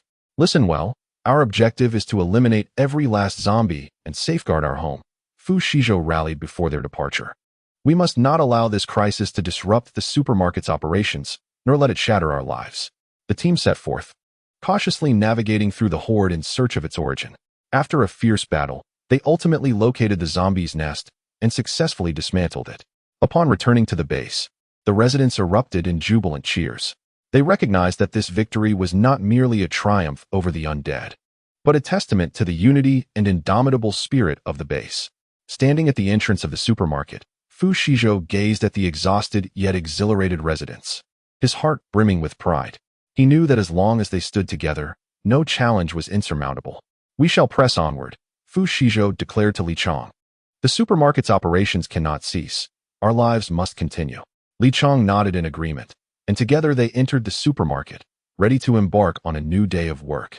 The residents of the base gradually resumed their normal lives, with the supermarket once again becoming an integral part of their daily routine.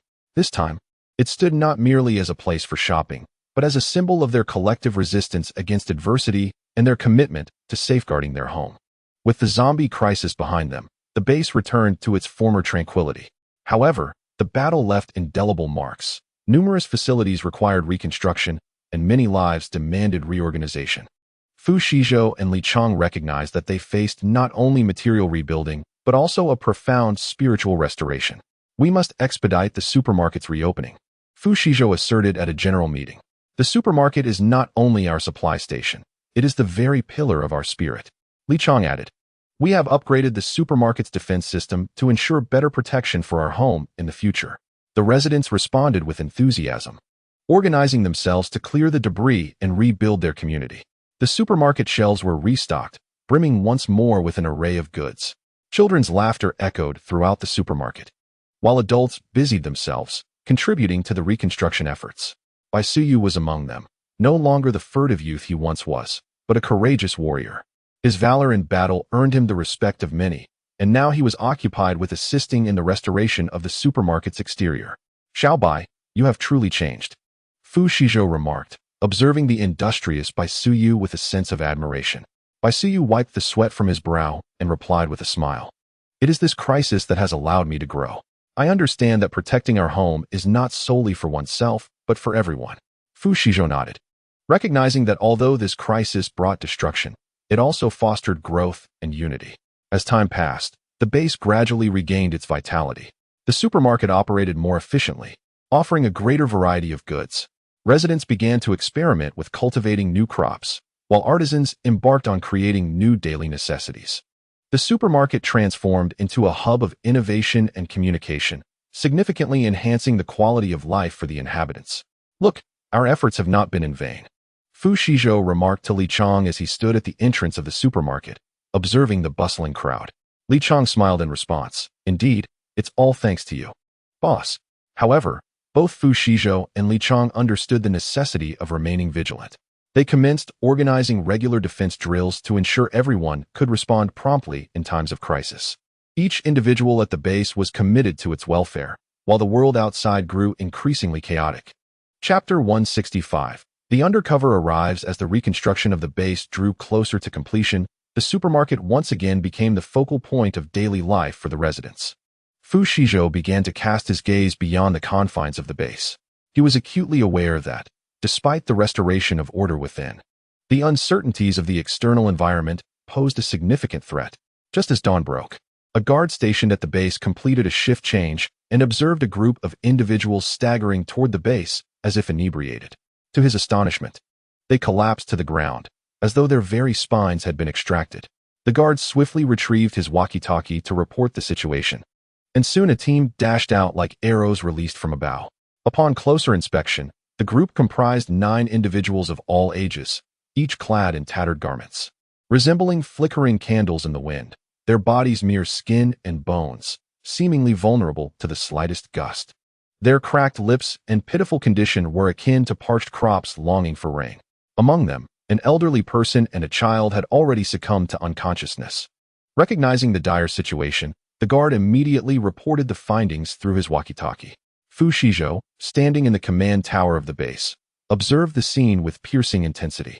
His brow furrowed, understanding that the arrival of these individuals might signal a significant change occurring outside the base. He promptly issued orders for the medical team and rescue personnel to be prepared, while instructing the security department to heighten vigilance against unforeseen circumstances. The team members swiftly carried the frail men, women, and children into the base's temporary medical facility. Soon, medical staff arrived in haste, accompanied by the security team leader, Li Chong.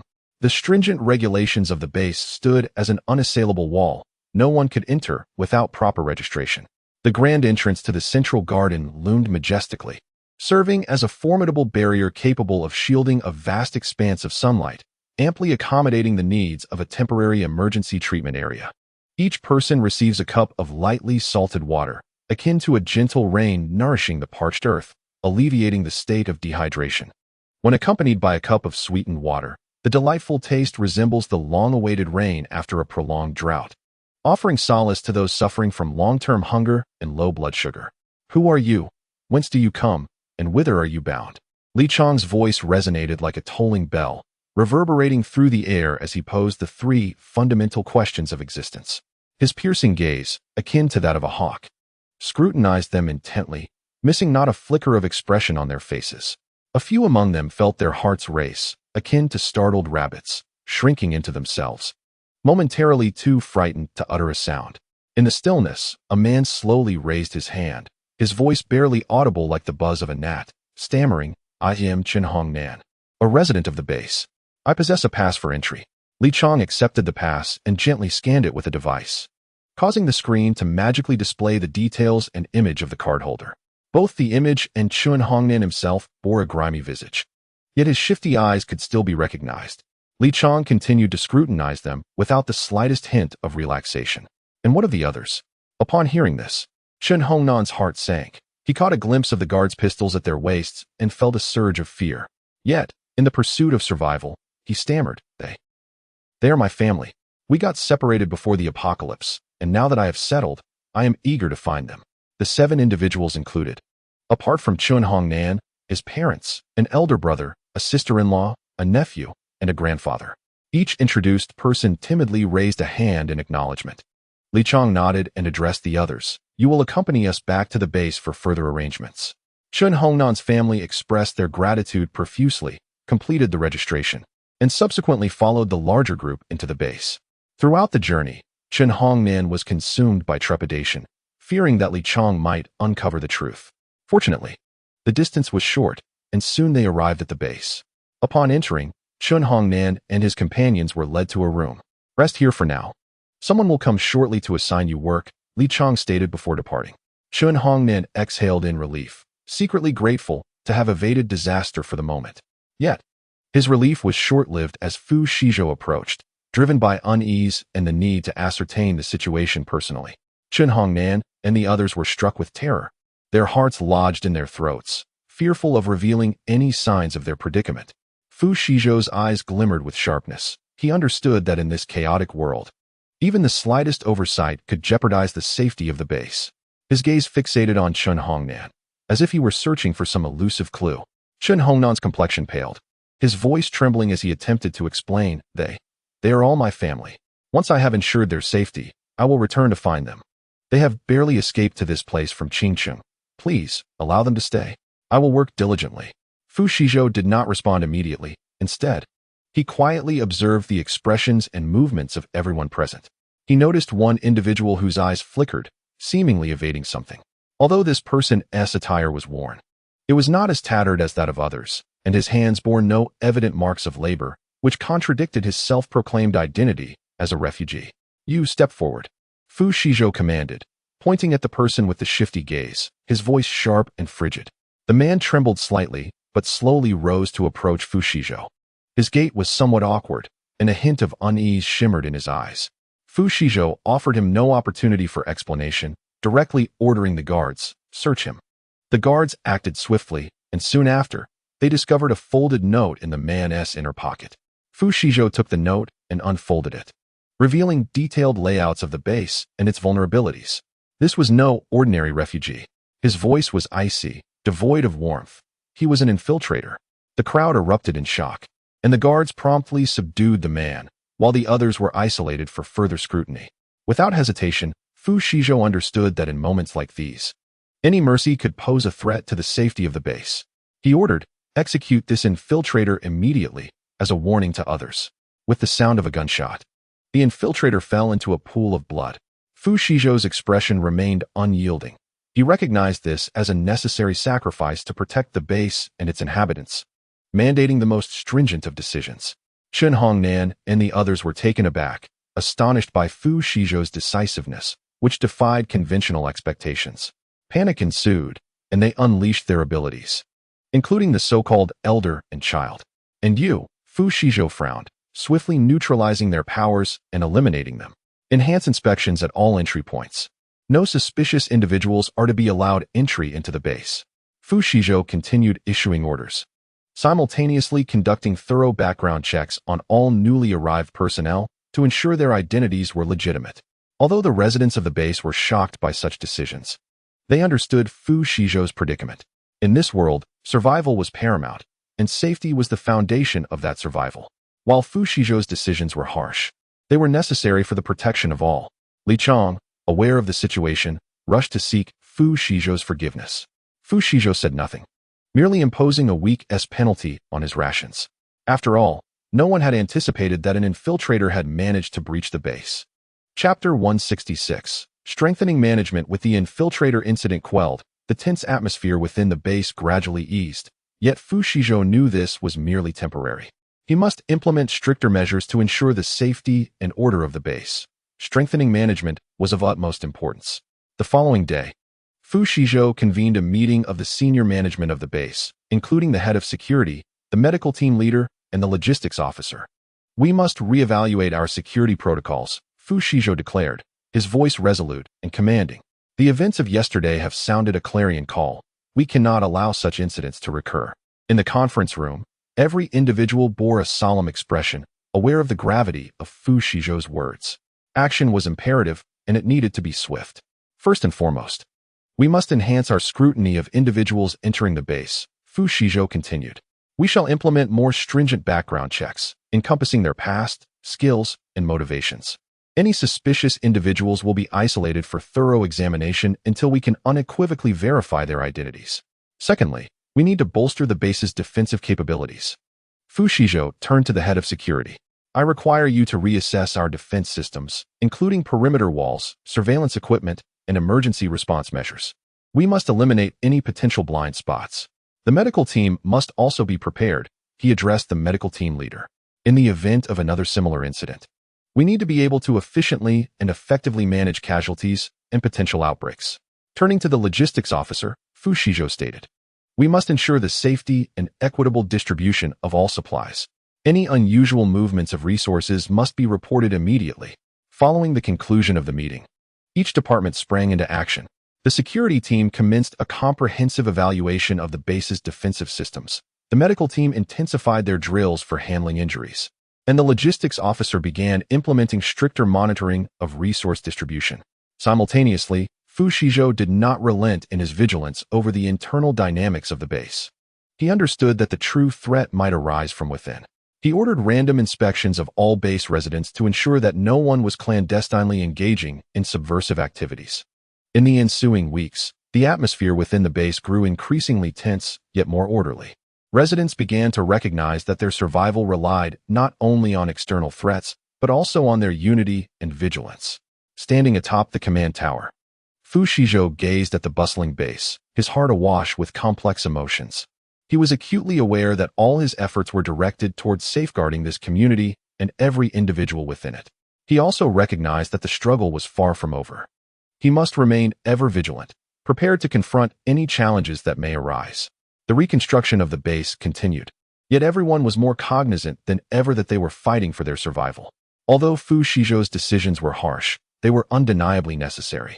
In this world fraught with uncertainty, only the strongest and most vigilant could endure. Fu Shizhou's parents watched their son, whose figure had grown increasingly gaunt, with a profound sense of concern. They understood the immense burden he bore for the safety of the entire base. In an effort to provide him with a semblance of warmth from home, they resolved to offer their support in their own way.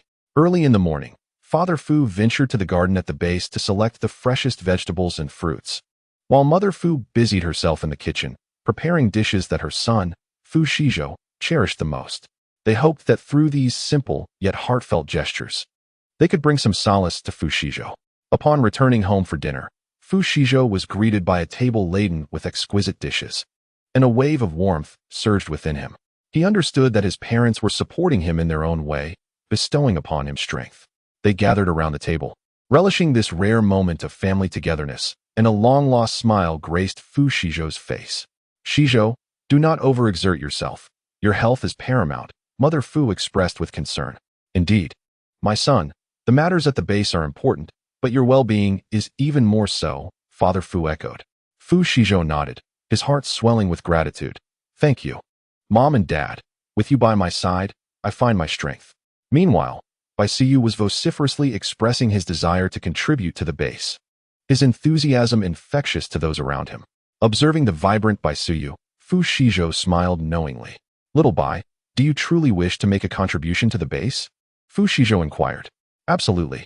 Baisuyu replied with unwavering determination. Very well, I have a task for you, Fu Shizhou stated, handing him a stack of documents. These are the base's regulations and safety manuals. You must master them within a week, after which I will assign you practical work. Baisuyu accepted the documents with confidence, yet felt a twinge of trepidation at the sight of the thick stack. Upon hearing this news, Liao Lulu decided to assist Baisuyu. She inquired around the base and found an experienced tutor for him. Suyu, this is Teacher Zhang. He will help you comprehend these documents, Liao Lulu introduced. Baisuyu gazed at the stern tutor before him, feeling a bit anxious. He understood that this would be a challenging learning journey. However, in his quest to genuinely contribute to the base, he resolved to embrace the challenge. In the days that followed, Baisuyu embarked on an intensive study regimen. He learned the regulations with Teacher Zhang during the day and reviewed and absorbed the material by night. Although the process was arduous, a determined spark shone in his eyes. Witnessing Baisuyu's diligence, Fu Shizhou felt a sense of satisfaction. He recognized that the future of the base required more individuals like Baisuyu, who were willing to shoulder responsibility. In a world fraught with adversity, age was trivial, strength was of the essence. As time passed, Baisuyu not only fulfilled his learning obligations, but also demonstrated his capabilities in practical work. His growth and contributions became a celebrated narrative within the base, inspiring others to strive for a brighter future. Fu Shizhou smiled contentedly. He had anticipated that Baisuyu might falter, yet he was pleasantly surprised to see him truly mature. Chapter 167. Venturing out again, the development of the Longjing base gradually stabilized, prompting Fu Shizhou to embark on another journey to gather information about the outside world.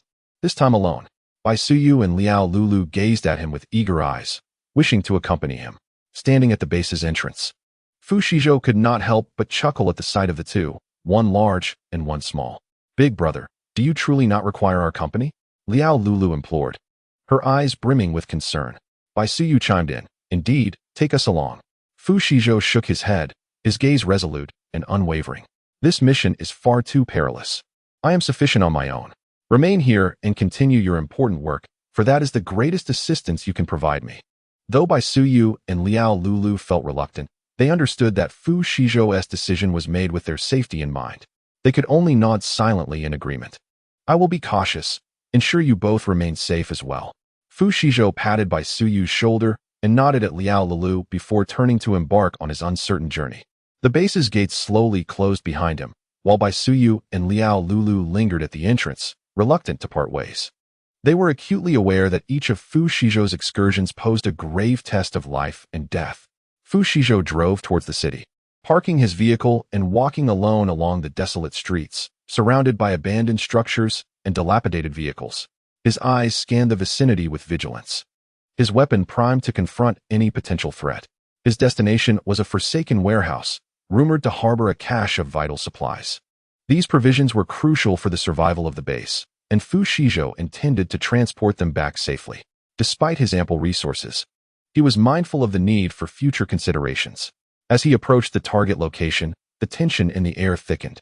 He was aware that the area might already be claimed by other survivors or fraught with unknown dangers.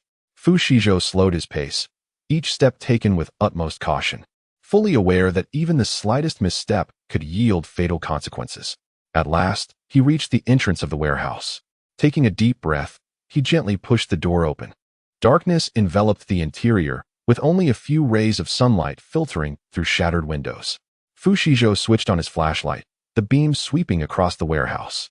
His eyes quickly adjusted to the dimness, searching for the crucial supplies. At that moment, a faint sound reached his ears. He promptly extinguished the flashlight. Pressing his body against the wall, weapon firmly grasped. He was not alone in this place. Others, or perhaps something else, lurked within the warehouse. Fu Shizhou's heart raced, yet his mind remained composed. He had to navigate this situation with caution, ensuring no unforeseen incidents arose. He moved slowly, each step taken as silently as possible. his eyes probing the darkness for any signs of threat. Suddenly, a shadow flitted past his line of sight. Fu Shizhou swiftly turned around, his weapon already aimed at the target. "Do not move," he whispered sharply. The shadow halted, and Fu Shizhou's flashlight illuminated the figure's face once more. It was a young woman, her eyes brimming with fear and despair. Gradually lowering his guard, he set down his weapon and extended a hand towards her. "Who are you? Why are you here?" he inquired. The woman trembled, her voice barely audible. "My name is Lin Yu, and I have come in search of food." Fu Shizhou nodded. He empathized with her plight. In this apocalyptic world, everyone struggled for survival. "Follow me. I will take you back to the base," Fu Shizhou stated. Lin Yu hesitated for a moment before nodding in agreement, fully aware that she had no other options. Fu Shizhou returned to the base with Lin Yu, knowing that he brought back not just a survivor, but also a new glimmer of hope. As the gates of the base swung open, Bai Suyu and Liao Lulu saw Fu Shizhou's safe return and smiled, knowing he would never let them down. "Lulu, please make arrangements for her," Fu Shizhou instructed before stepping back out, leaving Liao Lulu momentarily bewildered. However, she soon followed his orders and settled the new arrival, Lin Yu. Meanwhile, Fu Shizhou drove his RV, embarking on a new journey. Chapter 168. The mutated willow tree. Fu Shizhou's RV cruised slowly along the desolate road, his gaze ever vigilant as he surveyed the surroundings. Ever since bringing Lin Yu back, he sensed a gradual increase in hope within the base. Yet he was acutely aware that the outside world had become increasingly perilous and unpredictable. After several hours of travel, Fu Shizhou decided to stop at a seemingly tranquil small town, hoping to scavenge for supplies. After inspecting his weapon to ensure everything was ready, he cautiously exited the vehicle. The streets of the town were eerily deserted, with only the wind stirring up dust and scraps of paper swirling across the ground. The sound of his footsteps echoed in the profound silence. He approached a grocery store that appeared relatively intact. Upon pushing the door open, he found the interior dim and disordered, with shelves long ago stripped bare. Just as he prepared to leave, he heard a peculiar sound emanating from outside. It was a rustling noise, as if something were scraping against the ground. Fu Shizhou immediately became alert, gripping his weapon tightly as he stealthily moved toward the window to peer outside. To his astonishment, he saw a willow tree across the street twisting unnaturally. Its branches flailed like tentacles, while the trunk appeared to writhe as though it possessed life. Fu Shizhou's heart raced as he realized this could be a mutated willow tree, a phenomenon not uncommon in the post-apocalyptic world, often resulting from unknown radiation or environmental changes that bestowed abnormal growth characteristics upon plants. He recognized the potential danger. Such mutated flora could be hostile to humans and might even be toxic. Fu Shizhou resolved to circumvent the threat, seeking an alternative route. However, just as he was about to depart from the window, the branches of the willow tree suddenly shot towards the grocery store like arrows. Fu Shizhou swiftly evaded, the branches shattering the window and sending shards of glass scattering. Realizing he had become the target of the willow tree, he understood that immediate action was imperative. He took a deep breath and decided to take the risk of dashing outside, striving to cross the street at the utmost speed to evade the willow's strike range. He burst forth from the grocery store, the willow's branches trailing closely behind, whipping the ground like a lash. Fu Shizhou sprinted down the street, feeling the branches thrashing behind him, narrowly missing him with each swing. At that moment, he spotted an abandoned truck and quickly leaped onto it, utilizing the height to evade the willow's onslaught. The branches could not reach the top of the truck and flailed wildly below. Seizing the opportunity, Fu Shizhou observed the willow's movement patterns, searching for its vulnerabilities. He noted that when the branches attacked, they exposed a portion of the trunk, seemingly devoid of protective branches. Determined to exploit this weakness, he leapt from the truck and swiftly approached the willow, dodging the branches' attacks. In a fleeting moment, when the branches were momentarily still, he dashed to the trunk, weapon raised, and with all his might, plunged it into the center of the trunk. The willow emitted a strange shriek, its branches thrashing frantically for a few moments before gradually ceasing their movement. Fu Shizhou quickly retreated, warily watching the willow until he was certain it had completely lost its vigor. He breathed a sigh of relief, knowing he had narrowly escaped calamity. Though the threat of the mutated willow had been vanquished, Fu Shizhou was acutely aware that countless unknown dangers still lurked in this world. He recognized the necessity of exercising greater caution, for himself and for everyone at the base. He resumed his journey, his heart filled with vigilance towards the unknown and a glimmer of hope for the future. Chapter 169. A close call. Fu Shizhou's RV continued its journey along the desolate highway, his spirits weighed down by a heavy heart. He understood that every pause could herald new threats. As dusk began to settle, he resolved to seek a relatively safe place to spend the night at the next highway exit. Approaching the exit, he noticed some unusual movements. In the dim light, several figures loitered at the intersection, their actions stiff and peculiar. Fu Shizhou's heart raced as he immediately recognized these as mutated zombies, far more perilous than their ordinary counterparts. Possessing greater speed and ferocity, he quickly assessed the situation and resolved against engaging these mutated zombies head-on, attempting to stealthily bypass them. He was just about to alter his course when one of the mutated zombies seemingly detected his presence, emitting a low growl. The others were instantly drawn to the sound, turning to fix their blood-red eyes upon Fu Shizhou's RV. Realizing he had no avenue for retreat, Fu Shizhou steeled himself for confrontation. He halted the vehicle, swiftly extracting his weapons, a sharp long knife and a handgun. Eschewing reliance on his extraordinary abilities, he focused on enhancing his physical prowess. He meticulously checked the handgun's magazine, ensuring a sufficient supply of ammunition.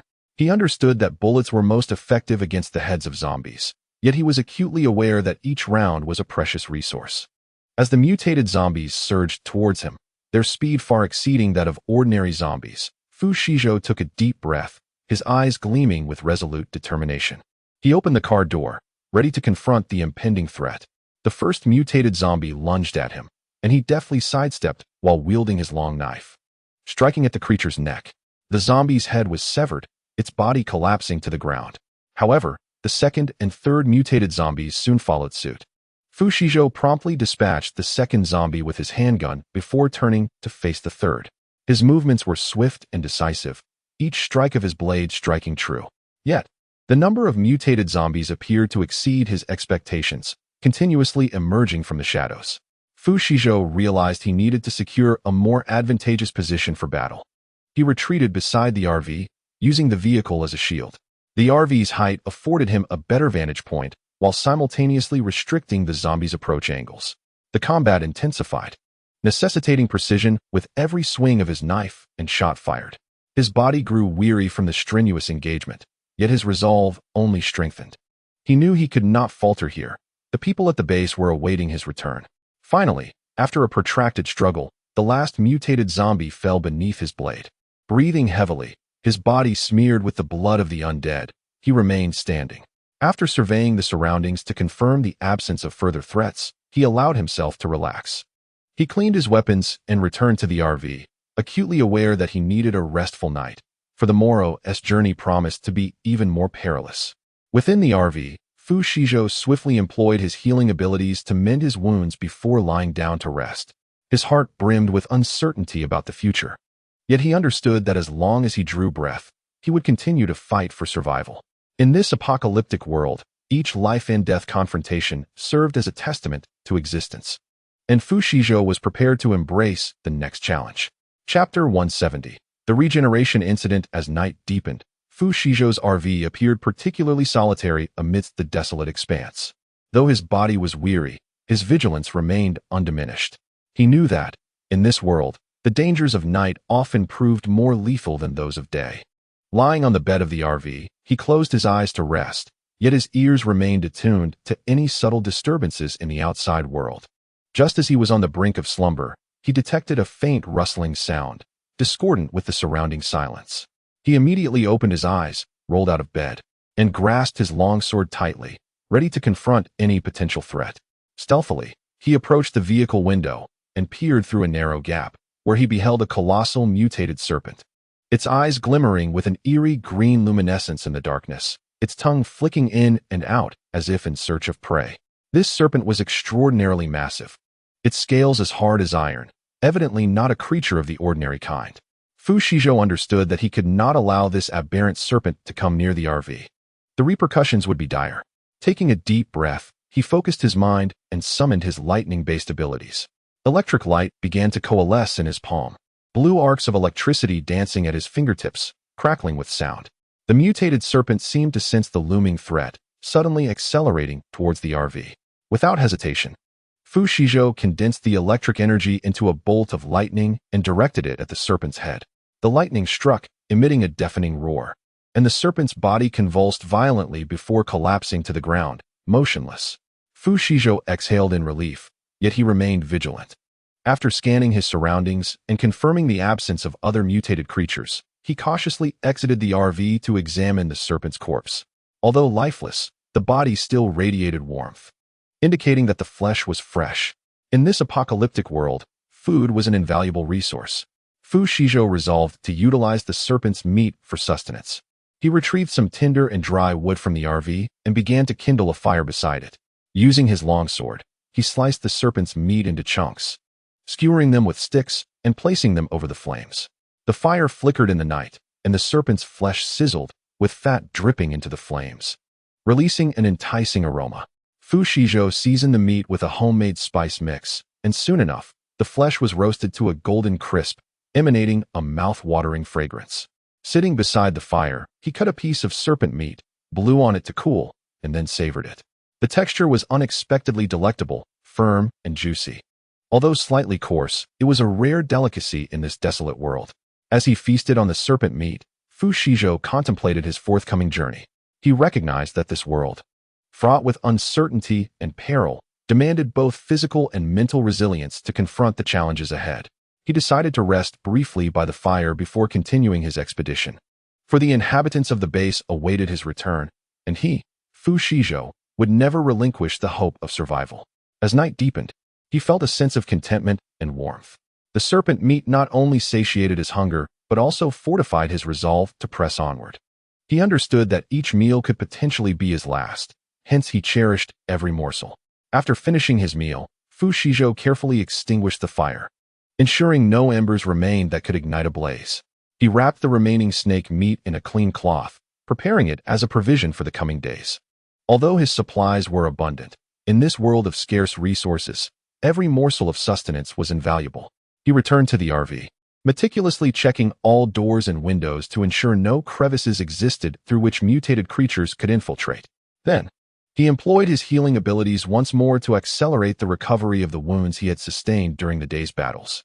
Though this power drained a considerable amount of his energy, witnessing the gradual healing of his injuries brought him a sense of solace. Lying on his bed, Fu Shizhou closed his eyes, attempting to calm his racing thoughts.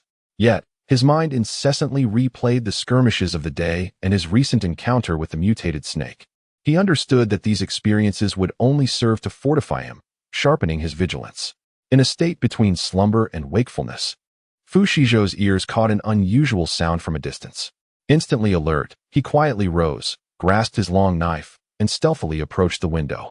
He discerned a group of dark figures moving on the distant horizon, their speed alarming, seemingly advancing toward the RV. Fu Shizhou's heart raced. He recognized the potential threat of a new swarm of mutated creatures. Rapidly assessing the situation, he resolved against a direct confrontation. He returned to the driver's seat, ignited the engine, and prepared to vacate the area before they drew near. The roar of the RV's engine reverberated through the night as he accelerated, the vehicle surging forth like a colossal beast across the desolate expanse. Occasionally glancing in the rearview mirror, he monitored the dark silhouettes until they faded into the shadows of the night. After a considerable stretch of speed, Fu Shizhou was certain he had evaded the pursuit of the mutated entities. He discovered a new refuge, an abandoned gas station that appeared sufficiently secure for a brief respite. He parked in the station's shadow, ensuring the RV remained concealed from view. Once again, he checked all doors and windows, confirming his safety. In this apocalyptic world, one could never anticipate what the next moment might bring. However, Fu Shizhou was prepared, resolute in his determination to persevere through whatever trials lay ahead. Lying on his bed, though physically fatigued, his heart brimmed with resolve. He knew that as long as he drew breath, he would fight for survival. In this dire realm, each confrontation between life and death was a testament to existence, and Fu Shizhou was ready to embrace the next challenge. He closed his eyes, allowing his body and mind a brief respite, steeling himself for the dawn and the battles that awaited him. Chapter 171. The Mutated rose at the break of dawn. Fu Shizhou resumed his journey in the RV. On his mental map of spiritual energy, not a single zombie had appeared, which left him with a lingering sense of unease. Strange, he mused, How could there be no zombies around? Something was amiss, and he couldn't help but furrow his brow at the desolate road ahead. Suddenly, he noticed the roses by the roadside blooming with an extraordinary brilliance, their red hues almost excessive. These crimson roses were the epitome of allure, resembling enchanting little sprites. With just a fleeting glance, he found himself ensnared, as if an invisible force compelled him to halt his RV and gradually approach the vibrant blossoms. Fu Shizhou extended his hand, yearning to caress the exceptionally vivid flowers, yet his instincts warned him that these roses were anything but ordinary. Just as his fingertips were about to make contact with a petal, he abruptly withdrew his hand, scanning his surroundings with heightened vigilance. He observed that no other flora thrived in the vicinity of these roses, as if their presence suppressed all other life forms. Were these roses mutated? Fu Shizhou pondered quietly. He recalled that before the apocalypse, he had never encountered such striking roses, and their brilliance seemed to exude an ominous aura. He resolved to avoid direct contact with the flowers and instead retrieved a pair of pruning shears from his RV, meticulously snipping off a branch. The moment the shears grazed the rose, he felt a faint electric current, further solidifying his belief that these roses were extraordinary. He placed the severed rose branch in a sealed container, preparing to examine it later. He understood that any anomaly in this post-apocalyptic world could signify danger, necessitating caution in his approach. Just as he intended to return to the RV, he suddenly heard a faint growl. Instantly alert, he rushed back to his vehicle.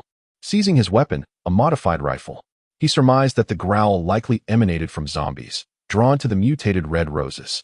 He stealthily surveyed the area, spotting a horde of zombies slowly advancing toward the rose thicket. Their movements appeared more sluggish than ordinary zombies, yet their eyes betrayed a peculiar longing. Fu Shizhou realized that these mutated roses might not merely be altered in appearance. They could be emitting some chemical substance or energy that influenced the zombies' behavior. He decided to retreat temporarily, seeking a safe location to investigate the roses and their effects on the undead in greater detail.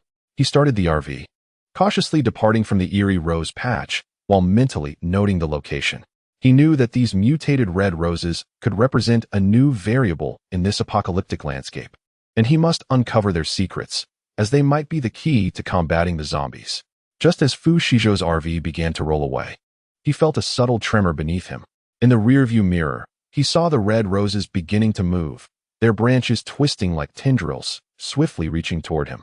This is impossible. Fu Shizhou gasped inwardly, yet his instincts insisted that these roses had indeed undergone a mutation. They were no longer mere plants.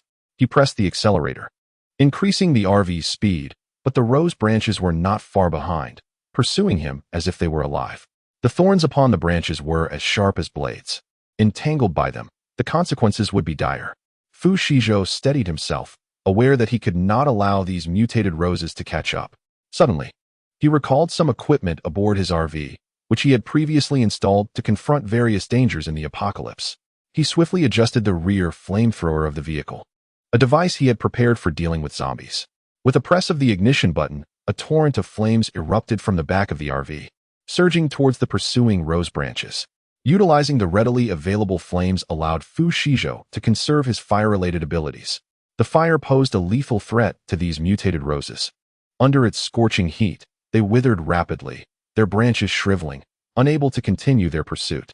Seizing the opportunity, Fu Shizhou accelerated, gradually increasing the distance between the RV and the mutated roses. However, just as he believed himself to be safe, an exceptionally large rose suddenly leaped from the ground, its branches thickening, resembling a gigantic hand that violently grasped the rear of the RV. Fu Shizhou felt the vehicle's speed noticeably decline. He knew that if he did not swiftly rid himself of this rose, he would plunge into greater peril. He retrieved a sharp axe from the RV, opened the door, and prepared to confront the mutated rose head-on. Leaping from the vehicle, he swung the axe with all his might, cleaving at the branches that clung tightly to the RV. Each strike was precise, severing the branches one by one, yet more branches rapidly sprouted, attempting to ensnare him once again. Fu Shizhou realized he needed to discern the rose's weakness. Recalling the faint electric current he had sensed while cutting the rose earlier, he speculated that these roses might be sensitive to electricity. He hurried back to the RV, retrieved a roll of copper wire from the toolbox, grasped one end in his hand, and wrapped the other end around his axe. Then, he leapt down once more, activating his lightning-based abilities, and struck the gigantic rose with the electrified axe. The current coursed through the axe into the rose's branches, eliciting a piercing scream from the flower, its branches thrashing violently before finally releasing the RV. Without hesitation, Fu Shizhou jumped back into the vehicle and accelerated away. He understood that although he had temporarily escaped the clutches of these mutated roses, the threat they posed still lingered. He needed to devise a method to eradicate these mutated roses entirely. Otherwise, they could evolve into a new menace in the apocalypse. In the rearview mirror of the RV, the mutated roses gradually faded from view, yet Fu Shizhou knew that this battle was far from over. He must exercise greater caution and begin studying these roses to uncover their vulnerabilities, preparing himself for future confrontations. Chapter 172. The Secret of the Roses. Fu Shizhou's heartbeat gradually steadied, yet his mind brimmed with uncertainty and unease. The aberrant behavior of those mutated red roses made him realize that the threats in this apocalypse were far more complex than merely zombies. He resolved to first locate a secure refuge before meticulously delving into the enigma of the roses. Driving his RV through the desolate remnants of the city, he ultimately arrived at an abandoned warehouse. It appeared sufficiently concealed and robust enough to serve as a temporary stronghold. Fu Shizhou parked the RV in the heart of the warehouse and commenced setting up defensive measures. Aware that each day in this apocalyptic world brimmed with uncertainty, he understood the necessity of perpetual readiness. Once assured of his safety, he opened the sealed container housing the mutated red roses. Donning protective gloves, he carefully extracted a single rose and began to scrutinize it.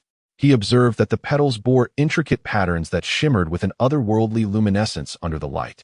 Employing a magnifying glass for a closer examination, he discerned that these patterns were, in fact, minuscule biological structures, seemingly engaged in the continuous absorption of ambient light.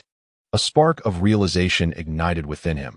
He speculated that these mutated roses might be harnessing energy through these structures, thus undergoing their transformation. He resolved to conduct an experiment to validate his hypothesis. Fetching a small ultraviolet lamp, he positioned the rose beneath its glow. Before long, he noted the petals beginning to quiver subtly, as if imbibing the energy contained within the light. It appears my conjecture holds merit, Fu Shizhou murmured to himself. He persisted with his experiments, striving to discover a means to inhibit the mutation of these roses. After testing various light sources, he ultimately uncovered that the application of red light significantly slowed their growth rate. This revelation filled him with exhilaration. He recognized that if he could devise a method to broadly apply red light to these mutated roses, it might prove effective in curbing their aberration. However, this discovery ushered forth new inquiries. How had these roses undergone such mutation? Were they linked to the altered behaviors of the zombies? These questions loomed over Fu Shizhou's mind like a shroud of fog. Determined, he resolved to return to the vicinity of the rose thicket at dawn the following day to further observe the interaction between the zombies and the roses. He required more data to unravel the secrets of these mutated blooms. As night descended, Fu Shizhou ignited a small bonfire within the warehouse, preparing himself a modest dinner. He understood that the exploration of the morrow would be fraught with peril, necessitating the preservation of his strength. The next day, as the first light of dawn broke, Fu Shizhou set forth. Equipped with essential gear and weaponry, he cautiously approached the enigmatic rose thicket, concealed behind the remnants of a structure.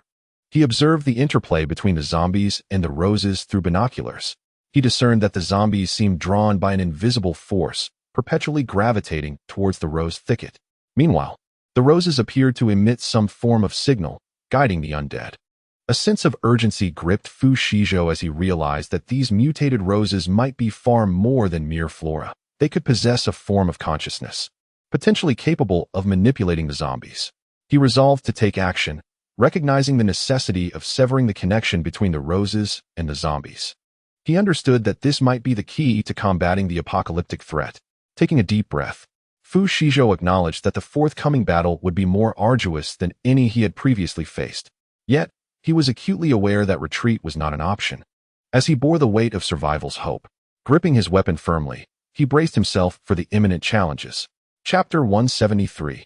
Conquering the Rose. As the morning light gradually brightened, the flames of battle ignited within Fu Shizhou's heart. He knew that this confrontation with the mutated red roses was not merely a fight for his own survival. It was also a quest to unveil the secrets concealed within the apocalypse and to discover new methods to combat the undead. Cautiously, he approached the eerie thicket of roses, his weapon held tightly, ever ready to confront any potential crisis. His gaze was sharp, scrutinizing every subtle movement of the roses, in search of their vulnerabilities. Suddenly, a particularly enormous mutated red rose captured his attention. Its petals were a more vivid hue, and its patterns more intricate, as though it were the leader of this rose thicket. Fu Shizhou realized that this rose could be the linchpin controlling the other roses and the zombies. Drawing in a deep breath, he resolved to take action. From his backpack, he retrieved a specially crafted piece of red fabric, one he had hastily assembled the previous night. Designed to reflect red light and disrupt the rose's energy absorption, he swiftly draped the fabric over the massive rose, which immediately began to tremble violently, as if struggling against an unseen force. Fu Shizhou's movements were quick and decisive, yet the mutated red rose responded with equal fervor. Once covered by the red fabric, it seemed to sense an unprecedented threat and began to resist with desperation. Its petals trembled violently, attempting to shake off the fabric's constraints, while its stem twisted like a tentacle, seeking to ensnare Fu Shizhou's arm. Fu Shizhou retreated rapidly, evading the assault of the rose's stem. He understood that the power of this mutated rose was formidable. It possessed not only the ability to absorb light, but potentially other unknown means of attack. He remained fixated on every movement of the rose, searching for an opportunity to subdue it. The rose's resistance intensified, and its petals began to emit a peculiar fragrance, one that seemed to have an entrancing effect. Fu Shizhou felt his consciousness begin to blur, yet he compelled himself to remain alert, aware that this was a defensive mechanism of the rose. He quickly retrieved a specially designed mask from his backpack, capable of filtering out harmful substances from the air, including the alluring scent released by the mutated rose. Once donned, the mask cleared his mind significantly, allowing him to reassess the situation at hand. The mutated rose appeared to recognize that Fu Shizhou had not been easily vanquished, and its resistance grew increasingly violent. The stem suddenly became unnaturally rigid, striking the surrounding air like a whip, producing a sharp sound that pierced through the atmosphere. Fu Shizhou realized that he needed to take more decisive action. He retrieved a specially formulated solution from his backpack, capable of suppressing the growth of the rose and potentially causing its wilting. Cautiously, he approached the mutated rose, remaining vigilant against its attacks. Just as the stem lunged at him once more, Fu Shizhou nimbly sidestepped the assault and swiftly poured the solution onto the roots of the rose. Upon contact, the solution reacted violently. The stem began to wither and the petals lost their luster. The resistance of the mutated rose gradually diminished, and ultimately, it ceased its struggle, its petals drooping weakly. Fu Shizhou cautiously approached to confirm that the mutated rose had lost its capacity for aggression. He enveloped the entire rose in a specially designed metal net, ensuring it could not strike again. Having successfully subdued the mutated red rose, Fu Shizhou commenced his research. He sought to comprehend the mutation mechanism of this rose and its connection to the zombies. He transported the colossal rose back to his warehouse, placing it in a specially crafted glass container. He began attempting to communicate with the rose, striving to understand its consciousness and intentions. After several days of effort, he discovered that the rose indeed possessed a certain level of awareness. It was not a malevolent entity, but a creature that had mutated for survival in the apocalypse. Fu Shizhou resolved to establish a symbiotic relationship with the rose. He began illuminating it with red light, simultaneously providing a special nutrient solution. Over time, the rose gradually accepted Fu Shizhou's presence, even beginning to respond to some of his simple commands. Fu Shizhou realized that this mutated red rose could become a significant ally in the apocalypse. It not only aided him in better understanding the behavior of the zombies, but also had the potential to serve as a new weapon against them. He commenced training the rose to enhance its effectiveness in combat. As time progressed, the bond between Fu Shizhou and the mutated red rose deepened. He named it the Rose Guardian and began taking it along as they explored the desolate world. The Rose Guardian could absorb red light energy and release a unique fragrance that could temporarily bewilder zombies, granting Fu Shizhou precious time in battle. Fu Shizhou understood that the struggle of the apocalypse was far from over, but now he had a new ally. Chapter 174. Perfect harmony. Fu Shizhou and the Rose Guardian navigated the ruins of the apocalypse, their goal being to seek out additional resources and survivors. However, This world posed threats beyond just the zombies. The malevolence of humanity also loomed large. As they searched through an abandoned district, a group of armed individuals emerged. Clad in tattered military uniforms, their faces bore expressions of greed and cruelty. Leading them was a burly man, his gaze fixed intently on Fu Shizhou and the Rose Guardian. "Ah, behold who we have here, a lone ranger and his botanical companion," the burly man scoffed. "You would do well to surrender whatever you have found, lest you face our wrath." Fu Shizhou gazed at them with an icy demeanor, fully aware that these individuals were marauders in this post-apocalyptic world, subsisting on the plundering of others' resources, devoid of any moral compass. "We possess nothing you seek," Fu Shizhou replied calmly. "Do not deceive me. I am certain you have discovered something of value," the burly man retorted, brandishing his firearm. "You would be wise to cooperate, or we shall take matters into our own hands." At that moment, a seemingly frail man stepped forward, a glint of cunning in his eyes. "You cannot act thus. It is unethical. We ought to unite against the undead, rather than turn on one another." Fu Shizhou let out a cold laugh, seeing through their ruse. The frail man's words resembled a moral shackle, intended to lower their guard, making them more susceptible to being robbed. "Unity? Is your notion of unity merely pointing a gun at another's head?" Fu Shizhou countered. The burly man's expression darkened, clearly infuriated by Fu Shizhou's words. "It seems you are asking for punishment rather than a toast. Brothers, attack." Just as they prepared to strike, the Rose Guardian suddenly emitted a potent fragrance, one that bewitched the undead and proved equally effective against humans. The marauders began to feel disoriented, their movements sluggish. Seizing the opportunity, Fu Shizhou swiftly retrieved a specially crafted weapon from his backpack, his actions as swift as lightning, each strike accurately targeting the marauders' vital points. The Rose Guardian was equally formidable, its stem whipping like a lash, repelling those who dared to approach. The battle concluded swiftly, the marauders thoroughly vanquished. Fu Shizhou stood amidst them, his gaze devoid of pity. "The unity you seek does not entail brandishing weapons at others, but rather the ability to support and assist one another in the face of a common enemy." Fu Shizhou stated coldly.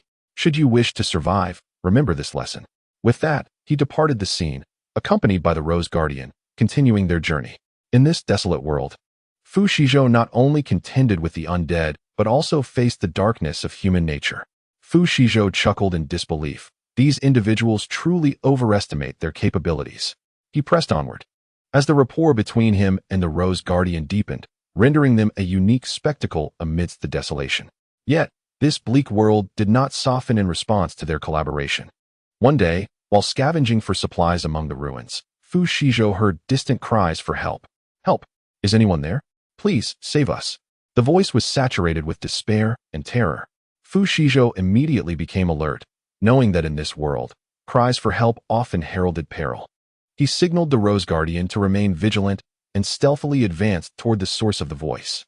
He traversed a mound of rubble, maneuvered around several abandoned vehicles, and eventually discovered the distressed souls before a partially collapsed store. There stood a young woman and a small boy, besieged by a horde of zombies in a corner of the shop. The woman's face was streaked with tears and dust, while the boy clutched her hand tightly, his eyes brimming with fear. "Quick, we must aid them," Fu Shizhou urged the Rose Guardian.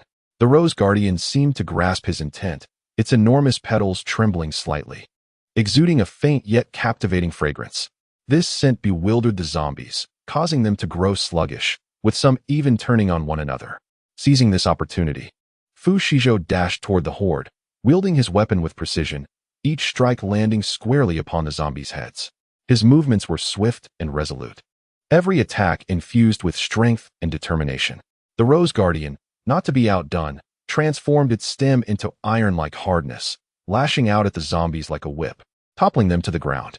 Its petals intermittently released more of the intoxicating aroma, enhancing the confusion among the undead. The woman and the boy watched the unfolding battle, their eyes filled with astonishment and hope. They had never witnessed such an extraordinary method of combat, nor had they anticipated anyone would come to their rescue. The battle concluded swiftly, the zombies eradicated entirely. Fu Shizhou and the Rose Guardian stood amidst the devastation, panting heavily. The woman and the boy approached, tears glistening in their eyes. "Thank you. We thought we were doomed." The woman's voice trembled. "It's all right now. You are safe," Fu Shizhou reassured them. "Who are you?" How do you possess such formidable strength? The boy inquired with curiosity. Fu Shizhou smiled, gesturing toward the Rose Guardian. This is our new ally, the Rose Guardian. In this world, we must rely on one another. The woman and the boy gazed at the Rose Guardian with awe, realizing they had encountered an extraordinary individual and an even more remarkable plant. What are your plans now? Fu Shizhou asked. We merely seek a safe haven. Far from these terrifying zombies, the woman replied. Fu Shizhou nodded. Follow me. I know a place. Though it may not be perfect, it will at least provide temporary shelter. Together, they departed from the store, advancing toward the refuge Fu Shizhou had mentioned. Chapter 175. The Sanctuary, accompanied by Fu Shizhou, the Rose Guardian, and the newly rescued mother and son, they journeyed through the desolation of the apocalypse, heading towards a sanctuary known as the Oasis. The Oasis was a relatively safe and resource-abundant location that Fu Shizhou had stumbled upon by chance. Here, a community of survivors had gathered, collectively resisting the onslaught of zombies and nurturing a flicker of civilization. Along the way, they moved cautiously, striving to avoid attracting the attention of the undead. Fu Shizhou frequently surveyed his surroundings, ensuring that no danger lurked nearby. The Rose Guardian exudes a delicate fragrance, a scent that not only bewilders the zombies but also to some extent masks their odor, thereby diminishing the risk of detection. How far is the oasis from here? The young mother, named Linyu, spoke with a hint of anxiety in her voice. Not far, just traverse this wasteland and cross another street. We shall arrive. Fu Shizhou replied, his tone calm, providing a sense of reassurance. The little boy, named Xiao Jie, clutched his mother's hand tightly, his curious eyes occasionally glancing at the Rose Guardian, seemingly fascinated by this combatant plant. Has the Rose Guardian always been this formidable? Xiao Jie asked softly. Fu Shizhou smiled slightly. Indeed, it is our protector and our friend. They continued onward, but just as they were about to reach the oasis, a sudden volley of gunfire shattered the silence of the ruins. Fu Shizhou immediately signaled for everyone to halt, his gaze sharpening, ears finally attuned to the sounds around them. There are gunshots. It seems the people of the oasis are in trouble, Fu Shizhou murmured. We must hasten to assist. Lin Yu urged anxiously. Fu Shizhou nodded, quickening their pace towards the direction of the gunfire. Turning a corner, they were met with a shocking sight, a horde of zombies assailing the walls of the oasis, while survivors within valiantly defended themselves with firearms and makeshift weapons. We must lend our aid, Fu Shizhou exclaimed, swiftly retrieving his weapon from his backpack, preparing to join the fray. The Rose Guardian, too, readied itself for battle, its petals releasing an even more potent fragrance, one that confounded the zombies further, causing them to lose their sense of direction and even turn upon one another. Fu Shizhou and the Rose Guardian joined the battle, their arrival turning the tide for the oasis's defense. Fu Shizhou's weapon was precise and deadly, each strike bringing down a zombie. The stem of the Rose Guardian lashed out like a whip, repelling the undead, while its petals intermittently released more of the intoxicating scent, enhancing the disorientation of the zombies. The conflict was fierce and brutal, yet ultimately, through the combined efforts of Fu Shizhou, the Rose Guardian, and the survivors of the oasis, the horde was repelled. The survivors within the walls erupted in cheers, expressing profound gratitude towards Fu Shizhou and the Rose Guardian. You arrived just in time. We were on the brink of collapse, said Zhao Gang, the oasis's weary yet grateful leader. We came seeking refuge, never anticipating we could offer assistance as well, Fu Shizhou replied. Welcome, you are our saviors, Zhao Gang said with a smile. Fu Shizhou and the Rose Guardian were invited into the oasis, where they found a temporary sanctuary. Lin Yu and Xiao Jie finally discovered a place to rest. Chapter 176. In search of information with the conclusion of the battle, the survivors of the oasis commenced the arduous task of clearing the battlefield and repairing the damages inflicted by the zombie onslaught. Fu Shizhou, the Rose Guardian, Lin Yu, and Xiao Jie were escorted to the central area of the oasis, where a makeshift command center comprised of shipping containers and fortified walls had been established. Zhao Gang, the leader of the oasis, personally guided them on a tour, elucidating the fundamental aspects of their haven. He conveyed that the oasis had managed to endure thus far due to the unity and mutual assistance of its inhabitants. He further noted that the oasis was not the sole refuge for survivors. Several other bases were also persevering amidst the apocalypse. We have recently acquired some intelligence, Zhao Gang stated gravely as he settled into a relatively spacious conference room. To the north, there exists an alliance formed by multiple survivor bases, identifying themselves as the Northern Alliance. It is said that they possess more advanced defensive facilities and a wealth of resources. Fu Shizhou's eyes sparkled with intrigue. This information was of paramount importance to him. The existence of such an alliance could potentially lead them to a safer sanctuary and possibly unite against the looming threat of the undead. Do you have the exact location of this alliance? Fu Shizhou inquired eagerly, his anticipation palpable. Zhao Gang nodded, retrieving a map from the table and unfurling it before them. According to our intelligence, the headquarters of the Northern Alliance should be here. He indicated a spot marked as City of Hope on the map. However, the journey is long and fraught with peril. Zombies, wild beasts, and even other survivors could pose significant threats along your path. Lin Yu clutched Xiao Jie tightly, her eyes reflecting her apprehension. Will we be able to reach there safely? Zhao Gang sighed. No one can guarantee your safety, but should you choose to embark on this journey, we will assist you as much as possible. We can provide supplies and even send individuals to escort you part of the way. After a moment of contemplation, Fu Shizhou resolutely declared, we must go there. While the oasis is secure, we all understand that this is not a sustainable solution. We require a more formidable alliance, a bastion capable of combating the undead and rebuilding civilization. The Rose Guardian stood silently by, its petals quivering slightly, seemingly in agreement. Then you must prepare yourselves. Zhao Gang rose. I will arrange for a team to gather the necessary supplies and select trustworthy individuals to accompany you. You must also rest well. The journey will be exceptionally arduous. Though fear lingered in their hearts, Lin Yu and Xiao Jie recognized that this was their solitary hope. They resolved to follow Fu Shizhou and the Rose Guardian on the quest to locate the Northern Alliance. During their days at the oasis, they gathered food, water, and weapons while also undergoing fundamental survival training.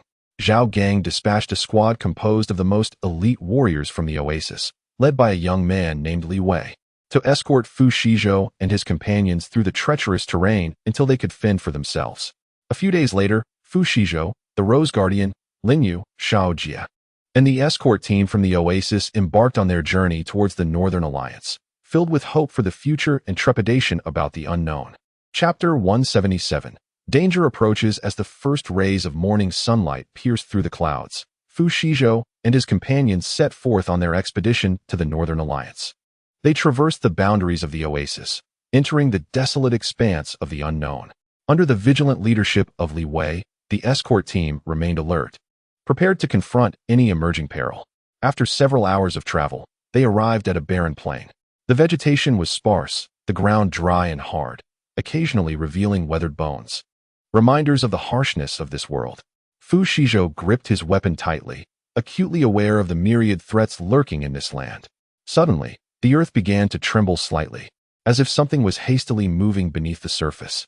Li Wei immediately signaled the team to halt, his gaze fixed intently on the ground, striving to discern the source of the tremors. Soon, they heard a peculiar sound, akin to countless sharp spines scraping against the earth. Beware! Li Wei shouted, pointing ahead. A horde of mutated hedgehogs erupted from the ground, their eyes a sinister crimson, and their spines significantly longer than those of ordinary hedgehogs, shimmering with a metallic sheen. Protect Lin Yu and Xiao Jie. Fu Shizhou commanded loudly, raising his firearm and opening fire on the advancing swarm of mutated hedgehogs. The warriors from the oasis responded swiftly, engaging in fierce combat with the creatures. The battle was exceptionally intense. The hedgehog spines were not only razor-sharp, but also venomous, making even the strongest warriors vulnerable to their attacks. Lin Yu and Xiao Jie were tightly encircled by the fighters, their faces etched with terror. Amidst the chaos, a particularly massive mutated hedgehog breached their defenses, charging directly towards Lin Yu and Xiao Jie. Observing this, Fu Shizhou activated his mental barrier and dashed forward without hesitation, placing himself in the path of the creature's assault. His movements were swift and decisive, yet the power of the mutated hedgehog was astonishing, knocking him to the ground with a single blow. Struggling to rise, Fu Shizhou saw Lin Yu and Xiao Jie struck down by the spines of another hedgehog. His heart filled with fury and sorrow as he roared in anguish. He turned and summoned all his strength to slay the beast, but it was too late. Lin Yu and Xiao Jie lay lifeless in a pool of blood, their lives extinguished on this desolate land. After the battle, Fu Shizhou knelt beside the bodies of Lin Yu and Xiao Jie, his hands trembling. The warriors of the oasis fell silent, mourning the loss of their comrades and their hopes. Li Wei approached quietly and placed a gentle hand on Fu Shizhou's shoulder. "Mr. Fu, we must press on." Li Wei's voice was low yet resolute, "For them, and for all of us." Fu Shizhou lifted his head, a resolute glimmer igniting in his eyes. He understood that although Lin Yu and Xiao Jie were gone, their journey could not end here. He rose to his feet, inhaled deeply, and nodded. "Let us proceed," spoke Fu Shizhou, his voice hoarse yet imbued with resolve. "We must not allow the sacrifices of Lin Yu and Xiao Jie to be in vain." They laid Lin Yu and Xiao Jie to rest in a relatively safe location before continuing their journey towards the Northern Alliance. Fu Shizhou and the warriors of Oasis carried heavy hearts, yet their determination was unwavering. They understood that only by reaching the Northern Alliance could they find true solace for their departed comrades. In the ensuing days, they encountered a myriad of mutated creatures and harsh environments. In every skirmish, Fu Shizhou led the charge, his heart brimming with memories of his fallen companions and a fervent desire to survive. His body bore numerous scars, yet his spirit grew ever more resilient. This experience was valuable, though Fu Shizhou felt little joy. The warriors of Oasis exhibited extraordinary courage and tenacity, supporting one another through the trials of life and death. Despite sustaining injuries, they persevered, knowing that each battle was fought in honor of those who had passed. As time unfolded, they gradually approached the territory of the Northern Alliance. They traversed desolate lands and scaled treacherous peaks, ultimately beholding the silhouette of the City of Hope. Upon reaching the borders of the Northern Alliance, they were utterly exhausted. Yet their hearts brimmed with hope, for they had accomplished what seemed an impossible task, carrying the wishes of Lin Yu and Xiao Jie. Along with the hopes of all survivors from Oasis, they finally discovered a new haven. The warriors of the Northern Alliance welcomed them warmly, providing food and shelter. Although the environment there was far from ideal, Fu Shizhou did not express disdain. Rather, he couldn't help but reflect on the comforts of his own Longjing base. Chapter 178. The unassuming woman within the camp of the Northern Alliance. Fu Shizhou remained behind while the others from the Oasis shelter returned home. Though they had attained a temporary peace, Fu Shizhou, ever the adventurer, planned to depart in a few days. He recognized that this new environment, while offering refuge, was rife with uncertainties and potential dangers. Fu Shizhou was acutely aware that he could not live complacently here. He needed to find new goals and missions, lest life become unbearably dull. But there was amusement to be found in encountering an unassuming woman, whom he chose to ignore. A few days later, while surveying the camp, Fu Shizhou once again encountered a haughty woman, her demeanor markedly altered. A glint of cold disdain flickered in her eyes. Approaching Fu Shizhou, she coolly remarked, "Mr. Fu, are you truly unwilling to reconsider my proposal? Without the support of my family here, you will face considerable challenges on your own." Fu Shizhou furrowed his brow and retorted with irritation, "Wang Zuohua, did I not make it abundantly clear? If one is unattractive, one ought not to harbor fanciful notions." After speaking, he cast a disdainful glance at Wang Zuohua's strikingly prominent figure, wondering in his mind how this woman managed to maintain such a rotund physique even in the apocalypse. Below, Wang Zuohua's expression darkened further, with a cold snort. She turned to leave, uttering a threat-laden remark. "Fu Shizhou, you will come to regret this." Fu Shizhou remained unfazed by her menacing words, chuckling softly to himself, realizing that perhaps he had been too benevolent. Nowadays, even the most insignificant individuals dared to trample upon his dignity. Wang Zuohua's threat echoed in Fu Shizhou's ears, yet he paid it no mind. He was well aware that although this woman wielded considerable influence within the alliance, he was not without his own preparations. After all, the most venomous hearts often belong to women. One could never be sure when she might act out of indignation. As night fell, the campfire flickered, casting shadows as warriors gathered to share their tales and experiences. Fu Shizhou sat quietly in a corner, observing his surroundings. He understood that Wang Zuohua would not relent easily. He needed to remain vigilant.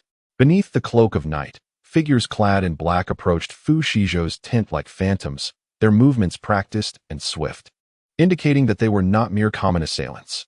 However, unbeknownst to them, Fu Shizhou had already set a trap with mutated roses. Just as the black-clad intruders were about to reach the tent, the ground suddenly cracked open, and numerous sharp tendrils of mutated roses erupted from the earth, wrapping around their ankles with a lifelike ferocity, dragging them beneath the surface. Yet, this time the black-clad figures appeared prepared. Some of them swiftly wielded their blades to sever the vines, continuing their advance toward the tent. Fu Shizhou emerged calmly from the tent, his expression betraying no hint of alarm, as if everything unfolded precisely as he had anticipated. His gaze was sharp, and the weapon in his hand glimmered with a cold light under the moon. He recognized that these black-clad figures were merely vanguards sent by Wang Zuohua. The true peril lay behind them. Suddenly, Fu Shizhou sensed an unusual energy fluctuation, prompting him to become alert. He observed several of the black-clad figures emitting a faint glow, their forms beginning to blur and ultimately vanish into the night. A surge of surprise coursed through Fu Shizhou. He realized these individuals possessed the ability to become invisible. Taking a deep breath, he concentrated, and his eyes began to emit a faint luminescence. This was a newly acquired ability to perceive energy fields. With this power, he could detect energy fluctuations around him, making it difficult for even invisible foes to evade his awareness. Fu Shizhou moved swiftly, wielding his weapon with precision, each strike landing accurately upon the hidden black-clad figures. The assailants were caught off guard by his ability to see through their invisibility, each one struck at vital points, collapsing to the ground. During the skirmish, Fu Shizhou continuously replicated the enemy's abilities, causing his body to radiate various hues of light. Each shift in illumination signified the acquisition of a new power. His speed, strength, and even recovery capabilities surged, establishing him as the undisputed master of the battlefield. Wang Zuohua observed everything from the shadows, her complexion paling in disbelief. She never anticipated that Fu Shizhou could not only see through invisibility, but also replicate extraordinary abilities. It dawned on her that she might have underestimated Fu Shizhou's strength. Retreat, Wang Zuohua commanded, her voice trembling slightly. Thinking of escaping? Fu Shizhou smirked, casually responding, too late. With a swiftness that left no room for evasion, he unleashed his ice-based powers, encasing everyone in ice statues, catching them completely off guard. I leave Hong Hong to you. Fu Shizhou shouted toward the mutated rose. The mutated rose promptly swung its vines, dragging them underground and crushing them in the process. In an instant, tranquility returned to the scene, and Fu Shizhou resumed his slumber, anticipating another arduous battle on the morrow. Chapter 179. Extreme tug-of-war. The morning sunlight filtered through the seams of the tent, casting dappled patterns upon Fu Shizhou's face. He opened his eyes, as if the previous night's battle had merely been a fleeting dream. However, the serenity of the camp was abruptly shattered by the hurried footsteps of several warriors from the Northern Alliance, who rushed to Fu Shizhou's tent. Mr. Fu, we need to discuss a matter of urgency. The leading warrior spoke with a hint of anxiety. Fu Shizhou rose, adjusted his attire, and stepped out of the tent.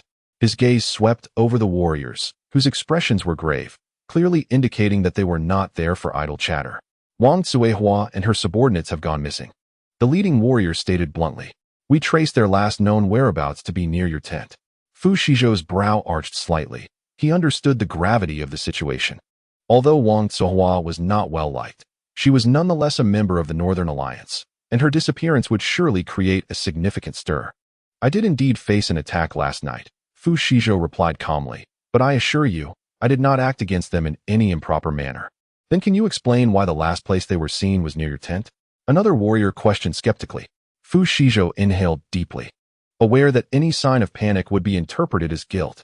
He chose to recount the events of the previous night while concealing the part about his ability to replicate powers. Last night, a group of assailants clad in black attempted to ambush me, possessing the ability to render themselves invisible. The traps I set and my powers allowed me to sense their presence and successfully repel them, Fu Shizhou elucidated. As for Wang Zuohua, she did come to see me, but I turned down her proposal. She threatened me upon leaving. Beyond that, I know nothing of what transpired afterward. The warriors of the Northern Alliance exchanged glances, recognizing that Fu Shizhou's strength was formidable, yet his explanation held a semblance of reason. We hope you can assist us in investigating this matter. The leading warrior made the request. Fu Shizhou nodded, understanding that this was unavoidable. He, too, needed to uncover the truth, for Wang Zuohua's disappearance was intricately linked to him. The investigation commenced as Fu Shizhou and the warriors of the Northern Alliance meticulously examined the surroundings of their encampment. They uncovered traces of battle, yet no corpses or blood were found, seemingly corroborating Fu Shizhou's assertions. However, as they delved deeper into their inquiries, an unexpected discovery heightened their tension. At the outskirts of the camp, they stumbled upon abandoned equipment, distinctly marked as belonging to Wang Zuohua's subordinates. A soldier confirmed the origin of the gear, yet the individuals associated with it had vanished. Furrowing his brow, Fu Shizhou felt a disquiet settle over him.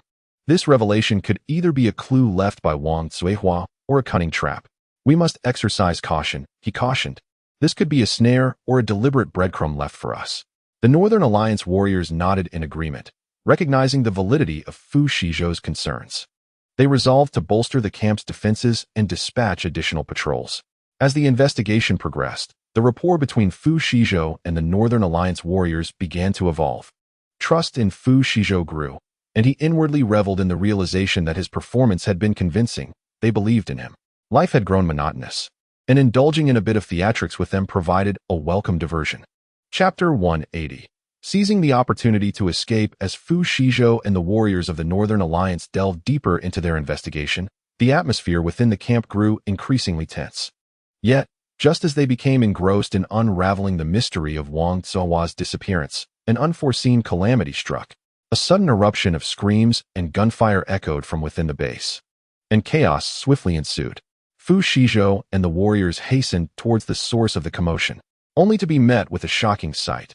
Some soldiers and civilians had transformed into zombies, their skin a ghastly pallor, their eyes vacant and devoid of life. As they relentlessly attacked those around them, blood and flesh splattered, and the air was thick with the nauseating stench of blood and the grim aura of death. "What on earth is happening?" a soldier inquired, his voice trembling with fear. "I don't know, but we must regain control immediately," Fu Shizhou commanded, his voice cutting through the tumult with resolute clarity. "Organize yourselves, protect the uninfected, and seek out a safe refuge." The warriors of the Northern Alliance sprang into action, endeavoring to isolate the zombies while assisting the panicked civilians in their evacuation. However, the situation was far worse than they had anticipated. A pack of mutated dogs joined the fray, their massive forms agile and their eyes gleaming with ferocity, exhibiting extreme aggression. The razor-sharp fangs of these creatures carried lethal force with every lunge and bite. Fu Shizhou understood that he must remain composed to navigate everyone through this crisis. Utilizing his extraordinary abilities, he attuned himself to the surrounding environment, seeking potential escape routes and secure havens.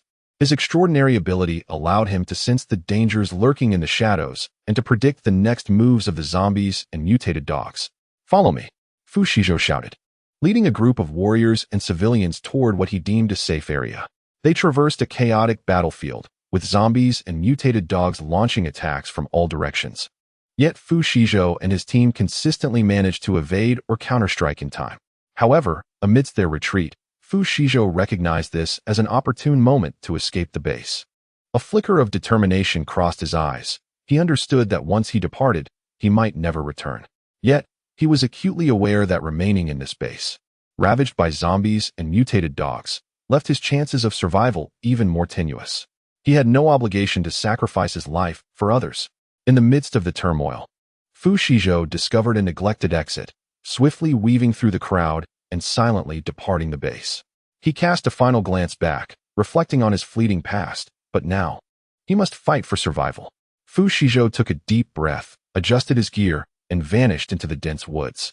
He knew the world outside was equally perilous, yet he was prepared to confront any challenge. After Fu Shizhou's departure, the battle within the base raged on.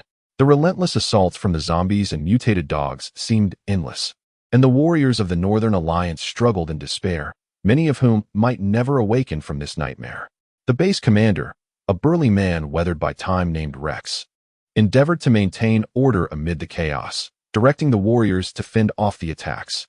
His voice, hoarse yet powerful, sought to unearth a glimmer of hope amidst the disaster. "Commander, Fu Shizhou is missing," a soldier gasped, rushing to Rex, concern etched across his face. Rex furrowed his brow, his gaze scanning the tumultuous battlefield. But Fu Shizhou's figure was nowhere to be found.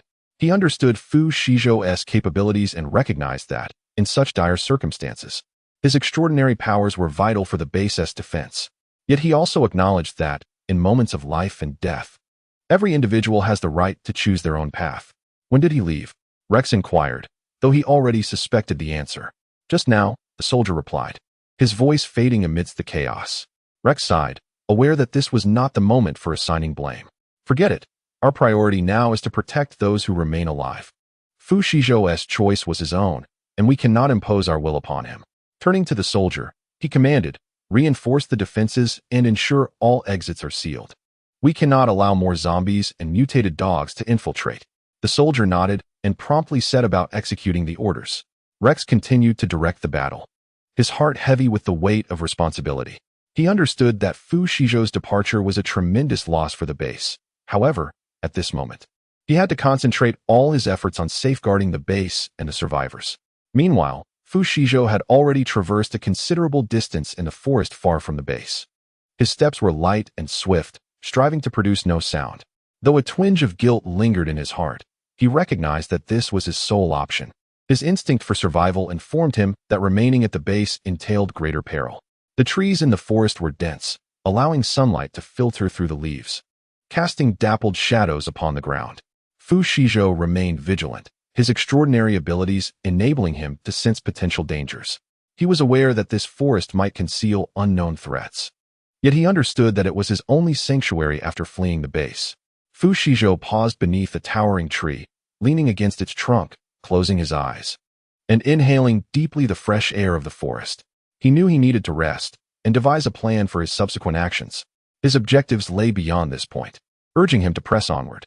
With determination and resolve, Fu Shizhou opened his eyes, rose to his feet, and ventured deeper into the forest. His figure gradually vanished amidst the thick underbrush, leaving behind a trail of soft footfalls echoing in the tranquil woods. Chapter 181.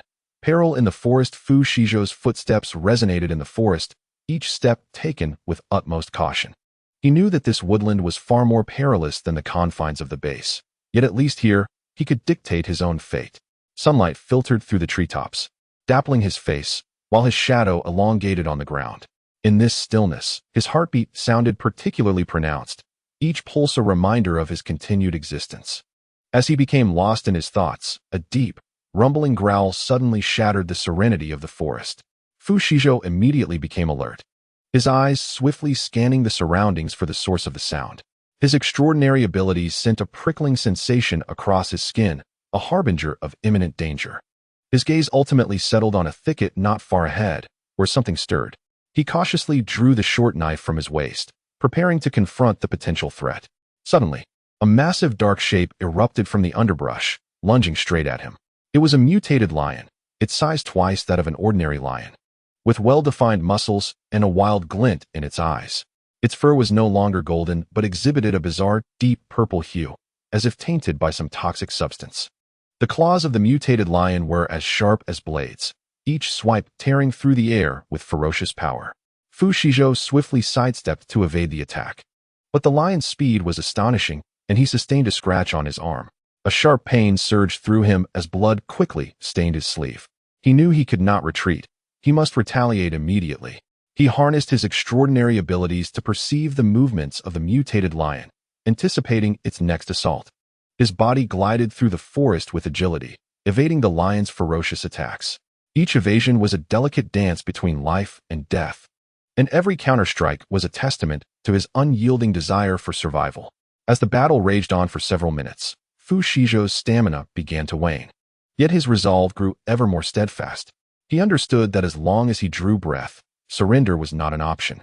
Utilizing the trees as cover, he constantly shifted his position, seeking the lion's vulnerabilities. At last, he discerned an opportunity. When the lion lunged and missed once more, he swiftly closed the distance, driving his dagger deep into its abdomen. The mutated lion emitted a heart-wrenching roar, yet its ferocity remained undiminished. It turned and charged at Fu Shizhou with all its might. Fu Shizhou attempted to evade, but it was too late. The lion's claws struck his chest with brutal force, sending him hurtling through the air. He crashed violently against a massive tree, pain overwhelming him to the brink of unconsciousness. Lying on the ground, gasping for breath, blood trickled from the corner of his mouth. He realized he had sustained grave injuries, and without prompt attention, his life could be in jeopardy. With great effort, he rose from the ground, summoning his last reserves of strength to plunge the dagger deep into the lion's throat. At last, the beast collapsed, its body convulsing a few times before falling still. Leaning against the tree, Fu Shizhou gasped for air.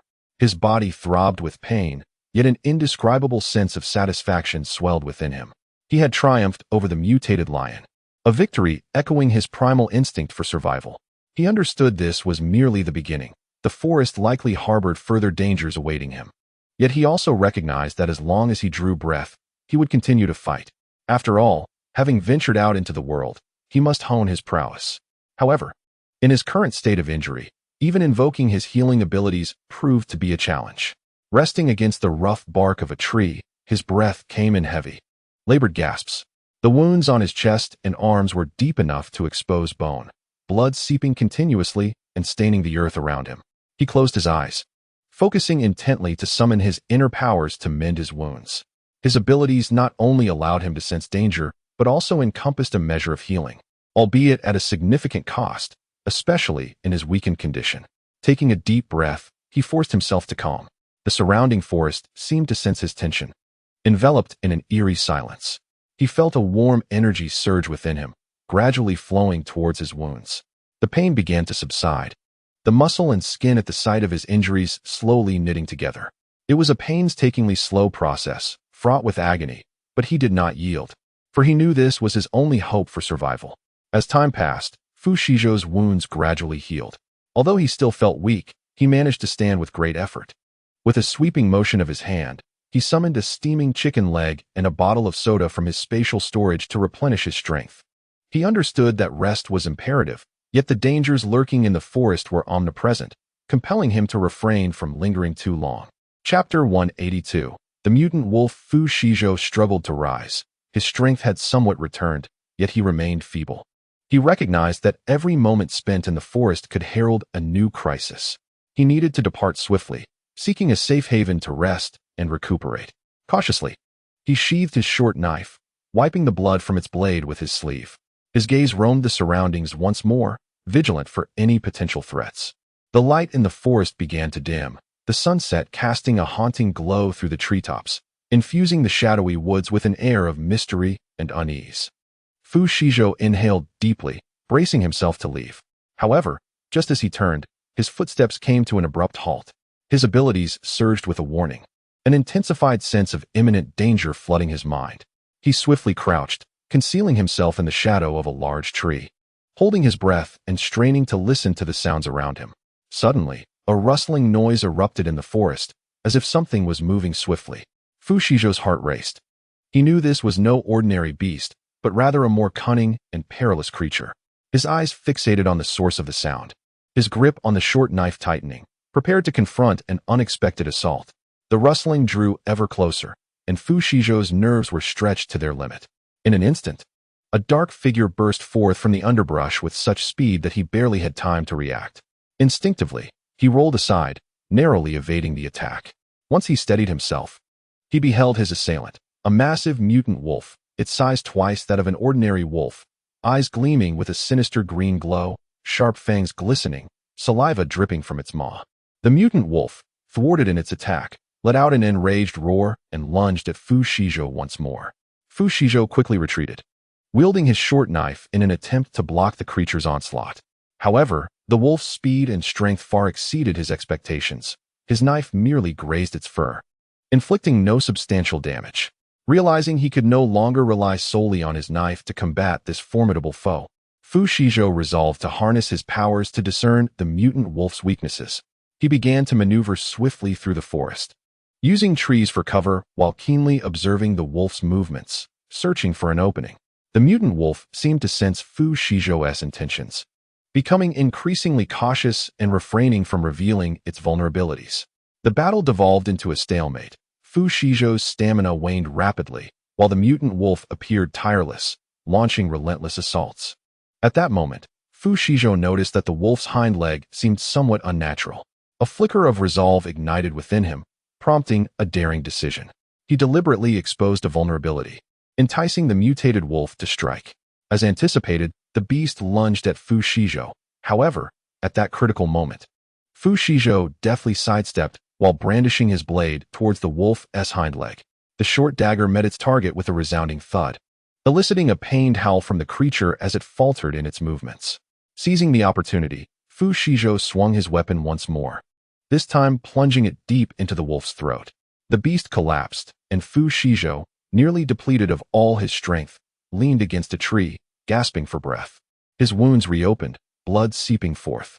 He realized that he could no longer fight and must urgently seek a safe haven to recuperate.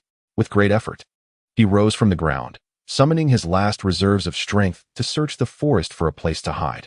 His steps were unsteady, yet his resolve remained unwavering. He understood that as long as he drew breath, he would continue to battle. Chapter 183. The mutated rabbit. Fu Shizhou's breathing gradually steadied. Yet his stamina was on the brink of exhaustion. He knew that if he did not find shelter swiftly, he might not survive the approaching night. He compelled himself to press onward, each step a fierce struggle against his own limits.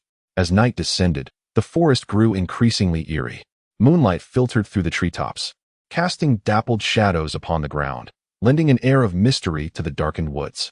His vision began to blur, but he persevered until an odd sound reached his ears. It was a faint crunching noise, accompanied by soft crackling. Fu Shizhou halted, straining to listen. The sound drew nearer, and he gripped his dagger tightly, bracing for any potential threat. Suddenly, a creature sprang forth from behind a large tree. Fu Shizhou instinctively recoiled, preparing to defend himself, only to realize that this being was far from the ferocious beast he had envisioned. Before him stood a rabbit, yet one of extraordinary size, nearly the stature of a fawn. Its eyes glowed a vivid crimson, and its ears were abnormally lengthy, nearly grazing the ground. The mutated rabbit exhibited no signs of aggression. Rather, it curiously observed Fu Shizhou before resuming its chewing of the grass. A sigh of relief escaped him, though he remained vigilant, acutely aware that danger could lurk in any creature within this forest. Cautiously, he navigated around the mutated rabbit, striving to evade its notice. Just as he was about to depart, the rabbit unexpectedly leaped into his path, obstructing his way.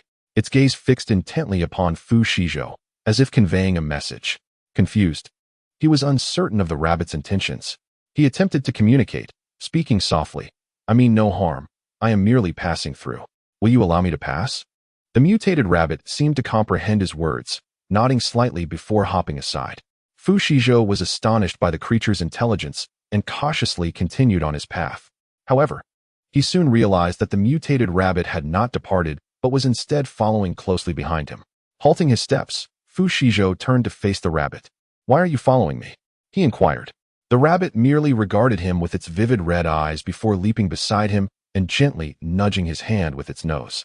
A sense of inexplicable trust enveloped Fu Shizhou, and he resolved to allow the rabbit to accompany him. Together, they traversed the forest, where the rabbit appeared exceedingly familiar with the terrain, guiding Fu Shizhou away from numerous potential hazards. Eventually, they arrived at a concealed cave, its entrance shrouded by vines and shrubs, rendering it nearly undetectable. Fu Shizhou gazed at the mutated rabbit with gratitude, acknowledging that without its assistance, he might never have discovered such a secure refuge. He stepped into the cave and found a dry corner to rest.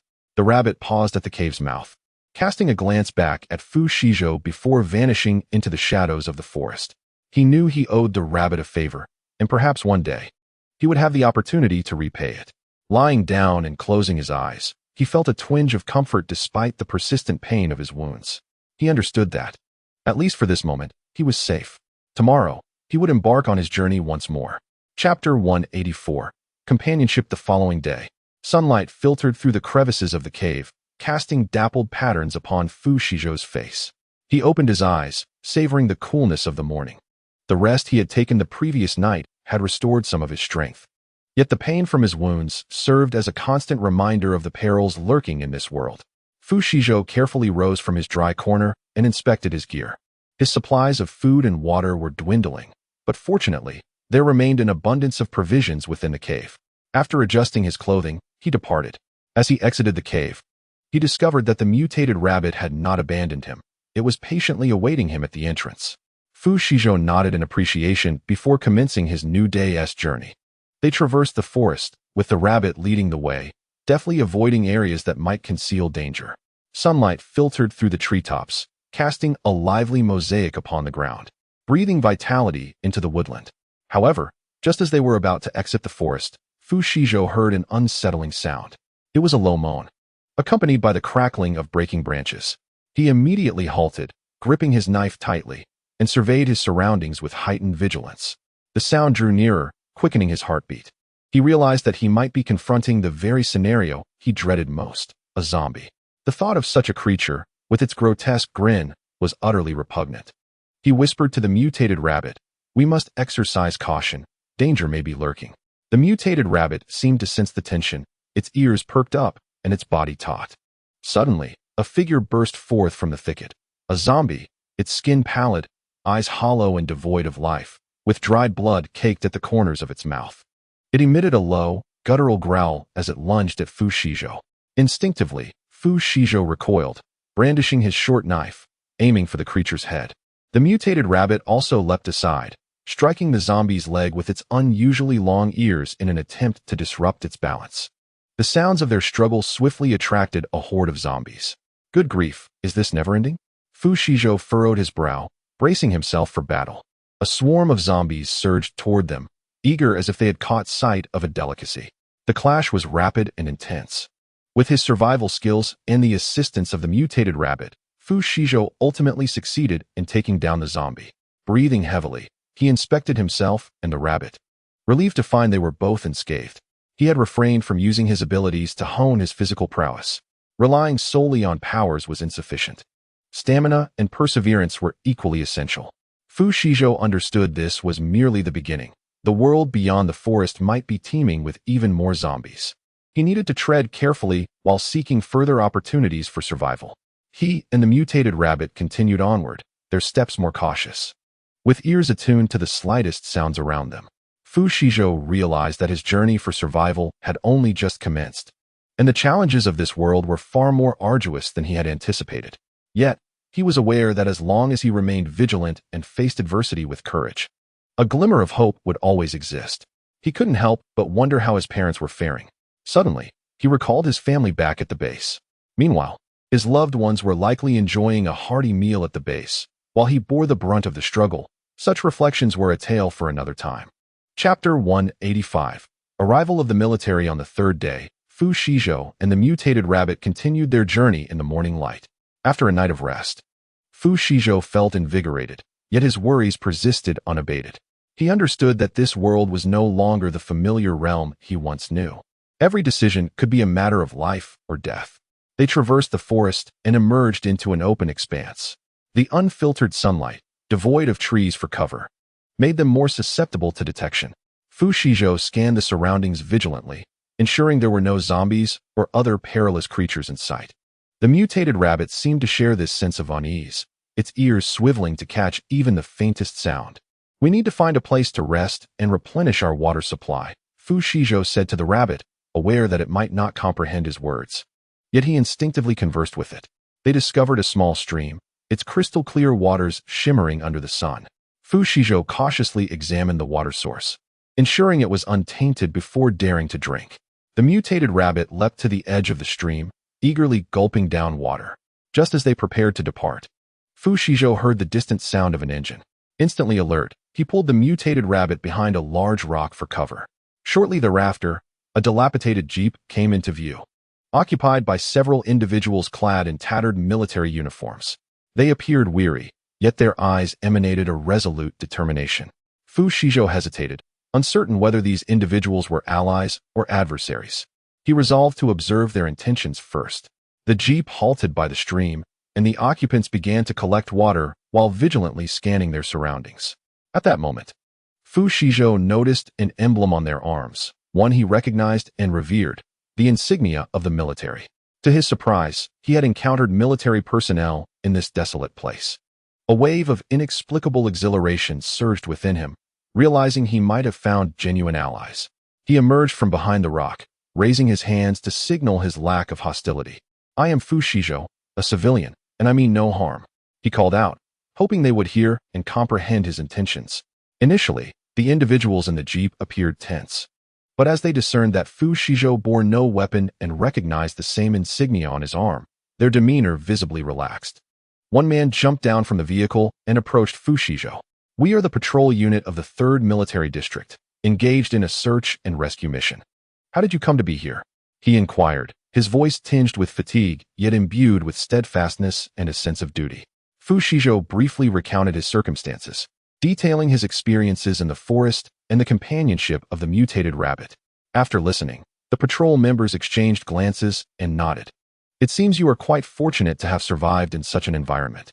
Come with us back to the base. It will be much safer there, the patrol leader remarked, his eyes reflecting sympathy and understanding. Fu Shizhou nodded, his heart brimming with gratitude. He knew that with the assistance of these soldiers, his chances of survival would significantly improve. He and the mutated rabbit climbed into the jeep, and as the convoy slowly commenced its journey toward the base, he gazed out at the fleeting scenery, filled with hope for the future and longing for his family. Chapter 186. A moment of respite before long. Fu Shizhou and the mutated rabbit, escorted by the military patrol, arrived at the temporary base of the 3rd Military District. The base was situated within a relatively secure valley, encircled by towering walls and barbed wire, with a stringent checkpoint at the entrance. Fu Shizhou observed numerous soldiers busily engaged in various tasks, some transporting supplies, others repairing equipment, and still others undergoing tactical training. The patrol leader escorted Fu Shizhou to the command center of the base, where an elderly officer was overseeing the operations, clad in a pristine military uniform. His face bore the marks of time, yet his eyes radiated a blend of resolve and wisdom. General, we have located a civilian named Fu Shizhou, whom we encountered during our search and rescue mission, the patrol leader reported to the officer. The general nodded, gesturing for Fu Shizhou to take a seat, then inquired about his situation with great care. Fu Shizhou recounted his experiences during the disaster, detailing how he had encountered the mutated rabbit and how they had supported each other through adversity. After a moment of silence, the general spoke slowly. Fu Shizhou, your survival in such dire circumstances is truly remarkable. Our military has been diligently working to rescue survivors like you, with the hope of providing a safe haven. A warm sensation surged within Fu Shizhou. He felt the military's compassion and responsibility. He expressed his gratitude, intending to rest briefly before departing. The general nodded slightly, indicating that Fu Shizhou need not be overly formal, and continued, although our conditions are limited, we will do our utmost to provide you with the necessary assistance. Please take a few days to recuperate here. We will arrange for your safe accommodation and supply you with food and basic necessities.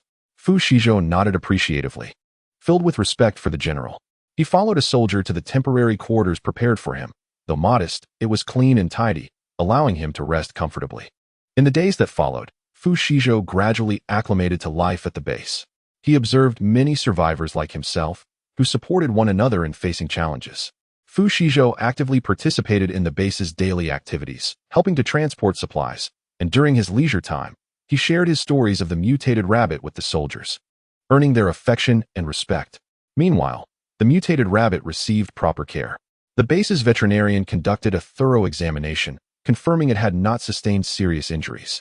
The rabbit seemed to sense the kindness of humans, gradually becoming gentler and even starting to coexist harmoniously with other animals at the base.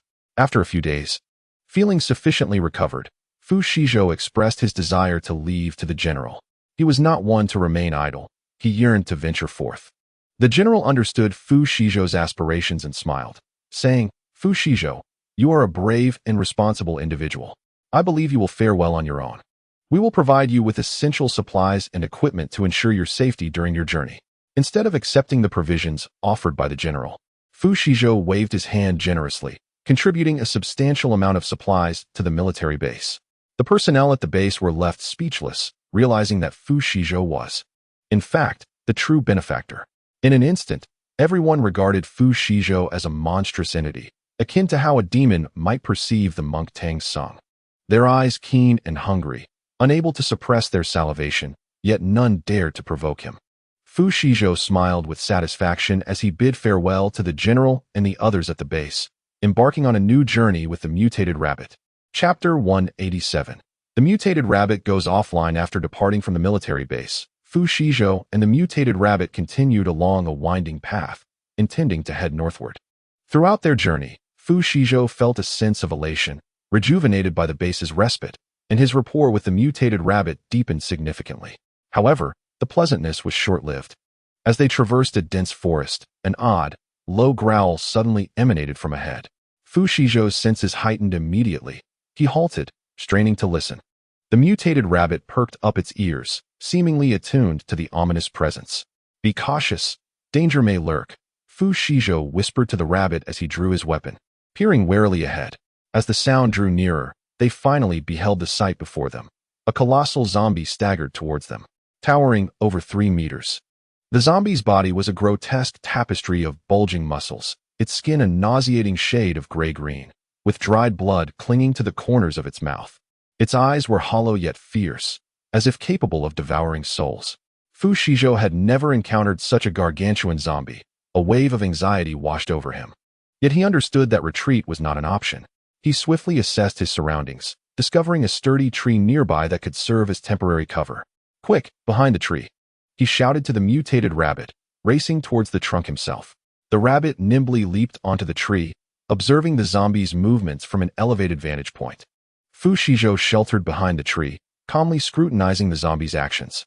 He noted that, despite its immense size, the creature moved with relative sluggishness and seemed highly sensitive to sound and scent. Resolving to exploit this vulnerability, he retrieved a piece of cloth from his backpack, smeared it with pungent substances, and flung it towards the zombie. Indeed, the zombie was drawn by the odor, beginning to lumber toward the cloth's direction. Seizing the opportunity, Fu Shizhou circled around to the side, preparing to launch an assault. As the zombie lowered its head to sniff the cloth, Fu Shizhou sprang forth, delivering a powerful strike aimed at its head. However, the zombie's skin was remarkably tough, and his weapon merely grazed its surface, leaving a shallow mark. Realizing that mere weaponry would not suffice to inflict fatal damage, he furrowed his brow and unleashed his lightning-based abilities. With the force of divine wrath, brilliant bolts of lightning descended upon the colossal zombie, scorching its flesh and filling the air with the acrid smell of charred meat. The creature howled in agony as black smoke billowed from the struck areas, its skin charred and muscles seared, reminiscent of overcooked meat, exuding a repugnant aroma. Taking advantage of the moment, Fu Shizhou surged forward, landing a powerful punch to the chest of the zombie, sending it crashing to the ground. He swiftly extracted a crystal core from the creature's body, which emitted a faint glow and contained immense energy. Fu Shizhou intended to feed the core to the mutated rabbit to enhance its strength. However, at that instant, a swarm of mutated ants stealthily emerged from the surrounding grass. Their large, jet-black bodies moving with antennae swaying, as if in search of prey. Immersed in his task of retrieving the crystal core, Fu Shizhou remained oblivious to the approaching threat of the mutated ants. Suddenly, one of the ants lunged at him, its sharp mandibles biting fiercely into his arm. Fu Shizhou felt a surge of pain and instinctively retaliated, sending the mutated ant flying. Yet, more mutated ants surged forth like a relentless tide, launching a furious assault against him. While fending off the onslaught, he shouted, "Rabbit, be careful," fearing for the safety of the mutated rabbit. Just then, the rabbit leapt down from a tree, and upon seeing Fu Shizhou in peril, it charged into the swarm of mutated ants, using its sharp claws and teeth to fight them off. Tragically, while defending Fu Shizhou, the rabbit was bitten by a larger mutated ant, its venomous mandibles inflicting a fatal wound. The rabbit's body stiffened instantly, its eyes reflecting pain and reluctance. With its last ounce of strength, it pushed Fu Shizhou away but collapsed motionless on the ground. Overwhelmed with grief, Fu Shizhou could scarcely comprehend that the mutated rabbit had sacrificed itself to save him. With a roar, he channeled all his fury and sorrow into a more potent electric ability, obliterating the surrounding mutated ants. He then rushed to the side of the rabbit, cradling its cold body as tears blurred his vision. "Rabbit, you cannot die. We have a long journey ahead and much to accomplish," he choked out, filled with guilt and remorse. Gently stroking the rabbit's fur, he reminisced about the moments they had shared, the days of mutual support and camaraderie that had now become eternal memories. Fu Shizhou dug a deep grave for the rabbit, burying it in the forest where they had fought side by side. He erected a simple headstone inscribed with the words "Grave of the Rabbit," a tribute to his sorrow and remembrance. From that day forth, Fu Shizhou embarked on his journey alone, yet he carried within him a profound sense of gratitude and guilt for the rabbit. In the days that followed, he had grown complacent, believing that with the system and multiple abilities, he could dismiss the apocalypse. Alas, youth is truly naive. Fu Shizhou mused with a frown, self-deprecatingly. He then waved his hand, retrieving the long-forgotten battle vehicle, pressing the accelerator, and driving away. Chapter 188. Encounter with a giant zombie 3 days later. A dark silhouette slowly rose on the horizon. Upon closer inspection, it became evident that what initially appeared to be dark clouds was, in fact, a throng of densely packed zombies, huddled closely together. The ground trembled slightly, as if an innumerable herd of horses galloped upon the yellow earth.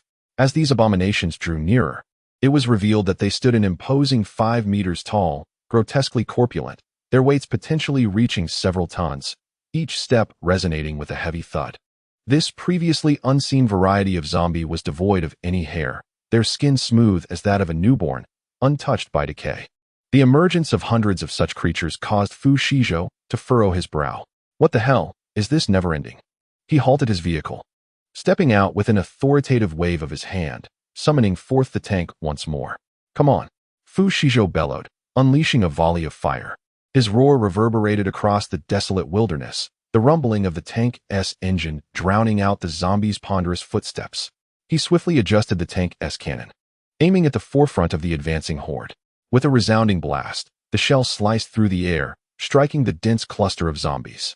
The explosion's fiery glow and shockwave instantly tore apart several of the creatures, yet even more surged forth like an unrelenting tide, fearlessly pressing on. Fu Shijo promptly shifted to machine gun mode, unleashing a torrential downpour of bullets that rained down upon the zombies. They staggered under the onslaught, yet their hide was remarkably resilient, the bullets merely leaving shallow indentations upon their bodies. Realizing that these zombies were unlike any he had encountered before, Fu Shijo deduced that conventional attacks would prove ineffective. He resolved to adopt a more aggressive strategy, accelerating the tank's treads directly into the horde. The colossal tank, akin to a mobile fortress, crushed the zombies beneath its weight, eliciting spine-chilling wails. The creatures were pulverized under the relentless treads, yet an endless stream of them continued to emerge, as if the onslaught would never cease. Gripping the steering wheel firmly, Fu Shijo navigated the chaos, continually adjusting the cannon's aim in search of vulnerabilities within the mass of the undead.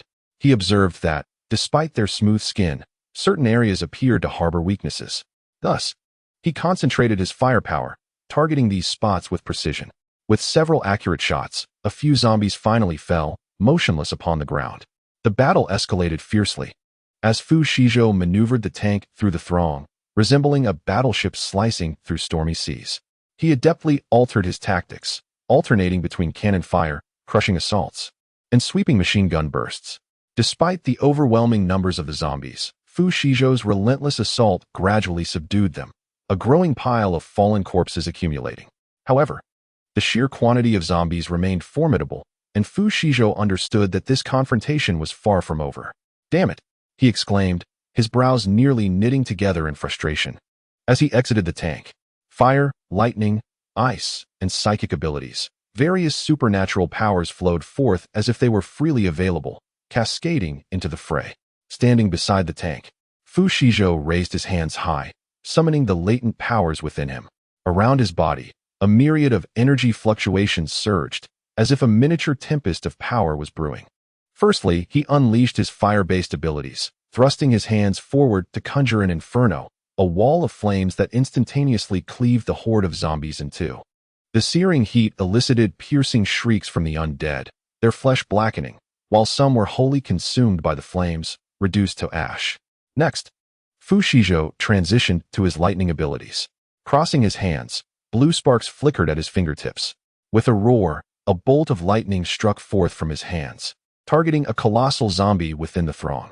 The electric surge penetrated the creature's body, sending it crashing to the ground, while the surrounding zombies were also caught in the electric wave, collapsing and convulsing. In the wake of the lightning assault, the zombie horde momentarily descended into chaos. Yet they soon regained their aggressive momentum. Without a moment's hesitation, Fu Shijo switched to his ice-based powers.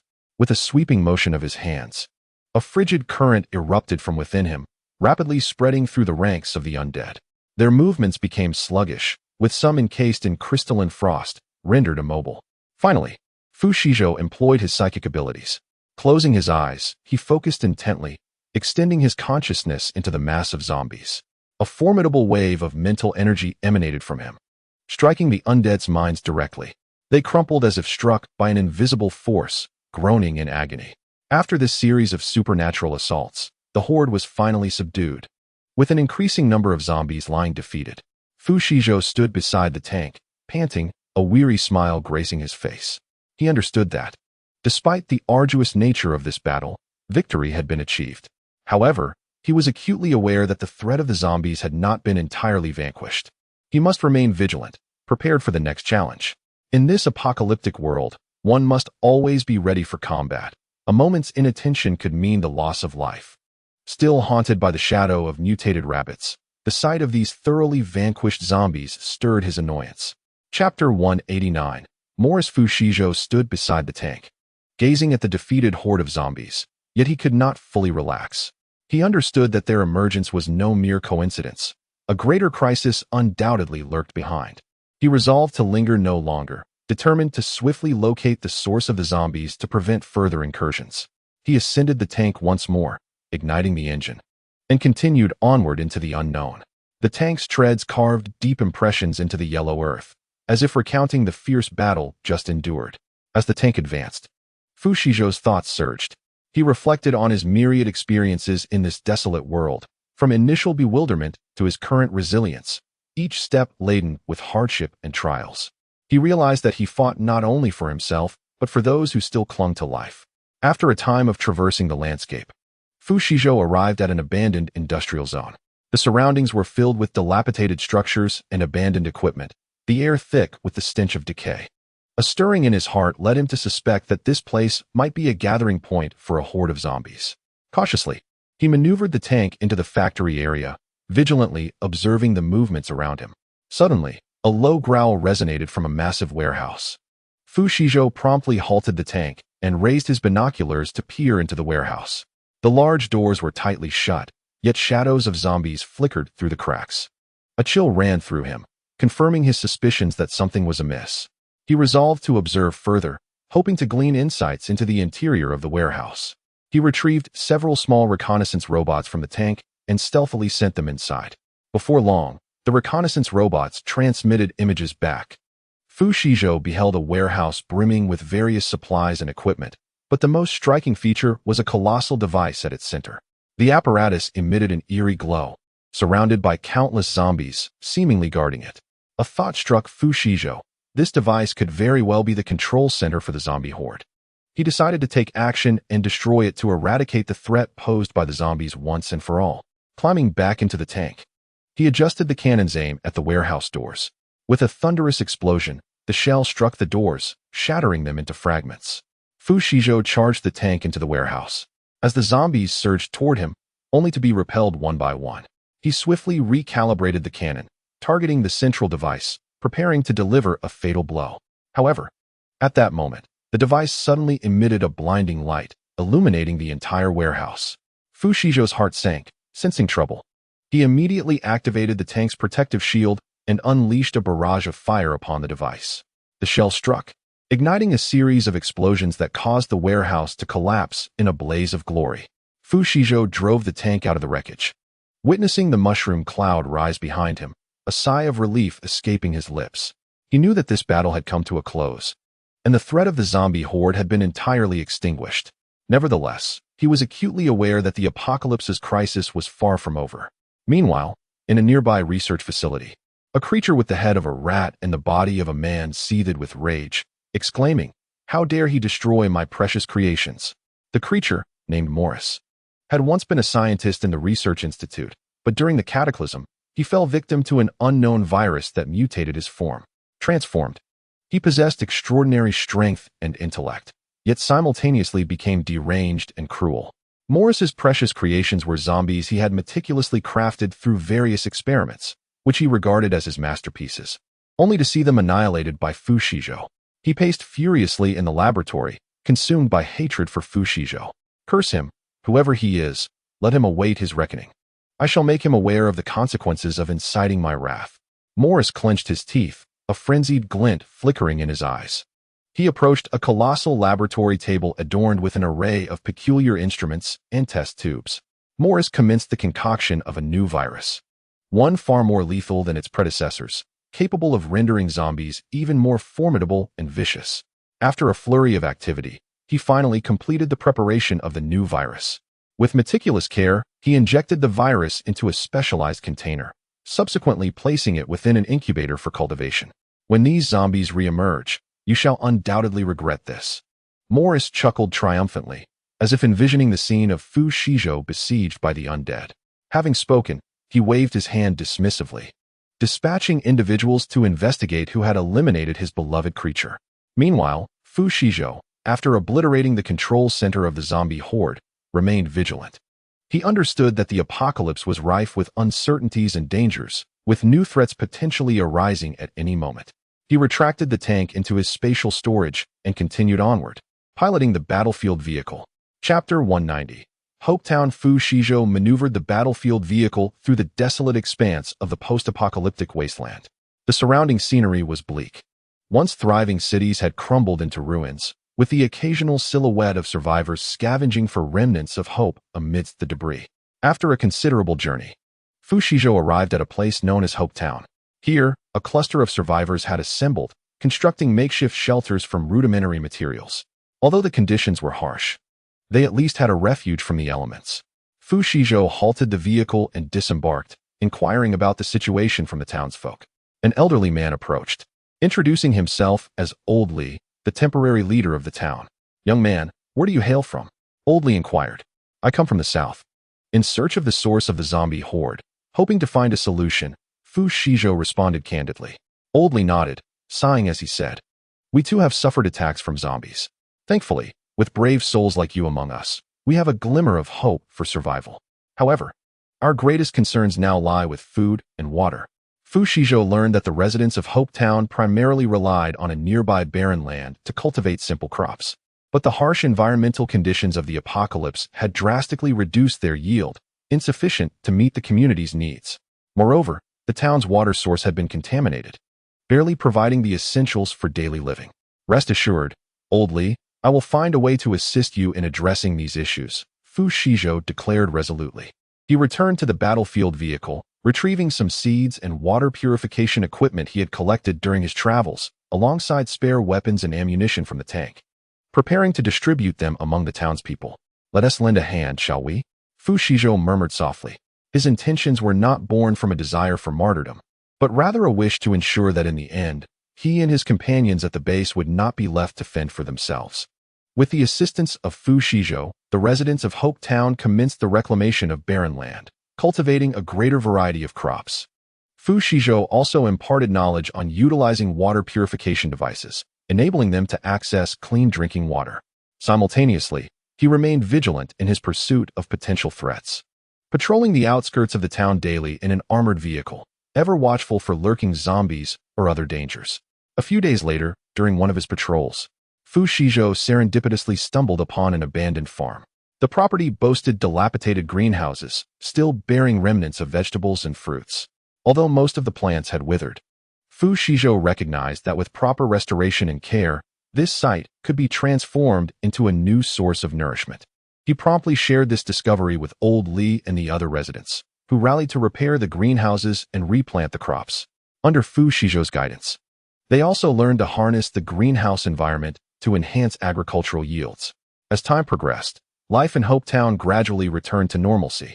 The residents enjoyed an ample supply of food and clean water, fostering a renewed sense of hope. Fu Shizhou emerged as a local hero, earning the respect and affection of the community. However, his aspirations lay beyond this place, and it was only a matter of time before he would depart. Not long after settling in Hopetown, Fu Shizhou prepared to leave. Chapter 191. The Five-Person Team. Shortly after setting out, the moving vehicle attracted the surrounding zombies. Fu Shizhou parked at the store entrance, but the relentless horde pursued him like an obstinate leech. To escape, he needed to eliminate the zombies trailing behind.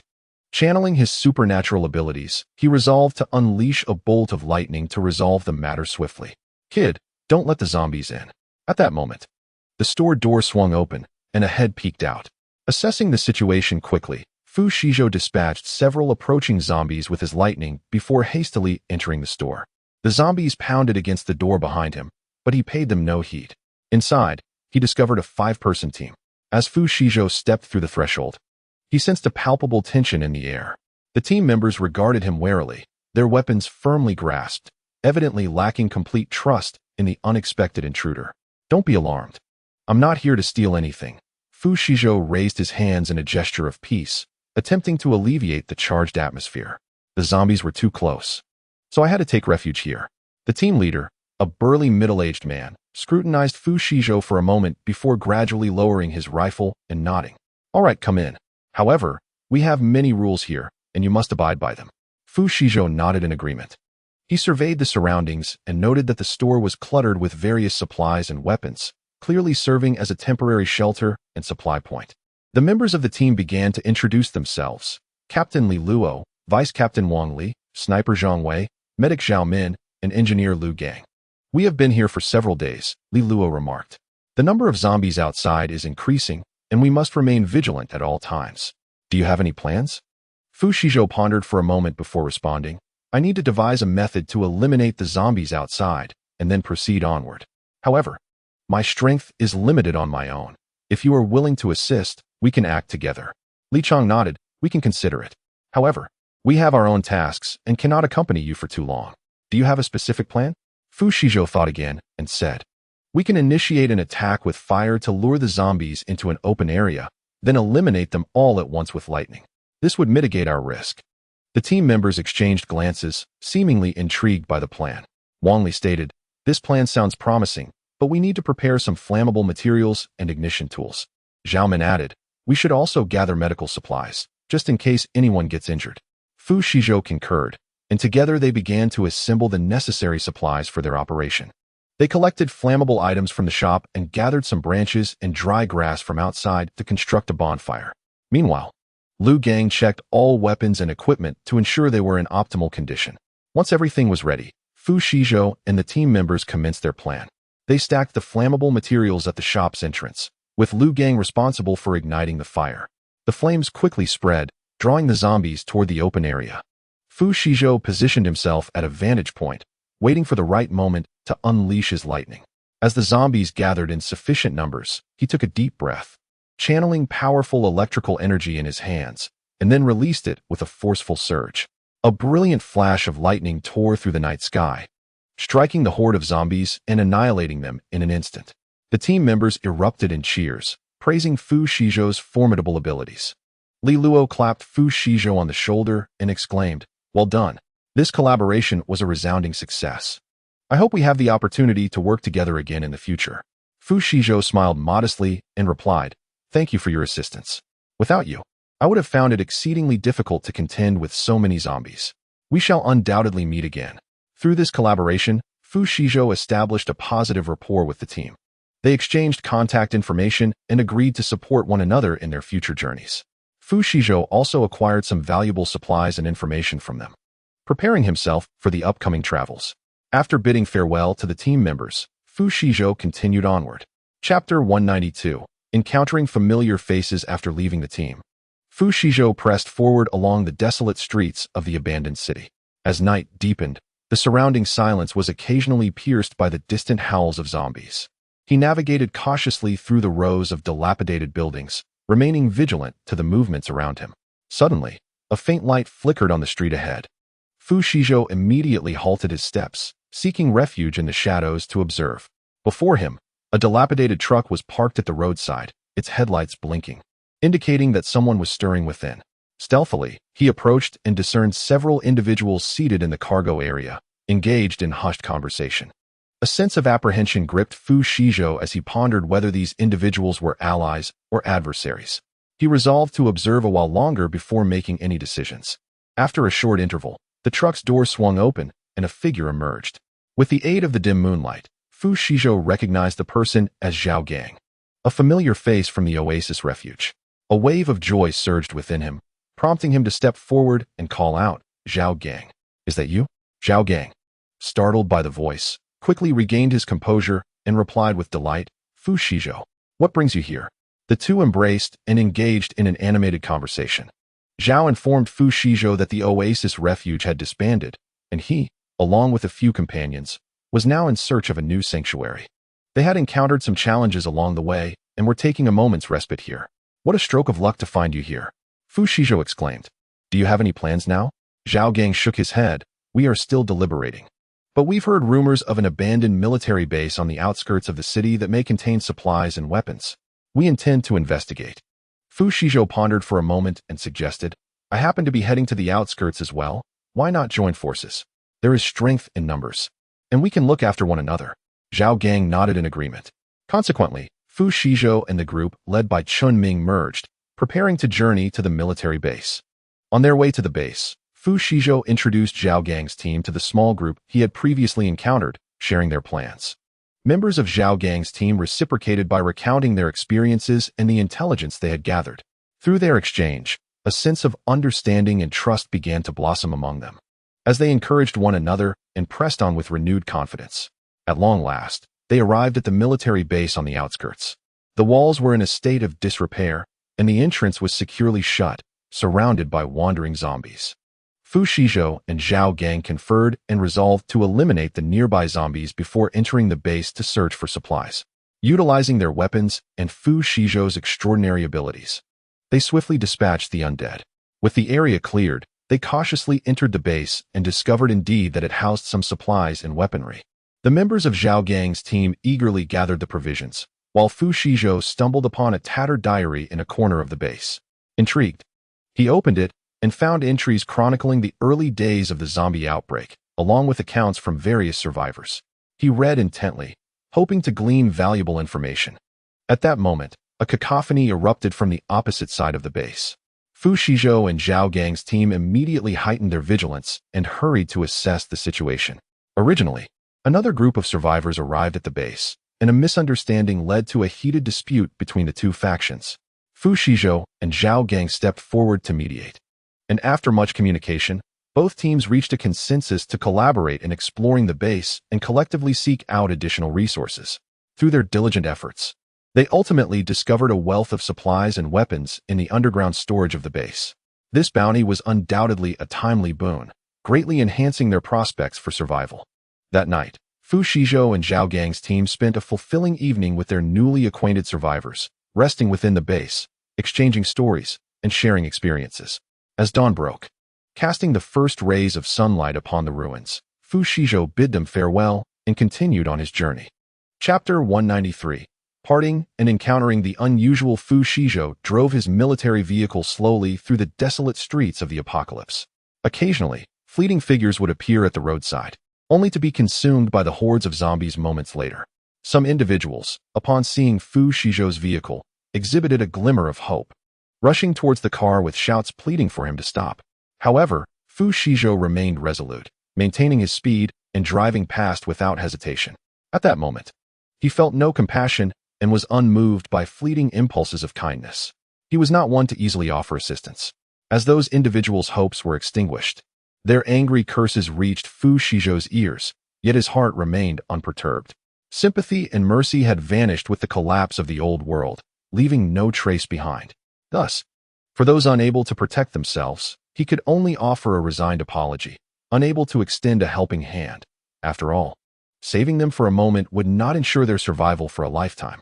In this brutal world, if one could not wield a weapon in resistance, they would inevitably become a victim. During the day, zombies moved relatively slowly, prompting many to venture out in search of supplies. However, most of those who dared to brave the streets were armed adult men or individuals possessing some form of special abilities, banding together to seek the resources they needed. Venturing out alone was akin to seeking one's demise. In a city with a population in the millions, the number of zombies was incalculable, and a moment's carelessness could plunge one into endless peril. Fu Shizhou's military vehicle traversed the dilapidated city like a solitary beast wandering the wilderness. The buildings lining the streets had long lost their former splendor. Shattered windows and crumbling walls bore witness to the cruelty and ruthlessness of the apocalypse.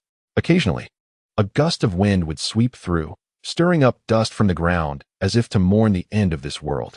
As he drove, Fu Shizhou was filled with uncertainty and confusion about the future. The advent of the apocalypse had rendered everything so fragile, and the value of life seemed to be redefined in an instant. Fu Shizhou understood that he could not traverse this journey alone indefinitely.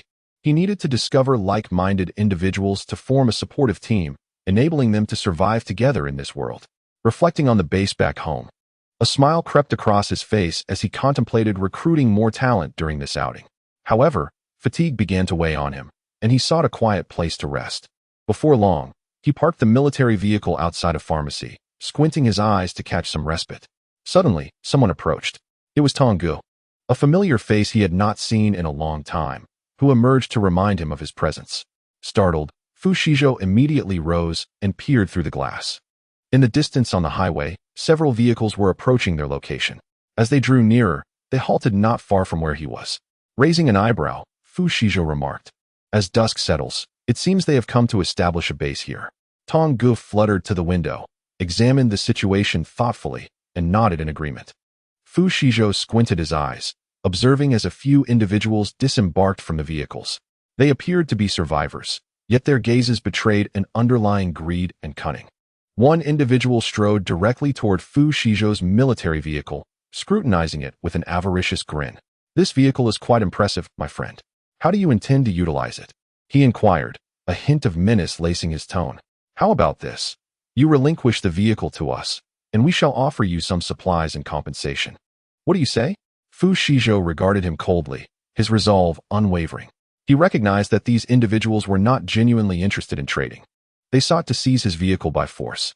A faint smile creased his lips as he replied, "I neither sell nor exchange my vehicle." The man's expression shifted, anger flaring within him as he retorted, "You are truly ungrateful. We are the local tyrants here. Should you choose to remain obstinate, be wary of the consequences." Unfazed, Fu Shizhou understood that in this apocalyptic environment, only the strong could endure. Slowly raising his hand, a blinding bolt of lightning shot forth, striking the man squarely in the chest before he could react. He collapsed to the ground, convulsing and emitting a piercing cry.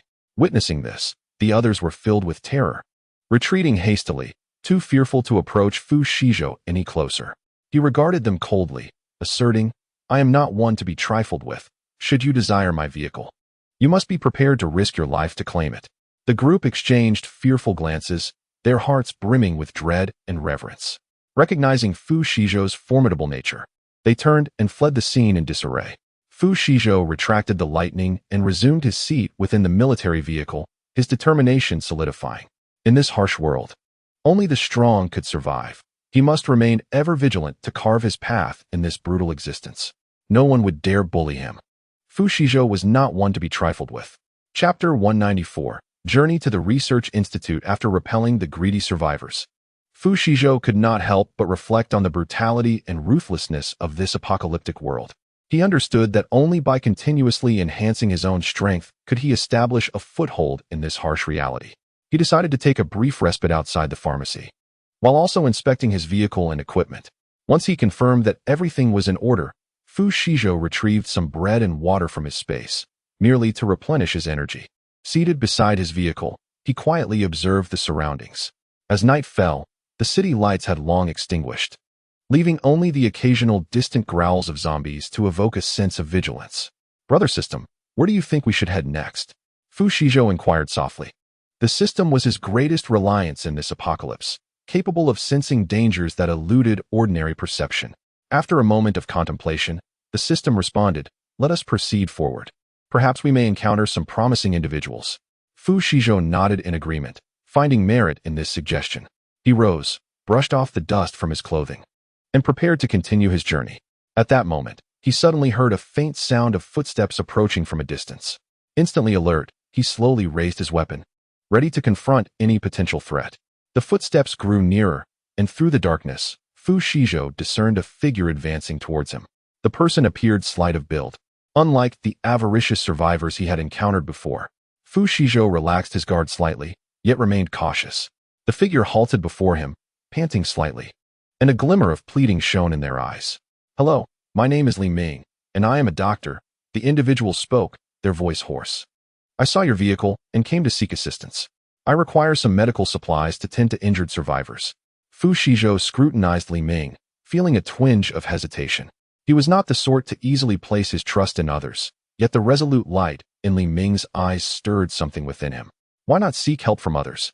Fu Shizhou asked coldly. Li Ming sighed and replied, "In this city, few possess vehicles like yours. Moreover, others are either selfish or harbor ill intentions. I had no choice but to risk approaching you." Fu Shizhou fell silent for a moment, grappling with the decision of whether to offer his aid. He recognized that in the apocalypse, trust was a luxury, yet it was also a necessity for survival. He scrutinized Li Ming closely, searching for any hint of deceit in his demeanor. However, the weariness and sincerity reflected in Li Ming's eyes instilled a sense of honesty within him. "Very well. I will provide you with some medical supplies," Fu Shizhou finally declared, his tone tinged with detachment. "Take the supplies and leave." Upon hearing Fu Shizhou's words, a flicker of gratitude passed through Li Ming's eyes. He understood that he had encountered a rare good soul in this apocalyptic world. Although Fu Shizhou's tone remained frosty, it was sufficient to warm his heart. "Thank you, sir," Li Ming said, his voice trembling slightly. "These medicines are of utmost importance to me. They can aid many injured survivors." Fu Shizhou nodded, retrieving some supplies from his space and handing them to Li Ming. Li Ming carefully accepted the medicines, placing them gently into his backpack. He recognized that these supplies would serve as a beacon of hope for those wounded survivors. "I thank you on their behalf," Li Ming exclaimed, turning to depart. Fu Shizhou waved his hand dismissively and turned away. "Wait," Li Ming suddenly called out. Fu Shizhou halted, glancing back at him. "There's a research facility ahead, rumored to be quite sinister. You must avoid it at all costs," Li Ming earnestly cautioned. "Oh, it seems that kindness is indeed often rewarded. Not everyone is unworthy of assistance," Fu Shizhou remarked, initially taken aback, then raising an eyebrow, nonchalantly responding, "It's nothing. I fear no danger." Observing Fu Shizhou's fearless demeanor, Li Ming felt a flicker of concern. He was aware of the ominous tales surrounding that facility. Though he had not witnessed it firsthand, all the survivors who escaped bore expressions of terror and despair. The zombies there appear to be far more formidable than usual, and there are strange creatures as well. "I've heard of individuals who entered, yet none emerged alive," Li Ming added, striving to make Fu Shizhou cognizant of the peril. Fu Shizhou smiled faintly, a glimmer of determination flashing in his eyes. "I appreciate your concern, but I must investigate. Perhaps there lie resources we require, or secrets yet undiscovered. In this desolate world, only through relentless exploration and challenge can we unearth the chance for survival." Li Ming nodded, though his worries lingered. He understood he could not alter Fu Shizhou's resolve. He could only hope for his safe return. "I shall take my leave now. May we meet again," Li Ming said, turning away and disappearing into the night. Fu Shizhou watched him go, a sense of reflection stirring within him. In this bleak existence, everyone fought for survival, and he was no exception. He returned to his vehicle, igniting the engine, and set forth towards the enigmatic research facility. The headlights of the vehicle sliced through the darkness, illuminating the path ahead. Fu Shizhou's heart brimmed with curiosity for the unknown and anticipation for the future. He was aware that the road ahead was fraught with danger, yet he firmly believed that with sufficient strength, he could surmount any obstacle. The structure of the research facility loomed ominously in the night, enveloped in an eerie atmosphere. Fu Shizhou cautiously parked the vehicle nearby, grasped his weapon, and proceeded slowly towards the facility. Though a twinge of anxiety coursed through him, it was overshadowed by a surge of excitement. "Come forth, let me unveil your mysterious veil." Fu Shizhou gazed towards the direction of the research institute, softly murmuring to himself. Chapter 195, Morris's Outburst. Standing at the entrance of the institute, Fu Shizhou was enveloped in a sense of vigilance. The edifice loomed ominously in the night, exuding an eerie atmosphere. He slowly pushed the door open, its creaking sound seemingly whispering the secrets concealed within. Upon entering, a chill swept over him, and the air was thick with an unsettling silence. He raised his flashlight, the beam casting shadows on the walls, revealing their weathered state. The interior of the research institute appeared dilapidated, with cracks marring the walls and fragments of broken instruments and documents scattered across the floor. Fu Shizhou advanced cautiously, each step taken with utmost care. Although a sense of unease lingered within him, it was overshadowed by an insatiable curiosity and a yearning for challenge.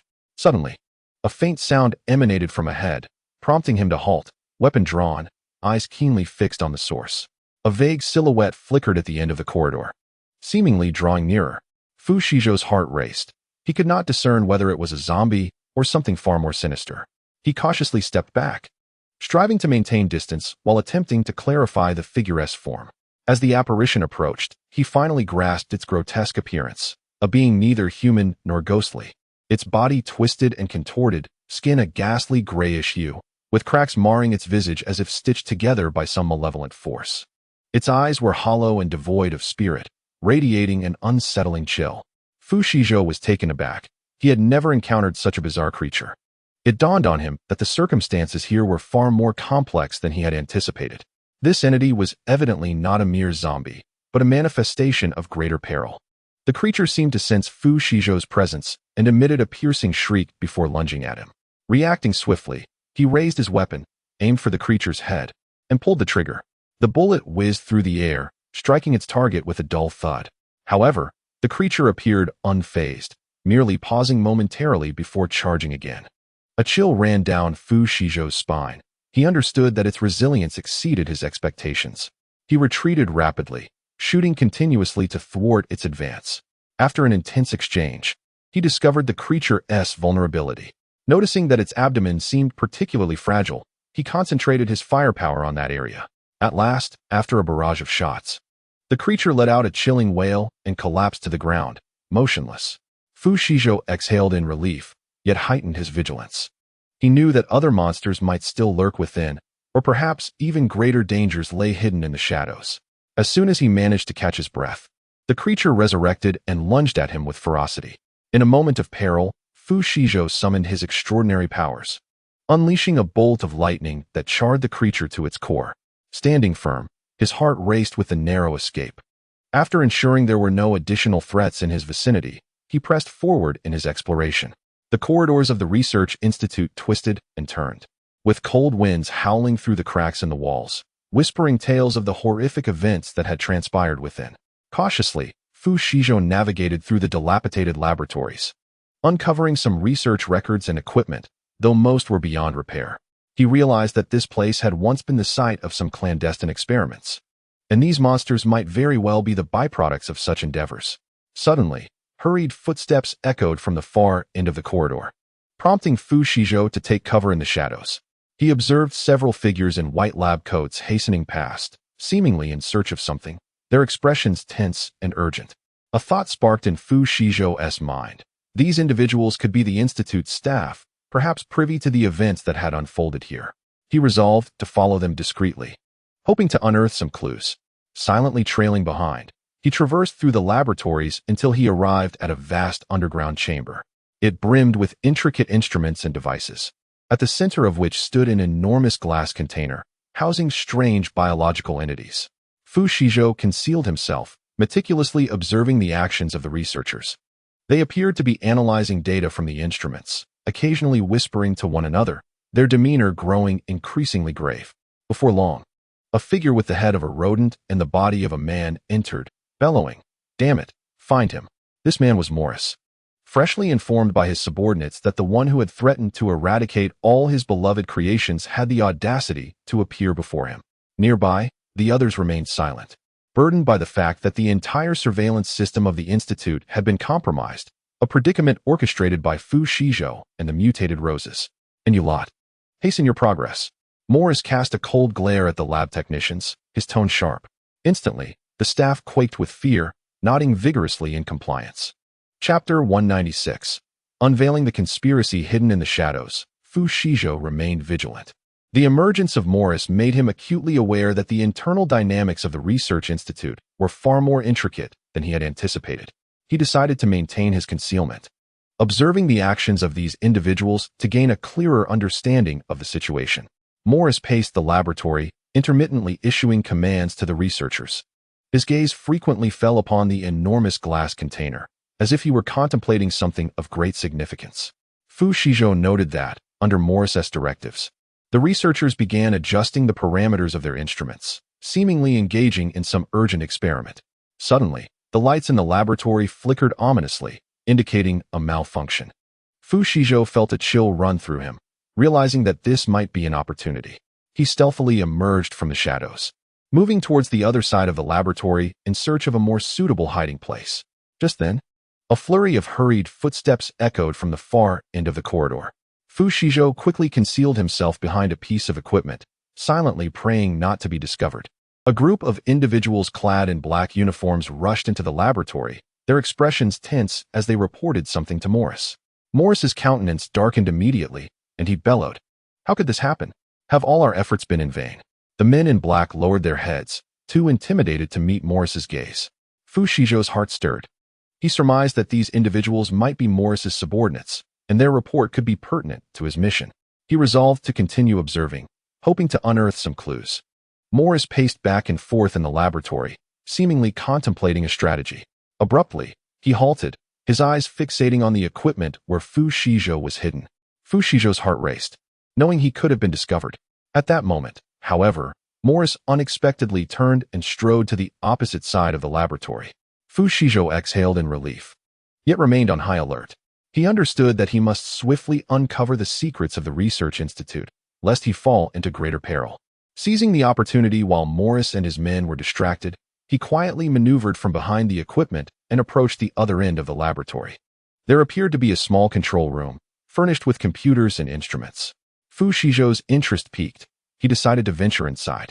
Cautiously entering the control room, he discovered several researchers anxiously operating the computers. Fu Shizhou stealthily approached, attempting to glean information from the screens. However, just then, one of the researchers suddenly turned around and spotted him. Fu Shizhou was taken aback, but quickly reacted, swiftly subduing the researcher. He whispered, "What experiments are you conducting here? What is the nature of those creatures?" The researcher, trembling with fear, replied, "We are conducting genetic modification experiments, attempting to create a powerful organism. Those creatures are the byproducts of failed experiments. We too are unaware of how they became like this." A sense of dread washed over Fu Shizhou as he realized the experiments at this institute might delve into extraordinarily perilous realms. He resolved to press further, seeking to uncover more clues. "What are the objectives of your experiments? Why pursue such endeavors?" Fu Shizhou continued his inquiry. The researcher, quaking, responded, "Our goal is to create an organism capable of controlling humanity, thereby fulfilling Chuanjing and his ambitions. He seeks to dominate the entire world. And those creatures are merely accidents in the experimental process." Fu Shizhou was taken aback, astonished that individuals from the island nation were involved. A surge of familial and national enmity enveloped him. He recognized that the experiments conducted within this institute were not only dangerous, but also malevolent. He resolved to thwart the plans of Morris and Kawakishi with utmost urgency, for the consequences of inaction were dire. Swiftly, he subdued the technician, rendering him incapable of sounding an alarm. Subsequently, he continued his search for clues within the control room, hoping to uncover more information about Morris's scheme. At that moment, the laboratory lights abruptly returned to their normal brightness. A sense of urgency gripped Fu Shizhou, compelling him to act quickly. He decided to vacate the control room and further explore the research institute in pursuit of additional clues to better comprehend Morris's intentions. Silently, he slipped out of the control room, traversing the laboratory towards the far end of the corridor. He was acutely aware that the institute harbored numerous secrets, and it was imperative that he unveil them swiftly to thwart the malevolent plans of Morris and his associates. Chapter 197. Exposed movements. Fu Shizhou advanced swiftly yet cautiously along the corridor, his mind racing with calculations for his next move. He understood that every nook of the institute could conceal peril. Yet he also realized that a profound understanding of Morris and Kawakishi's designs was essential to discovering the key to their obstruction. He arrived at an unassuming archive room, cluttered with an array of documents and files. Fu Shizhou hastily sifted through the materials, hoping to unearth some valuable insights. Indeed, amidst the seemingly chaotic pile of papers, he stumbled upon a detailed report concerning genetic modification experiments. The report meticulously chronicled the experimental procedures, objectives, and current progress, mentioning crucial experimental data and outcomes. A wave of exhilaration surged within Fu Shizhou as he recognized that this report could be the key to unraveling the Institute's secrets. He quickly captured photographs of the report with his phone for later examination. However, just as he prepared to exit the archive room, he was startled by the sound of approaching footsteps. Instinctively, he took refuge behind a bookshelf, silently praying not to be discovered. The footsteps grew closer, and through the gaps in the shelving, Fu Shizhou observed several individuals clad in white lab coats entering the room. They appeared to be searching for something. intermittently rifling through the documents within the archive. A sense of urgency gripped Fu Shizhou. He knew he had to evacuate the premises swiftly. Seizing a moment when their attention waned, he quietly maneuvered from behind the bookshelf, inching toward the far side of the archive room. There, he discovered a staircase leading to the subterranean laboratory. A spark of resolve ignited within him, and he decided to descend for further investigation. Cautiously, he navigated the stairs, his senses heightened with vigilance. The atmosphere of the underground laboratory starkly contrasted with that of the upper levels, exuding an aura of foreboding and mystery. As Fu Shizhou surveyed the space, he noted an array of peculiar instruments and apparatus, along with several experimental creatures confined within cages. A chill coursed through him as he realized that these beings were likely the unfortunate byproducts of failed experiments. Suddenly, a voice from the laboratory's far side called out, "Hurry! Organize those experimental data. Professor Morris is on his way." A jolt of alarm coursed through Suzhou, who understood the urgency of the situation. Seizing the moment while the technician was distracted, he stealthily approached a computer, attempting to glean its secrets. Just then, the laboratory door burst open, and Morris strode in, accompanied by several figures clad in black. Anxiety gripped Suzhou. He realized he could no longer remain in this precarious position. He swiftly retreated from the computer and dashed toward the opposite side of the laboratory. However, at that instant, one of the black-clad individuals spotted him and lunged forward. Suzhou's heart raced, but his instincts kicked in, and he engaged in a fierce struggle with the assailant. Utilizing both his agility and cunning, he ultimately subdued the attacker.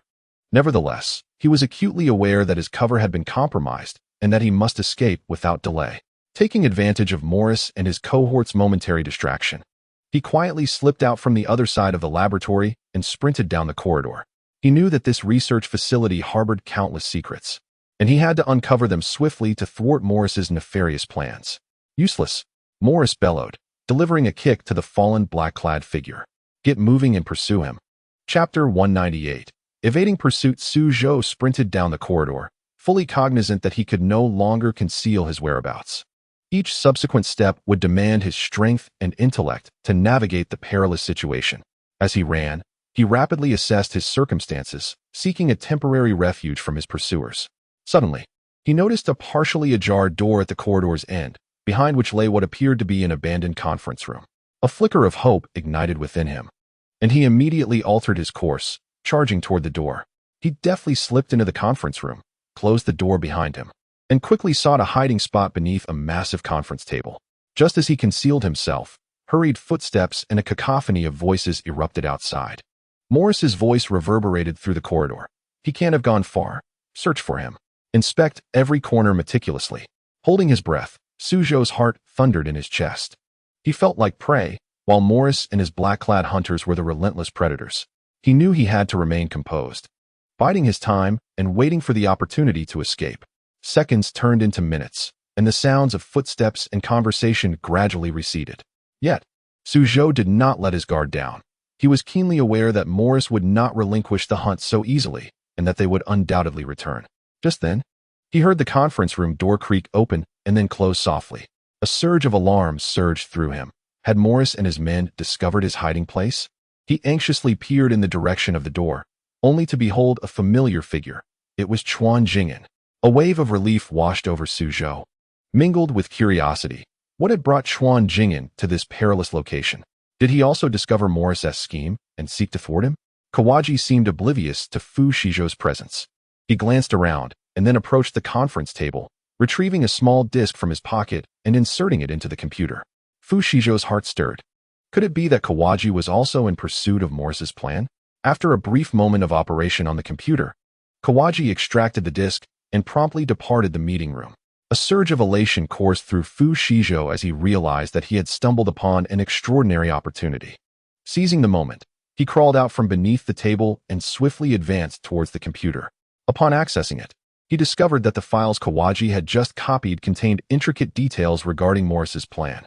Ecstatic, Fu Shizhou recognized that he had unearthed the key to thwarting Morris. However, at that instant, he was startled by the sound of footsteps approaching from outside the door. A wave of anxiety gripped Fu Shizhou. He knew he could not linger any longer. He hastily copied the files to his phone, shut down the computer, and darted towards the opposite side of the meeting room. There he spotted a window, and a thought sparked within him.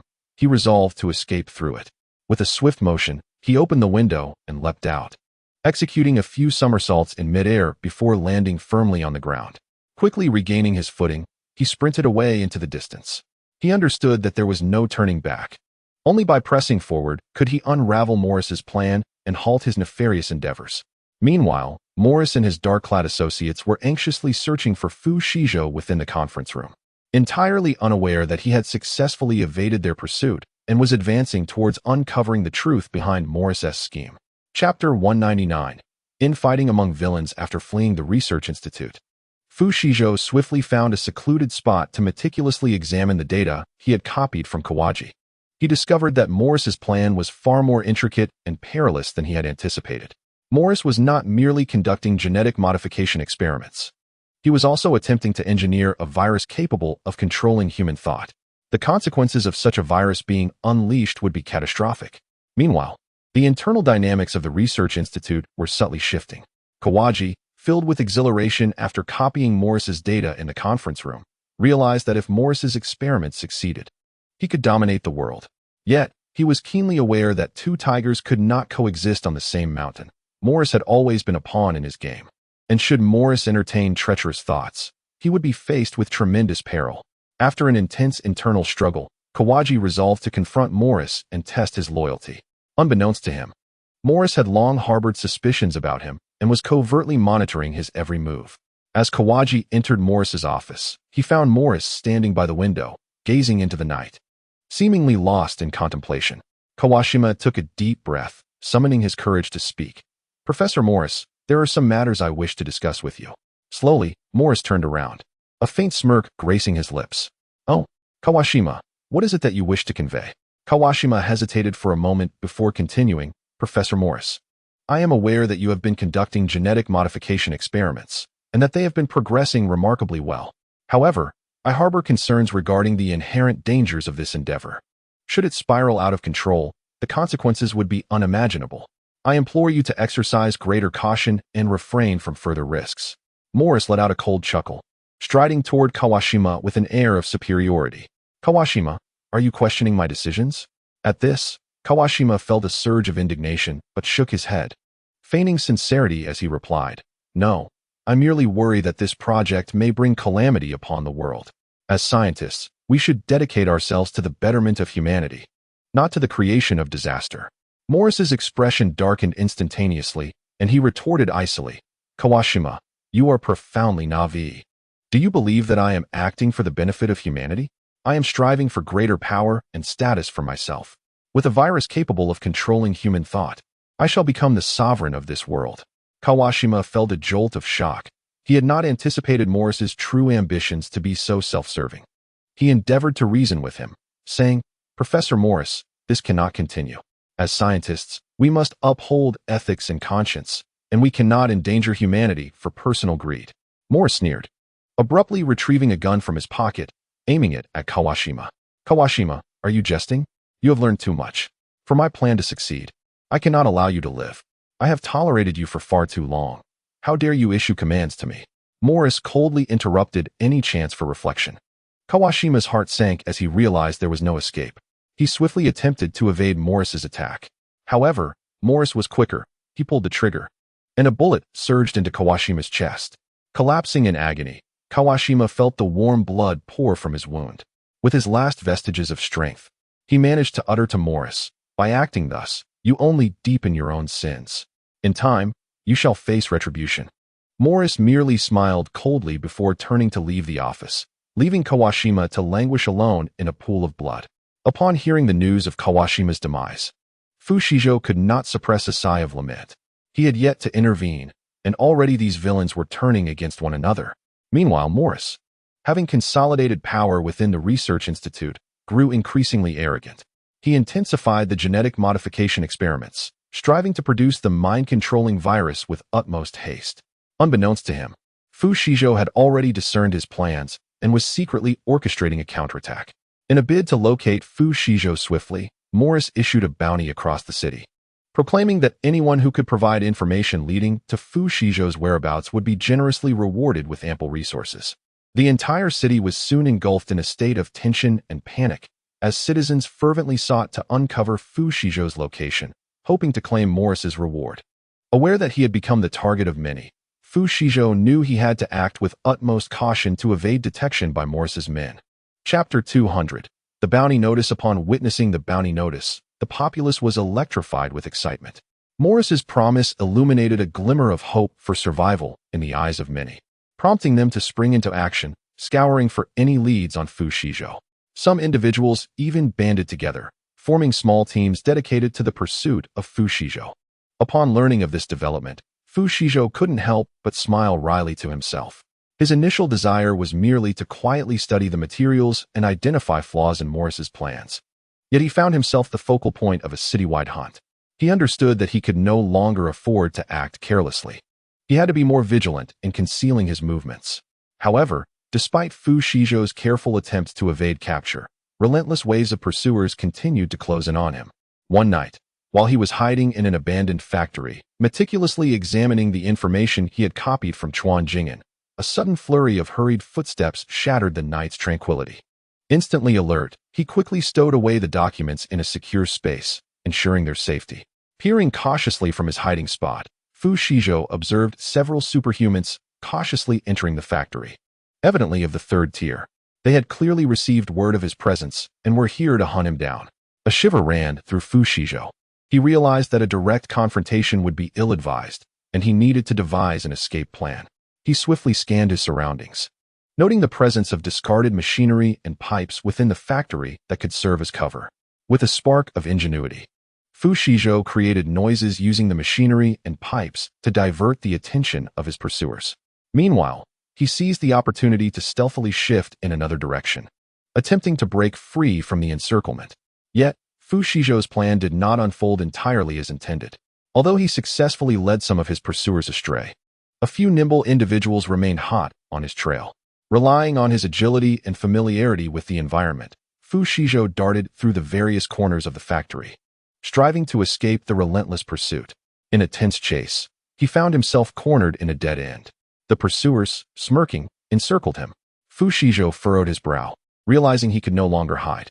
"Do you think I'm a sickly cat, just because I haven't shown my claws?" he retorted with a hint of irritation. Rather than being angered, the group merely erupted into laughter. "Ah, young one, your bravado is quite audacious," sneered a bystander, spitting contemptuously. However, Fu Shizhou faced the onslaught of several ability users with no trace of trepidation in his heart. He was acutely aware that while he was outnumbered, his prowess vastly eclipsed that of these third-tier ability wielders. With a cold smirk, he prepared to impart a profound lesson upon them. "Come forth, and behold true strength," he roared, unleashing a formidable aura that surged around him like a ferocious tiger about to pounce on its prey. A powerful current enveloped his form, swirling dust and debris into a series of whirling eddies.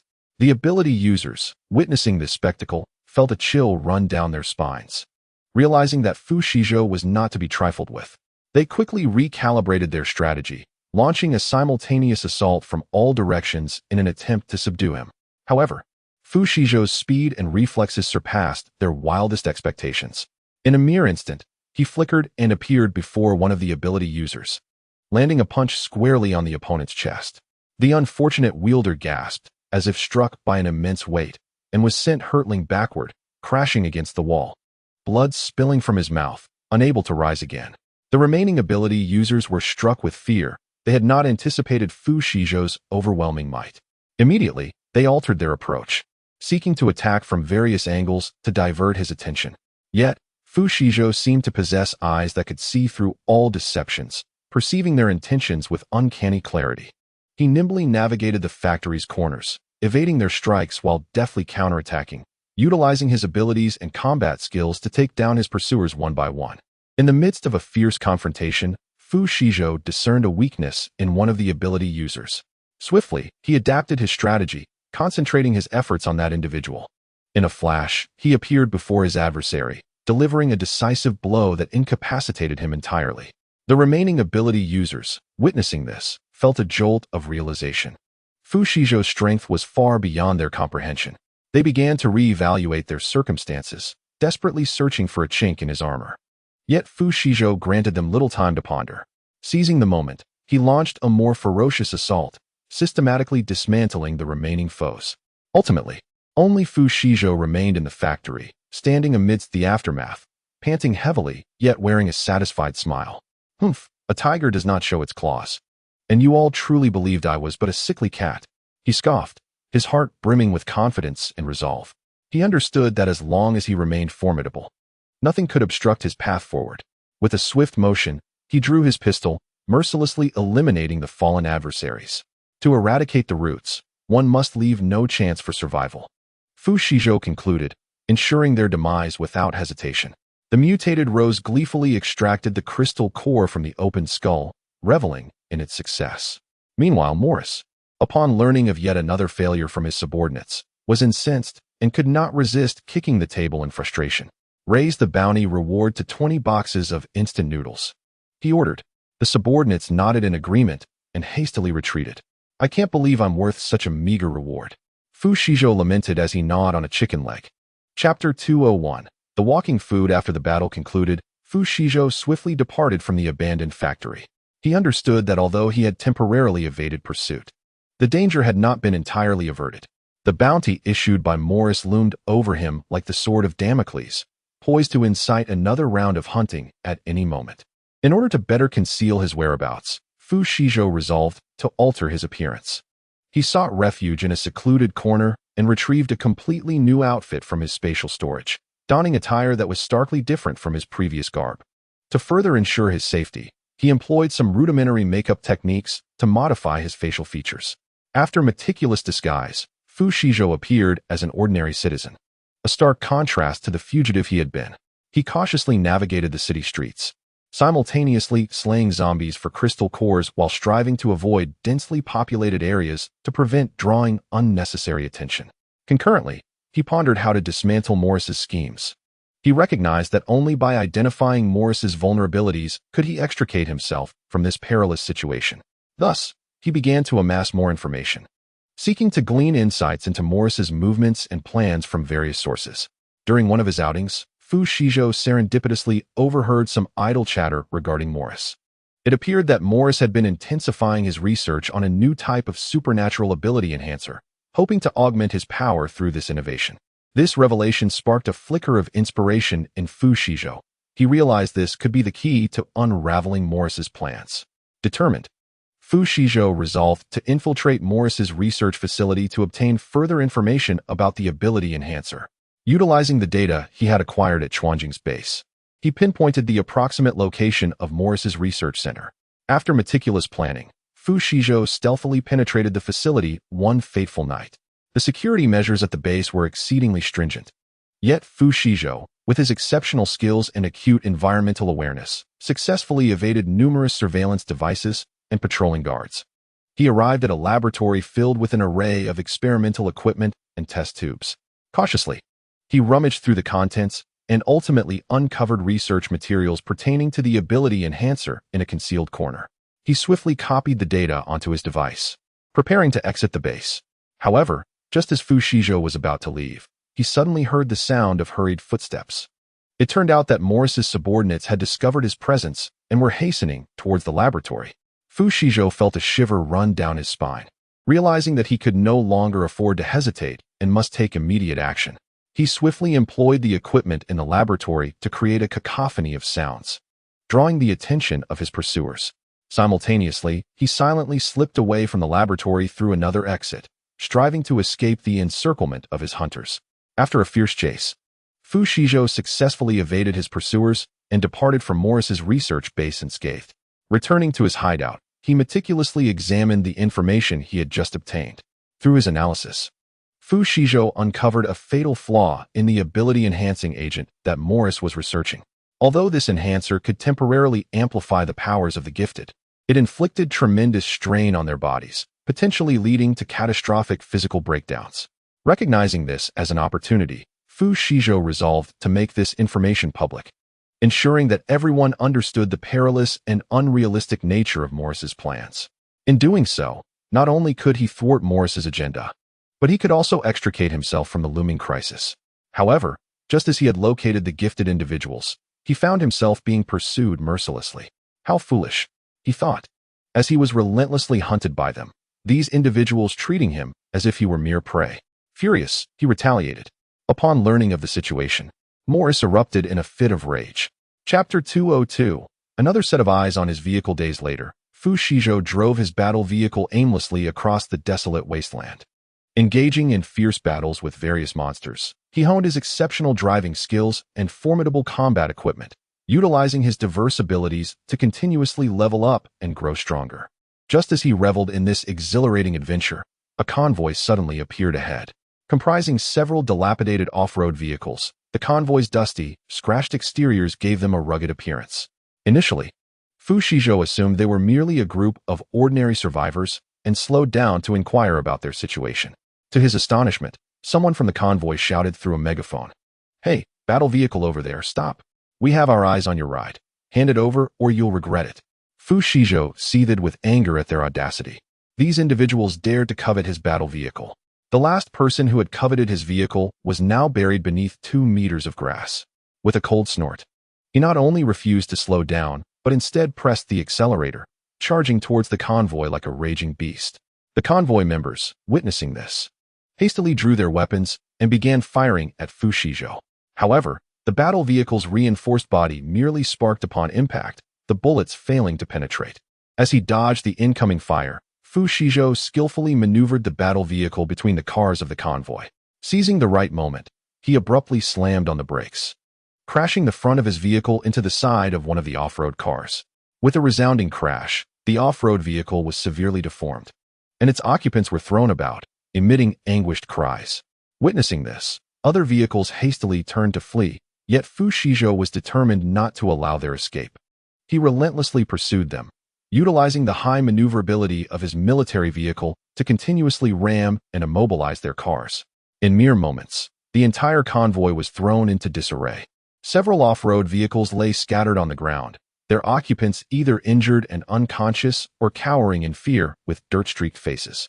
Fu Shizhou halted his vehicle, casting a cold gaze upon the group, his tone dripping with disdain. "With such disgraceful conduct, how dare you covet my interests? Truly, you are unaware of the peril you invite. From this day forth, remain here in this wasteland and spare yourselves the shame of further appearances."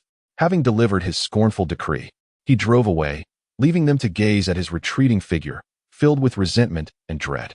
"What now, boss? Are we just going to let it go?" A man with braids cautiously inquired, edging closer to the stout figure. "Get lost." The stout man, brimming with frustration, vented his ire upon him. The braided man shielded his face, biting back his anger, and silently retreated to a distance. "Wait, I just remembered, that person is Fu Shizhou," someone exclaimed with excitement. Instantly, the group erupted with fervor, as though 20 boxes of instant noodles were racing towards them. However, their elation was short-lived, as a sudden horde of zombies struck terror into their hearts. "Ah!" The scream echoed throughout the road, a chilling sound that reverberated with horror. "Run!" a frail survivor shrieked, desperately fleeing from the ravenous undead. The zombies surged forth like a relentless tide, their eyes vacant and hollow, emitting a spine-chilling growl. Their decaying skin and exposed muscles suggested they could crumble into mush at any moment. Though their movements were sluggish, their sheer numbers instilled unrelenting fear and despair. From a distance, Fu Shizhou heard the screams and immediately sensed the gravity of the situation, hastily departing. He mused to himself, "How unfortunate for them to encounter a horde of zombies." Chapter 203. Withered corpses. Fu Shizhou raised an eyebrow, a smirk of disdain curling at the corners of his lips as he continued to navigate the wasteland in his military vehicle. Though he relished the misfortune of the previous convoy, he was acutely aware that this desolate terrain was fraught with peril, with new dangers lurking at every turn. He remained vigilant, his keen eyes scanning the surroundings like a hawk, ensuring his own safety. As night descended, Fu Shizhou sought a relatively quiet spot and parked his vehicle, preparing to rest inside. After inspecting the equipment to confirm everything was in order, he settled into the makeshift seat of the cockpit, closed his eyes, and allowed himself a moment of respite. Despite the world outside being rife with uncertainty and peril, Fu Shizhou had grown accustomed to the nomadic existence on the wasteland, relying on his strength and experience. However, in the dead of night, the heavens suddenly unleashed a torrential downpour, the raindrops pelting the armored vehicle with a cacophony of sound. Awakened by the clamor, Fu Shizhou's heart sank. He pondered with unease. The rain seemed rather ominous. Could it herald misfortune? He swiftly sat up, opened the window, and peered into the darkness beyond. As anticipated, he discerned vague silhouettes moving sluggishly through the rain, their movements stiff as if the deluge had rendered them even more lethargic.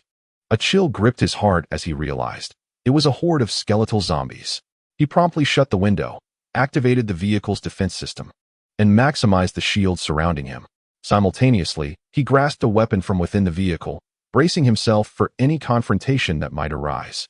The skeletal zombies were among the most terrifying entities on the wasteland, their skin long since decayed, leaving only desiccated bones that glimmered ominously in the rain.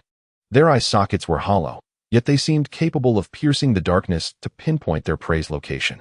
Fu Shizhou understood that although these zombies were slow-moving, they were numerous and possessed immense strength. If they were to besiege him, the consequences would be dire. With utmost caution, he maneuvered the vehicle in reverse, attempting to distance himself from the skeletal horde. However, the zombies appeared to sense the vehicle's presence, converging upon him. Panic surged within him. He realized retreat was no longer an option. He needed to devise a strategy to eliminate these fiends. Rapidly recalibrating his tactics, he resolved to leverage the vehicle's firepower and mobility to dispatch the zombies one by one. He flung open the vehicle's door, wielding a heavy machine gun, and plunged into the downpour. The rain soaked his clothing, sending a chill through him, yet his heart brimmed with the fervor of battle.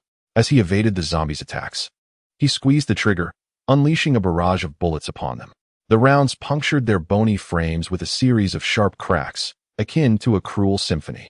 Simultaneously, the vehicle's other weapons opened fire. Shells, rockets, and laser beams intertwined, creating a dazzling display of light that etched brilliant arcs against the curtain of rain. Under the vehicle's protective cover, Fu Shizhou adeptly navigated through the throng of zombies, systematically reaping their lives.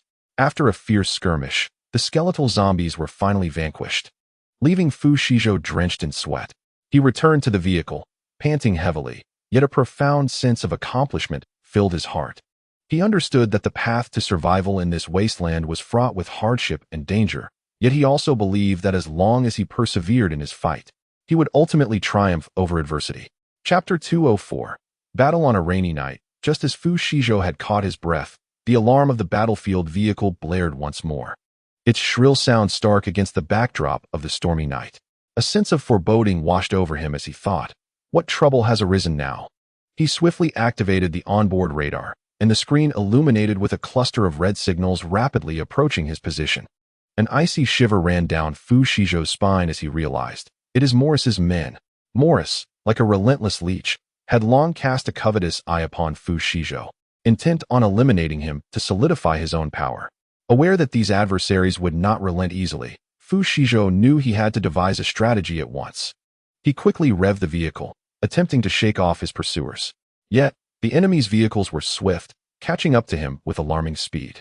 A knot of anxiety tightened in his chest as he resolved, I cannot run any longer. I must confront them. He promptly recalibrated his tactics, opting to leverage the firepower and terrain advantages of the battlefield vehicle to systematically eradicate his pursuers. Maneuvering through the ruins and ravines of the wasteland, Fu Shizhou sought to elude them. However, the enemy's vehicles relentlessly pursued him, unleashing a barrage of gunfire. Fury ignited within him, prompting an expletive to escape his lips. Damn you, Morris. Do you think I am easy prey? He flung open the vehicle's door, brandishing a heavy machine gun, and plunged into the downpour. The rain soaked his clothes, sending a chill through him, yet his heart surged with the thrill of combat. While deftly evading the onslaught of his pursuers, he squeezed the trigger, unleashing a torrent of bullets upon them. The projectiles pierced the enemy vehicles, producing a cacophony of sounds akin to a brutal symphony. Concurrently, the other weapons aboard the battlefield vehicle roared to life, with shells, rockets, and beams of light intertwining, creating dazzling arcs that illuminated the rain-soaked air. Under the cover of his vehicle, Fu Shizhou navigated skillfully through his foes, methodically harvesting their lives. After a fierce skirmish, The forces dispatched by Morris were finally decimated, leaving Fu Shizhou drenched in sweat. He returned to the vehicle, panting heavily, yet a sense of accomplishment filled his heart. But before he could catch his breath, he was confronted by a colossal zombie sent by Morris. What the hell? Is this never ending? Fu Shizhou furrowed his brow. Channeling his powers as ice arrows, fireballs, and bolts of lightning surged forth with reckless abandon. However, the giant zombie seemed to embody the very essence of a monster king, exuding an ominous black mist that rendered Fu Shizhou's assaults futile. The ice arrows merely left frosty trails on its hide, instantly consumed by the encroaching darkness. Fireballs detonated against it, only to be devoured and transformed into wisps of black smoke. The lightning caused but a slight tremor in its form, failing to inflict any significant damage. Fu Shizhou was taken aback, silently reflecting that this colossal zombie was indeed extraordinary, and it seemed he must seek alternative methods. Furrowing his brow, he recognized that the giant zombie dispatched by Morris was unlike its predecessors, proving to be far more formidable.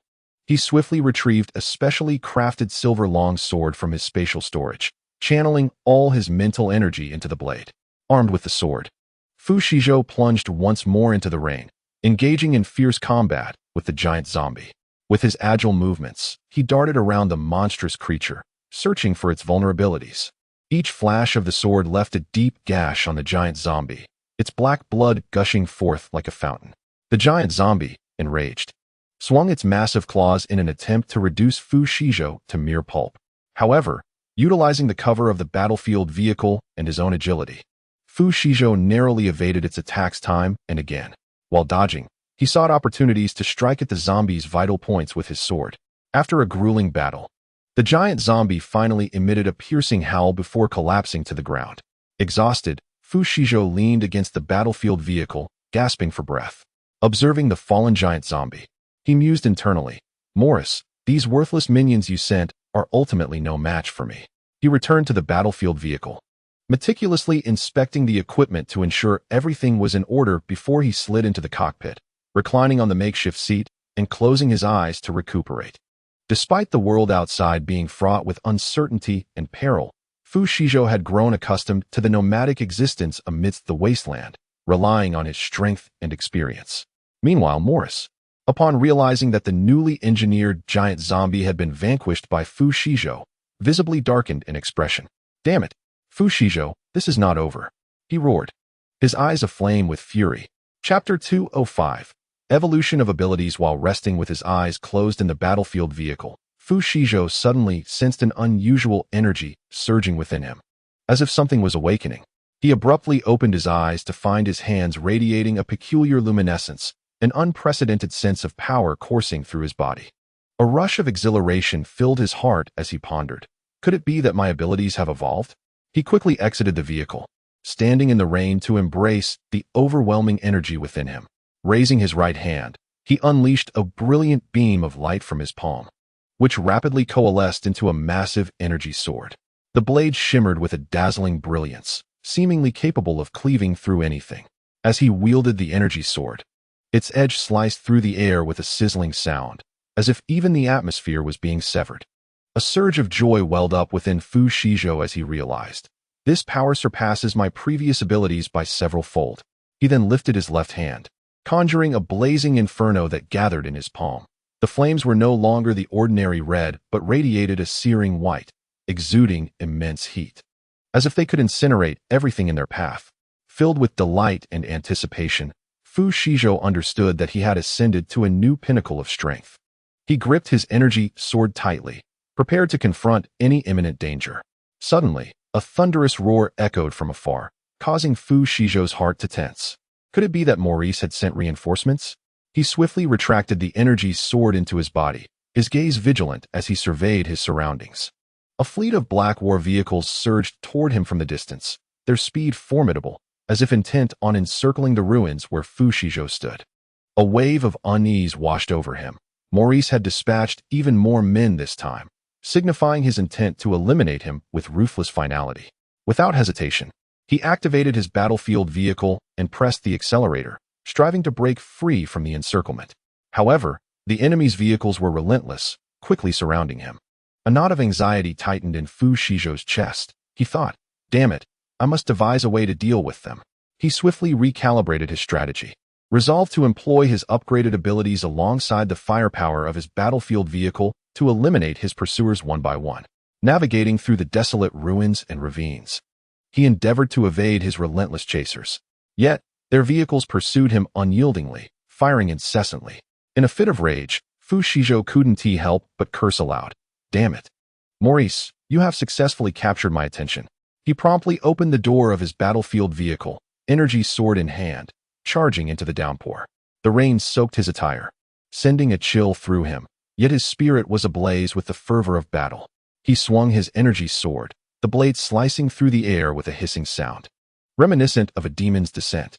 The sight caused his adversaries to stagger back momentarily, but the thought of Morris's brutality compelled them to steel themselves and press forward. Observing their determination, Fu Shizhou raised an eyebrow with a smirk, casually remarking, "Perfect timing for a demonstration of my upgraded powers." With that, he unleashed a bolt of lightning, striking down fiercely upon the foremost enemy, obliterating them into ashes in an instant.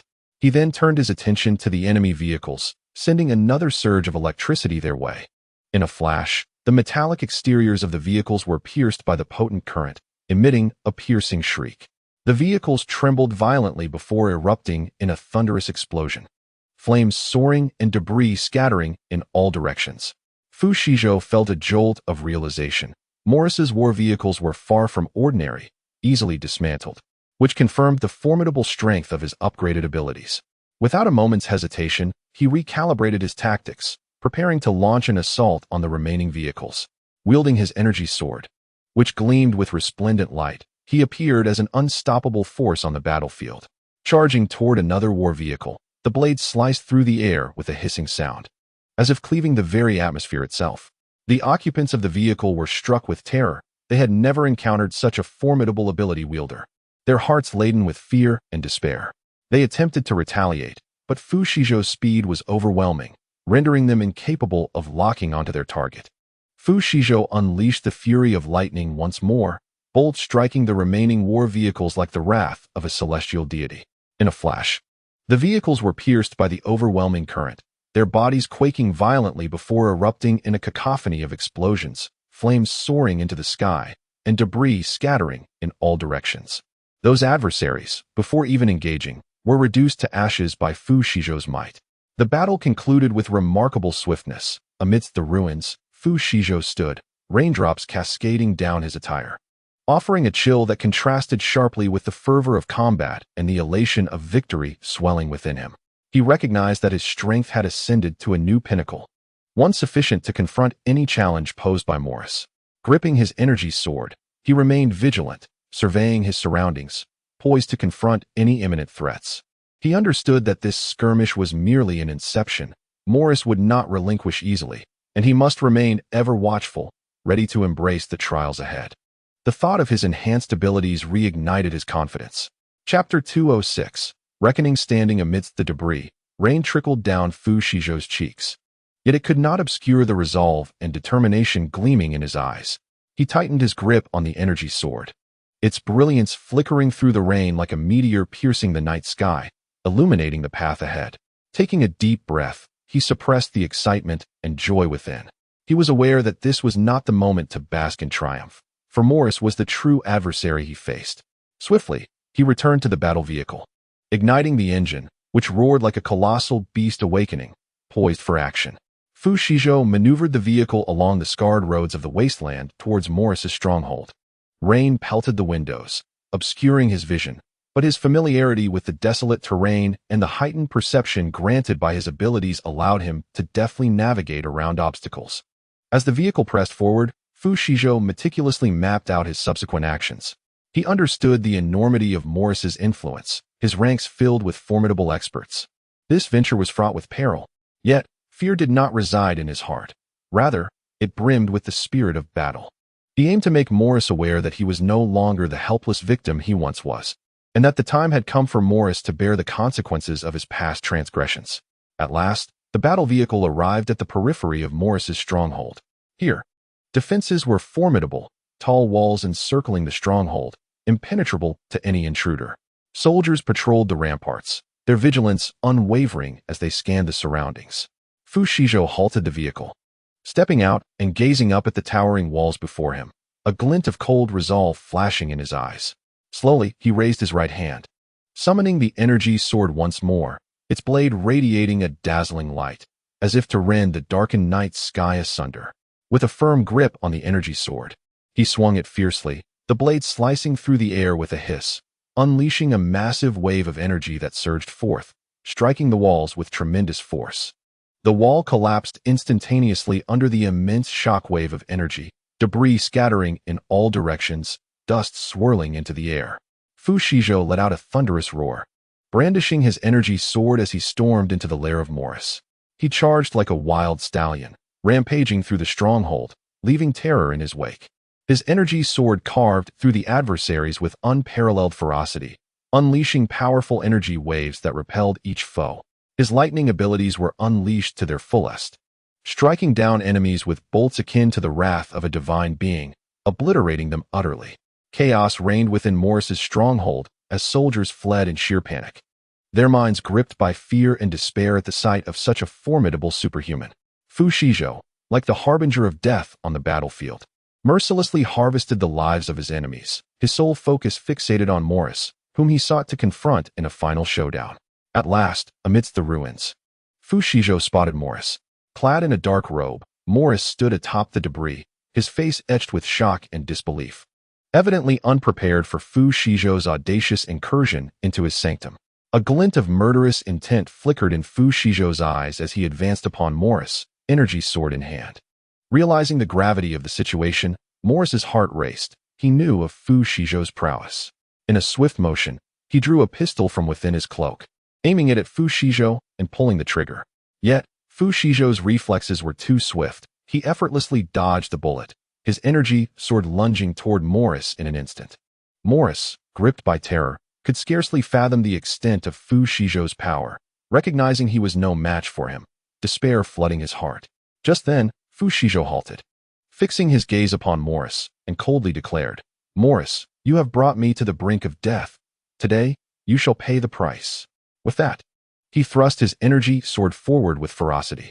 Chapter 207. Morris driven to desperation. Morris's pupils dilated, his eyes wide with horror and fear, as if he beheld the very visage of death. The energy sword in Fu Shizhou's hand resembled a venomous serpent, glinting with lethal brilliance as it aimed for his vital points. Instinct kicked in, and Morris recoiled violently, stumbling awkwardly amidst the ruins like a cornered beast. In the turmoil, his pistol slipped from his grasp and clattered to the ground, a trivial sound in this life-and-death moment. The murderous intent in Fu Shizhou's eyes intensified, akin to a raging inferno consuming his reason. He relentlessly pursued, the light of his energy sword flickering in the darkness like the scythe of the Grim Reaper, poised to reap Morris's life. As Morris retreated, he cast frantic glances around, desperately searching for a glimmer of escape in this dire situation. His gaze wandered through the darkness, and suddenly he discerned a concealed passage not far away, a narrow and dimly lit corridor, reminiscent of the gullet of a monstrous beast that devours life. A flicker of hope ignited within him, as though he had glimpsed a sliver of salvation. He exerted every ounce of strength to dash toward the passage, bellowing as he ran, "Fu Shizhou, do not revel in your triumph. I shall not let you escape." His voice was laden with fear and resentment, akin to a cornered beast making its final stand. Upon finishing his words, he swept his hand, sending a cloud of yellow sand toward Fu Shizhou. Fu Shizhou snorted coldly, a disdainful smirk curling at the corners of his mouth, and with a mere flick of his hand, he dissipated the assault. With renewed vigor, he propelled himself forward, like a bolt of lightning in pursuit. His mind was consumed by a singular thought.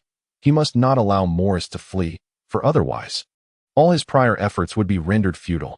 However, Morris, cunning and shrewd, was intimately familiar with the terrain of this lair. Like a wily fox, he adeptly navigated the darkness, utilizing various obstacles and winding passages to evade Fu Shizhou's relentless pursuit. The two engaged in a heart-stopping chase through the shadowy lair, akin to two ferocious beasts locked in a deadly struggle, the air thick with the scent of blood and an overwhelming aura of violence. Morris slipped into the passage, which was narrow and dim, its damp walls exuding a musty odor, resembling a foreboding tomb. He ran desperately, fueled by the faint light within the corridor, while the footsteps behind him grew ever closer, echoing like the ominous approach of death, sending chills down his spine. He understood that if Fu Shizhou were to catch up, his demise would be inevitable.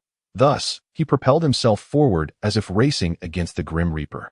His heart thundered within his chest, each beat a reminder that death was closing in on him. At the end of the passage stood a heavy iron door, its surface marred by rust, resembling a grotesque visage. With all his might, Morris pushed the door open, revealing a desolate wasteland beyond, where a few abandoned vehicles and dilapidated structures could be faintly seen in the distance, as if he had stumbled upon a ghost town. Taking a deep breath, he disregarded his exhaustion and sprinted toward the buildings, hoping to find cover there to regroup and counterattack Fu Shizhou, striving to reclaim a thread of hope for himself. Fu Shizhou followed closely, bursting forth from the passage. He spotted Morris fleeing into the distance, a flicker of disdain crossing his eyes, and a cold smile gracing his lips. He recognized that he could not afford to grant Morris a moment's respite. Otherwise, the tide of the situation could turn once more, rendering all his previous efforts in vain. Thus, he sheathed his energy sword at his waist, channeling formidable lightning powers through his arms. With a sweeping motion, bolts of lightning cascaded from the heavens, akin to the wrath of a deity, striking toward Morris's path in an attempt to hinder his escape and trap him within this desolate wasteland. Morris was utterly terrified by the blinding light and thunderous roar of the lightning, his ears filled with a deafening cacophony, and before him lay a dazzling expanse of white light, as if the entire world were collapsing in that very moment. Nevertheless, driven by an indomitable will to survive, he dodged the onslaught of lightning and continued to flee. In his heart, he silently prayed for his subordinates to arrive in time, to repel Fu Shizhou and grant him a slim chance of survival. Yet, at that moment, he remained unaware that he had fallen into a dire predicament. Fu Shizhou's pursuit had only just begun, and he was akin to prey, relentlessly hunted by a merciless predator, unable to escape its clutches, no matter how fiercely he struggled. Chapter 208. Morris's downfall. Morris's hands flailed wildly in the air, as if attempting to dispel the glaring light or, in his despair, beseeching unseen deities for mercy. However, the lightning seemed to be governed by a malevolent will, mercilessly and precisely tracking his every movement. His steps became unsteady and faltering, each stride akin to wading through an unfathomable mire, his weary body shackled by heavy chains, while the fear gnawing at his spirit was like a venomous serpent, incessantly biting at his resolve, nearly driving him to the brink of collapse. In this life-and-death moment, Fu Shizhou's silhouette materialized behind Morris like a bolt of black lightning. His eyes shimmered with a cold yet resolute light, akin to flames burning within ice, both ruthless and fervent. The energy sword in his hand was drawn once more, emanating an eerie blue glow. Its light flickered in the darkness, resembling a venomous serpent poised to strike, radiating a lethal chill, aimed directly at the nape of Morris's neck, ready to consume him at any moment. Morris sensed the murderous intent behind him and spun around abruptly, his eyes wide with terror and despair, filled with a profound fear of death and an unwillingness to relinquish life. He opened his mouth, yearning to utter words of surrender, but his throat felt as if it were constricted, the words trapped within, unable to escape. A flicker of defiance crossed his gaze, that defiance akin to the last ember struggling in the darkness of fear, yet it was swiftly engulfed by a heavy wave of terror, extinguished in the abyss of despair. "Morris, it is time to depart," Fu Shizhou remarked with a cold smirk, his tone nonchalant. With that, the energy sword in his hand pierced through the darkness like a flash of lightning, instantly plunging into Morris's chest. The blade penetrated his body, blood erupting in a crimson spray, the blossoms of blood unfurling in the air like sorrowful flowers of death, instantly staining Morris's garments with a vibrant red. Morris had not even summoned a trace of his abilities. His body convulsed violently, a flicker of pain crossing his eyes, that pain akin to a sharp knife, severing his last hope in an instant, only to be swiftly overshadowed by the shadow of death. His body began to slowly collapse, blood gushing forth from his wounds as if composing a final elegy for his life, staining the barren earth beneath him and rendering the desolate wasteland even more forlorn. His gaze gradually dimmed, the once ambitious and calculating eyes now reflected only an abyss of emptiness and despair. Ultimately, His eyes lost all radiance. His life flickering out like an extinguished flame, quietly vanishing into the darkness, leaving behind a profound silence over the desolate terrain. Fu Shizhou stood beside Morris's lifeless form. His energy sword retracting with deliberate slowness, the blood on its blade glimmering eerily in the shadows before being utterly purified by his formidable powers. A flicker of coldness passed through his gaze, as frigid as the winter wind, ruthlessly dispersing the last remnants of warmth from Morris. Yet, this coldness was swiftly replaced by an eerie calm. He understood that the battle had concluded, and he emerged as the ultimate victor, the sovereign of this darkness. Turning away from the wasteland, he left Morris's body to confront the eternal night in solitude. After Fu Shizhou departed, Morris's remains were devoured by passing zombies, leaving nothing but a scatter of stark white bones. Meanwhile, in a villa in the beautiful country, a man with the head of a tiger and the body of a man suddenly smashed through a wall, roaring in fury, "Damn you, Fu Shizhou." Chapter 209. Encountering obstacles on the return journey. Having lingered outside for so long, Fu Shizhou felt it was time to return. Thus, he departed without a glance back, his figure gradually receding into the twilight of the wasteland. His strides were steady and powerful, as if nothing in this desolate realm could impede his passage. However, he remained unaware that danger had silently descended. The night was as dark as ink, an unsettling aura permeating the air. Just as Fu Shizhou had ventured a short distance, a chilling wind swept in from behind. Sensing the anomaly with keen instinct, he swiftly turned, catching sight of a vague figure flickering in the shadows, as if a phantom had materialized from the void. "Who goes there?" Fu Shizhou barked, drawing his energy sword once more, its blade radiating a ghostly blue light akin to the coldest stars in the night sky. His gaze sharpened, vigilant as he scanned the surrounding darkness, striving to discern the elusive figure's whereabouts. "Fu Shizhou, do you believe that by vanquishing Morris you can rest easy? Morrison will not let you off lightly." A sinister voice echoed from the darkness, imbued with murderous intent. Fu Shizhou's brow furrowed slightly. He recognized the voice. It belonged to Morris's ally, a madman from the laboratory named Calderic. As for who Morrison was, he had no desire to know. Should he dare to trouble him, he would cleave him in two with a single strike. "Calderic, you dare to show your face? Morris's fate shall be your own," Fu Shizhou replied coldly, his tone devoid of fear, instead radiating a fierce confidence and resolve. The silhouette of Calderic gradually emerged from the shadows, his form enveloped in an eerie black mist, reminiscent of a harbinger from the depths of hell.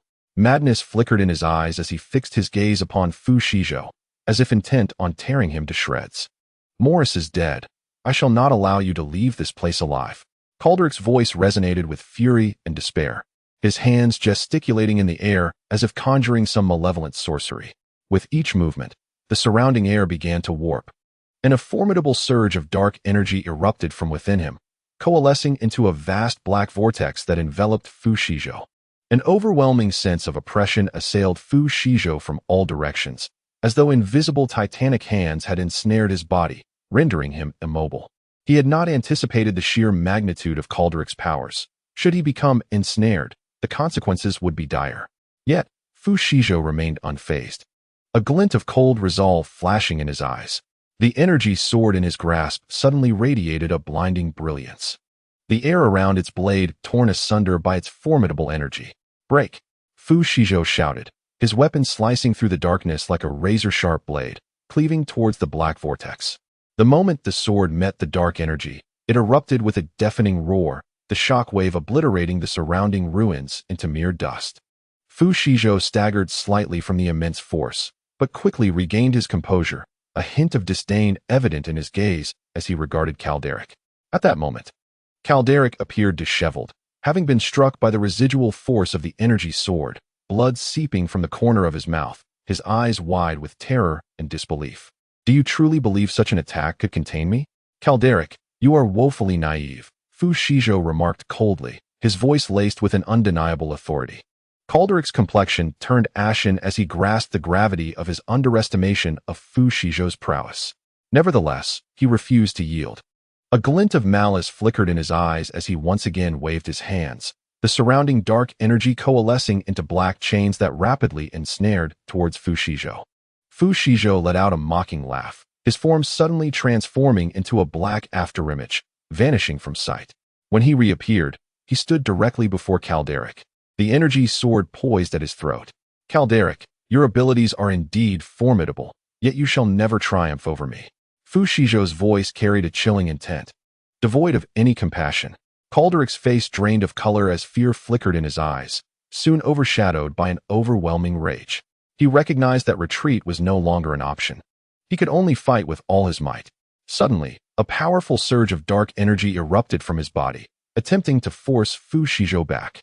Yet, Fu Shizhou's assault showed no signs of abating. The energy cascading from his sword surged towards Calderic like an unstoppable tide, instantly engulfing him. With a piercing scream, Carl was instantly reduced to ashes by the overwhelming surge of energy, leaving only a lingering shadow of darkness that slowly dissipated into the air. Fu Shizhou retracted his energy sword, his gaze momentarily betraying a hint of coldness, soon replaced by an eerie calm. He understood that this battle had concluded, yet he was acutely aware that the perils of this desolate land would never truly vanish. Turning to resume his journey back, he remained oblivious to the icy, malevolent eyes watching him from the distant shadows, seemingly awaiting the next opportunity to drag him once more into the abyss of darkness. Chapter 210. The Mysterious Night Owl. How intriguing.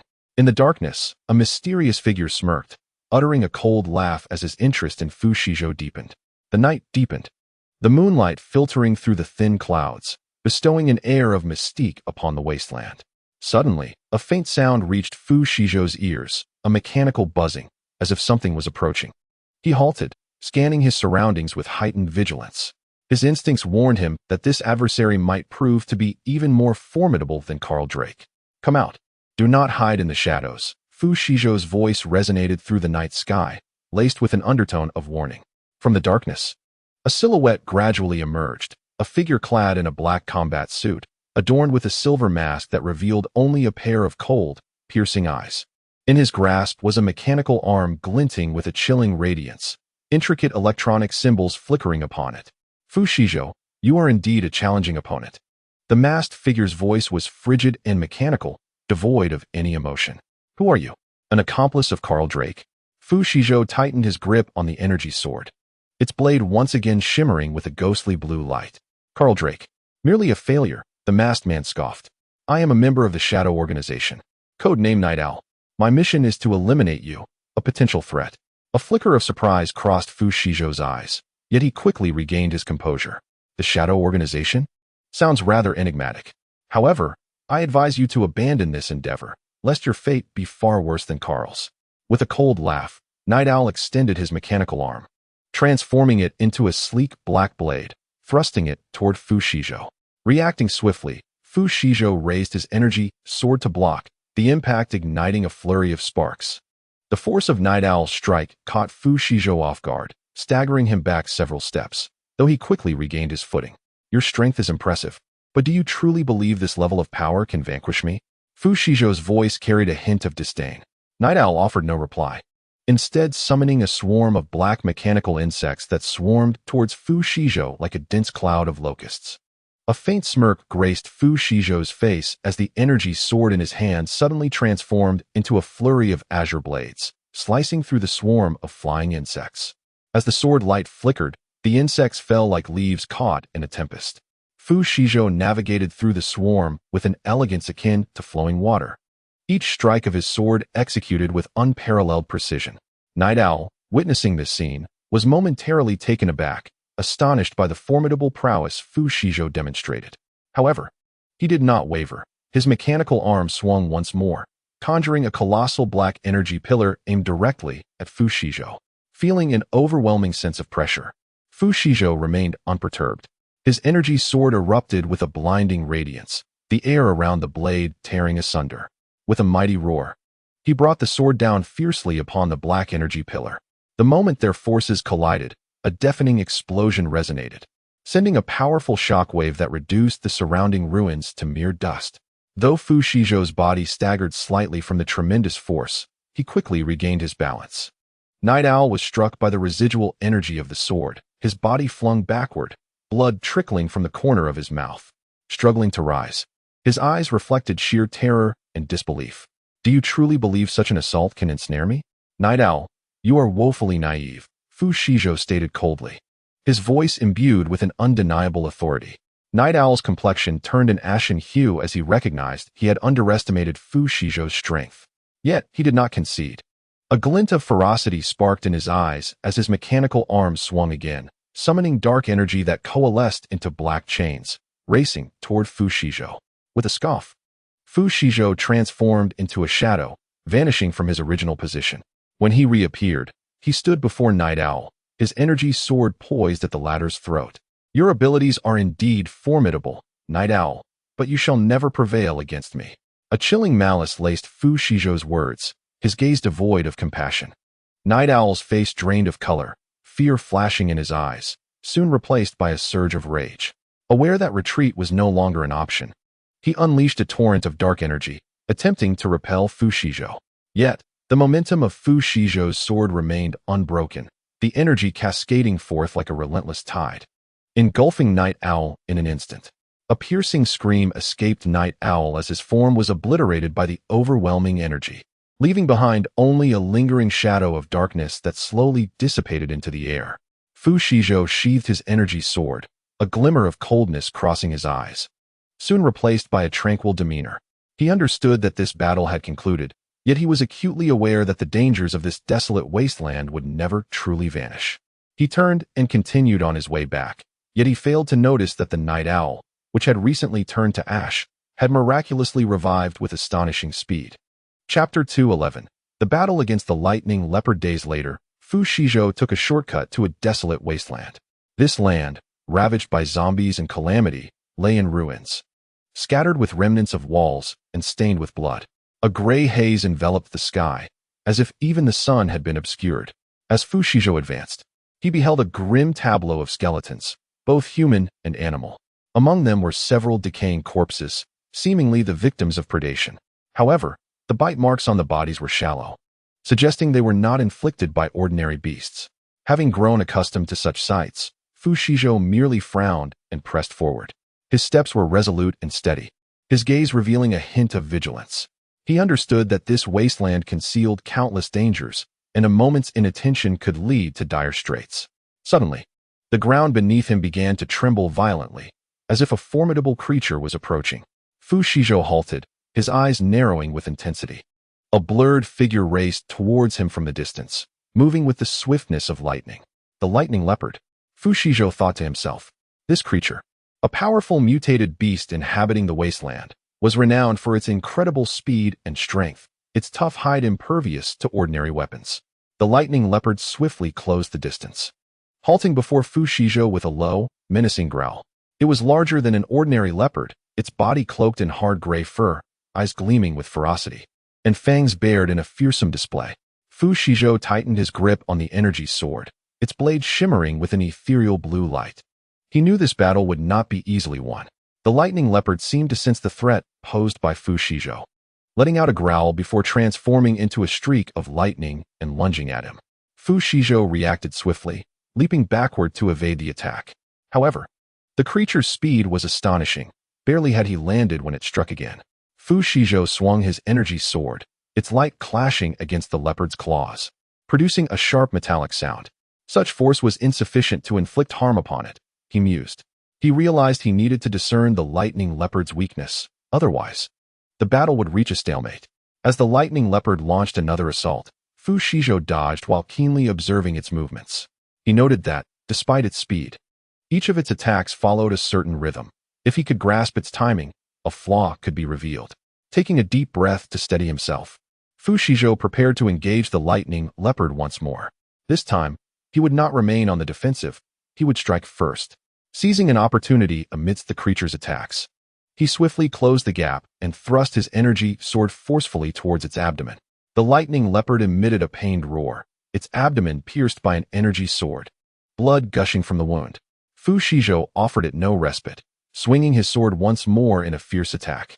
Infuriated by Fu Shizhou's onslaught, the lightning leopard let out a deafening roar, its body swelling as if it were about to unleash a formidable energy. A sudden jolt of alarm surged through Fu Shizhou. He recognized that the leopard was fighting for its life. He swiftly retreated, but the speed of the leopard was astounding. It sank its teeth into his ankle, blood immediately flowing forth. Gritting his teeth against the searing pain, Fu Shizhou swung his sword again. He could not afford to delay. With a deep breath, the energy sword in his hand erupted in a dazzling radiance, the air around the blade tearing apart. With a mighty shout, he brought the sword crashing down upon the lightning leopard. The blade flashed, cleaving the leopard in two, blood spraying forth. The creature let out a heart-rending scream, its body disintegrating into fragments under the immense energy shock, leaving only a mist of blood slowly dissipating in the air. Fu Shizhou retracted his energy sword, his body swaying slightly. The recent battle had drained him of considerable stamina, especially with the sharp pain radiating from his wounded ankle. Yet, he had no time to tend to his injury. He was acutely aware that more dangers awaited him in this desolate land.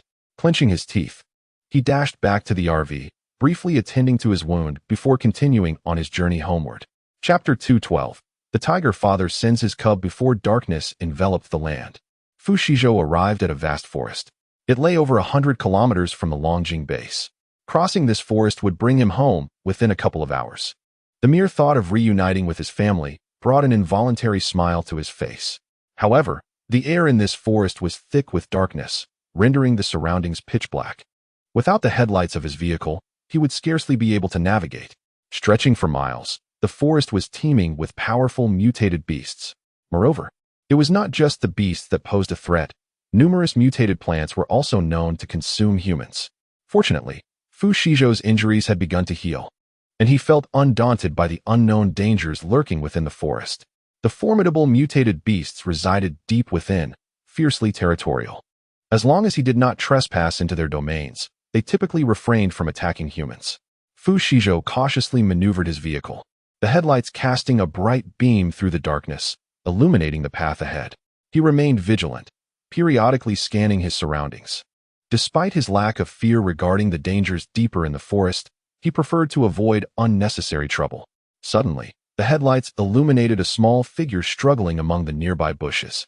Instinctively, Fu Shizhou pressed the brakes and focused his gaze. It was a juvenile mutated tiger.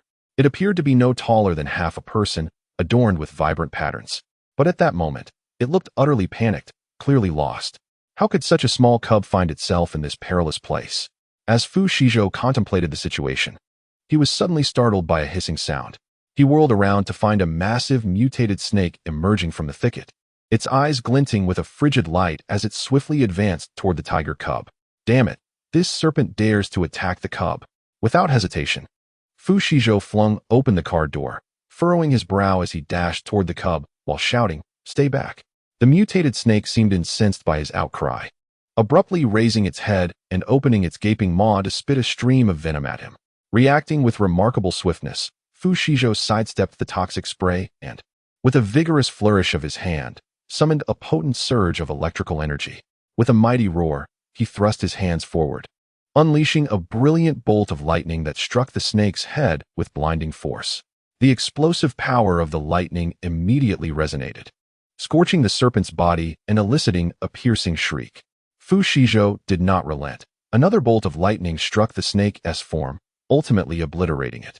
The mutated serpent disintegrated into ashes beneath the onslaught of thunder, leaving a charred scent lingering in the air.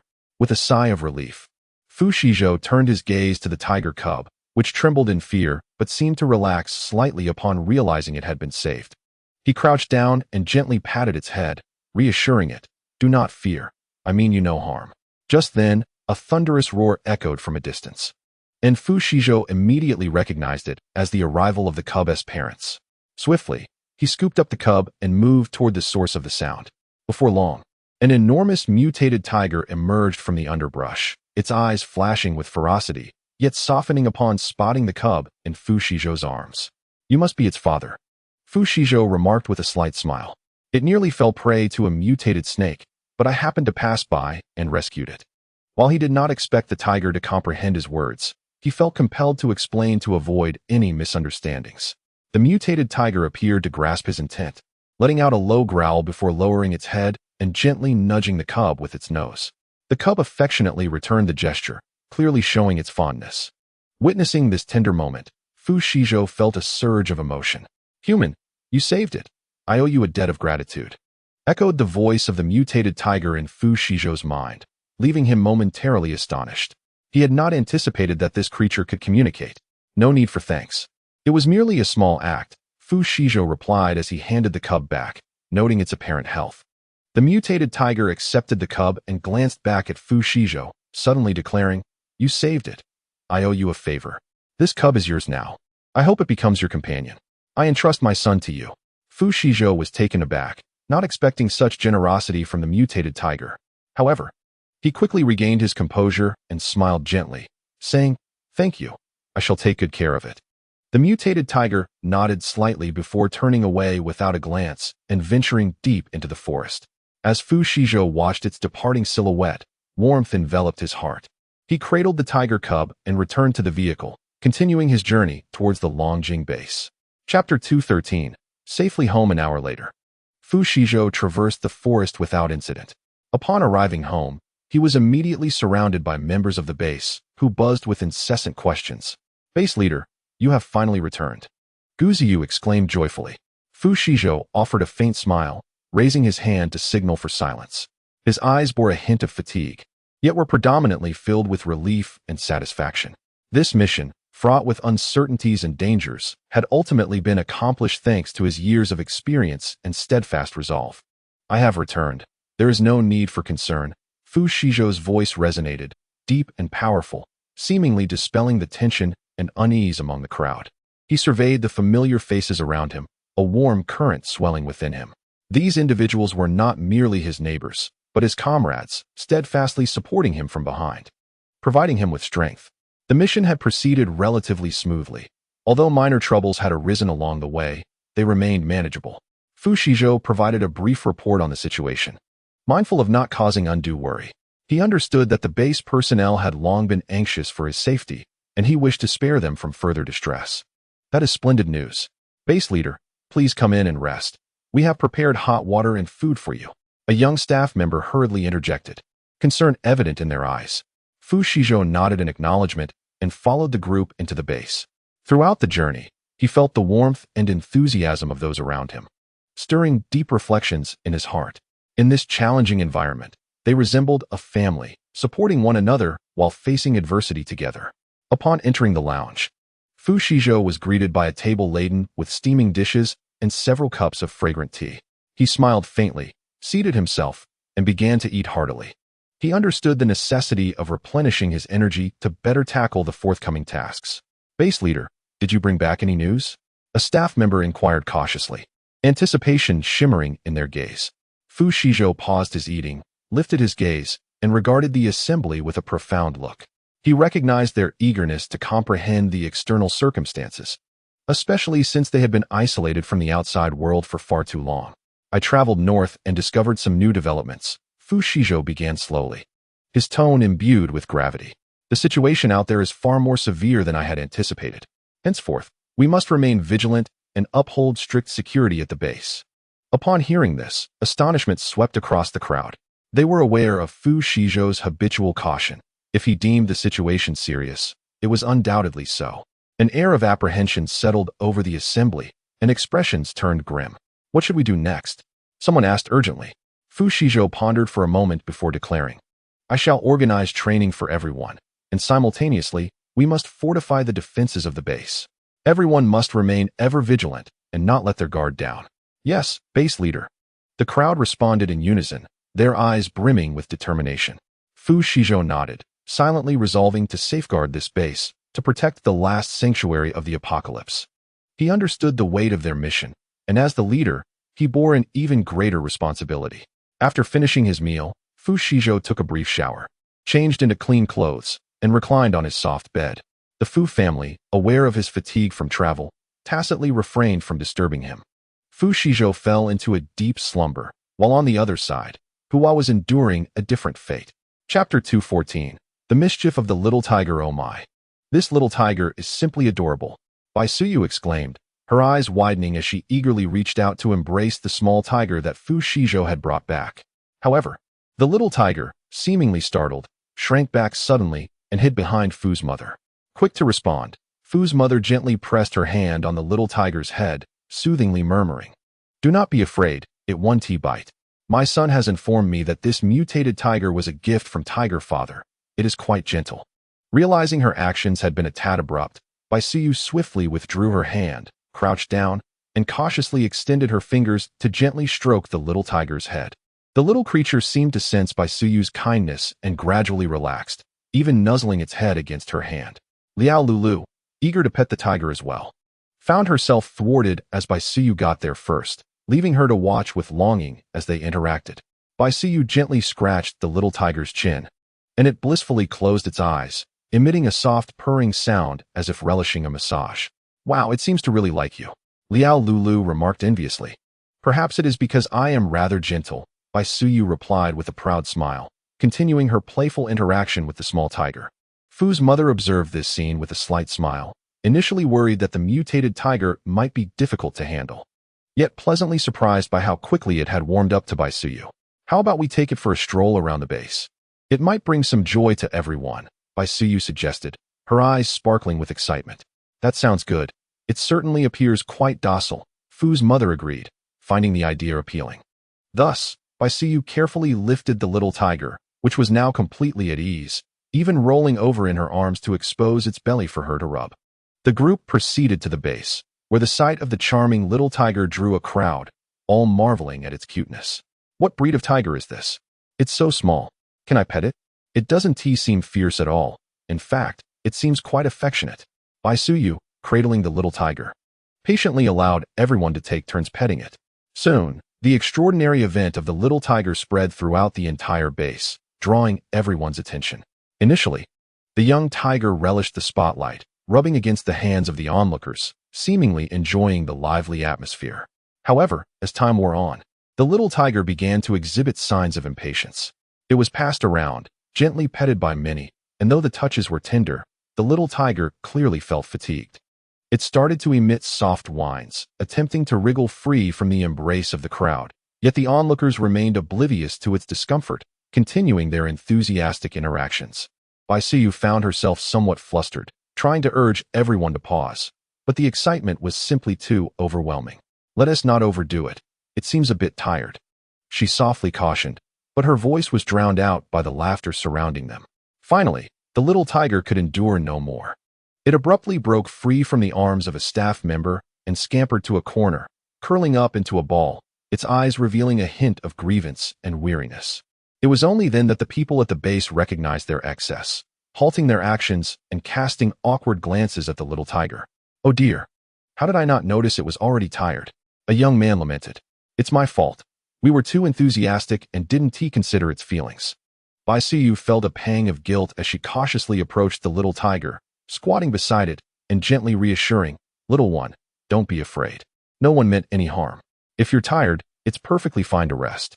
The little tiger lifted its head to gaze at Baisuyu, its eyes still tinged with grievance, but seemingly sensing her kindness. It gradually relaxed, nuzzling against her hand before closing its eyes, appearing to rest. All right, everyone. Let us get back to our tasks. This little tiger is nearly being petted bald. Li Chong interjected sternly, approaching the scene. This is the beloved pet brought back by the base leader, so please be gentle. Upon hearing this, the others nodded in agreement, reluctantly dispersing. Once they had left, Li Chong rubbed his hands together and stepped toward the little tiger. Baisuyu and Liao Lulu exchanged knowing glances, unable to suppress their laughter. The little tiger, looking utterly disenchanted, sprawled there, allowing him to pet it. When Fu Shizhou awakened and encountered the little tiger, he found it in disheveled disarray, and he couldn't help but feel a tinge of embarrassment.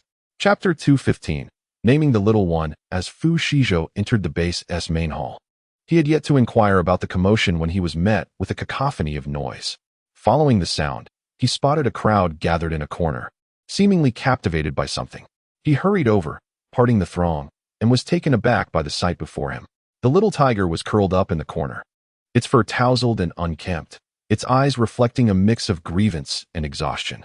Meanwhile, Li Chong was squatting beside it, affectionately rubbing its head while playfully coaxing, "Hey, little one, don't be upset.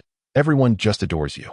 Baisuyu, upon noticing Fu Shizhou's entrance, hurriedly approached him and, with a hint of embarrassment, explained, "Elder brother, we overlooked its exhaustion. Everyone was too enthusiastic earlier, which left it a bit fatigued." Observing the little tiger's demeanor, Fu Shizhou felt a pang of sympathy. He moved closer and gently patted Li Chang's shoulder, saying, "All right, let it rest for a while." Reluctantly, Li Chang rose from his seat, making way for the little creature. Fu Shizhou crouched down and softly spoke to the little tiger, "Little one, do not be upset. I shall take you to a more tranquil place." Upon hearing his voice, the little tiger seemed to recognize him, a glimmer of reassurance flickering in its eyes as it slowly emerged from the corner, nuzzling Fu Shizhou's hand. With care, Fu Shizhou lifted the little tiger into his arms, where it nestled against him, emitting soft whimpers as if to voice its grievances. He gently stroked its head, offering comfort. "Fear not, I will take you to a serene spot." Cradling the little tiger, he made his way to the backyard of the base. The backyard featured a patch of grass alongside a grand tree, with sunlight filtering through the leaves, casting dappled shadows on the ground. Fu Shizhou chose a soft patch of grass and carefully set the little tiger down. The little creature rolled in the grass and stretched, seemingly relishing its surroundings. Fu Shizhou sat beside it, continuing to softly reassure, "It is peaceful here. You can rest well. Once you regain your energy, everyone will play with you." Bai Suyu and Liao Lulu followed suit, and upon seeing the little tiger frolicking on the grass, they both sighed in relief. Bai Suyu approached, squatting beside the little tiger, and gently said, "I am sorry. I didn't realize you were tired earlier. I will be more mindful next time." The little tiger lifted its head, glancing at her, then at Fu Shizhou, seemingly understanding as it nuzzled Bai Suyu's hand before resuming its playful antics on the grass. Watching this scene, Fu Shizhou's lips curled into a subtle smile. Initially concerned that the little tiger might be difficult to bond with, he was pleasantly surprised by how quickly it had acclimated to everyone. Yet, he recognized the need to educate them on proper interactions with animals, ensuring that their enthusiasm did not overshadow the creature's feelings. "Fu Go, why don't we give it a name?" Bai Suyu suggested, her eyes sparkling as she looked up at Fu Shizhou. "That way, it will be easier for everyone to call it." After a moment of contemplation, Fu Shizhou found the idea appealing. Observing the little tiger's lively frolics, he proposed, "It appears quite spirited. How about we call it Yaya?" "Yaya, that is a delightful name." Liao Lulu concurred, nodding in agreement. It sounded vibrant and fitting for its character. Bai Suyu also approved, kneeling down to gently pat the little tiger's head, saying, "Yeah, from now on, you are a member of our base. You must behave well." The little tiger seemed to comprehend her words, raising its head to meow in response, as if acknowledging her sentiment. Fu Shizhou and Liao Lulu were amused, while Bai Suyu radiated joy. "Haha, it seems it quite likes its name." Fu Shizhou smiled and said, "From now on, everyone must take good care of it and ensure it does not suffer any more grievances. Rest assured, Brother Fu, we will certainly look after it well." Bai Suyu and Liao Lulu echoed in unison. Watching the little tiger joyfully frolicking on the grass, Fu Shizhou felt a surge of warmth in his heart. He believed this small creature would undoubtedly bring more joy and vitality to the base. It seemed he would need to pay closer attention to the mutated animals outside, bringing back those that were gentle. Chapter 216. Nationwide training. Upon returning from his excursion and realizing the severity of the situation outside, Fu Shizhou immediately called for a nationwide training initiative. Every individual at the base, regardless of age or stature, was to enhance their training, ensuring that everyone could stand independently. In an instant, the members of Longjing Base were ablaze with enthusiasm. Standing upon a high platform, Fu Shizhou's gaze was piercing as he surveyed the dense crowd below. His voice resonated with clarity and conviction, imbued with an undeniable force. "The world outside grows increasingly perilous each day. We cannot rely solely on a few to fight. Every member of Longjing Base must become a sharp blade in the defense of our home." A wave of cheers erupted from the crowd, igniting a fervor within each individual. Fu Shizhou continued, "Starting today, we will initiate a comprehensive training program. Regardless of gender or age, regardless of physical strength, everyone will have their own tasks and objectives. Our sole aim is to transform Longjing Base into an indomitable fortress." The crowd began to disperse in an orderly fashion, heading towards their respective training areas. The children were assigned to an expansive square, where experienced instructors guided them through foundational physical training. Though young, their eyes shone with determination. The instructors patiently corrected their movements, meticulously overseeing their progress from simple running and push-ups to fundamental combat stances. Not far away, the young adults were practicing with a variety of weapons, Some wielded long blades, the glint of the steel flashing as their every swing cut through the air with a sharp whoosh. Others operated complex mechanical arms, hitting targets with precision as the crisp sound of triggers echoed through the air. Sweat trickled down their cheeks, yet they remained unfazed, focusing intently on their training. Meanwhile, the specialized ability users gathered together, engaging in mutual sparring. In another area, some of the older members were not idle either. They were assigned to training in logistics and medical assistance. Within a simulated medical tent, the elders diligently learned about wound dressing and first aid. Though their movements were somewhat clumsy, their eyes reflected earnestness and dedication. An elderly man carefully bandaged a wounded individual's injury while murmuring, "I used to think these matters were distant from us. Only now do I realize that anyone could become a guardian." At the edge of the base, a group of engineers was busily engaged in their tasks. They are responsible for researching and enhancing the defensive facilities of the base. Under their deft control, immense mechanical arms weld together heavy metal plates, fortifying the walls of the compound. Sparks fly, illuminating their focused expressions. An engineer raises his head, wipes the sweat from his brow, and proclaims, "As long as we unite our efforts, there is nothing we cannot achieve." As night descends, the entire base remains brightly lit. On the training grounds, individuals persist in their exercises. Fu Shizhou stands at a height, observing it all with a glimmer of satisfaction in his eyes. He understands that this is merely a beginning, yet if everyone strives towards their objectives, Longjing Base will undoubtedly weather the storm and become a solid refuge for all. Meanwhile, the nationwide training is in full swing, oblivious to the danger that approaches them. In the distance, a well-trained squad is slowly advancing toward Longjing Base. Chapter 217. The Assault. Soon, one night, this group arrived at Longjing Base, and an incident occurred with the gatekeeper. They stealthily approached the entrance, as if the night itself served as their greatest disguise. The gatekeeper, Wang Dazhuang, sat in the guard booth, vigilantly monitoring the surveillance screens, occasionally glancing into the darkness. However, he remained unaware of the imminent peril. Suddenly, a shadow darted from the darkness, swiftly and accurately lunging toward the booth. Before he could react, a sharp pain surged through the back of his neck, and then darkness enveloped him, rendering him unconscious. This group moved with remarkable speed and precision, employing a special anesthetic to silently subdue the guards before quietly unlocking the gate. The door creaked open, allowing the cold night breeze to sweep into the base. They entered without a sound, each step taken with utmost caution, fearful of disturbing anyone. The base lay in eerie silence, punctuated only by the occasional echoes of patrolling footsteps in the distance. The group swiftly dispersed, following a prearranged route toward their target area. They were well aware that Longjing Base was not easily compromised, harboring numerous secrets and laden with intricate traps. Yet, they had prepared extensively for this operation, having meticulously planned for a considerable time. At that moment, Li Chang approached, causing the intruders to instinctively stifle their breaths, anxious about being detected. A thin veil of moonlight spilled across the dark hallway when, suddenly, Li Chang halted. The mutated tiger, Yue, had grown significantly in these recent days and had been borrowed by Li Chang for patrol duties. Although it bared its teeth, it remained silent, its robust paws pressing against Li Chang's shoe, indicating a desire to halt his advance. Li Chang gently reached into his pocket, grasping his handgun. A chilling breeze swept through, prompting Li Chang to exhale instinctively, while the intruders exchanged glances, their expressions turning grim. After a considerable time, the shadows at the stairwell shifted, illuminated by the moonlight. Li Chang suddenly realized that someone was concealed behind the security door. Who could it be? Had someone infiltrated? The mere thought sent a chill through him, and he hastily pressed the intercom. In an instant, the high-ranking officials at the base received an alert regarding the invasion. With a stern expression, Li Chang shouted towards the security door, "Come out. You think I won't make you regret this?"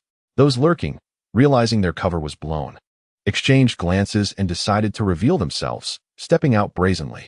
Their faces bore a cold demeanor, and their eyes glinted with menace.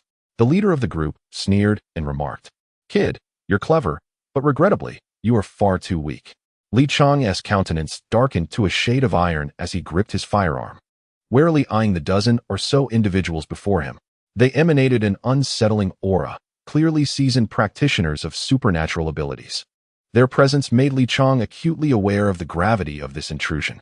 "Who are you? Why have you invaded Longjing Base?" he demanded loudly, attempting to stall for time while awaiting reinforcements. The leader of the supernatural beings chuckled coldly, slowly advancing towards Li Chang, stating, "Who we are is irrelevant. What matters is that everything here will be destroyed today." No sooner had he finished speaking than the surrounding supernatural beings launched their assault simultaneously. Li Chang quickly reinforced his body with metal abilities, yet he was instantly engulfed by a barrage of formidable energy waves. He narrowly dodged several attacks, but was still struck in the shoulder by one, blood instantly staining his clothing. Gritting his teeth to suppress the excruciating pain, he raised his weapon to shoot at the nearest supernatural being, but their movements were too swift. All his bullets went astray. Aware that he was cornered, Li Chang's resolve remained steadfast. He understood he could not falter. This was Longjing Base, the sanctum they protected, and he could not allow these intruders to succeed. At that moment, Yue, who had been crouched at Li Chang's feet, suddenly erupted with energy. This mutated tiger, which had remained quietly coiled, now roared like an enraged lion, producing a deafening sound. Its body swelled several times, and its once dense fur turned as tough as steel, while its sharp claws gleamed ominously. The supernatural beings were momentarily taken aback by Yue's sudden transformation and instinctively retreated a few steps. Seizing the opportunity, Li Chang drew his pistol and fired several shots at the nearest adversary. Under Yue's cover, he finally struck one of the supernatural beings in the leg, causing the individual to cry out in agony and collapse to the ground. Yue charged at the remaining adversaries with a ferocious roar, its speed rendering it nearly invisible. Its claws, akin to blades, sent splashes of blood with every swipe. Although the supernatural beings were formidable, they began to falter under Yue's relentless assault. Li Chang took advantage of the chaos to retreat, knowing he must hold out until assistance arrived. He dodged the incoming attacks while inching closer to Yue. Lively seemed to sense Li Chang's intentions, positioning itself protectively around him as it continued to engage in combat with the extraordinary beings. At that moment, the alarms of the base blared, and the sound of approaching reinforcements echoed from afar. Realizing that time was running out, the extraordinary beings hastened their attacks. Li Chang felt the mounting pressure, yet he understood that if he could hold on just a little longer, help would soon arrive. Just as he was on the verge of collapse, Lively suddenly let out a thunderous roar, its body radiating a dazzling light as a powerful wave of energy erupted forth.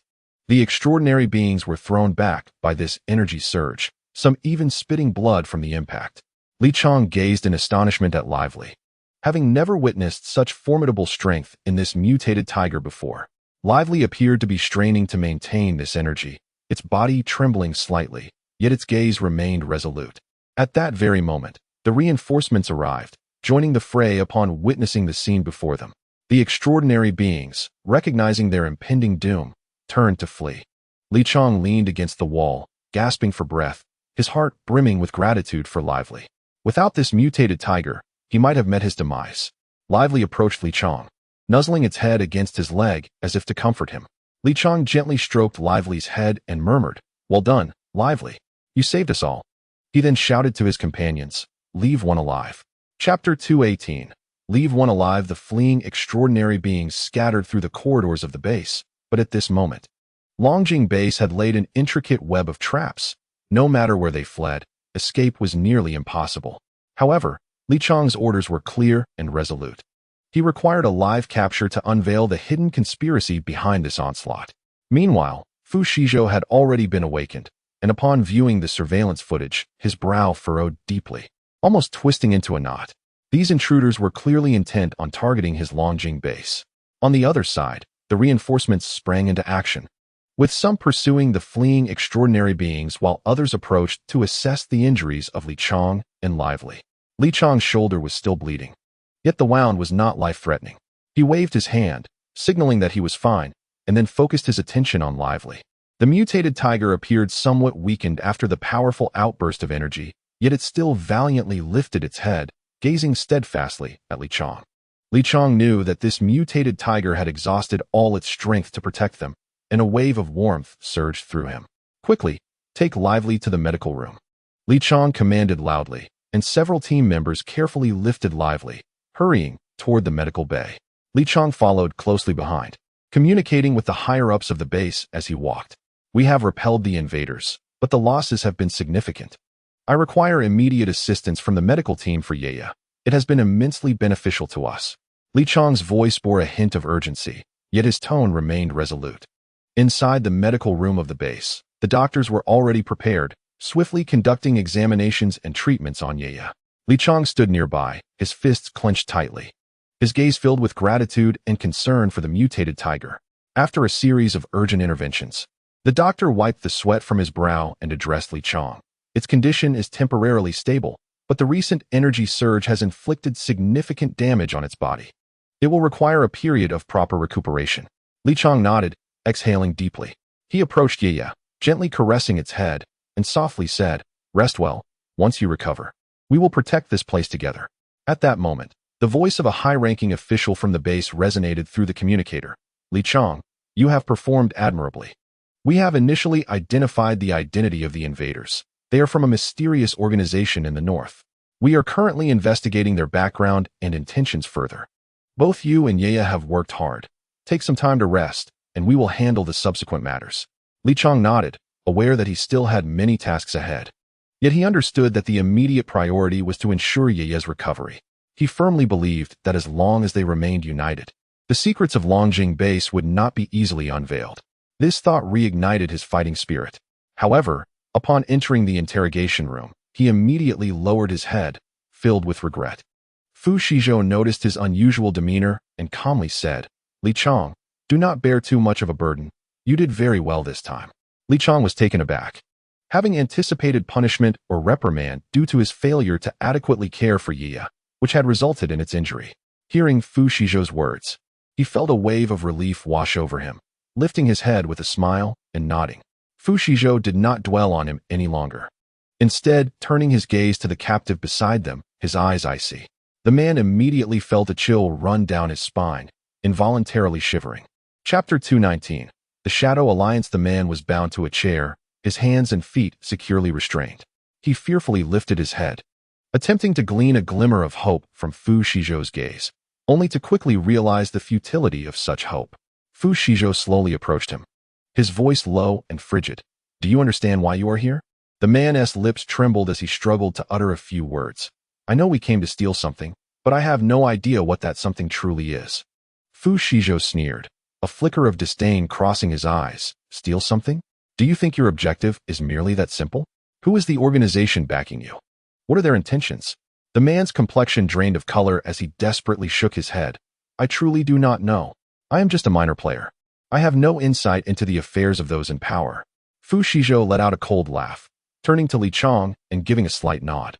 Li Chang immediately understood, retrieving a document from a nearby table, opening it, and presenting it to Fu Shizhou. This was discovered on him, containing some clues, albeit incomplete. Li Chang murmured. Fu Shizhou took the document, glanced over it, and his brows furrowed slightly. The file held some vague map markings and peculiar symbols. It was evident that this was part of their plan to infiltrate the Longjing base, yet the specifics required further interpretation. He placed the document back on the table, his gaze returning to the man. "Do you believe this will deceive us? Do you think we will accept that you are merely an ignorant pawn?" The man's face turned even more ashen, desperately struggling against his bindings, which remained unyielding. "I swear, it's all true. I truly do not know anything more." Fu Shizhou let out a cold laugh, slowly approaching him, his voice low and menacing. "Do you understand? Here, the consequences of lying are severe. If you do not speak the truth now, I will ensure you regret coming into this world." The man's body began to tremble violently, as he seemed to realize he had no escape. At that moment, the door to the interrogation room was suddenly pushed open, and a team member hurried in. Saluting Fu Shizhou, base chief, "We have conducted a preliminary analysis of the information retrieved from other intruders and uncovered some key details." Fu Shizhou nodded slightly, signaling him to continue. "According to our intelligence, the organization behind this incursion is called the Shadow Alliance, which has been operating in secrecy, attempting to steal vital secrets from our base. Furthermore, they do not appear to be acting alone. There are indications that a larger force may be backing them." Fu Shizhou's expression turned grave, as he realized the seriousness of the situation far exceeded their expectations. "Continue the investigation. I want to know every detail about them," he said in a low voice. The team member saluted and exited. Fu Shizhou's gaze returned to the man, a glimmer of murderous intent flashing in his eyes. It seems you have more to reveal to us. The man's countenance crumbled completely as he finally grasped that there was no retreat left for him. His breathing grew rapid and erratic. He desperately lifted his head. His eyes filled with terror and the instinct to survive. Fu Shizhou's gaze was as cold as steel, fixated on him, as if to pierce through his very soul. Have you heard of the Shadow Alliance? Fu Shizhou's voice was deep and powerful, each word striking the man's heart like a hammer. The man's lips quivered as he struggled to shake his head. I don't know what the Shadow Alliance is. I am truly just a minor figure. They merely instructed me to carry out tasks, and I know nothing else. Fu Shizhou scoffed coldly, reaching for a slender metal rod from the table and giving it a gentle shake. The rod glinted ominously under the light, causing the man's body to stiffen instantly, sweat cascading down his forehead. Do you genuinely believe I am unaware of your methods? Fu Shizhou's voice grew even colder. You members of the organization are rigorously trained, adept at concealing the truth. However, you are not facing an ordinary individual here, but rather an interrogator from the Longjing base. He gently placed a metallic rod upon the man's knee, causing the man's body to convulse abruptly, his eyes widening in sheer terror. Tell me, what is the objective of your mission this time? What core technology do you wish to steal from the base? Fu Shizhou's voice resonated with a deep authority, each word seemingly compelling the man to speak. The man's breath quickened, and he fervently shook his head. I truly do not know. I swear I know nothing. Fu Shizhou let out a cold laugh, applying slight pressure, leaving a faint mark on the man's knee with the rod. The man screamed in agony, tears streaming down his face. You still have a chance. If you cooperate, I can lessen your suffering. Fu Shizhou's tone remained icy, though tinged with a hint of menace. The man's body trembled violently, and he finally succumbed to tears, exclaiming, I will talk. Please, stop tormenting me. Fu Shizhou nodded slightly, signaling Li Chong to release the restraints. Li Chong approached the man and gently untied the bindings from his wrists while remaining vigilant. Gasping for breath, the man stammered, Our target this time is Fu Shizhou. They said that as long as we grasp your Achilles heel. Fu Shizhou's brow furrowed, a flicker of surprise flashing in his eyes. My Achilles heel? Who are they? The man continued, I don't know who they are. I am merely tasked with executing the mission. They said that if we acquire information on your vulnerabilities, we would receive substantial rewards. Fu Shizhou's gaze deepened, realizing that the complexity of this matter exceeded their expectations. It was evident that these individuals were targeting him, intending to exploit his most cherished family members to coerce him into submission. What forces were concealed behind them? Continue. Who else is involved in this operation? Who is your superior? Fu Shizhou's voice turned more severe. The man trembled as he spoke. Our superior is someone called Night Owl. He never shows himself, only issuing commands through communication devices. We only know his code name, nothing else. Fu Shizhou scoffed, retracting the metallic rod and turning to Li Chong. It seems that this Night Owl is the key. We must find him to unravel the entire conspiracy. Suddenly reminded of the Night Owl he had killed, Fu Shizhou shook his head in disbelief, thinking it a case of mistaken identity. Li Chong nodded, determination gleaming in his eyes. I will immediately arrange for personnel to sort through all leads. This Shadow Alliance will surely pay for their transgressions. Fu Shizhou nodded slightly, his gaze returning to the man, a glimmer of icy resolve flashing in his eyes as if he had already pronounced the man as fate. You have aided us considerably, but do not expect mercy from us. Your organization has harmed many, and you too must atone for their sins. Fu Shizhou's voice was deep and frigid, each word akin to a death sentence for the man. The man's complexion instantly turned ashen, and he despairingly lowered his head, his eyes brimming with terror and regret. He realized that there was no turning back for him, and what awaited him was merely an endless abyss of darkness. As the last survivor succumbed, on the other side, a man, in a fit of rage, shattered a wine glass and bellowed, Useless. Chapter 220. The doorstep of death. The individuals below trembled, scarcely daring to breathe. The countenance of Night Owl was ominously grim, as if he could weep at any moment. He slammed his hand on the table and roared, A bunch of imbeciles. You couldn't even handle such a simple task, and now you've allowed Fu Shizhou to capture a survivor. The men below immediately knelt, their heads bowing repeatedly like garlic being crushed, pleading, My lord, we acknowledge our mistakes. Please spare our lives. Night Owl scoffed coldly, a flicker of murderous intent flashing in his eyes. Spare your lives? Do you truly think you still have lives to spare? The failure of this operation was not solely due to your incompetence. It was also because you leaked our plans. He abruptly rose, drawing a gleaming dagger from behind him, and thrust it directly into the man kneeling at the forefront. Blood gushed forth instantaneously, and the man let out a wretched scream before collapsing to the ground, his body convulsing uncontrollably. Night Owl coldly surveyed the remaining few, his tone laced with menace. You have all witnessed the cost of failure. This debacle has not only exposed the existence of the Shadow Alliance, but also alerted Fu Shizhou to our intentions. If we cannot remedy this situation promptly, we shall all meet a grave fate. The remaining men, terrified to the core, bowed and begged for mercy. My lord, we shall redeem ourselves. Please grant us another chance. Night Owl let out a chilling laugh, sheathing his dagger as he spoke slowly. A chance? Do you believe you still have a chance? However, since you are so eager to cling to life, I shall grant you one. Prepare yourselves immediately. I will dispatch another team. This time, we must eliminate Fu Shizhou and everyone at the Longjing base. The men below nodded fervently, affirming, yes. My lord, we shall complete the task. Night Owl regarded them coldly, a glimmer of malice in his eyes. Remember, this time, you must exert every effort. Should you fail again, do not blame me for being merciless. With that, he turned and strode toward the inner chamber, muttering to himself, Fu Shizhou, do you think capturing a survivor will unveil my secrets? I shall make you aware of the consequences of provoking me. Simultaneously, Fu Shizhou and Li Chang were urgently deliberating strategies. Fu Shizhou's brow was furrowed, his tone grave. This Night Owl is evidently no ordinary individual. He may have formidable forces backing him. We must swiftly uncover his true identity, or the safety of the Longjing base will be gravely compromised. Li Chang nodded in agreement, saying, I have already arranged for personnel to sift through all leads, and am also reaching out to other bases to ascertain if they have encountered similar predicaments. However, this Night Owl is exceedingly cunning. Locating his true identity may prove to be a daunting task. Fu Shizhou nodded slightly, a glimmer of determination flashing in his eyes. No matter how difficult it may be, we must find him. The Longjing base cannot remain idle under his threat. At that moment, the alarm suddenly blared, its piercing sound reverberating throughout the base.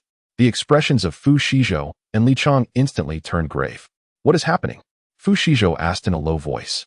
A team member rushed in, panic etched across his face. Commander, it's bad. The Shadow Alliance has sent reinforcements. They have breached the outer defense line and are advancing toward the core area of the base.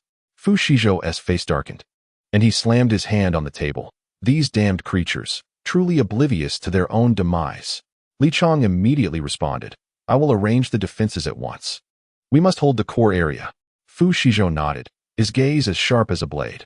This time, we cannot allow them to leave alive. The two swiftly parted ways, and the atmosphere within the base grew tense to an extreme. Chapter 221. A counterattack from the brink. The alarm sounded like a sharp blade, slicing through the tranquility of Longjing base, ensnaring the hearts of everyone within.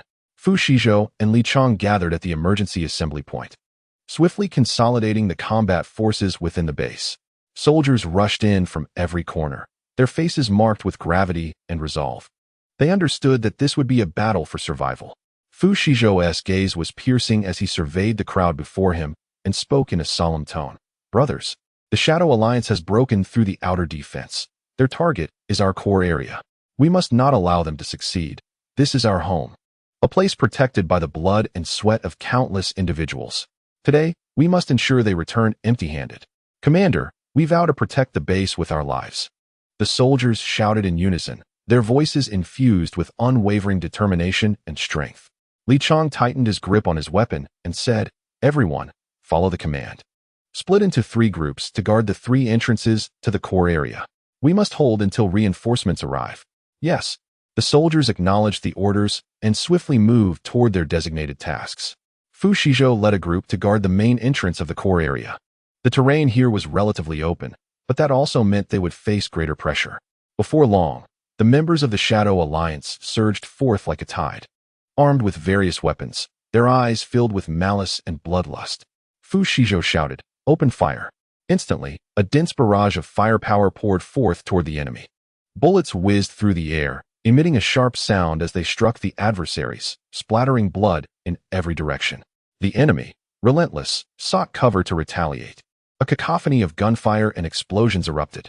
Soldiers beside Fu Shizhou fell one after another, yet those who remained showed no signs of retreat.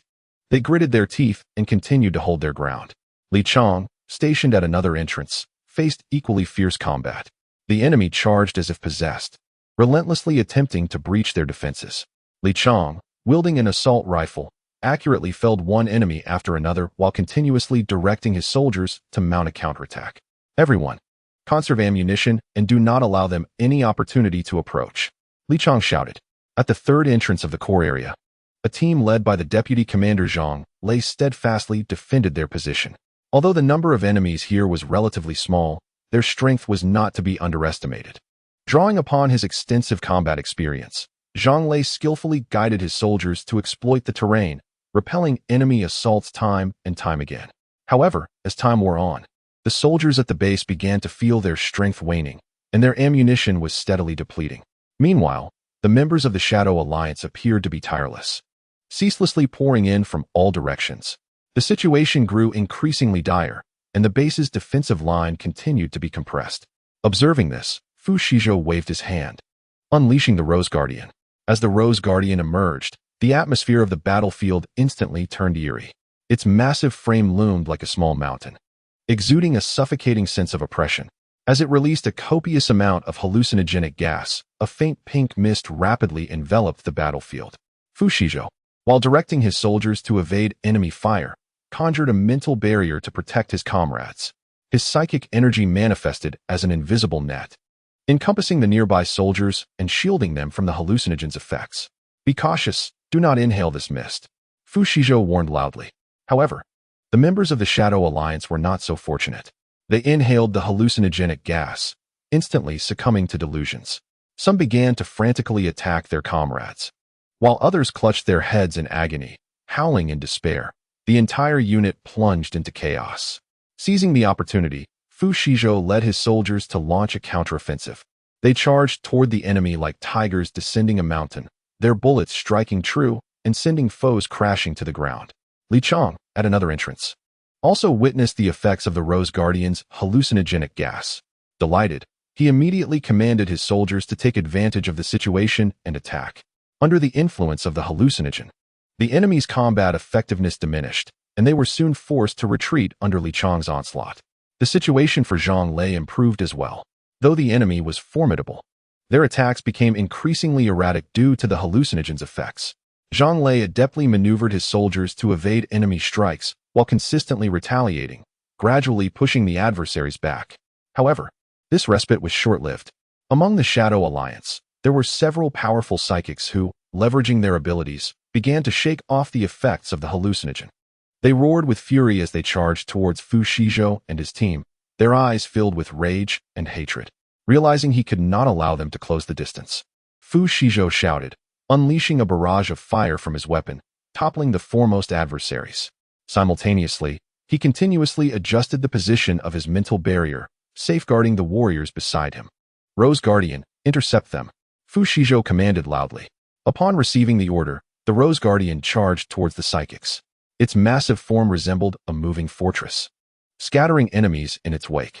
Its tendrils swung relentlessly, ensnaring adversaries and violently slamming them to the ground. A fierce life-and-death struggle unfolded on the battlefield. Fu Shizhou and the Rose Guardian, through their formidable strength, managed to barely withstand the enemy's onslaught. However, as time elapsed, they gradually sensed their waning stamina. The situation for Li Chang and Zhang Lei was equally dire. Although they had successfully repelled several enemy assaults, the sheer number and strength of their foes were overwhelming. They could only retreat repeatedly, seeking an opportunity to counterattack. At that moment, reinforcements from the base finally arrived.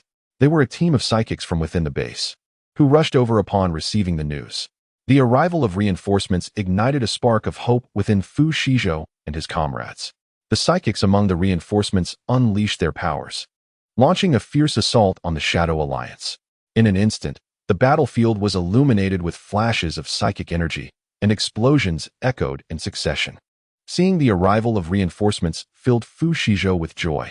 He immediately directed the Rose Guardian and the warriors to join forces with the reinforcements, mounting a comprehensive counteroffensive against the Shadow Alliance. Under the pressure of the dual assault, the members of the Shadow Alliance finally began to falter. They started to retreat, attempting to escape the battlefield. However, Fu Shizhou and his team would not let this opportunity slip away, relentlessly pursuing and taking down their enemies. Ultimately, the Shadow Alliance was thoroughly defeated, fleeing in disarray from the Longjing base. Though exhausted, Fu Shizhou and his companions were radiant with the joy of victory. This battle had forged a stronger bond among the warriors of Longjing base and illuminated Fu Shizhou's awareness of their shortcomings.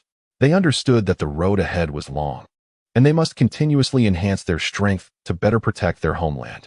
Chapter 222.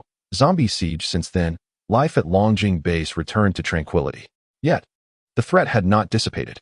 In order to enhance the abilities of all psychics within the base, Fu Shizhou personally guided their training for a period before venturing out with a few trusted companions. The chosen ones were Bai Suyu, Liao Lulu, and Li Chong. They had not traveled far when they encountered a horde of zombies. They surged forth like a tide from the shadows, their putrid odor permeating the air, inducing nausea. These zombies moved slowly, yet they advanced with an eerie persistence, inching closer to them. "Be careful," Fu Shizhou shouted, swiftly drawing a silver dagger from his waist, its blade glinting coldly in the sunlight.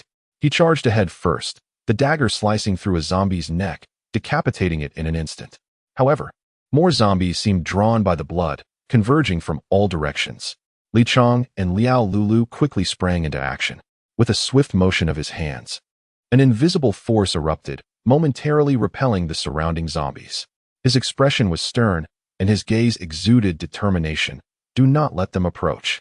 Liao Lulu retrieved a specially designed crossbow from her backpack, its arrows glimmering with a faint blue light, clearly treated through some arcane process.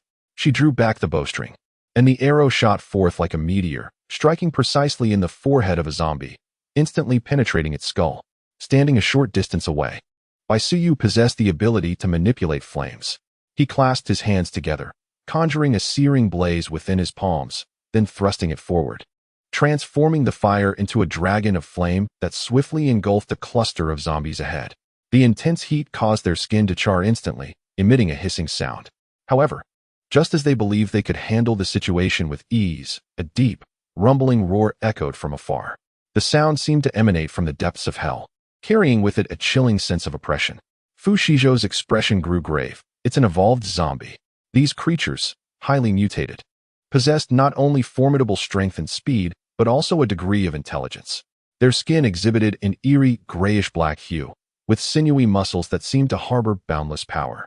Most terrifying of all were their eyes, which glimmered with an unnatural red light, as if capable of piercing through the very souls of humanity. "Fall back. This place is no longer safe," Fu Shizhou shouted, swiftly organizing the retreat. Yet, the speed of the evolved zombies far exceeded their expectations, lunging at them like leopards, closing the distance in an instant. Bai Suyu attempted to unleash his flames, only to discover their effects were minimal. The zombies seemed shielded by an invisible barrier, with the fire merely leaving faint scorch marks on their surface. His physical attacks also failed to inflict significant damage. The evolved zombies were merely pushed back a few steps before lunging forward again. "Do not confront them directly, retreat for now," Fu Shizhou commanded, thrusting his short blade forcefully into the knee of one zombie. Although the blade could not penetrate its skin, it did slow its movement slightly. Seizing this opportunity, the group swiftly began to withdraw. However, more evolved zombies closed in from all directions, as if driven by a singular, ruthless intent to tear them apart. As Fu Shizhou directed the retreat, he contemplated strategies in his mind. He understood that in such a dire situation, they must uncover the weaknesses of the evolved zombies. Otherwise, their chances of survival would be slim. "Li Chong, you and Lulu will draw their attention. Xiaoyu, use your flames to create obstacles.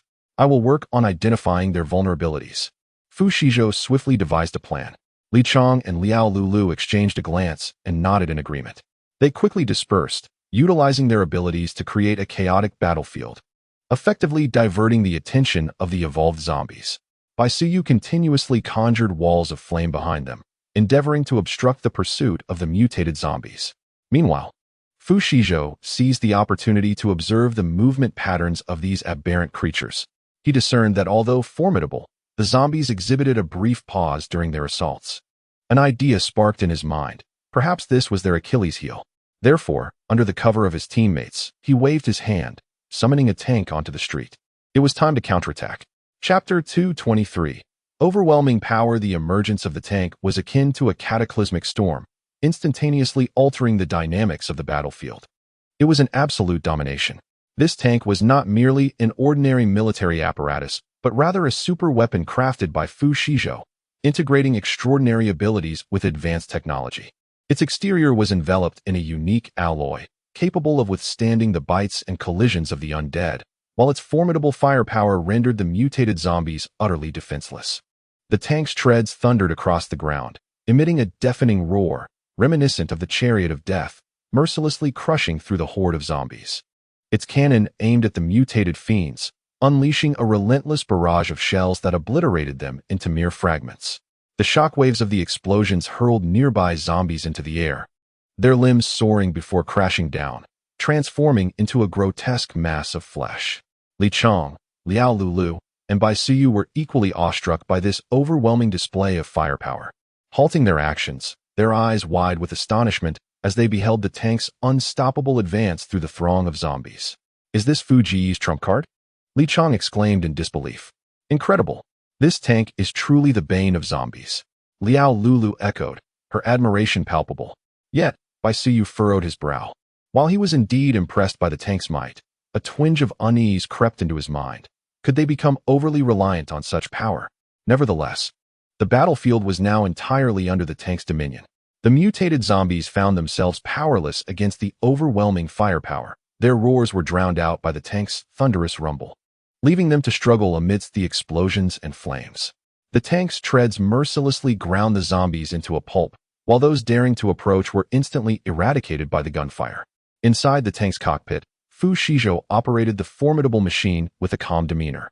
His gaze betrayed no hint of panic, as if everything were well within his control. He monitored the battlefield through the tank's cameras, continuously adjusting the cannon's aim to ensure each shot struck its intended mark. "This is my ace in the hole," Fu Shizhou communicated to his teammates via the tank's communication system. "It is not only the fruit of my research, but also our final line of defense against formidable foes." The tank's firepower swept across the battlefield like a tempest, swiftly diminishing the ranks of the mutated zombies. Their roars gradually faded, replaced by the reverberations of the tank and the echoes of explosions. Ultimately, with a final resounding blast, the last mutated zombie was reduced to mere dust, and a fleeting tranquility descended upon the battlefield. Li Chong, Liao Lulu, and Bai Suyu finally regained their senses and gathered around the tank. Fu Shizhou emerged from the cockpit, his face adorned with a hint of satisfaction as he regarded them. "It seems this tank possesses considerable power." "Remarkable, Brother Fu," Li Chong exclaimed, unable to contain his admiration. "This contraption is truly a nightmare for the zombies." "Indeed, with this, we need no longer fear the undead," Liao Lulu concurred. However, Bai Suyu furrowed his brow slightly and turned to Fu Shizhou, his tone serious. "While this tank is formidable, we cannot rely on it entirely. We must still discover a fundamental method to eradicate the zombies." Fu Shizhou nodded, a glimmer of profundity in his eyes.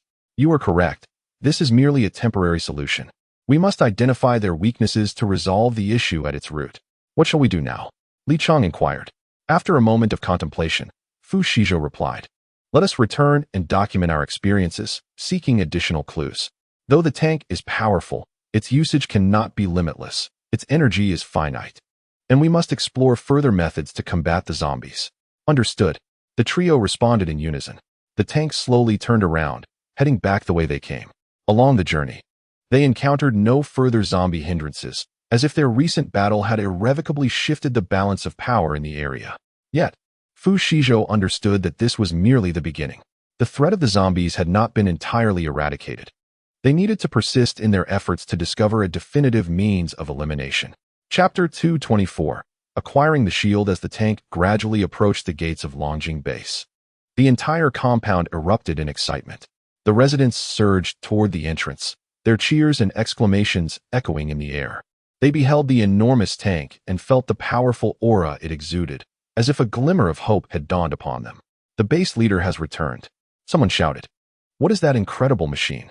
exclaimed the children, their eyes wide with wonder as they gathered around the tank. Fu Shizhou leaned out of the tank's cockpit, raising his hand to signal for silence. Though weariness marked his face, his gaze radiated determination and contentment. Li Chang, Liao Lulu, and Bai Suyu disembarked from the tank, their bodies dusted with grime and blood, yet their faces beamed with the joy of victory. Base leader, how have you returned so swiftly? Zhang Bo, the head of the base, approached them, a hint of confusion in his tone. Fu Shizhou smiled, patting him on the shoulder. We encountered some mutated zombies, but they have been dealt with. Our outing proved fruitful. Excellent. Zhang Bo sighed in relief, then beckoned everyone. Come. Let us return and prepare a feast to welcome our base leader and his team. In the base's square, a grand celebration quickly took shape. People retrieved an array of food and drinks from the storerooms. Bonfires were ignited, and the enticing aroma of roasted meat wafted throughout the compound, despite the perilous world outside.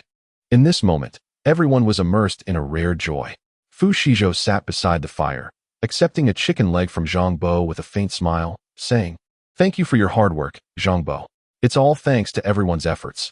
Zhang Bo waved his hand dismissively.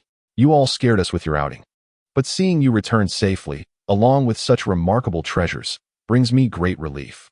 Fu Shizhou nodded, taking a bite of the chicken leg, feeling little appetite, and casually tossed it to the ground. At that moment, a flash of light suddenly appeared before him, followed by a familiar voice echoing in his mind. Detected a wasteful item. Chicken leg. Congratulations, host. You have triggered the invincible wasteful system. Lottery in progress. Congratulations, host. You have obtained the base shield. Is this the long-awaited wasteful system? Fu Shizhou was momentarily taken aback, but quickly regained his composure.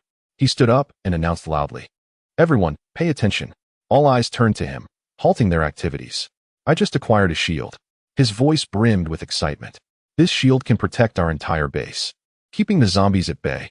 The crowd erupted in cheers and applause. Zhang Bo was so overwhelmed he nearly shed tears, exclaiming, "Wonderful. Now we need not fear zombie attacks anymore." Fu Shizhou smiled slightly, then closed his eyes to concentrate. He felt a powerful energy surging within him, as if an invisible barrier was gradually unfolding. With his gestures, a faint blue light spread from the center of the base, gradually enveloping the entire area. This is the base shield. Fu Shizhou opened his eyes, pointing at the luminous barrier. As long as it exists, we can live here safely without worrying about the threat of zombies. Base leader, you are truly amazing. Li Chang couldn't help but cheer. Yes, now we can finally sleep peacefully. Liao Lulu exclaimed with excitement. Bai Suyu smiled gently, a glimmer of satisfaction in her eyes. It seems that this expedition not only resolved our immediate crisis, but also provided greater security for the base. Zhang Bo stepped forward, clasping Fu Shizhou's hand tightly. Base leader, you are our great hero. Fu Shizhou waved his hand modestly, smiling faintly. I merely did what I ought to do. We are a team, and it is everyone's efforts that have brought us to this day. The celebration continued, and amidst laughter and joy, they commemorated this victory and the birth of the base shield. The flames illuminated each smiling face, as if, in this dark world, they had finally discovered a glimmer of their own light. Yet, standing amidst the crowd, Fu Shizhou silently contemplated. This was merely a beginning. The threat of zombies had not been entirely eradicated, and they must persist in their endeavors to find a way to eliminate them once and for all. Even amidst numerous unidentified external threats, they now possess a safer haven to forge ahead.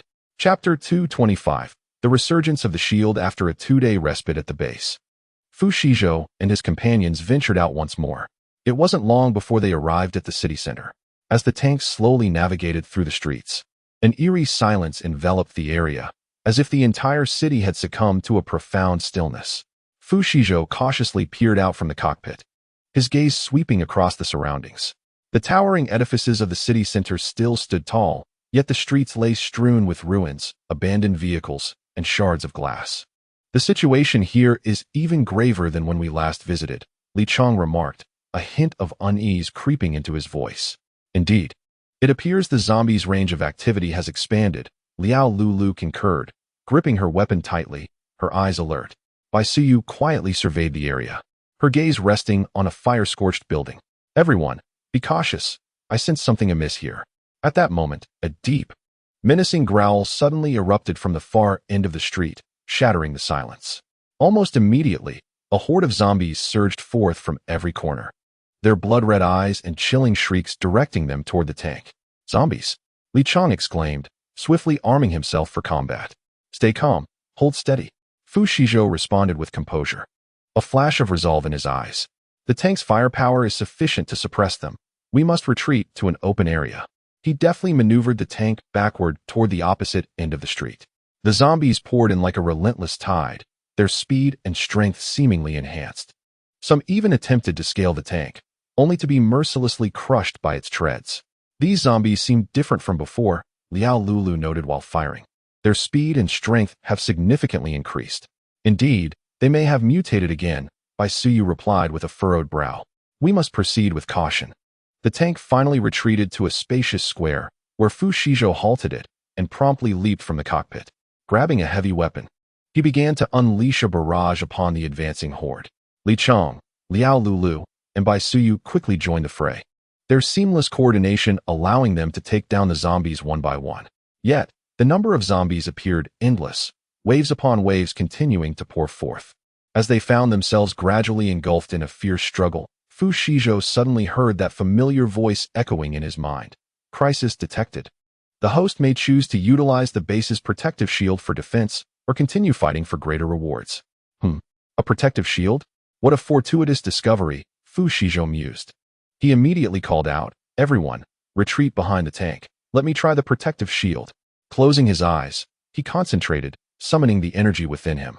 As he gestured, a faint blue light shield slowly expanded around the tank, enveloping them all within its protective embrace. The zombies charged towards the barrier but were repelled, unable to approach. Wonderful. This shield is indeed effective, Li Chang exclaimed with excitement. It seemed that this venture not only led them into peril, but also bestowed upon them a formidable tool. Bai Suyu smiled gently, a glimmer of relief flickering in her eyes. Do not let your guard down. The zombies remain outside, Fu Shizhou cautioned, his gaze still vigilant. Suddenly, a deeper growl echoed from afar, a sound more terrifying than that of the previous zombies. Soon after, a colossal zombie emerged from the ruins, its eyes burning like flames, exuding an aura of malevolence. What manner of monster is this? Liao Lulu gasped, her voice trembling slightly. Everyone, be cautious. This may be the leader of the zombies. Fu Shizhou declared loudly, a determined glint in his eyes. Enclose it. He swiftly adjusted the shield's range to encompass the enormous zombie. Subsequently, he seized a heavy weapon and charged towards the creature. Li Chang, Liao Lulu, and Bai Suyu followed closely, their synergy allowing them to launch a fierce assault on the monstrous foe. The battle was extraordinarily intense. The giant zombie possessed incredible strength, each strike delivering a powerful impact. Yet, it could not breach the shield's defenses, confined to angrily roaring within the barrier. After a grueling struggle, the zombie finally collapsed in a pool of blood, its body gradually turning to ash and dissipating into the air. We have triumphed. Li Chang cheered exuberantly, his face radiating the joy of victory. Indeed. Now we can proceed with our mission with peace of mind. Liao Lulu sighed in relief, a comforting smile gracing her features. Fu Shizhou smiled faintly, then gazed into the distance. This is merely the first step. We have a long journey ahead. But for now, we possess sufficient strength to confront greater challenges. They gathered their gear and continued deeper into the city center. Despite the uncertainties and dangers that lay ahead, they were ready to embrace every challenge. Chapter 226. Crisis in the shadows. The tank's treads ground over the shattered pavement, producing a jarring sound. Fu Shizhou and the others continued navigating the streets of the city center. Even after vanquishing the enormous zombie leader, their vigilance had not waned in the slightest. The buildings lining the streets cast long shadows in the waning light of the sunset, as if concealing endless dangers. Everyone, be attentive to your surroundings. It is far too quiet here, Fu Shizhou remarked, his brow furrowed as he fixed his gaze on the road ahead. The street was deserted, save for the mournful whispers of the wind as it swept through the broken ruins.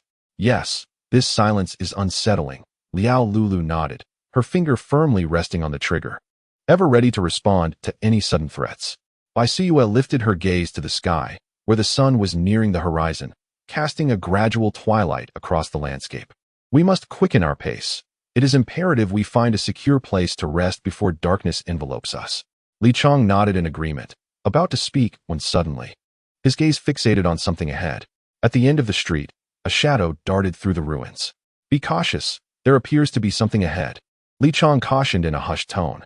Fu Shizhou promptly halted the tank, and the group swiftly disembarked, weapons drawn, vigilant in the direction from which the shadow had emerged. What is it? Liao Lulu whispered, her voice tinged with apprehension. I cannot ascertain, but it is undoubtedly not a benign presence, Fu Shizhou replied, his brow furrowed. Eyes intently focused on the wreckage ahead. At that moment, a chilling wind swept through, seemingly imbued with a sinister aura. Soon after, more shadows began to materialize from the debris, their forms appearing particularly eerie in the twilight glow. What is this? Li Chang exclaimed, his voice quavering slightly. It resembles some form of mutated creature, Bai Siyue observed quietly, her gaze fixed on the shadows, which were smaller than zombies, yet far swifter and more agile. Regardless of what it is, we must eliminate them first, Fu Shizhou declared assertively, raising his heavy weapon and firing at the shadows. Li Chang, Liao Lulu, and Bai Siyue quickly joined the fray, their coordinated effort launching a fierce assault against the elusive figures. However, these shadows moved with astonishing speed, weaving through the ruins as if impervious to bullets. These creatures are exceedingly cunning. We need a different strategy, Liao Lulu remarked as she continued to fire. I will attempt to ensnare them with a protective shield, Fu Shizhou proclaimed loudly, swiftly closing his eyes to summon the energy within him. With a flourish of his hand, a blue luminescent barrier slowly unfurled around the tank, advancing towards the shadows. Yet, the shadows seemed to possess an unusual resistance to the shield, gliding through the barrier as though it had no effect whatsoever. The shield is ineffective against them, Li Chang exclaimed, urgency lacing his tone. It appears these creatures are even more formidable than the zombies, Bai Siyue grimaced. We must approach with utmost caution. Just then, a shadow suddenly lunged from the ruins, charging towards Fu Shizhou. Reacting swiftly, he attempted to evade, but the shadow's speed was blinding, and it managed to inflict a deep wound on his arm. Fu Shizhou, Li Chang shouted, immediately firing at the shadow, yet its rapid movements rendered his shots futile. I am unharmed. Everyone be vigilant. Fu Shizhou gritted his teeth, determination flickering in his eyes. It was evident that these creatures were intent on us, and we could not afford to let them succeed. We must devise a way to divert their attention, Bai Siyue suddenly exclaimed, her gaze fixed intently on the dark silhouettes. Although their speed was remarkable, they appeared to be particularly sensitive to sound and light. What do you mean? Liao Lulu inquired, her brow furrowed in confusion. We can divert them using sound and light, and then seize the opportunity to eliminate them, Bai Siyue asserted, her voice imbued with resolve. All right, I will give it a try. Fu Shizhou nodded, swiftly retrieving a signal flare launcher from the tank and shooting a flare into the sky. The flare erupted in a brilliant explosion of light and sound. Upon hearing the commotion, the dark figures immediately surged toward the flare's direction. Taking advantage of the distraction, Fu Shizhou and his companions opened fire, and through their seamless coordination, they managed to bring down the shadows one by one. We did it. Li Chang cheered exuberantly, his face radiating the joy of victory. Indeed, while these creatures were formidable, they were not insurmountable. Liao Lulu sighed in relief, a smile of satisfaction gracing her features. Fu Shizhou smiled faintly and then gazed into the distance. This is merely the first step. We have a long journey ahead. Yet for now, we possess sufficient strength to confront greater challenges. However, just as they prepared to advance, a deeper, more ominous roar echoed from afar. The sound was even more terrifying than the previous zombies and shadows, as if it were the wrathful roar of a demon from the depths of hell. What is that sound? Liao Lulu exclaimed, her voice quivering slightly. Everyone be cautious. This may signify an even greater crisis, Fu Shizhou declared loudly, a flicker of irritation crossing his eyes. We must be prepared.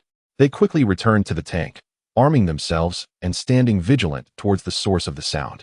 The twilight gradually faded, and night descended, enveloping the city center in darkness. Yet the deep roar grew ever nearer, as though heralding an impending catastrophe. Chapter 227. The mutant crocodiles. As the low rumbling grew closer, the hearts of Fu Shizhou and his companions tightened with trepidation. They gripped their weapons firmly, their eyes locked on the foreboding darkness. Suddenly, a colossal figure burst forth from the shadows, followed by another, then a third, revealing a horde of mutant crocodiles, each one astonishingly massive, resembling monsters that had traversed from prehistoric eras. A swarm of mutant crocodiles. Baisuyu gasped, disbelief lacing her voice. How could they possibly appear here? Aren't they supposed to dwell in the depths of lakes on the outskirts? How did they make their way into the city? They might have been drawn here by the earlier battle, Li Chong speculated, a flicker of concern in his eyes. These creatures are even more formidable than the shadows we faced before. The mutant crocodiles emerged from the ruins by the riverbank, their skin as tough as rock, revealing sharp teeth within their massive jaws, each step sending tremors through the ground. Their eyes glimmered with a chilling light in the darkness, as though they had already regarded Fu Shizhou and his companions as prey. The atmosphere suddenly turned perilous, and Fu Shizhou furrowed his brow, sensing the gravity of the situation. It appeared that the circumstances were escalating. His expression darkened as he coolly remarked, swiftly adjusting the tank's cannon to fire at the nearest mutated crocodile. The shell struck the creature's back with a resounding boom, yet it merely shook its head, seemingly unscathed. Their defenses are formidable, Liao Lulu exclaimed anxiously, her fingers tightly gripping the trigger, ready to unleash fire at any moment. Boss, we must identify their weakness. Fu Shizhou nodded, refusing to underestimate the threat. At that moment, a mutated crocodile suddenly surged forth from the water, lunging towards Fu Shizhou. Reacting swiftly, he maneuvered the tank to evade, but the creature's speed was astonishing, and the side of the tank was still struck with a tremendous crash. Everyone, be cautious, Fu Shizhou warned loudly, quickly repositioning the tank, preparing to strike again. Boss, I've discovered their weakness, Li Chong suddenly declared, his gaze fixed intently on the mutated crocodiles, their eyes. Right, let us concentrate our fire on their eyes. Fu Shizhou immediately commanded, yet the tank's shells remained ineffective against the hardened skin of the mutated crocodiles. Resolutely, he leapt from the tank to stand alongside his comrades. Let us employ our powers, Baisuyu reminded vocally. Fu Shizhou's hands began to shimmer with golden light as he harnessed a surge of potent energy, directing it towards one of the mutated crocodile's eyes. Simultaneously, Li Chong and Liao Lulu unleashed their own abilities. Li Chong's hands emitted beams of blue light, accurately striking the eyes of the mutated crocodiles, while Liao Lulu conjured powerful gusts of air to disrupt the creature's movements. Through their harmonious collaboration, the immediate crisis was averted, and they managed to repel the mutated crocodiles one by one. The creatures retreated into the darkness with anguished roars, while Fu Shizhou and his companions exhaled in relief. They understood that this battle merely represented a temporary victory. Greater challenges lay ahead. Chapter 228. The bear emerges. The retreat of the mutated crocodiles afforded Fu Shizhou and his companions little respite. Just as they began to relax, a heavy thudding sound echoed from the distance, as if the earth itself trembled. Instantly alert, Fu Shizhou and his team swiftly readied themselves, their weapons gripped tightly once more. What monstrous creature could it be? Baisuyu whispered, a hint of concern in her eyes. Having just endured an assault from the mutated crocodiles, their energy and stamina were waning, making the prospect of facing a new foe seem increasingly dire. Everyone, be cautious. That sound resembles some large creature. Fu Shizhou spoke in a deep voice, his gaze fixed intently on the direction from which the sound emanated. Suddenly, a colossal figure slowly emerged from the shadows, soon followed by more silhouettes. Bathed in the faint moonlight, they discerned the identity of the newcomers, a pack of mutated bears. These aberrant creatures were several times larger than ordinary bears, their fur thick and coarse, muscles bulging beneath their skin, suggesting an immense power within. Their claws were as sharp as blades, each step resonating with a thunderous sound against the ground. Mutated bears. There are quite a few of them, Li Chong murmured, a note of tension lacing his voice. The size and strength of these mutated bears were evidently more formidable than that of the mutated crocodiles, and they appeared even more ferocious.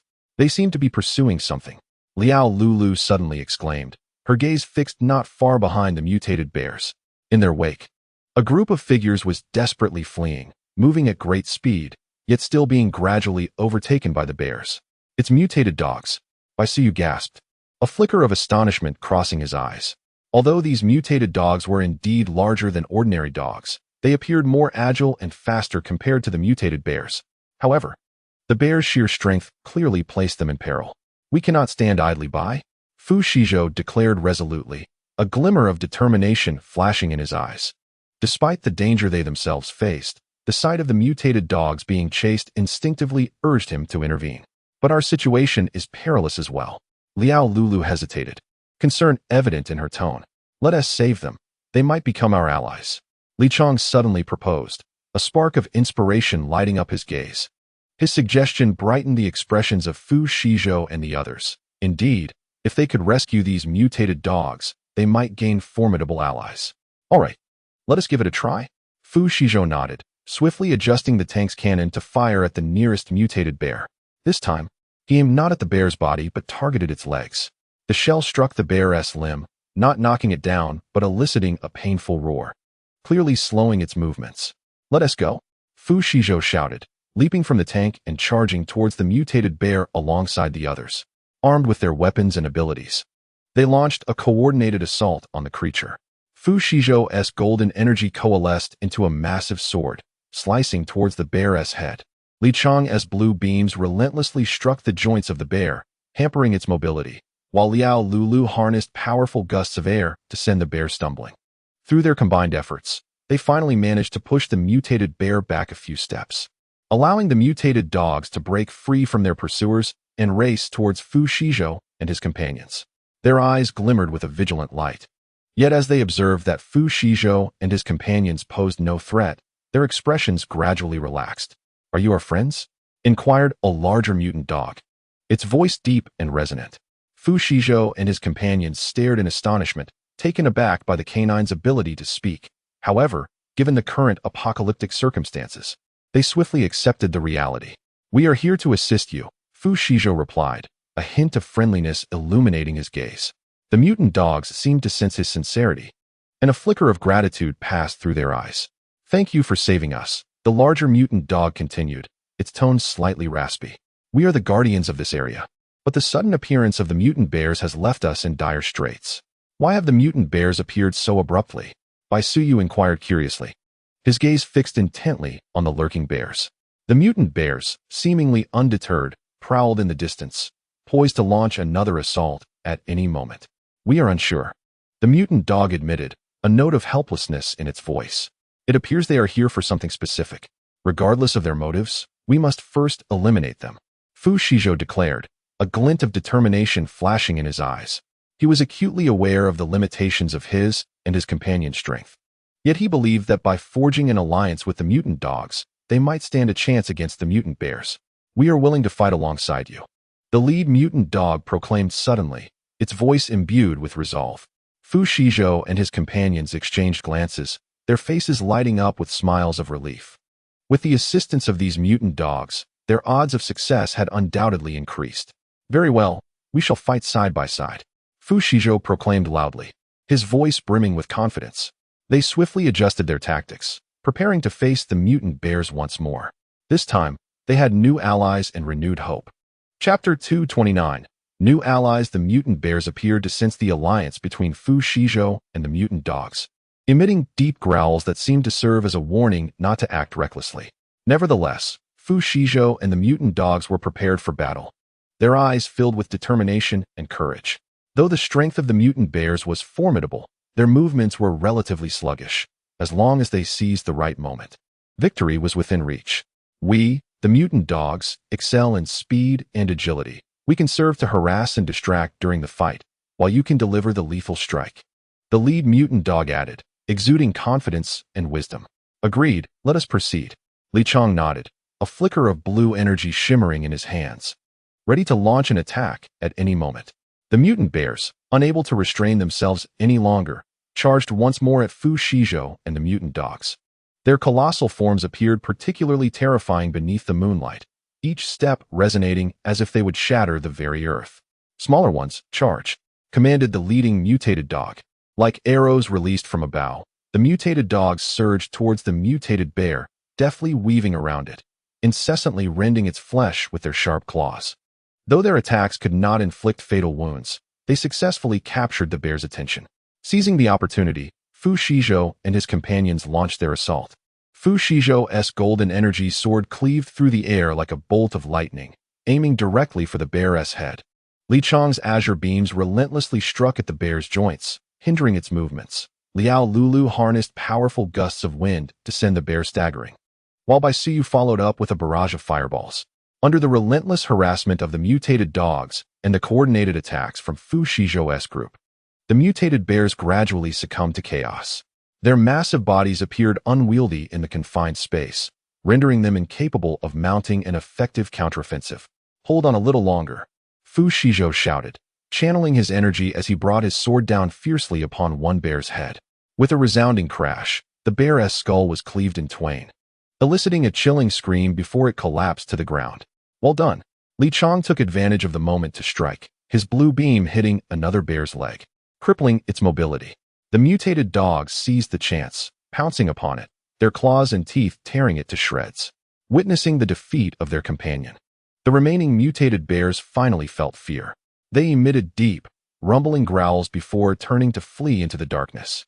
"We have won," Fu Shizhou and his companions cheered, their faces illuminating with long-lost joy. "Thank you. Without your assistance, we would have found it exceedingly difficult to vanquish the mutated bears," the leading mutated dog expressed, gratitude evident in its tone. "We too fight for survival. We are all inhabitants of this post-apocalyptic world and should aid one another," Fu Shizhou replied, his gaze imbued with resolve. "From this day forth, we wish to join you as allies," declared the leading mutated dog, its voice firm. "Welcome to our ranks." Fu Shizhou extended his hand, and the leading mutated dog responded by extending its paw, grasping firmly in a united pact. Thus, Fu Shizhou's group gained a formidable alliance of mutated dogs, undoubtedly fortifying their strength. Having triumphed over the mutated bears, Fu Shizhou and the mutated dogs continued onward.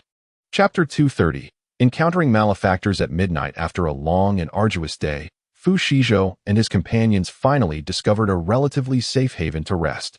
This sanctuary was an abandoned warehouse, encircled by towering walls, leaving only a narrow entrance, making it an ideal defensive position.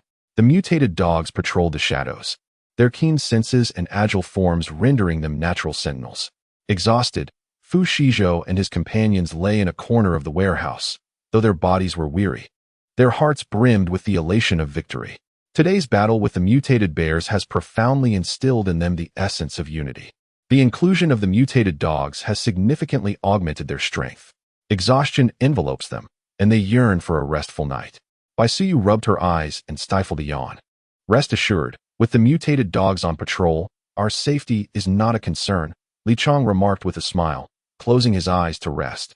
Liao Lulu, seated in the corner, meticulously inspected her equipment, ensuring everything was in order. Being a cautious individual, she always preferred to prepare before taking a break. Fu Shizhou lay on the ground, gazing up at the gaps in the warehouse ceiling, where moonlight cascaded down to illuminate his face. He silently vowed to enhance his abilities, determined to survive in this apocalyptic world and protect those around him. However, as they found solace in their rest, danger stealthily approached. In the dead of night, a group of nefarious individuals crept closer to the warehouse. These were nearby survivors, stripped of their humanity by the harshness of the apocalypse, transformed into greedy marauders. Having gone days without food, they had scoured the area for provisions, and now Fu Shizhou and his companions had become their prey. "Hurry, be quiet, do not alert them," a voice whispered in the darkness. "Fear not, we move like phantoms in the night," another voice replied. They stealthily approached the warehouse entrance, poised to breach the door, only to be detected by a mutated dog. The dogs immediately emitted a low warning growl, rousing Fu Shizhou and his companions. "What is happening?" Fu Shizhou exclaimed, sitting up abruptly, puzzled. "It's the marauders, they are outside," the lead mutated dog announced emphatically. "Prepare for battle," Fu Shizhou shouted, prompting the others to swiftly grab their weapons. Li Chong's blue beam flickered, ready to be unleashed. Liao Lulu manipulated the air currents, poised to send the enemies flying. Bai Suyu readied his fireball for an attack. "Charge, my comrades," commanded the lead mutated dog, and they surged forward, their speed akin to a gust of wind, catching the marauders off guard. "Help, please." The marauders screamed in terror, but they stood no chance against the mutated dogs. Fu Shizhou and his companions joined the fray, battling alongside the dogs. Fu Shizhou's golden energy sword struck like lightning, repelling the marauders. Li Chong's blue beams consistently targeted their vital points. Liao Lulu's air currents rendered them unsteady. Bai Suyu's fireballs sent them scattering in panic. "You scoundrels dare to challenge us," Fu Shizhou bellowed, his temper flaring as his golden energy sword coalesced once more, striking down upon one of the marauders. "Run!" The marauders cried in fear. But escape was no longer an option. The mutated dogs nimbly weaved through the marauders, tearing them apart with their claws and teeth. Fu Shizhou and his companions showed no mercy as their weapons relentlessly struck the assailants, rendering them incapable of resistance. Ultimately, the attackers were left in disarray. With only a handful managing to escape, the air around the warehouse was thick with the scent of blood, yet Fu Shizhou and his mutated dogs remained unfazed. They understood that in this apocalyptic world, only the strong could survive. "What a nuisance! How dare they attack us?" Li Chong remarked, wiping the sweat from his brow. "Not to worry. With us here, they stand no chance," the lead mutated dog replied, its voice brimming with confidence. "Indeed, we are no longer the weaklings we once were." Liao Lulu chuckled, her gaze filled with determination. "All right, everyone rest up. We must continue our journey tomorrow," Fu Shizhou announced, and the others nodded in agreement. Retreating back into the warehouse to rest, the mutated dogs resumed their vigilant patrol in the shadows, keenly observing their surroundings to ensure no further disturbances would disrupt them. With the dogs on watch, Fu Shizhou and his companions enjoyed a peaceful slumber. Chapter 231. Endless. The following day, everyone gradually awoke from their slumber. With a grand gesture, Fu Shizhou summoned a steaming breakfast, which appeared before the group. Even the mutated dogs were treated to chicken legs. If other survivors were to discover this, they would surely rebuke them for their extravagance. Just as they were relishing their meal, a cacophony of noise erupted from outside the warehouse.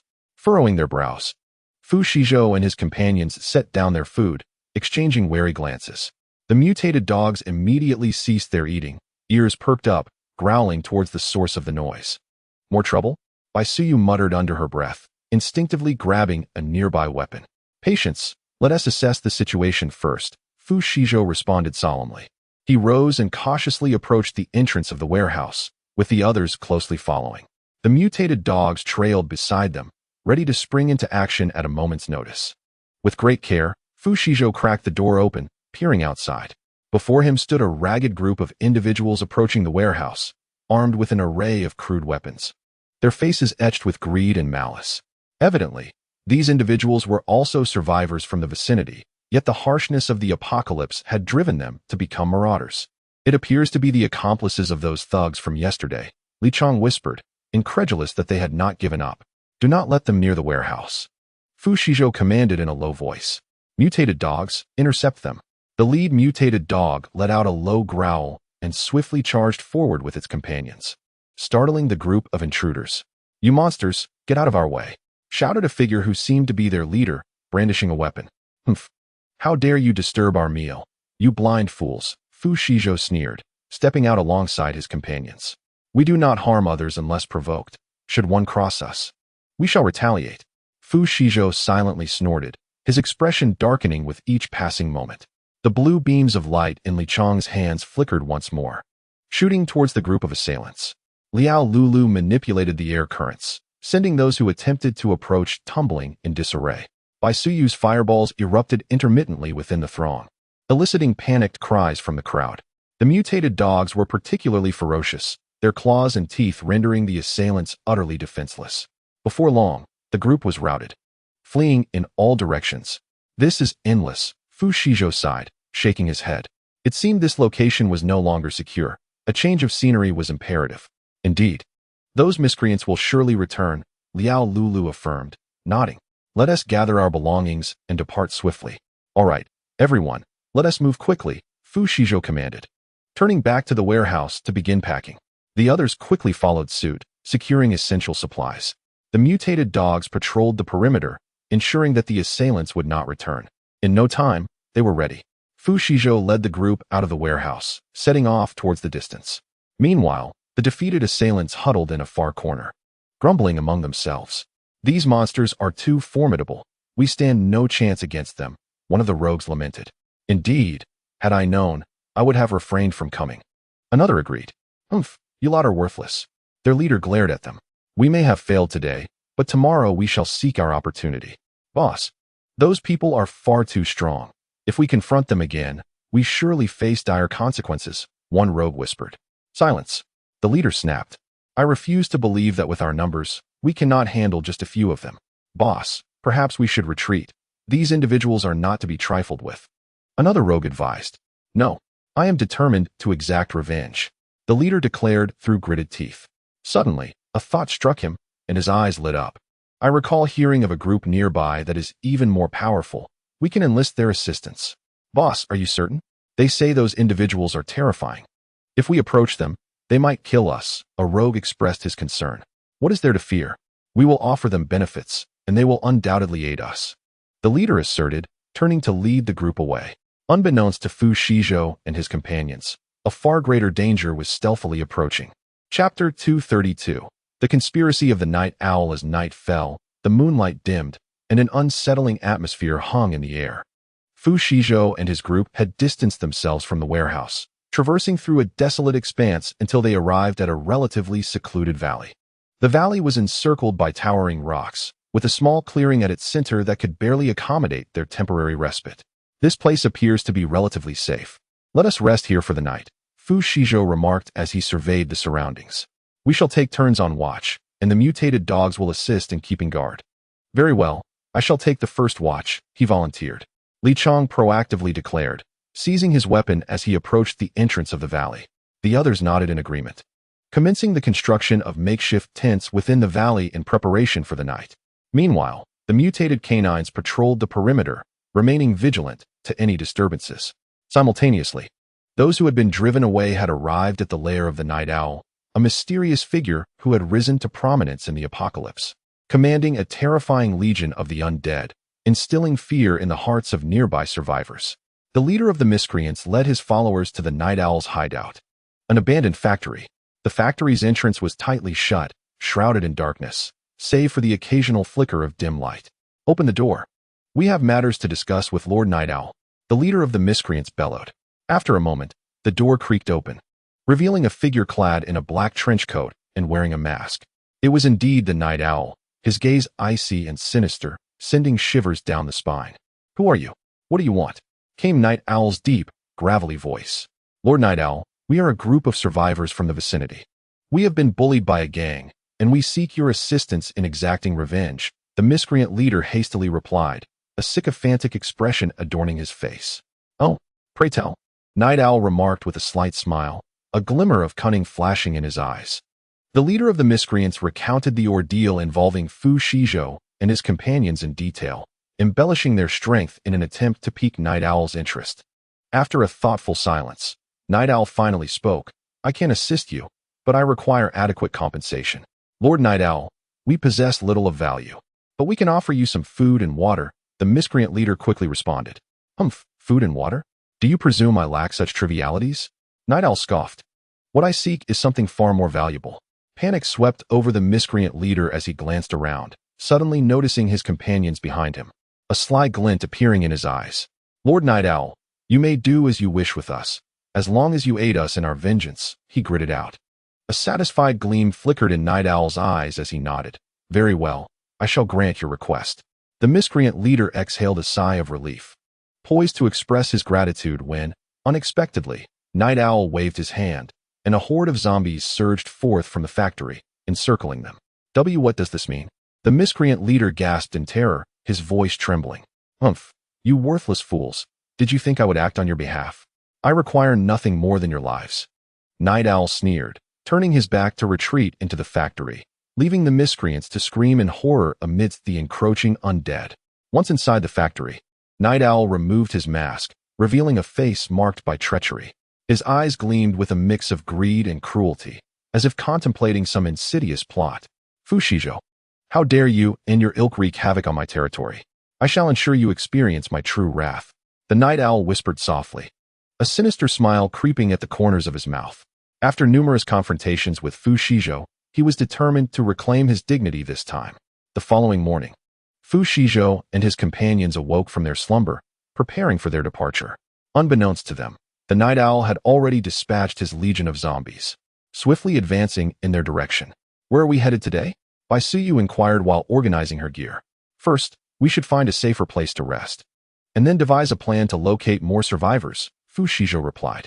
In this apocalyptic world, we cannot fight alone. We need greater strength. Indeed, I concur, Liao Lulu nodded. Let us set forth. Thus, the group, accompanied by their mutated dog, ventured towards the valley's exit, oblivious to the impending peril. Shortly after they exited the valley, the zombie horde reached its entrance, emitting low growls as they pursued Fu Shizhou and his party. Seated in the factory's surveillance room, the night owl observed the figures on the screen, a cruel smile gracing his lips. You cannot escape. Prepare to become part of my zombie legion, he murmured, his eyes glinting with a chilling light. Chapter 233. Unaware of their fate, Fu Shizhou and his companions proceeded cautiously along the valley's edge, striving to maintain silence and avoid drawing unnecessary attention. The air within the valley carried a slight chill, yet each individual remained acutely aware of their surroundings. Everyone be cautious. There may be traps within the valley, Fu Shizhou whispered, his gaze fixed intently ahead. The mutated dogs dashed about the perimeter of the group, their keen senses serving as their best line of defense. I sense something amiss, Liao Lulu remarked, her brow furrowed. Her abilities allowed her to perceive subtle shifts in the surrounding air, as if something were trailing them. Do not panic. Maintain formation and be ready for any sudden occurrences, Fu Shizhou commanded in a tone of unwavering authority. At that moment, a deep growl resonated from the depths of the valley, growing louder and clearer. The mutated dogs halted abruptly, issuing warning growls, their fur bristling, eyes gleaming with vigilance. It's zombies, Bai Suyu exclaimed, swiftly conjuring a fireball in preparation for battle. Everyone, back to back, form a defensive circle, Fu Shizhou quickly instructed, and the group complied, the mutated dogs surrounding them, primed for an attack. Zombies surged from various directions of the valley, their eyes hollow and crimson, emitting bone-chilling growls. These zombies had evidently undergone some form of transformation, moving with greater agility and strength than ordinary zombies. Li Chong, use your abilities to block them, Fu Shizhou shouted. Li Chong nodded, and the blue beam in his hand flickered instantaneously, casting radiant light towards the zombies and repelling them. However, these undead creatures appeared undeterred, swiftly rising again to continue their assault. Lulu, manipulate the airflow and scatter them, Fu Shizhou urged Liao Lulu. Without hesitation, Liao Lulu closed her eyes and waved her hands in the air, powerful gusts emanating from her form, sending the zombies tumbling in disarray. Yet, the sheer number of zombies was overwhelming, and the winds could only temporarily hinder their relentless advance. Xiaoyu, target their weaknesses with fireballs, Fu Shizhou commanded loudly. Bai Suyu nodded immediately, gesturing with his hands as fireballs shot forth, accurately striking the heads of the zombies. The fireballs exploded upon impact, incinerating them into charred remains. Nevertheless, an unending tide of zombies continued to surge forth. Mutated dogs, charge forth and tear them apart, Fu Shizhou shouted. The lead mutated dog let out a low growl, rallying the others to charge into the fray. Their claws and teeth swiftly shredded the zombies' flesh, blood splattering everywhere. Hold on, everyone. We will endure. Fu Shizhou's voice resonated with unwavering resolve and courage. Meanwhile, in the factory's monitoring room, Night Owl watched the scene of Fu Shizhou and his companions battling the zombies on the screen, a cruel smile curling at the corners of his lips. Fu Shizhou, how audacious of you to wreak havoc on my territory. I shall show you my true power, he murmured, his eyes glinting with greed and malice. You cannot escape. Prepare to become part of my zombie legion, he added ominously, a chilling light flickering in his gaze.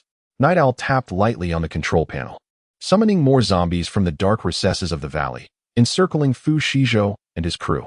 It seems I must intervene personally, he said softly, his figure gradually fading from the monitoring room and reappearing at the valley's entrance. Night Owl approached Fu Shizhou and his group slowly, his gaze cold and sinister, as if surveying a flock of lambs awaiting slaughter. Fu Shizhou, how dare you disrupt my domain? Today you shall learn the extent of my power. His voice was low and gravelly, an unsettling gleam illuminating his eyes. Night Owl, you defeated coward, how dare you show your face here? Fu Shizhou shouted in fury upon seeing Night Owl, his weapon swiftly pointing in his direction. Humph, Fu Shizhou, let us settle old scores anew. Today you shall witness my might, Night Owl retorted with a cold laugh, a glimmer of a black dagger appearing in his hand. Everyone, be cautious, this foe is treacherous, Fu Shizhou warned, as the group turned their full attention to Night Owl. The figure of the Night Owl suddenly became indistinct, as if he had transformed into a shadow. Rushing towards Fu Shizhou. In an instant, Fu Shizhou swung his weapon, yet the night owl vanished momentarily, reappearing behind him. Humph, do you think you can stop me? The night owl sneered, thrusting his dagger towards Fu Shizhou's back. Be careful, Bai Suyu exclaimed, launching a fireball from her hands towards the night owl. Once again, the night owl flickered, evading the fireball's attack, but was forced to retreat a few steps by the force of the strike. You dare to defy me?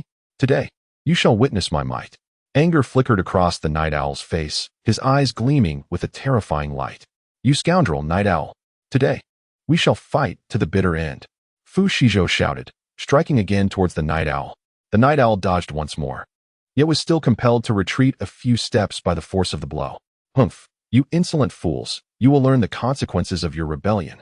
The night owl's face twisted with fury, his eyes shimmering ominously. Everyone, be cautious. The night owl's attacks are formidable. We must respond with care. Fu Shizhou called out, his voice filled with urgency. The night owl flickered again, transforming into a shadow as he charged towards Fu Shizhou and his companions, his dagger glinting menacingly. Watch out! Li Chang shouted, a blue beam of light flashing from his hands, striking towards the night owl. The night owl dodged yet again, but the force of the attack forced him back a few steps. I will kill you all. Fury marred the night owl's countenance, his eyes alight with a chilling intensity. You are courting death. Fu Shizhou's anger reached its zenith as he bellowed, his face set in grim determination.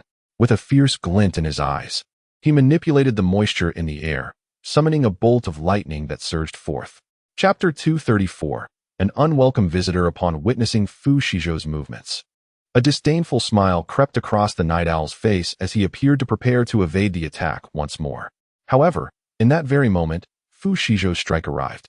The lightning he summoned descended like a silver dragon, piercing through the night owl's defenses and striking his shoulder. The night owl emitted a muffled groan of agony. His body propelled backward by the force, crashing heavily to the ground. Struggling to rise, he found Fu Shizhou rushing towards him, weapon raised high, poised to deliver a fatal blow. Fu Shizhou, you dare to harm me. A sinister smile spread across the night owl's face, his voice laced with madness. You will regret this. Fu Shizhou could not help but roll his eyes. It was all too clear, was it not? At that moment, a sudden flurry of hurried footsteps echoed from the opposite side of the valley. Fu Shizhou and his companions immediately heightened their vigilance, aware that it must be reinforcements for the night owl. Everyone, be cautious. Do not let them approach. Fu Shizhou shouted, wielding his weapon once more, lunging towards the night owl's direction. Yet, just then, a figure abruptly descended from the heavens, positioning itself before the night owl. Stop! A chilling voice resonated. Fu Shizhou looked up to see an individual clad in a black cloak standing protectively in front of the night owl, a silver mask obscuring the features of his face, revealing only a pair of frigid eyes. Who are you? Fu Shizhou inquired loudly, a trace of wariness lacing his tone. The newcomer's intentions were clearly sinister. He needed to tread carefully. Who I am is of little consequence. What matters is that you cannot kill him, the cloaked figure replied coldly, his tone imbued with an unmistakable firmness. Why? Fu Shizhou furrowed his brow, his gaze fixated on the cloaked man, his weapon still raised. Because he belongs to me. The cloaked figure stated slowly, his voice laced with a hint of lethal intent. If you take his life, I will ensure you pay dearly. Humph. Do you think we fear you? Fu Shizhou scoffed, swinging his weapon once again towards the cloaked man. However, the figure's movements were swifter than Fu Shizhou's. He deftly evaded the attack, producing a silver longsword that now pointed menacingly at Fu Shizhou's throat. Do not force my hand, the cloaked man warned, his voice carrying a note of admonition. Fu Shizhou and his companions immediately became alert. They understood that the prowess of this cloaked figure was not to be underestimated. Who exactly are you? Why did you save him? Fu Shizhou demanded, his voice tinged with anger. Who I am is irrelevant. What is crucial is that you cannot kill him, the cloaked figure reiterated, his voice resonating with authority. Should you disregard my warning, you will deeply regret it. Humph. Do you think we are afraid of you? Fu Shizhou retorted with a cold sneer, lunging once more at the cloaked figure. Yet again, the cloaked man was quicker. He evaded Fu Shizhou's assault with ease, brandishing the silver longsword, its tip poised threateningly at Fu Shizhou's throat. You are quite arrogant, the cloaked man remarked coldly, his tone carrying an implicit warning. Fu Shizhou and his companions remained on high alert, fully aware of the formidable strength possessed by this cloaked individual. At that moment, The night owl suddenly rose to his feet, a sinister grin spreading across his face as he addressed the cloaked man. Master, you have finally arrived. Chapter 235. An unexpected turn of events. No sooner had the night owl uttered his words than he was met with a barrage of scathing reproach from the cloaked figure. Humph, you wretched fool. How could you allow yourself to be harmed? I have wasted my efforts in nurturing you. The cloaked man retorted coldly, his voice tinged with dissatisfaction. Nevertheless, your survival is somewhat fortunate. Teacher, you must avenge me. Night Owl implored, kneeling on the ground, his voice tinged with desperation.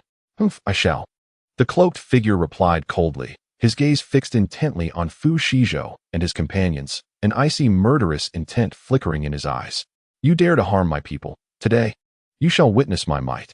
The dark figure spoke slowly, his tone laced with chilling malice. The atmosphere grew tense, a fierce battle on the brink of eruption. Do not think we fear you. Fu Shizhou declared loudly, his voice rising in defiance.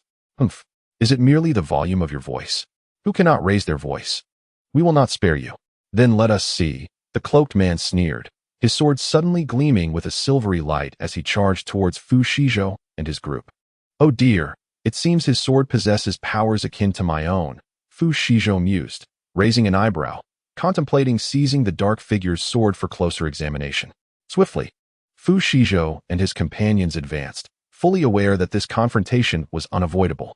Just as both sides were on the brink of battle, a sharp whistle suddenly echoed from the opposite side of the valley. In an instant, a figure dashed towards them with astonishing speed. Fu Shizhou and the others focused, recognizing a person clad in a gray trench coat racing towards them. Do not move, or I will kill him, the gray-clad individual yelled while running, gripping a familiar figure, none other than the previously injured Night Owl. Who are you? The dark figure inquired coldly, his gaze locked on Night Owl, a flicker of anger crossing his features. Me? Just a passerby, the gray figure replied with a mocking laugh, pressing a dagger against Night Owl's throat. If you do not release him, I shall strike first. The dark figure hesitated momentarily before snorting disdainfully. Do you think I would believe you? Believe it or not. It matters not, the gray figure retorted with a smirk, applying pressure with the dagger, drawing a trickle of blood from Night Owl's throat. Teacher, save me. Night Owl cried out in terror, despair evident in his voice as he realized he was unable to access his powers. The dark figure's expression flickered slightly, ultimately sheathing his sword, and coldly inquired, Who exactly are you? My identity is of little consequence, the gray figure scoffed. What matters is that you should leave this place at once, or do not blame me for my actions. Fu Shizhou and his companions regarded the gray figure warily, uncertain whether he was friend or foe, yet his arrival had evidently disrupted the standoff. Who are you, anyway? Fu Shizhou could not help but ask. The world's greatest hero. The gray figure grinned, introducing himself. Nyo Ergu. Ha ha ha. The group felt as though a flock of crows had flown overhead, rendered speechless. Fu Shizhou's face twitched involuntarily. It appeared they were dealing with a rather eccentric character. Chapter 236. The master and apprentice turn against each other upon hearing the name Nyo Ergu. The figure cloaked in black revealed a fleeting expression of disdain intermingled with fury. He fixed a cold, steely gaze upon the man in gray, his eyes brimming with murderous intent. What audacity! The world's foremost hero dares to prance before me, courting death? With that, the black-clad figure leaped into the air, his hands swiftly coalescing a formidable energy. His palms shimmered with an ethereal blue glow, as if imbued with boundless icy power. He thrust his hands forward, unleashing a frigid gale that swept towards Nyo Ergu like a tempest, the very air around them seeming to congeal. Huh, excellent. Nyo Ergu, the man in gray, chuckled coldly. With a subtle shift of his form, he deftly evaded the black-clad figure's onslaught, moving with an elegance that spoke of exceptional skill, prompting admiration from onlookers. Do you dare strike at me? Are you not concerned for your disciple's life? He taunted, pressing a dagger firmly against the throat of the night owl as a threat. Yet, his dagger too emanated an unusual radiance, hinting at some arcane power. The night owl, ensnared by Nyo Ergu, was filled with terror. He struggled desperately, only to find himself utterly ensnared. With pleading eyes cast towards the man in black, he cried out, Master, save me. Forget about me. Kill him. The black-clad figure hesitated momentarily upon hearing the night owl's plea, yet fury quickly eclipsed his uncertainty. Do you think seizing my disciple grants you power over me? You are sorely mistaken. he retorted, once again gathering energy, his hands glowing with an even more brilliant azure light. He brought his hands together and thrust them forward. A colossal ice spear hurtling towards Neo Urgu and the night owl with blinding speed, as if to rend the very fabric of reality. Neo Urgu, witnessing this, allowed a sly smile to dance upon his lips. Suddenly, he thrust the night owl forward, shouting, "Watch out." The night owl, caught off guard by the unexpected shove, lost his balance and careened towards the man in black. Unprepared for such a sudden turn of events, the black-clad figure instinctively reached out to catch his disciple, unable to retract his energy attack in time. "You fool!" he bellowed in frustration, yet he was compelled to pause his assault and protect the night owl, drawing him into a protective embrace. At that moment, Neo Urgu seized the opportunity, his hands igniting with searing flames, launching an attack aimed at the black figure's back. "Humph! You think it's so easy to slay me?" The black-clad figure reacted with remarkable speed, pivoting sharply to conjure an ice shield, which collided with Neo Urgu's fiery assault, producing a deafening explosion. The clash of ice and fire birthed a powerful shockwave, distorting the surrounding air. The two adversaries stood poised in a tense standoff, their energies clashing, neither willing to yield an inch. The black-clad figure glared at Neo Urgu, his eyes alight with lethal intent. "Who are you? Why do you meddle in matters that do not concern you?" With a grin revealing a set of pearly whites, Neo Urgu declared, "I simply cannot stand by while you bully the weak." The individuals referred to as weak, including Fu Shizhou, could only helplessly rub their foreheads. Meanwhile, Yi Xiao, cradled by the cloaked figure, remained in a state of shock, his heart racing as he observed the standoff between Neo Urgu and the black-clad man. He was acutely aware that he had become a burden in this confrontation, and his mentor was being cornered by Neo Urgu. "Teacher, please eliminate him." Yi Xiao cried out in terror, yet his voice lacked its previous conviction. The cloaked man frowned slightly, understanding that he could not linger here, otherwise Yi Xiao's life would be at stake. Coldly, he remarked, "Since you dare to provoke me, do not blame me for my lack of courtesy." With that, the cloaked figure exerted force, dispelling Neo Urgu's fiery energy, and then conjured a formidable wave of ice energy aimed directly at him. The icy assault surged toward Neo Urgu like a tempest, chilling the very air around them. Neo Urgu, witnessing this, merely scoffed and effortlessly evaded the black-clad man's attack once more. As he deftly maneuvered, he taunted, "Umph! One who only bullies their disciples dares to flaunt their might before me?" Truly deluded. Enraged by Neo Urgu's words, the cloaked figure's killing intent intensified. With a disdainful grunt, he gathered an even more potent ice energy in his hands and hurled it at Neo Urgu again. This time, his assault was executed with greater ferocity, as if intending to freeze both Neo Urgu and Yi Xiao together. Fu Shizhou and the others observed the fierce clash in awe, secretly astonished. They had not anticipated that this self-proclaimed greatest hero, Neo Urgu, possessed such remarkable ice abilities. His movements appeared effortless, yet each step was imbued with profound precision, as though meticulously calculated. "Who on earth is this individual?" Fu Shizhou whispered, a trace of bewilderment in his gaze. "Who knows? Judging by his skill, he must be no ordinary person," one of his companions responded, their tone tinged with admiration. At that moment, Yi Xiao, ensconced in the embrace of the cloaked man, was consumed by dread, feeling utterly despondent. "Damn it, this person is incredibly formidable. I have already died 8 times. This is my last life, and I cannot perish here." Desperately, he struggled to free himself from the cloaked man's grasp, only to discover he was utterly immobilized. "Teacher, please eliminate him. Hurry," Yi Xiao implored, his voice urgent and resonant.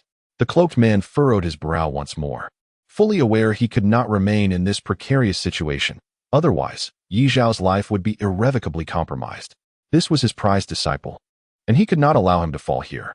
"Since you dare to provoke me, do not blame me for my lack of courtesy," he reiterated, before forcefully dispelling Neo Urgu's fiery energy once more, once again conjuring a powerful wave of ice energy directed toward him. The icy energy surged towards Neo Urgu like a tempest, seemingly freezing the very air around him. Observing this, Neo Urgu let out a cold laugh, his form flickering once more to evade the dark-clad assailant's attack. As he dodged, he boldly exclaimed, "Humph, you boastful fool! Do you truly think you can display your might before me? What utter arrogance!"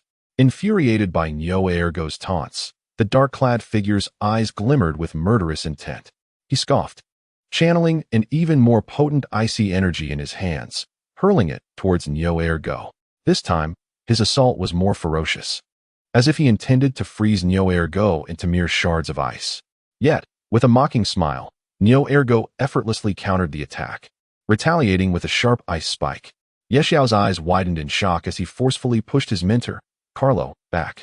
You, Carlo, never anticipated that your prized pupil would betray you. You old fool, I've tolerated you for far too long.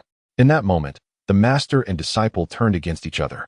Yexiao dropped his facade, seizing the opportunity while the others were still in shock. He whistled, summoning a massive mutated crow that soared down, swiftly taking flight and leaving behind a bewildered crowd. Chapter 237.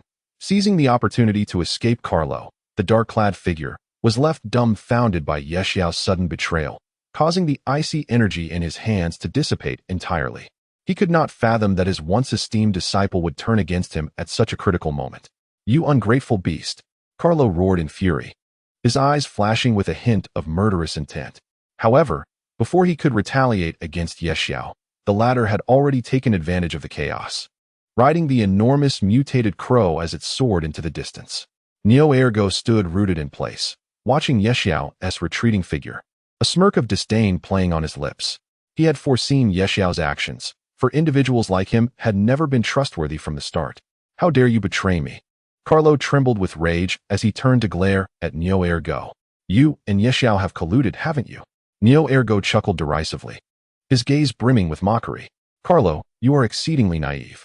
Do you truly believe Yexiao would remain loyal to you? He is merely an ambitious little schemer, ready to discard you once he has used you. I merely facilitated his escape. Carlo was so enraged he could barely articulate his thoughts, his complexion darkening visibly. He ground his teeth and declared, Do you think you can escape? I will make you pay dearly. Disregarding Carlo, Neo-Ergo turned to leave, remarking as he walked away, You should worry about yourself first. With Yexiao gone, who will you rely on? Carlo's face turned ashen with fury. He bellowed, ready to pursue, but found his strength waning due to the earlier rage and the dissipating ice energy. He could only watch helplessly as Neo-Ergo hastily departed. Fu Shizhou and the others stood a short distance away, witnessing the scene unfold. They understood that Yexiao's betrayal and Neo-Ergo's departure signified a temporary liberation from Carlo's looming threat. Fu Shizhou whispered to his companions, Let us depart swiftly while Carlo has yet to regain his composure. The group cautiously circumvented Carlo and continued towards their intended destination. Not long after their departure, Carlo remained ensnared in a tumult of anger and helplessness. His body had weakened due to the dissipating ice energy, and his fury rendered him incapable of calming his tumultuous thoughts. He glared with gritted teeth in the direction from which Neo-Ergo had retreated, his mind consumed by vengeful thoughts, yet his physical frailty incapacitated him from taking action. However, as he struggled to rise, a chilling gust of wind swept through, accompanied by a piercing caw of a crow. Carlo's pupils constricted sharply as he lifted his gaze, only to behold the night owl riding atop a massive mutated crow. Reappearing before him, the night owl wore a cold smile, his eyes brimming with mockery and disdain. He descended slowly from the crow and approached Carlo with deliberate steps, his voice laced with a chilling intent. Carlo, did you truly believe I would leave? I merely attended to some trivial matters. Now, it is time to settle our grievances. Carlo's complexion paled instantly as he realized he no longer possessed the strength to resist. He attempted to retreat, yet his weakened body betrayed him, rendering him immobile. With a trembling voice, he declared, Night Owl, you traitor! How dare you return to slay me? The night owl interrupted with a cold laugh. Traitor? Carlo, you are exceedingly naive. From the very beginning, I have never been loyal to you. My association with you was solely a means to harness your power for my own ambitions. Now that my objectives have been fulfilled, you are merely an obstacle in my path. A flicker of terror crossed Carlo's eyes as he endeavored to threaten Night Owl with his remaining dignity. If you kill me, you will pay the price. Yet Night Owl remained unfazed, slowly raising his hand as a dark energy coalesced within it. He regarded Carlo coldly and remarked, Price? Do you truly believe anyone will come to your rescue? Save your breath. With that, the dark energy erupted from his hand, striking Carlo directly. Carlo emitted a piercing scream as his body was engulfed by the dark energy, reduced to mere ashes. Night Owl stood impassively, watching as Carlo's remains turned to dust. A satisfied smile gracing his features. He mounted the mutated crow and soared towards the direction of the beautiful country. "This position is now mine," echoed Night Owl's voice in the wind, imbued with boundless ambition and cruelty. Reflecting on his repeated defeats at the hands of Fu Shizhou, a sense of frustration welled within him, a desire for immediate retribution, yet he remained acutely aware of his limitations.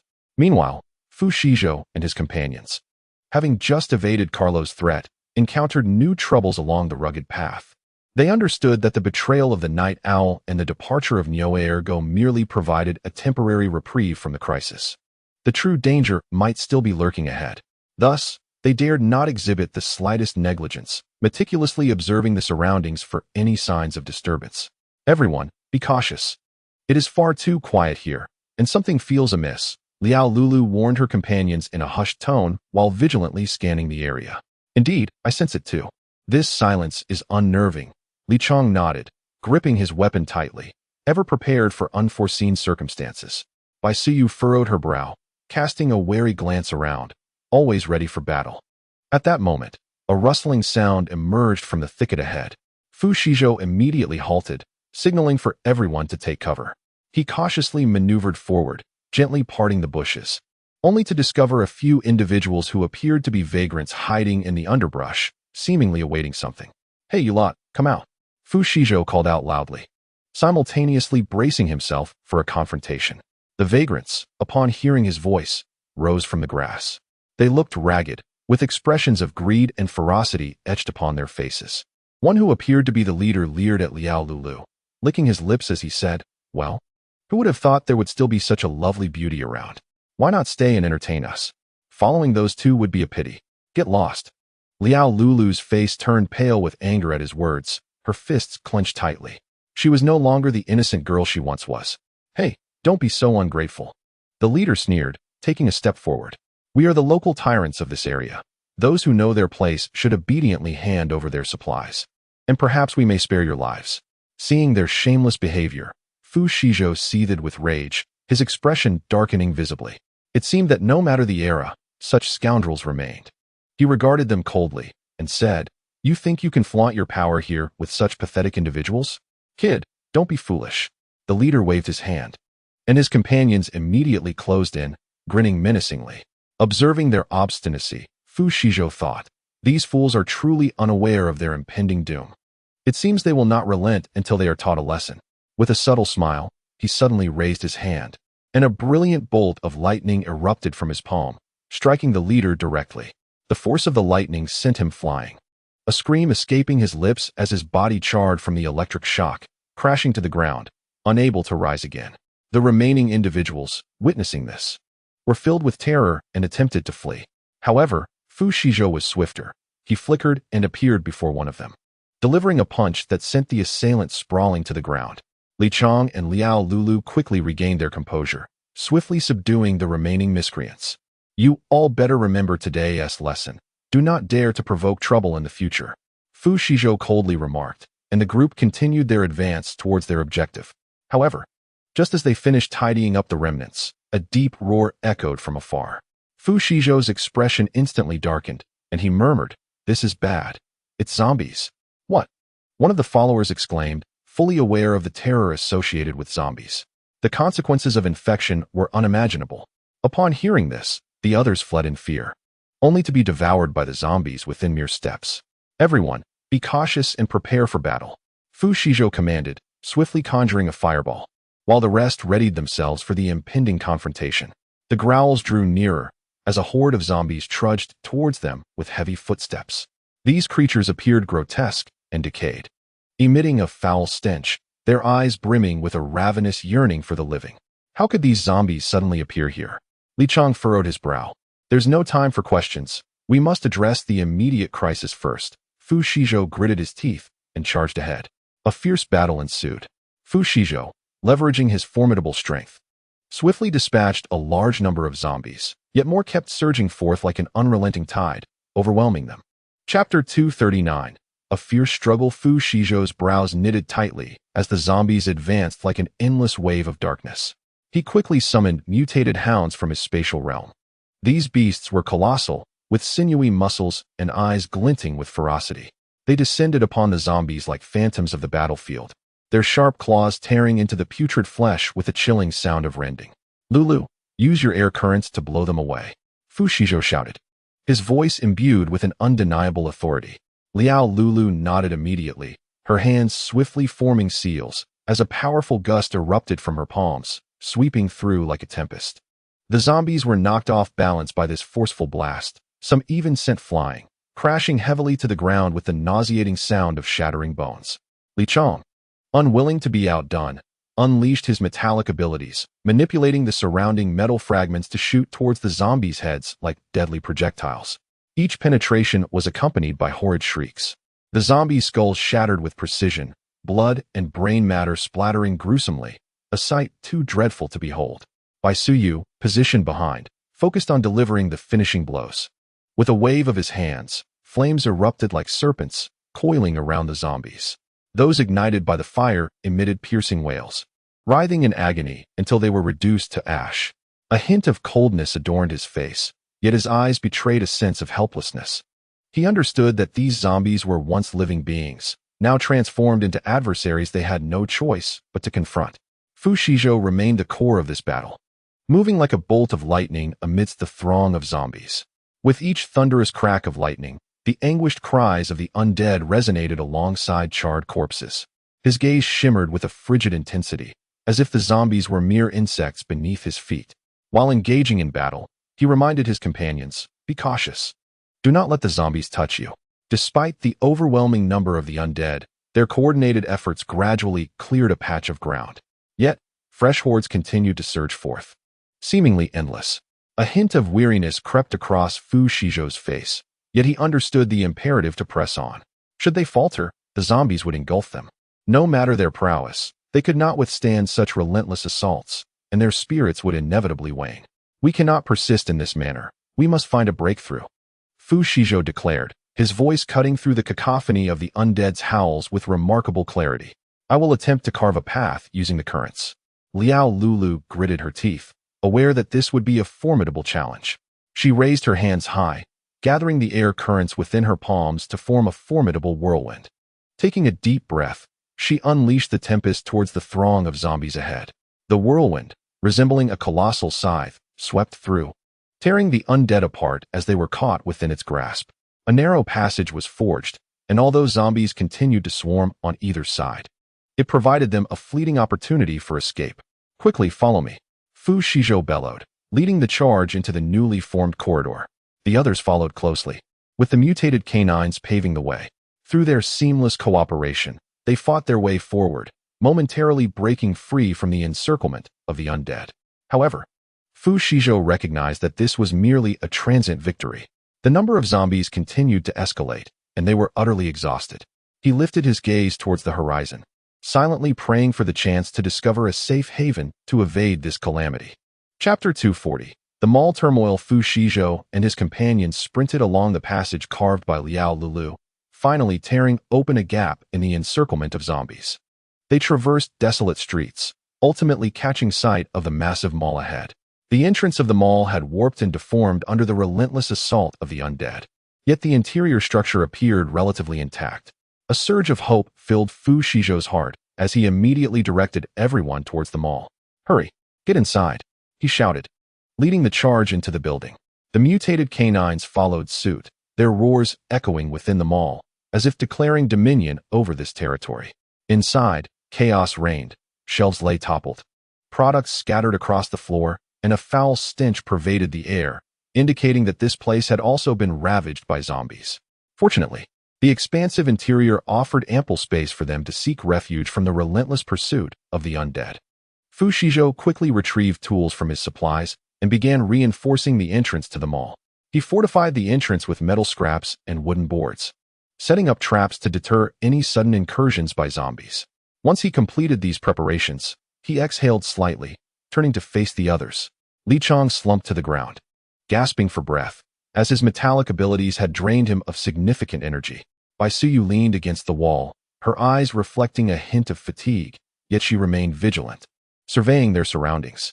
Liao Lulu sat in a corner, her arms wrapped around her knees, her gaze clouded with confusion. She had just exerted all her strength to carve a passage and was utterly spent. Let us take a moment to rest. I will retrieve some food from my space. Fu Shizhou announced, producing milk tea and fried chicken from his storage. These provisions, previously deemed ordinary, had become a precious commodity in their current predicament. Here, eat something to regain your strength. He distributed the food to everyone, partaking in a chicken like himself. As they quietly enjoyed their meal, a sudden cacophony erupted from the far side of the mall. Fu Shizhou instinctively raised his head, a flicker of wariness crossing his expression. The others immediately halted their eating, turning their attention toward the source of the commotion. Is anyone there? Help! A woman's voice pierced through, laced with desperation and panic. Exchanging glances, Fu Shizhou and his companions chose to remain indifferent. It was not that they lacked compassion. Rather, they understood the unreliability of strangers in this apocalyptic world. Their expressions bore a mix of resignation and caution. The harsh realities of their existence had taught them that unfamiliar faces often heralded peril, especially in such a resource-scarce environment. Let us ignore them and focus on our meal, Fu Shizhou instructed in a low but resolute tone.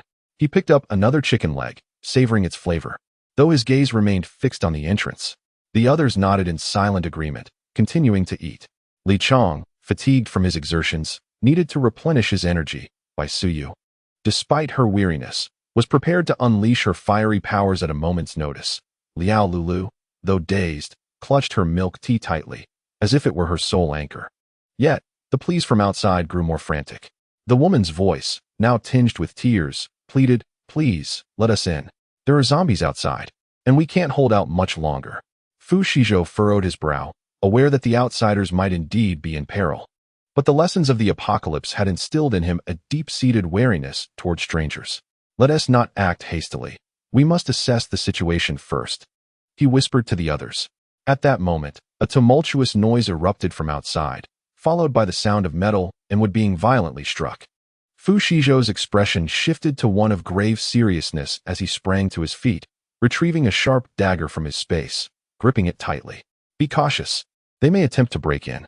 Fu Shizhou whispered a reminder, instantly alerting the others, who promptly seized their weapons. Bang!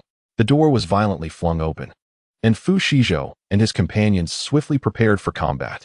A woman and a middle-aged man burst in, the former's face streaked with tears, while the latter's eyes glinted with a hint of ferocity. "You scoundrels, how dare you hoard food from us?" the man bellowed upon entry, his gaze filled with avarice and rage. Upon noticing the milk tea and fried chicken in Fu Shizhou's hands, his eyes gleamed with desire. "What are your intentions?" Fu Shizhou queried coldly, his voice laced with a warning. He gripped his dagger tightly, poised for an assault. Indeed, those who suffer often harbor their own faults. "What do you think? We're here to take it," the man retorted, lunging toward Fu Shizhou. Quick as lightning, Fu Shizhou sidestepped, his dagger slicing through the air, piercing the man's shoulder. The man let out a pained cry as blood gushed forth from the wound. Clutching his injury, he glared furiously at Fu Shizhou. "You dare harm me? This is our territory. You invade and expect to seize our possessions? Don't you understand the principle of order?" Fu Shizhou replied icily, his eyes reflecting a chilling resolve. He was acutely aware that showing mercy would only lead them into peril. The woman, witnessing the man's injury, rushed forward, her nails slashing through the air toward Fu Shizhou's face. He slightly turned, her claws grazing his cheek and leaving a faint trail of blood. "You bastards! How dare you hurt us?" she shrieked, her voice tinged with hysteria. Spotting the food in Fu Shizhou's hands, her eyes flickered with greed. "Hand over the food." "Dream on." Liao Lulu suddenly rose, her voice imbued with indignation. Having simmered with frustration at the woman's outrageous behavior, she swept her hand, unleashing a powerful gust that sent the woman flying. The woman screamed as she crashed to the ground, blood trickling from the corner of her mouth. Struggling to rise, she was firmly pinned down by Liao Lulu's force. "You will pay for this. I will not let you go." The woman seethed, her voice laced with venom. "Let you go? Do you truly believe you have any chance left?" Fu Shizhou responded coldly, a murderous glint flashing in his eyes. After finally obtaining some sustenance, being disturbed by such pests was exasperating for anyone. "You scoundrels, I will not forgive you." The man struggled to rise, but Fu Shizhou delivered a swift kick to his abdomen, sending him crashing back to the ground. "You have already lost your chance," Fu Shizhou stated, his tone imbued with a chilling finality. With a snap of his fingers, several spheres of lightning surged forth, erupting with tremendous electrical currents that struck both the man and the woman. They let out a piercing scream, their bodies convulsing violently under the onslaught of electricity, ultimately succumbing to unconsciousness. Fu Shizhou spared them no mercy, swiftly ending their lives with a dagger. "Such individuals are a menace," he murmured, a glimmer of indifference in his gaze. He turned to the others, stating, "Let us resume our meal. Do not allow their fate to dampen our spirits." Liao Lulu sighed, retreating to her corner to sip her milk tea. She understood Fu Shizhou was correct. In this apocalyptic world, they must be ruthless, or they would fall prey to others. Li Chong and Bai Suyu nodded in agreement, acknowledging that Fu Shizhou's decision was sound. In this harsh reality, self-preservation was paramount. They could not afford to be exploited. Fu Shizhou settled back onto the ground, taking a bite of chicken leg. In a world so vast, the act of dining held the utmost significance. "We cannot afford to be soft-hearted. Otherwise, others will take advantage of us," he said, his tone a mix of resignation and resolve. "In this realm, only the strong can endure." The others remained silent, yet their eyes reflected a shared understanding. They recognized Fu Shizhou's wisdom. They must grow stronger to survive in this desolate world. Outside, the zombies lurked, ever restless, compelling them to remain vigilant. As Fu Shizhou and his companions savored their meal, a pair of crimson eyes lurked in the shadows, observing them intently. Chapter 241. The green flies. Just as Fu Shizhou and his group prepared to continue their quiet repast, a sudden buzzing erupted from the ventilation ducts of the mall, the sound growing increasingly jarring and dense. Soon after, a horde of mutated green flies surged forth from the vents, their bodies several times larger than ordinary flies, their wings flapping with alarming speed, exuding an aura of malevolence. The eyes of these mutated green flies glimmered with an eerie red light, evidently having detected the presence of humans within the mall, and they immediately charged towards Fu Shizhou and his companions. Instantly alert, they clustered together, poised for action.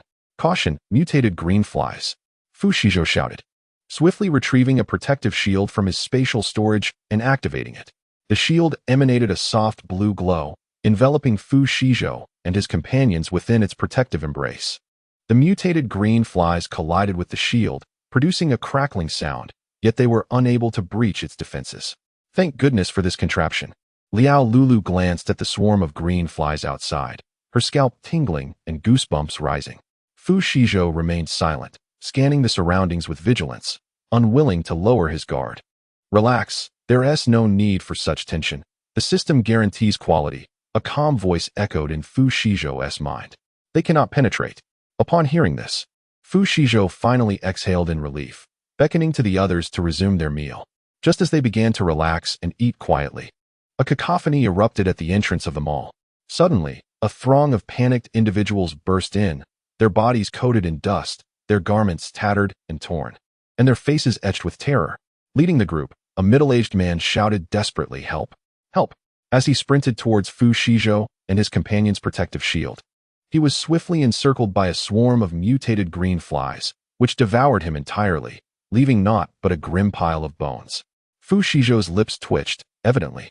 The protective shield possessed an automatic recognition feature, preventing anyone from entering without his consent, thus alleviating some of his concerns. Soon after, another group of individuals stumbled into the mall, disheveled and ragged, their hair in disarray and their skin marred by wounds, clearly bearing the signs of a harrowing escape. They gazed enviously and despairingly at Fu Shizhou and his companions, who were securely shielded while they themselves faced imminent peril from the onslaught of the mutated flies. "Help! Over there! Please let us in!" a young woman cried out, her voice tinged with anguish and desperation, as she waved a makeshift stick to fend off the approaching flies. She struggled to inch closer to the protective barrier. Blood from her injuries mingled with dust on her face, rendering her appearance particularly pitiable. "You selfish people! We are human too, deserving of life. Why won't you let us in?" a burly man bellowed, his voice raspy yet powerful, filled with indignation and resentment. He swung his fists, attempting to breach the shield, but his blows merely produced hollow thuds against the barrier, failing to shake it in the slightest. Despite several gaping wounds inflicted by the flies that bled profusely from his arm, he seemed oblivious, fixated intently on Fu Shizhou and his group within the safety of the shield. How can you be so heartless? We are victims too. You cannot turn a blind eye to our plight. A middle-aged woman implored, cradling a frightened 5- or 6-year-old girl. The child was in tears, her face flushed, streaked with snot and tears. The woman soothed her child while beseeching Fu Shizhou's group, her voice quivering with emotion, eyes filled with desperation and fury. Caught off guard by this sudden barrage of accusations, Fu Shizhou and his companions exchanged glances, unsure of how to respond.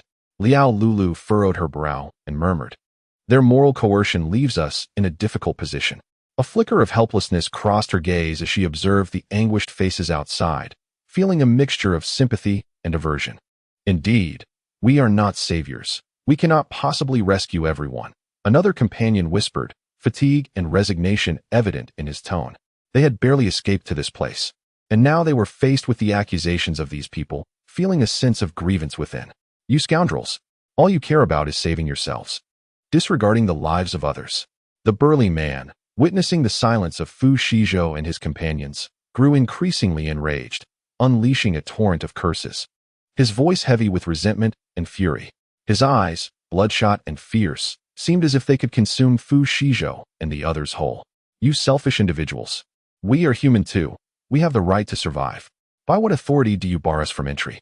A middle-aged woman echoed his sentiments, her voice rising in desperation. The little girl in her arms, frightened by her outburst, cried even harder, clutching tightly to her mother's clothing, her small body trembling uncontrollably. You heartless souls! We are victims as well. You cannot stand idly by while others perish.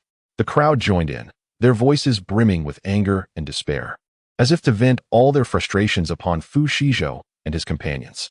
The mutated green flies seemed drawn to the commotion, swirling around the distressed individuals. Their wings buzzed, mocking the helplessness and despair of the crowd. Fu Shizhou frowned, choosing to ignore them. The enraged individuals, seeing his indifference, resorted to even more vulgar insults, their language laced with filth. Liao Lulu, incensed, was about to retort when Fu Shizhou gently pressed her hand down and calmly said, "It's nothing. Merely a band of clowns." Indeed, moments later, an increasing swarm of mutated green flies, attracted by the chaos, descended upon these people, feasting upon them without leaving a trace. Witnessing this gruesome scene, Liao Lulu could not suppress her nausea, vomiting up the meal she had just consumed. Fu Shizhou frowned, losing his appetite entirely, and discarded the chicken leg in his hand. Chapter 242. Drawing the beast-taming pill. At that moment, a flash of light suddenly flickered before Fu Shizhou's eyes, followed by a familiar voice resonating in his mind. Detected a wasteful item. Chicken leg. Congratulations, host. You have triggered the invincible wasteful system. Lottery in progress. Congratulations, host. You have obtained 1 beast-taming pill. Is this the long-awaited wasteful system? A beast-taming pill. Does that mean he could effortlessly tame other mutated beasts? Excellent. This prize is truly remarkable. Though, it would be even better if there were more. The system couldn't help but laugh heartily, kid. This beast-taming pill isn't something you can just wish for. You're quite lucky to have drawn one today. Hurry, find a mutated beast to lure in and consume. It will surely be tamed. Once you draw the beast-taming technique later, you can tame any mutated beast you desire. Fu Shizhou couldn't help but smile, eager to seek out a mutated beast for a trial. Thus, he cheerfully addressed his companions. You all rest here. I shall return shortly. Bai Suyu, Liao Lulu, and Li Chong were first taken aback, then nodded in mutual understanding. Fu Shizhou swiftly darted towards the depths of the forest, located 10 kilometers away. This forest, a habitat for mutated beasts, was fraught with peril on ordinary days. However, at this moment, it brimmed with opportunities in Fu Shizhou's eyes. He navigated cautiously through the dense foliage, as an array of peculiar sounds filled the air, emanating from the mutated creatures. Before long, he stumbled upon a massive mutated wolf, crouched atop a rock, vigilantly surveying its surroundings. From his pocket, Fu Shizhou retrieved the beast-taming elixir he had just acquired, which emitted a faint glow, seemingly harboring formidable power. Gently, he crushed the elixir's shell, releasing an unusual fragrance that instantly captivated the attention of the mutated wolf. Its gaze transformed into one of greed as it slowly advanced towards Fu Shizhou. Holding his breath, he placed the elixir on the ground and cautiously retreated a few steps. The mutated wolf approached the elixir with caution, sniffing it before decisively swallowing it whole. Fu Shizhou watched intently as the wolf's body quivered slightly, its expression gradually softening. To his astonishment, it let out a low growl towards him, seemingly signifying its submission. Success! A wave of joy surged within Fu Shizhou as he stepped closer, gently patting the wolf's head. The creature nuzzled his hand in return, as if fully acknowledging him as its new master. At that moment, a familiar voice resonated in his mind. Congratulations, host, on successfully taming the mutated wolf. You have received a system reward of 10 loyalty points from the mutated wolf, and your attributes have been enhanced. Wow, it can do that too. The system certainly seems to be improving.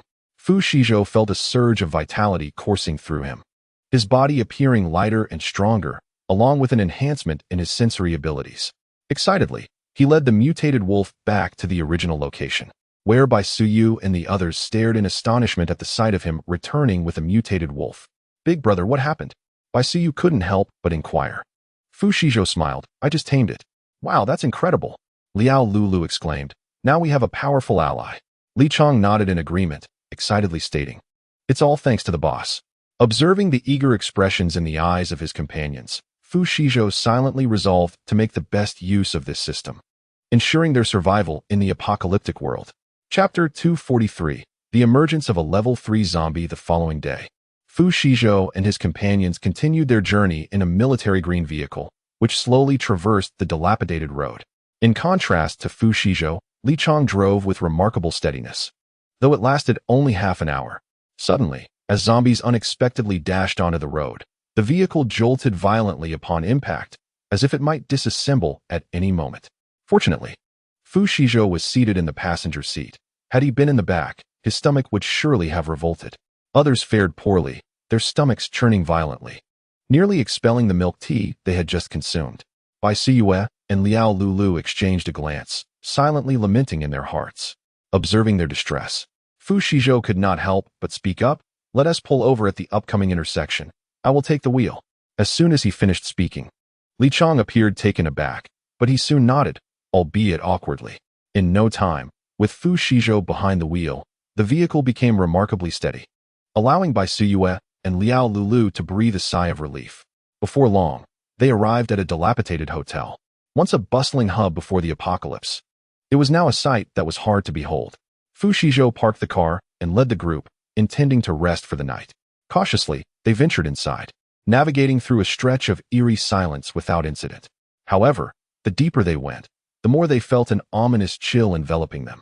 The cold wind howled, producing a disquieting sound that instilled a sense of oppression. Boss, Li Chong felt inexplicably uneasy, as if a heavy stone weighed upon his heart, instinctively sensing danger lurking about. Everyone, be cautious.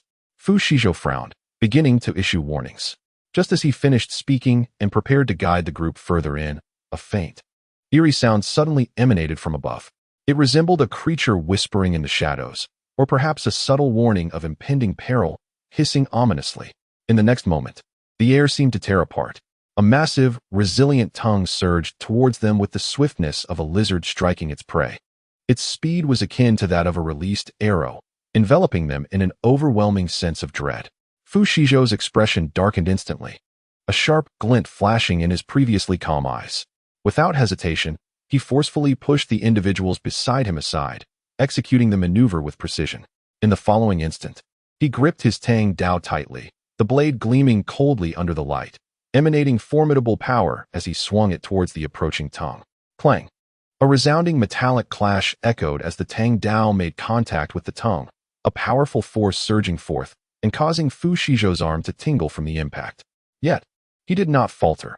Rather, he seized this fleeting moment to secure precious time for evasion and observation. Fu Shizhou swiftly rolled, evading the danger zone.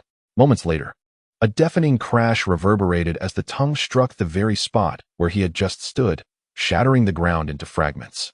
Even more terrifying was the sight of the struck area, which began to corrode rapidly, emitting strange white smoke and a nauseating stench. Fu Shizhou raised his gaze just in time to meet the tongue's next onslaught. Once more, he brandished his Tang Dao to fend off the attack. And in that fleeting moment of contact, he finally discerned the monstrous entity concealed in the ceiling. It was a grotesque creature, resembling a lizard, yet bearing the unmistakable contours of a human form. Its skin exhibited a gray-brown hue, devoid of any fur, tightly adhering to bulging muscles that seemed poised to unleash astonishing power at any moment. The long tongue appeared reluctant to retract completely, currently exuding a menacing aura as it lunged once more at Fu Shizhou. Though the creature's features remained, they had become grotesquely distorted. Its nose flattened as if stripped of its original function. The mouth, from which the tongue protruded, was even more terrifying, filled with a multitude of sharp teeth glimmering ominously, as if capable of shredding anything in its path. Most alarming of all, the tongue was coated with a viscous slime. A single drop falling to the ground with a hissing sound, releasing wisps of smoke as it corroded the surface beneath. Clearly, the zombie had evolved. At this level, it was at least a third tier. Fu Shizhou furrowed his brow, retracting his tang knife, gathering his focus and energy, preparing to unleash his lightning powers against it. Boss. Li Chang's voice conveyed a hint of urgency and concern. He was about to rush forward to assist when Fu Shizhou's stern rebuke halted him. Brother Fu. Liao Lulu could not restrain her exclamation, her eyes filled with worry, yet she too was deterred by Fu Shizhou's tone from advancing. Brother. Bai Suyu cried out anxiously, clenching his fists, his body trembling slightly, yet he dared not defy Fu Shizhou's command. Without turning around, Fu Shizhou issued a low, commanding admonition, "Stay back." His voice bore an undeniable authority that silenced Li Chang and the others instantly. He casually tossed a protective shield in their direction, which arced gracefully through the air, landing securely at their feet, enveloping them in a safe haven. Seeing this, Li Chang and the others paused, their expressions a mixture of concern and helplessness. They gripped their weapons tightly, forced to watch as Fu Shizhou faced the dreadful monster alone, filled with trust and reliance on him, yet unable to shake the worry for his safety. At that moment, the third-tier zombie lunged at Fu Shizhou once more. Chapter 244. The little zombie takes control. TSK. Fu Shizhou sneered, a glint of disdain flickering in his gaze. He never anticipated encountering a third-tier zombie here. Such a formidable adversary was far beyond the capacity of ordinary survivors. It was no wonder there was not a single living soul, or even another zombie, in sight, clearly having been devoured by this beast. Yet, Fu Shizhou felt no fear. After all, he was no longer the Fu Shizhou of yesteryears. He had sensed something amiss earlier. The eerie silence enveloped the area, a stillness that sent chills down his spine. It was undoubtedly due to the creature. As the third-tier zombie's tongue approached Fu Shizhou's forehead, emanating a nauseating stench, it seemed poised to consume him whole. In a moment of dire urgency, Fu Shizhou's form flickered slightly, instantly transforming into a blurred shadow. His movements were so swift they were nearly imperceptible. Just as the tongue was about to make contact, he deftly sidestepped, skillfully evading the lethal strike. Immediately, Fu Shizhou gathered his focus, a formidable energy swiftly coalescing within him. His gaze became piercing, as if capable of penetrating all darkness. "Go," he intoned sharply, and a brilliant bolt of lightning erupted from his palm, resembling an enraged silver serpent, entwining itself around the colossal tongue. The force of the lightning erupted instantaneously, powerful currents racing along the tongue and coursing through the zombie's entire body, emitting a crackling sound, while the air became thick with the acrid scent of charred flesh. The third-tier zombie trembled violently, its once ferocious tongue losing all strength, drooping limply. A shrill, agonized roar escaped it, tinged with pain and fury, and its previously hollow eyes flickered with a glimmer of defiance. Fu Shizhou offered no respite. A glint of cold determination flashed in his eyes as another bolt of lightning struck the zombie. This time, the lightning was even more ferocious, propelling the creature's body against the wall with a resounding crash, leaving a massive dent and sending debris cascading downwards.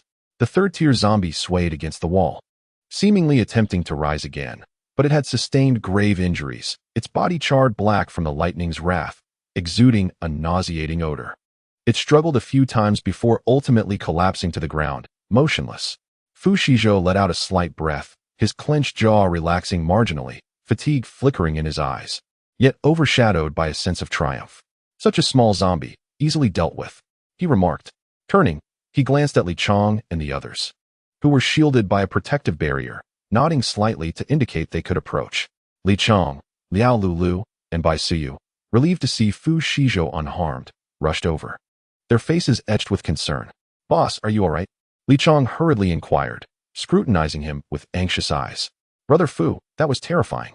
The zombie was so grotesque," Liao Lulu added, her voice trembling, clearly still shaken by the earlier scene. "Brother, you were incredible. That lightning was astonishing." Bai Suyu gazed at Fu Shizhou with admiration, her eyes brimming with respect. Fu Shizhou smiled faintly, patting Li Chong on the shoulder.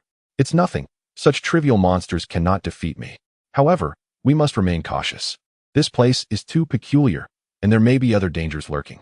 The group nodded, fully aware of Fu Shizhou's prowess and the implications of his words. They huddled close, vigilantly surveying their surroundings, prepared for any potential threats. "All right, let us find a safe place to rest and conserve our strength," Fu Shizhou stated, his voice steady and robust, instilling a sense of reassurance. The group nodded in agreement, following Fu Shizhou deeper into the hotel. Despite the myriad dangers that loomed in the shadows, they held an unwavering belief that as long as Fu Shizhou was present, they would safely navigate through the night. Chapter 245, another one? No mercy in killing. Having scarcely taken a few steps, Fu Shizhou's expression darkened instantaneously, almost provoking an expletive to escape his lips. Not far ahead, a level 3 zombie emerged, inciting a wave of irritation and surprise within him. The creature lay prostrate on the frigid ground, its body melding seamlessly with the surrounding environment. When Fu Shizhou's figure came into its line of sight, the zombie momentarily froze, but this stupor lasted less than a heartbeat. In the next instant, its long, thick tongue shot out like a whip forged from steel, propelled by tremendous force and astonishing speed, aimed directly at Fu Shizhou. With a resounding crash, Fu Shizhou, in a split second, deftly maneuvered backward, evading the lethal strike with remarkable swiftness.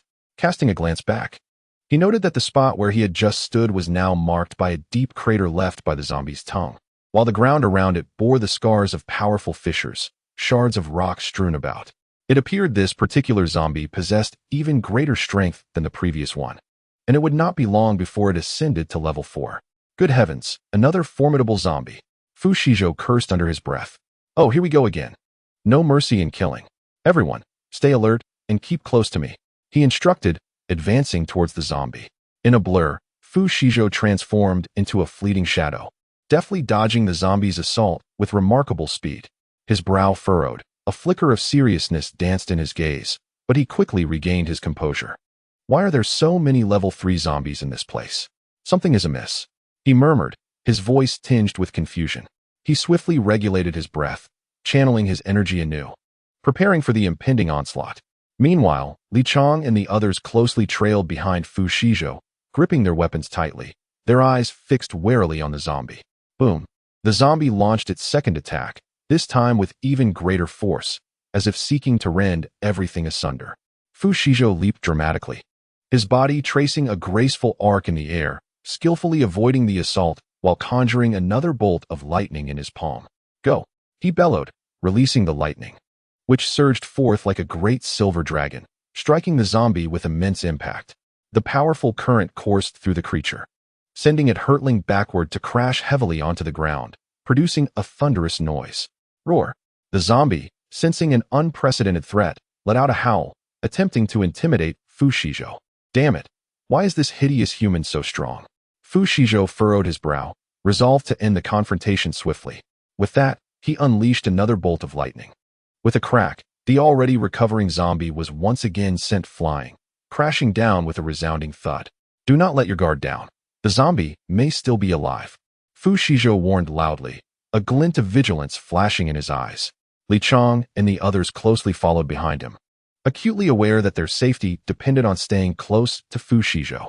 At that moment, the zombie struggled on the ground, seemingly attempting to rise once more. But Fu Shizhou had already summoned another bolt of lightning, poised to deliver a fatal blow. With a resounding crash, the lightning struck the zombie again, its formidable force obliterating the creature entirely. The zombie's form was charred to a crisp by the electric power, ultimately disintegrating into a cloud of ashes that scattered with the wind. Fu Shizhou exhaled softly, wiping the sweat from his brow, a hint of fatigue crossing his gaze as he finally relaxed. "This place is exceedingly eerie. Everyone must remain cautious, for there may be other dangers lurking," Fu Shizhou reiterated, his tone imbued with gravity. Li Chang and the others nodded, fully cognizant of Fu Shizhou's prowess and the weight of his words. They stayed closely behind him, scanning their surroundings with vigilance, ready to confront any potential threats. All right, let us proceed and swiftly seek a safe place to rest and recuperate, Fu Shizhou declared, his voice steady and reassuring. The others nodded in agreement, following closely behind, their hearts racing with trepidation, unwilling to let their guard down. Chapter 246. Uninvited guests. The group soon discovered a room that appeared relatively secure. Let us rest here for a while, taking turns to keep watch as a precaution, Fu Shizhou instructed, his voice tinged with weariness, yet his gaze remained sharp.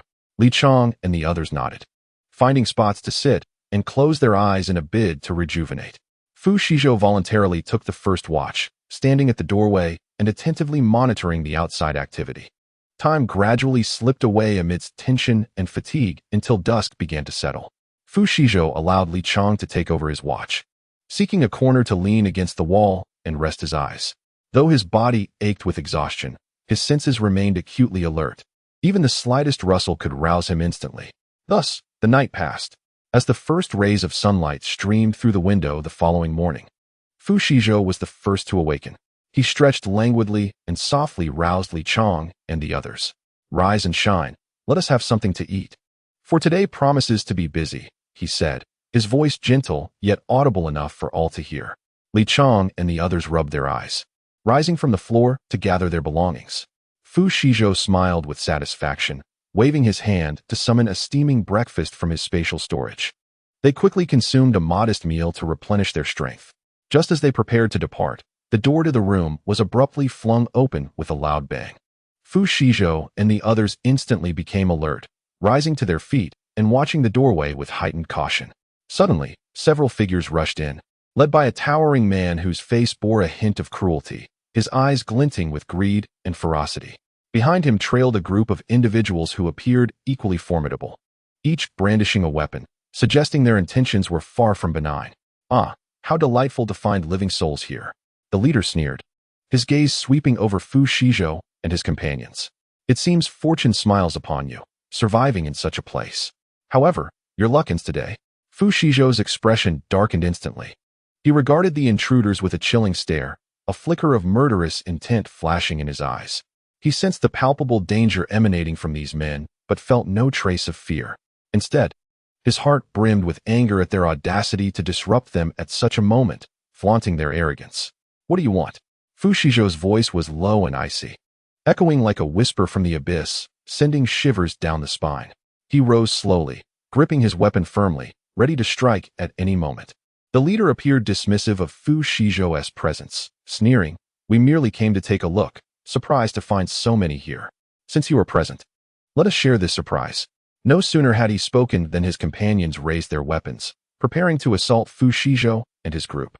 Yet, they grossly underestimated Fu Shizhou's prowess.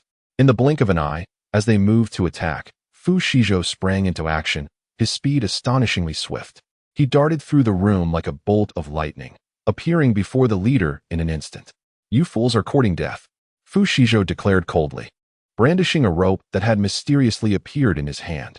He swiftly ensnared the leader, pulling tightly to bind him. The man struggled in terror, but Fu Shizhou's strength was overwhelming. Escape was impossible. Without a moment's hesitation, Fu Shizhou dragged the leader to the corner of the room, repeating the same method to bind the others. Clearly, they had not anticipated such formidable strength from him. Their eyes filled with dread as they stared at Fu Shizhou. "You chose the path to hell when you ignored the road to heaven," Fu Shizhou uttered coldly, his gaze ablaze with fury and intent to kill. He quickly hauled the captured men to the hotel entrance and hung them on the door. "You shall await the zombies here," Fu Shizhou said, devoid of any compassion in his eyes. These intruders had proven to be ill-intentioned, not only disturbing Fu Shizhou and his companions, but also nearly bringing them peril. Fu Shizhou would not allow any threat to their safety to go unpunished. He turned back to the room and noticed Li Chang and the others watching him with a mixture of anxiety and anticipation. A faint smile graced his lips as he reassured them, "It's all right.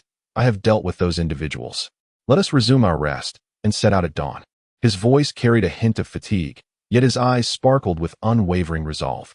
Li Chang and the others nodded in understanding, fully aware of Fu Shizhou's prowess and recognizing the correctness of his earlier decision.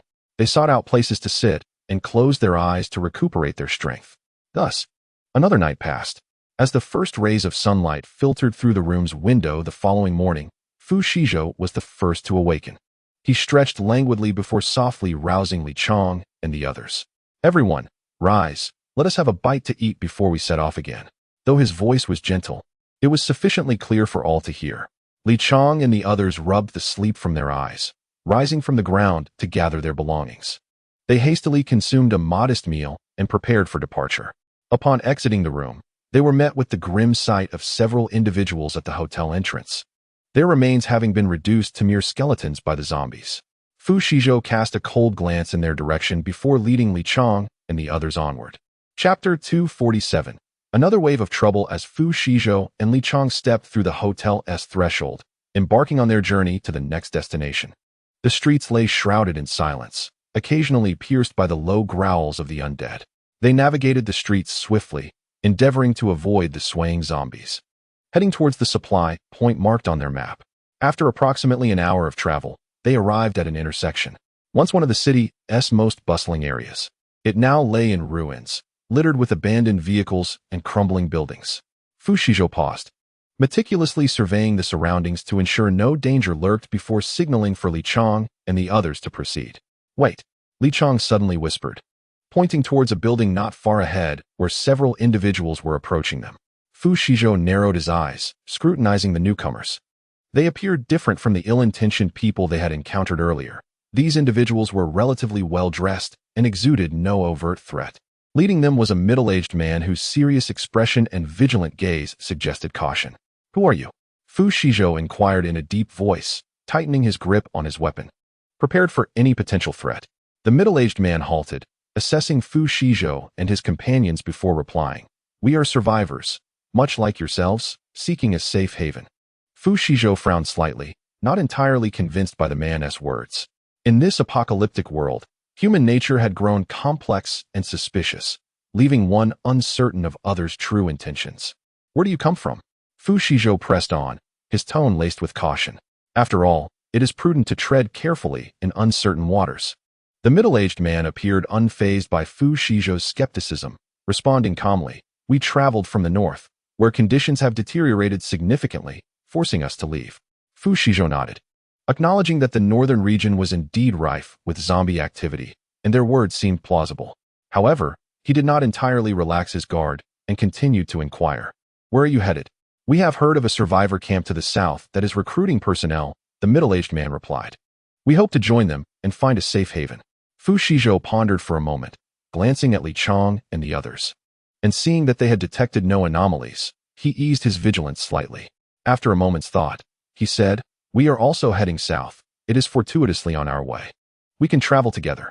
The middle-aged man nodded in gratitude, and thus, the two groups merged and continued their journey southward.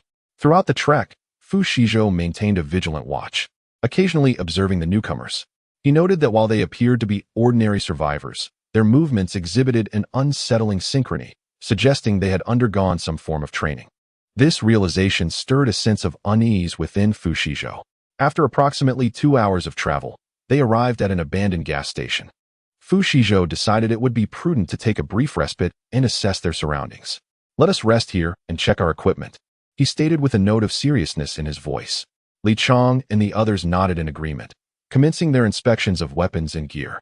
The newcomers, too, quietly attended to their tasks, exchanging little in the way of conversation. As they rested, Fu Shizhou suddenly sensed something amiss. He lifted his gaze and observed the newcomers stealthily approaching Li Chong and the others, their eyes glinting with a hint of cunning. Alarm bells rang in Fu Shizhou's mind.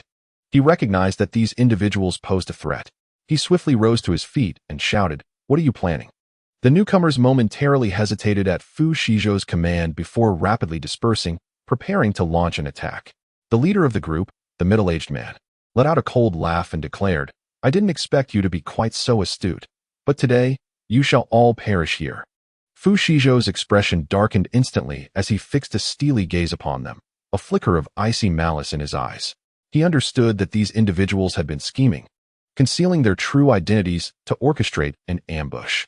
"Ah, Yet another group seeking confrontation.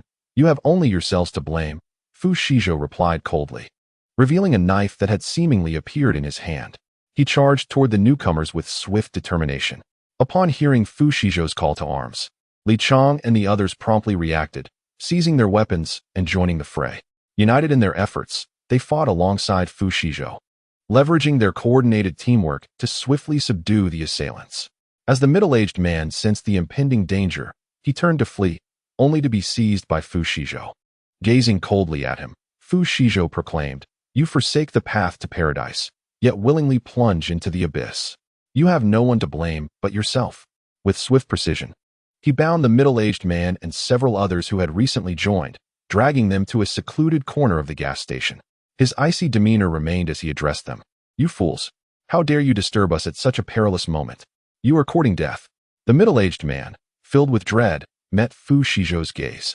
Realizing the gravity of his situation, struggling, he pleaded, "You cannot kill us. We are survivors too." Fu Shizhou sneered in response, "Survivors? You treacherous scoundrels dare to deceive us? Do you think us fools?" With that, Fu Shizhou unleashed his supernatural abilities, employing a dagger to methodically eliminate each of them with ruthless efficiency. Ignoring their fate, he returned to Li Chang and the others, offering a slight smile as he remarked, "It is resolved. They are no longer our concern. Let us proceed." Li Chang and his companions nodded in agreement, fully aware of Fu Shizhou's prowess and the correctness of his recent decision. They gathered their belongings and continued their journey southward.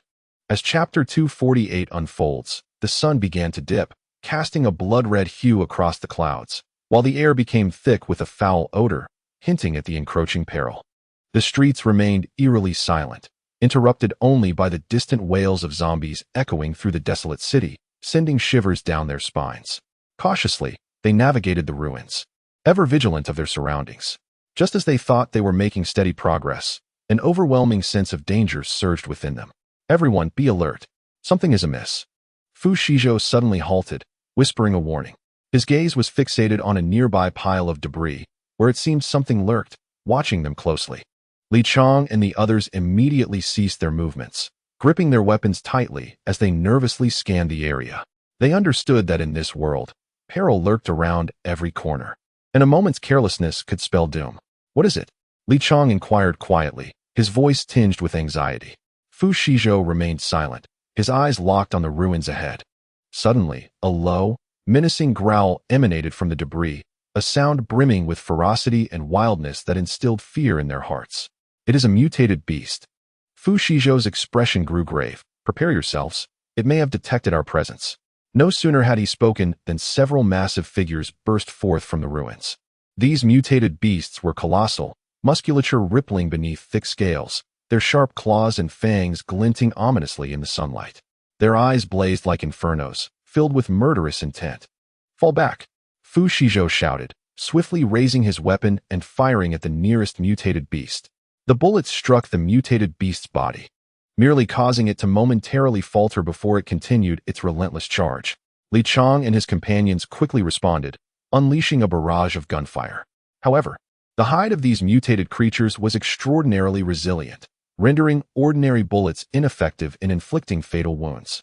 Undeterred by the hail of gunfire, they charged forward with ferocity, seemingly fearless. One mutated beast lunged directly at Li Chang, its razor-sharp claws slashing towards him. Reacting swiftly, Li Chang sidestepped the attack. Yet the claws still carved a deep gash across his shoulder, blood instantly staining his attire. "Li Chang!" Fu Shizhou's heart tightened at the sight, prompting him to rush forward and thrust his dagger viciously into the beast's skull. It emitted a piercing shriek before collapsing lifelessly to the ground. Nonetheless, the remaining mutated beasts did not retreat. Instead, they surged forward with increased ferocity. Their sheer numbers and strength plunged Fu Shizhou and his companions into a desperate struggle. "This cannot continue," Fu Shizhou shouted, evading another attack. "We must find a place to take cover and devise a counterattack." Li Chang and the others nodded in agreement, recognizing the truth in Fu Shizhou's words. It was unrealistic to confront them head-on in such dire circumstances. They needed to find advantageous terrain to turn the tide. Fu Shizhou led Li Chang and the others towards a nearby abandoned building. Though dilapidated, it still possessed a degree of sturdiness. They dashed inside, swiftly closing the door behind them, and began to construct makeshift fortifications using debris from within. The mutated beasts followed closely, crashing against the entrance with their claws and bodies, producing a deafening cacophony. The group inside gripped their weapons tightly, bracing for the impending assault. Everyone be ready. They could burst in at any moment, Fu Shizhou declared, his eyes filled with determination. Li Chong and the others nodded, fully aware that this battle had only just begun. Chapter 249. Repelling the mutated beasts crashed against the heavy wooden door like an unrelenting tide, the structure creaking ominously as if it were on the verge of splintering. Fu Shizhou and Li Chong pressed against the wall, weapons in hand, beads of sweat trickling down their foreheads under the suffocating tension. There are far too many of these mutated creatures. Our ordinary weapons are utterly inadequate. Li Chong gasped, his shoulders still bleeding, yet his gaze resolute. Fu Shizhou furrowed his brow, acutely aware that Li Chong spoke the truth. They faced a multitude of beasts, their tough hides rendering conventional firearms ineffective. Without alternative measures, they would inevitably be torn to shreds by these monstrosities. We must resort to our abilities. Fu Shizhou suddenly spoke, a flicker of helplessness flashing in his eyes. He had initially aimed to enhance his physical capabilities without relying on his abilities, only to realize that such an endeavor was futile. He would still need to depend on his powers. This is our advantage. We must not squander it. Li Chong and the others exchanged glances and nodded in agreement.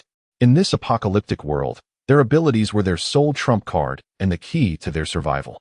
I will draw their attention, Fu Shizhou shouted, abruptly flinging open the door and charging outside. The mutated beasts instantly shifted their focus onto him, unleashing deafening roars as they lunged in his direction. Standing at the entrance of the building with his hands raised high, Fu Shizhou's lightning abilities erupted within him. Blue arcs of electricity surged from his hands, resembling a tempestuous storm as they struck the mutated beasts. The powerful current struck several of the creatures, charring their bodies and eliciting piercing cries before they collapsed, motionless on the ground. A prime opportunity. Li Chong seized the moment the mutated beasts were electrocuted, rushing forward. His metallic abilities activated instantly, manipulating the surrounding metal debris into countless sharp blades that soared toward the beasts. These blades pierced the creatures' bodies like arrows, shredding them into fragments. Liao Lulu followed closely behind. Her wind abilities surged forth, conjuring a powerful whirlwind that swept up the nearby mutated beasts and flung them violently against the distant walls. The beasts, disoriented by the fierce gusts, stumbled and fell, momentarily incapacitated. Bai Suyu stood at the entrance, his fire abilities igniting with fervor. Fiery flames erupted from his hands, engulfing the fallen mutated beasts in scorching heat. The flames engulfed their bodies, and they emitted wretched cries as they attempted to extinguish the fire, ultimately reduced to ashes. Caught off guard by Fu Shizhou and his companions' coordinated attacks, the mutated beasts, despite their overwhelming numbers, appeared utterly vulnerable in the face of such formidable powers. Through their seamless collaboration, Fu Shizhou and his allies repelled the creatures one by one. Well done. Fu Shizhou felt a wave of relief wash over him as he witnessed the beast's retreat. Turning to Li Chong and the others, he noted their fatigue but was comforted to see they remained unharmed. We must hasten our pace. This place is too perilous, Fu Shizhou remarked, his expression darkening as he spoke earnestly. They understood that while the mutated beasts had been temporarily subdued, they would not relent easily. They needed to leave this area swiftly in search of a safer refuge. Li Chong and the others nodded in agreement, instinctively following Fu Shizhou. A few days later, Fu Shizhou and his companions arrived in Lin City. With nightfall approaching, they sought a secure location to spend the night. Shortly after, they came across a supermarket, where the food supplies were nearly depleted. The group remained unfazed, as they had their own provisions and deemed the meager offerings unworthy of their attention. With a simple tidying up, they swiftly erected a tent, preparing for a restful slumber. Suddenly, a strong tremor emanated from outside the supermarket, prompting Fu Shizhou to heighten his vigilance and rush outside. As he reached the entrance, he beheld a towering figure, a colossal zombie adorned in green scales, with a sharp green horn atop its head and blood-red eyes, advancing towards him with deliberate strides. Li Chong, Liao Lulu, and Bai Suyu followed suit, their expressions turning to shock upon seeing the scaled creature. Fu Shizhou shouted a warning, "Be careful." He deftly unsheathed a gleaming dagger from his waist. moving with the agility of a leopard as he lunged at the green-scaled zombie. His movements were swift and decisive, clearly honed through countless life-and-death trials. The zombie seemed to sense the impending threat, emitting a low, terrifying growl, its crimson gaze fixed intently on Fu Shizhou. It swung its massive claws, generating a fierce gust of wind. Fu Shizhou slightly sidestepped, skillfully evading the blow, and aimed his dagger at the creature's knee joint. However, the zombie's scales were remarkably tough, leaving only a shallow mark on its surface without inflicting any substantial damage. Witnessing this, Li Chong immediately transformed his energy into a longsword, exclaiming, "Boss, I'm here to assist." He leapt into the air, the blade slicing through the air towards the zombie's head with fierce intent. Simultaneously, Liao Lulu and Bai Suyu reacted swiftly. Liao Lulu retrieved a small crossbow from her backpack, aiming for the zombie's vulnerable spot, while Bai Suyu gathered fire energy, ready to unleash its power at a critical moment. The green-scaled zombie momentarily faltered under Li Chong's assault, but soon regained its ferocity, charging violently towards him. Although Li Chong possessed immense strength, he was pushed back several steps by the brute force of the zombie, nearly losing his balance. At that moment, Liao Lulu's crossbow bolt flew forth, striking the zombie's left eye with precision. While it did not penetrate, it nonetheless caused the creature's movements to slow slightly. Seizing the opportunity, Bai Suyu swiftly conjured a fireball and hurled it at the zombie's feet. Upon impact, the fireball erupted, flames spreading rapidly and engulfing the lower half of the zombie in a conflagration. The green-scaled zombie released a pained howl, thrashing in the flames. Yet its vitality proved remarkably resilient, refusing to collapse immediately. Fu Shizhou seized the chance to charge forward once more, this time targeting the creature's joint. His dagger pierced the zombie's elbow like a striking serpent, eliciting a piercing scream from it. Li Chong followed suit, delivering a powerful blow to the zombie's neck. Though it did not sever, it rendered the creature's movements even more sluggish. Just when the group thought they could breathe a sigh of relief, the green-scaled zombie let out a thunderous roar.